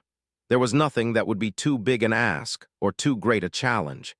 If I asked for it, then it would happen. It was as simple as that, and anything short of it would be a failure. Of course, I disagreed with that, and I would do my best not to ask of them something that is beyond their capabilities. But I guess that was to be expected considering how Infernals felt to patriarchs. It was Russia who told me we were akin gods almost to infernals. That was a bit too heavy of a title for me, but I understood the premise. So I sat back and watched them dismantle the ants without mercy. Watching them made me wonder just how much more effective it would make them if they could wield the eternal flame. I suppose it's time I bestowed it once again, huh? 10 years wasn't a small amount of time. For some reason, the fact 10 whole years have passed isn't really hitting the way I expected it to hit. Like going from 10 to 20 was a massive difference of time growing up. Yet now it genuinely feels as if it was just the other day. It could be because I spent majority of that time looking at one person and the exact same monotone surroundings, though it's probably more accurate to say it has something to do with my cultivation.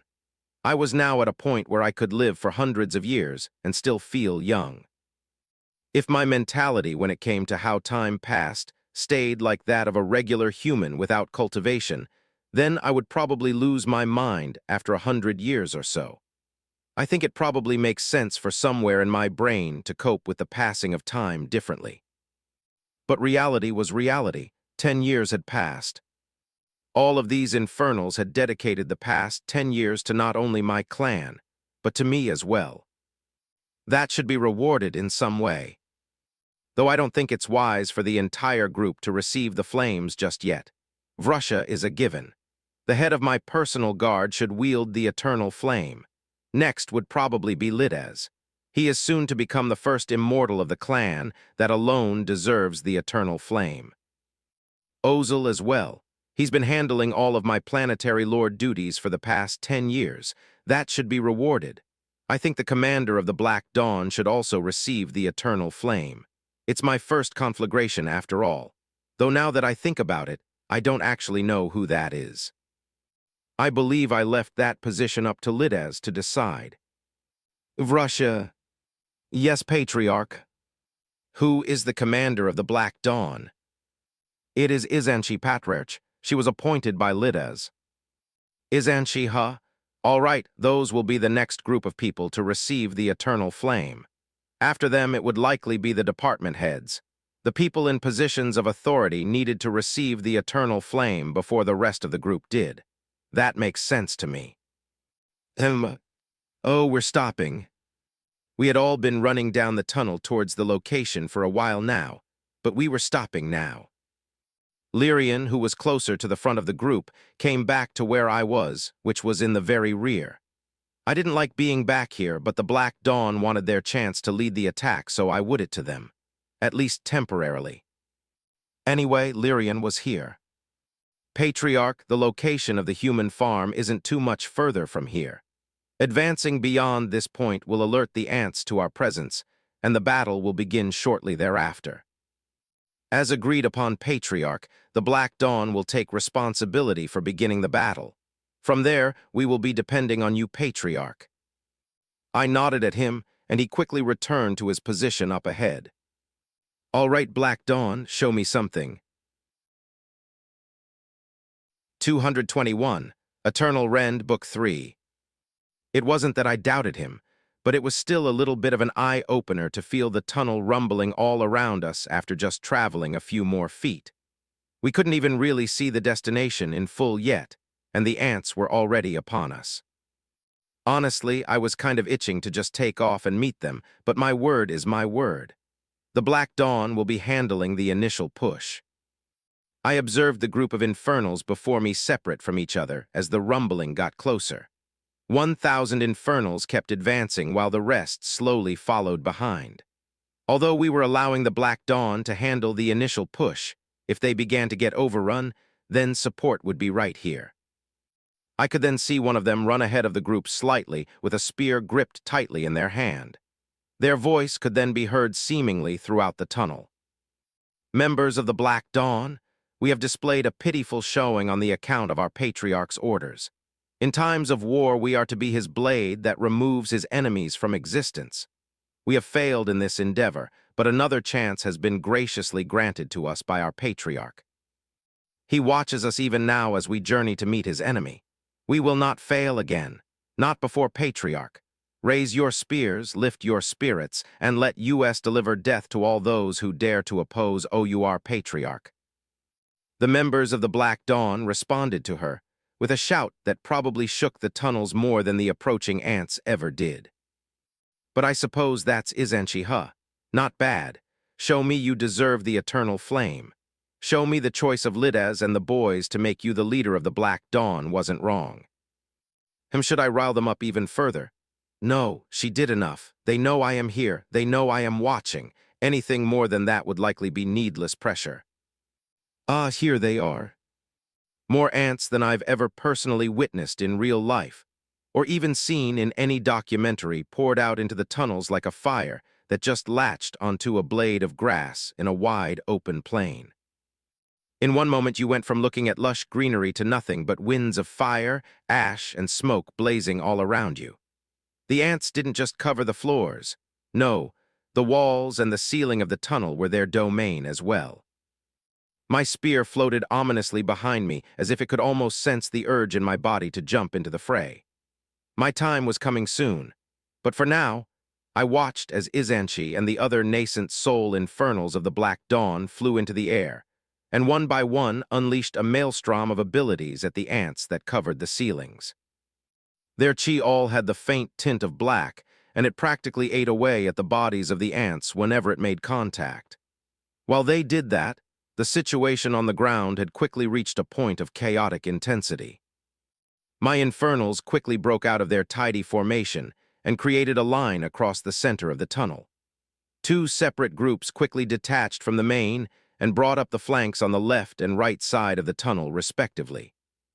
Like this, they were now fighting with intense passion across the entire width of the tunnel. This wasn't bad, but they were not pushing them back. No matter how many they killed or how many attacks they levied against the ants, more of them just kept pouring down the tunnel. If this was all they could give, I would be disappointed in the least. At the end of the day, I gave them a task that was beyond their reach from the get-go, something that wouldn't have happened if I knew better. The only problem was that I knew they would feel ashamed if I were to step in now. It's just that I don't think I have a choice. This is nothing but a battle of attrition that they are not likely to win. Even if they could fight like this for days, maybe weeks without rest, it simply wasn't worth the potential cost to keep doing so, not when there was help nearby. Just when I was getting ready to order everyone else to advance, Izanshi yelled out to the infernals around her. Now, the other nascent soul infernals quickly stepped beyond her and took over her spot in defending the line, allowing her to drop back. I watched on as a whirlwind of chi quickly began rushing to her and gathering at the blade of her spear. The sight of it all was truly mesmerizing to see, as the black-tinted chi was visible for all to see. This process went on for a few moments before she slowly raised the spear above her and yelled out to her fellow members of the Black Dawn. Move! In practiced fashion, every infernal still in front of her disengaged and jumped backward quickly. The ants didn't waste any time moving to fill the emptied space, but Izanshi was just as quick, if not quicker. Eternal.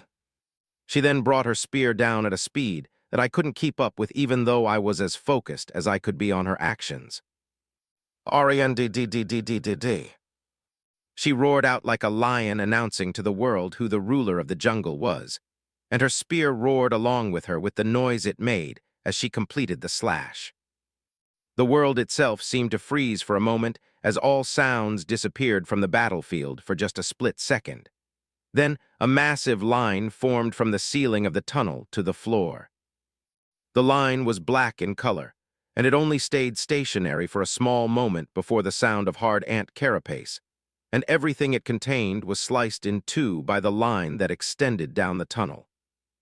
Izanshi roared out once more as the ants before her were split right down the center, as if someone threw a massive chainsaw down the tunnel. Push for the patriarch.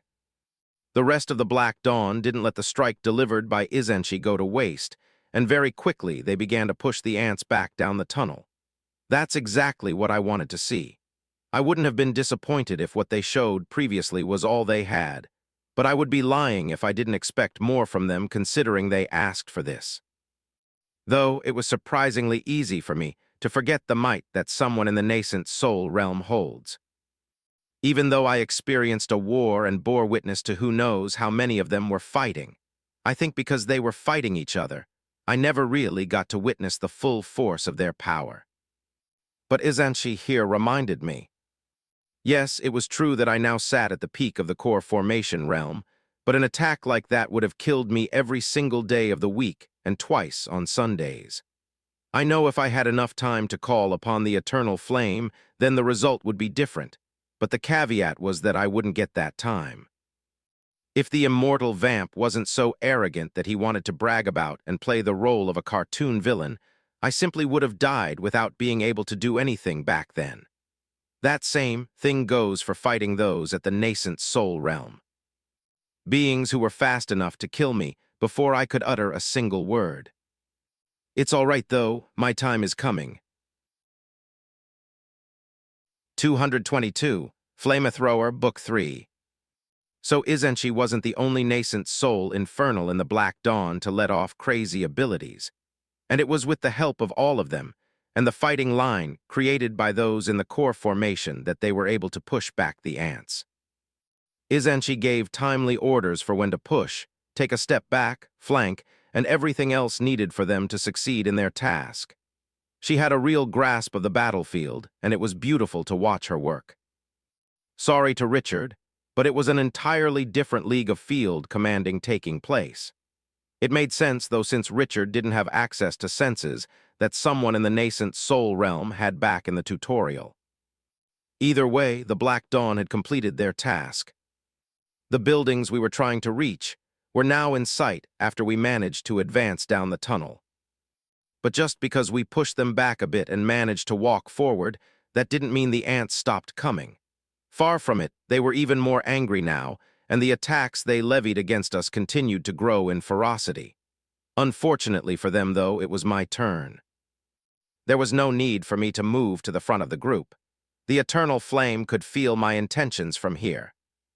Voresh. One word, and all throughout the tunnel from where I stood to wherever the ants were coming from, black flames spread like wildfire among a crop of dead trees.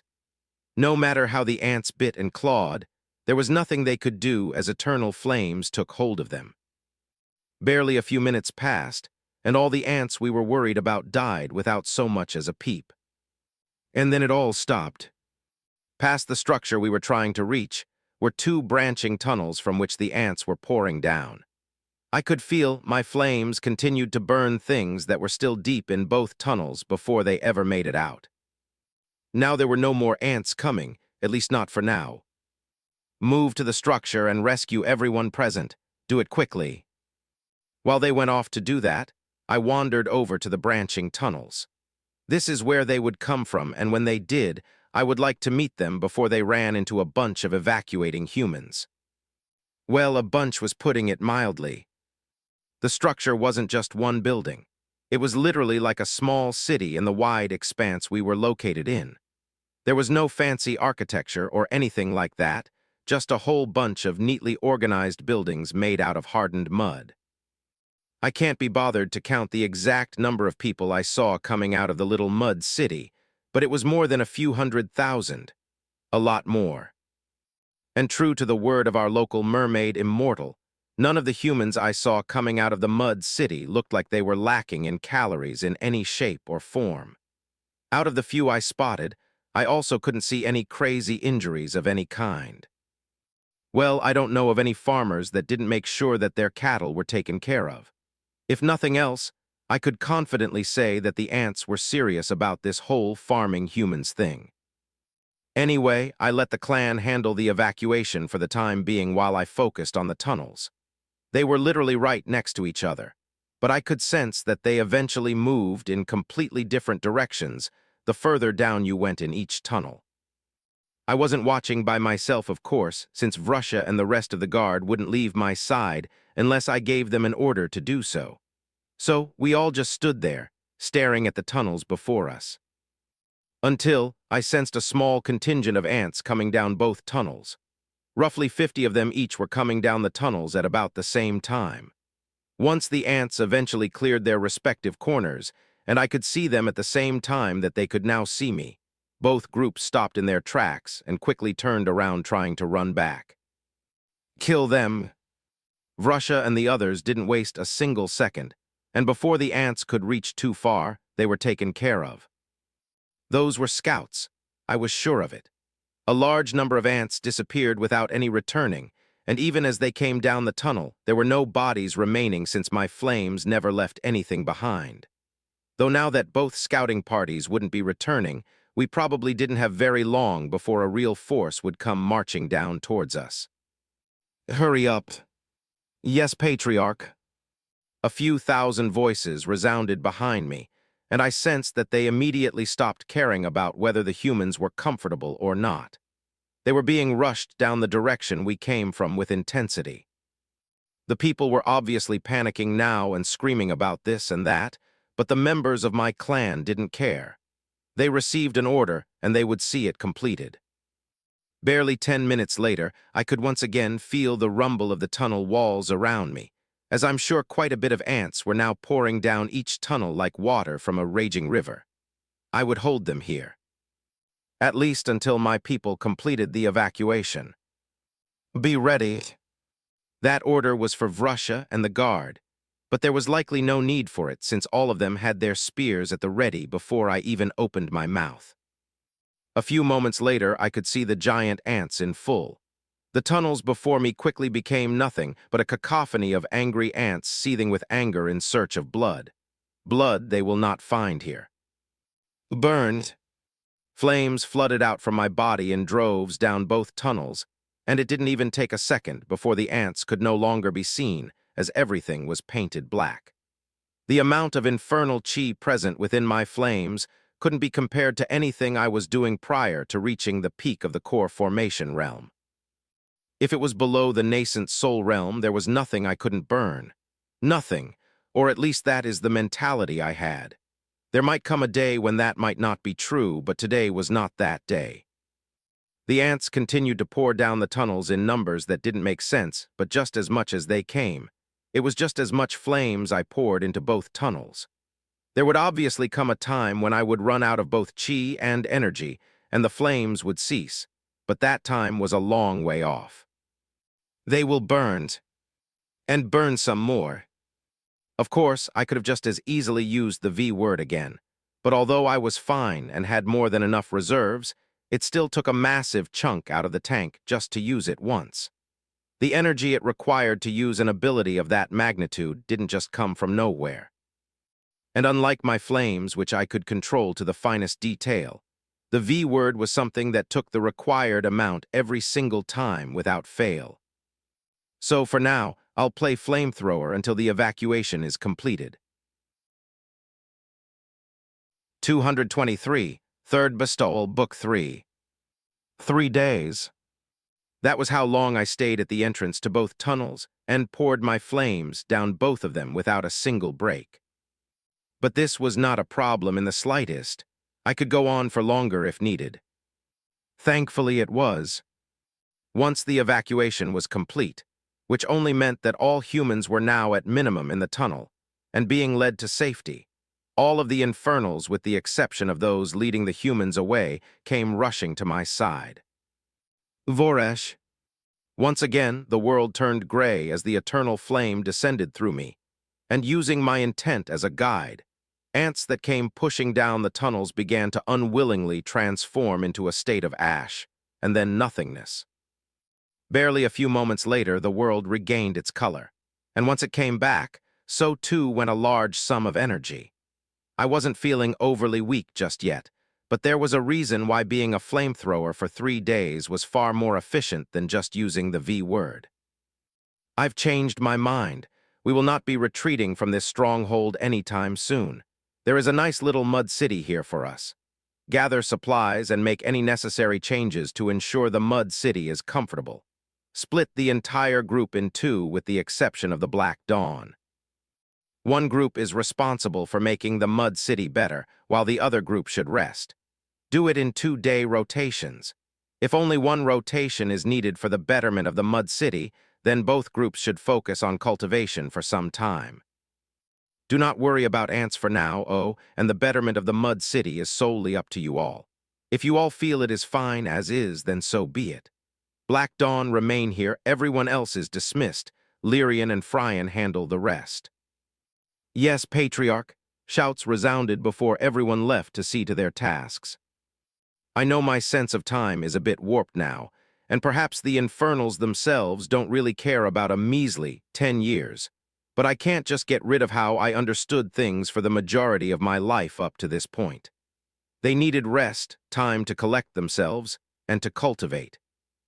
I'm sure they were already doing something similar since not every single member of the clan was down here. But I highly doubt the entire group got to rest like this since the battle with the ants picked up steam. Shouldering this much for them is my duty as their patriarch, or at least that's how I feel, which is good enough for me. Anyway, the Black Dawn. Apologizing, openly offering concessions, or anything that even remotely relates to any of those things will not have the type of effect I want on them. In fact, it would be even worse. Even trying to tell them they did a good job would feel empty despite the fact that I meant it.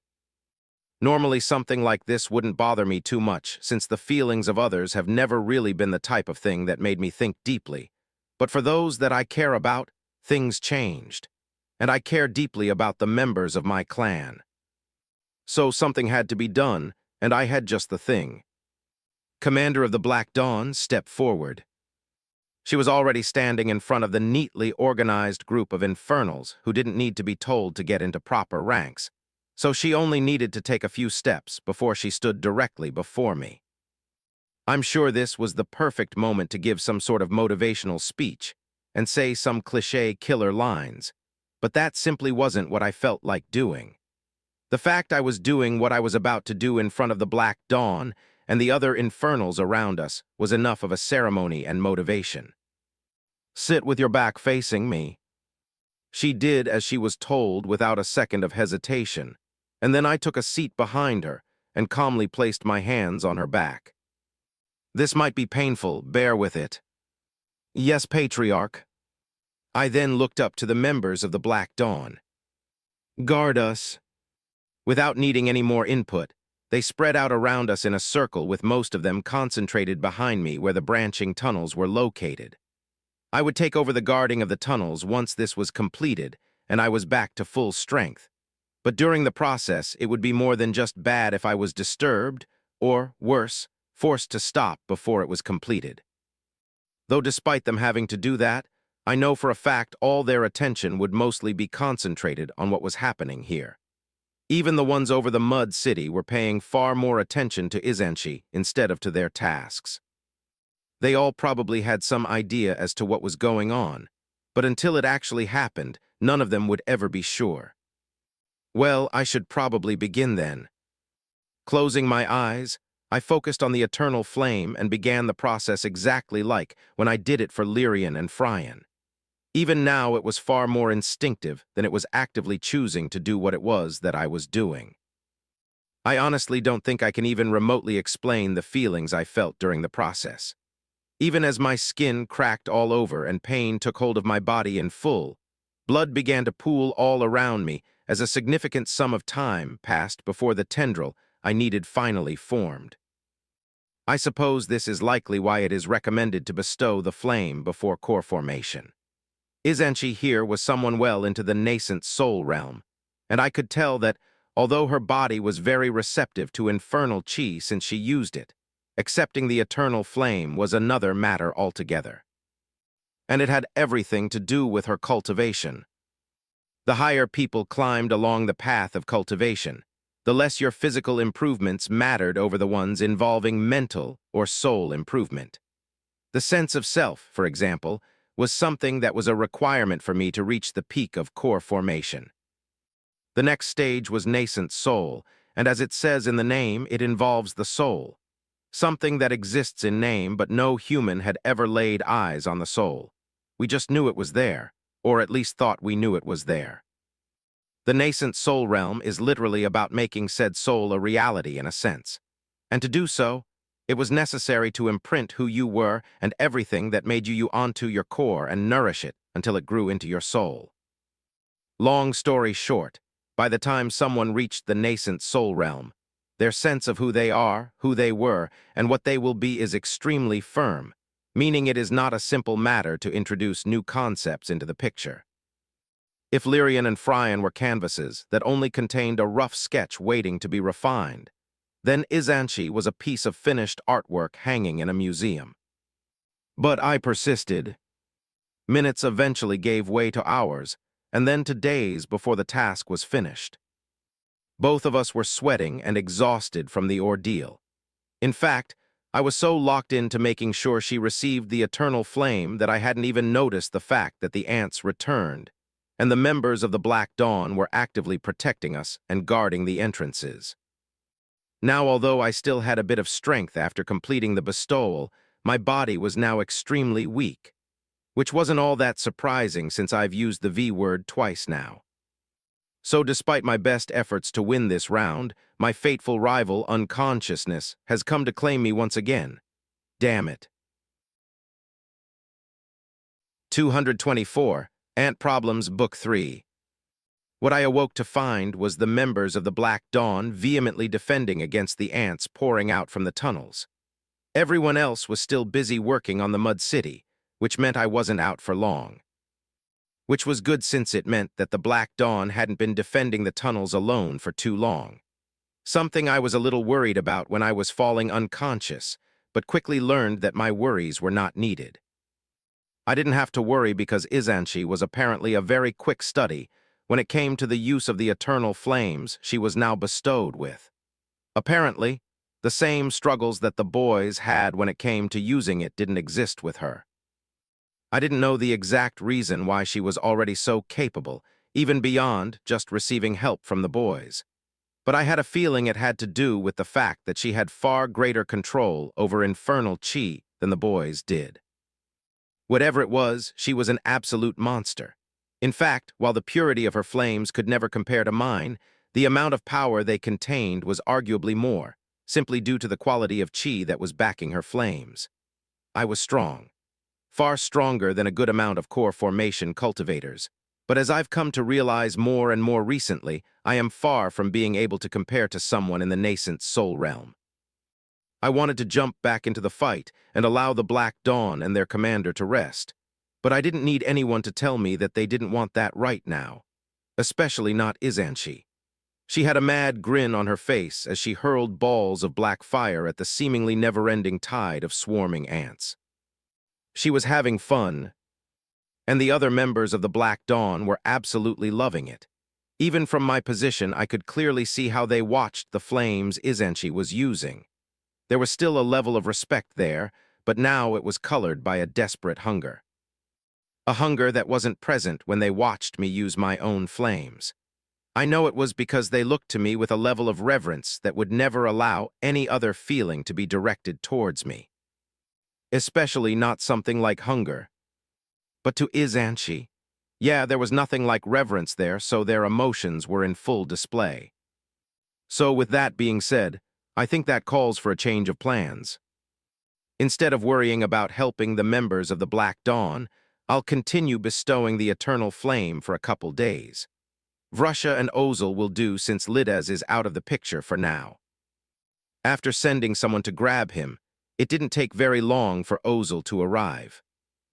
2.5 days later, there were now 5 total Infernals, not including me, who could wield the eternal flame, and the effectiveness of the group multiplied with each one that joined the battle. Ozel only stayed for a few days before leaving to return to his role as my steward, but Vrusha was temporarily relieved of his role as my head guard. Well, not really.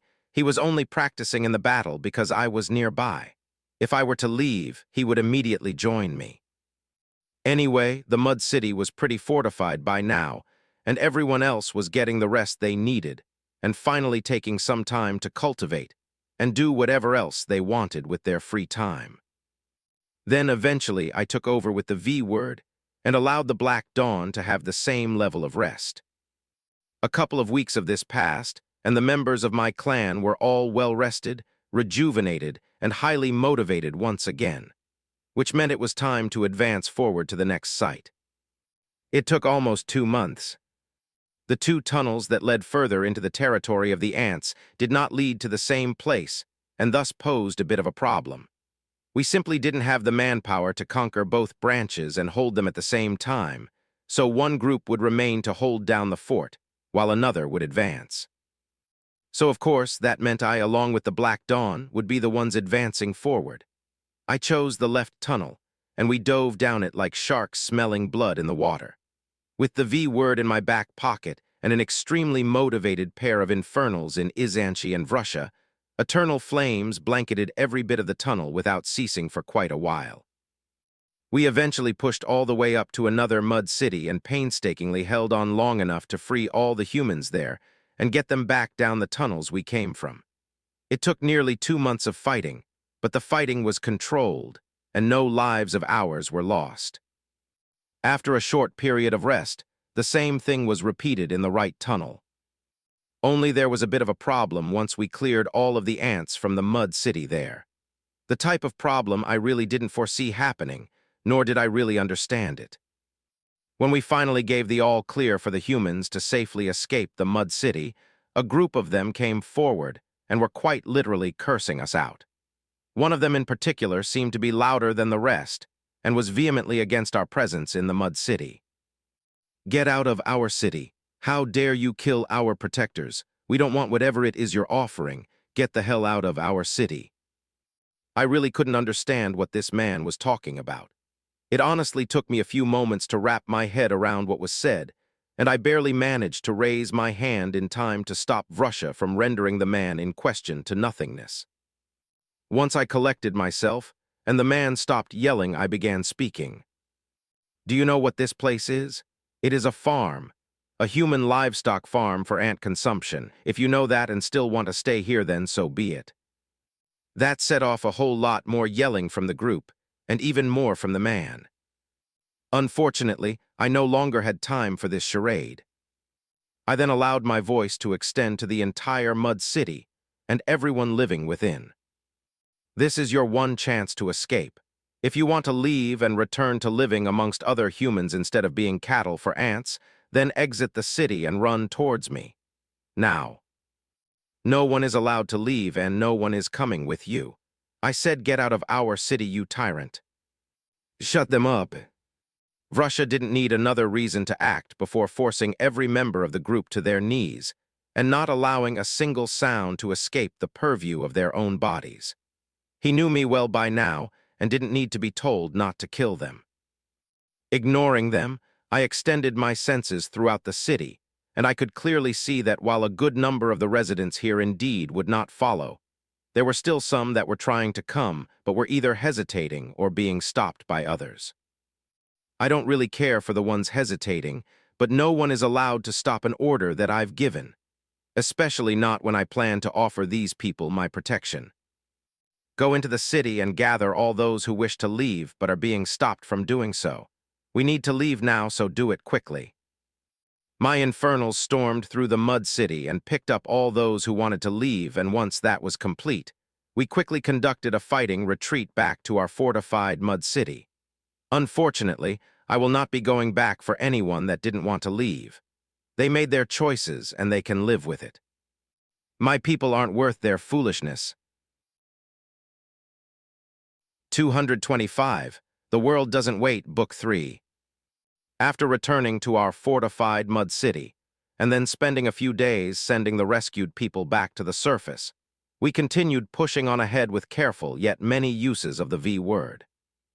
I wouldn't say we were winning just yet, because I knew there were far more heavy hitters deep in the ant colony, and far more ants to kill overall than what we've already dealt with. But we were making progress. A couple more mud cities were freed, and we didn't run into any more ant sympathizers, so the freeing of them was smooth, to say the least. I hadn't been paying much attention to the relocation process going on above ground, but from what I've heard, the people were just being sent to the various cities across Earth. The problem with that, though, is that the cities weren't built to sustain millions of people each, so a lot of rapid expansion was taking place. Thankfully, the manpower to make something like that possible was also multiplying as people were evacuated. Plus, Things like being a body-tempering construction worker tend to speed things up. Anyway, that was for the council and Ozil to worry about. My role and the role of my clan at the moment was to be down here and focus on the ants. I briefly considered bringing human forces down here as well, but I realized very quickly that empty numbers wouldn't help with something like this. At least not numbers that didn't match the force of infernals I had with me. Anything less than that in quality would just be adding to the death toll by becoming fodder for the ants.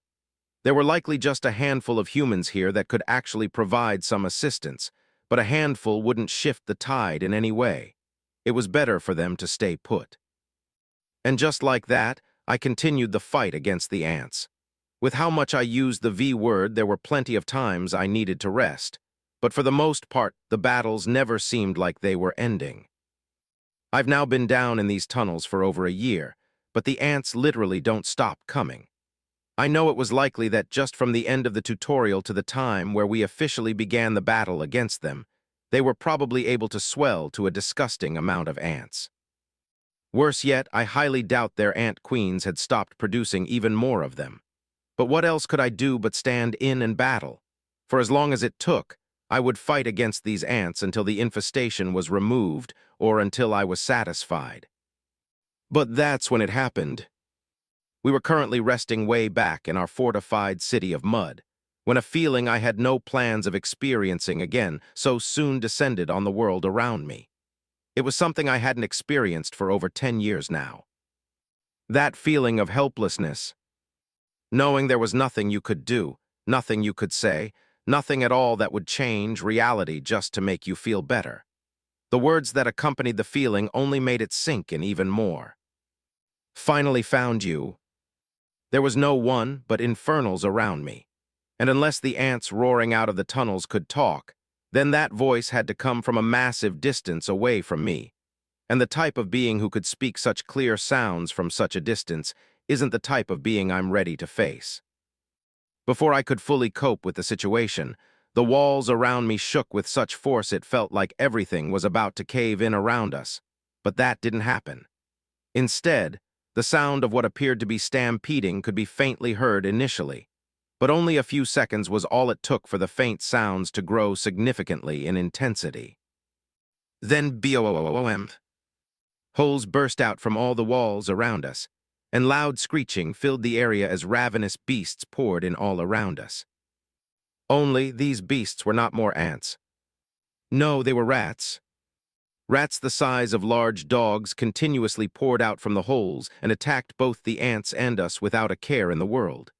There was no clarity in their eyes either, just madness and hunger. That was all I saw as I watched them charge after the ants and the members of my clan. You dared to rebel against someone as magnanimous and glorious as I and thought there would be no consequences. Fool, the time has come to pay for your sins against royalty. A peasant should know their place, and it is time you were reminded of yours. Do not worry, though, foolish mortal. Once the necessary price has been paid for your transgressions, I am willing to once again accept the unquestioned and rightfully deserved loyalty of this planet. Isn't that quite merciful of me? Never let it be said I am not the most benevolent master. It was the Rat Man. The fucking Rat Man. The infernals all around me sprang into action quickly and immediately began fighting off against the rats, who were apparently no less of a threat than those of the ants. But I knew it was all for naught. There was an immortal on Earth. My drive wasn't broken or hampered, but I was truly caught off guard by this. I knew I would have to deal with the Rat Man eventually, but for some reason I felt like I had time, that I would be able to fight him and possibly his people on my own terms. That all I needed was to spend the next few years handling these ants, then I would move on to try and find and eliminate the Rat Man. Not easy, but manageable. When did I become so arrogant? I thought I noticed this arrogance and curbed it long ago, but it appears I've been blind to my own mind. Why did I think that the world would wait for me to grow before things happened to me? When has life ever been so fair? The answer was never.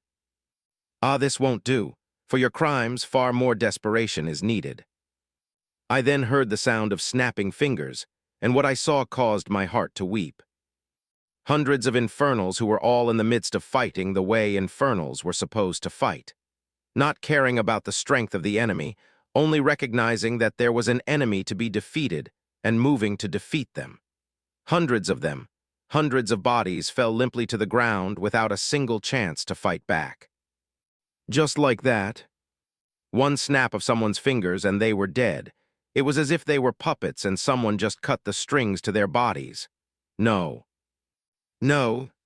My heart began to ache far more than it ever had in my life, more than even the pain I felt when I lost my parents. As flames darker than the void itself unconsciously began to gather around my body, the voice of the rat man could be heard again. Who dares to interfere? Patriarch Raizen, I will take this as a favor to be paid back. The immortal rat shall be removed from this planet. Their subordinates are yours to handle. I don't think I heard anything that was said, only barely registering the fact that I heard the voice of the mermaid immortal. Instead, rage, blind and unfiltered rage, was the only thing filling my mind.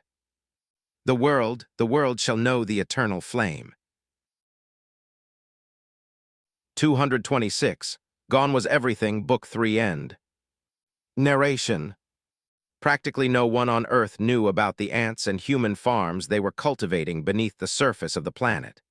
Only the Infernals, a scant few humans who managed to escape from their mandible-themed abductions, and of course the local immortal knew about them.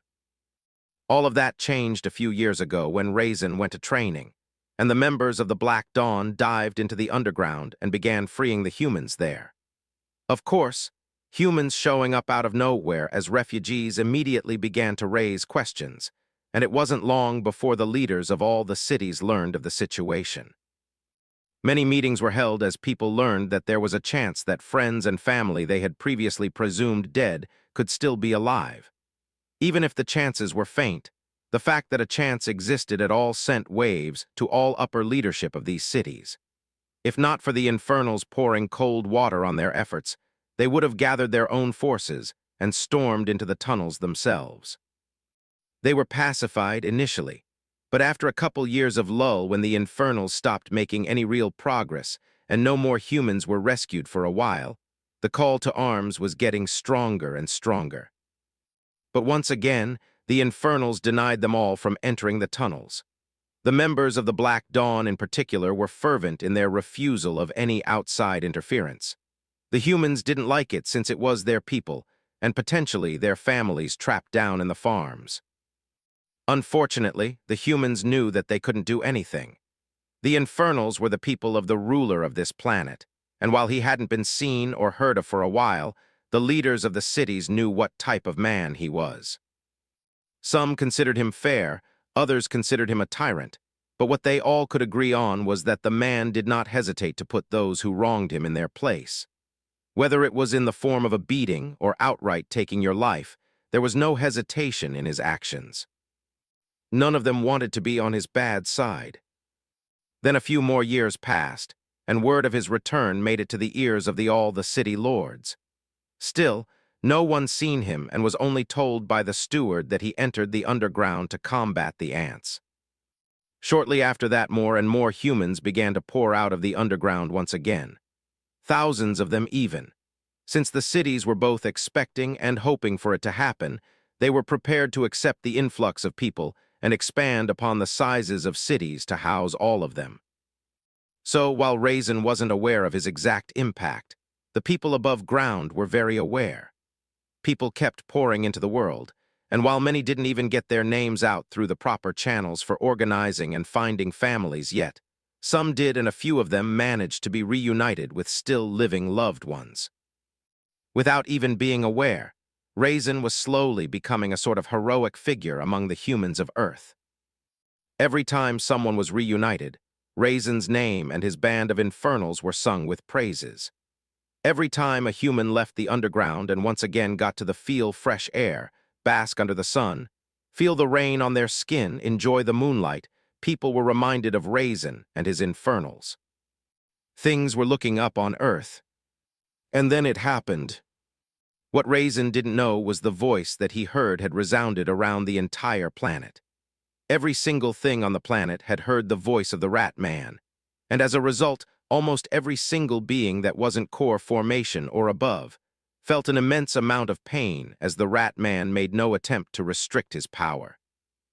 Now all those beneath the immortal realm felt some level of pain, but it's just those at core formation and nascent soul could handle the effects of it far better than their lessers. But this was only the passive side effects of an immortal being speaking without a dampener or on their power.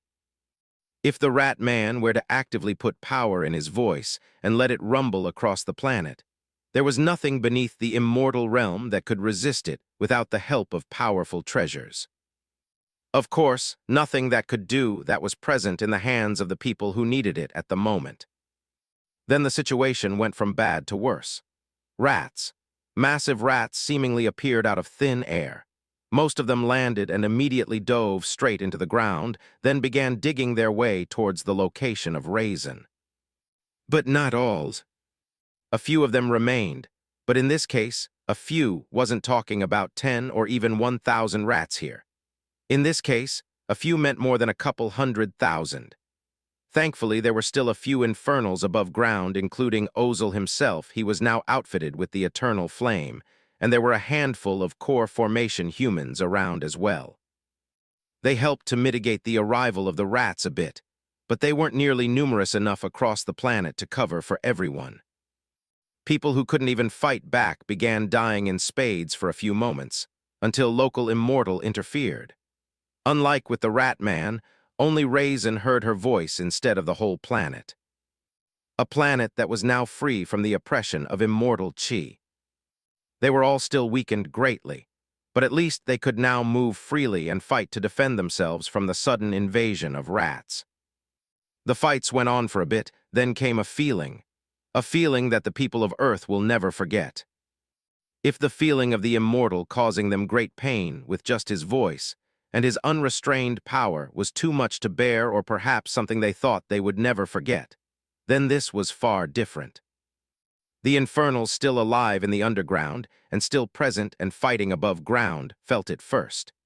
Those of them who were more in tune with infernal chi felt it even earlier. Raizen.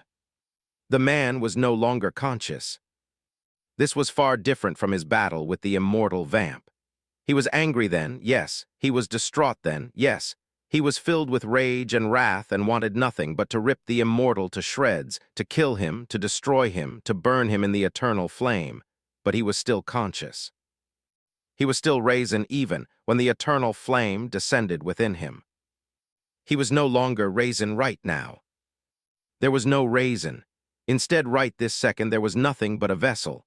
A pure and unbridled vessel of chaos and destruction. Raizen was taught quite a few things by Elder Zal, and Raizen himself has learned and uncovered many different things in his life, thus far as an infernal patriarch. But there are still so many things out there that he has yet to find out, so many abilities that he has yet to explore. In fact, what he's doing now is not something he'll even remember. It's also not something he'll properly learn how to do in any short amount of time, but it doesn't change the fact that he is currently doing it. Raizen had become the eternal flame. If one were to look up upon him now, they wouldn't see the body of a man who looked human, and at first glance, but was really an infernal. No, that is not what they would see. They would see a mass of the ethereal black eternal flames. The real eternal flame, the eternal flame that lived within planet Infernal, the eternal flame that all those like Raizen are born from, the eternal flame that breathes, lives, and embodies chaos and destruction. That is what Raizen has become. The eternal flame itself. He rose through the mantle that sat up above his head in the underground. Everything that the flame came in contact with was burned through as he continued to rise up through the earth back into the air. By now he was far from the infernal district, far from Black Cove City and if he was aware of his presence, he would not know where on earth he was, since he was nowhere near any city. But knowing where he was at the moment didn't really matter as he continued to rise into the sky. A mass of black and ethereal flames that by now was pressuring the planet since it was currently not capable of holding and maintaining the fabric of space around the eternal flame. Only the void, the ultimate void in between universes, could handle this level of unrestrained power. But Raizen did not care, for he did not know. He simply continued to rise high into the sky. He didn't actually leave the atmosphere, so he couldn't be seen by all the people of the planet. But no matter where they were, or what they were doing, every single living being, or dead being for that matter on planet Earth, could feel the destruction that now clung to it in the air, even if they did not know what it was. They were feeling the inherent reaction of every being save for Infernals. Fear. Infernals were not a war-mongering race by trade. As a planet and a species, they didn't collectively seek out war. Of course, individual clans could do what they want, but as a people, that's not what they did. It was usually only when they were slighted, however small or large it was, that became chaos incarnate. They were neither a good nor an evil people, contrary to what a lot of other people thought. Instead, they were chaos incarnate, the children of destruction. It is only right that the power of such beings be feared, so everyone on the planet, save for Infernals who worshipped this feeling instead, felt fear. At some point, the mass of eternal flames that was Raizen stopped rising and simply floated. Then out of nowhere, it was like a trigger went off in the center of the flames, and then they exploded like a meteor shower raining down on the planet. Not even a minute later, and the entire planet was covered in a blanket of eternal flames. Gone was the sky, gone was the atmosphere, gone was the light from the sun, from the moon, or the stars. Gone was everything, and now all that remained was the eternal flame. The world shall know the eternal flame. Book 3 End. 227. Chaos and Destruction, Book 4. Narration. It had been an untold amount of time since the world descended into the dark and eternal purgatory known as the Eternal Flame. Yet, with the exception of the rats who had entered the planet, no one had been harmed. In fact, if it was for the perennial darkness now covering the planet, life would have been very pleasing otherwise. The entire planet was being quite docile at the moment, since no person, beast, plant, or anything else for that matter dared to act in a way they perceived might get them killed. All of the Infernals present on Earth had even ceased all of their activities and have just been a state of meditation and cultivation the entire time. It was especially beneficial for them to be this close to the eternal flame. Especially so for Lidaz, who was still in the midst of his breakthrough to the immortal realm. But all of this had to end at some point. None of it was good for the planet itself. All of its growth was quite literally being restricted, and it dared not push back. Something had to be done. To think I would have to clean up his mess so soon. It took 1,000 years before someone had to clean up after me, yet not even 100 years have passed, and this little brother of mine needs that same help. It's fine, I suppose. We're all different. I don't mind. That's what families are for. Perhaps one day in the future he will be of some help to me, though it'll probably be a few millennia before anything he could ever do is worth some help to me. But again, that's what families are for. The man who was standing outside of the planet with a placid expression on his face spoke to no one in particular. But even if he was in a crowded market or alone in the void, he was type of man that would always speak with complete silence surrounding him. Who would dare open their mouths before him? Look at him, just floating, not moving, not doing anything, just existing as the eternal flame, memories. Anyway, how long are you going to stand there and watch me? The man questioned didn't move his gaze from the planet below and in turn Raizen, but the person in which his question was directed at spoke quickly. Forgive me, my lord, I dared not move within your presence. Okay, and you, how long are you going to grovel? And once again, the concerned party quickly began to talk. This lowly one understands that they are now in the presence of someone far above their station. It is above my realm of understanding, and I seek forgiveness for my transgressions, for I have sinned against thee. Enough, your death will come, but it won't come by my hand. I'm sure my little brother will have a thing or two to say towards you. You, on the other hand, you helped my little brother, so I will not kill you for your act of disrespect towards the eternal flame and those that represent it.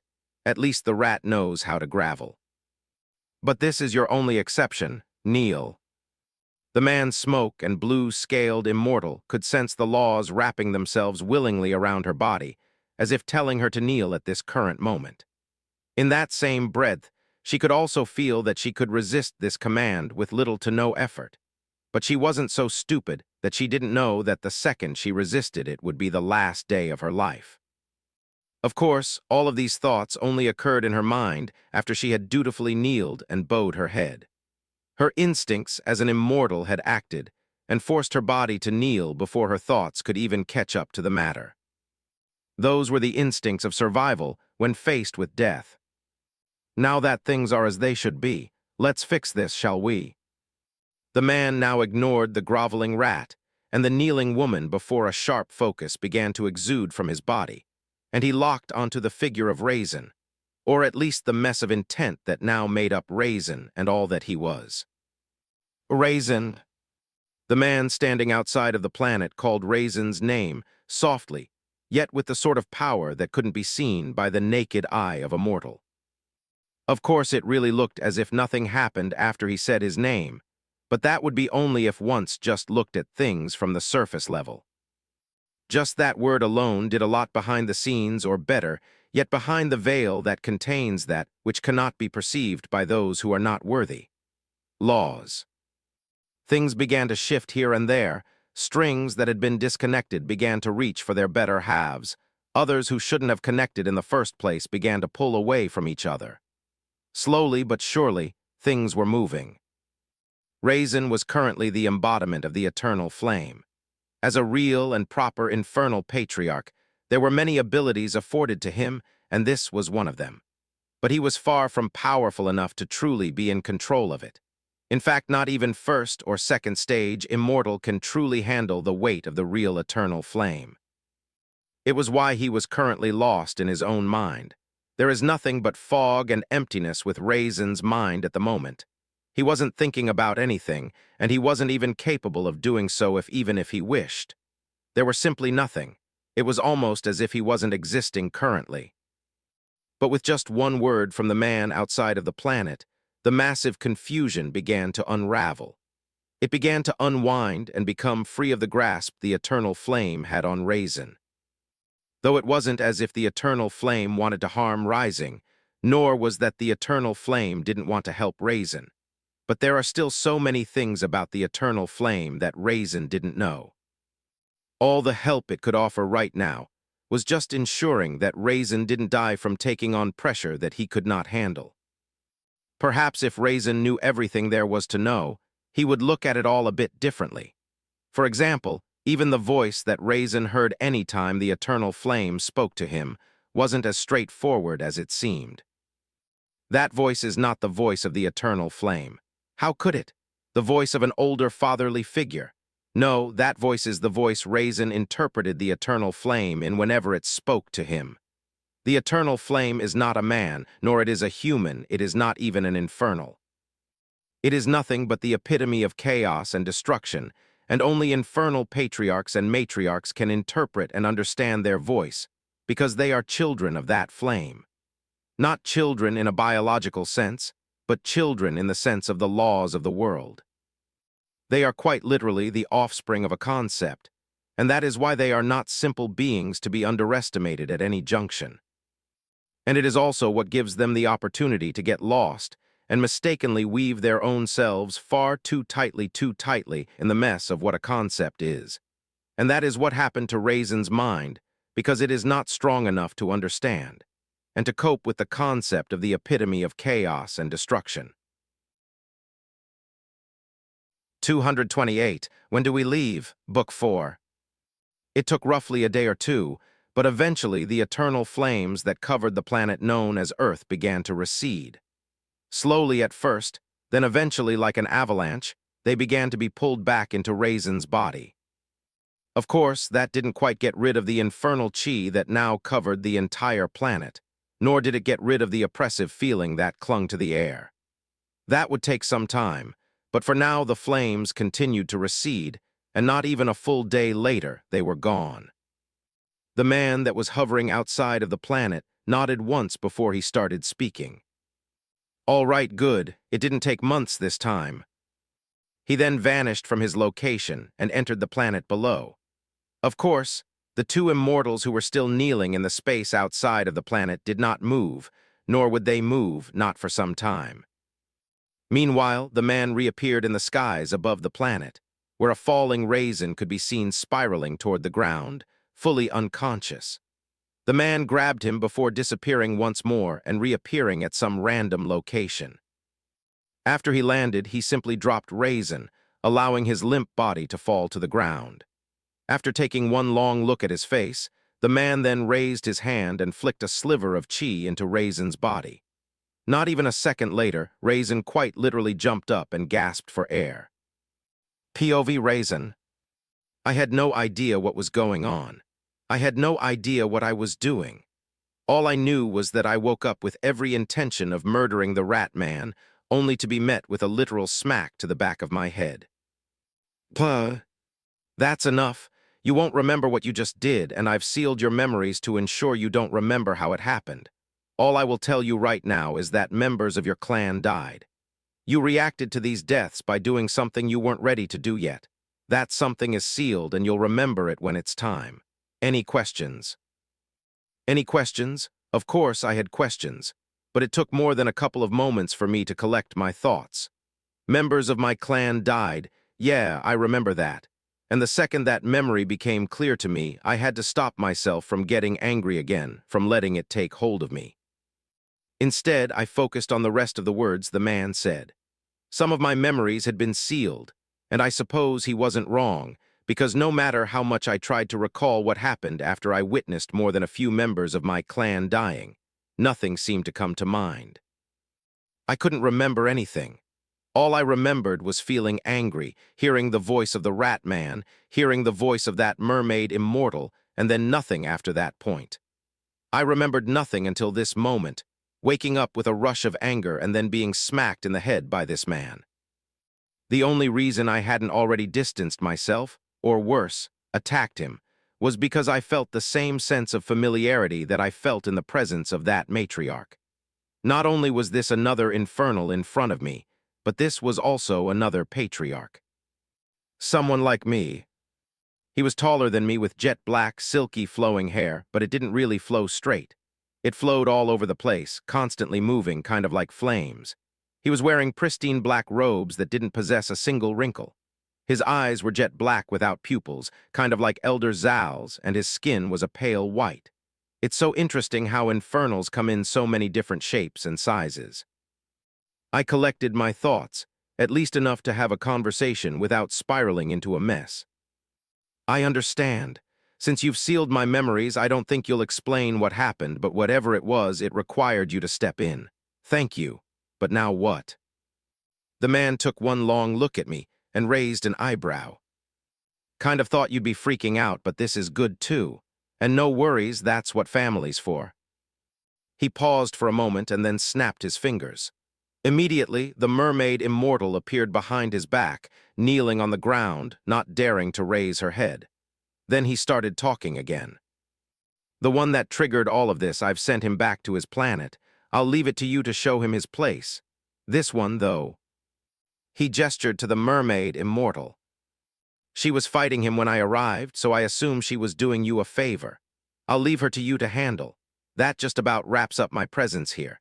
And what you see before you is just a projection. I look forward to meeting you in person when you're strong enough to no longer need my help. And little brother, remember, we do what we want when we want, and nothing can stop us except death. But even in death, the eternal flame stays eternal. That was all the man said before he simply vanished. He didn't tell me his name, about his clan, where I would find him, nor he didn't tell me the location of the rat man, who I believed he was referring to as the reason behind all of this. He didn't tell me much of anything, but he told me enough, more than I needed to know. I took a deep breath and looked toward the mermaid immortal, still bowing, still kneeling. Honestly, this was a bit awkward. This woman was strong enough to squash me like a bug, yet here she was, kneeling and bowing her head, even though I'm the one who owes her a favor. Please stand. You are not someone who has to kneel or bow before me, and I'm sorry you had to do that. I have no control over my family members. Of course, me saying that didn't really mean much, but I was also pretty positive that he was the one who made her kneel. What can I say? It's not like I can promise it won't happen again.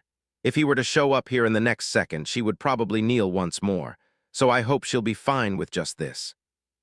She then stood up slowly, but every bit of her movement contained a level of regality that I don't think I've ever witnessed, even in shows or movies. Then she spoke, and I could hear her beautiful voice once more. It is of no consequence. This is how the world works. The weak kneel and bow before the storm. I am a princess, but the throne of my empire will never reach me. So as long as I am within the lands of my own empire, bowing and kneeling to the one who sits upon the throne is normal for me. So again, it is of no consequence. Not really knowing what else to say to that, I simply nodded. I owe you a favor. Please tell me how I can repay it. She stared at me for a second, her eyes glistening in the sunlight. There was a small part of me that was worried she would bring up that marriage once more, and this time I don't think I would have the shame to refuse it, not when she apparently fought the rat man on my behalf. I know I heard her voice before it all went dark, but I have no idea what she said or what she chose to do. But the patriarch who was just here confirmed that she was indeed fighting the rat man for me. She didn't have to do that, so if she did ask for marriage, I don't think I'd mind saying yes this time. The favor that I will ask of you will involve you traveling back with me to my empire. There are a few problems someone of your age can solve for me, of course, only if this is all right with you. Otherwise, I will think of something else. To leave the planet Huh? To leave Earth. I thought about it for a second.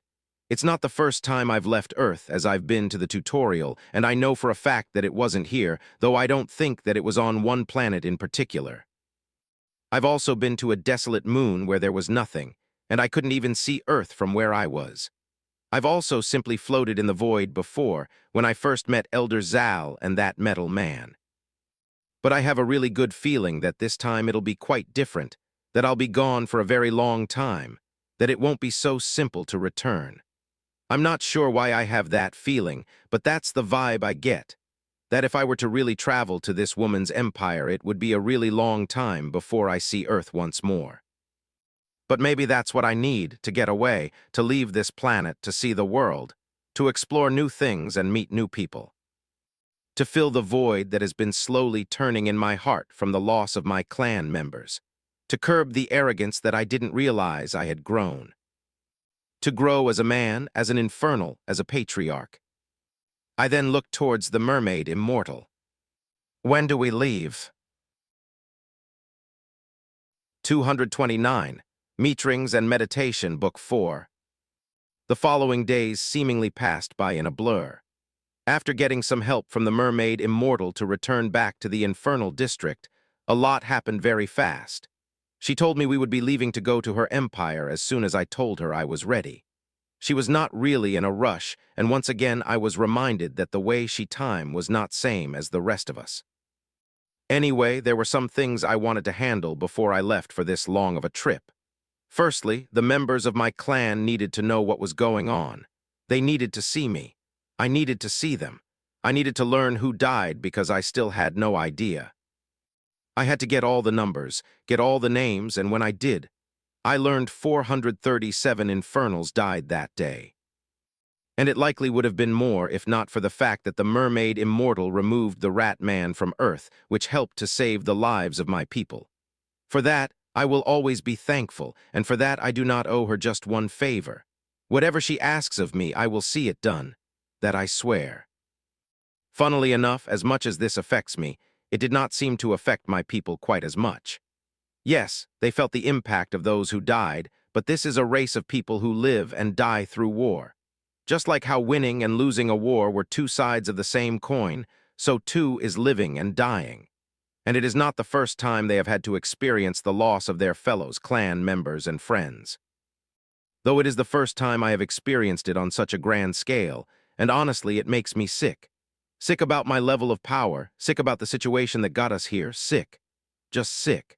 But thankfully, there is no time for me to mope around or cry or be sad or be depressed. Otherwise, I think I could spend a few years just sitting in a corner and thinking about the result of this battle, if I could even call it a battle.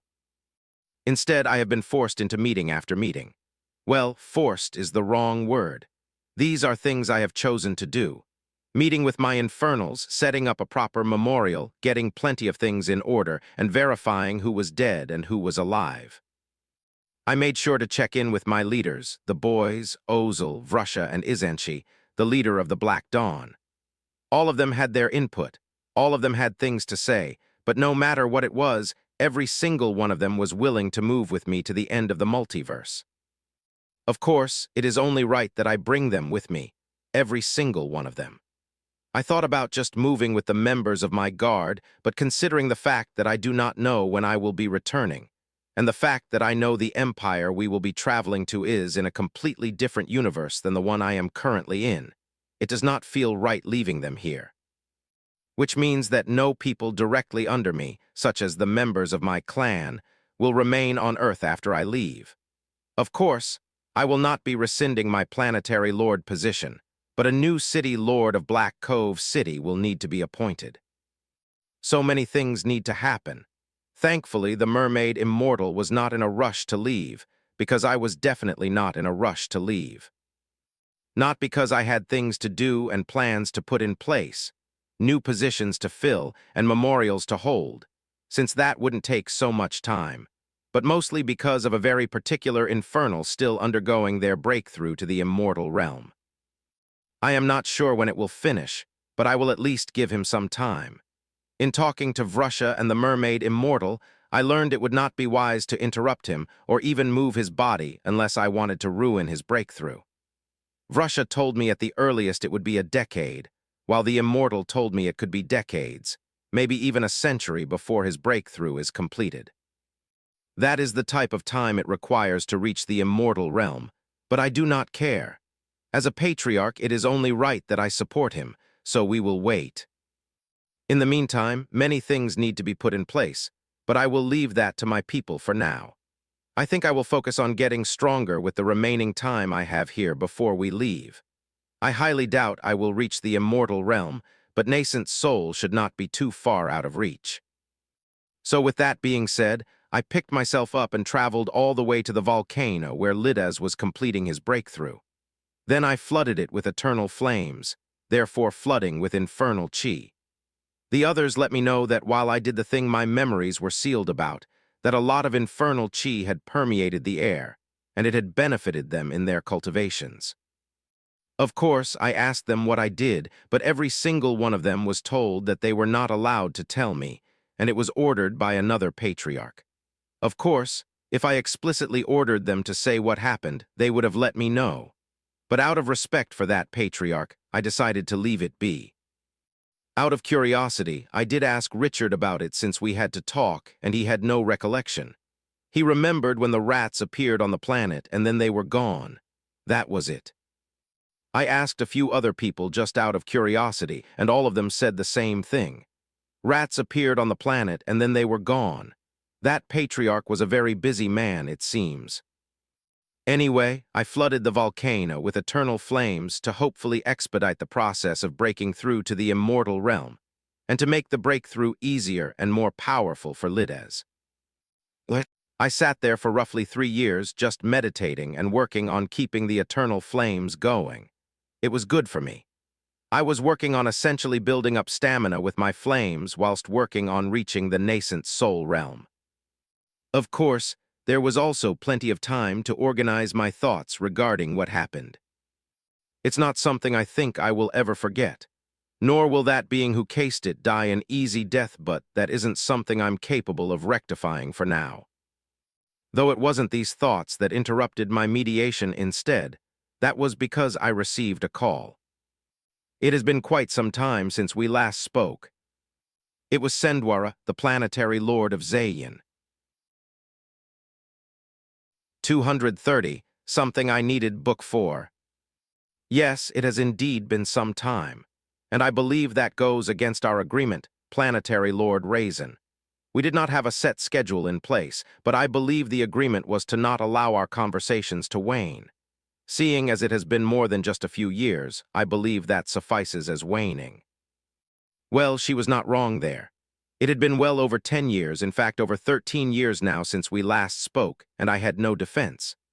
Of course, there were things I had to do, things that were out of my control, but we did have an agreement, one that I failed to uphold my side of the deal on, which I suppose is unacceptable. I apologize. I have had many things to deal with over the past 10 years and then some. It was not my intention to allow our conversations to fade as they did. I owe you a favor. The woman looked at me for quite some time, her head tilting this way and that ever so slightly, and it was not until I assumed she had finished gathering her thoughts that she decided to speak again. Then tell me, Planetary Lord Raizen, what have you been up to over the past 10 years, as you have said? What are the things that have kept your attention and caused you to fail on our agreement? Well, I will not count this as my favor. I will count this storytelling of yours as a make-up for all of the potential conversations that you have missed. Of course, I could end this conversation here, hang up the call, and never speak to this woman again. Or I could simply refuse to go into detail over the things I have experienced over the past 10 years, or give her only a few sentences of summary. There were many things I could do, and honestly, prior to recent events, I likely would not have told her much. But this recent event only reminded me that I have yet to sit down and truly have a conversation with someone regarding all my past experiences, free of thought, free of obligation, free to speak my mind. There just has not been someone I felt fit that position, personally or professionally. The latter, of course, applies to someone like Richard, at least not anymore, not as a subordinate. But with this lovely lady and all four of her arms, this could be the first time in a long time that I can speak freely. So why not? I am not sure how much she actually expected me to say, or for how long she actually expected me to talk, but never during the entire conversation did she look uninterested, nor did she ever hint at wanting to hang up the call. In fact, she made no noise. She simply sat there and listened intently to every single word that came out of my mouth. She listened, and I did talk for a long time. I started my discussion from my time in the tutorial. I talked about learning what I was, who I was, and some of the abilities I possessed. I talked about my run-ins with the goblins, a few of my foolish endeavors. I talked about meeting Richard.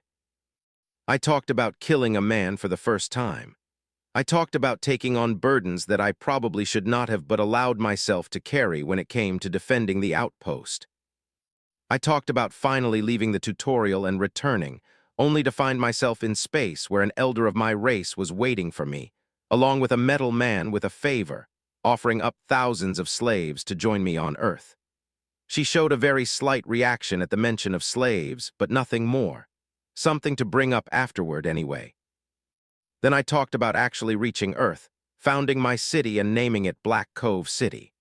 I talked about exploring, reaching new dungeons, seeing new animals, trying new foods, building my local government, housing the locals of my city, and many other things that happened during those first days of having my own city.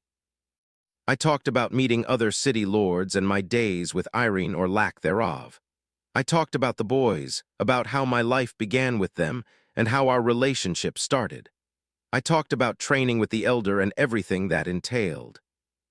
From there, we went on to talk about the vampires, which was quite an interesting topic. Now that I am reminiscing about it, I quite literally went to war with vampires. They were not actually called vampires, but that is what I remember them as, vampires, going to war with creatures of fantasy. People died. Infernals and humans alike lost their lives. One of them died right in front of me, something that allowed me to call upon a being I had no business calling upon, or at least I did not know I had the ability to call upon. But it was with the help of that being that I was able to drive the vampires from Earth, to officially win the war. I explained all of that to her, and then explained the reason why I became a planetary lord and how I managed to do it.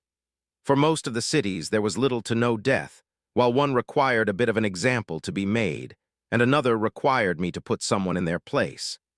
None of this got a real reaction out of her. She just continued to listen. I even talked about life after becoming Planetary Lord, about meeting her, and how interesting that first meeting was.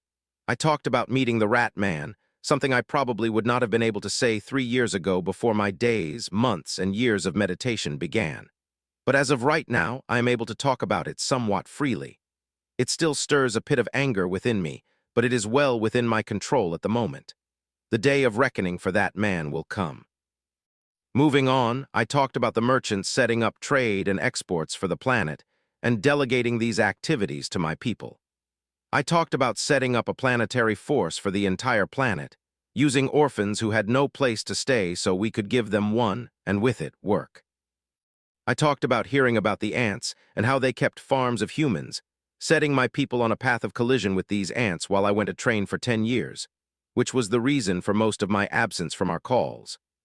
I talked about the growing battle it was to fight with the ants and how my people had suffered in my absence, and how I was ready to once again take up arms and give them the same pain and suffering my people had felt, returning it upon them tenfold. There was another big event that happened after that, but I left that part unsaid.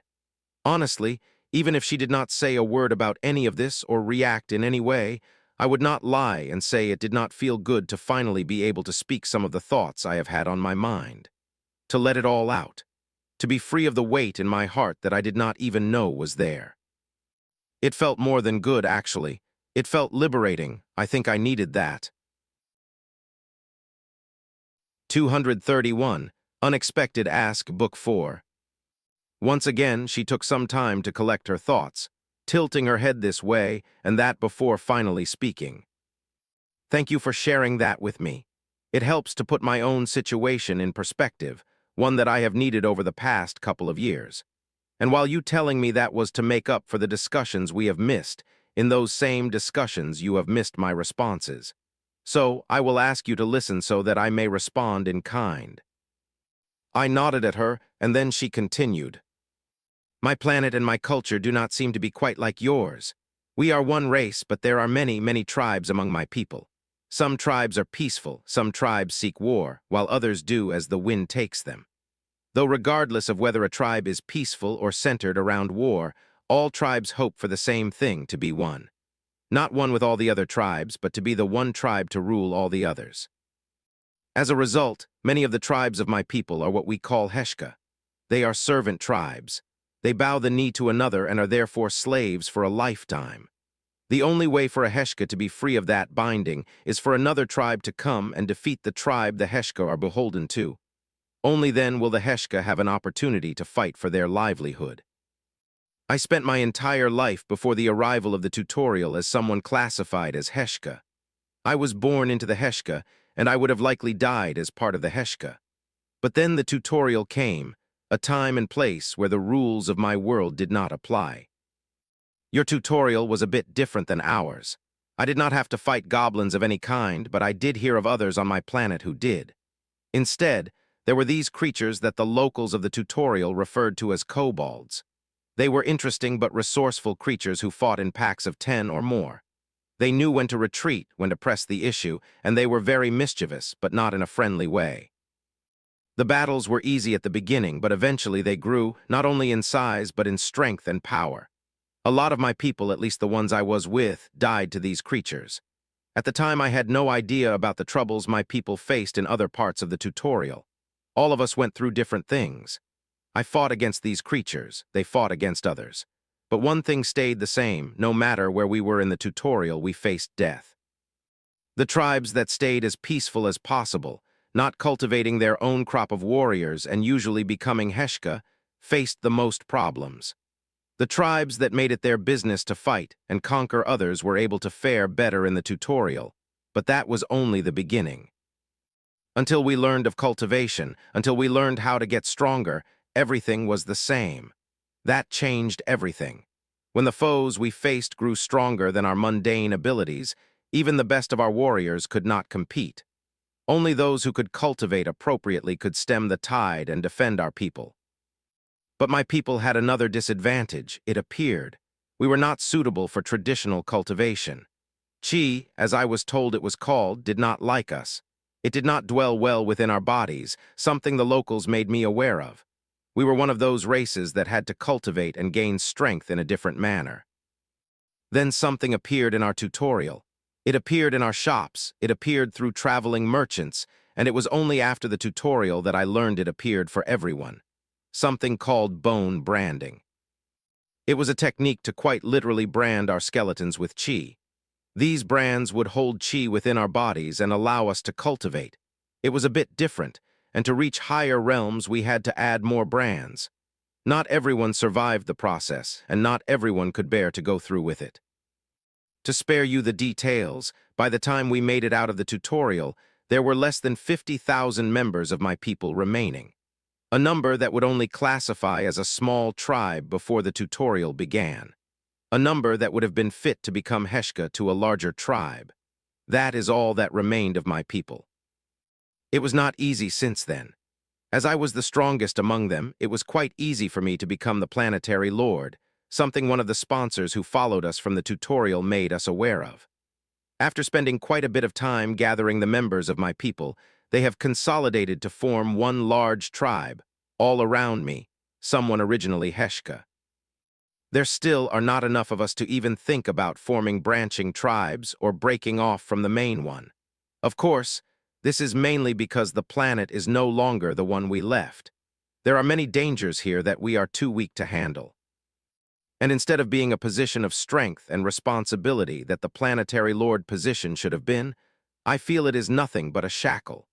To go from being a Heshka all my life to suddenly being the beacon of hope for the few that remain of my race, and it is not a shackle that I want any longer. I took her words in, and it made me realize just how different any two people, let alone any two planets' tutorial experience could. It was hard to even truly wrap my mind around the fact she said less than 50,000 people remained of her kind. That was less than the population of Fort Lauderdale before the tutorial. One city in one state in one country was bigger than her entire race. There wasn't much I could even say to that, so I said the only thing surfaced in my mind. Then leave. The world is far bigger than your planet and what it has to offer, so leave. There will be many different things to experience and many new paths that will open to you in life. Maybe those words were a little for me just as much as they were for her, but I meant them. If her current position in life was a shackle, then leave. It's what I would have done at least. Regardless, she seemed to seriously consider it as she stared at me.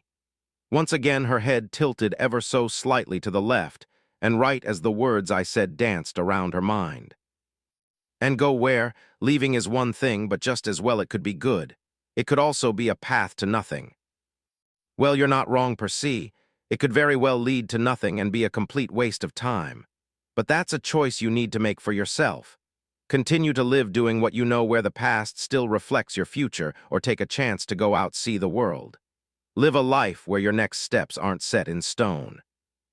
You could be met with something catastrophic, or something that sets you on a path of vengeance, or find love, or experience something so profound it changes your life for the better. I have no idea, but that's what it means to explore the unknown. That was oddly poetic from me, but as always, I just say what comes to mind. What about you? Well, I suppose I'll be doing something similar. I will be departing from this planet and universe at some point in the future. She looked at me intently, her orange eyes seemingly growing in intensity for a few moments before responding. May I come with you at that time? Well, I wasn't expecting that. 232. Tribulation Clouds, Book 4. I honestly did not expect that from her, but after giving it some thought, why not? Why couldn't she come with me? There was no reason for me to say no, so I told her yes. She did not appear particularly happy or glad about me saying yes. She simply nodded and asked for a time and place.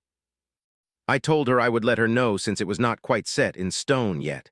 That was the last thing we discussed before hanging up. I suppose I will have a +1, which will be interesting. After that conversation, I went back to my meditations, making sure infernal chi continued to flood the volcano for Lidaz, while simultaneously focusing on my own cultivation. Although I believed I could reach the next realm before I was ready to leave, that was not an actual guarantee. But I was not in a rush, so I continued to sit there undisturbed for another 2 years before the mermaid immortal appeared next to me abruptly. I did not even get a chance to greet her or ask what she needed before she started talking, with a bit of a serious tone in her voice. Patriarch Raizen, I think it is time for you to leave. Whatever it is you have been doing here has accelerated the immortal process for the man in the volcano. Tribulation clouds will soon descend on this planet, and I do not think the surrounding areas will survive the wrath of tribulation clouds, which of course includes you. Of course, I do not know all that you are capable of, so I will not, nor can I, force you to leave. It is only my recommendation. Of course, I did not doubt her words, nor did I think I was bigger than these so-called tribulation clouds. So I immediately took her advice and departed from the volcano, reappearing in the Infernal district. She was there alongside me, so I took the chance to ask her a question. She mentioned tribulation clouds, and while I do not consider myself the most knowledgeable when it comes to cultivation novels before the dawn of the system, I had heard of tribulations and lightning striking someone from the heavens because they dared to cultivate against it. I wanted to know if it worked the same way. Her answer was not quite what I expected.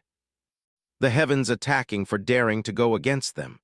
Well, I cannot say that is something I have not heard before, as that is typically how tribulation lightning is perceived by those who do not know better.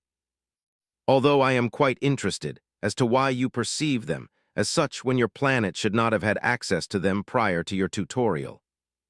But to answer your question, I suppose it is not quite far off from that.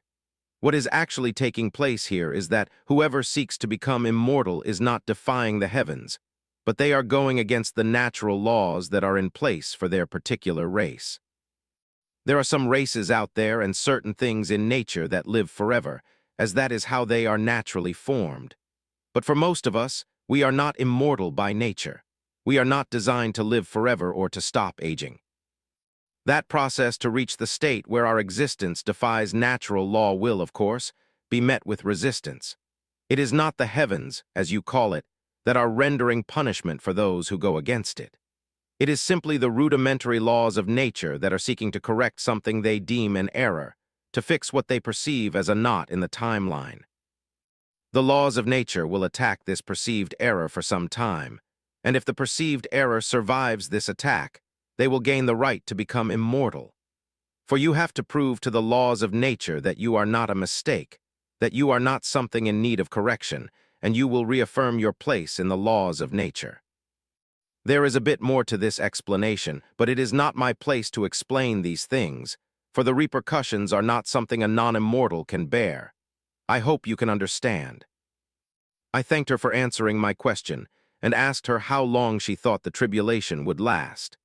The answer she gave was that it depended on LitRPG and specifically what law or laws he was trying to comprehend, and she stopped her answer there. That led me to assume I was not strong enough to hear the rest or the details of how exactly that worked, so I left it alone.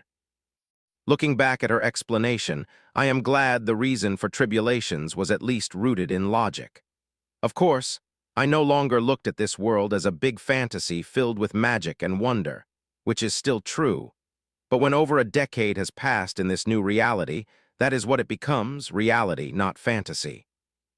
It made me happy that there was some logic, or at least explainable logic, behind the fact that powerful lightning bolts would descend from the sky. And it only took a couple of hours for that to happen. Even from where I was, I could see in the distance massive bolts of lightning descending from the sky, or the heavens as the books called it. What appeared to be strikes of anger and wrath itself manifested for mortals to witness. If they looked so devastating from where I was, I could only imagine how they must look up close in person, something I hope to experience at some point. For now, I will just observe and believe in LitRPG, and that he would make it out. Well, I observed for 10 straight days before deciding I was better off doing other things with my time. I still believed in LitRPG, but the lightning had shown no signs of stopping. Over the past 10 days, it had not fallen repeatedly, one strike after another. No, it was initially a strike every couple of hours, then a strike twice a day, and now we were at one strike a day. It was slowing down, yes, but it was still ongoing. I was not going to go leave and begin a new adventure on Earth. I just decided to check in on a few things before I went to meditate again. Of course, I had already had a few different meetings and set the ball rolling for myself and my infernals to leave this planet, the planet I was born on. But the biggest things that came out of those meetings were the steward that would take the place of Ozil and my partnerships with the merchants tied to Earth.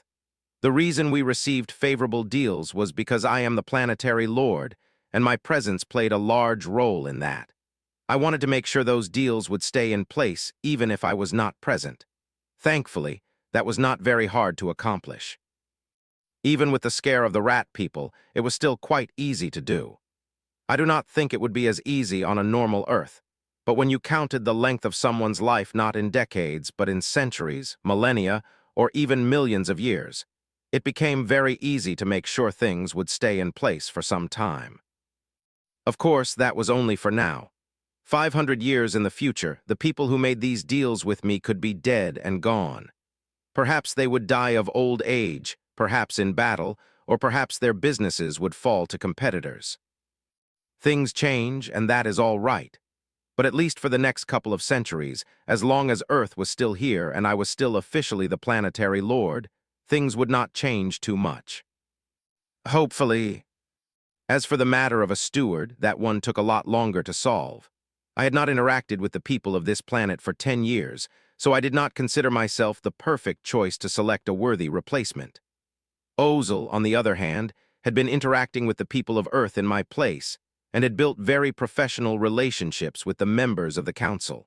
So I left it in his wise hands to decide. He did something a bit surprising. It was not another city lord. Instead, it was someone I had met before, the assistant of the city lord in the north. She seemed a very competent woman in the brief interactions I had with her, and I suppose I agreed with his assessment since he chose her to be the new steward. Of course, that would not take effect until it was time for us to leave, but she was already being briefed on all her soon-to-be duties, not that she was unaware of them. At this point, there was really nothing else for me to do. I had lost enough of my people already, and although I had reached the point where it did not bother me or affect my day-to-day life, I was also at a point where I refused to leave any of my people behind. Perhaps it is a sign of the true state of my mental well-being. I am not oblivious to how the deaths of my people affected me, and I understand that there is a real reason why the memory of those events was wiped from my head. While my infernals were informed not to tell me, likewise Richard, and likely, the rest of the humans on this planet do not remember a thing. I know my mental state is likely not as firm as it once was, but for now, I will fake it until I make it as I travel the multiverse with my people. 233, Talks with Richard P.T., 1 Book 4. Eventually, after roughly 2 more weeks of daily strikes of cataclysmic lightning, it ended. The mermaid immortal showed herself once more and informed me that Lidas would soon complete his breakthrough. The hard parts were gone, and all danger was now behind him.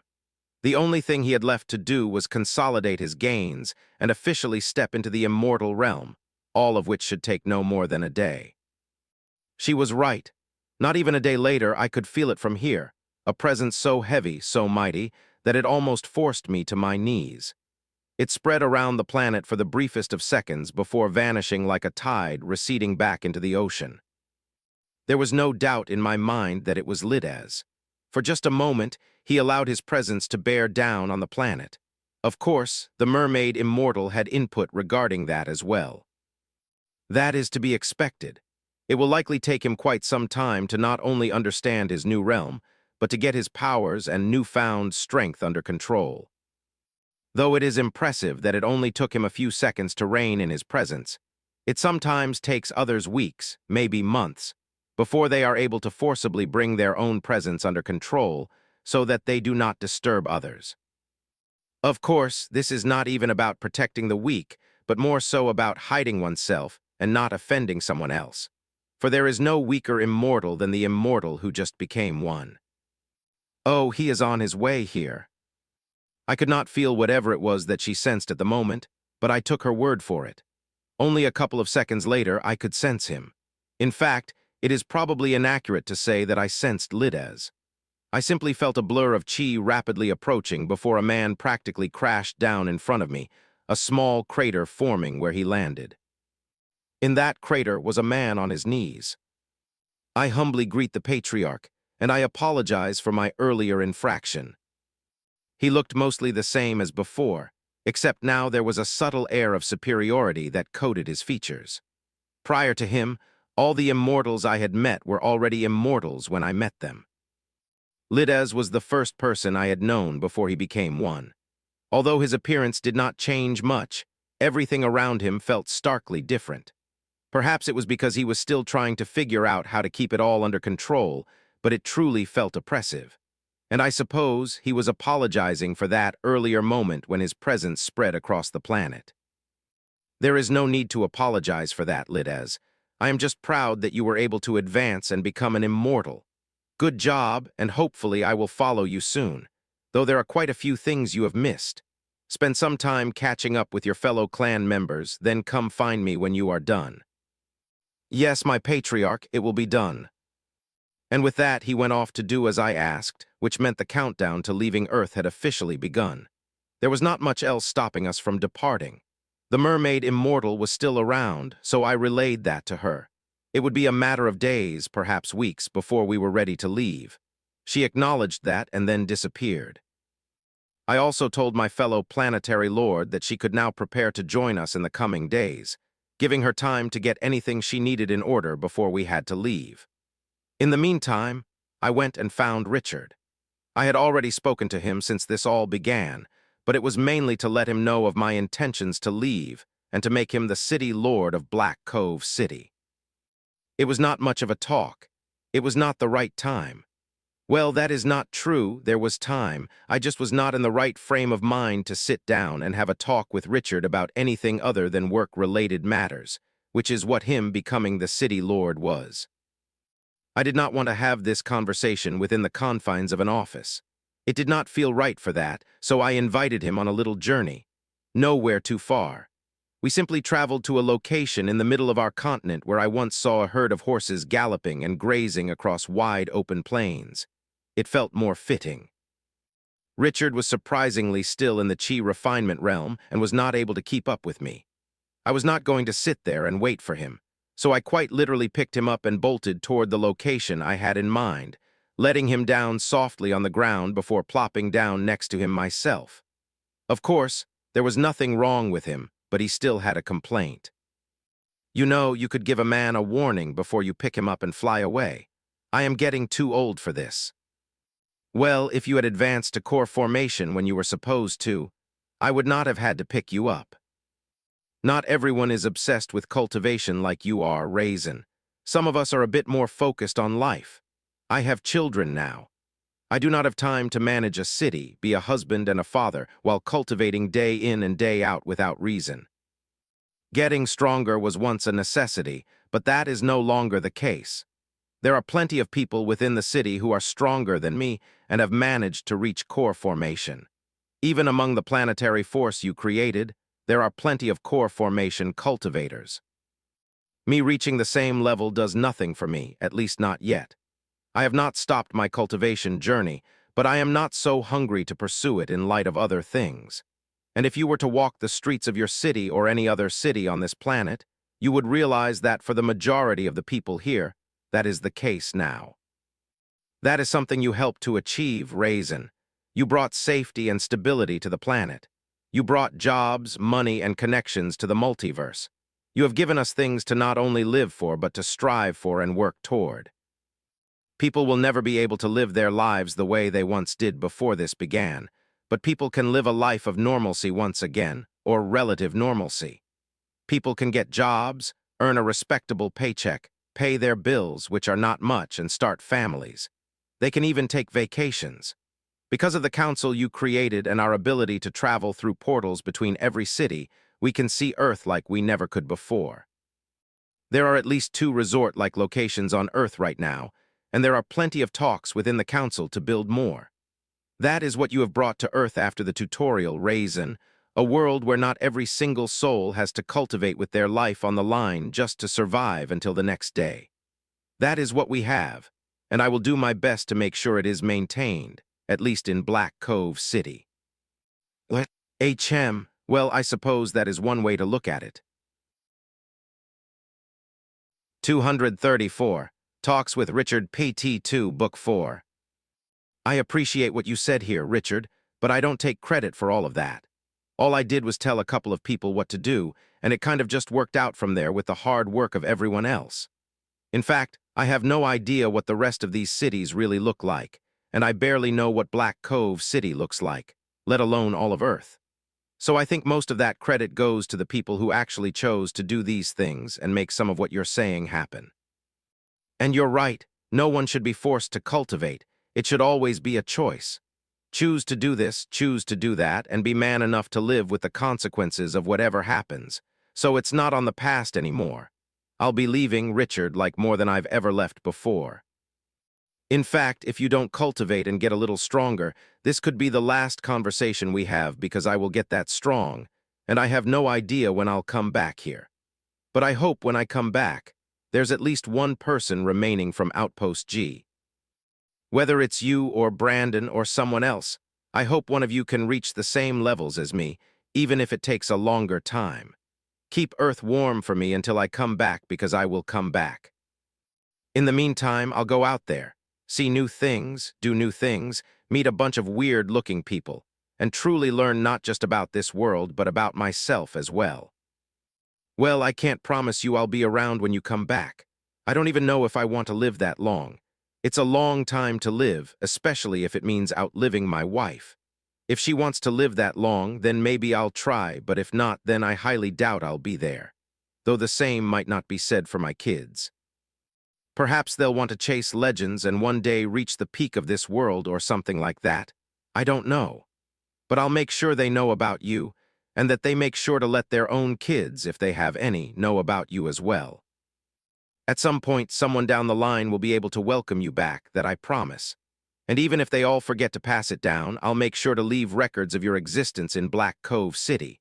That's my promise. You won't be entirely foreign to the people who remain here. Earth has been your home for as long as you've been alive, and I don't think it will ever stop being your home, especially since you'll still be the Planetary Lord. So they'll know that.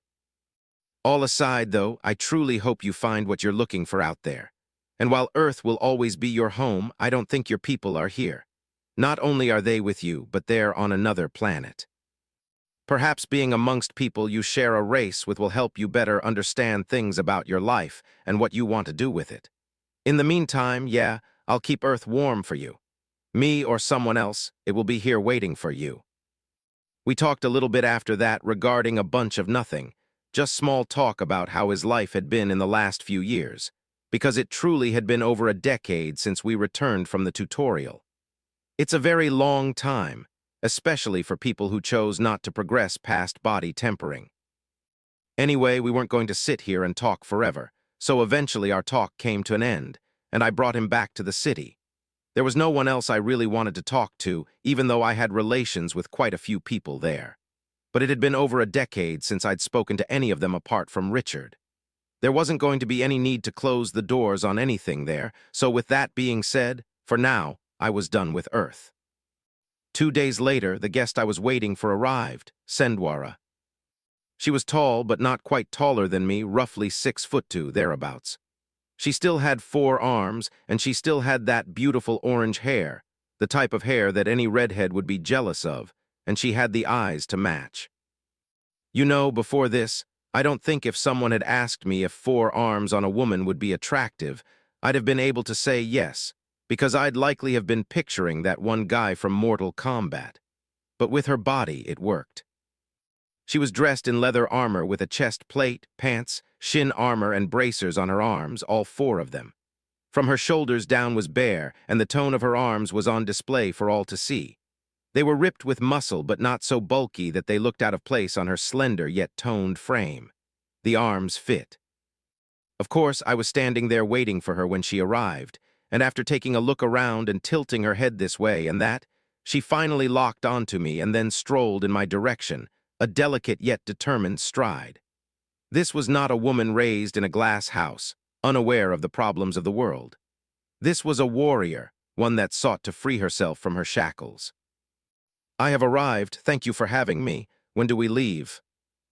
For some reason, the straightforwardness of her opening statement made me smile ever so faintly. "Well, you were the last thing we were waiting on, so I suppose that means we'll be leaving shortly." And that we did.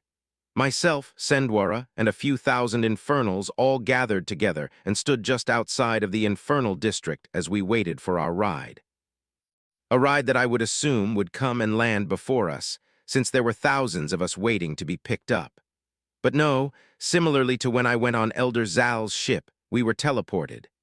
Every single one of my Infernals and my fellow Planetary Lord teleported and reappeared in a hall, a great hall. All around us, massive walls of water could be seen. It was like we were in a small pocket of air, but a large pocket of air in the middle of the ocean. There were different marine creatures swimming and moving around in the walls of water. I called them marine life because I couldn't quite name anything I was looking at. They didn't look like fish or sharks or anything I really recognized, so I'll stick with marine life. Then I heard a voice in my head, one that I recognized. "Attendants will soon come to show your people to their quarters. You may join them or you may join me up on the bridge. The choice is yours. Select an attendant and let them know your wish." And just like she said, a group of other mermaid-looking people, both male and female this time, appeared in the room from the water around us, landing on the floor without a single drop touching the ground. Of course, my Infernals did not just get up and walk away with them, and only after I gave them the order to follow did they start moving about. Vrusha, of course, did not move a single muscle.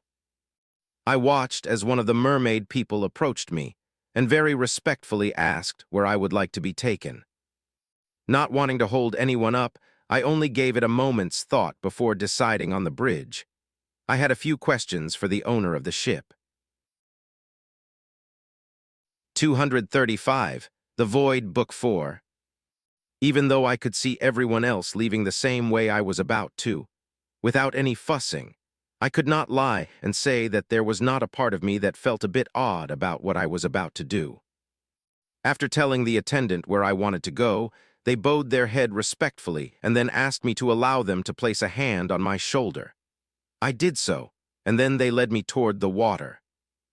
I took a step forward into the wall of water, and before I knew it, I was horizontal and speeding through the water like I was attached to a jet engine. Of course, none of this was being done by me, and it was all the result of the person attached to the firm hand on my shoulder.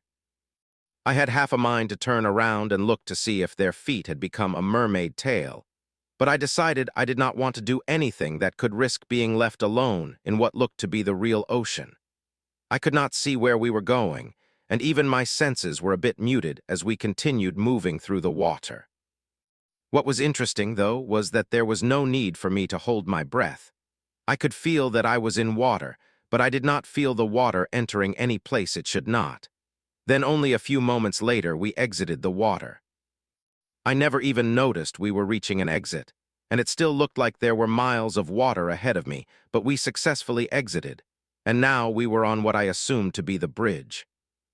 Compared to where we had come from, there was not much in the way of water on the bridge. There was still water in places beneath my feet, as a matter of fact, except I did not appear to be sinking, nor did it look like I was standing on liquid. At the same time, it also looked like the ocean was beneath my feet. It was truly interesting. Apart from that, before me stood an extremely large window to the outside world, and I was looking at space. We were moving past stars and whatever else made up space as we continued to move. It was beautiful to look at and really mesmerizing. Apart from that, there were plenty of other people on the bridge, sitting at various consoles, talking and controlling whatever it was they needed to control and talk about, to, I assume, keep this vessel moving. In the center of all that was a captain's chair, and in it sat not the mermaid immortal but another man that also looked like a mermaid and carried their features. Next to him stood the mermaid immortal. "I am glad you could make it, Patriarch Raizen. This is the captain of the ship, Sir Glaciavis." The man then stood up out of the captain's chair and offered me a respectful bow. He was a short and stocky man, but his scales were a honey yellow and were not quite the blend like the mermaid immortals were. I was not able to sense his cultivation, so the chances that he was stronger than me were not small. "Welcome to my ship, Patriarch Raizen. It is a pleasure to have someone of your status on board, and I will ensure the guest of my lady is granted safe travels across the void." I nodded at him before responding. "I have no doubt that you will be able to take care of us." He nodded back and then calmly returned to his chair. The mermaid immortal walked over to us before speaking. "Forgive me if I am wrong, but I suppose this is your first time traveling the void." She was not wrong. It is the first time that I am traveling the void. Is there anything that I should know or prepare for? I suppose that depends on you and if you would like to know. If so, I am more than happy to teach. But for this trip, everything will be handled by the crew in this vessel. There is nothing to do on your end but to relax. Well, that is nice to know. And to answer your question, sure, I would love to learn more about the void. More knowledge can never be a bad thing. But before we get into that, were you able to complete the favor I asked of you? Yes, it was taken care of before we left. It was probably a bit shameful of me to ask her for another favor when I already owed her one. But I told her to add it to the tab since it was something I needed to take care of before I left Earth, and I did not quite have the capability to do so myself at this time. This favor, of course, was to eliminate all the demons that were currently on the planet. I was not sure how they got there or why they were there, but it was one last favor to Earth on my end to eliminate all of them, and she did that for me, especially since she could identify and kill them in one fell swoop. Perhaps Lides could do the same thing, but with him still working on controlling his power, it was better and a lot cleaner to have the mermaid immortal handle it. Otherwise, who knows if Lides would accidentally kill thousands or millions of humans who did not need to die, and that was not blood I wanted on my hands at this time. So the total number of favors I owed to the mermaid immortal went up by 1. That was not too much of a problem, as I think I will be spending plenty of time with her in the coming days, and I will have plenty of time to repay these favors of mine, as I am not quite fond of leaving debts. Now, regarding you wanting to learn more about the void, we can start after you observe what is about to happen. Hearing her cue, I focused my gaze to the front, waiting for whatever it was she was mentioning to take place. A few minutes passed as nothing in particular really happened, and we just continued sailing, if that is the right term, through space. Then the captain of the ship started speaking, his voice booming across the bridge, making the water beneath my feet ripple, though there was no change to the solidity I felt. So interesting. "Commence void protocol. Commence void protocol. The lady and her guest are aboard this vessel. I do not care how many times you have already checked and verified the things you need to check and verify. Do it another 100 times before the all-green is sent to my chair." The conversations between everyone else on the bridge, and I supposed whoever else they were talking to on different parts of the ship, picked up in intensity rapidly after the captain finished talking. This flurry of activity continued across the bridge, and presumably across the entire ship, for about an hour before the folks manning. The consoles on the bridge began reporting all green to the captain. Once he received the last one, he pressed a button on his chair, and large, imposing metal shutters began descending from the ceiling and covering the entire window in front of us. Even the waters beneath my feet dimmed severely, and it was as if I was looking at the ocean underneath the night sky, but one without a moon. The ship was extremely dark, and after a few seconds, small yellow motes of light lit up around the room and in the water beneath me so that we could all see each other once again, though it still was not all that bright. I looked toward the mermaid immortal and said what was on my mind. If I did not know any better, I would think that we were hiding from something. Well, not entirely correct, but you are not entirely wrong. The void is the bane of all life. Without proper precautions and safety measures, traveling through the void is one of the fastest ways to a gruesome death that none can recover from. While the ship was made and tuned for void travel, It is still best practice to ensure that all void-related safety measures are enacted and maintained with strict discipline. Otherwise, no one would ever hear from us again, nor would they hear of our deaths. Well then, 236, Universe Folds, Book 4. Vrusha and I were eventually led to a lounge of sorts where the mermaid Immortal, though I suppose by now I should stop calling her that, Laviessa, sat with us and continued her explanation on the void while answering a few of my questions.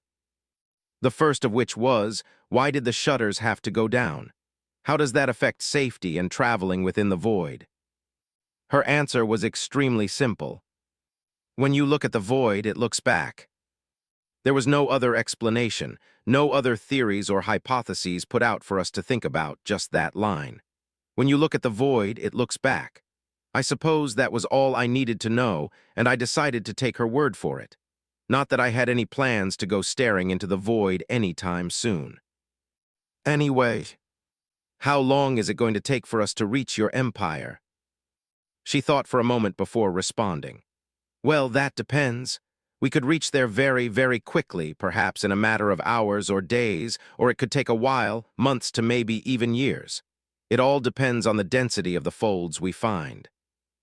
Of course, I had no idea what she was talking about, but thankfully she foresaw that and continued her explanation.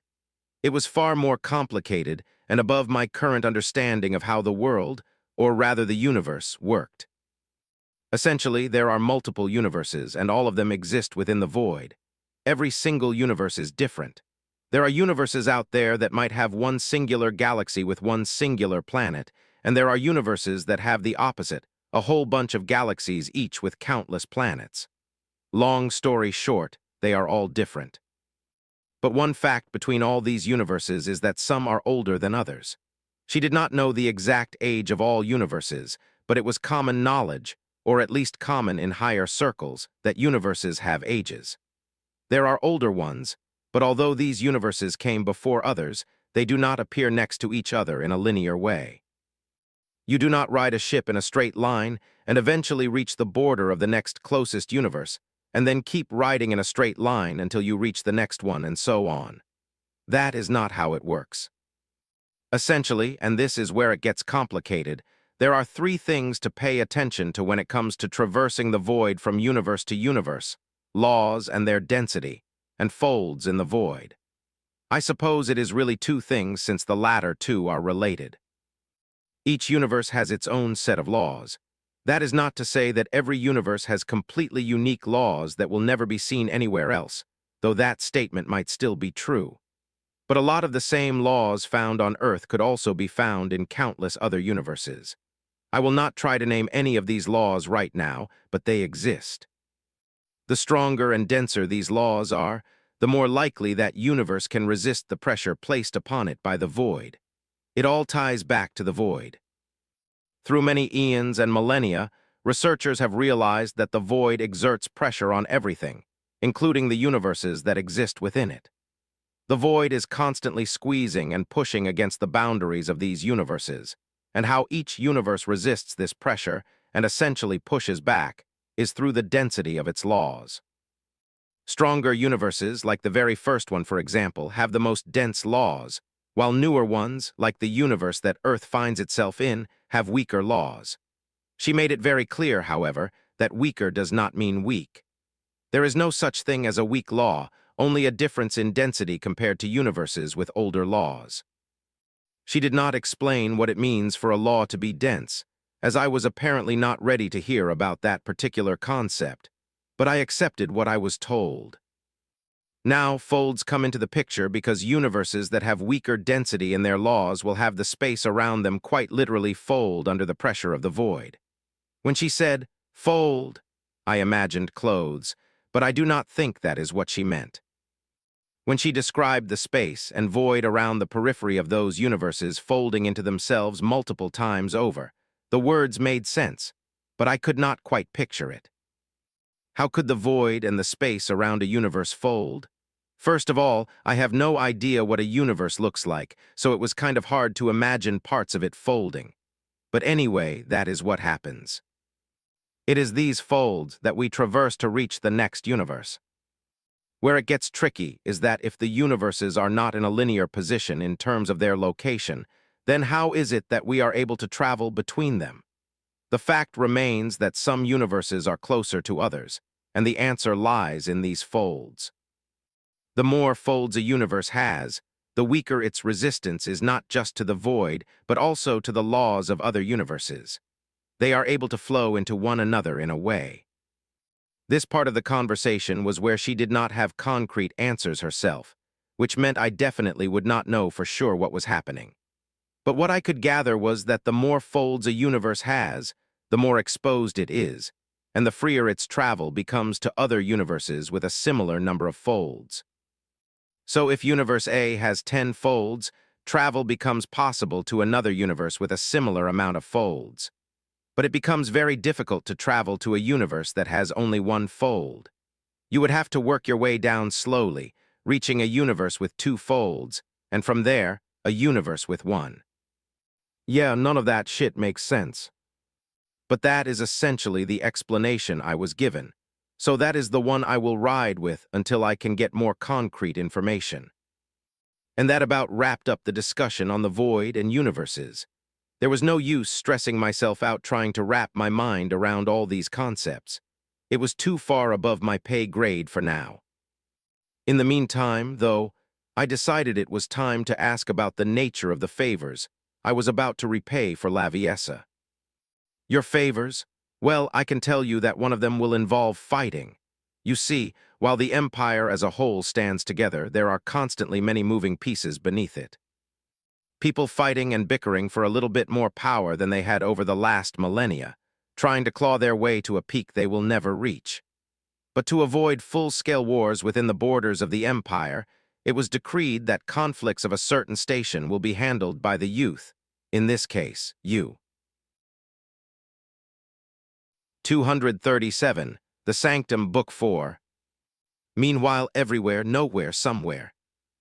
Repeat what you just said.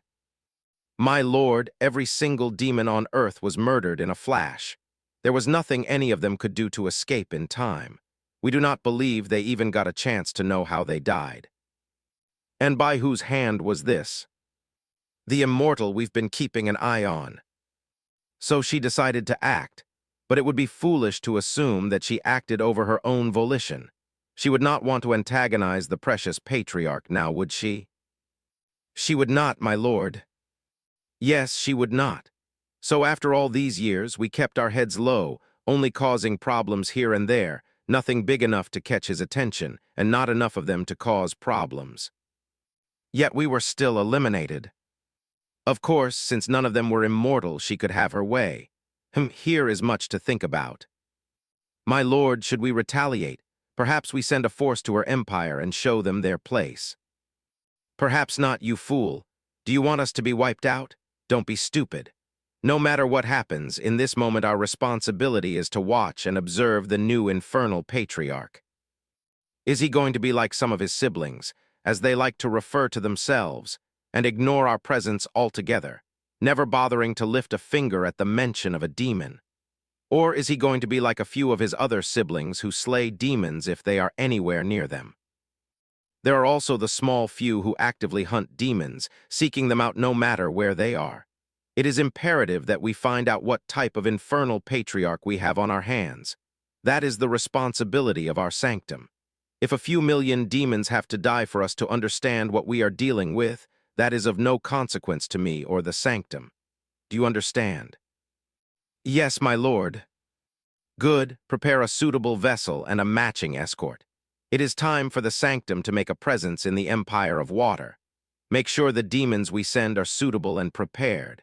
It is of utmost importance that we follow the patriarch, and to do that we will enter a universe filled with immortals, so you understand what that means, correct? Correct, my lord, but what of Earth's? Leave it alone for now. There's no need to further allocate any resources there while our precious guest is no longer present. What? P-O-V-R-A-I-Z-E-N. So what you're saying is, I'll be fighting a bunch of people on your behalf. Yes, that is precisely what I'm saying. It has been many millennia since I participated in this farce, and life has grown quite boring as of late. Traveling to your planet and participating in 2 major battles, far more than I have in the past few thousand years, has been far more exciting than I expected. That is why it is time to add some spice to my life and to the Empire. Too many of those old black-scaled bastards are resting on their laurels, looking no longer beneath them but toward skies they will never reach. So on my behalf you will participate in fights that I don't think will be an issue for you in the slightest. Well, that's interesting. Of course I don't mind doing this, as this is the favor I owe you. But out of curiosity, how will these fights work and what will be accomplished for you? Simple, we will be fighting for resources and territory. These fights could be large-scale battles or, more commonly, one-on-one. There are a few iterations of team-based challenges, but I care not for those. I will primarily try to schedule one-on-one battles. To do so, I will find someone like myself, a prince, princess, duke, duchess, essentially one of the many important figures in the Empire, and I will issue a challenge. If they are not cowards, they will accept. They would wager something, and I will put a wager of forth. The one-on-one battle will be fought between you and their chosen. The winner gets the spoils. Simple enough. After getting my questions answered, and seeing that I no longer had any reason to be here, I let her know that I would like to leave and meet up with my people. From there, a series of messages were sent using her attendants, who were mostly silent observers unless they had to ask something relevant. Anyway, after making my intentions clear, word went out to those who needed to be reached, and that eventually led to a conference room where Lidaz, Lyrian, Fryan, Izanshi, and the rest of my department heads were all waiting for me, having received word from their respective attendants. A couple of words of small talk were exchanged briefly, things like whether they had been able to settle in well, how their quarters were, and things of that nature. Once that was out of the way, I began to inform them of a few things I had on my mind. Firstly, when we reach our destination and have settled in, I will give every single person here in my clan the eternal flame. I realized waiting to do such a thing was foolish. All of them needed to be as strong as they could possibly be to face whatever danger we will inevitably come across. I don't know how long it will take, but it will be my main priority to make sure every single one of them can wield the eternal flame. The reactions were muted, but I could see the excitement in their eyes. I'm sure if I hadn't been in the room at the moment, there would have been smiles, maybe even high fives. Well, perhaps not the latter, but the principle is the same. I then looked over at Lidaz. That goes for you as well, but I have a feeling it will either be much harder to give you the flame, maybe even impossible due to the power disparity between us. But I guarantee I will try, and if it is impossible at this moment, then I'll work hard to raise my cultivation enough to ensure that it is possible. Thank you, Patriarch, Lidaz said. I nodded, and from there I proceeded to explain what will be happening once we reach this empire, and how I will be fighting on behalf of the lady of this ship for a while. I did not know how many battles she intended me to fight on her behalf, but I didn't plan on skimping out on this favor I owed to her. This is only favor number 1, though, and she has yet to tell me what number 2 will be, so there is also that. Anyway, the only thing my people will be doing during the trip is focusing on their cultivations, since there's a good chance I'll make quite a lot of people angry with any battles I win. It's also possible my people won't be welcomed in many places, and there's no reason to invite more danger and problems. So I will go do the fighting while they focus on getting stronger. Of course, the plan is only as concrete as the situation permits. If things change, so will the plan. But it's good to at least go in with some sort of idea of what we're about to do. With that, the meeting ended. I dismissed everyone and was finally led to my own personal quarters. Is this a house? 238. Spars and Conversations, Book 4. After being led out of the water by my trusted attendant, I was guided into a small, enclosed area where there was a wall of water behind me and a regular-sized door and walls in front of me. I entered the door expecting to see a room, a large one in fact, based on the descriptions of the rooms my other Infernals had received. Instead, I was met with the inside of what looked to be a big house. There was a full kitchen, a living room, and a loft, and I could sense multiple branching hallways that led to several different rooms. The area was huge. Multiple families could live here, which I suppose was good for me since Vrusha and the rest of the guard could simply stay here, which they happily did. The attendants let me know that there would always be someone waiting by the wall of water if I ever needed anything for the duration of the entire trip. I thanked them for their help, entered my large abode, told Vrusha and the others that they could focus on their cultivation for a while since I did not plan on leaving, and then I proceeded to do the same, doing my best to reach the next realm. This only lasted a few minutes before I was interrupted. It was Vrusha. Forgive the interruption, Patriarch. The lady whom you have allowed to travel with us is requesting to meet with you. Should I reject her and all future disturbances? Oh, I suppose I did not inform her about the things I learned earlier. I can spare a few minutes. Invite her in. A few moments later, Sendwara joined me. We found a place to sit, as there were many in this large place, and began to talk. What do you know of our destination? I suppose I don't know all that much, just that we are heading to an empire, and that one of the important figures of this empire is who we are traveling with. In fact, she's a princess. Sendwara looked at me quizzically, her head tilting this way and that. A princess, you say? What is that? Oh, perhaps her culture did not have such things. Interesting. I then spent the next few minutes explaining not only what a princess was, but also a prince, a king, a queen, a duke, a duchess, and any other noble titles I could think of, because there was a chance we might run into these titles once we reached our destination. It took a couple of minutes, but she eventually understood, or at least I thought she did. After that, I explained my purpose there, which of course would be fighting battles for the princess. That's pretty much it. I appreciate your patience. So, you will be fighting on behalf of the princess against other beings chosen by those like her. Yes. She went silent for a few moments before speaking again. May I observe these battles? I am curious to see how others fight. I've only ever seen my people fight, and it is not all that different from one another. I didn't see why she couldn't, so I said sure. Now that I think about it, it's been a while since I've added some new techniques to my repertoire. Everything I have is for the Chi refinement realm. I doubt I'll be able to find anything specifically for infernals, much less infernal patriarchs, in this empire I'm about to visit. But perhaps there are other things I can make use of to develop techniques of my own. It's not like that isn't an option. Maybe I can develop something specific to my clan, though I doubt I'm the first patriarch to have had similar thoughts, so maybe anything I can think of right now has already been done. Who knows? Wouldn't hurt to try anyway. And just like that, 6 months passed. During that time, my days became repetitive, but not in a boring, mind-numbing kind of way. I spent time talking with not just Sendwara, but with anyone and everyone in the clan. I can't say I had in-depth conversations with every single one of them, but I definitely exchanged more words than I had in the past, even if it was just, "How are you?" or "How are you liking your new quarters?" Small talk like that still mattered, and I made sure to talk to them as much as I could. Though what was interesting was that a lot of those longer conversations came with sparring.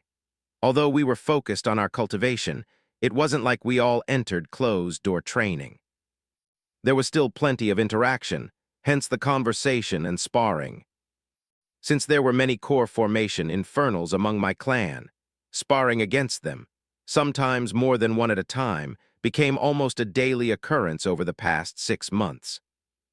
It was interesting, and although I could tell those first few initial battles I had against my clan members left them nervous and hesitant in their actions. Eventually, they reached a point where they could fight without hesitation. The nerves never fully went away, though, except for the boys, who I suppose technically aren't boys anymore. Both of them are in their early 20s now, and neither of them looks like they're 13 anymore. Their voices have grown deeper, and their bodies have filled out according to their natural progression, even without the influx of their cultivation. They are young men now, proper pillars of my clan. Both of them were sitting there, hunched over and exhausted, in one of the training rooms we were allocated after sparring against me. "You are still too strong for us, patriarch." "Am I, or are you just too weak, Lyrian?" Both boys only sighed at what was supposed to be humorous reply from me. Then Sendwara spoke up. "No, I agree with him. You are simply too strong, Raizen. I've sparred against you countless times, and I have yet to win a single battle myself. I worry for your upcoming opponents." I thought about her words for a moment, then looked back toward Lyrian and Fryan. Oh, On one hand, I could consider all of them biased in how they described my strength, but I did complete all those cycles of body tempering, reached double digits in my core formation, and trained with an infernal immortal on a desolate moon under immense weight, among other things. Well, it's not like it'll be long before I find out. We'll be landing soon, and I'll finally set foot in another universe. I'm looking forward to it. 2 days later, it finally happened. We landed, and I received a message along with the rest of my infernals to prepare for disembarkation. We didn't have to gather in any sort of hangar bay. We just needed to make sure we weren't leaving anything behind that we wanted to keep, and that we were ready to go. In a few moments, the same feeling of teleportation I experienced upon entering the ship returned. All of us, regardless of where we were on the ship, were teleported out. I genuinely expected to reappear in a magnificent, sprawling city underwater, but instead, I found myself in the courtyard of what looked to be a disgustingly large mansion on land.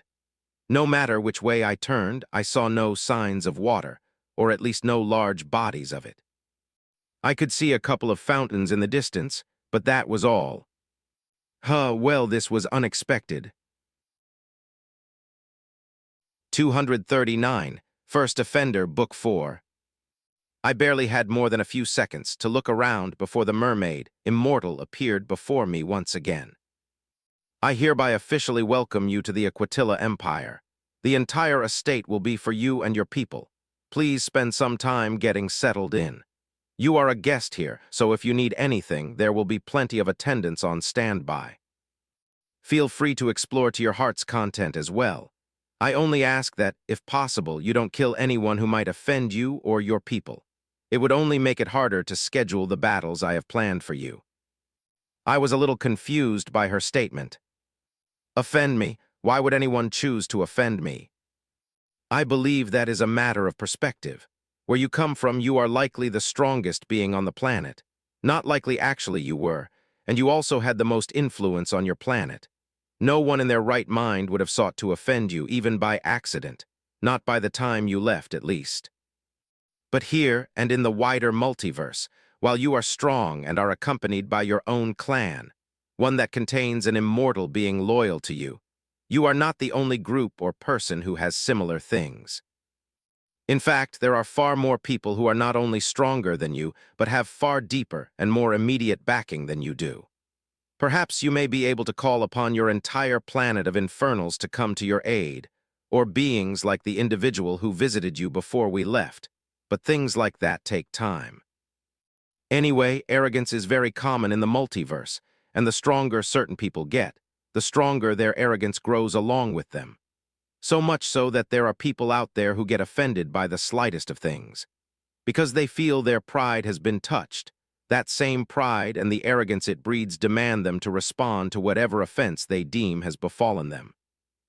I have seen entire families wiped out all because one person did not like the taste of their food. To you, that may sound odd and alarming, but to regular people of the multiverse, things like that are as common as the air they breathe. That is why I say if someone offends you, do not kill them, at least not before consulting with me. Of course, I cannot make you do anything, and I completely understand that if the offense they committed against you was so great that there was no other punishment but death, then do as you please. We will deal with what happens next. After saying that and verifying I had no immediate questions, she simply disappeared. Then I began to look around the area once more. It kind of reminded me of some of those old Italian villas you would see in movies. There were colorful-looking trees scattered around the place, other plants and foliage I had never seen before, and architecture that made sense but looked slightly different. When I looked up into the sky, I saw not one but two suns, one with a familiar yellow tint like Earth's, and the other giving off a slightly blue hue.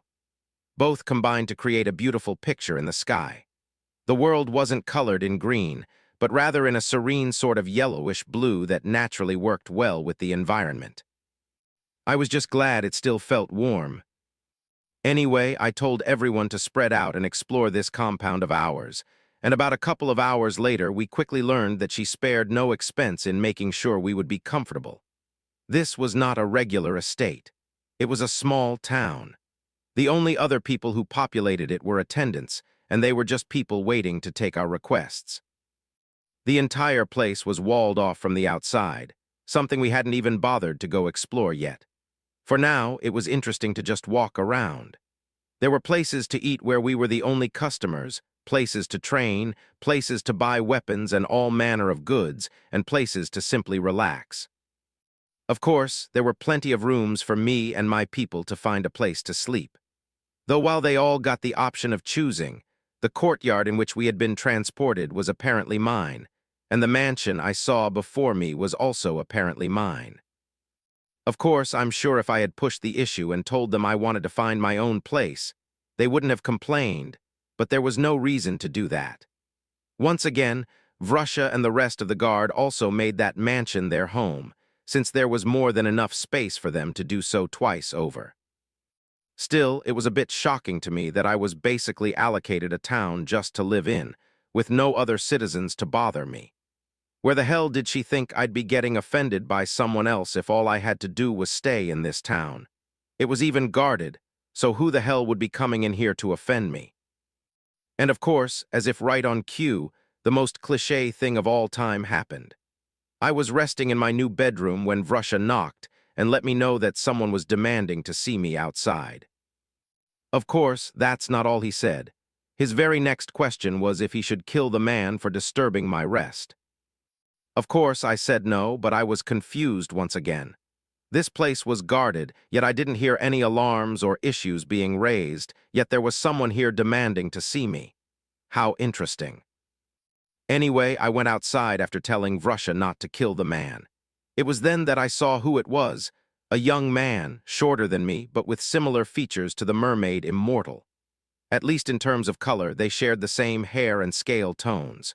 I wondered if they were related. Of course, he didn't give me a chance to greet him before he opened his mouth and let out a string of words laced with venom. "You peasant, how dare you take advantage of our goodwill? You need to learn your place and return to the pit that you hail from. You do not belong here, and if it wasn't for the kindness of the princess, you would still be in whatever dread she found you in. I advise you to mind your manners, watch your tongue, and never look upon those who are better than you. Stay in your place, and there will be no more problems." He then spat on the floor and turned to walk away. "Oh, I see. I see indeed. Grab him." Vrusha, who was practically seething with every word the man before me spoke, moved faster than I think I've ever seen him move before. Yet he still wasn't fast enough to match the speed of Lidaz, who I didn't even know was nearby. The man, clearly not in full control of his power, crashed into the ground with such force I thought he had killed the intruder. But when the dust cleared, I realized he was only banged up, not dead. Lidaz had him pinned face first into the ground, his screams stifled under the pressure of Lidaz's aura. Vrusha waited at the edge of the crater, teeth gritted. I knew all too well what was probably roaring through his mind right now. It should have been him crushing the man in the crater as the head of my guard. I knew his pride felt a little dented that he had been beaten to the punch, but I'm sure it would serve as good motivation for him. Anyway, speaking of pride, I believe mine was just insulted. 240, Bigger Sky Book 4. I've obviously had plenty of time to think and come to terms with the reality of the situation with the rats. While I've gone through many different thoughts and realizations since that point, as of late, I think I've settled on one final one. I am arrogant. It has become a part of who I am, ingrained deep into my being, and I suppose there is no getting away from that. It comes with the territory of being an infernal patriarch. I am a leader and a ruler of one of the most powerful races in the multiverse. If such a person didn't carry a trace of arrogance, then who had the right to? I know what I am, I know what I was, and I know what I will be. But arrogance doesn't mean being stupid.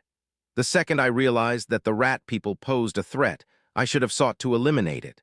Of course, the rat man was an immortal, so there was no way I myself could have taken care of such a threat. But based on my conversations with Elder Zal while I trained, if I had asked her to, she likely would have obliged. Yet I decided not to. I put the potential conflict somewhere in the back of my mind, and the results of that decision speak for themselves. So with that being said, I am still arrogant, and to be called a peasant to my face doesn't sit well with me. Not only because no one has the right to dictate such a thing to me, but because I represent a clan of thousands of infernals. Even if my own arrogance wasn't part of the picture, I have a reputation to uphold, and that reputation reflects the thousands of others under me. Allowing a slight like this, one that I did not induce, one that I did not seek out, one that instead came to my front door with venomous words, I'm afraid an offense like that will not go unpunished. I walked over to the crater, which honestly wasn't all that large, though it did ruin the courtyard a bit. Anyway, Lidaz, lift him up so I can talk to him. He did as asked, but the second the boy was allowed to voice his thoughts once more, he immediately began yelling. Guards, guards, guards. Of course, with all the noise and commotion we had made, the entirety of the Black Dawn had gathered. My guards were here, and both Lyrian and Phrian were here as well. Every single one of us perked up at the mention of guards and immediately began looking around, expecting a battle to happen at any moment. But no matter how far I looked or how much I listened, there were no signs that the guards this individual was screaming for would show up. In fact, I looked toward Lidaz when I remembered that his senses far surpassed mine, and as if expecting me to look at him, he shook his head. Would you look at that? While the guards weren't showing up, the fact that he called for them so confidently meant there was a good chance that, in a different scenario, they would have. Or perhaps he'd done something like this before, called for them, and they had, in fact, shown up. But this time they hadn't. How interesting. In fact, I watched his expression slowly change from one of alarm to one of realization. There was no help coming. What is your relationship to Laviessa? Once he heard my question, his face, which had been sinking into despair, suddenly burned with anger toward me. You dare utter the princess's name? Who do you think you are? Shut up. Before he could say another word, Lidaz slammed him down again before slowly raising him back up. Anger still colored his features, but there was a bit more blood now than before. I said, what is your relationship with Laviessa? More curses resounded from the young man's mouth, and once again, Lidaz slammed him into the ground. In fact, I was quite proud that he was able to control his strength enough not to kill the man with any of these slams. Well, we will continue this exercise until he answers my question or is unable to talk, whichever comes first. Meanwhile, in a particularly lavish room, far from the altercation taking place in Raizen's courtyard. Ancestor, what is it that you want, child? I ask that you please change your mind.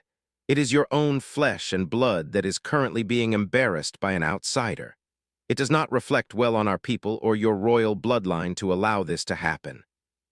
Child, I am a kind woman, and I am not fond of violence, but know your place. The entire room quaked under the pressure of an immortal for just a second. I apologize, ancestor. That child was warned, was he not? He was, but children can be fool. Enough, a warning was given. Everyone was warned. Do not antagonize the guest in the Emerald Estates. He dared to call him a peasant. A peasant.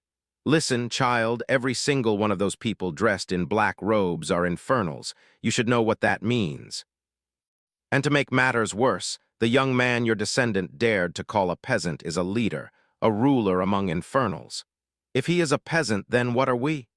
If he chooses to kill him today, then it is your fault for raising an idiot. Leave. A few moments later, in the same room. Are you sure that is a wise decision, Mother? Although he's a bit too arrogant for my liking, he's simply trying to defend your honor. Of course, he could have gone about it in a better manner, but he is defending you. How many Dominion Realm cultivators does our empire have? What does this have to do with the situation?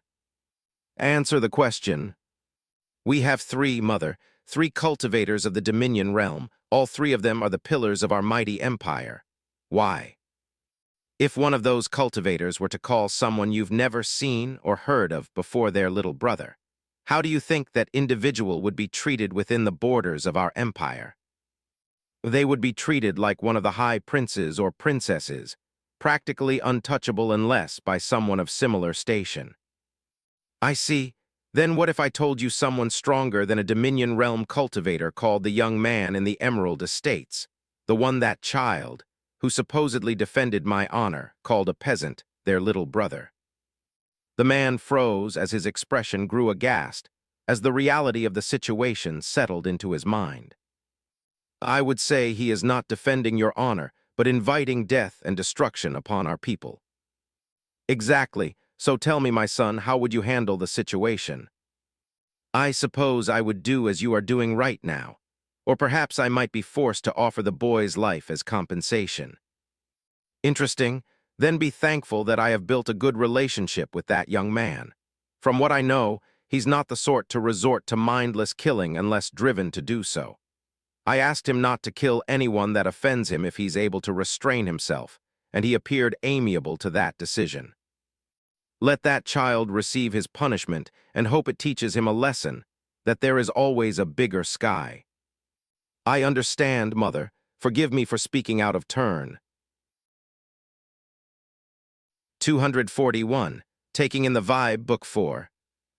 At some point, the boy passed out from his many injuries, and I didn't feel like sitting there waiting for him to wake up so he could answer my question. Thankfully, one of the attendants in this place was able to take him from me and bring him back to wherever he came from.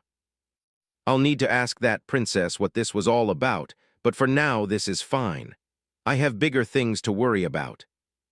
Gather the clan. It is time to bestow the eternal flame. What? I didn't want to do this out in the open like that, so I moved everyone to one of those massive training rooms we had access to. And from there, I asked Lidaz to do his best to ensure that prying eyes don't intrude on what is happening. Of course, if someone stronger than him was present and decide to peer within, then I told him not to stress over that too much. It wasn't like what I was doing was a secret per se, and if someone wanted to push Lidaz's defenses aside to take a look, then so be it. I would just try to find that person when it was time. Anyway, there were quite a few people here, and it would likely take me weeks or months of non-stop bestowals to grant the eternal flame to all of them individually. If that's what it would take, then that's what I would do, but I wanted to at least try and do it a different way. I'd like to believe that physical touch isn't necessarily required, and instead all that mattered was having a conduit that the eternal flame could travel along to my target, and I think my chi should be enough to handle that task. After spending a few minutes explaining that, and that if it didn't work I'll have to pass it along to 2 people at a time, I took a seat in the center of the training room and closed my eyes. Of course, spreading my chi across the entire room wouldn't be a problem. The challenge started when I had to generate a couple thousand tendrils from the core of the flame itself to attach to each and every of them. This is not a pain-free experience. It quite literally felt if someone forcefully pulling on a few thousand strings that were lodged deep within my very soul. Obviously, the only person pulling on anything was me, so I had no one to blame but myself as I continued with the process despite how painful it felt. But eventually, after more than just a few hours passed, I managed to create enough tendrils for everyone. Then from there it probably took another couple hours just to actually bring them out of my body, then using my chi as a road pretty much. I sent one each to everyone in the room with the exception of Lidaz. I could already tell that I would not be able to bestow the eternal flame to him. It was more of a feeling than anything concrete. It was like something was telling me that making any changes to his soul is far out of reach of my ability. But no matter, Lidaz will not be exempt from receiving the eternal flame. For now, I pushed on, and the process of bestowing the eternal flame began anew once more. Of course, I couldn't see it, but I've long since learned about the phenomena that it creates, and I can only imagine just how eye-catching it must be when I was doing it for so many all at once. Though I didn't have the luxury of using too much imagination, as the weight of it all weighed down on me. I have no idea how much time passed by the time it was all over, and I didn't even get a chance to verify if it went well before I was once again trapped in the embrace of unconsciousness. The next time I awoke, I made sure to promise myself that if all those bestowals worked, then it would be the last time I found myself unconscious like that for a while. Once I left the fancy room I woke up to find myself in, Vrusha was of course waiting nearby, and he relayed a few bits of news. Firstly, and most importantly, the bestowals were successful. Secondly, I was told that word was sent that my presence was requested for a meeting regarding the fights ahead. There was no rush on when I would need to show up for this meeting, but I saw no reason to wait and made that intention known. Before long, I was being led through to the city, just outside the estates we given to stay within.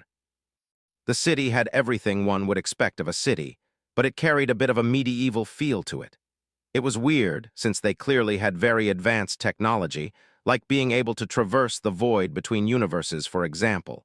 But I did not see a single car, and the roads did not really look wide enough for vehicles that I was familiar with. But there were carriages. Not a single one was being drawn by horses, though, but by some other animals I could not recognize. There were plenty of markets and stalls, people going to and from, even children playing or being reprimanded by parents. It just looked normal, which was interesting in and of itself. What a world raised within the wider multiverse looked like, where cultivation had been reigning supreme for more than just a few decades, likely hundreds of thousands or even millions of years. Yet while the people here were entirely different, for the most part it was a fairly normal environment. There was plenty to do within the estates, but perhaps it would be worth it to walk around and, well, take in the vibe. And unlike what would have happened if I walked around any of the cities on Earth with 20-plus dudes who did not look all the way human, dressed in pitch-black robes, not a single soul here batted an eye at our appearance. Sure, we got some looks, but it was not like an entire market stopped to look at us due to how out of place we were. We fit in here at least somewhat. Interesting. But the exploration soon came to an end, as we reached an elevator of sorts in the middle of the city, and since there was nothing above the building that I could see, I had a feeling I knew which direction it would go. The elevator was not anything crazy, and honestly it was a little underwhelming. Perhaps since I have seen similar things before the system hit us on Earth, either in movies or even kind of in real life, it did not have the same impact. Plus, I had just left a ship where we traveled through water to get from place to place. The only thing that was kind of interesting to see was the amount of wildlife I did not recognize swimming around the elevator as we sank deeper and deeper into the ocean, where a much bigger city was awaiting me. 242, Earth Steward, Book 4. Day in the Life Earth S. Steward. In a meeting room, located in Earth Union City, all the city lords of Earth were gathered and seated around a giant round table. All of them were permitted one guard or attendant who stood behind each of them quietly, as this was not their meeting to speak at. There was only one individual who was permitted to have 2 guards or attendants, and that was the host of the meeting, the current steward of Earth. Since this is the first council meeting since what we have dubbed the Lord's departure, the first official order of business is to welcome the newest official city lord to this council. Everyone please welcome Richard, the new city lord of Black Cove City, to the City Lord Council. You have been attending this meeting in place of Lord Raizen for a while now, and it is good to have you in an official capacity. Once again, welcome. Thank you for the warm welcome, and I look forward to representing Black Cove City and the will of its former lord well. All eyes in the room were directed towards Richard, as the man stood for a moment and gave a short introduction.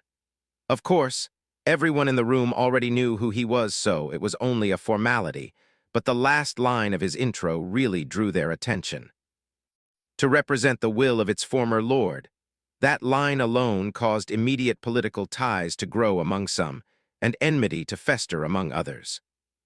Though no one made any sort of comment regarding it, this wouldn't be the place for that. Now seeing as Richard had finished his spiel, the steward continued on. All right, moving on, a few things on the agenda for us to go over, including the displaced people from the ant scourge, the remaining ants, and the thousands of individuals that completely vanished from the planet, and finally the words the previous steward has left for us. Before we tackle those items, I would like to first open the floor for any opening remarks from any of the city lords that are unrelated to the listen agenda and need to be included. The floor is yours. The room was silent for a moment, until the city lord of the North Pole spoke up. I believe some change is in order. Before the departure of the Lord, as you so gracefully dubbed it, the resources of my city were my own to manage. I would like that to be retuned to me and the planetary force to leave my city. There is no reason for us to continue to bow to a man that isn't here.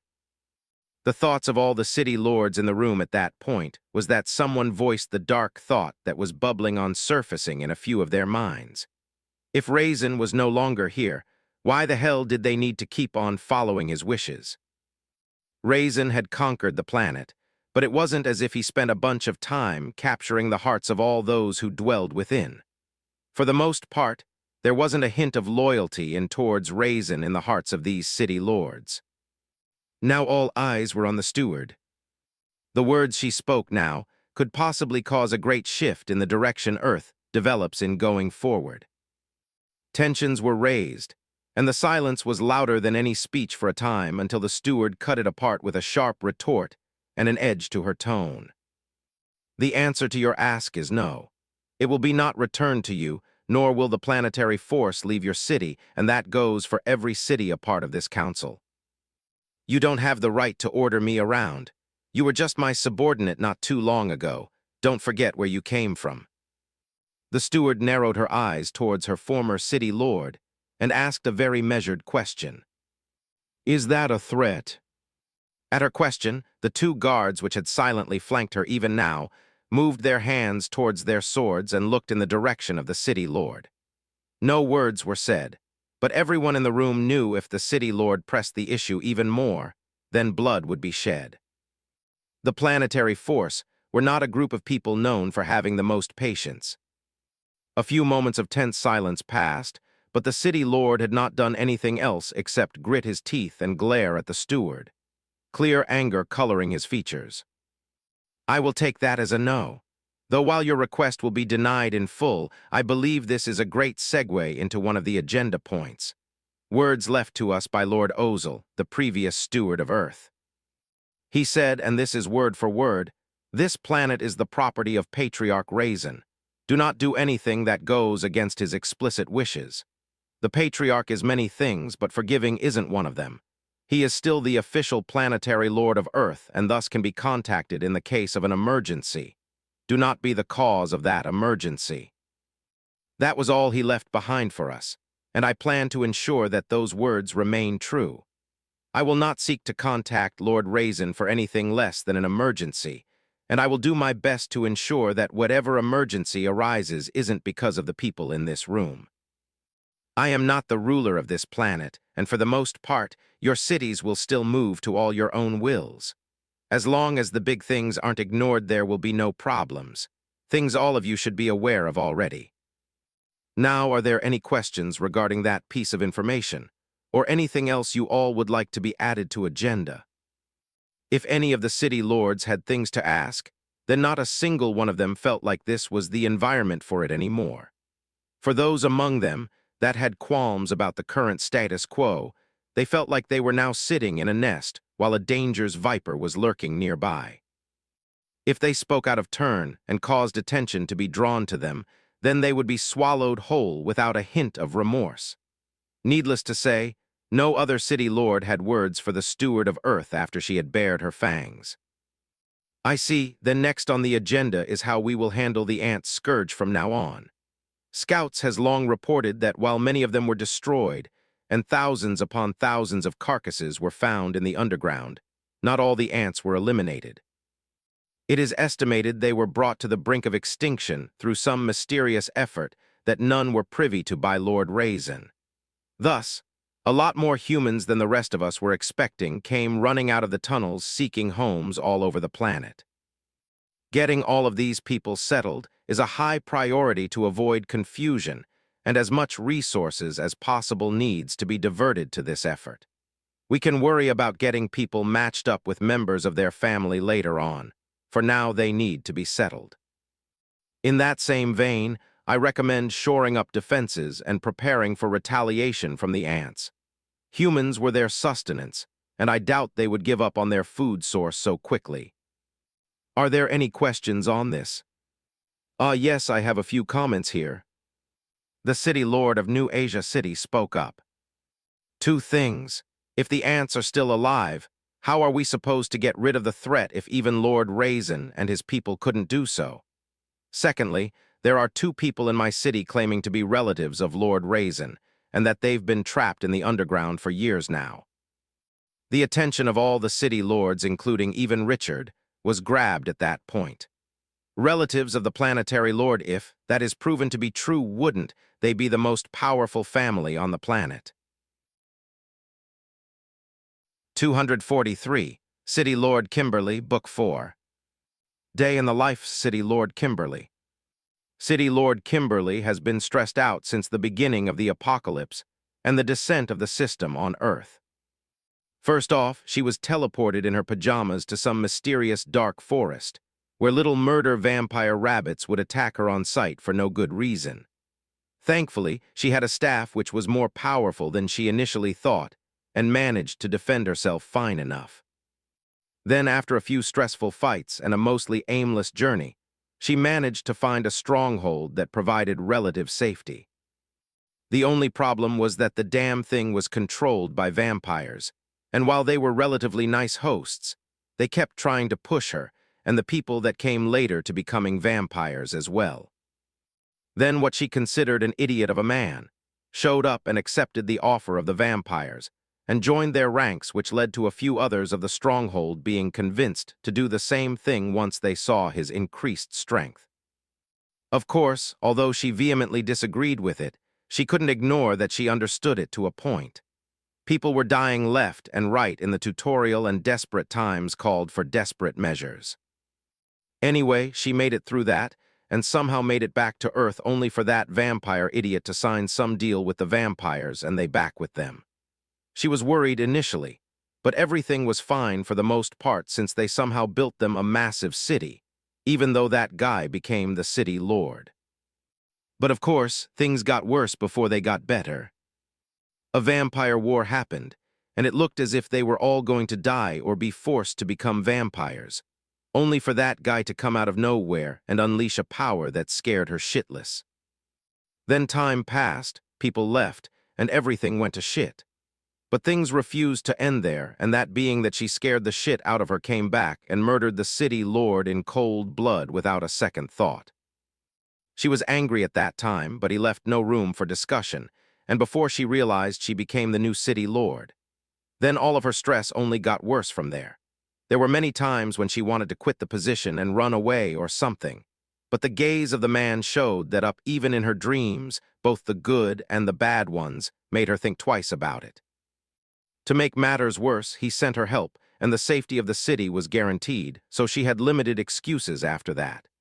Managing the city wasn't easy, but she managed for a while, until the whole ant thing happened, and then out of nowhere rats showed up, and then, well, blank, and then that scary bastard up and left. The number of problems piling up on her desk had only skyrocketed after that. Ants, extra people, missing people, and worst of all, politics. Other city lords were trying to seize the gap left by Planetary Lord and sending feelers out to her to see which side of the coin she fell on. She ignored everything, but deep down she knew where she would stand. It would be a long time before she forgot the gaze of Raizen and well.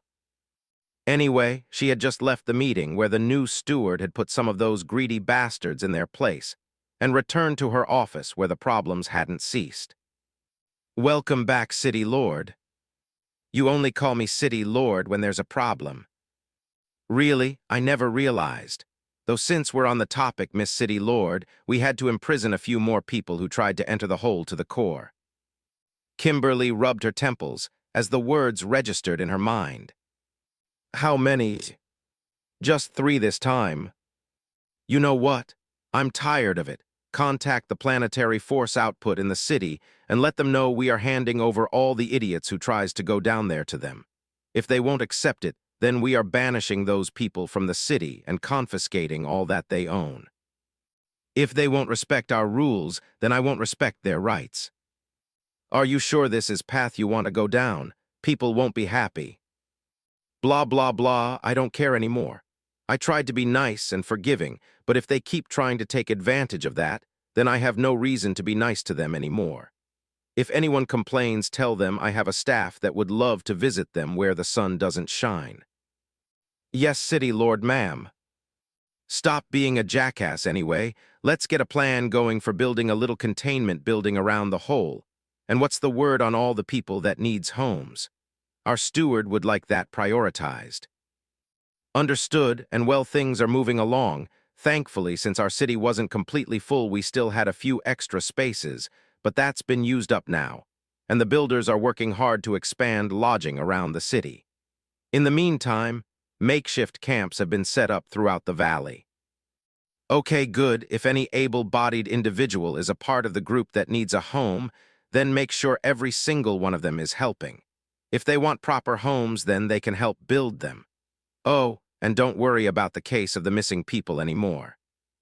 Apparently they were all demons or something, and our so magnanimous planetary lord killed them all for us. Everyone who vanished was apparently a demon, and planetary lord Raizen killed them all before he left. What do they even mean when they say demons? Like the servants of devil type of demon? That doesn't even make sense." "Who knows? None of it made too much sense to me either, but the steward said to leave it alone, so that's what we'll do." "All right, and finally, how is the training of our own little Special Forces army coming along?" "All right, I'll leave it alone, and ensure the city does as well, though there might be some unrest, but I will handle it. I wouldn't your staff to get active. For your question, I think it's been going well. The person City Lord Richard sent from his own personal guard has been running the entire group ragged, and the last I heard was that they were all being made to live in the wild while being blindfolded or something. The only problem is that the number of participants has dwindled a bit as the training progresses. That's fine, I only want the best of the best anyway. Who knows when the ants will attack us all? Having a bunch of pansies fighting for us will only make it harder. Also, I still need you to come with a proper name for the group, something with conviction, and find out how much it will cost to book a weekend getaway at the Blue Coast Resort. I need a damn vacation." "What you need is a man." "Hey, don't run, come back here." 244, Craws Book 4. Day in the Life Craws. To an Infernal, the clan leaders were akin to deities in the way that they were revered and respected. They weren't quite worshipped, but disobeying the will of a clan leader was among the worst crimes an Infernal could commit. The will of the clan leader was the will of the eternal flame, and the will of the eternal flame was the will of existence itself. In the minds of all Infernals, there were no greater powers in their lives than the eternal flame, and the clan leaders were on the same level as the concept of chaos itself in all their minds. It also had nothing to do with strength to a point. Of course, there was no such thing as a weak clan leader, but some of them were stronger than others, but every single one of them would be respected all the same. As a result, joining one of their clans and receiving the eternal flame was among the greatest honors one could receive in the world of Infernals. The problem with that is that even the youngest clan leader had been alive for many millennia, and her clan had long since reached a point of stability. After a while, the chances to join even a new clan would eventually drop to a near impossibility, as the clan leaders did not bestow the eternal flame willy-nilly. The connection between a clan member and the leader was one of family, and it shouldn't be looked down upon even if the clan had millions of members. So, for majority of the Infernals living on planet Infernal, they simply lived within the lands of another clan as a regular citizen, just waiting for a chance that may never come. And there were no wars on planet Infernal. The lands of the clan leaders were not necessarily countries, and all of them treated each other like brothers and sisters. So there wasn't like wars happened on the planet, leaving opportunities for more bodies to join clans at all. So when word was passed around that a new patriarch was born, something that wasn't hard to figure out since a new flame was added to the Eternal Monument, showcasing the addition of a new clan leader, planet Infernal was in a frenzy. It was no secret that the best time to join a clan was when a new clan leader was born, and in this case, a patriarch. Of course, no one could force themselves into a clan, and if the new patriarch rejected them, then they would have no choice to but accept the will of the eternal flame in that case. Still, there was a chance. Every clan leader built a clan without fail. Every single one. Whether they did it immediately or after a few decades, a proper clan would always get created, and this patriarch would be no different.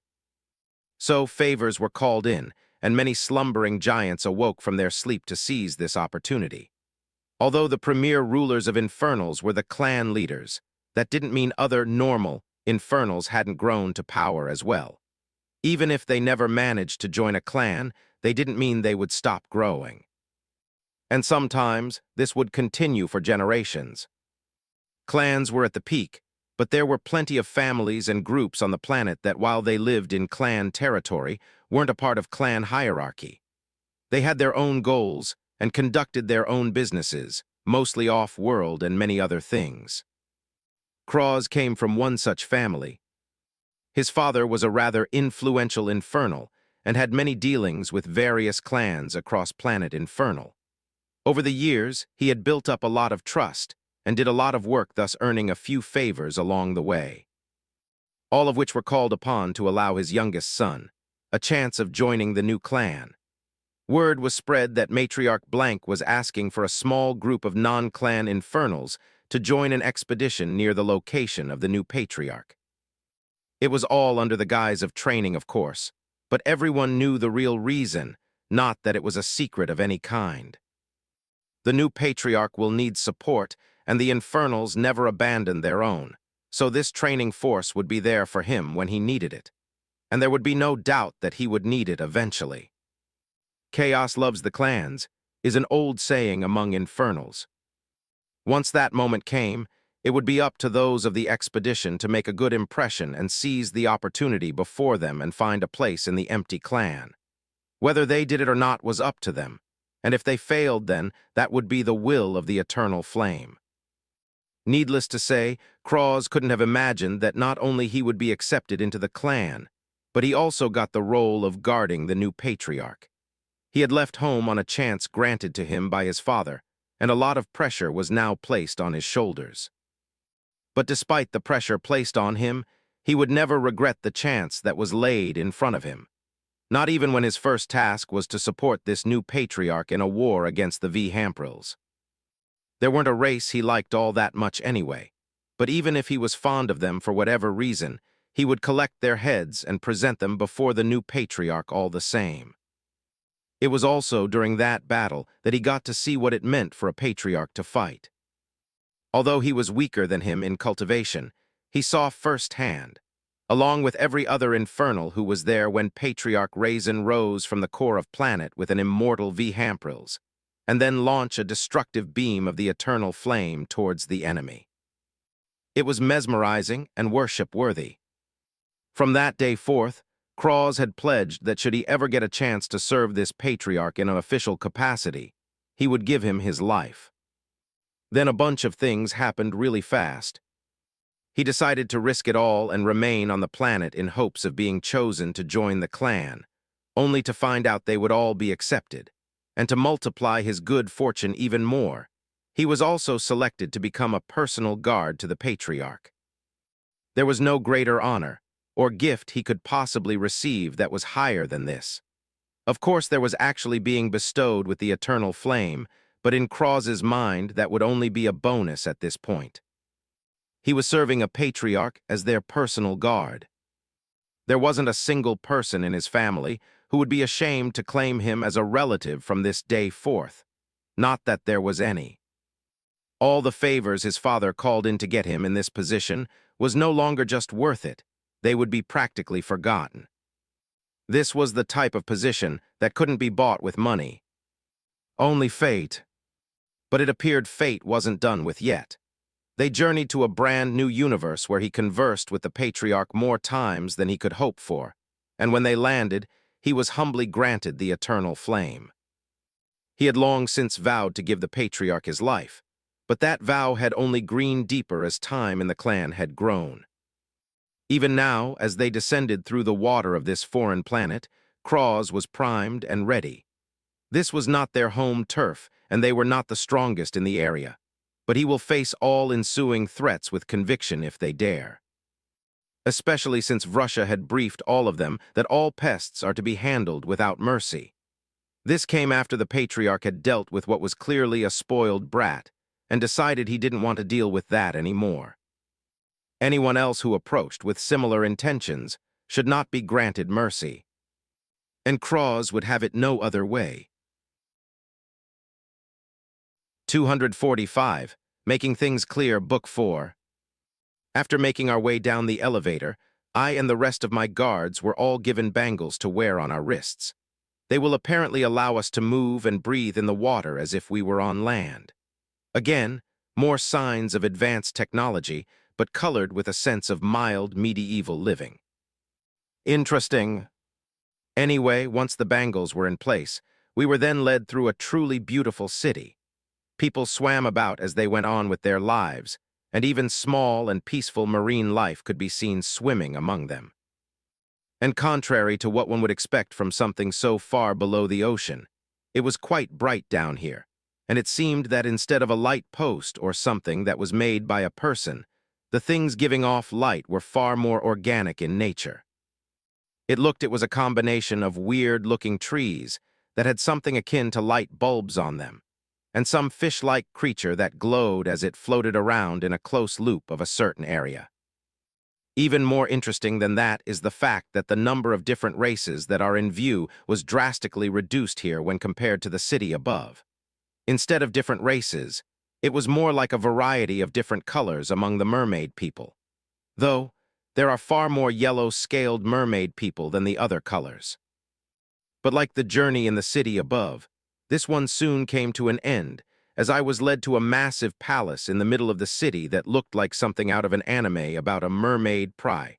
Well, I suppose that's not far off. Anyway, I was expecting to be led to some sort of throne room, but after a series of turns and various hallways, stairways, and many different servants and guards walking all over the place, we finally arrived at an office, I think. There were no problems on the way there, and seeing all the things like portraits, expensive-looking treasures, and a few other things on display made it interesting in a way. Especially since the biggest portrait I saw wasn't one of the princess, but instead an image of a black-scaled man sitting upon a throne. I could almost feel the regality and pressure he gave off from the painting alone. I've seen a few different colors of scales since I've been down here, but not a single one that was black. Well, perhaps they are special. Interesting. Moving on, I was now seated before the princess. Her office was guarded by two very serious-looking guards who initially moved to stop my own guards from entering, but before Krause, I believe his name was, could levy his spear in their direction, they stepped aside as if a new order was given. That was the second time one of the princess's people had acted as if they didn't know who I was. One time is enough to turn a blind eye. Twice, not so much. I owe the princess a few favors and I will see them repaid, but although I will do my best not to bring harm to my people, disrespect is not something I will tolerate. A clear line needs to be drawn.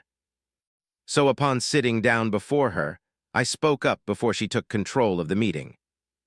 Before we can continue, I would like to make a few things clear. Princess Laviessa, I am here to repay a favor, not to be belittled by your people. Get them in order. Secondly, you are right to assume that my clan is the only backing I have readily available to me, but things are not always as they appear. Regarding that backing thing, I thought about it, and well, she's right.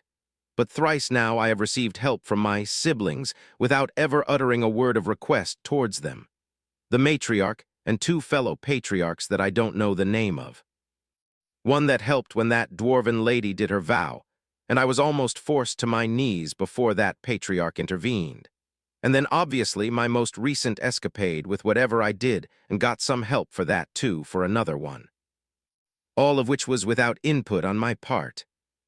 Sure, there was the chance that it was Elder Zal asking on my behalf, but I had a feeling that wasn't the case. I believe it was the eternal flame itself that was looking out for me and requesting help from my siblings.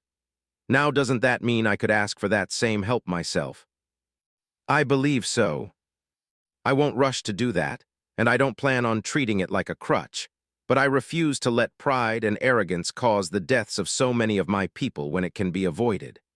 If the playing field is level, then I will handle my own problems, even if things are just out of my reach. I will do my best to handle them. But the second that confidence reaches a point of becoming foolish bravado, I will have no shame in asking for help, especially when the lives of my people are at risk. I won't explain any of that to the princess, though, but she needed to know she did not hold all the cards in this situation. Of course, if she felt any way about my words, she did not let it show on her face, nor in the words that flowed out of her mouth afterwards. I apologize for any slights to your person. As long as you are within my lands, you have my word that you will face no more problems. So there is a chance I'll have to deal with more of these problems outside of her lands, huh? Fine then, they will be dealt with. I nodded to her to show my understanding, and she returned it with another one of her breath-taking smiles before continuing. Good, then let us begin moving towards more productive talks. You know that you will be fighting, but who and how many have been finalized now? I have planned 7 of these battles for you, all of which will be against other core formation cultivators below the age of 50. Is this agreeable for you? I nodded once more. Good, then as long you are in agreeance, the first battle will be in a week, and someone will be sent to the Emerald Estates to provide you with a dossier on what to expect, and a bit more of a backstory. Not too much longer after that, I was back at my temporary home while an individual was standing outside awaiting me. It was a woman, and she gave a slight bow in my direction once I approached. Greetings, Lord Raizen. I am here on behalf of the princess to explain a bit more about your upcoming challenge rite. Oh, so it has an official name then, challenge rite. I didn't really have a designated office in this massive mansion, so we kind of just found the nearest room to sit and have a discussion, and then she began going over everything. Firstly, some more information on our great empire to provide you with more context on what is to come. 246. About Time, Book 4. The lady spent a good hour going over all the information she felt I needed to know about the empire to ensure I was prepared for not just the next battle, but the ones after that. Of course, the only individual I got direct information on was my next opponent, but she did say a whole bunch of other stuff. I understood that I was in a new universe, but it's still kind of hard to wrap my head around that concept, especially when it was explained that this particularly universe held 2 galaxies within. One that was essentially the main galaxy and the headquarters of the empire, while the other was well still a galaxy just smaller. The main one was called the Aquana Galaxy, while the other was called Aquana 2. Very creative for that second name. Anyway, the galaxy I was currently in housed 23 total planets, and 20 of them were controlled by a prince or a princess. I thought there were dukes and such in control of these things, but essentially that's what the princes and princesses were serving as. A good portion of them were only royalty in name as the leaders of formerly conquered kingdoms and such. All of this conquering happened many millennia ago, though, so it wasn't like there was a bunch of unrest spread throughout the empire or anything like that. Now, while there are other nobles, they are basically the hands and feet of their respective prince or princess. Beyond that, there are actually a group of people who are true royalty, and they are known as the High Prince or High Princess. Apparently, the chances I met one of them would be incredibly rare, as to even approach the planets they dwelled on would require so many permissions that it would become belittling to even try. Not something I was fond of. Anyway, Princess Laviessa was in charge of the planet I found myself on. But that didn't mean that she couldn't gather resources from other planets, and the resource this time would be the rights to a mine of some sorts. My opponent was a young man at the peak of the core formation realm, and he fought primarily with a spear. He had a really long name and was the descendant of blah blah blah, don't really matter to me and all that jazz. He was a spear user. That was more than enough information for me, and I honestly couldn't help the smile that crept onto my face when I heard the news. I've obviously fought against the Vamps before, but this felt different. This would be a controlled environment where my opponent will have time to prep for a battle. Although I'm guessing that they will have limited information on who I am and exactly what I was capable of, they would still be able to prepare all the same.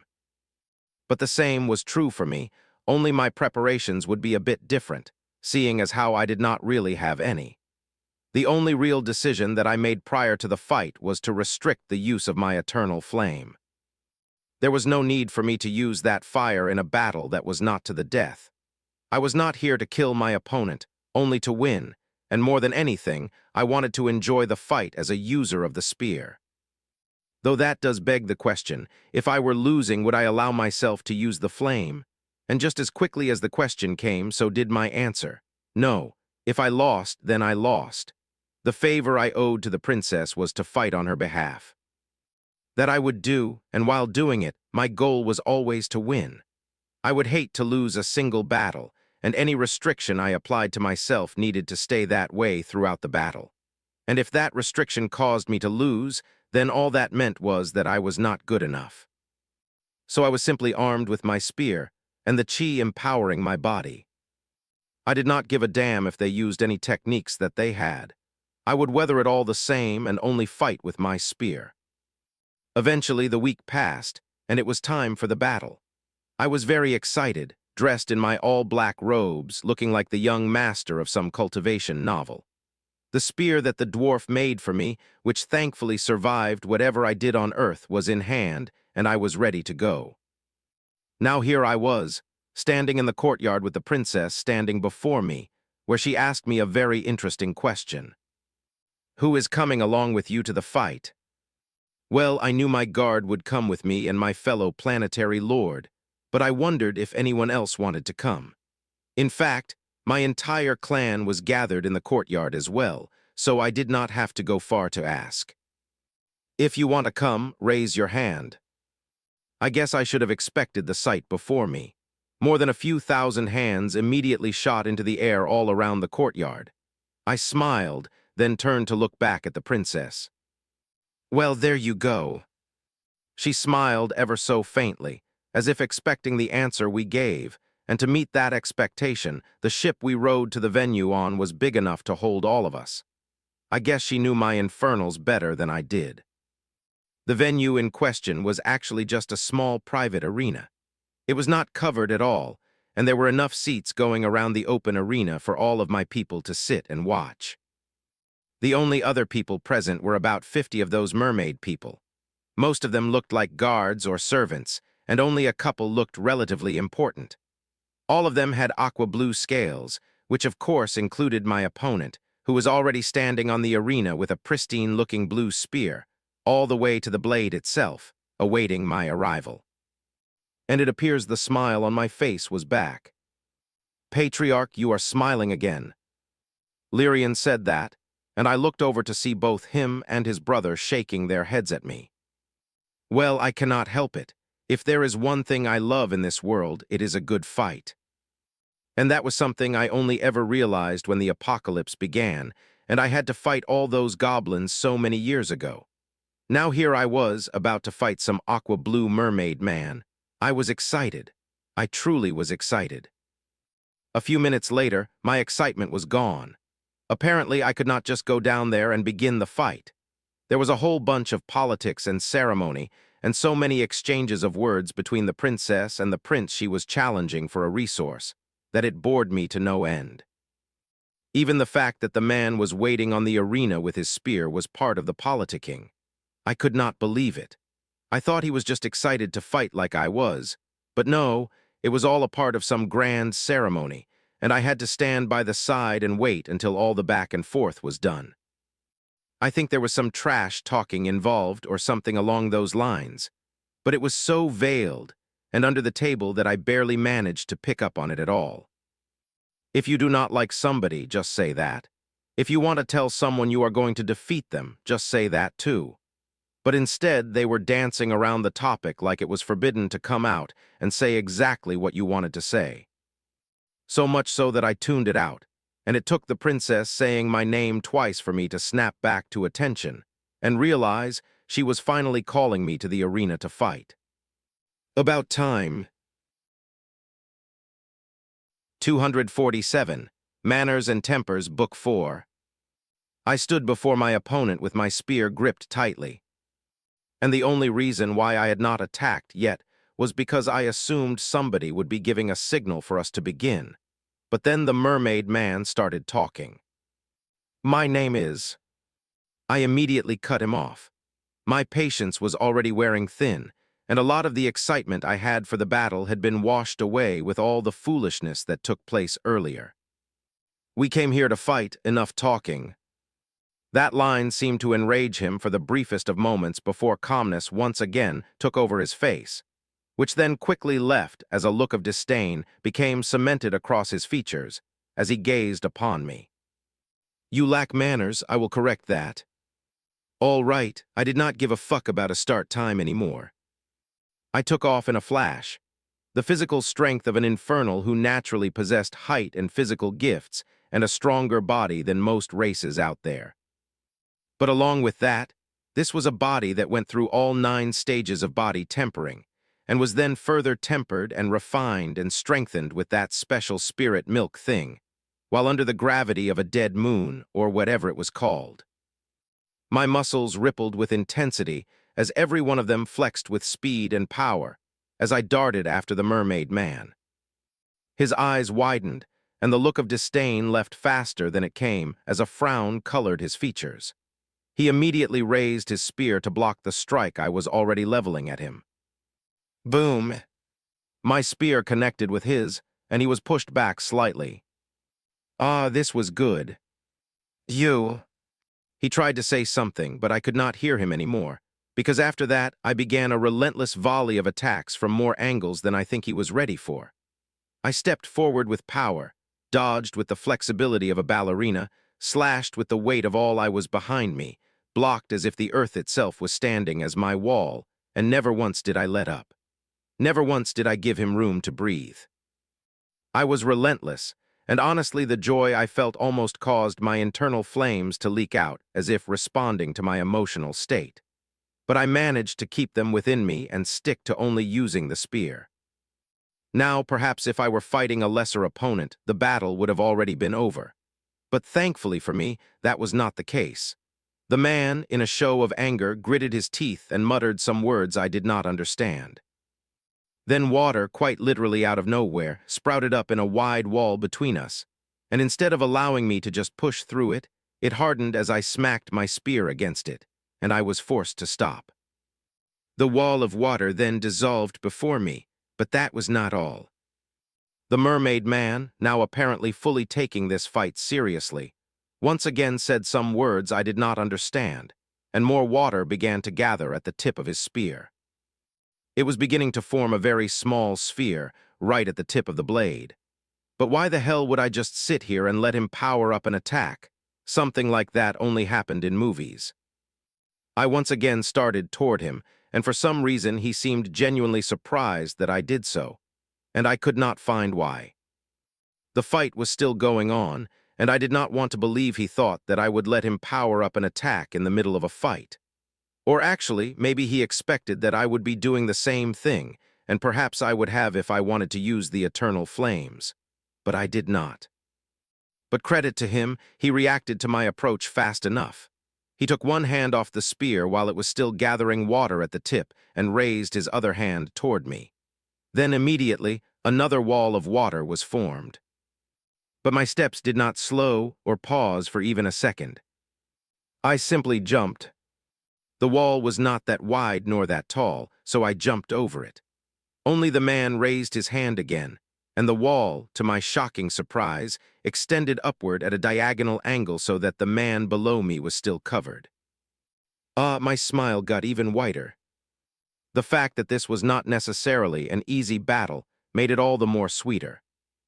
But while I would not be using eternal flames, that of course did not include infernal chi. A chi that was destructive in nature. I covered my spear in a layer of it, raised it above my head, and as I came down on top of the wall of water, I slashed with all my power. I got to witness a wall of moving, flowing water that was also somehow a solid stone crack in many places before shattering like broken glass, causing droplets of water to fall like rain upon the arena floor. The mermaid man did not account for that, but it appeared it did not matter all too much, as water had stopped gathering at the tip of his spear. And even though he was surprised that I managed to break it, he still raised his spear toward me and muttered something that I believe meant fire. The translation was not really working that well, but I could get the gist of it when the water ball at the top of his spear shot toward me faster than any bullet on Earth. Thankfully, my eyes were also better than any tracking system on Earth, and so too was my reaction time. My spear was still in the downward motion, but I quickly switched my hold on the shaft and brought it back up rapidly. The weight of my spear made contact with the rapidly approaching ball of water and quite literally split it into two. A whistling sound was heard as the sphere of water ripped apart. Both sides of the water sphere sailed past my head at close enough margins to make a lesser man piss himself, but I paid that no mind before switching the grip of the spear in my hand once again. And if I had been going for the kill, I would have stabbed my spear toward the head of the mermaid man. But that was not the goal here, which is why I turned the spear around, shifted it to my left hand, and used the butt of the spear to quite literally slap him in the side of his head from the left, which he was not fast enough to react to. His head slammed down into the ground, and his body quite literally bounced up off the arena floor. That was not enough to knock him unconscious, but it was more than enough that, when he finally got his bearings together, when he opened his eyes, the first thing he saw was the blade of my spear hovering just before his nose. His eyes were trembling with rage, as he realized that the outcome of the battle had been decided. I retracted my spear and extended my hand to help him up. I thought it was a fun battle, and I had no bad blood here, but the mermaid man did not agree and slapped my hand away. That action alone almost caused a real battle to start here in this private arena. Every single one of my infernals stood up while my guards were already in the arena, and Vrusha specifically already had a spear pressed into the neck of the mermaid man. The opposing prince started blabbering about something regarding honor and what I dared to do and a whole bunch of other foolishness, but I paid him no mind. I simply told Vrusha to leave it alone before turning my back on the arena and all the annoying things happening and walking back to the stands. After a moment, Vrusha, who now had a few mermaid people pointing weapons at him, lingered for a few moments longer before retracting his spear and following after me. And to think I was the one who lacked manners. 248. Interference, Book 4. Apparently, there was some more politicking to be had, but I did not need to stick around for that part, so the ship we arrived on was called for us again, and my infernals and I began our journey back to the estates we were currently calling home. So, what did you think about the fight? Did you learn anything beneficial?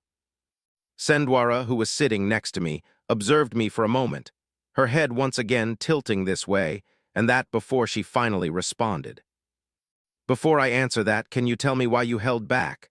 You are both stronger and faster than what you showed today, and those special flames that you and your people love so much were nowhere to be seen.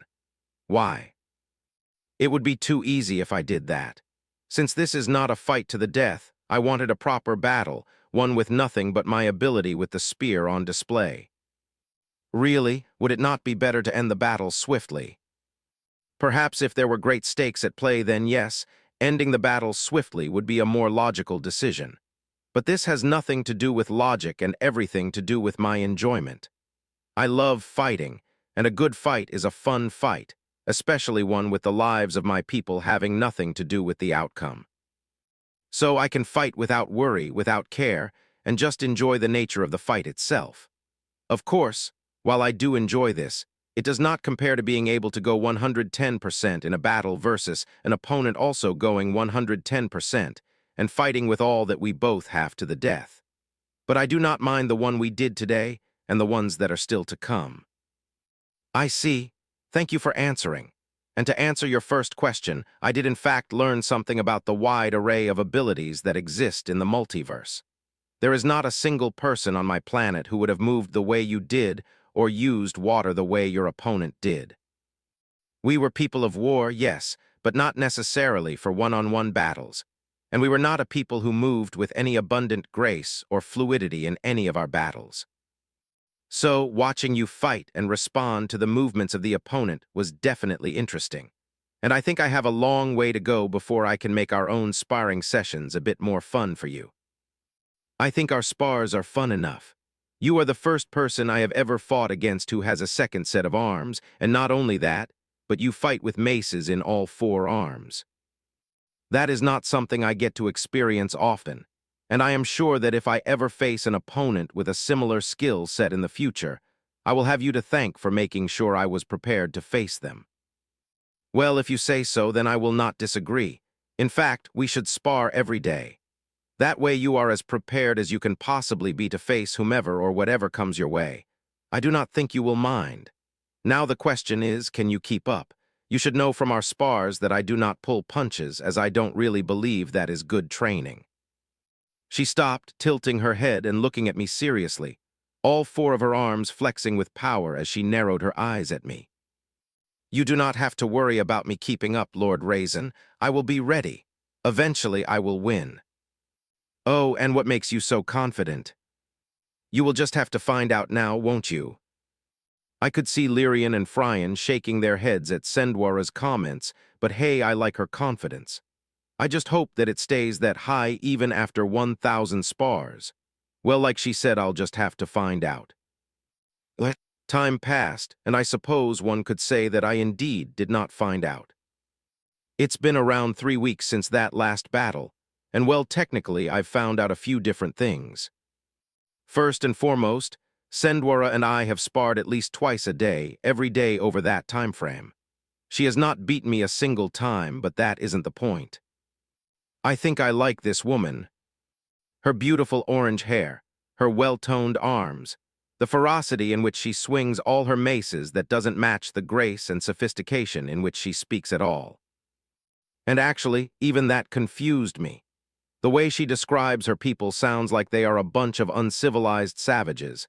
Not that I care, but that's the type of image she portrays when she speaks of them. I even asked her about it once, and I got to learn a bit more lore about their culture. Turns out only victors had the right to truly let loose and give in to their more feral instincts. Those who were treated as servants had to act as such. So the servants were far more civilized than the people who ruled. And for Sendwara, who lived most of her life as such, it's basically ingrained in her personality now to talk like that. Anyway, we've grown closer and closer since she left Earth with me. And even now Fryan especially looks at me with a slight smirk that he removes the second he thinks I'm looking at him. Kids these days. But that's another thing that I like. I've gotten a lot closer to both of them. And while I can't say the same for the rest of the clan, it's still good that most of the walls between myself and Lurin and Fryan have kinda gone away. Now if only I could do the same with Vrusha, it would be great. Unfortunately, he's still as stuck up as ever. Matters of my relationships aside, my second fight finally got chosen. And I was even more excited about this one than the others. Apparently, with the princess winning this battle using an outsider as her champion, there were a lot of requests sent to her to rectify the stain. Or at least that was how it was described to me, which I hoped surely meant that the next battle would truly be one that pushed me to the brink. They should all have knowledge against me, and the ability I displayed from my first battle now, so I expected a far more prepared opponent. Boy, was I wrong. So disappointingly wrong. The day of the fight came, and I once again tuned out all the noise until it was time for me to get into the arena. This time it was on the planet I was currently on and located about a 5-minute flight away from the estates. The opponent was another male, but with light purple scales and a rapier for a weapon. And once the fight finally started, I made a very annoying mistake. I assumed, since they would have knowledge about me, that they would be ready for my initial burst of speed, and I decided to change up my tactics. They raised their rapier towards me, and probably hundreds of water droplets formed in the air. But before anything at all else happened, I used every bit of power I had in my body and just launched my spear at him. Of course, I didn't expect that to hit him at all, and I was already taking off hoping to catch him off the rebound of him dodging the spear and entering something of a fist fight to really spice things up. Imagine my shock when some random person just appeared in front of the man and grabbed my spear out of the air. I paused my steps abruptly, and anger threatened to rise within me. Why the fuck did you do that? 249, Teens, Book 4. Just like my first battle, another major fight threatened to break out at the conclusion of this one. Turns out the man before me was not going to be capable of dodging my spear, and if it hit him smack in the chest where I aimed, he likely would have died or been crippled from the impact alone. And I simply could not believe that this man was also at the peak of the core formation realm.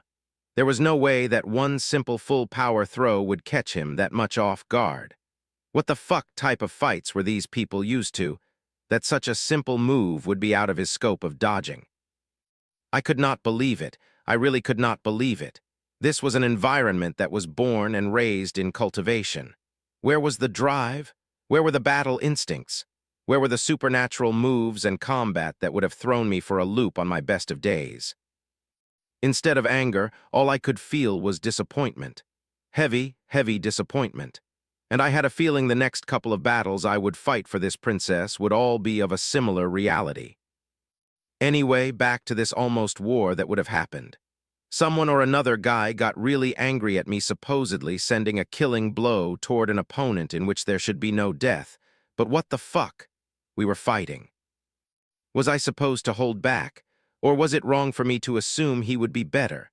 And obviously the start of mine that I sort of aired out did not go over well with the opponents.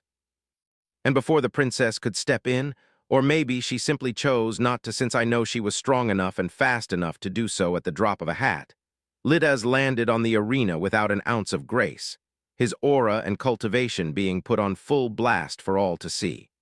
And of course it was not just him.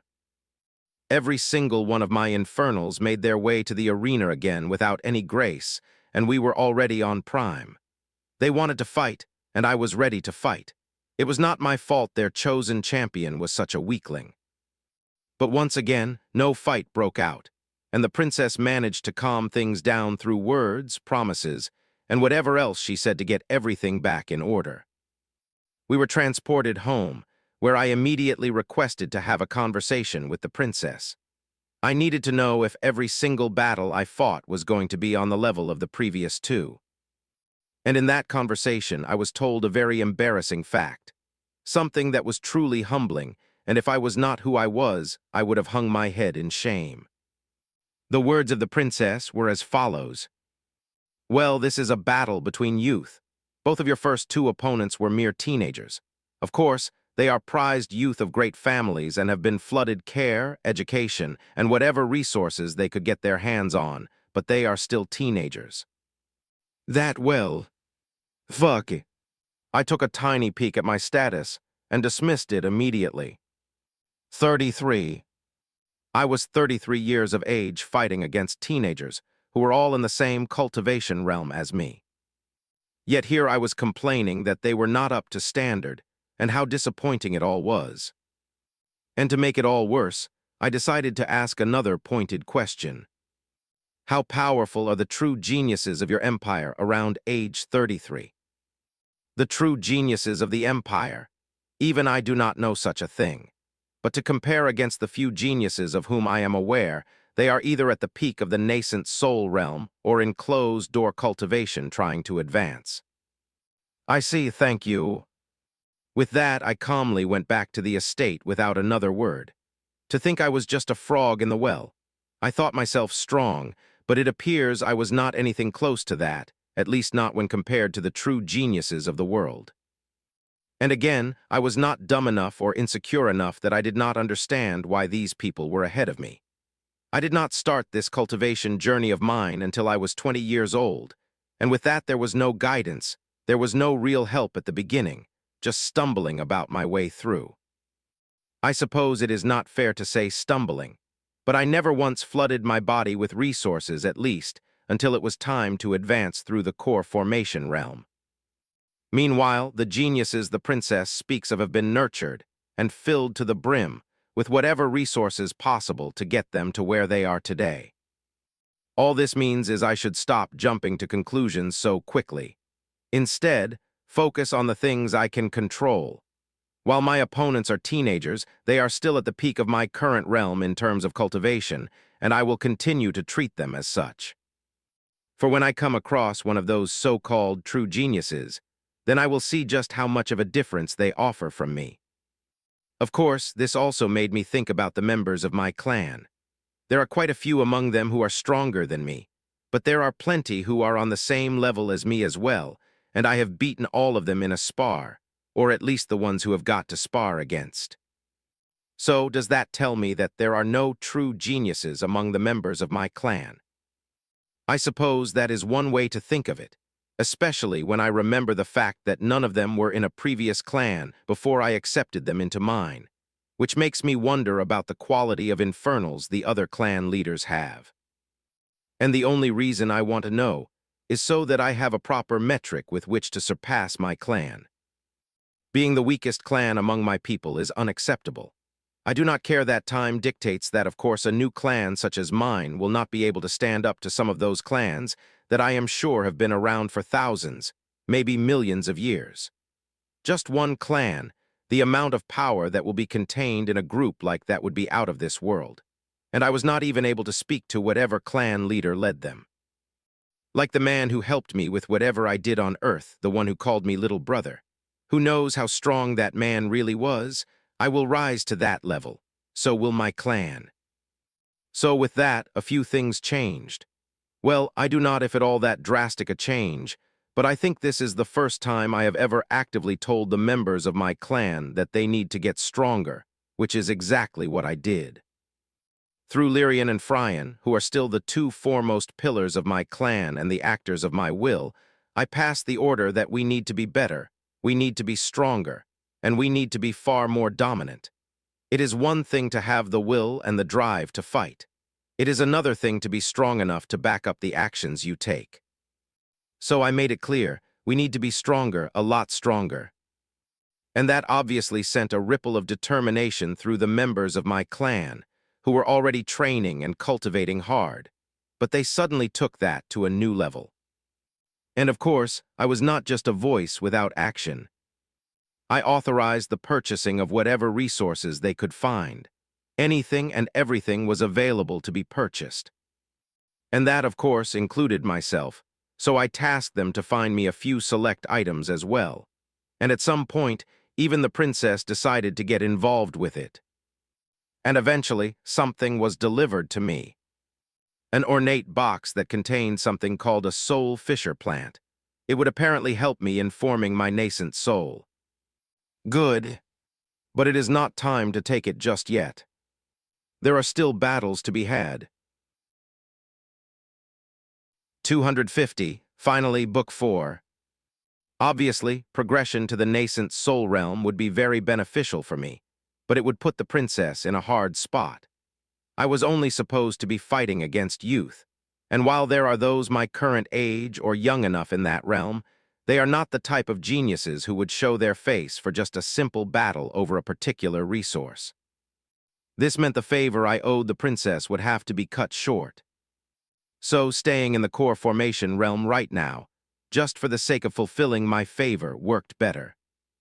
And with that, I fought quite a few more battles with the supposed teenagers. Now, obviously, teenagers was a broad scope. They could have been 13 years of age, and maybe they were 17. I do not know.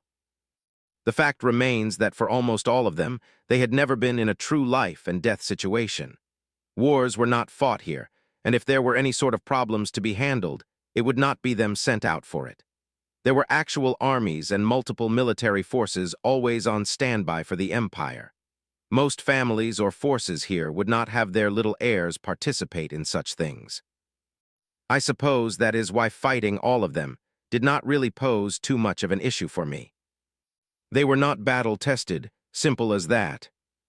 In total, I fought 7 more battles before not only did requests for fights stop coming in, but any request the princess herself sent out was either swiftly denied or told to wait. And waiting between immortals could mean a decade to even a millennium, so that was apparently just some roundabout way of telling the princess to back off, which meant the favor I owed the princess was now repaid.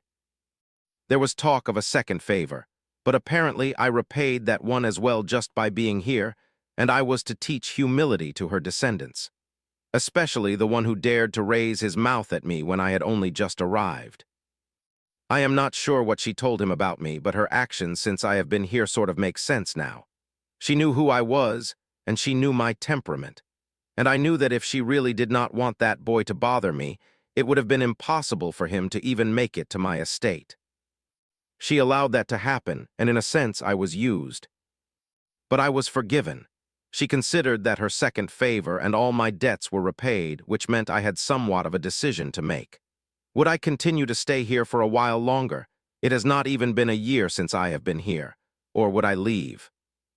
The answer to that was easy. I would leave.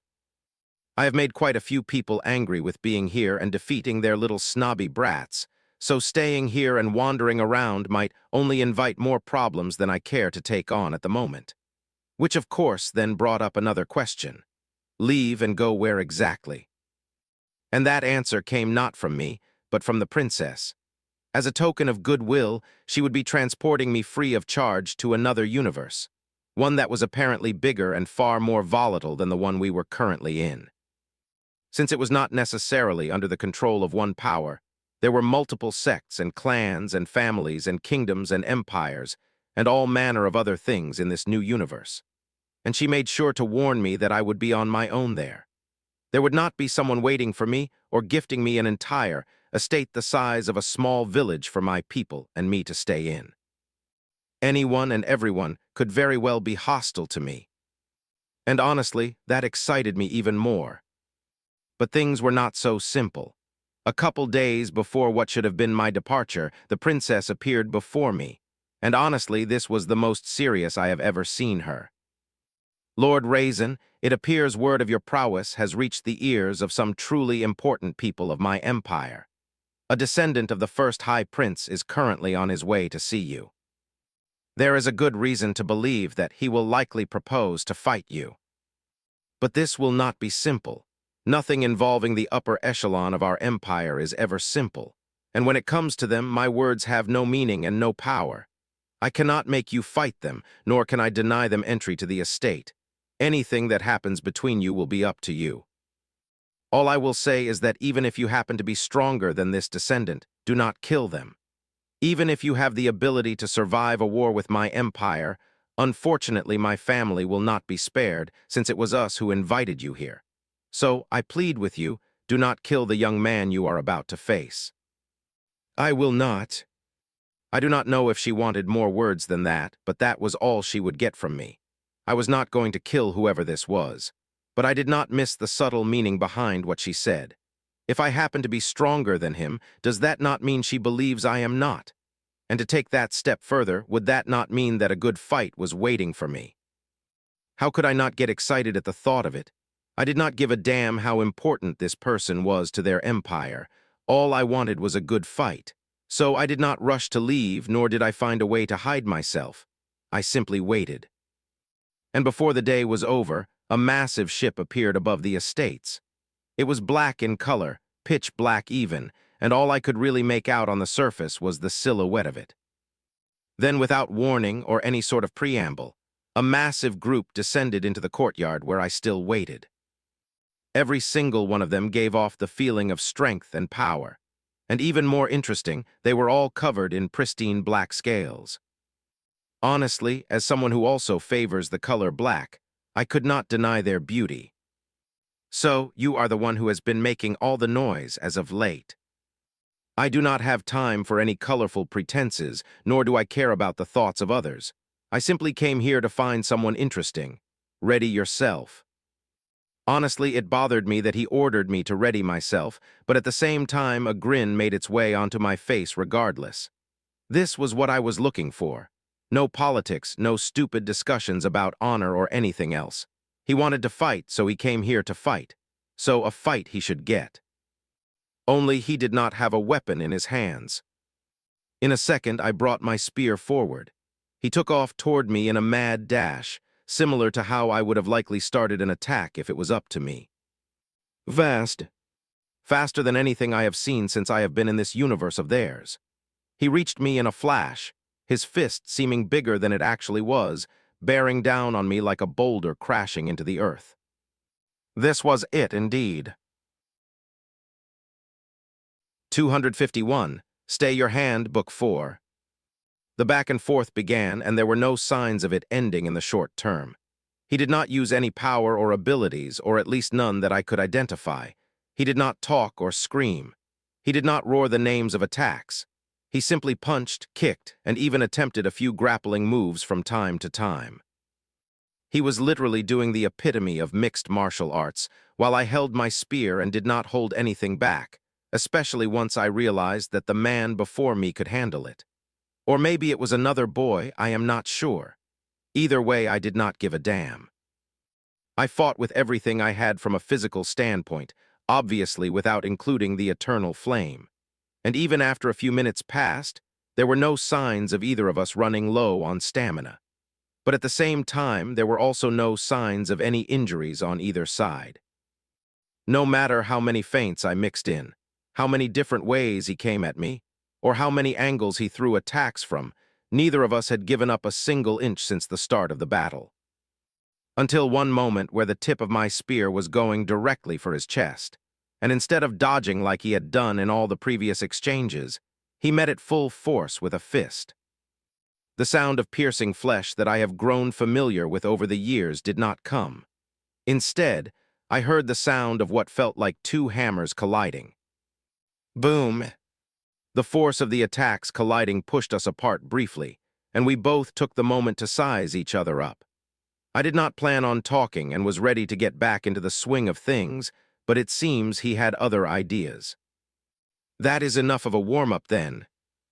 I raised my eyebrow at this, but not even a second passed after he said that before water began to gather all around him. Only it was not the normal color of water that I expected. It was black, just like his scales. Pitch black water, and it gathered around him before settling at his feet and rising up in a swarm of tentacles. This was different.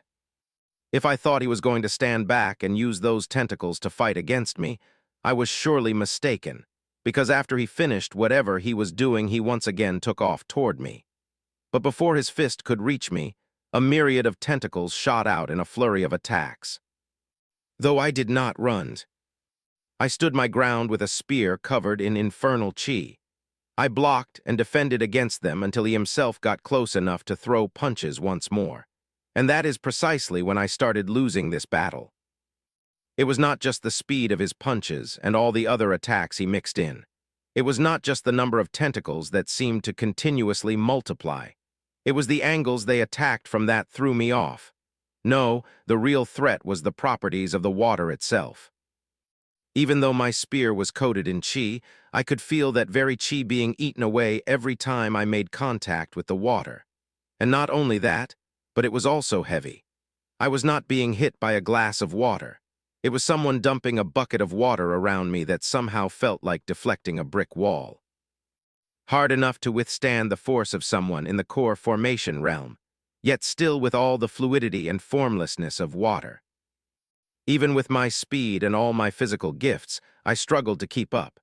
And for all to see, mermaid people and infernals alike, I was getting my ass whooped. And eventually it happened. I was too late to respond to one of his fists after blocking and dodging a couple tentacles that came in from both the left and the right. He managed to land a punch directly on my chin, and I was sent flying backwards, crashing into one of the smaller structures in the courtyard. I stood up in a flash, ready for a follow-up attack, but no such thing came. The water around the young man was slowly receding, and he looked at me as if he were bored, as if continuing the fight was beneath him. Honestly, I could not give a damn. I enjoyed it. It was exactly what I wanted, and I was glad these mermaid people were not disappointing. If it was up to me, that would have been the end of it. They would go about their way, me and my people would go about ours, and I would go explore our brand new universe. But life is never quite what you expect. Instead of accepting his victory in the sparring session and going on about his life, the man dared to open his mouth again. This time, instead of inviting me to fight, he did something even worse. Capture them all. He and his people will likely make good slaves. If there is one thing I hated most in this world, it was the thought of serving under another. Losing a battle to someone stronger than me and dying was fine. But to be subordinate to someone else and to make matters worse, a slave. A motherfucking slave. Say that one more time. Instead of responding to me, someone else stepped up in his stead. One of the other powerful people who were likely his servants or bodyguards. The young master has spoken. Submit willingly or forcefully. The choice is yours. All I could do was laugh because this feeling of anger was one I had not felt in a while. In fact, it was one I had spent a few years suppressing. Even when the princess's descendant dared to disrespect me and my people, I did not get this angry. But this, oh this, pushed it. My eternal flame, which I had kept from enjoying the pleasure of battle in recent weeks, was angry too. Instead of holding it back, I simply let go, and massive black flames rushed out from me. The water behind me burst down, and before anyone could move, the entire courtyard and likely the entire estate were drowned in the unquenchable heat of the eternal flame. I said, say it one more time. The boy, if that is what he was no longer ignoring me.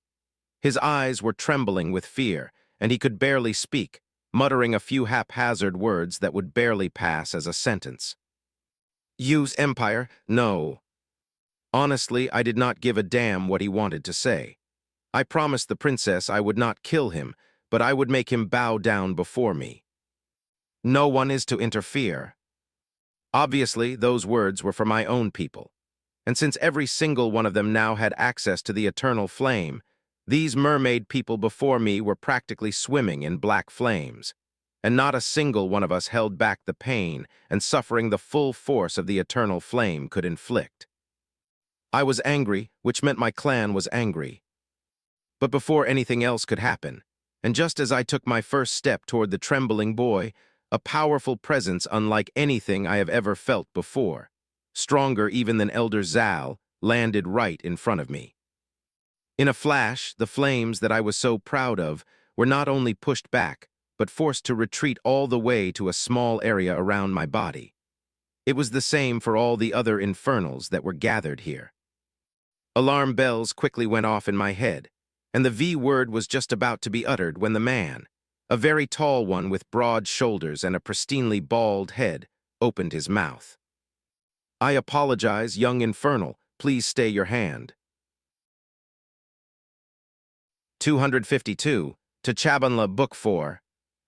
Well, the alarm bells in my head had not stopped ringing, but I suppose this was not a bad outcome, especially when the words of Lidaz drifted into my ears only a few moments later.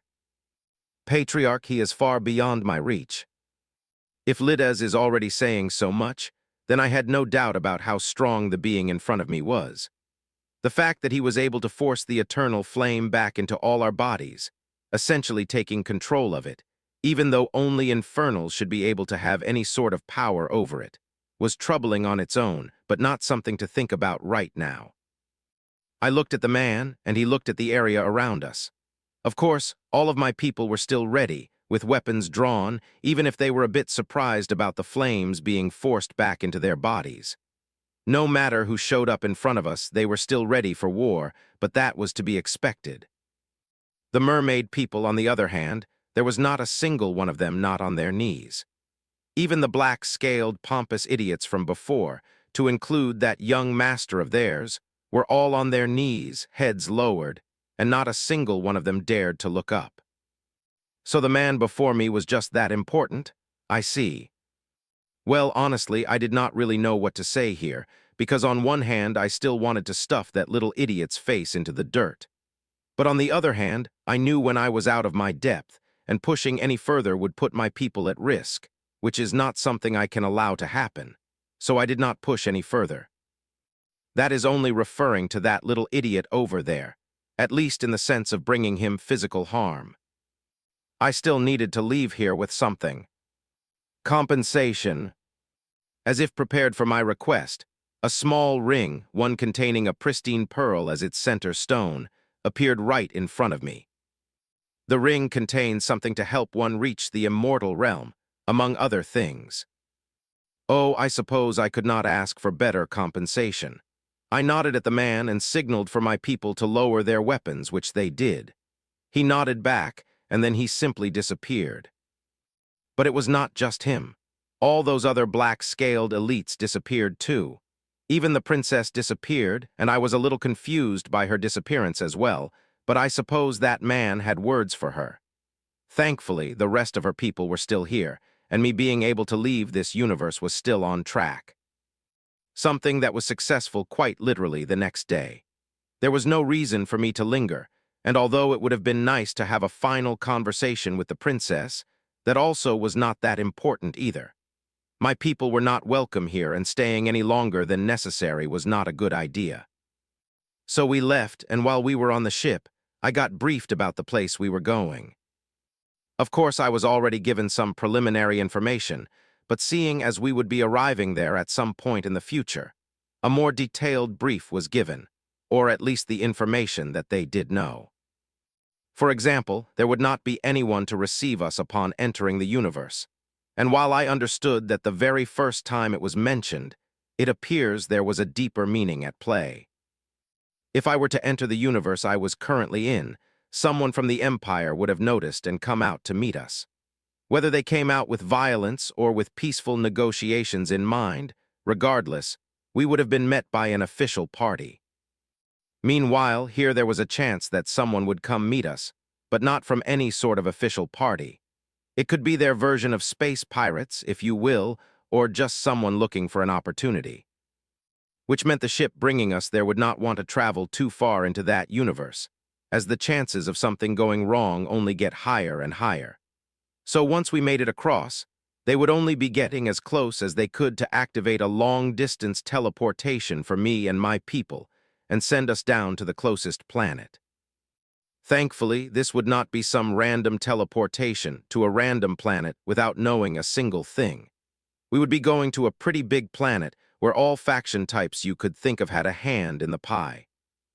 Sects, merchant groups, kingdoms, empires, clans, etc. In fact, it was the biggest planet in the entire universe, and that was saying something since this particular one had over 100 planets in it. What made it even more interesting was the fact that there were only 3 galaxies in it to handle over 100 planets. Anyway, I did not know what I would be getting into when I got there, but I had a feeling we would be spending quite a lot of time there. There were a lot of different things and people here, and if this universe was so vast with so many different planets, that could only mean there were also plenty of opportunities for growth, to widen my horizons, for new fights, new resources to acquire for my people, and a good proving ground for me to get stronger. Especially if it was as volatile as it was described to me. Surely I would not have to worry about fighting a bunch of coddled teenagers. But before any of that begins, the first thing we are going to have to do is establish ourselves. We probably will not be gifted an estate, but I am hoping we can buy some land or one that already exists for all my people to stay in. If not, worst-case scenario, I am sure there is some empty land somewhere where we can go and build our own goddamn property if something is not available in the city. And then I also need to do some more research with all the universes around us. That is very important because I still do not know where the rat man came from. Either way, I think I am in for a good and exciting time. And so, only a month later, which is wild to me because it took us longer than that to get from where Earth is to where we currently were, I assumed it would take longer this time as well. But I do not really understand this universe travel stuff, and honestly, I do not think I mind. As long as I can get to where I need to get to and do the things I want to do and all is well, then all is well. I was not some guy addicted to learning everything there was to learn before the tutorial, and I do not think that is going to change. Anyway, we made it. After traveling for a little bit longer, we entered the range to be teleported to our destination. The planet Akuva, specifically a free state on that planet called Chabanla. It was not controlled by any one governing body, which made it somewhat of a decent place for me and my people to settle down in. I am sure it had rules of its own, but I am also sure we would be able to figure it all out in the end and blend in enough. For now, let us take it one step at a time. 253, Peaceful Fellow, Book 4. When we reappeared after the teleportation, I did not know what I expected, but I could not help thinking I would appear to see some type of crazy fantasy landscape that would only be seen on television back on Earth or in some type of book, but not really in real life. Yet I was disappointed, and instead, I was met with a really simple-looking area. There were 2 rivers from what I could sense, and at the fork between these rivers was a city, or what looked to be a city from where I stood, which was just outside of it, and a bunch of people were looking at us. Ignoring their stares for a moment, the city looked normal. It was not some big guarded walled-off castle, but more so a collection of buildings built right at the fork of the rivers, and well, there were walls. They were not really all that high, maybe about 6 foot tall, and the gate was decently wide. In fact, a full-size sedan could drive through it. The architecture was simple, and the people that were all staring at us, well, they just looked like people. There were a couple races I did not quite recognize mixed in between all of them, but I definitely saw what looked to be humans, and now a couple of them were walking up to us. These ones were wearing matching leather armor sets that both had a yellow engraving in the middle of something. Both of them were men and looked human enough, except their skin colors were somewhat of a blend between brown and gray. Remember, we are the ones who just appeared before their gates. No need to start a quarrel. I raised an eyebrow at Sendwara. Does she take me for a warmonger? I think I can be quite peaceful. Anyway, those 2 guards finally neared us, and one of them began to talk. Welcome to Freebend, stranger. Never seen you around these parts, not sure which power you hail from, but round here armies are not really permitted to enter Freebend.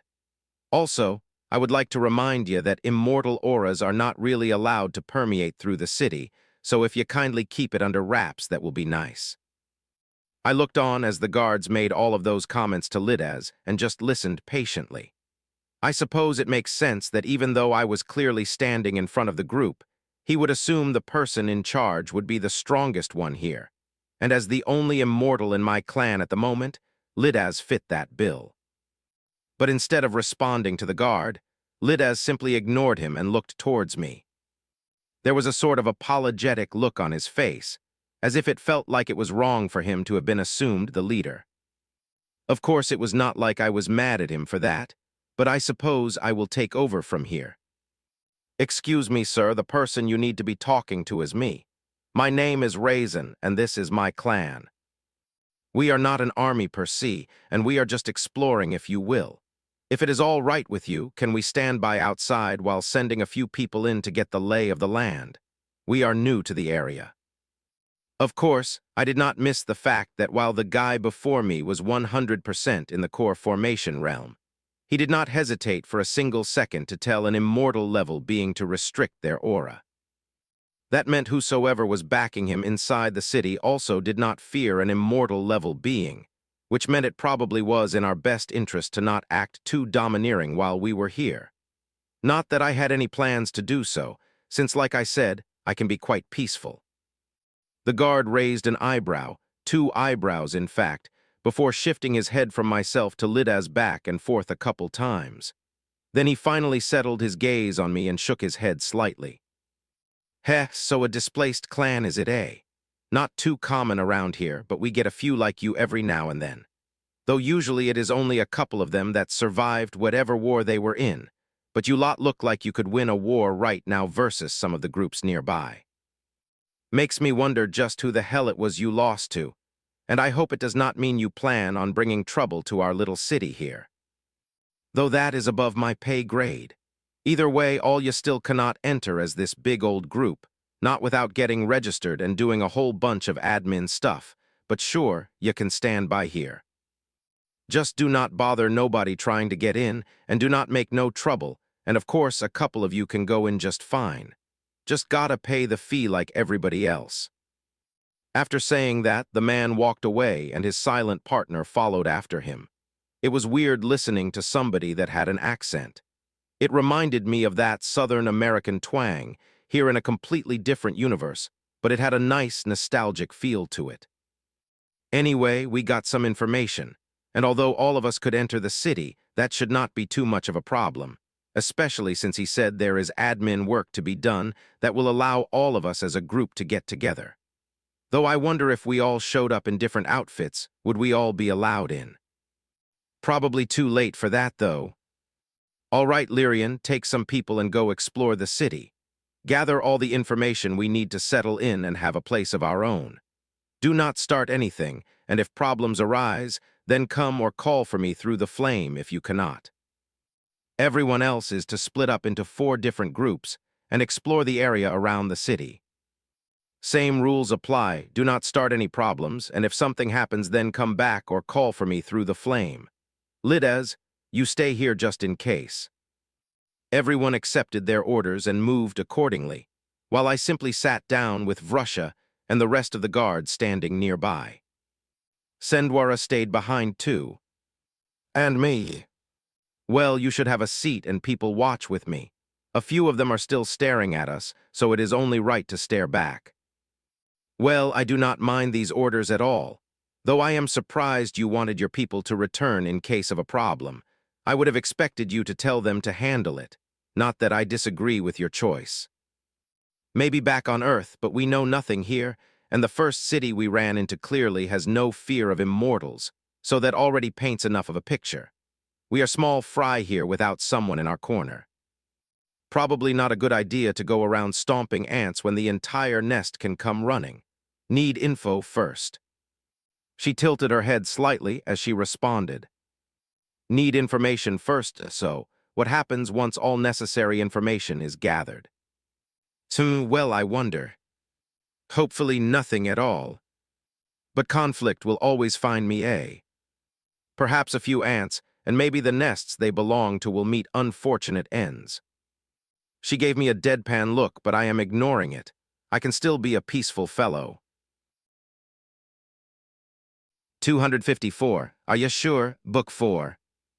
Honestly, I really did expect an array of problems to be waiting for me at the other side of these missions that I ordered. Either somebody would get into a fight inside the city, or everyone I sent out to scout would run into something that got violent, or just something. Especially with the warnings the princess gave me from just being in her empire, I could not imagine that this one would be all that peaceful either. But I was proven wrong, and there were no problems, at least not yet. Everyone that I sent out came back without issue. Lyrian was the first to give a report. And as expected, he got to the crux of the matter first. Patriarch, there are many things my team and I gathered during our time in the city, but regarding a place for all of us to stay, unfortunately that will not exist in the city without problems. There is no land that is available for sale or even to rent that would house everyone here. At most maybe a few hundred. That would be it. If you wanted to house every single one of us, it would require a bit of violence, and based on what I have learned, that would not necessarily be the best path forward, as there are multiple mortals who live and have claim in that city. I have more information regarding that, or at least publicly available information. But regarding where we can live or at least stay temporarily, I have gathered a couple of options. Firstly, directly to the north there is a kingdom, and it has more than a couple cities like this one within its borders. Finding land there to live would not be the hardest. Directly to the south, but a good distance away, is the northern reaches of a decently large empire. Perhaps we would have a bit more room to buy a manor of sorts in either of these two locations, but as you would imagine, they would come with political constraints. No king or emperor will allow a force as large as ours to just pick up land within their territory. And even if the upper echelon of these two forces would have no problems with us, the local nobility likely would not feel the same way. But they are just options. If it was up to me, Patriarch, I would make a move to the Ember Fields in the northwest. It is a location that is unclaimed by any official territory or force, and is mostly ignored by mortals due to the cons of living there. Ember grass is very hot, and since the open field where it is located contains ember grass in droves, the entire place is extremely hot. It is apparently a valuable place for flame-attuned cultivators, and ember grass itself has many uses, but no one lives there, or at least no one officially. At the moment, I am told it is being loosely controlled by a rogue cultivator from the High Flame sect. This cultivator is only in the nascent soul realm, but he apparently has quite a few underlings underneath him and makes his business by raiding travelers and the like. From what little information I was able to gather, it appears no one has been sent to deal with him as of yet, since the High Flame sect is quite busy with their own troubles and turmoil. And this rogue cultivator is not stupid. He does not attack those he should not touch and never takes more than what he can afford to take. Obviously, this does not apply to mortals or those without backing, but instead to other higher cultivators and the like. There are other areas which might also be suitable for making our own place to live, but getting rid of a criminal and laying claim to the land that they held seems to be enough justification that we would need. To think they managed to figure out all of that so quickly. Then how did you come to this information? That was easy, Patriarch. The request with everything I just stated is currently posted in the Adventurers Guild within the city. There is a bounty on that rogue cultivator. Ah, makes sense. I then looked around at the rest of the group, because they were responsible for scouting the surrounding areas of the city. Did anyone else find these ember fields or come across them? I did, Patriarch. I did not make it all the way to the Ember Fields, but they are indeed in the northwest direction from the city, and it is made up of ruby-red grass. Even the land that the grass sits on is tinged with a red hue. There is also a road that cuts through the Ember Fields. How much is the bounty? 20,000 rank 1 spirit stones, Patriarch. That does not seem like a small sum. Why has no one taken it yet? For that answer, I did have to ask around quite a bit, and from what I can understand, it is all political. The High Flame sect issued it to show the populace that something is being done about it, but they do not actually want someone to kill a disciple of their own sect. Did you happen to get any information on this High Flame sect? Only what is public knowledge, and it appears the sect leader is a first-stage immortal, and they are one of the smaller sects in the region. Well done. It appears we are going bandit hunting. But first, a few things. Firstly, save all other reports unless you think it is vital until we have secured a place to borrow, which will likely be for a couple of days. Depends on how fast you guys can build somewhere to sleep. We are obviously going to need materials to do that, so go back into the city, buy all the materials that you can in a short time, and anything that could not be bought in a short time, let us put an order in. I want something that we can call home without worry, something defendable but at the same time comfortable for all of us here. I have a feeling we are going to be here a while, so keep that in mind. Oh yeah, there is a kingdom to the north apparently, right? Let us go there, see if you can buy some materials as well. Lyrian, you will go back to the city. Fryan, you will go north to the kingdom. Black Dawn, I want the Ember Fields under control. Do not kill the innocent if possible, and make sure this bandit is recognizable so we can turn his head in for the bounty. Lides, go provide support, but only if necessary. Everyone took their orders once again and went off their own separate ways, though a good number of us still hung back since I only sent out the boys and their teams, which are about 100 people total, and the members of the Black Dawn, which are also about 1,000 people, meaning the rest of us were still gathered here. And honestly, I guess I did not really think that through. We were still pretty close to the city, and well, it was not like I was yelling my words and orders to everyone. I definitely was not whispering, and even a regular person, if they were close enough, could hear us, let alone someone at the core formation realm. The guard was walking back over here, and he had a slightly exasperated expression on his face. Listen, I could not help but overhear your plans. Are you sure about this? 255, Prebuilt, Book 4. Is there a crime about accepting this bounty in your city? A crime? No, we would like him gone just as much as you do. That bastard is ruining trade routes and, well, other things. But when is anything ever so simple? A nascent soul realm cultivator resorting to banditry? Something about that doesn't smell fishy to you? Think about it. Just let that swim around in your mind for a moment. Usually cultivator bandits are all body tempering or maybe chi refinement. Sometimes, if you are in some odd place, you might find a bandit at the core formation realm. But above that, unheard of, at least around here. And if the guy really was such a problem, his own sect would have long since handled him. Look, at the end of the day, outside of the city I can't tell you what to do, but a war between what's left of your clan, which seems like a lot by the way, and the High Flame sect would probably affect our little city here, and trust me, there are plenty of people who wouldn't be too happy at that prospect. All I'm saying is to think about it. Just think about it. It did not look like he cared for a response since he was already turning to leave right after his little spiel, but I had a question for him. If and when we complete this bounty, do we collect the reward from you, or would we have to go find the sect? The man looked at me, and I could see stress slowly building in his features, as if he could see a bunch of problems coming his way in the future. I don't get his problem, though. I will handle it. I just need him to answer my questions. No, you are gonna have to go find the sect and tell them you killed one of their people, and they gotta pay for it. And where are they located, if you don't mind me asking? Far in the northwest, of course.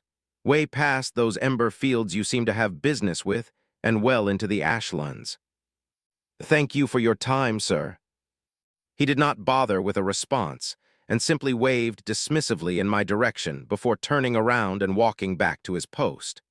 And I wondered, for someone who clearly did not want me to get rid of a bandit, he seemed more than willing to hand over information about said bandit. Though, well, I can't say I'm one for political intrigue.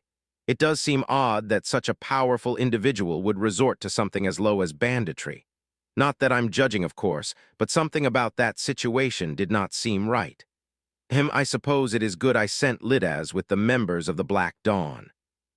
It was later at night, the sky settling all around us, and only the light of the city before me illuminated the immediate area.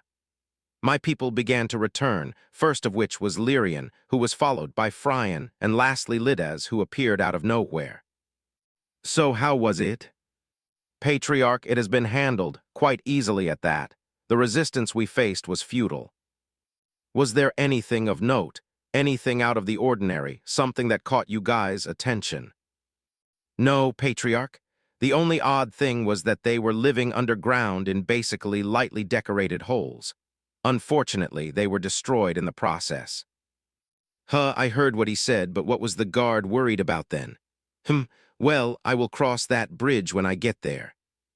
All right, time to go build. Lyrian and Fryan, hopefully you both got plenty of materials. Actually, Patriarch, I did not buy any materials. What, really? Did the folks in that kingdom stop you?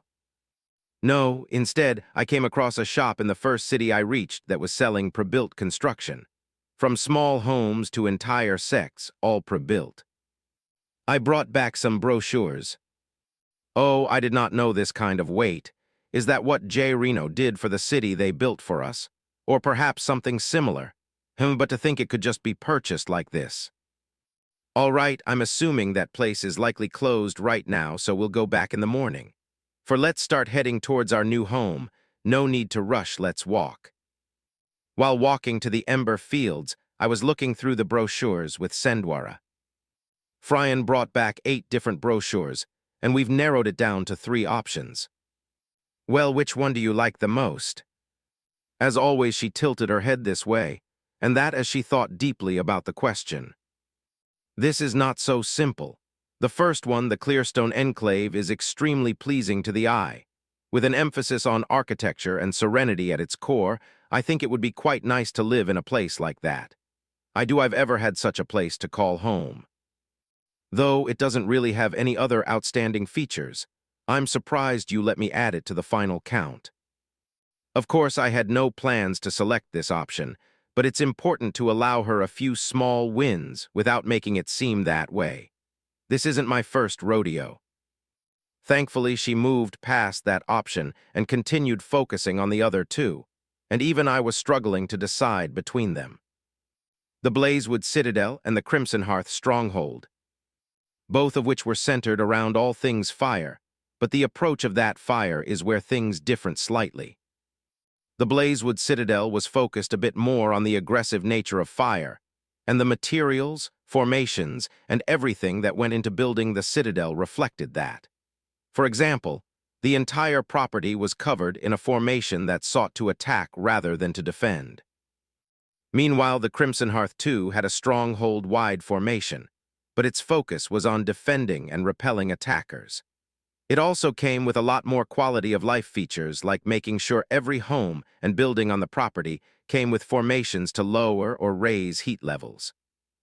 Also, every place would always be according to the user's preference. Of course, Blazewood was the opposite, and everything would be blazing on 10 all the time without breaks. Now, none of that actually mattered to me or my people. Ordinary flames didn't do anything to us. Whether it was blazing or mild, it was literally the same feeling. The question then would be for Sendwara, and if we have guests. I know she didn't mind a little heat, but perhaps the Blazewood Citadel would be a bit too much, and it's not like I need the place I live to attack an enemy for me. My Infernals and I would much rather do that ourselves.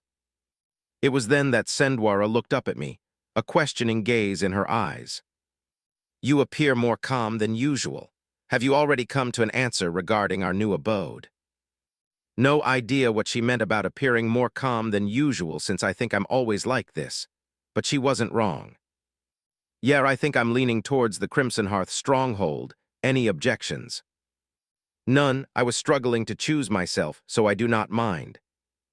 I then passed the brochure around to everyone, and by the time we reached the Ember Fields, everyone had taken a look, and no one had any objections regarding choosing the Crimson Hearth Stronghold.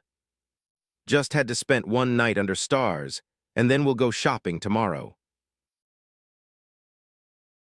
256. Rather Die Book 4. Now, I said we walked to the Ember Fields, but it was not like there was a road leading straight there from here. First, one of the 2 major rivers that made the fork where Freebend City is had to be jumped over, and it was a pretty big river, so a pretty big jump. Then we had to take a stroll through a forest, and there was not really anything too crazy in there. Just a simple forest, a couple things running around, again nothing crazy.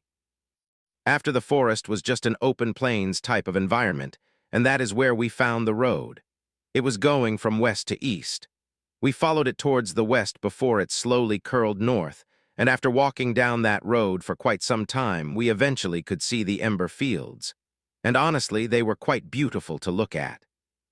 The ground beneath our feet was obviously the color of earth, dark brown, and there was green grass that set atop it, but it was different in the Ember Fields.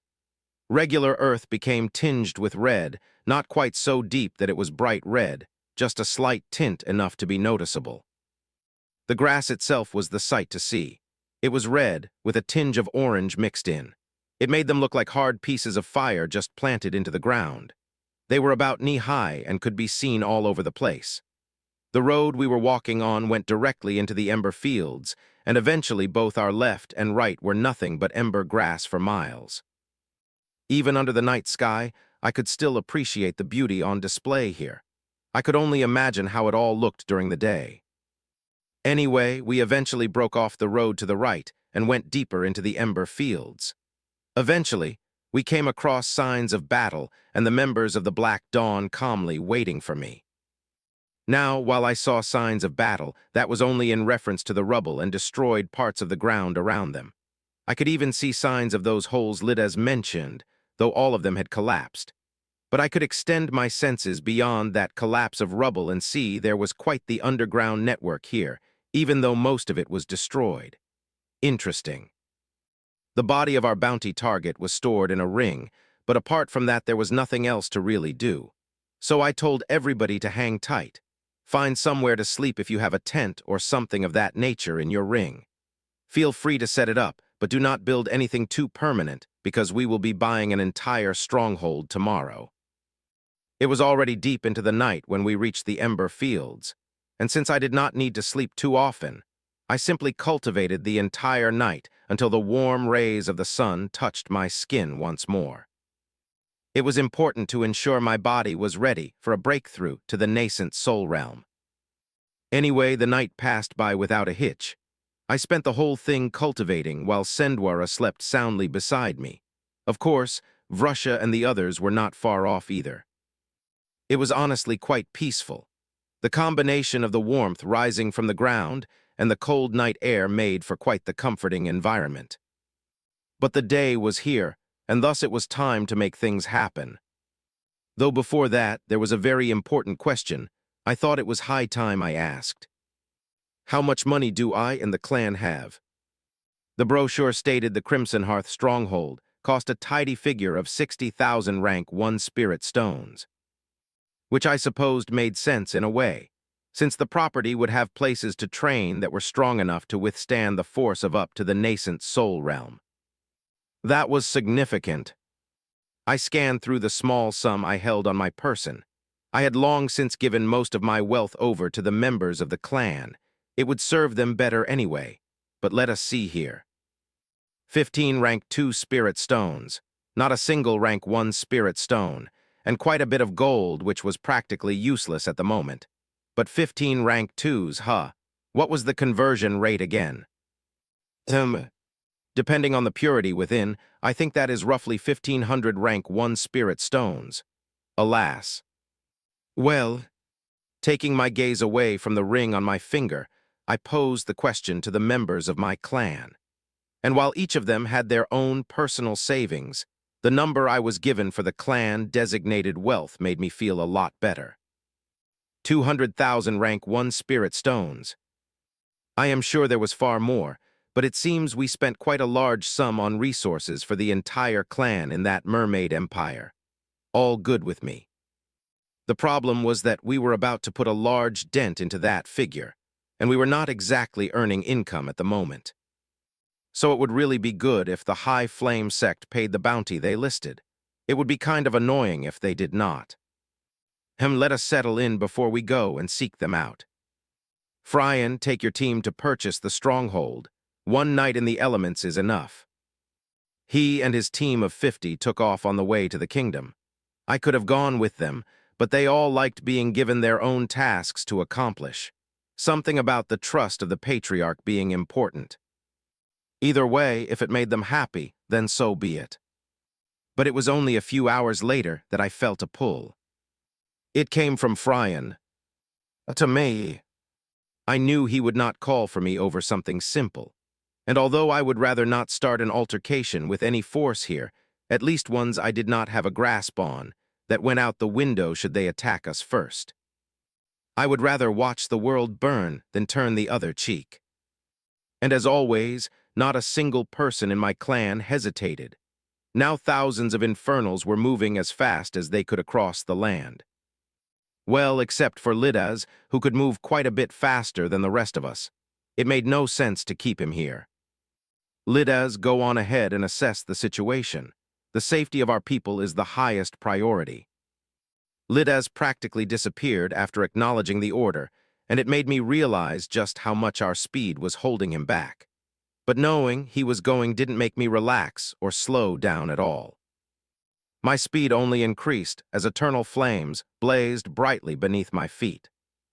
We quickly left the vicinity of the ember fields, and before long we were passing villages, small towns in the distance, and at some point I could have sworn I saw or heard someone trying to tell us to halt, but nothing was stopping me from reaching my people. Eventually, a walled city came into view, and the only reason I stopped at the gates was because that is where I saw Fryan and his team. Lides had already arrived, and I could feel the anger swelling. But how could I blame him?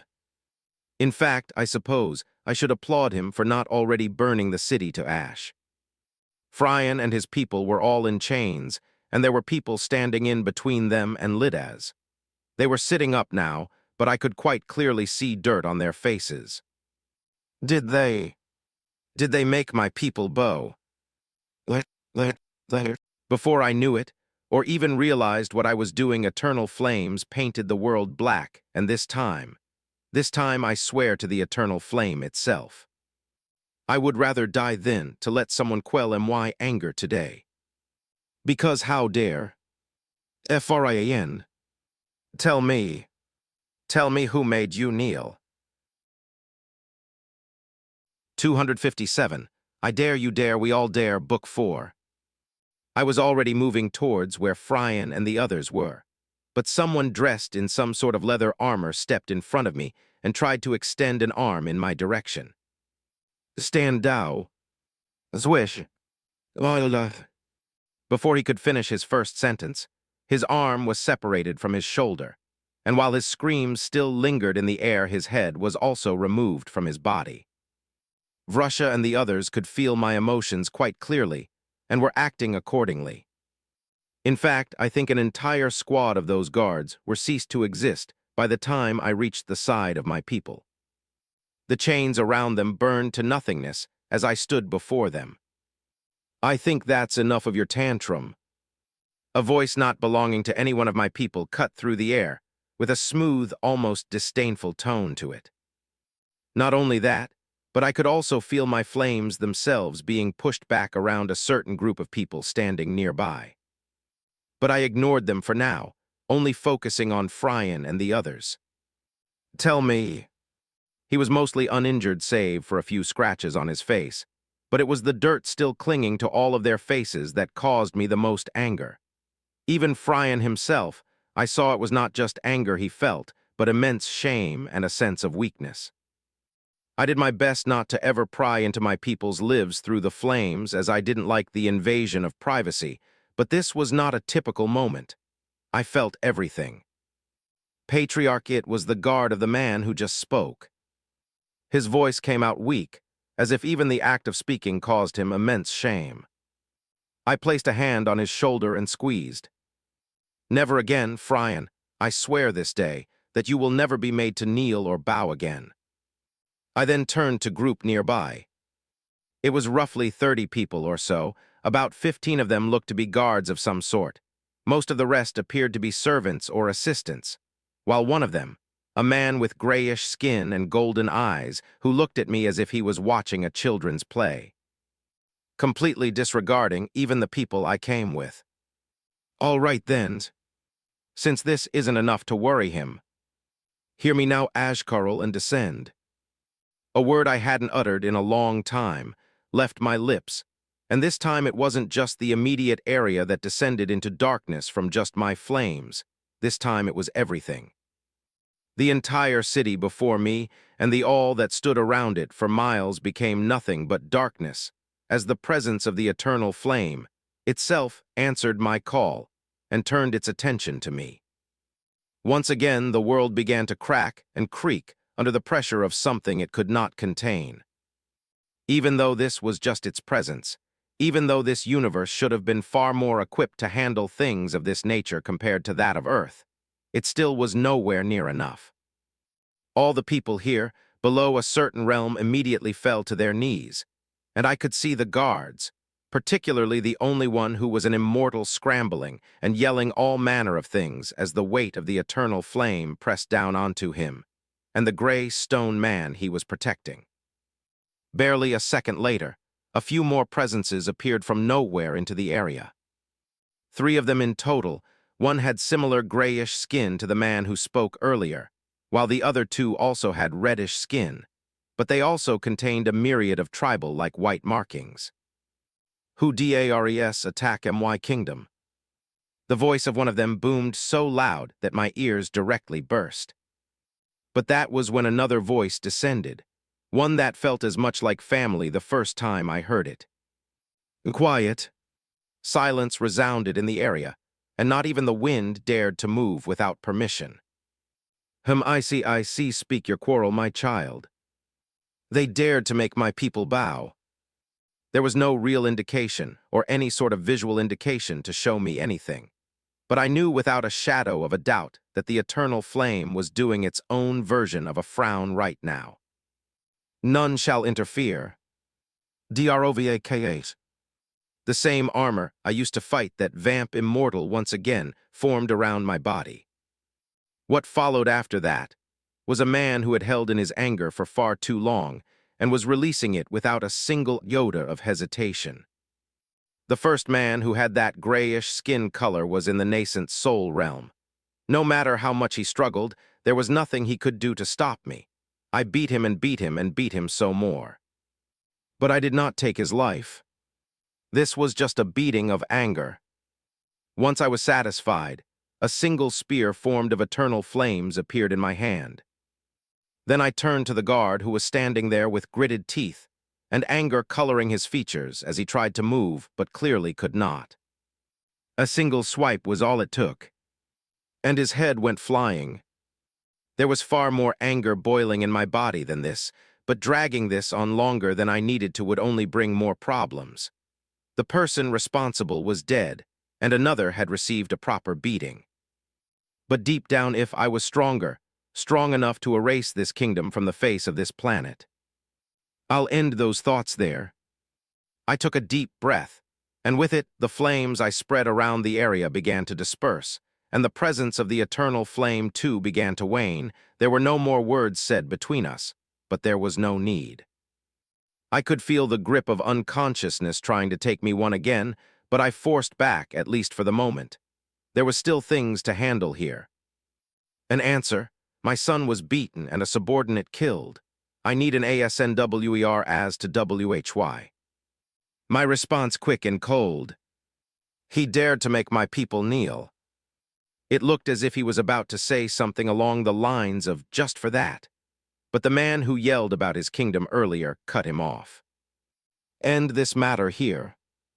The apparent father clearly had more to say, but the look of who I presumed to be king here shut him up. All he did was stare at me in anger and hate. I see that there will be a problem there. One I will deal with in due time. For now, I simply turned around and began walking back to the place we will call home. There were no more words said, and the walk was silent for a good while until, well, I couldn't push it off anymore. Someone caught me as I began to fall, and before I realized, the world had gone dark and I was unconscious. It seems I'm still far from being strong enough to wield that power properly. By the time I awoke, I found myself in the comfort of a cloud of a bed, covered in the silkiest sheets I had ever seen. They felt as if they were caressing my entire body. Where am I? 258, Taking Charge, Book 4. After waking up, I didn't immediately move. My thoughts circled back to events that transpired the last time I was conscious.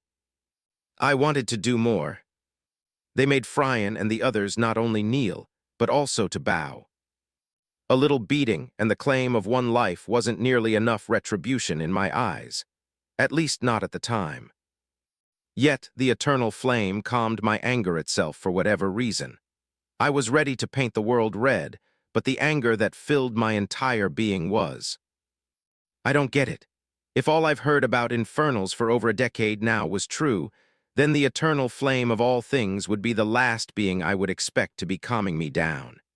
Even though it saw it fit to allow for the death of the one responsible, the call for blood that rose within was caressed back into the pits it rose from.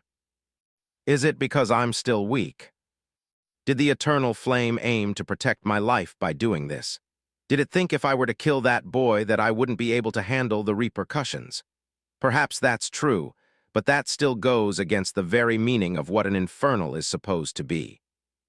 At least according to the definition I've received over the years.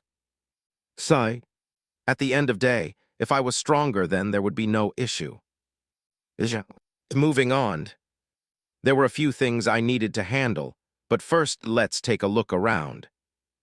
I stood up, changed my clothes to something more comfortable, and left the fairly lavish room I found myself in. Sliding the double doors apart and being greeted by a hallway, and after finally allowing my senses to flow within, I realized where I was. So Frian was still able to buy the stronghold then. I guess the problems likely began when he was trying to leave. I'll find out in a bit. Currently from where I stood, the hallway before me extended into a much bigger space that had plenty of room for others to enter and relax should I wish it. There was even another attached room that I presumed to be an office of sorts. Outside of that main area or living room, as I would have called it back home, there was a small kitchen and a few smaller rooms. That was all that there was to the building, but not all that there was to this cornered-off area. To the front of the building was a beautiful courtyard enclosed in a wall that went around the whole manor. Beyond that, there was actually another wall that went around the first one, but I could sense people standing in the gap between the walls. Russia and the others, of course. Anyway, to the front of the courtyard, the wall ended in a massive gate, and there was a massive gate in front of that one a part of the outer wall. That's where Russia himself was. I'll get to them in a bit. Anyway, behind the property was a massive training yard complete with all the bells and whistle. Advanced-looking training weapons and dummies, formation runes engraved into the walls of the inner wall. Next to the training yard, there was a small building that my own senses could not pry into no matter how much I tried. In fact, now that I was outside, I could no longer peer into the building. Interesting. I opened the door to the small building to see it was quite simple within. There was nothing but a mat and a small pillow. A mediation room of some sort then? All right. It's a pretty simple place, but I don't think I can ask for much more. Beyond that, there were some other cosmetic things, like fountains, gardens, and things of that nature, making the area relatively large, but that stuff wasn't all that important. Now, assuming all of this was just my personal manor, there was a whole area outside of it that needed exploring, but I'll get to it later. Russia. Yes, patriarch. The man appeared before with measured grace as always. Lyrian Frian, Lidas and Izanshi, bring them here. All three of them appeared before me, not even a minute passing before they all showed up. I led them into the building, where we all had a seat. First things first, Frian, tell me everything that happened. I know who did what, but I didn't have an understanding of exactly what happened. Frian nodded, took a deep breath, then began talking. Patriarch, my team, and I did as ordered. We traveled to the city, entered, went directly to the cellar and made the necessary purchase. We made no attempts to interact with anyone outside of those necessary. The problem began when we exited the city. The man you beat, he was arriving back to the city at that time, and although we ignored his presence and sought no quarrel, we were ordered to stop. Not wanting to cause problems, we did as asked, only to be asked why we didn't bow upon seeing them. We refused without question, and that is when their immortal guard took action. We were unfortunately too weak to resist. I took his words in and digested them. Remaining calm, I turned to Lides. And you, what did you see? Patriarch, they were face down in the ground when I arrived. I broke the hold of the other immortal and allowed them to rise, but there was another immortal in the city who pressured me slightly upon my arrival. I had no problems fighting, but I did not want to implicate you further, Patriarch. So it's my fault then. I told them not start any problems with anyone, and it caused problems anyway. Fine then. Listen, all of you, we never bow to anyone. I would rather fight a bloody war to the last man than ever bow our heads, never forget that. Now, if we are ever attacked, my answer will always be to retaliate with all that I am. We will burn our enemies to the ground and ensure not even their great-grandkids will have thoughts of revenge. Am I understood? Yes, Patriarch. Good, let's move on. I took out the ring I received from the black-scaled royal from the Mermaid Empire. I had long since made my decision on who was to receive it. I tossed the ring over to Izanshi. Inside that ring is something that will reach the immortal realm. Do that now. Once I am done with a few matters, I will bathe you in the eternal flame to hasten process, as I once did with Lides. Though no matter how much I hasten the process, it will still take a few years. Ensure the Black Dawn will function well in your absence. I expect there will be plenty of fighting in our future. Now, regarding everything else, I need all 8 departments to get settled in full and begin doing their respective focuses, particularly intelligence. We need to know in detail the full scope of not just our immediate area, but this planet as a whole. Next up in priority will be finance. The clan needs to find a reliable way to make funds consistently. Explore the nearby area, adventuring guilds, and whatever else is out there that can make us funds. Take any and all low-hanging fruit, but if there is something that requires a large commitment, I expect an equally large proposal to be drawn up and presented. After that is military, and this technically goes for the entire clan. As much as possible, focus on cultivation, but do not forget the art of spars. I expect regular sessions among the members of the clan. That wraps up our immediate areas of focus, but again, all 8 departments needs to get in full swing. Finally, I'll be undergoing my evolution to the nascent soul realm. I am not sure how long this will take, but the clan will be in your hands for the time being.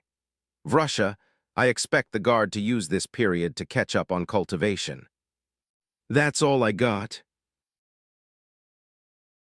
259. You win Book 4. After my little opening monologue, there was quite a bit of discussion about what to do in certain situations where I'll be unavailable due to advancing my own cultivation. My answers were pretty simple. Don't go around making unnecessary trouble if possible, but not to the point of shying away from every single group or person in existence. We can't please everyone, and it could be something as simple as trying to claim a flower for a request at that guild.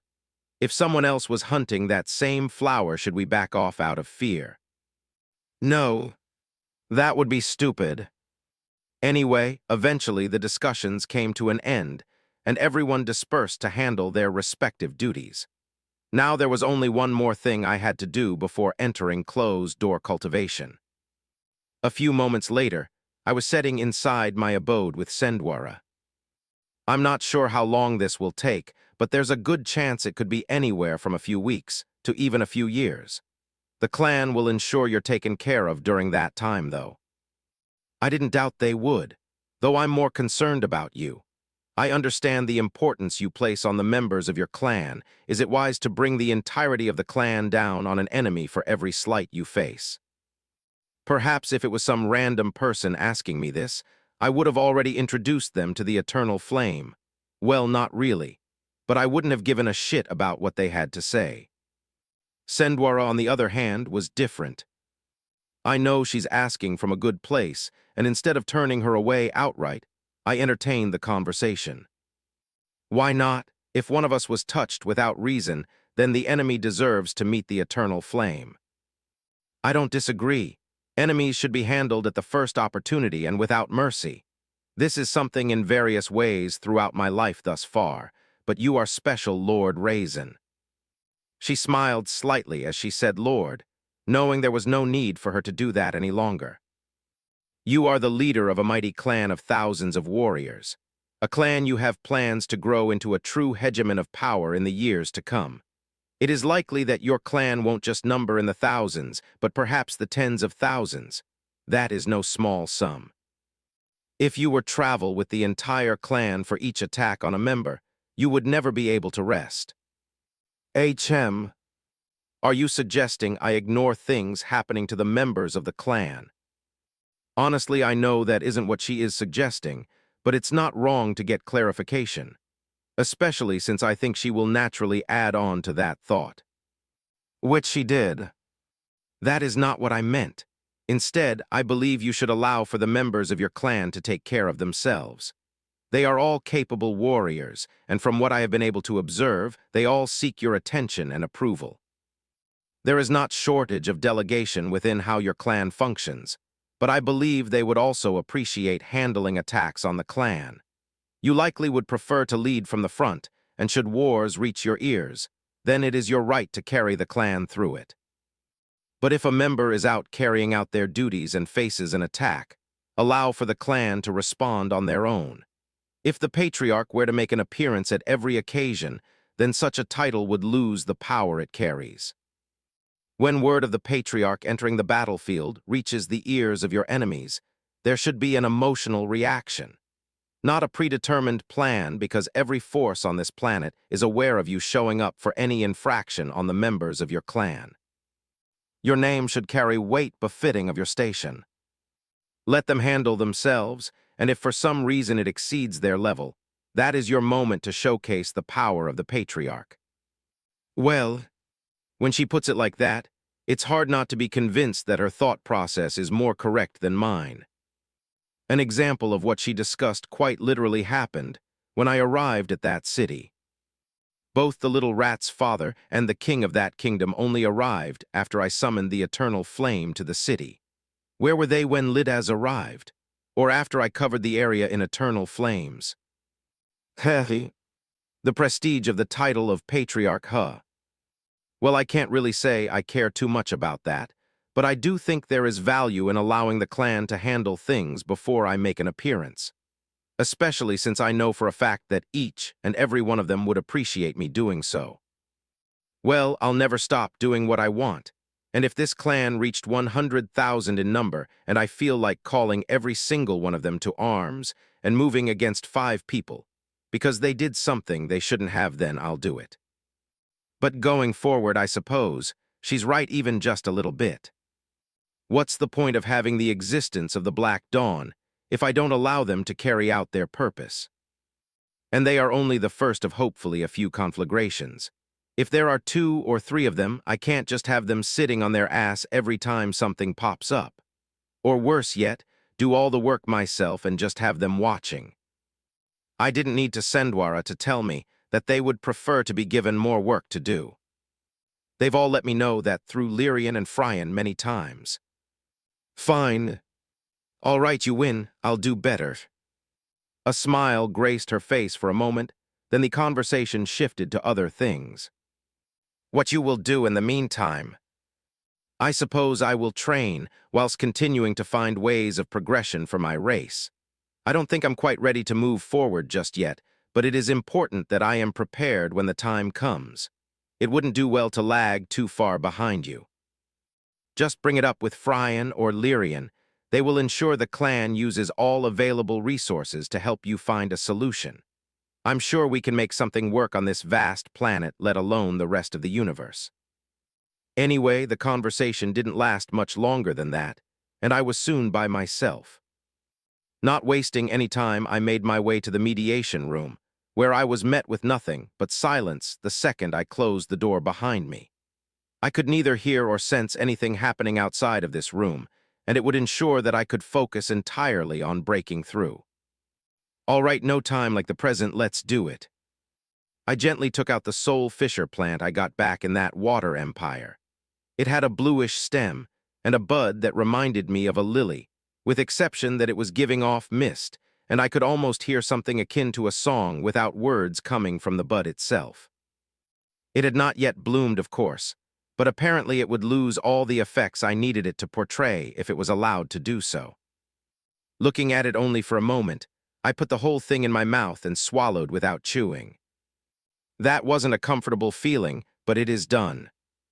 The effects could be felt almost immediately. 260, Feeble Balance, Book 4. Deep into the ash lands. What's the situation? A gruff voice sounded from a short, stocky man, one that radiated immense heat simply by existing. Nothing new, I'm afraid. The gem is heavily guarded by the ash spiders, and their queen has not moved a muscle. We have killed thousands of her spawn by now, yet she still doesn't move even an inch. To make matters worse, there seems to be no end in sight for new ash spiders being born, even though the queen is no longer birthing eggs. Who knows just how many of her eggs lay unhatched even now? The second voice came from an older man, but one still filled with the vigor befitting his station. Both of these men were the sect leader and vice leader of the High Flame sect, the only two immortals in the entire sect. Regardless of how many disciples were present in the sect, the fact they had two immortals was enough to separate them from other small sects. Having one immortal among your ranks was enough for any power to have some level of renown, regardless of size. Immortals were revered to a point no matter where you went below a certain level. Of course, there were certain powers out there that had hundreds or thousands of first and second stage immortals in their ranks, not to mention the factions that might have had millions of such individuals. Regardless, the High Flame sect had two immortals, one that was at the first stage and another at the second stage, both of whom should not be underestimated by any means, yet here they were, unable to move forward with their goals because of a spider. The sect leader took in the report with a frown. It has been far too long in his opinion that they were being held up from claiming the prize in their eyes, an ashen gem of the third stage. It is something that was unfathomable rare, and one could live for thousands of years and never hear about one forming. Then even if it did form, for it to grow from the first stage to the third and final stage of its existence would take nothing short of a few 100,000 years. One could only imagine the level of potency a treasure like that would possess, and it is no riddle to guess why even immortals would covet such a thing. The sect leader in particular felt that with this gem, he would finally be able to advance his cultivation after countless number of years passed by without a budge forward. Yet a singular ash spider queen had stalled progress. Even after killing the children of the queen time and time again, something that should have enraged the queen enough to act, yet there was nothing. One would then think that the sect leader or even the vice sect leader would have long since acted to remove the spider queen themselves. After all, while the queen seemed to have a never-ending supply of children to defend her, the sect's own disciples weren't so numerous. There were two reasons holding both of them back. One, the spider queen built her nest atop the ashen gem, and it is part of the reason for the monstrous strength she possessed. And for all the value and benefits the gem had, it wasn't necessarily strong enough to resist even the stray might of an immortal. Facing such a thing only grew more likely if a battle of immortal-level beings were to erupt in such close relation to the ashen gem. The other reason more so involved the greed of others. Immortal-level battles were rare in a sense.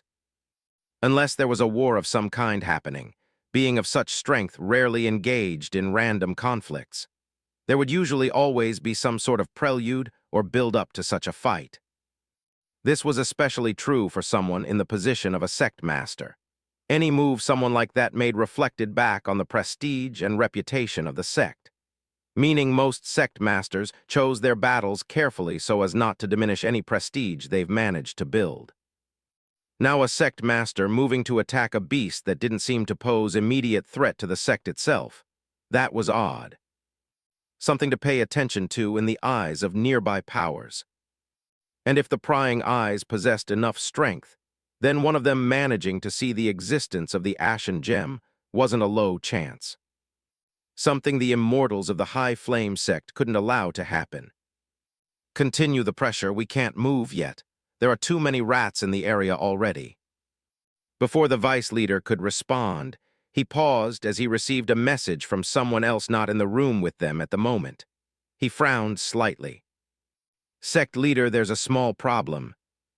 The man arched his brow, hinting for the vice sect leader to continue speaking. Our latest elder, who had been trying his hand at being a bandit, was killed recently. Did someone important kill him? We don't know yet. It is apparently a brand new force, likely a runaway clan, around 6,000 members strong, with at least one immortal among their ranks. Our people are reporting that the recorded immortal defers to a core formation child. They apparently also had a run-in with the Kingdom of Three. We don't have the full details of it. All we know is that an important person is killed. But this new force simply set up a brand new compound in the Ember Fields, and there has been no retaliation from the kingdom. The sect leader frowned once more, this time even deeper than the thought of the Ash Spider Queen did. A new power, one that popped out nowhere so close to one's doorstep, was rarely a good thing. Especially when considering the reports that it's the remnants of a clan, supposedly. It wasn't the first time such things happened, but they usually showed up battered, bruised, and wounded beyond reason. Perhaps just a handful of them surviving. One with over 6,000 members and at least one immortal in their ranks, one able to push back against the Kingdom of Three, that wasn't normal, not in the slightest. Investigate. And if they come calling for the bounty, that depends on the investigation. If they are weak, then make them pay a price for touching one of our own, if not then pay it and be done with it. Word quickly passed through the ranks of the High Flame sect, and before long a small group of disciples, adorned in robes they were extremely proud to wear, left to conduct an investigation. Something in the world of cultivation that was nothing more than a probe of sorts.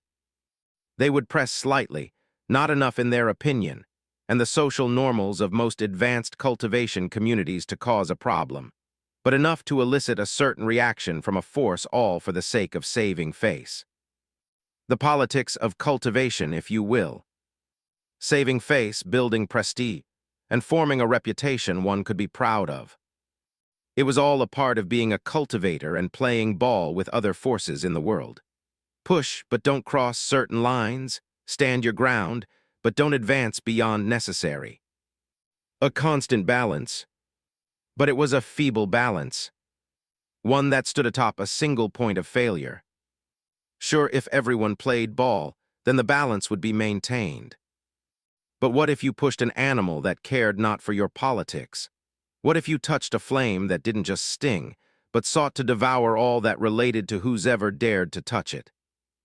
Then that balance, one so carefully maintained, would fail. 262. Talks between Three, Book 4. The Kingdom of Three was called that for a very simple reason. It only had 3 cities, one of whom Raizen had already made quite the connection with. The kingdom was a fairly powerful one, boasting roughly 10 immortals in their ranks.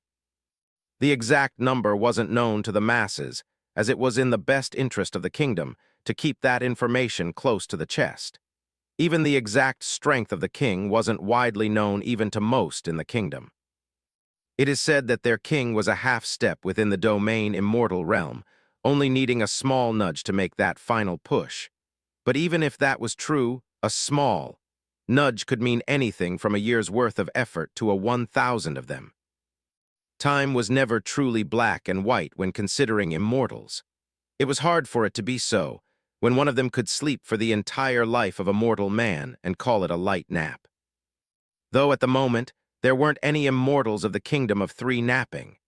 The situation was a bit tense right now, which was no surprise considering the son of one of 3 city lords was beaten significantly, and the life of an immortal was lost, something that shouldn't have been so simple. The news of such thing couldn't be hidden so easily considering where it happened, and the fact the king himself made an appearance there.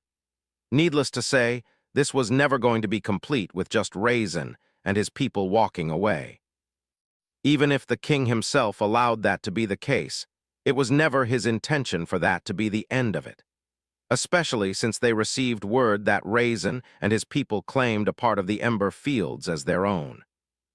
A piece of land that was technically not owned by any one power, but it was so close to the kingdom that it might as well have been theirs. Suddenly getting a neighbor so close, one that they already had a run-in with, that was never going to be a simple thing. I want his head and I will have it. No one immediately responded to the comment, as it wasn't anything new in the last few weeks in the comments passed around the kingdom. The Kingdom of Three, like any other kingdom, had many different positions and allocation of power, with the king at the very top of that system. Directly beneath him were the 3 city lords. Of course, there were ministers and other positions of significant power within the kingdom, but the city lord were second to only the king within the kingdom of 3. All 3 of them, along with the king himself, were located in the room together, seated around a table. The king rubbed his temples slightly as he looked over to the one who just spoke. City Lord Keezes, the one who felt slighted and clearly wanted the death of the young man who beat his son to almost nothing. The king, Hisver, understood Keezes' pain, and he would without a doubt react even worse if one of his progenies was treated the same way. In a situation like this, it was less about the fact his child was attacked, and more about the fact he wasn't able to do anything about. If he chose to let it happen, then that would be an entirely different matter. Meanwhile, in this occasion, it was as if he was slapped in the face, and then spit on yet could not lift a muscle. That was never going to be something Keezes would take lying down. It was already a miracle that he didn't act in that very moment. Keezes, I'm afraid we can take no action until our findings are verified. The man scowled deeply, but he didn't say a word. Keezes had long since made up his mind that he wouldn't take this lying down, and if it was one thing immortals had on hand, it was time. Hisver knew exactly what Keezes was thinking, but this wasn't the time to take a hard stance. He instead shifted his attention to another in the room. City Lord Giveza. What have your people found? City Lord Giveza had skin that matched that of Keezes, but she also had a head of long hair that was rigid like stone in one moment, then as free-flowing as water in the other. She opened her mouth, and a voice that shifted between being both deep and high sounded in the room. Nothing has been found. There is no word of any clan war in the Blashifa clan. Reports say that they are united as ever. If these people are spawn of that clan, then they are not banished or runaways, but a dispatched group to this area.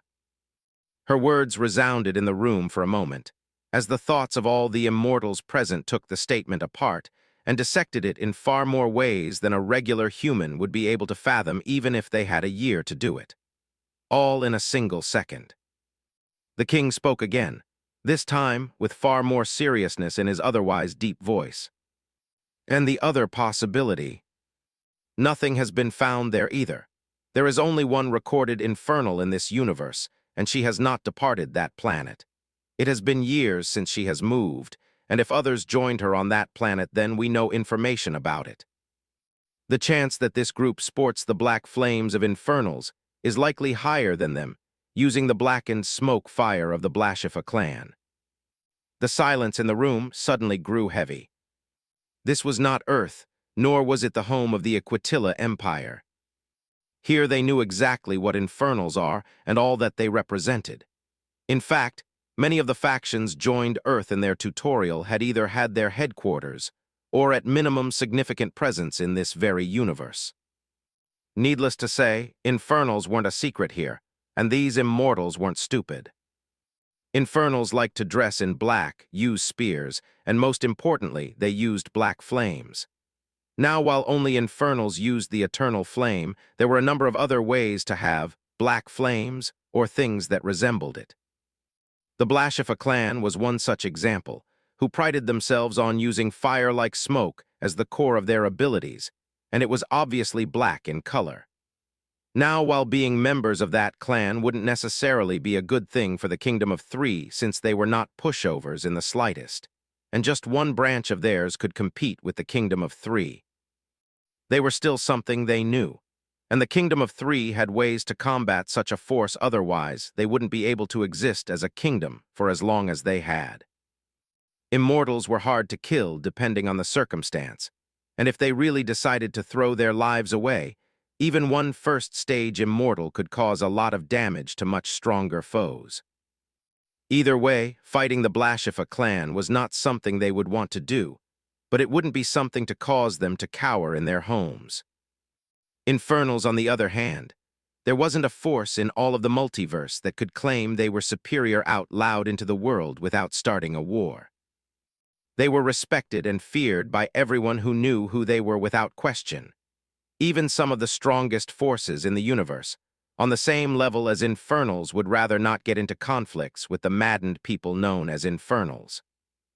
Their infamy was deeply understood, and it was always safe to assume they were stronger and more dangerous than you could imagine, and then assume that itself was an underestimation. If they found out that Raizen and his people were Infernals, well, Kizas and the Kingdom of Three would have a decision to make. 263. Reactions of the Few, Book 4. The Blashifa clan. A powerful clan with many branches, quite the respectable number of immortals, ruled by a single woman who was firmly at the peak of the domain realm. She was not the start of the Blashifa clan, but it was through her blood, sweat, and tears that it has reached the levels it knows now. Fighting it when it was time to fight, retreating when the odds weren't in her favor, striking deals, political marriages, and many other things to ensure that her clan grew strong enough to not only be a respectable power on Acuva, but also to have to live according to the whims of others. Of course, there were stronger clans and other such forces in the galaxy Acuva found itself in. Then came its own universe, not to mention the multiverse at large. But that was too wide a scale for the Blashifa clan to consider. Sure, they had some business outside of the planet Acuva, but they were not a true galactic power and didn't currently have any aspirations of reaching that point. Not when they only had a single domain realm cultivator. Either way, there weren't too many in this part of the world who would challenge them in an open battle, so on Acuva, they had almost no one to fear. Of course, they still maintained vigilance since almost meant that there were obviously a list of people who could trouble even Blashifa. A Sector 2, and Empire, another clan, all massive forces with a powerful reach. And of course there were some small and reclusive groups as well who were best left alone. On that list of people best left alone was one name tied to no specific organization on Acuva. Relia, the local Infernal. If someone without proper context were to see the amount of attention the Blashifa paid to the whereabouts of Relia, perhaps they would be easily confused by that.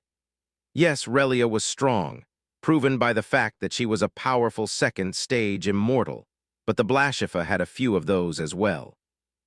Not to mention that their matriarch was of an even higher realm than that.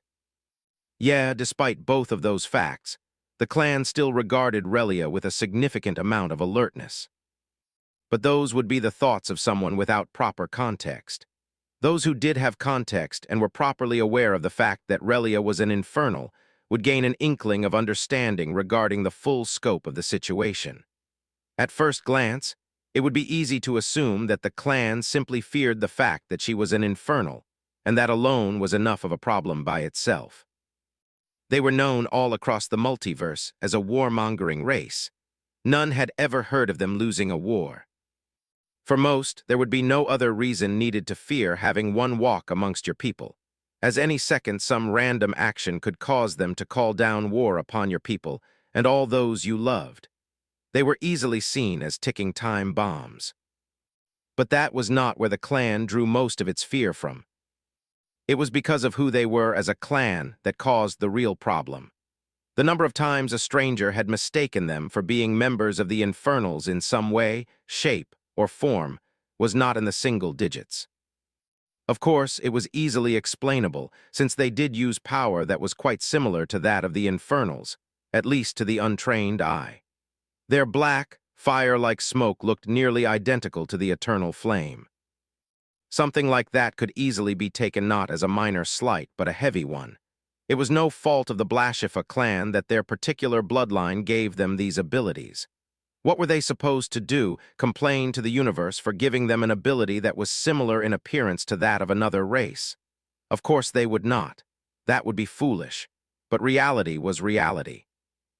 The Infernals were known for war, and it would not even take them a day to destroy the clan from their matriarch down to the newest newborn. So when word reached them that Relia was on the move, and apparently heading in their direction, or at least the direction of their planet, it was no surprise that the matriarch issued an order to recall all members of the clan back to headquarters. If Relia was coming straight for them specifically, then there would be nothing they could do anyway. But if she was not, and was heading somewhere else on the planet, then reducing the chance that she would run into a member of the clan was the next best thing they could do. The matriarch had no plans of giving up without a fight, and although the Infernals could destroy her with a wave of the hand, she would at least be able to take the life of one second stage immortal. But those were just the actions of the Blashifa. They were not the only force that had received news of Relia's approach. The Kingdom of Three had as well, and an emergency meeting was held the second the news reached them. The king's face was stuck in a deep frown as he replayed the words he had just heard in his mind over and over again. The Infernal is moving to Acuva. That was the only sentence given to him, but it was a heavy one. Unlike the Blashifa clan, who had a number of immortals under their banner, the Kingdom of Three only had 10 to begin with, and now they were permanently down a number. Worse yet, not a single one of them had reached the domain realm. The king was the closest to the next realm, and even he could only be considered half a step away. Even if it was Relia alone planning to attack their kingdom, while they were confident in being able to kill her, she could do enough damage to cause a real problem. But that was not the main issue. It was who and what her race signified that caused the true concern. Forget the Kingdom of Three. There was no way even planet Acuva itself could defend against the Infernals, even if every single force on the planet aligned perfectly. The king thought through every possible scenario he could. Considering the speed at which his mind processed things, that was no small number of scenarios. Eventually he spoke, though not without taking a glance at Kiza's first. "We prepare for war. If they come for us, then that woman and that boy die first. If they do not, then we do nothing. Spread this news to our allies, but only that she is approaching. And I want to be clear, until we find out where this is heading, we do nothing." Of course, Kiza's was not very happy about that, but he said nothing. Only he knew exactly what was going on in his head at that moment. The king sighed, then vanished from the room. He had given his orders, and a king didn't question whether they would be followed or not. 264, Herlesh, Book 4. While it appeared like a lot was happening on the planet Acuva, it was only a small thing in the grand scheme of things. The Kingdom of Three, the High Flame sect, Raizen and his clan, Relia of course, and somewhat the Blashifa clan. It was only those individuals' groups who really had a vested interest in the events that had already taken place, and the potential ones still yet to happen. But for the most part, this wasn't something all of Acuva was paying attention to. In fact, a vast majority of powers did not know what happened with Raizen and the Kingdom of Three, and were not trying to find out. Some heard about it simply through happenstance, or even from constantly having ears in various places, but even they didn't give it too much mind. That changed slightly upon hearing that Relia was heading to the planet herself. Almost every single relevant faction on the planet kept an eye on Relia, and of course that everything to do with not just her own personal strength, but obviously the group of mad people she came from. Funnily enough, there's quite a very specific reason for that. Infernals were a special race when it came to how they looked. Without a shadow of a doubt, they were all humanoids without question, and that would never change. Perhaps a race being the children of chaos should look far more chaotic in appearance, but if chaos itself birthed them as such, then who had a right to argue? But that was besides the point. While they were all humanoids, they did have some level of chaos in exactly how each one differed. Raizen, for example, looked like any other regular black person on Earth. But Elder Zal was also an infernal, and she had pitch-black eyes all the way through. That wasn't necessarily an infernal trait by any means. There are other infernals who were pitch-black in skin color with bright yellow hair, and they were infernal all the same.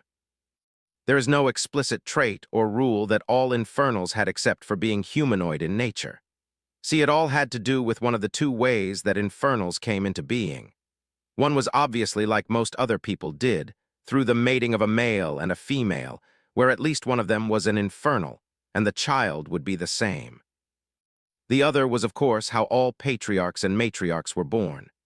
Raizen was still born to the parents who raised him on Earth, and he did take on their features, but he was without a doubt as pureblood of a child of chaos as they came, something Raizen learned when he met his first matriarch a while back. Anyway, that process has repeated itself many times across many different races, and then when those patriarchs and matriarchs mate and have children of their own, all of their offsprings, despite the fact that perhaps their chosen partners were not infernals, would still be born as infernals. That trait still applied to normal infernals as well, though to somewhat of a lesser extent. They too would likely give birth to purebred infernals, but infernals weren't the only race whose blood was extremely potent to the point it nearly had no equal, and they weren't the only race who could date their ancestry back to nearly the dawn of time itself. So there would be times when their blood would lose out to another, and the child would instead have the qualities of the other race. Those scenarios were extremely rare, though, even going back through all of existence. Some races simply didn't have children with others. But despite all of that, the facts remains that infernals came in all shapes and sizes, and thus could create quite a few different misunderstands due to the fact that they were not easily identifiable through appearance alone. When Relia first made her way to Acuva many years ago, one such misunderstanding occurred. Relia was a beautiful woman. She was descendant from a human and an elf-like infernal. She was tall, had cream-colored skin, a slender build, had luscious blonde hair which she kept in a very neat bun, a face seemingly drawn by the most caring of artists, bright green eyes, alluring lips, and subtle curves in all the right places. Even her rather muscular body did not detract at all from her beauty. In fact, it only made it stand out even more. Of course, she was aware of her own beauty and no shortage of suitors among her own people, let alone strangers on faraway planets. But she had long since put romance out of her eyes and have dedicated herself to her cultivation and the art of the spear. Now, while that was the case, that didn't mean others would leave her be, especially not on a planet where she wasn't the strongest. There are plenty of immortals on Acuva, being the massive planet that it was, and there were quite a few domain realm cultivators as well. For all of the strongest powers, not just here on Acuva, but in this particular universe, the domain realm was the peak of all that they were. It was already hard, extremely hard and nearly impossible to reach the first stage immortal realm, then from there climb to that of the second stage. But to then somehow touch upon the domain realm was another thing altogether. Even the most talented of individuals across the multiverse will never reach the domain realm. It is not a simple task to do by any means, and all who have accomplished it are qualified to walk with their heads held high no matter where it is they stepped foot in. So it was no surprise when a being of such a power grew extremely arrogant, for they had a right to be. Domain realm was not the peak of all existence, but they strong enough to command legions of immortals and who knows how many mortals. In some cases, they rules entire galaxies.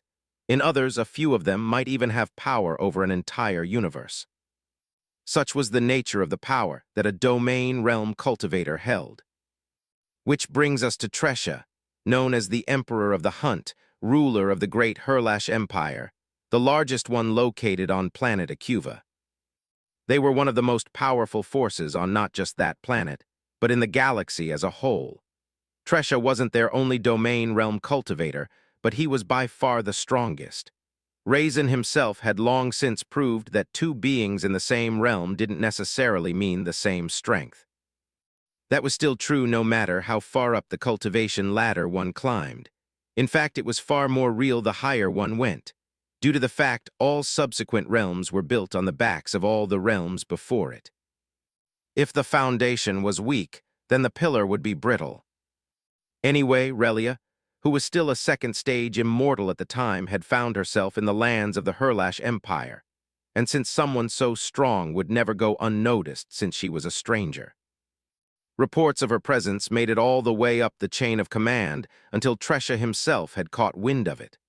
The mention of her beauty had gone up the chain as well, and that, of course, prompted the man to personally investigate. Needless to say, the man was enamored and made it a goal to court her. That decision would end up being a stain on the storied history of Herlash for generations to come. 265. High Flames Approach Book 4. Tresha was not an idiot, and Relia was not weak. The man ruled an empire, a powerful one at that, and he was extremely strong himself as a proud domain realm cultivator. But it was not like he was chasing the skirt of a mortal woman or some body-tempering cultivator. No, this was a true second-stage immortal, and one that was strong, even at a glance to someone with eyes and senses as powerful as his. So he did not seek her out forcefully, nor by trying to push her, blackmail her, or coerce her into entering his bed. No, he tried it the way a normal mortal man with some standing would. Of course, he tried to court a woman with similar standing. He was nice. He was kind. He did his best to come up with what he thought were the best lines possible. Of course, that was likely where he differed from those immortals who were not leaders of mighty empires. His lines of courtship were not very playful or highly thought out. While they were kind, they were simple even if not forceful or coercive. Things like, join me at my side as I rule this empire, and sentiments of that nature. Truth be told, just that position alone could get him with almost any woman on planet Acuva, and adding that line into the mix could get him almost any woman in the universe. At least any woman below a certain level of standing and power. None of which applied to Relia. To make matters worse, she was without a doubt not interested, and that was where the problem began.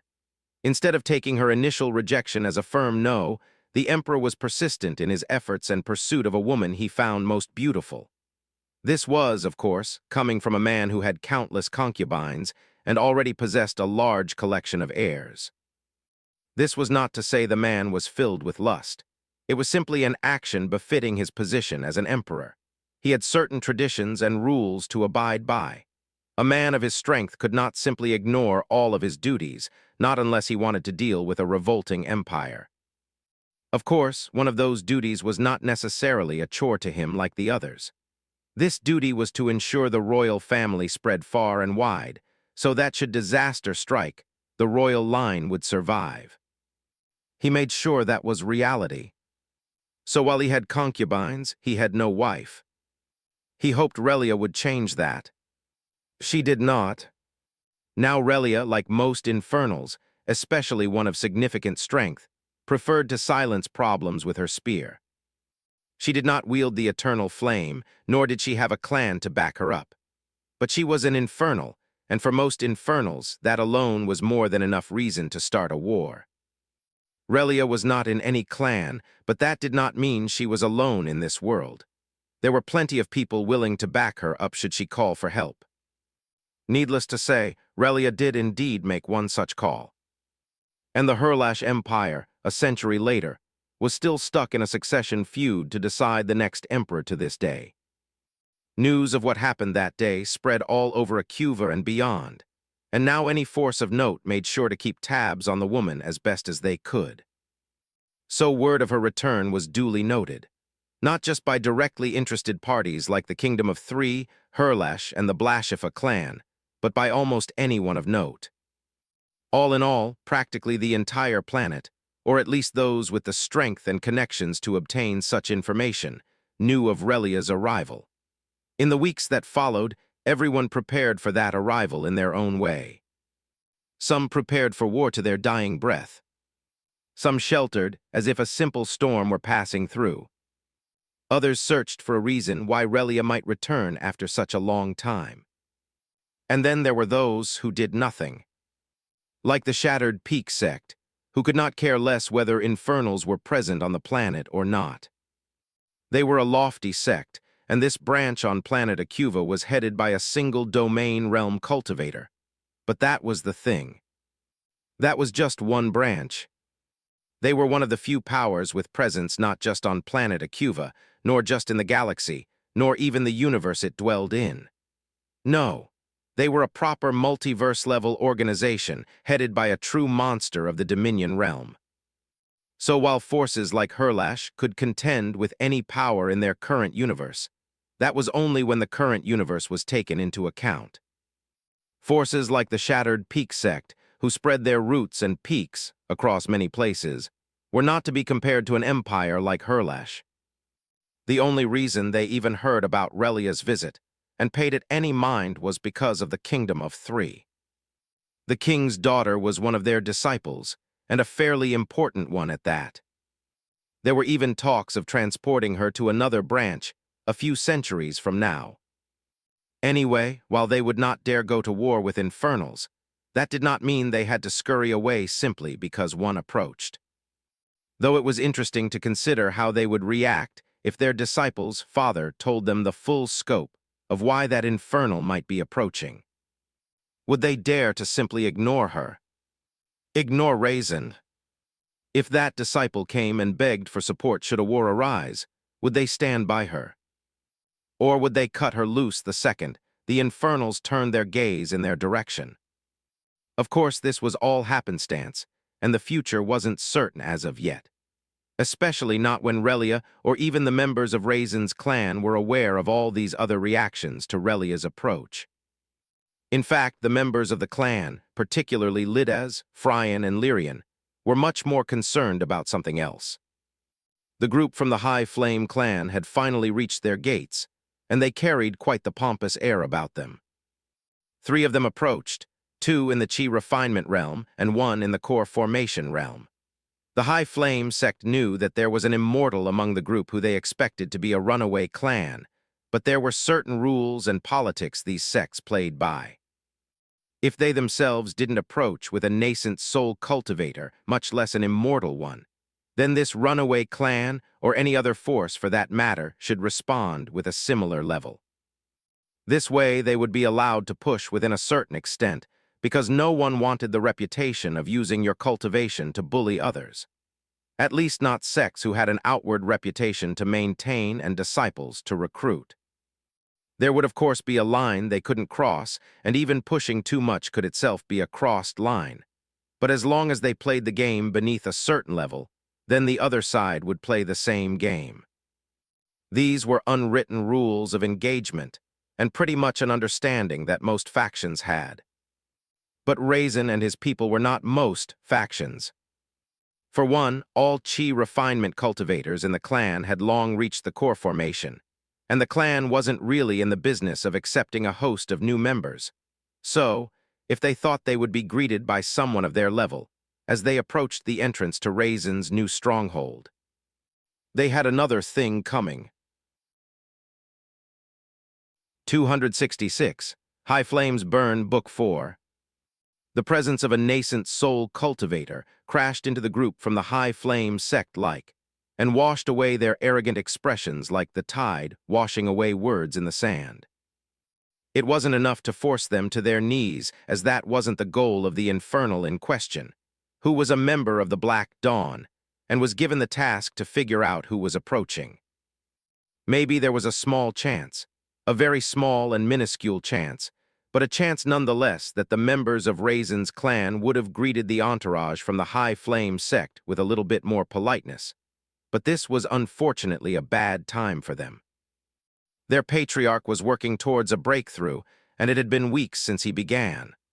All of them knew at minimum it would likely take months for the breakthrough to complete, but there was no telling exactly how long it would take. All of them would not allow even the breeze to blow too hard around his meditation room for fear of disturbing him and running his breakthrough. They would all die 1,000 deaths, come back to life, then die another 1,000 deaths before they allowed his breakthrough to be ruined. Needless to say, roughly 6,000 Infernals were on constant edge. But that wasn't all. Their patriarch had left them with a number of tasks and things to accomplish, which meant quite a few of them were busy working to accomplish every goal that was set out, and that included having to leave the stronghold to complete various missions. Which mean not every single one of Raizen's Infernals were present at the moment. Regardless, they were not in the mood to entertain visitors. Not in the slightest. We represent the High Flame sect. A shaking voice came out from the lone core formation cultivator, who had a bit more resistance than his counterparts. Realization dawned in the eyes of the Infernal for a moment, but their presence did not recede in the slightest. You've come to pay the bounty then? Wait. That was all the Infernal said before sending a mental message to someone else. It was just a message asking for the remains of the cultivator they killed so that they could collect the bounty. The core formation disciple frowned at this and gritted his teeth. This was not how it was supposed to go. They were supposed to be granted a proper audience and welcomed properly. At that point, perhaps a battle of wit or brawn, or more than likely both, would ensue versus others of mostly equal strength, all of which would give them multiple chances to expand the authority of their sect here and continue to uplift their reputation, as long as they performed well enough. The cultivator felt repulsion at going back like this. There would be no glory won here, and while he did indeed have orders to let these people know that the bounty would be paid in due time, that time was certainly not at this moment. He had to say something. "We are not here to pay the bounty, not yet." The voice had a bit more life now, but it was still a shaky one, and although he likely would have been more respectful to the Infernal considering they were of a higher cultivation than them, he didn't really have the mental capacity to worry about something like that at the moment. The Infernal narrowed their eyes at that comment. "Then leave immediately." This wasn't a question nor was it a request. It was a demand. "But we—" He tried to voice a complaint at the treatment he had received, but it was stifled, and his voice was violently stuffed back into his throat. "Leaves now." This time it was clearly not just a demand, but an implied threat. If they didn't get the hell out of the Ember Fields right this second, then they simply would become permanent residents instead. They did not a second warning. The presence of the Infernal receded, and the disciples of the High Flame sect limped slowly at first, since they had to recover from the effects of what they were just under, and then they scurried away quickly. Raizen's people did not care. These were the first visitors the clan had received at the stronghold since its creation a few weeks ago, but it would not be the last. Relia had been barreling through space towards Acuva for weeks now. At her speed and the distance she had to cover, it was a time that could be considered quite quick. It wouldn't have been a shock if it took her another month or so to arrive. But she had no reason to tarry, and instead moved to Acuva at breakneck speed. Once she entered the atmosphere of the planet, it didn't take her long to pinpoint the location of her goal. She wasn't brazen enough to try wash an infernal patriarch in her chi in an effort to find him, but that wasn't the only way to sense an infernal patriarch. At least not for someone of her strength and expertise. Although she herself did not wield the eternal flame and was not beholden to any clan, she was still child of chaos, and was thus very attuned to infernal chi, and especially attuned to sensing where it was most concentrated, at least the general direction of it. This, of course, wouldn't work for sensing the patriarch, but it at least told her which direction to look in, and from there she concentrated her senses looking for one thing and one thing only. The eternal flame. To an infernal like her who was no matriarch, she would never be able to communicate with it but sensing it. That was something she could do. It was not easy, especially if the flame was not being displayed for all to see, but it could be accomplished with training, and it was something she had done long ago. There in the northern hemisphere of the planet, she could see it, almost feel it. The eternal flame. She moved her senses away quickly so as not to disrespect the patriarch who likely would have already sensed her looking. But she's never heard of one who would mind something like that too much, but it was best not to push it. Even if the patriarch in question didn't care, as most of them didn't, she would still always err on the side of caution and respect. They all deserved that from her. Though she couldn't help but wonder something. The flame seemed small. It was hard to tell, and she dared not assume anything untoward towards the patriarch, but she sensed what she sensed. Anyway, not wanting to waste any more time than she already had floating there just within the atmosphere of the planet, she sped towards the point in which she sensed, and arrived there very quickly. On the way there, and even now as she landed a short distance in front of the stronghold, not daring to allow her senses to extend in it in any way, shape, or form, She thought about which patriarch it was. At this point, they rarely left planet Infernal unless it was for a war or something of that nature. And while she wasn't privy to everything happening in the clans, she knew some of the larger things. There was that war with the Vamprils, but that shouldn't extend all the way out here. Perhaps a new war was about to start. Maybe she should pause her mediations to join. It might provide some insights into the law she was trying to deepen her understanding of. It was these thoughts swirling around her mind as she slowly yet confidently walked to the entrance of the stronghold. Even as Lidaz landing in front of the gate, her steps did not pause. Not until she stood right before him. "Hello, my name is Relia, and I've come to pay respects to the patriarch." It was simple greeting, if it could even be called that, but among Infernals it was more than enough. In usual circumstances, that is. Lidaz responded, not a hint of displeasure in his voice. In fact, he knew who he was looking at. "It's nice to see you too, Lady Relia." Relia raised an eyebrow. "You don't know me, but I know you. I was born in the Gravel clan's territory. Your record in the Spear Art class of the Hellazar Academy was still standing even after I graduated more than a couple centuries ago. It was a pretty famous record back then." 267. Relia's Realizations, Book 4. Relia really took a deeper look at Lidaz. She wasn't surprised a first-stage immortal came to greet her, especially one so obviously not far removed from his breakthrough to the immortal realm. While the clans tended to have plenty of mortals in their ranks, the amount of immortals, especially younger and more junior ones, weren't small. Every single clan was powerful without question. Even Clan Gravel that Lidaz mentioned, the one that's supposed to be the newest clan, at least to Relia's knowledge. Of course, most people there were currently on planet Infernal, or at least have visited in the last 30 years or so, or even communicated with someone since then, who was on the planet would have heard about the newest patriarch. It was literally on display for all to see there. But for Relia, or anyone else for that matter who were in closed-door cultivation or just somewhere, where news didn't travel for whatever reason, they would not have heard about the birth of another. Regardless of that, though, Relia inwardly wondered about the words of Lidaz. The record he spoke of was not just a few thousand years old. Relia was by no means a youth any longer. Of course, age had little meaning the higher one climbed through cultivation. But it's been a long time since she heard of that record, something that was a source of pride at the time, but only a fleeting memory now. And she especially had not heard it from someone who graduated a few centuries ago. For all intents and purposes, this man was a child. She had no idea how he would have been able to join a clan.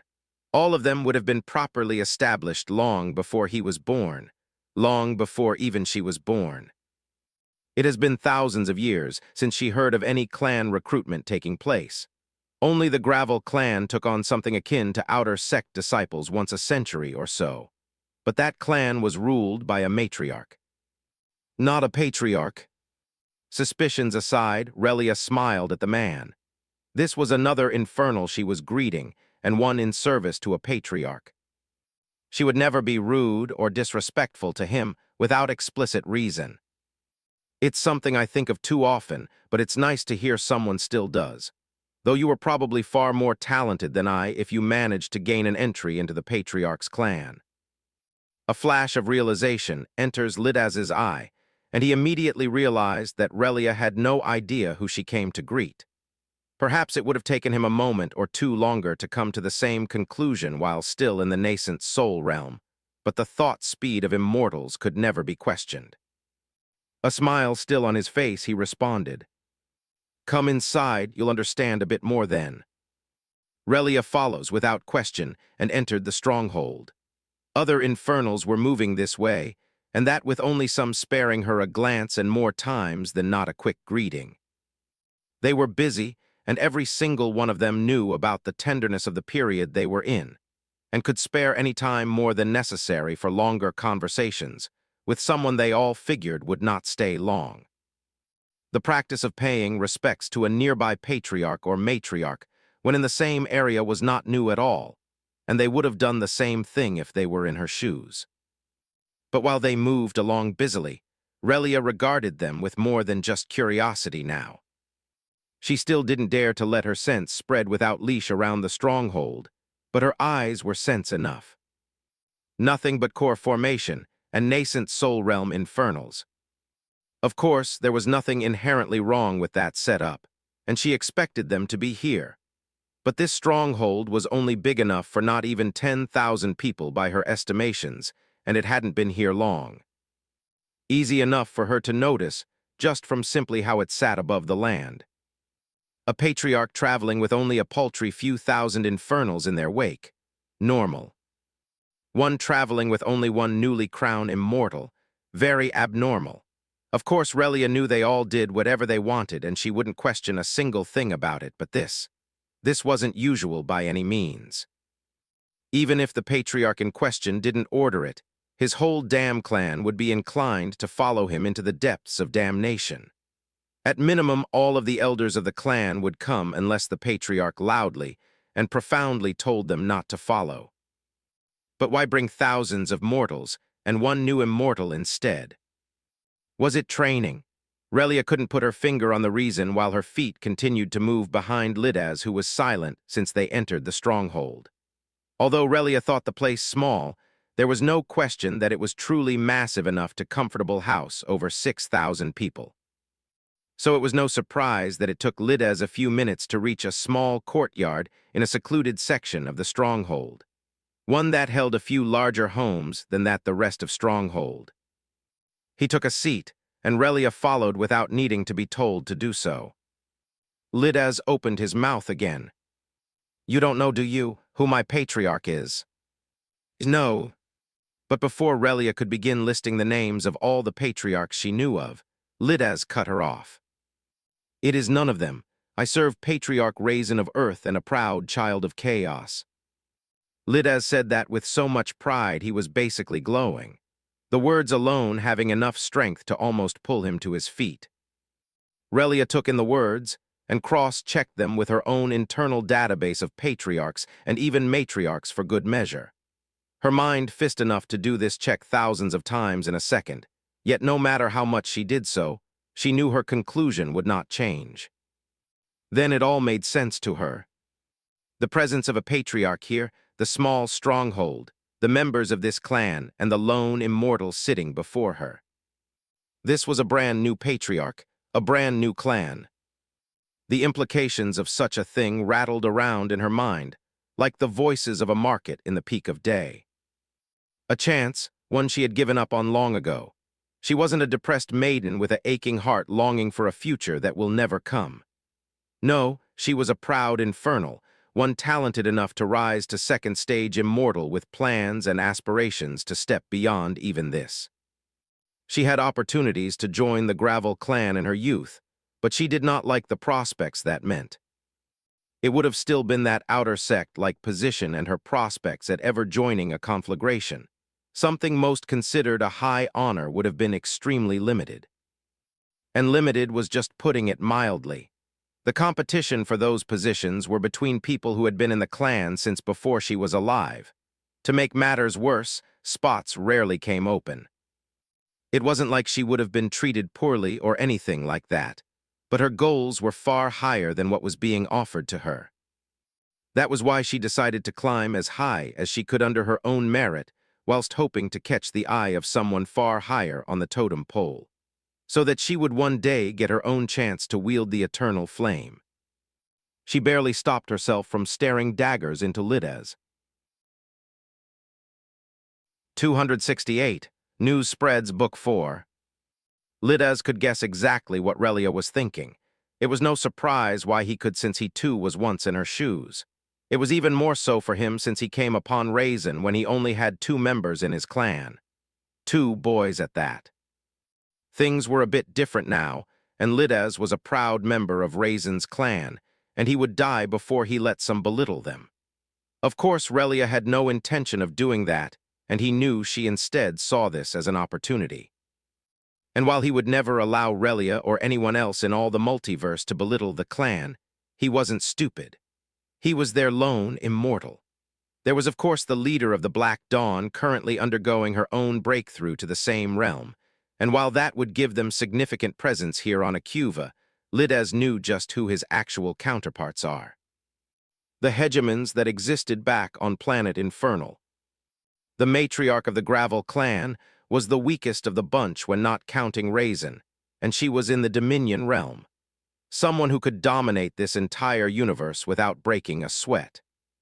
She could crush every force on this planet without ever stepping a foot on it if she was wish, and that was without considering the members of her clan. Elder Zal, for example, while in the same tier of strength as Relia, had been wielding the eternal flame for hundreds of years at this point, so the two could not compare. Elder Zal was only one of many such infernals in the Gravel clan. And they were the weakest. So Relia knew, just as well as Lidaz knew, just how much of an opportunity this would be for, well, both of them. Unfortunately for Relia, though, this was not a decision that Lidaz could or would make. Raizen's word was law, and anything else was only a useless thought until Raizen gave it life. In Lidaz's mind, if his patriarch welcomed Relia into the clan, then that would be great. If he decided against it, then that would be great too. That would be that. Knowing that, and knowing that Raizen was cultivating at the moment, Lidaz would save Relia the trouble from asking further. The patriarch is unavailable for the time being. You are free to stay here, though, but the areas to the rear of the stronghold are strictly forbidden. As much another Infernal was given a certain level of trust in Lidaz's eyes, that trust only extended so far. Relia was not a part of the clan, and thus would not be told that the patriarch was undergoing a breakthrough, which was very delicate time for any cultivator. Relia could, of course, make all the guesses she want, and she would likely be able to guess correctly from all of the activity she has seen around the place, and even the tenseness she could spot in their actions. Perhaps if she was not an Infernal and didn't have the utmost respect for Patriarch and their like, she would have probed further, asked more pointed questions, suggested certain things that perhaps would have brought her closer to the place she wasn't supposed to go. But she knew just as well as Lidaz did that Infernals were not necessarily a patient bunch. There would not be any time for probes of any kind. One wrong move could be your last wrong move. Thankfully, for all parties involved, that wasn't the case with Relia, though she now had a decision to make. She only planned to stay here for a few minutes to perhaps an hour at most before she went back to her own cultivation, but was this a chance she could afford to pass up? The answer was obvious. I will wait. Lidaz smiled as if he knew what her answer would be before she herself came to it. Before long, Relia was shown a place to stay, which they had a few such places, and told where to go if she needed assistance. It was mostly just for politeness, as she planned to stay there and cultivate for as long as she had to wait. It could be 5 months or 5 years. She had long since grown accustomed to sitting and doing nothing but cultivating, or even just thinking for decades or even centuries on end. Of course, if Relia really did need something for whatever reason, then there would be someone to support. That, of course, made Lidaz think about a similar problem they faced back on Earth. They were in dire need of low-leveled cultivators. While he knew of places that practically treated even core formation cultivators like slaves, his patriarch wasn't like that, and even he agreed that it just didn't seem right for someone like that to be a servant. At least not for every little thing they needed doing. He would bring it up to Raizen at a later date. Though a part of him wished that Lyrian and Fryan were here, neither of which were the strongest in the clan by any means, but the influence of both of them were not to be understated. Even if Raizen himself didn't already name them the pillars of the clan, just the fact that there were his first 2 members would never be understated. They could order the whole clan around if they so wished, but neither of them did so. They were aware of the influence they held and over the others, but they also were painfully aware of their own youth and inexperience, along with the fact that they were still in the core formation realm. Of course, they were both driven and talented, as all Infernals were at least up to a certain level, but they would never compare to the speed of advancement the Patriarch could show. It was just because of resources either. because those resources could have adverse effects or lose a lot of potency if one's body couldn't handle it. Raisens could, and more. Even now, as he reached the nascent soul realm, Lidas knew it wouldn't take him centuries to reach the immortal realm and beyond. Perhaps only one. Lidas wasn't too sure, but he knew that his rise to the top was always going to be guaranteed as long as he wanted it, and he was alive to reach it. That last line caused him to look towards the room in which Raizen was currently located, and it was the most well-guarded area in the stronghold. Half of the Black Dawn was concentrated in that area at all times. Plus, Lidas's sense had never once left the area around it, and the stronghold as a whole. Especially since Raizen's personal guard were being forced to cultivate at the moment, much to the displeasure of Russia, who pledged to complain to Raizen when he was through. Lidas knew the man didn't have the balls, though. He chuckled at himself while thinking that before finally clearing his mind and focusing his efforts on Raizen.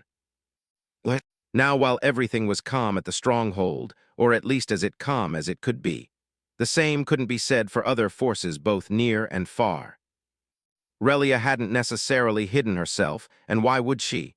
No one would touch her if they knew what was best for them. But they saw where she headed, took note of the fact she was welcomed, and spread expeditiously the news of the fact she hadn't left, destroyed the place, or something else entirely. This would cause waves across Acuva, and the reactions of many were easy to guess. Who were the people that greeted her? Where had they come from, and what were their goals? So many questions, and as the information cog began to churn in earnest, the answers that most gathered were nothing short of shocking. Another Infernal, thousands of them, were on planet Acuva.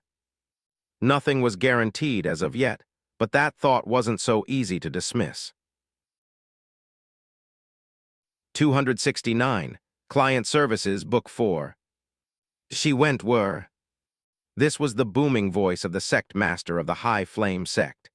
They too received the news of Relia's travels, and although they weren't necessarily first in line for such news, they got it all the same. It then reached them especially fast when they learned where Relia actually landed. The vice sect master wasn't bothered or surprised by the shock coloring the voice of the sect master, since he himself reacted the exact same way when the news reached his ears. Reports say she entered the stronghold amiably and has not left. Silence. There was nothing but silence in the room for more than just a few moments. The implications of what was just stated could not be ignored even if the High Flame sect had the bravery of 1,000 immortals. Which was why it was again not a shock that the sect master did not speak again for 2 full hours, as he made sure to comb every possibility and scenario he could possibly think of, take them to the end of a path, and envision exactly which one would put himself and his sect in the best place possible. Bring the one who visited the stronghold, and I want every detail regarding the interaction between the Kingdom of Three and the group. Don't leave a single thing out. Not even an hour later, a nervous core formation disciple was standing without so much as a twitch in their stance, and an extremely comprehensive dossier of the events between Raizen and the Kingdom of Three was given to the sect master. The latter contained many new pieces of information that wasn't relayed to the sect master initially. He spent another hour combing through every single word in the dossier, making sure to read everything twice and understand it beyond the surface. Nothing was left to chance. He would make no mistakes here.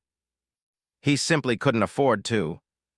Once he was satisfied, he lifted his gaze to the disciple before him. "Lift your head." The disciple did so, and then immediately spoke with a clear and firm voice despite his nervousness. This disciple greets the sect master. The man receiving the greeting nodded once, then spoke. Explain every single thing that happened when you visited the stronghold in the south. Do not miss or skip anything, anything. He made sure to stress the fact he wanted to know every single thing that happened, and the disciple in question didn't miss that fact. He quickly, yet without missing a beat, explained every single he could remember about that interaction. From his conversations with his juniors, to all the observations he made, to nearby being forced to his knees, and even his own thoughts, even if they were unprofessional. Nothing was left out.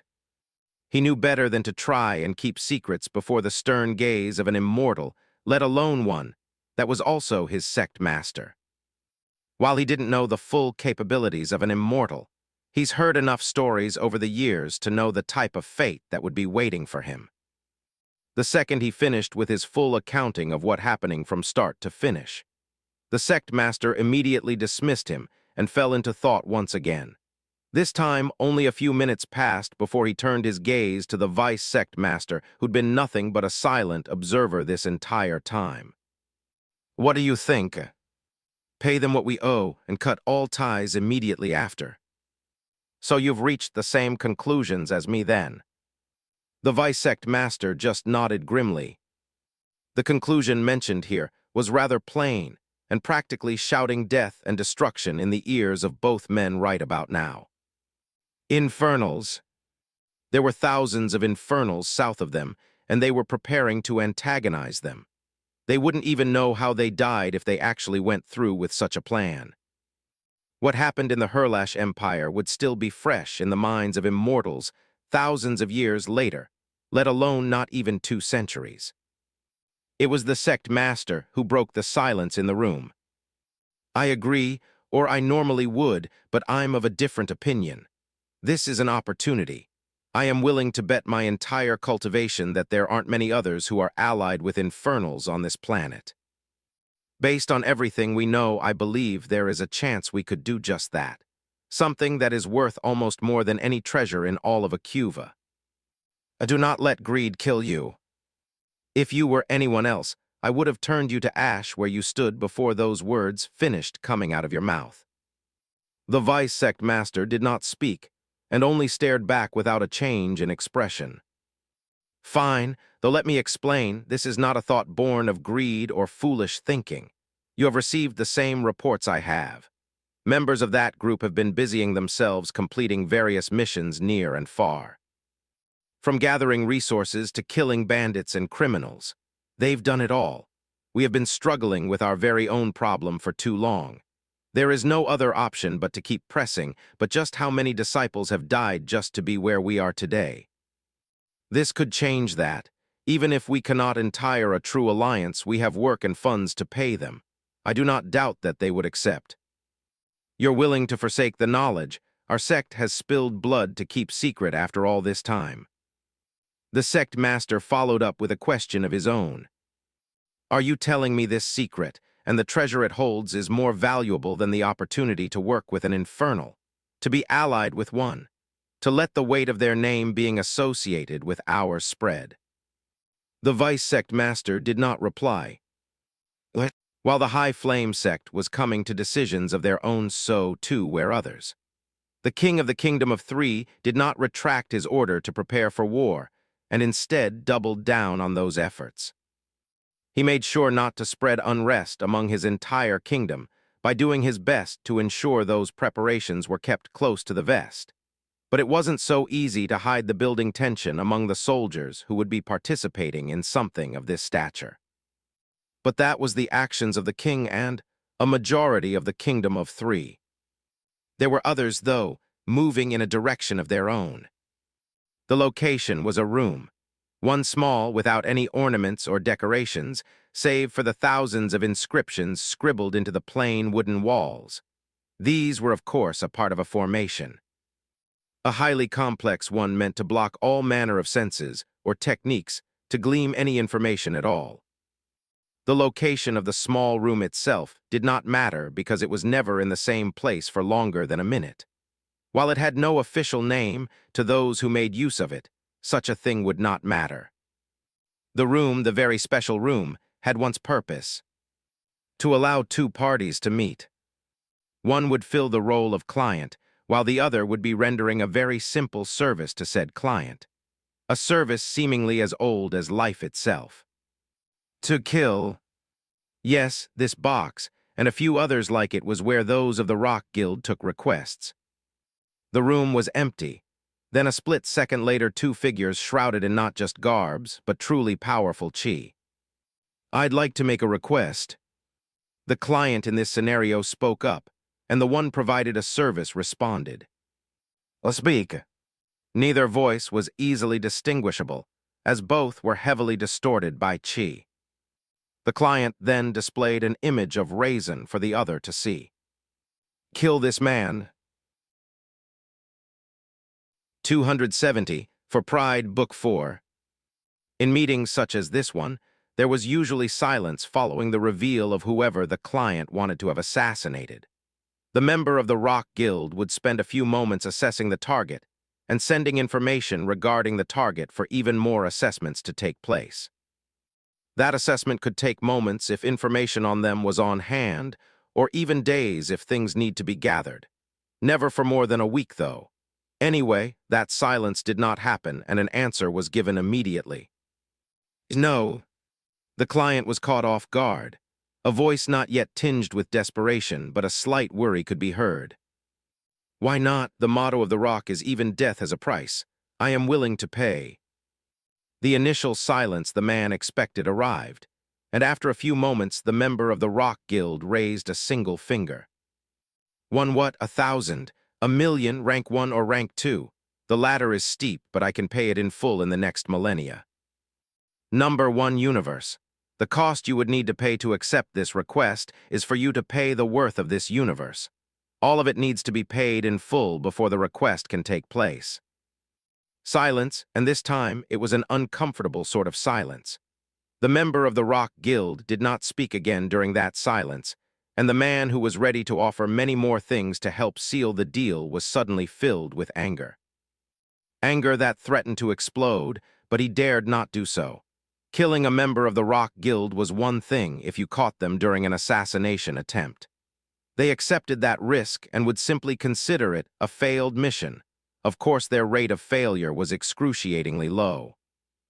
But to kill a member of their guild during a negotiation for their services, that would be a death wish. No sane man would be able to remain sane, and even more importantly alive for long if every waking moment of their lives was spent evading assassins from Rock. The man wasn't that dumb. But that didn't mean he wasn't filled with anger, and not a small amount of desperation. Especially when he understood why that was the price. So you know, his voice came out more like a growl than anything else.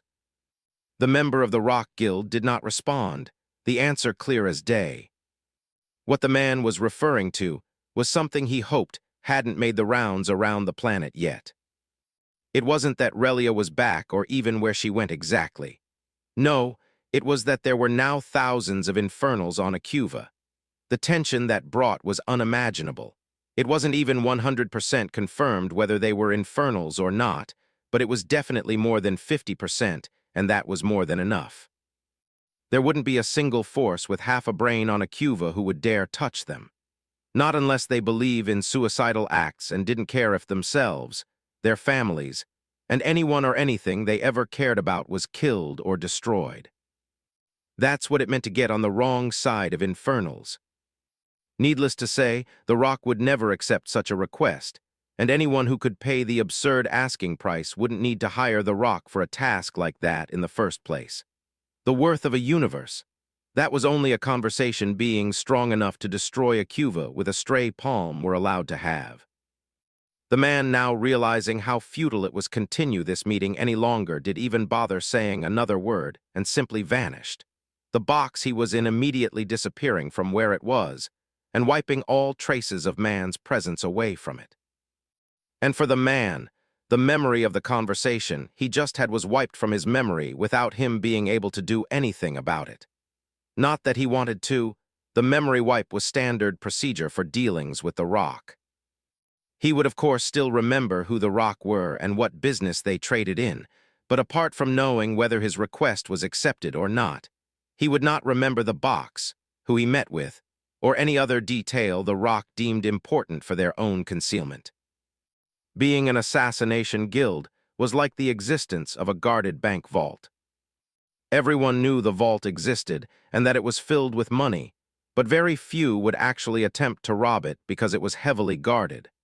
Some would definitely still try and perhaps maybe even succeed, but that came with significant effort. Now if the bank was exposed, the guards missing for some reason, and the vault door wide open, it would suddenly become very easy for someone who wouldn't have robbed the bank just for the effort it would require to now feel emboldened to do just that. That's what an assassination guild was like, or at least what the strong ones were like. The strongest powers knew of their existence, but due to all the effort they put into keeping their operations as secret as possible, along with the strength they built up over the years, getting rid of them wasn't going to be an easy task. Regardless, the man who left didn't have his mind on that at all. Instead, it was in a very dark place. The man was City Lord Kazas, and like most immortals, he was not an idiot, but that did mean he was not a fool. He was knowledgeable enough to know that the road he was pursuing wouldn't end well for him. Even if he managed to kill every last Infernal currently on Acuva, death would come for him sooner or later. Honestly, he even knew that should ask anyone for advice on this matter, they would all tell him he was being an idiot. At the minimum, there would still be time to get revenge 1,000 years from now if he planned it properly, and if he stayed angry for that long. To make matters worse, his son and guard were the ones in the fault. If he raised his son better or had been a better city lord, none of this would have happened. He knew all of that, yet he already made up his mind. Because for him, the law of pride was what he encompassed.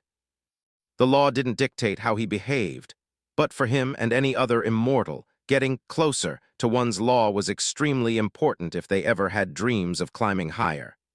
He knew full and well that if he gave into his pride at this very moment and acted like he truly wanted to deep down inside, it would be very beneficial for him.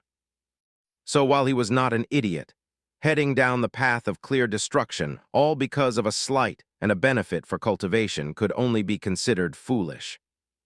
But City Lord Raizen would choose to be foolish today. He tried to get someone else to handle his dirty work for him. He was willing to deal with the blowback if it came to it. But that option was taken away, and no one else on the planet that he had access to would be able to carry out the same mission. He would have to handle things himself. 271. Very Wrong, Book 4. Stop and do not move. The lone man who was approaching the stronghold stopped where he was and did not move a single muscle. What do you want? The man, an elder of the High Flame sect, and at the peak of the nascent soul realm, opened his mouth at that point. There were no signs of any pompous attitude coloring his speech. He had been given clear and precise instructions to be deferential, respectful, and obedient when conversing with the people living in the stronghold.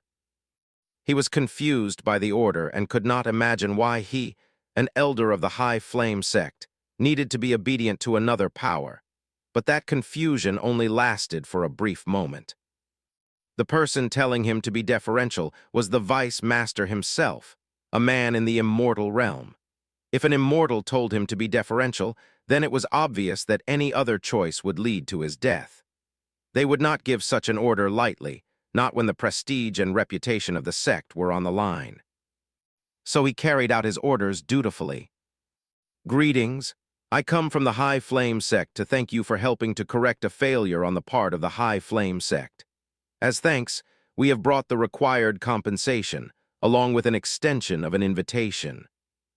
Without missing a beat, the elder from the High Flame sect slowly lifted his right hand and displayed it for all watching to see. On his palm rested a small triangular chip, pitch black in color. The details of the invitation and the paid amount for your help in clearing our image are all inside. Please feel free to check the contents. While the chip was still in the palm of his hand, more than one powerful sense crashed into it, scanning every part of it as if desperate to find a problem, a trap, poison, or something else detrimental to their patriarch lingering within. It was as if they believed something had to be there that they simply had not found it yet. But they found no such thing. The High Flame sect knew better. The contents of the chip were exactly as described. A small envelope that held a letter and exactly 30,000 rank 1 spirit stones, a bit more than the bounty offered as a reward. We do not require proof of the blemish cleared. Once again, thank you."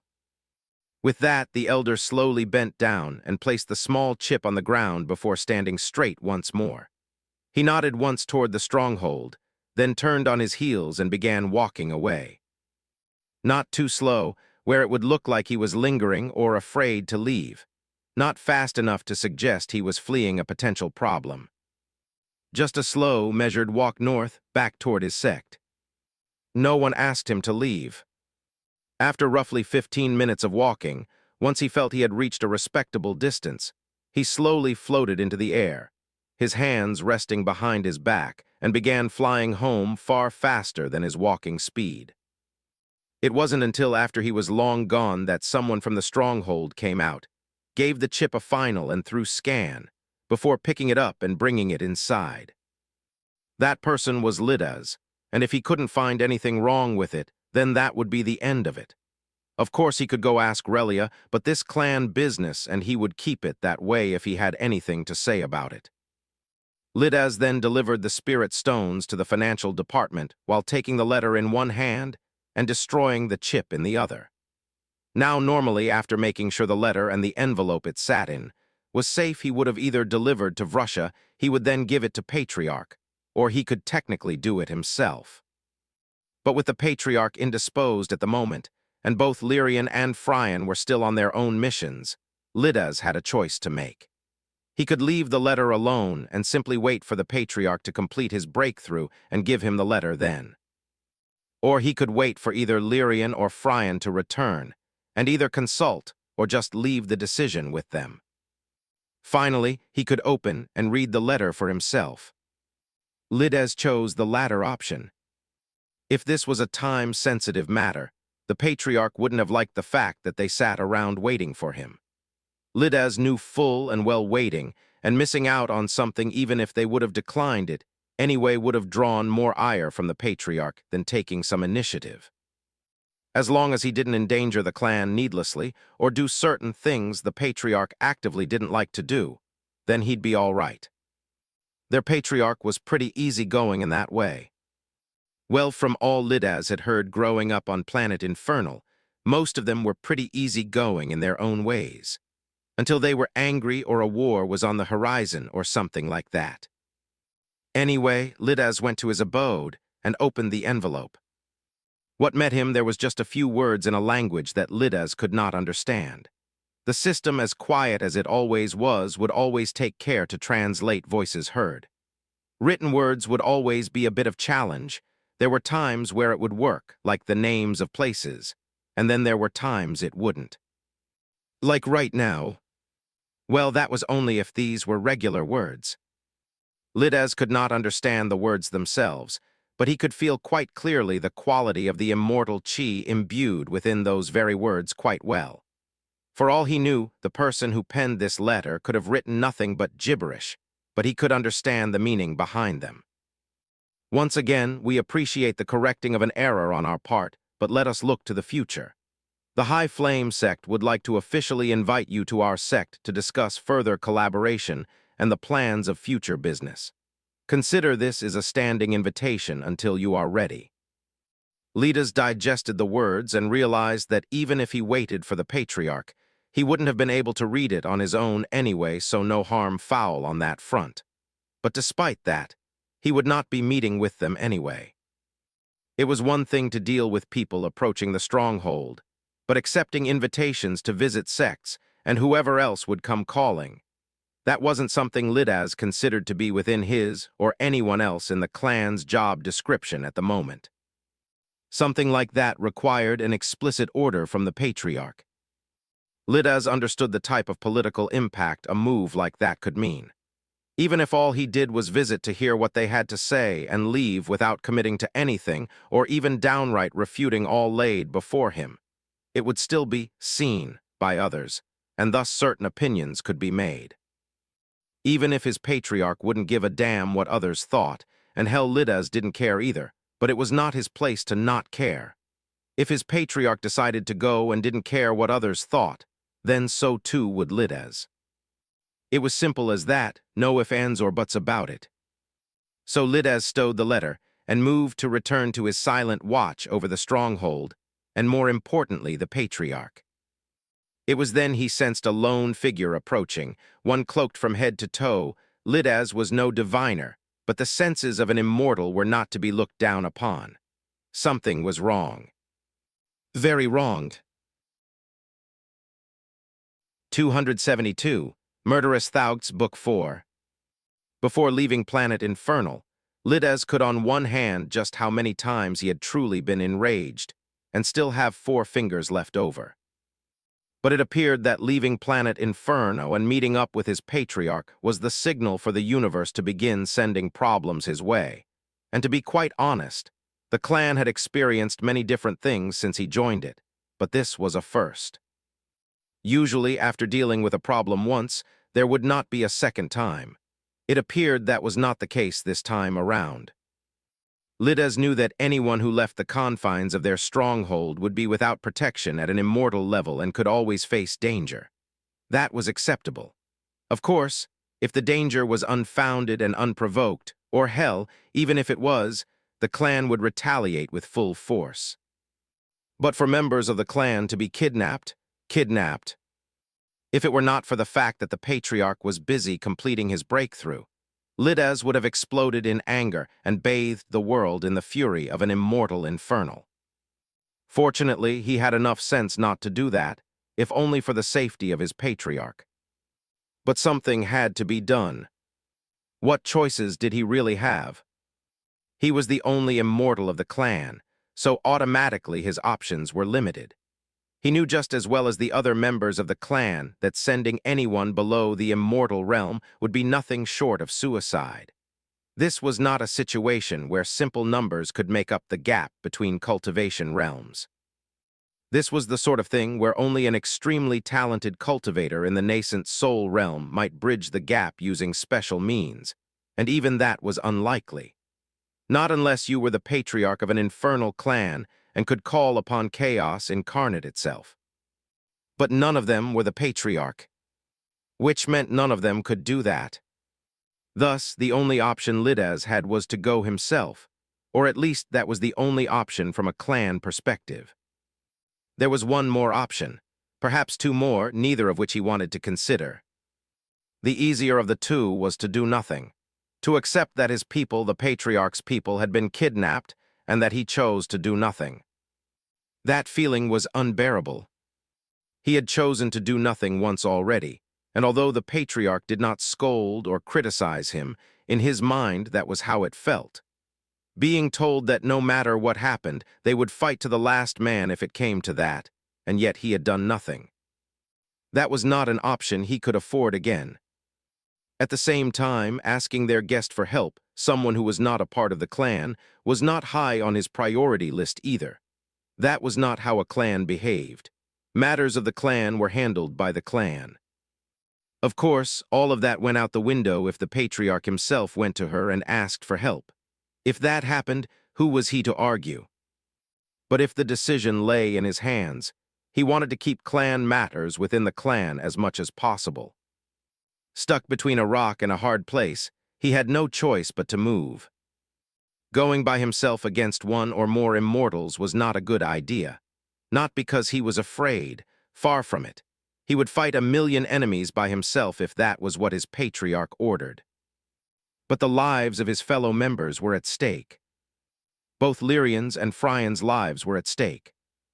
Lidaz cursed, then made his way toward Relia's lodging. A few moments later, he was sitting across from her. Some might say he should have simply come out with what he needed, considering this was an emergency, and they would be right if this were Raizen himself speaking, or if Lidaz were talking to another member of the clan. When representing the clan, it had to be down properly, especially to another infernal. It is not my wish to involve with the matters of the clan, but the patriarch is unavailable, and in following the instructions he last left me, I am making the decision to bring an emergency to your attention. By now Relia was on full alert. She understood that a member of a clan coming to ask for favors and help wasn't really something that happened back on planet Infernal. Though in the few cases where it did, it would usually be to another clan, not individual infernal cultivators. The clans didn't ignore people like her, and there would be plenty of opportunities to work for and with the clan in question, but being asked for help outright? Practically unheard of, at least to her. Though this was no ordinary clan. It wasn't even a century old. As of yet she had no idea how new clans operated since she wasn't alive when any of them before this one first came into existence. But this seemed to make some sense.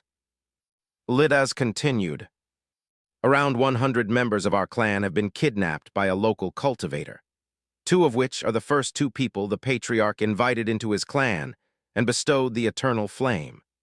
I do not fear running to the jaws of death to fight the enemies of my clan, but not being able to truly punish those who dared to touch us while still keeping my people safe is not a pain I can live with. Even worse, if one of them were to die, I would be able to look my patriarch in the eye any longer.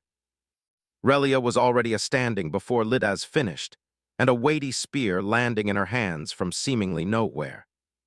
Speak no more, Lidas. Do not ask the question you wish to. Someone dared to touch Infernal, so I will handle it of my own free will. Will you join me? Lidas nodded sternly, not missing the meaning in the words of Relia.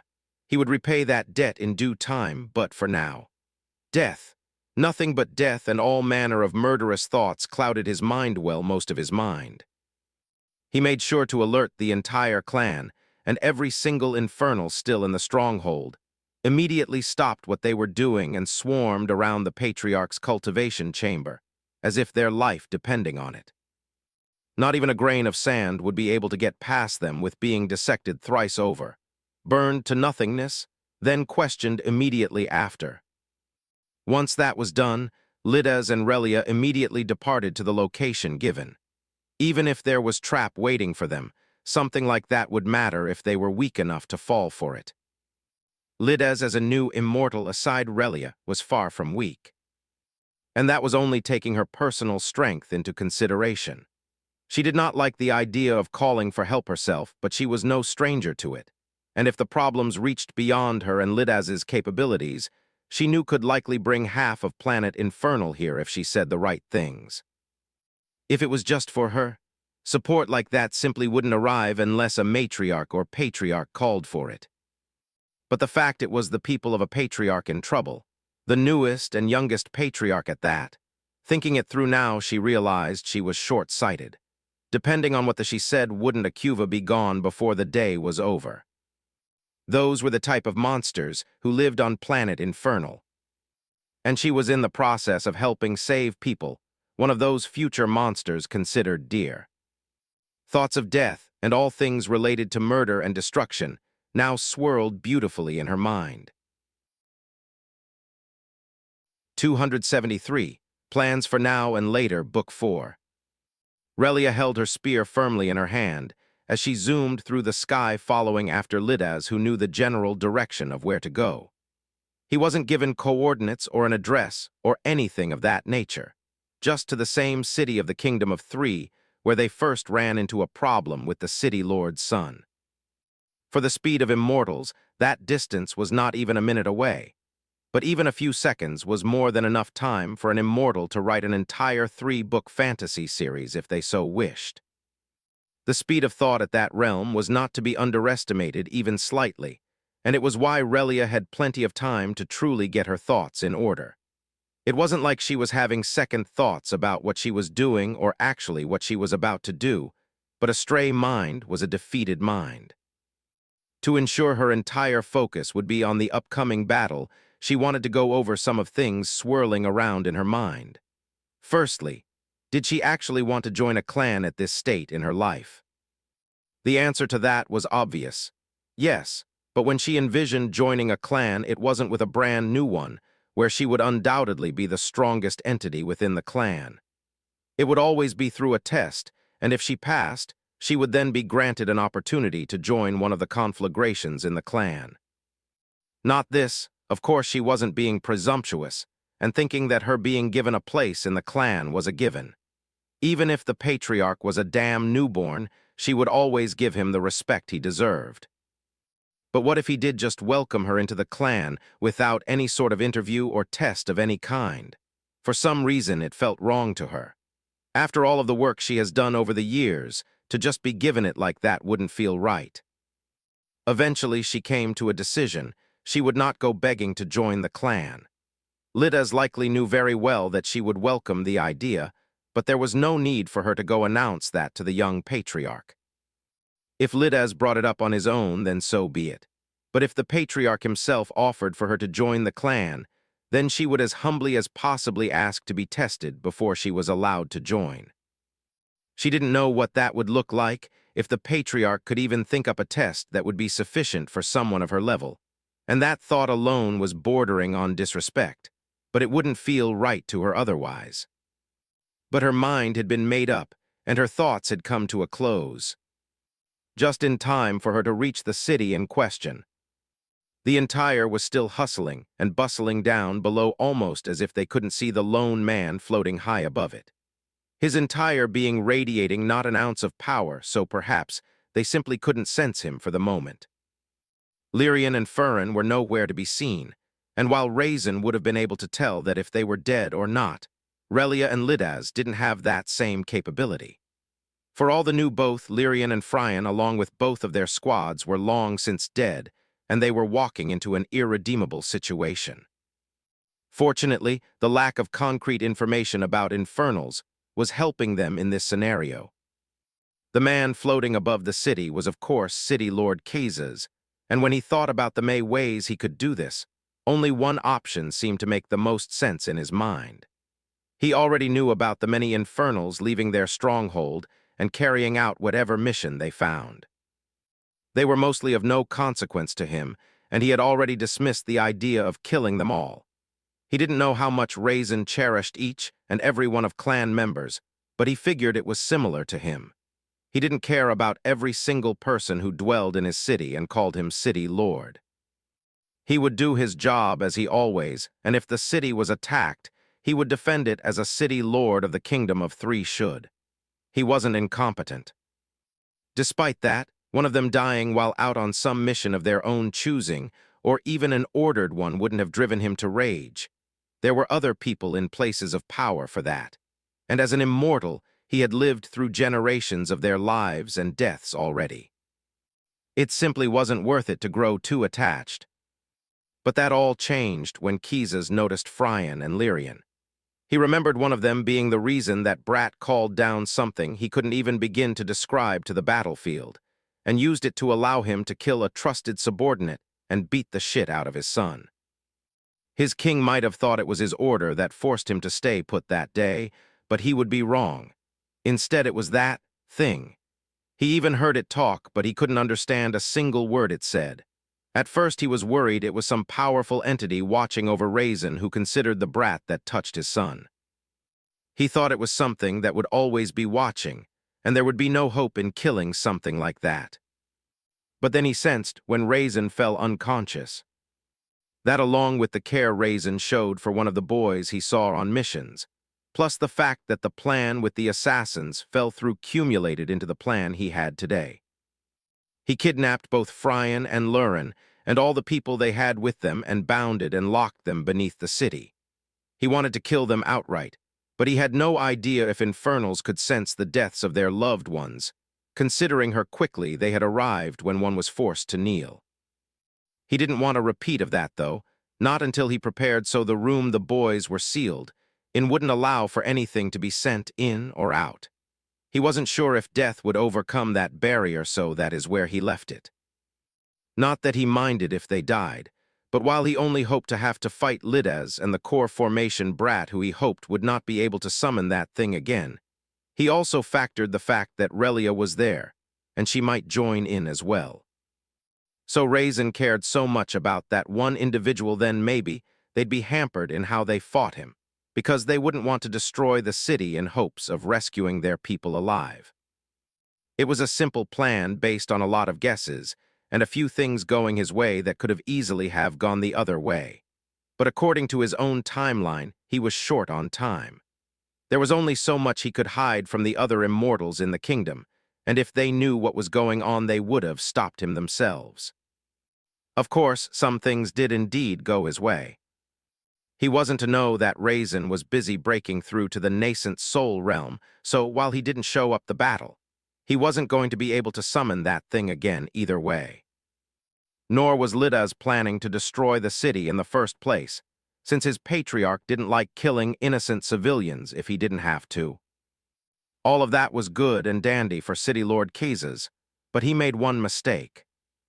As an early second-stage immortal, he had full confidence in himself that he could kill Lidaz despite the man being an infernal, and he felt he had enough means to do the same with Relia. The last time she was on a cuva and faced trouble she went and called for help.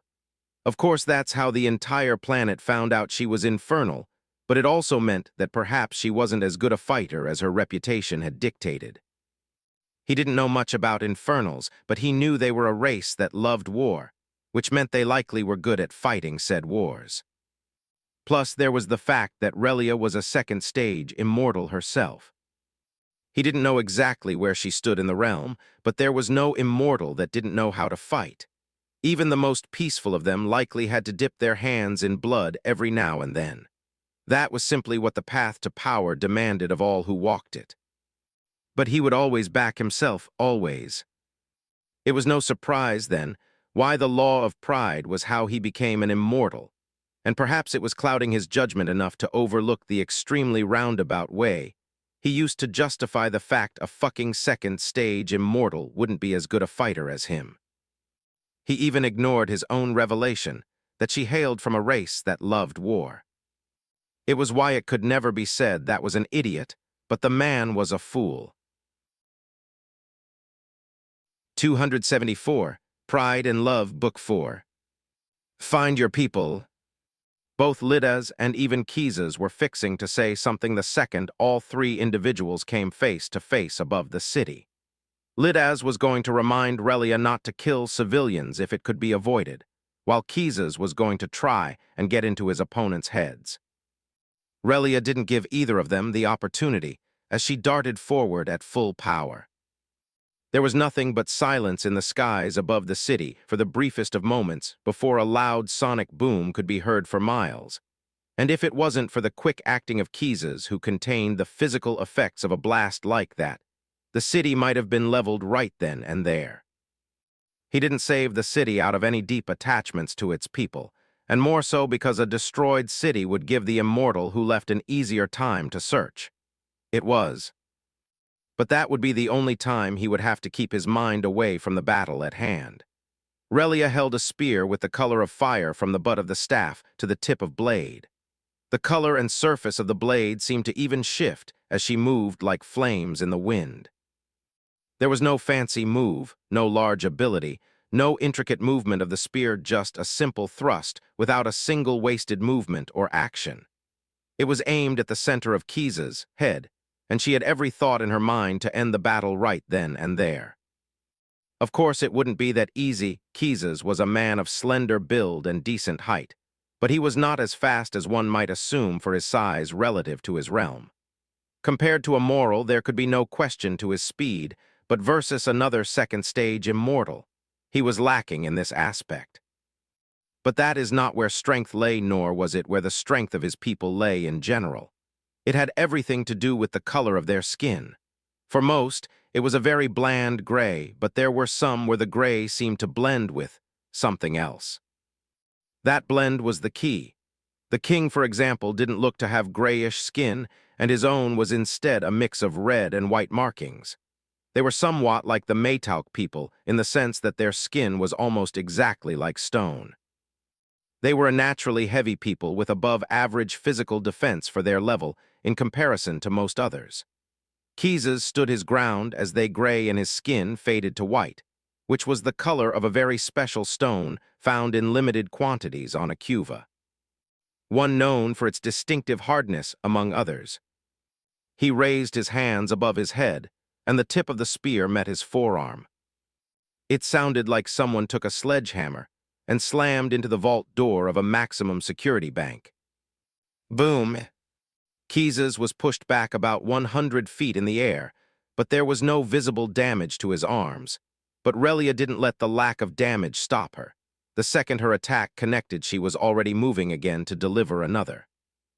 Keeses, after only feeling some initial alarm at her directness to conduct battle, quickly composed himself and was quite confident in his current position. He had yet actually levy any attacks towards Relia, but she had also not managed to harm him in the slightest. He could feel all of her attacks quite clearly, but there wouldn't be single blemish left after any of his attacks. So he decided to use the time to think. As much as he prepared a proper hiding place for his hostages, there would only be so much time to spare before it all came undone in the eyes of another immortal. It mattered not that Lidaz was still new to the immortal ranks, since an immortal was still an immortal, so the sooner he finished the fight here, the better for him. The problem with that, though, it was not an easy feat to kill an immortal quickly. Fights could literally last for even days at a time, and they weren't called immortal for no reason. To get the kill as quickly as he wanted it, or at least to put Relia out of commission long enough for him to slaughter Lidaz as well, it's going to take something large.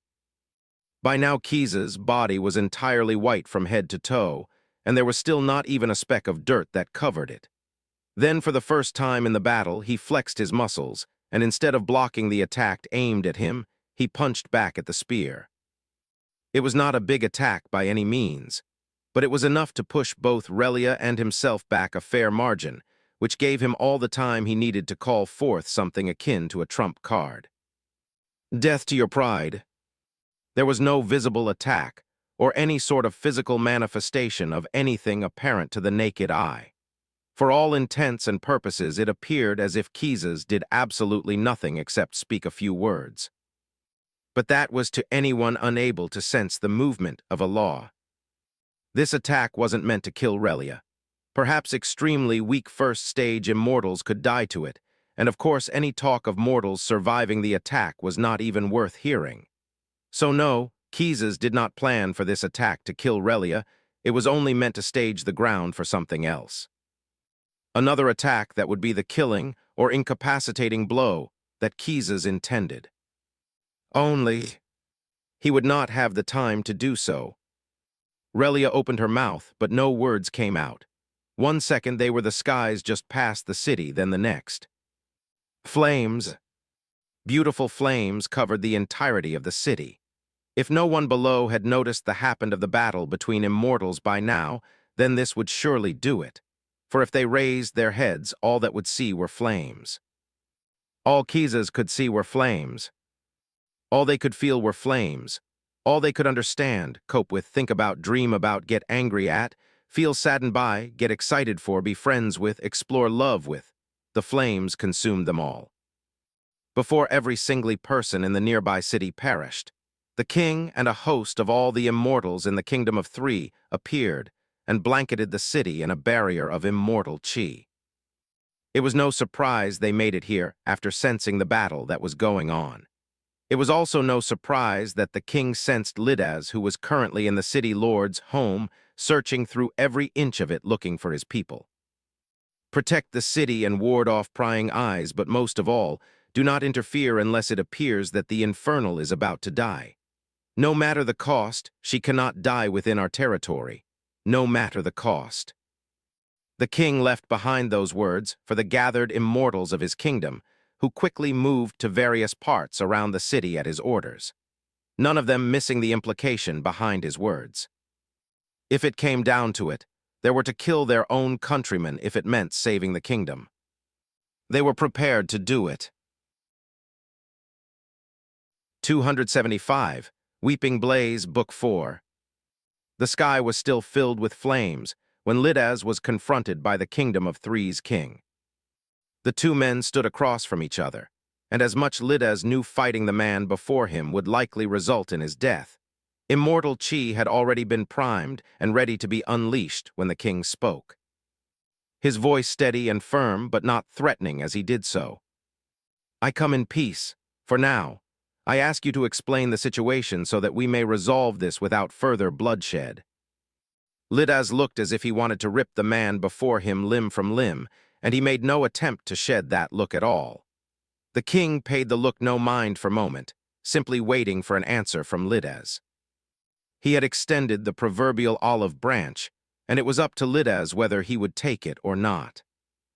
Lidaz, after thinking deeply about the situation before him, aligned his decision with his priorities. For one, he needed to save his people, and secondly, he needed to kill the man who was responsible. The conversation here could clearly align with at least one of those priorities. "My people have been kidnapped. I am looking for them." Lidaz said the words slowly and as if each one was laced with steel. The king narrowed his eyes at these words. He knew in his heart that it was very likely that Kizas was the reason behind this kidnapping, but he had to confirm. Before he made a decision that there would be no return from, he needed to know. "And you are certain they are here, in this city?" The actual question the king wanted to ask was clear, and Lidaz picked up on it. "We received a letter stating that, and her was waiting for us when we arrived." The king closed his eyes for a moment and sighed. "We will help you look for your people, and will not stop you from enacting revenge against the one who caused this. All I ask is that you leave the rest of the kingdom out of it." If Lidaz was in a humorous mood, he would have chuckled. "Unfortunately for you and your kingdom, I am not the one you need to plead with. I will not speak on behalf of my patriarch, but I will tell you this in return of you helping. The patriarch cherishes all of his people, and if they have been harmed or worse, they've been killed. Then you will come to understand that you have never seen the true wrath of an infernal." The king did not respond, simply turning away to search the city as he said he would and giving orders to others near and far to do the same. There was nothing for him to say, since he knew the man before him was not boasting in the slightest. Everyone knew about the realities of war, especially about the realities of a war on a multiversal scale.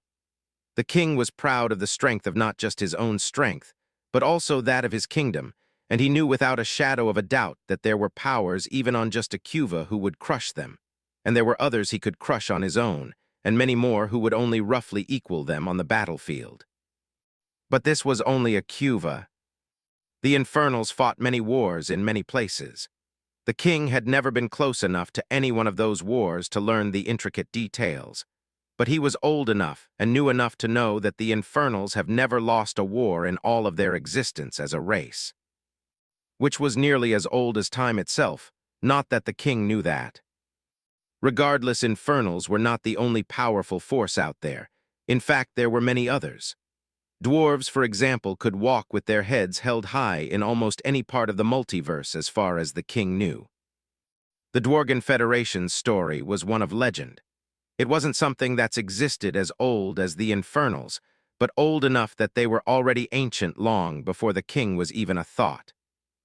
Known for their natural crafting ability and the fact they were almost as populous as humans but far more sturdy, there were many who thought them the perfect slaves.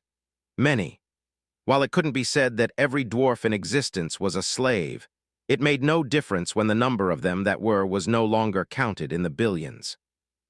Until the dwarven god rose to power, and every man, woman, child, and anything and everything that ever played even a fleeting part in the enslavement of dwarves were slaughtered like cattle. The king did not know why the story of the dwarves crossed his mind at that moment, but he took it as a warning. He not allow the foolish behavior of one man and his son to bring destruction to his people. Not while he was king. He did not know what his life was worth as a king, and someone who stood at the very peak of the second stage immortal realm. But he steeled his heart and told himself that it would be a price he was willing to pay. While many more people now joined the search for the missing Infernals, Kizas was struggling to free himself from the clutches of the flames, and the hold they had on not just his body, but his mind as well. The flames were clearly attacking his mind more than anything else. That didn't mean they weren't hot. His stone-hard skin burned, and if that was all, then perhaps it would be bearable, but his mind burned as well, and it burned hotter than he thought possible. He was an immortal as well. He wasn't questioning how it was possible for his mind to burn like this, or how Relia's powers worked. The answer was laws, and unless his understanding of them superseded her own, then defeating her wouldn't be so black and white. And that was the part he couldn't comprehend. to know that she was clearly ahead of him in her own comprehension of laws. Perhaps if he wasn't held down by his role as a city lord, and could freely spend millennia upon millennia meditating, then he could have matched the same heights that Relia reached, but reality had never been the friend of those who acted foolish in perilous times. He didn't see her, nor did he see the attack that came for him, but he heard it. A weeping blaze. It sounded as if glass shattered 1,000 times over every single second, as the spear Relia held shot out from her hands with a blast of flames, and seemed to become one with the flames in the sky itself, before disappearing into the head of City Lord Keyes. There was no entry wound, and there was no exit one either. One moment the spear was flying through the sky, and in the next it was gone. A few moments later, and City Lord Keyes had stopped trying to free his mind from the flames, and slowly, but surely one of his hands rose to the location of his heart, and shot through the blockage of muscle and bone that stood between it and his still beating heart, and then without hesitation he crushed it. It wasn't that easy or simple to kill an immortal, so while his movements grew remarkably slow and sloppy, his hand once more moved to his head before breaking through his own skull and repeating the action there. The man still wasn't completely dead, but he had gone limp and unable to resist the burning of his own soul. To all who watched, it was a gruesome sight to witness. 276. Nascent Soul, Book 4. I think that's breakthrough complete. For the first time in, well, I don't know how much time has passed, but I feel like it's been a while. Anyway, I've finally opened my eyes again after all that time. I'm now officially a nascent soul realm cultivator. It truly does feel like I've entered a whole new realm altogether when compared to previous 3. Body tempering gave me a stronger body at each advancement in an effort to make it strong enough to withstand actually holding chi within. Chi refinement gave me the ability to make use of chi in various ways, while also refinement my body to the point I could attempt to hold enough chi to form a core, thus beginning the core formation realm. This is the first time I've felt like there was a real difference between the realms, and I was without a doubt something else. While in the core formation realm, I could do everything someone in the chi refinement realm could do, but instead of relying only on the chi I was able to grab, I now had my own storage system. A storage system that could be refined even further, to the point right before the nascent soul realm. Body tempering a stronger body, chi refinement allowed me to interact with chi, core formation allowed me to store and use chi far more freely, but nascent soul. This is way different than the previous 3. For one, that soul in the name wasn't there for show. I've always had a soul, but this is the first time in my life that I could see it. Where my core used to sit there is now a small flame as black as the darkest night. It shrank and grew without seemingly any reason, and the flames themselves felt chaotic. It moved like you would expect a small flame to move, but as I focus my attention on it, the only feeling that comes to me is one of chaos.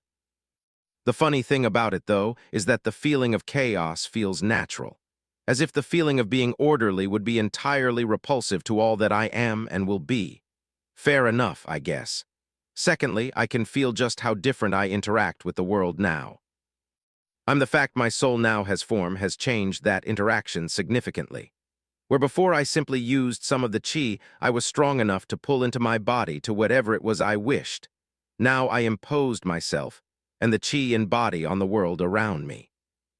If before what I did could be described as me asking the chi to do my bidding, now I was literally imposing myself on the chi, and with that I could command vastly more amounts of it and do things I otherwise wasn't able to do, like flying.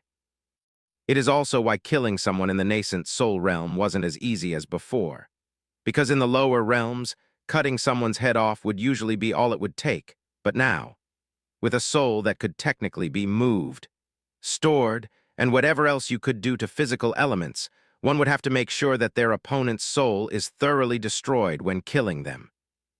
Burning them with the eternal flame would suffice in my case, though. There was one more interesting thing about this realm, though.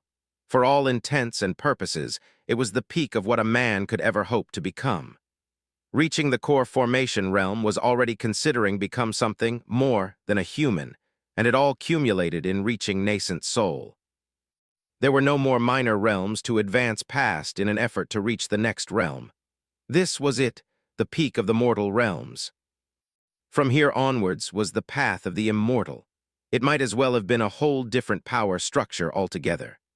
The comprehension of laws was a whole different thing to consider and worry about than just making one's body stronger or interacting with chi better. In fact, there is actually nothing stopping me, or anyone else in the nascent soul realm, from being able to immediately break through to the immortal realm apart from one's own comprehension. If I comprehended a law to the point, I could bind myself to it in a way. I could become an immortal right now if I so wished. Or at least begin the breakthrough process that would likely take centuries, if not thousands of years to do. It's hard to even grasp that much time passing in just silent meditation when I haven't even been alive for 100 years yet. Since I haven't tried to comprehend a law at all, I don't understand fully why it takes as long as it does, but I'll put that off for now. I've only just broken through. I need some time to consolidate and check in on the clan. Who knows what they've been up to this whole time? I stood up slowly since I was partly worried that my bones and muscles would feel creaky from not being used like rusty metal, but the worry was unfounded. There was a little bit of stiffness, but my body was brimming with power. I wasn't even hungry, well, at least not physically, but I think a feast would make me feel a whole lot better even though my body is being sustained by the world itself at the moment. A nice fight would feel good too. I wonder if Russia is up for a spar. A feast and a fight it is then. Do we have good cooks in the clan? That was the thought on my mind as I finally left the meditation room. Oh, it's night time. That thought barely flashed in my mind for a second before a whole bunch of people appeared around me. Now that I think about, I spread my senses out, far further than I could before, and the entire stronghold was blanketed in my chi, and even quite some distance beyond the stronghold, and a good amount of the ember fields were covered too.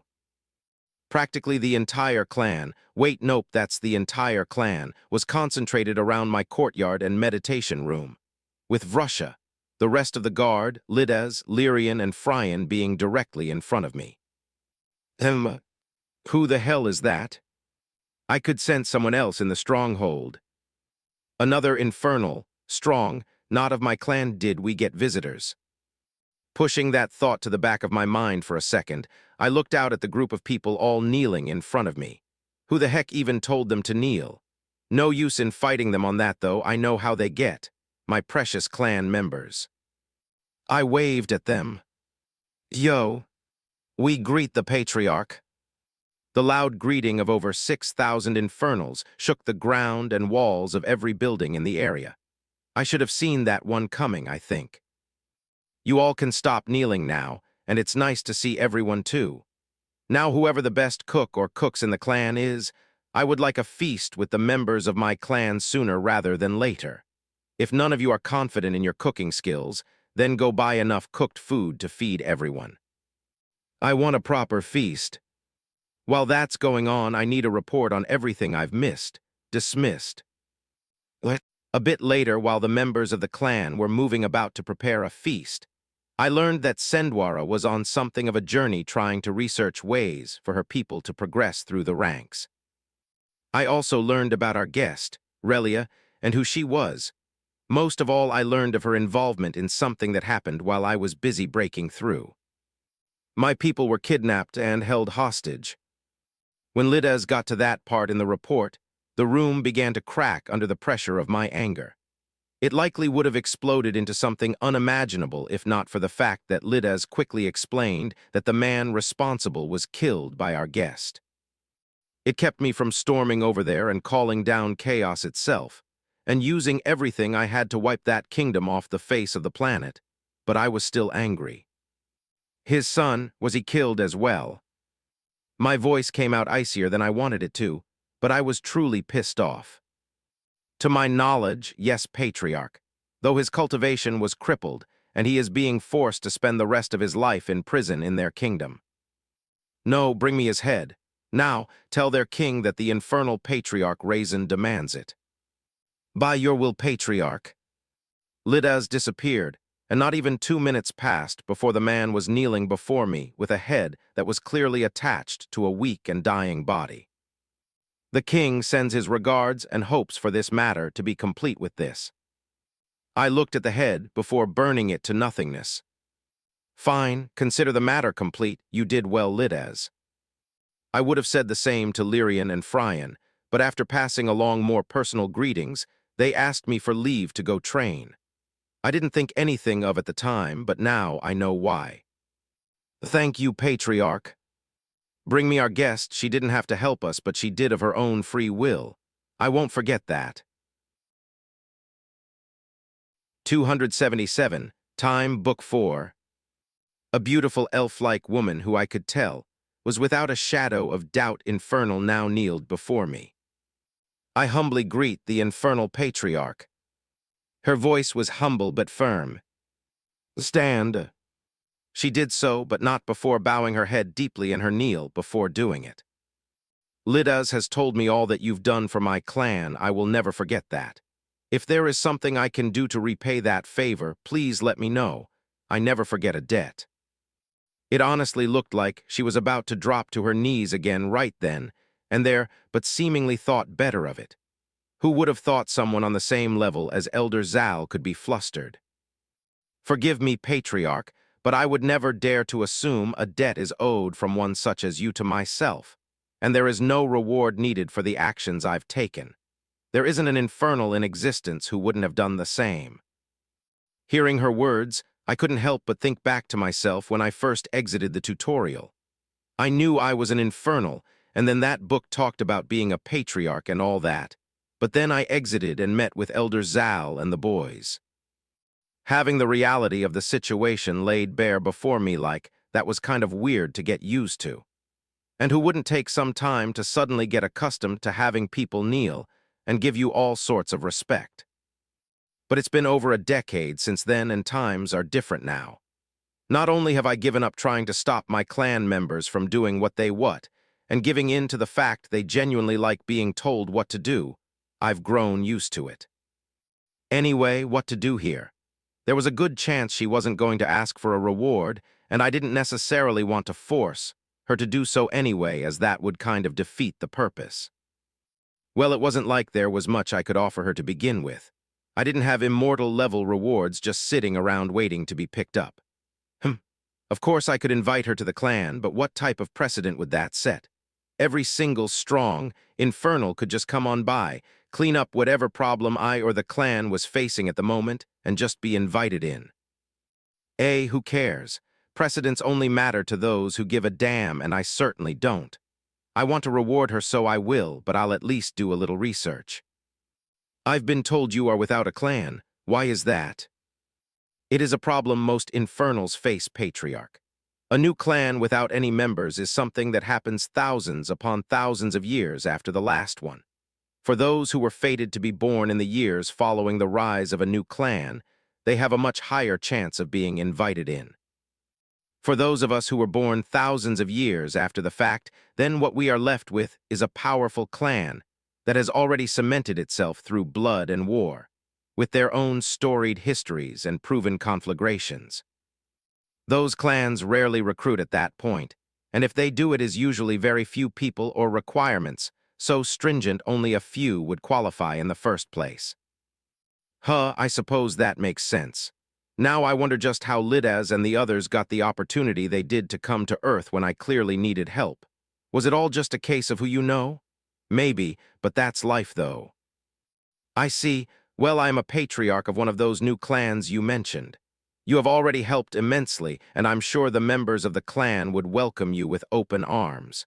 Consider this an invite. Do you accept? She did not answer immediately, but eventually she spoke once again with humility but a firm tone, bowing deeply as the words left her mouth.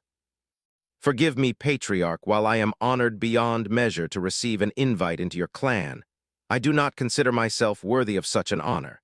If you will still welcome me into your clan, then I will humbly ask for a test to prove my worth to you and your clan. Well then, I wanted to say she already proved herself enough by helping Lidaz kill someone he probably wouldn't have been able to kill on his own, but I have a feeling she would disagree with that choice. Once again, I'm sure I could force the matter if I so wished, but again, that would defeat the purpose. HMA test huh?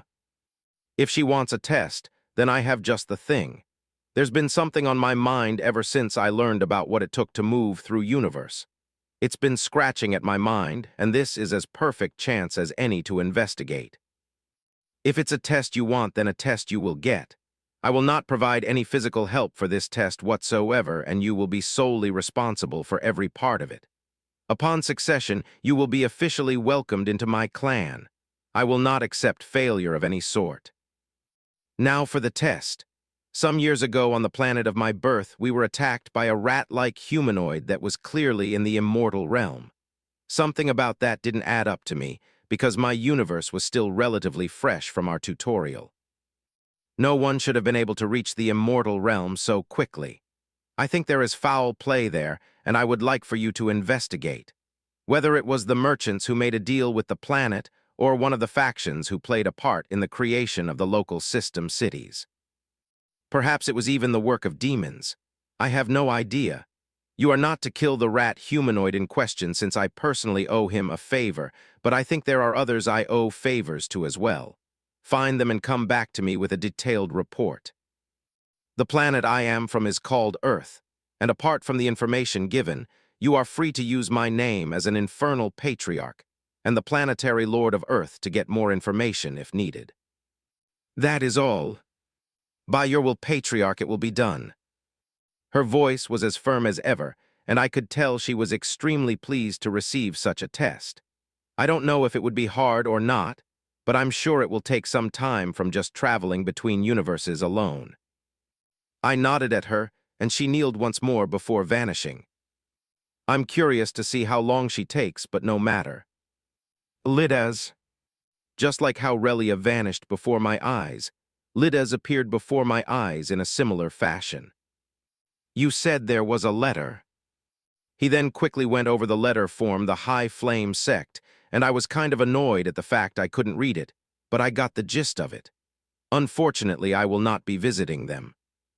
Send someone to their sect that if they want to discuss business, they can visit us here and I'll meet with them. There will only be one meeting, so they are to come prepared. It will be 3 days from now, and don't tell anyone till after the feast. He vanished shortly thereafter, and I was alone once again. I closed my eyes for a moment as I let the activities that immediately followed my breakthrough wash over me.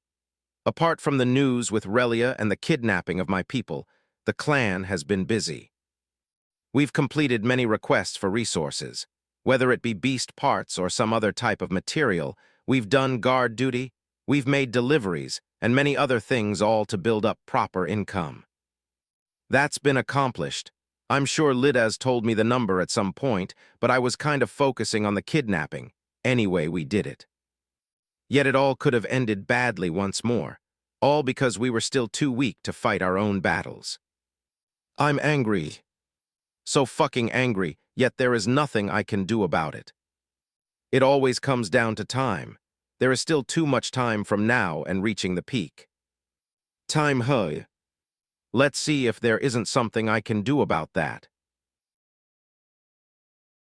278, Chaotic Time, Book 4. The next couple of days passed by quickly. My mood was ruined a bit by the news of the kidnapping, but I made sure to enjoy the feast properly with my clan members. Turns out a few of them could handle cooking, but a good amount of it was brought it from that free city we first found ourselves.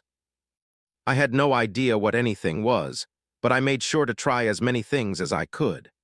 Unfortunately, I didn't find anything akin to spaghetti. I didn't think about my parents much these days, since I had already grown used them not being around even before the tutorial, but some days I missed them a little bit more. Anyway, Izanshi had not begun her breakthrough like I thought she would by now, and I learned it was actually going to take longer to do so. It was likely because she had not gained the necessary understanding by her own merit, and instead used a treasure. Apparently, that was normal. She only stopped her meditation to greet me when I got out from my own breakthrough, and she went right back to it. Hopefully, she can be successful soon. Though the thought of relying on her and Lidaz, and possibly even Relia to protect me from immortals really wasn't sitting well with me. It was already upsetting me to get saved from that rat bastard. Then having my flames pushed back by that bald, black-scaled mermaid man. Then having my people forced to their knees.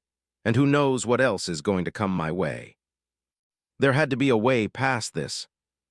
I've been told enough that reaching the peak wouldn't be hard for me, and it would simply require time and effort. I don't lack effort, but I can't seem to get enough time. I refuse to believe there isn't a way around that.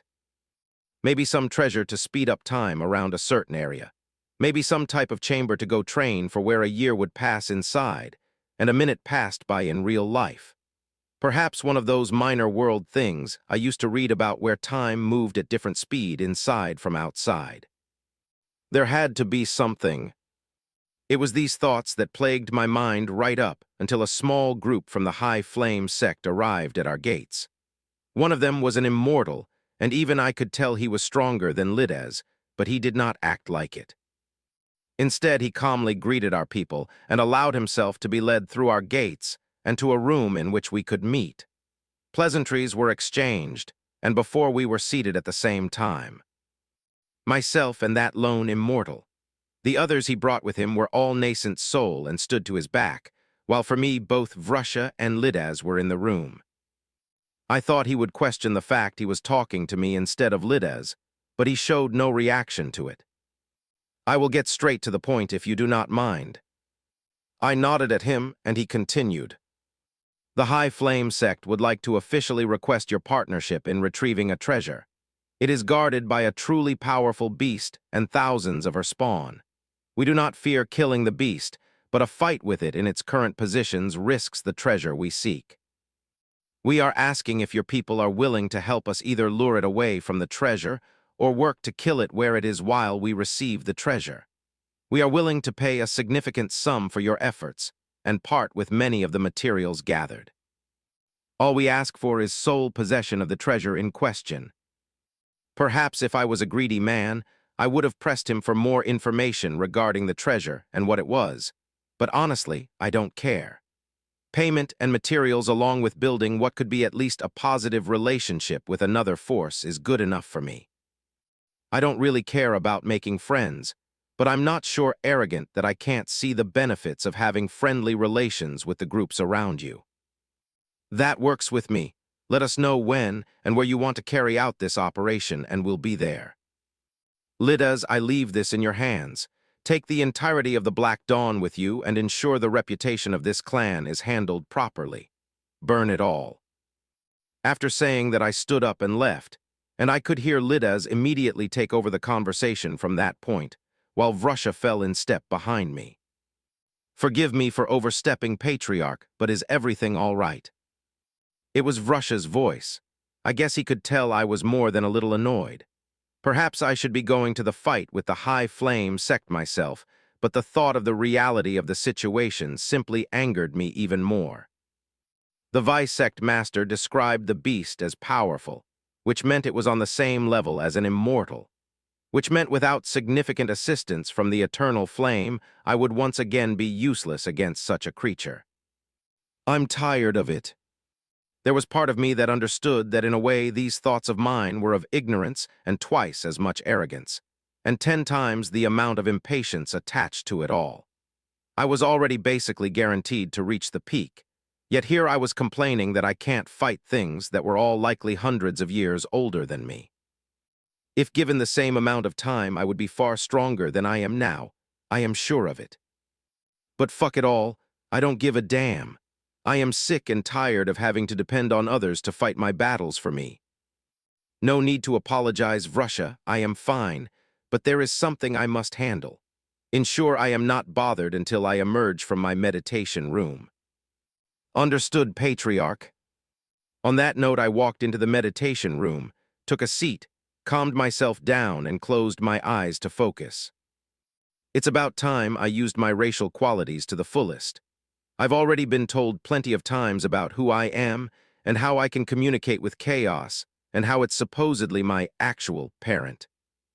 So if there's anyone whom I can ask for help regarding my time issue, then I would hope something as old as the damn multiverse can help me. All right.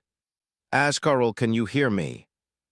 There was nothing for a while, and just when I was getting ready to ask again, that same voice that has always felt like it belonged to true member of my family could be heard in my mind. You called for me, child? Yes, I did. I want to know if there is a way to accelerate time to allow for more efficient training. I do not fear problems coming to my doorstep, but I despise being too weak to make a difference simply due to a lack of time. The voice chuckled, and to me it sounded like a grandpa watching his grandkids take their first step or something like that. I see, child, and I would expect nothing less from my kin. Even time can grow chaotic, and it knows better than to apply order where it does not belong. Do not fret, child, one of your siblings will soon visit. And with that last line, the voice faded away, and its presence left. Even time can grow chaotic, huh? I suppose that counts for something when chaos itself is the one saying it. 279, A Weakling, Book 4.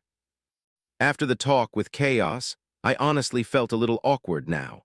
I'm not sure what I was expecting during the conversation, but I guess I kinda thought something would happen during that very moment. But now, here I was still sitting in the meditation room, with not even a day passing. I'm sure the Black Dawn hasn't even departed yet, and I kinda made it seem like I would be indisposed for the time being not able to join in. Well, might as well use the time to get my thoughts in order. Things kind of moved extremely quickly after the breakthrough, and it kind of feels like my plans just keep on changing. Of course, that makes sense, since plans need to be flexible for goals to be achieved. And despite all the change in my immediate plans, my long-term goals have not changed one bit. I will get stronger and grow a truly powerful clan along the way while fighting strong opponents along the way, or in recent memory getting help to fight these strong opponents. Anyway, things have changed again. One of my siblings is on their way here, and how knows how long they'll take to arrive. Relia, a future member of the clan and a peak second stage immortal, is out doing her own test to enter, one that will come with its own implications. On top of that, we are currently about to engage with some powerful spider beast and build some relationships with this high flame sect. Izanshi is even currently trying to break into the immortal realm at some point. So essentially, the clan is about to have 3 immortal-level beings while I'm still in the nascent soul realm. It didn't necessarily bother me, but at the same time it didn't necessarily make me happy either. Then there is Sendwara. She is out somewhere trying to find information on her race and how to progress. Should I just leave her alone? Something about that bothered to me. Sigh. I stepped out of the meditation room to see Vrusha standing by. Vrusha, send a squad to find Sendwara, support her and protect her, that is all. Patriarch, there is no need to find her. We have kept close tabs on her location since she has departed and have been protecting her in secret the entire time.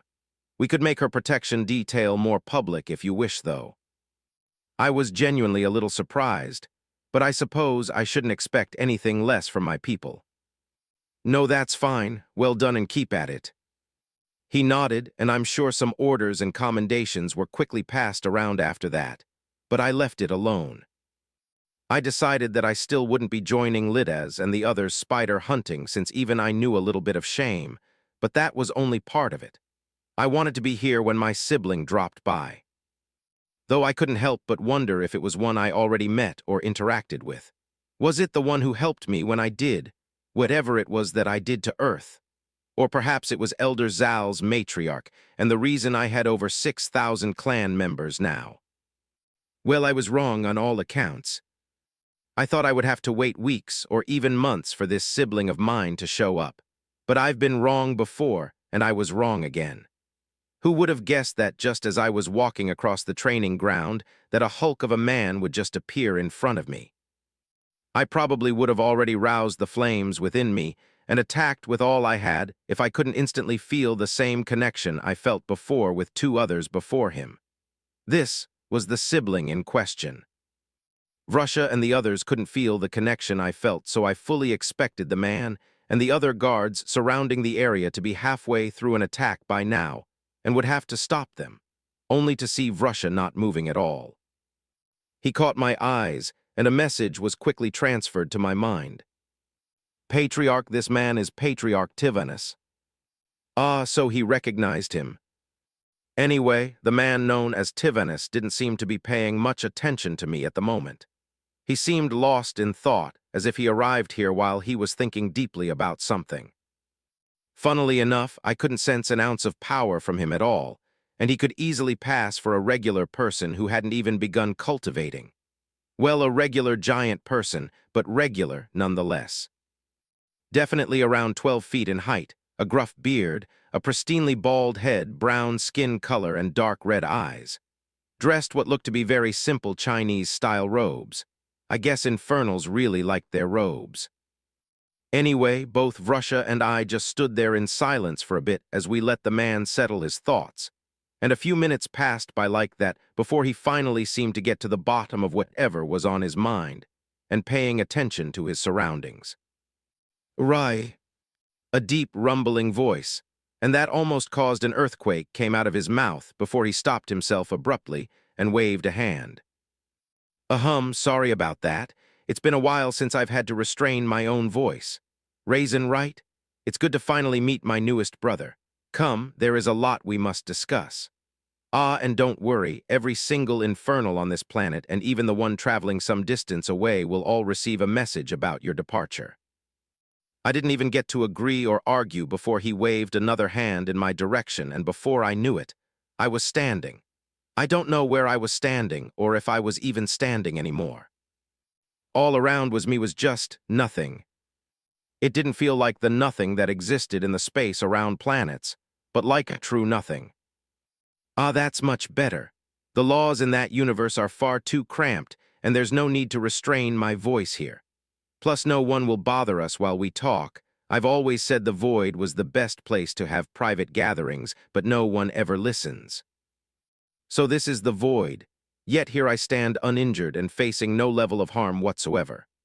My eyes shifted back to my sibling, and while I knew for a fact he was far stronger than me, I had to raise that assumed power level much higher in my mind. Because surely it took something near the peak of the world to be able to stand in the void like this, based on all I've heard about it. Well, you're not exactly wrong, little brother. Weaklings cannot survive here without assistance from someone like me. And unfortunately, little brother, that is precisely what you are at the moment. A weakling. Immediately I wanted to speak out, but I didn't even get the chance. You will not speak until I allow it. His voice was calm, and his words didn't even come across as stern, but what they felt like had nothing to do with the reality of what they were. I couldn't talk. No matter what I tried or attempted, which actually wasn't much, I couldn't talk. Don't worry, little brother, I said we will have conversation, and we will, but for now you will listen. 280, FU Book 4. I couldn't move or speak, so I really had no choice but to listen to what he had to say, which was apparently quite a bit. You little brother are the youngest, and I'm being told you want a way to gain strength quicker than you've already been doing it. I'm sure there is a reason for that. You lost some clan members, or you had to get help from someone else to fight your own battles. Whatever it was, your pride and natural-born arrogance has taken a big hit. Not something you can overlook, and you're wanting for a way to change that. I get it. You are not the first patriarch or matriarch to have those thoughts. Thankfully, there is always one of your siblings around to give you some perspective. You are weak, plain, and simple. In fact, every last person in this entire universe you've settled in at the moment is weak in my eyes. If I so wished, I could bring death and destruction to every planet here. And I am not your only sibling capable of that, nor are Infernals the only race with beings as strong as I am. Do you understand what that means, little brother? Until you reach the level that I sit at now, you will always be weak in my eyes. Though since you are who you are and genuinely one of my siblings, then it is a foregone conclusion that you will be this strong as long as you try a little bit and live long enough to do so. But that's where the problem is, her little brother. The time required. Do you know how long it took for me to reach my current realm? Almost 2 million years. That is the amount of time we are talking about, little brother. This isn't about skipping a few decades here and there and even a few hundred years, not even a few thousand. We are talking about a couple million. You have not even lived for a millennia, so I do not expect your mind to truly understand the concept of 1,000,000+ years, let alone 10,000 of them. I will break it down for you. It took me exactly 20 years to reach the nascent soul realm from the day I was born. From there, it took me another 100 years to reach the first stage immortal realm, then another 100 years to reach the second stage immortal realm. Now this, where things start to get a little different, brother, so pay attention. From there, I spent 10,000 years of my life trying to reach the domain realm. After that, took roughly another 400,000 years to reach dominion, and then a little over 1,000,000 years after that to reach my current point of universal manifestation. Almost 2 million years of my life, and I am still not at the peak. Even if there was a way to grant you these cultivation realms overnight, do you think you would be able to match me in power, little brother? You should know firsthand that one's realm didn't necessarily mean equal in strength. Yet despite that, you are trying to jump forward simply because you have lost a few times or needed the help of others. Listen to me and listen well, little brother.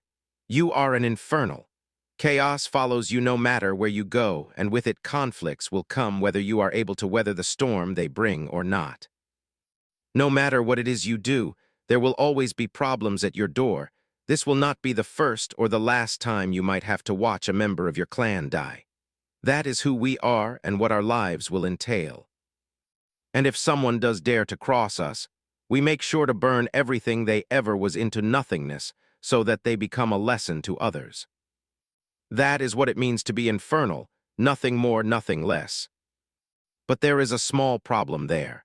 The conflicts that reach us aren't manifested from nothing. Things happen near and far, and eventually something reaches us, but it is usually from the area we live are located in. Do you think if you never entered this universe that your people would have been kidnapped by someone from that little kingdom? The answer is obviously no, little brother, and that brings me to my next point. You left your planet far too early.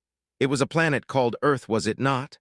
I checked, and there is still not a single immortal or anyone close to it on that planet. There are not even 100 nascent soul cultivators on the planet. In fact, most of them have stopped cultivating altogether.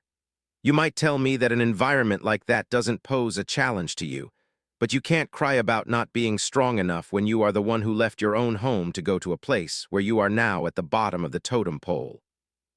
I don't care what you do, and you free to go knock on the door of a god's house and tell them to fuck themselves if you so wish, but we are fucking infernals. We do not cry or weep in the face of death, especially not when it is because of our own actions. We burn it and ourselves until there is nothing left. Such is the pride of an infernal, and it is not something you get to besmirch, little brother. And if it isn't a challenge to fight the people there, let me ask you this. When was the last time you entered a dungeon, little brother? Have you been in one since you left that planet? I can tell you without a doubt that there are dungeons on your planet that can pose a challenge to even you. Yet here you are, risking not only your own life, but that of your clan members as well. Again, you are a patriarch, and so you will do what you want, but so am I, and I will do whatever I want as well. And right now, I want to tell you that you're an idiot and a weakling. And finally, that you have 3 choices ahead of you from this point. Ignore everything I just said and go back to Acuva and live as you please. Or still ignore everything I just said, and I can grant your wish of taking you to a place where you be forced to stay for at least 1,000 years. But time will be accelerated there significantly, and you will be far stronger than you would have been, but without an iota of battle experience for your level. Lastly, you can take my advice and go back to Earth. Do not even bring the entirety of your clan with you. Leave them here since some of them are strong enough to handle their own weight and allow them to grow and make your clan powerful while you are away. Stay on Earth, make it your own this time, truly make it your own, and explore all that it has to offer, make better connections, and do not rush to reach the inevitable. If you are truly my sibling, then you likely enjoy fighting just as much as I do. Do not skip out on all the fights waiting for you along the way.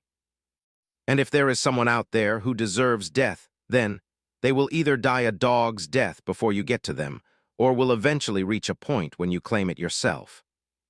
Do you understand, little brother?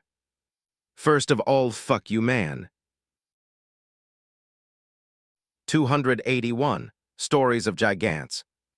While he was talking, he didn't stop my ability to think, and I wasn't so arrogant that I couldn't listen to the words of someone that is supposed to be family, and was sent here to help me. Especially since he made sure to explain that he wasn't here to make me do something I didn't want to do, he was just providing advice. He might have been a bit blunt with his advice, with calling me a weakling and all that. But if there was anyone allowed to speak that way towards me without the members of my clan calling for bloody murder, it would be him, another patriarch. One that Vrusha was apparently aware of, which I guess isn't too surprising. Either way, I listened to all he said, and although I'm pretty sure he could read my mind, he was giving me plenty of time to get my thoughts in order. As much as I don't want to, I couldn't help but agree with this giant bastard of a sibling. I could literally see him smirk as that last thought crossed my mind, which pretty much confirmed he was reading it, and clearly not having enough shame to even pretend like he was looking. Is this the type of annoyance that only a sibling can bring out that I used to hear about from other people? Ignoring him, I continued to think about what he said, and well, yeah, I was the big fish in a small pond, and went to the ocean thinking it would be more of the same. On 3 different occasions since I left, I've been embarrassed in some way.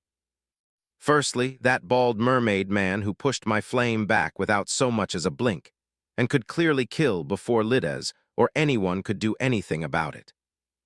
Then Fryan was forced to kneel and thought he was doing me a favor by not fighting back.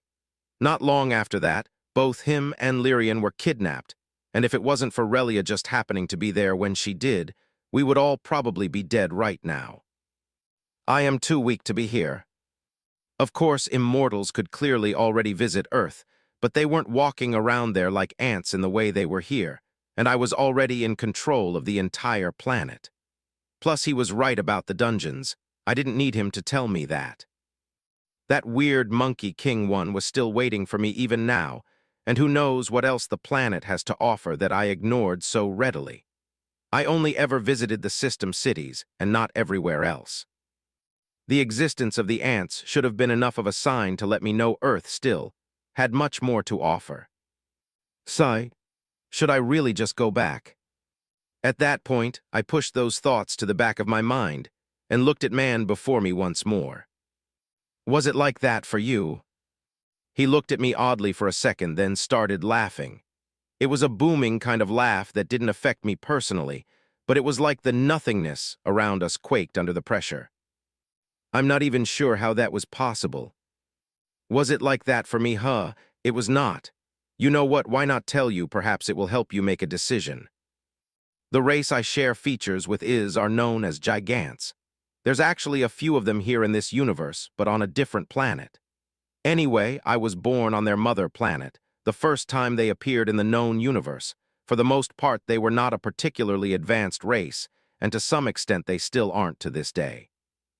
As you can assume by my size, little brother, we were massive in size compared to most other humanoids, but among the other Gigants, I was a runt. I was shorter, weaker, and less of a fighter than any of my peers. Gigants was a race of brawlers, and because they were always far larger than I was scorned, and even my own family did not associate with me too deeply. Then the tutorial arrived, and with it came the descent of Chi. Even then, I still had no idea what I really was, but I knew without a doubt that I was different from the others far more than I ever realized. Chi clung to me. It was never a chore to climb the ranks of cultivation, and where others faced roadblocks, I found open doors. It didn't take me very long to make sure those who wronged me learned the error of their ways. Those days were some of the most fun I've ever had, little brother. I was deemed a criminal, and had to run all over the planet hiding from unfavorable situations and killing those who underestimated me. Fighting tooth and nail, jumping in dungeons just to escape a problem and coming out stronger than the problem I left behind. It was great. Then everything changed. Unlike you, no one discovered who I was in the tutorial, and it wasn't until a year passed afterwards that the Infernals finally came to me. Let's just say the elder who found me had a temper shorter than most Infernals. The Gigants still remember that dark day when an entire continent was bathed in eternal flames. If I didn't stop him, I'm pretty sure Gigants would no longer be a known race today. From there, I was taken straight back to planet Infernal, where I built my clan in relative ease and safety, and I didn't leave the planet again until I became an immortal. By then, my clan was strong, and life wasn't as fun anymore for a while. I had to essentially run away from those weirdos to have any fun again. There's nothing like being on the run being chased by people stronger than you. Regardless, the point is things went differently for me, but there are others who's faced far more danger or had it easier than both of us. For example, he paused and looked around frantically for a moment before speaking in a whisper. The eldest was. He didn't get to finish his sentence, as his entire body was literally set aflame, that very instant, and it burned away for a few seconds before he raised his hand with an annoyed expression. Fine, fine. Well, if you want to know that story, then you'll have to ask the eldest yourself either way. We are all different, and we all do whatever it is we want to do. Even now, there is no right or wrong decision for you to make here. You are a son of chaos, and your steps, wherever they lead you, are always the right path, regardless of anything I told you. He stopped there as if remembering something, and then continuing. Before I forget, you're still weak little brother, but your family and your people aren't. That person you were thinking about that dared to touch your flames, there's a price for that. The eternal flame is never to be trampled upon. Seeming satisfied with himself, he continued once more. Of course I'm satisfied. It's been a while since I've said something like that. People don't really mess with me these days, you know? Even coming here is like the most exciting thing I've done in a while. The vamp war hasn't even picked up enough for me to jump in yet, plus another one of our siblings called dibs on it. Selfish brat. Anyway, I will give you a few days to make your decision. Let's say 3. Yeah, 3 days. I will visit you once again, and you can either turn me away, ask to be sent into isolation for 1,000 years, or be taken back to Earth. The bald giant, for a brother, didn't even give me a chance to agree or not, before I was standing near my meditation room with Vrusha looking as if he hadn't moved a step the entire time. 282. Return to Home, Book 4. So you know that giant, huh? Vrusha looked slightly uncomfortable for a second, then seemed to remember who he was talking to and straightening up. Heh. His thoughts were clear as day to me.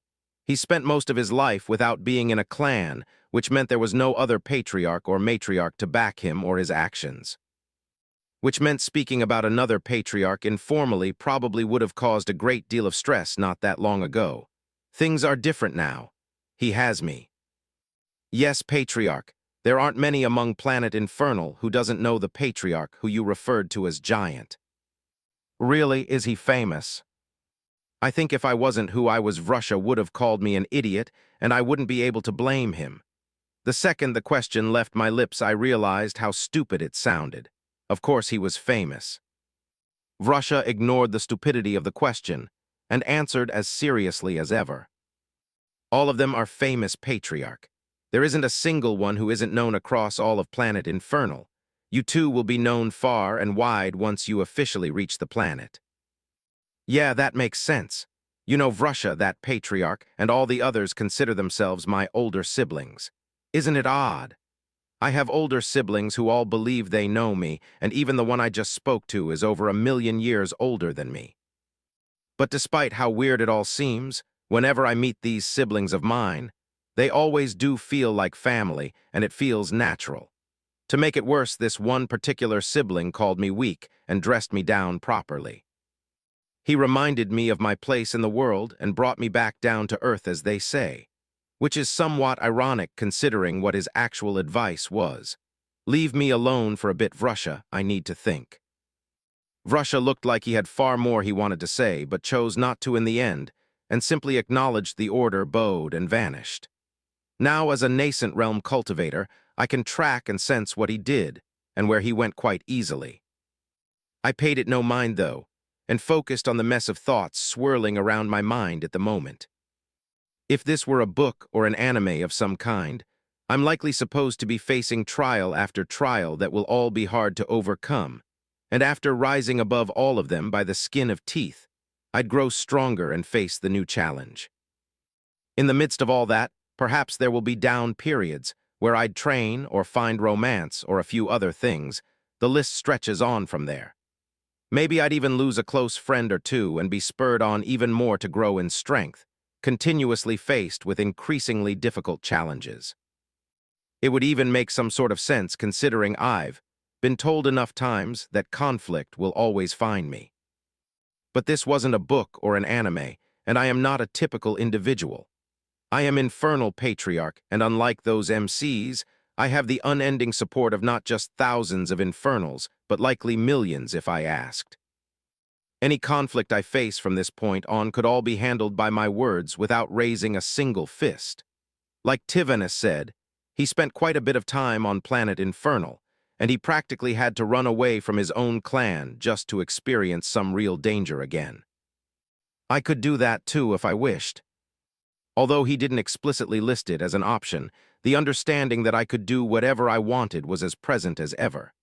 I could simply blaze a trail to planet Infernal right now, assuming I could buy the necessary ship and, well, just stay there. No one would dare attack the planet, and even if they did, it wasn't like the other Infernals and clans on the planet would simply let them waltz around untouched. But I didn't want that. When did I have the most fun? When did I truly enjoy life? When was my smile the widest it could be? It was during those early days in the tutorial, when I barely understood anything, not even who I truly was, and I was just killing goblins every day.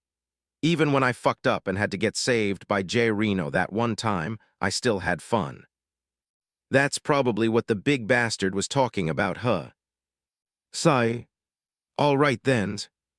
Let's change a few things. A few days later, and I was once again in the void looking at a giant of a man as he shamelessly read my thoughts. So that's your decision, eh? I know I might have steered you in that direction, but you took it a few steps past that. Why? There was no use in thinking about whether to tell him or not, because that was as good yelling it from the mountain tops with how shameless he was. Well, I wanted to make it easier on them. Giving them a massive goal like that makes them happy in a weird way I don't understand. I remember when they first complained about delegating more, even tried to make me fight a bit less. Tell me about it. I love my clan members to death, but no matter what it is going on, they swarm like fucking ants. Always trying to fight my battles, always trying to do random tasks I didn't even ask for.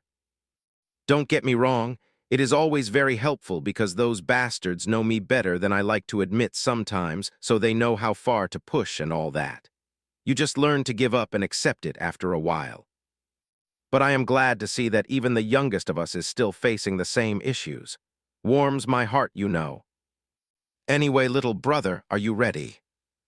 I nodded, and as he put a hand to my shoulder, I thought back to the instructions I left with my clan members. The instructions could be summarized into something simple: grow the clan. I was planning to take that particular action slow, but fuck it. I told them to somehow get word back to planet Infernal and announce that our clan is recruiting new members. No one above the nascent soul realm, and an upper limit of 1 million new members. None of them would be official members until later, and it would be more like what outer disciples are to sects. Probationary members, I guess.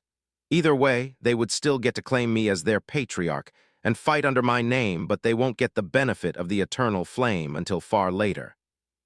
Lidaz would be in charge of vetting members. I trusted his judgment.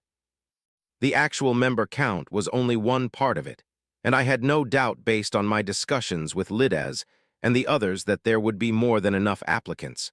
but I wanted a permanent residence on Acuva and to extended our reach to the other planets. Even if my main abode will eventually be on planet Infernal, I think it's important to have reach. Real and tangible reach. They had until I returned to bring this planet at minimum to heal, and then to extend to the rest of the universe. Considering there are domain realm cultivators here, and there were none in my clan, I didn't think that would be possible, but the goals wouldn't be worth it if there were any less challenging.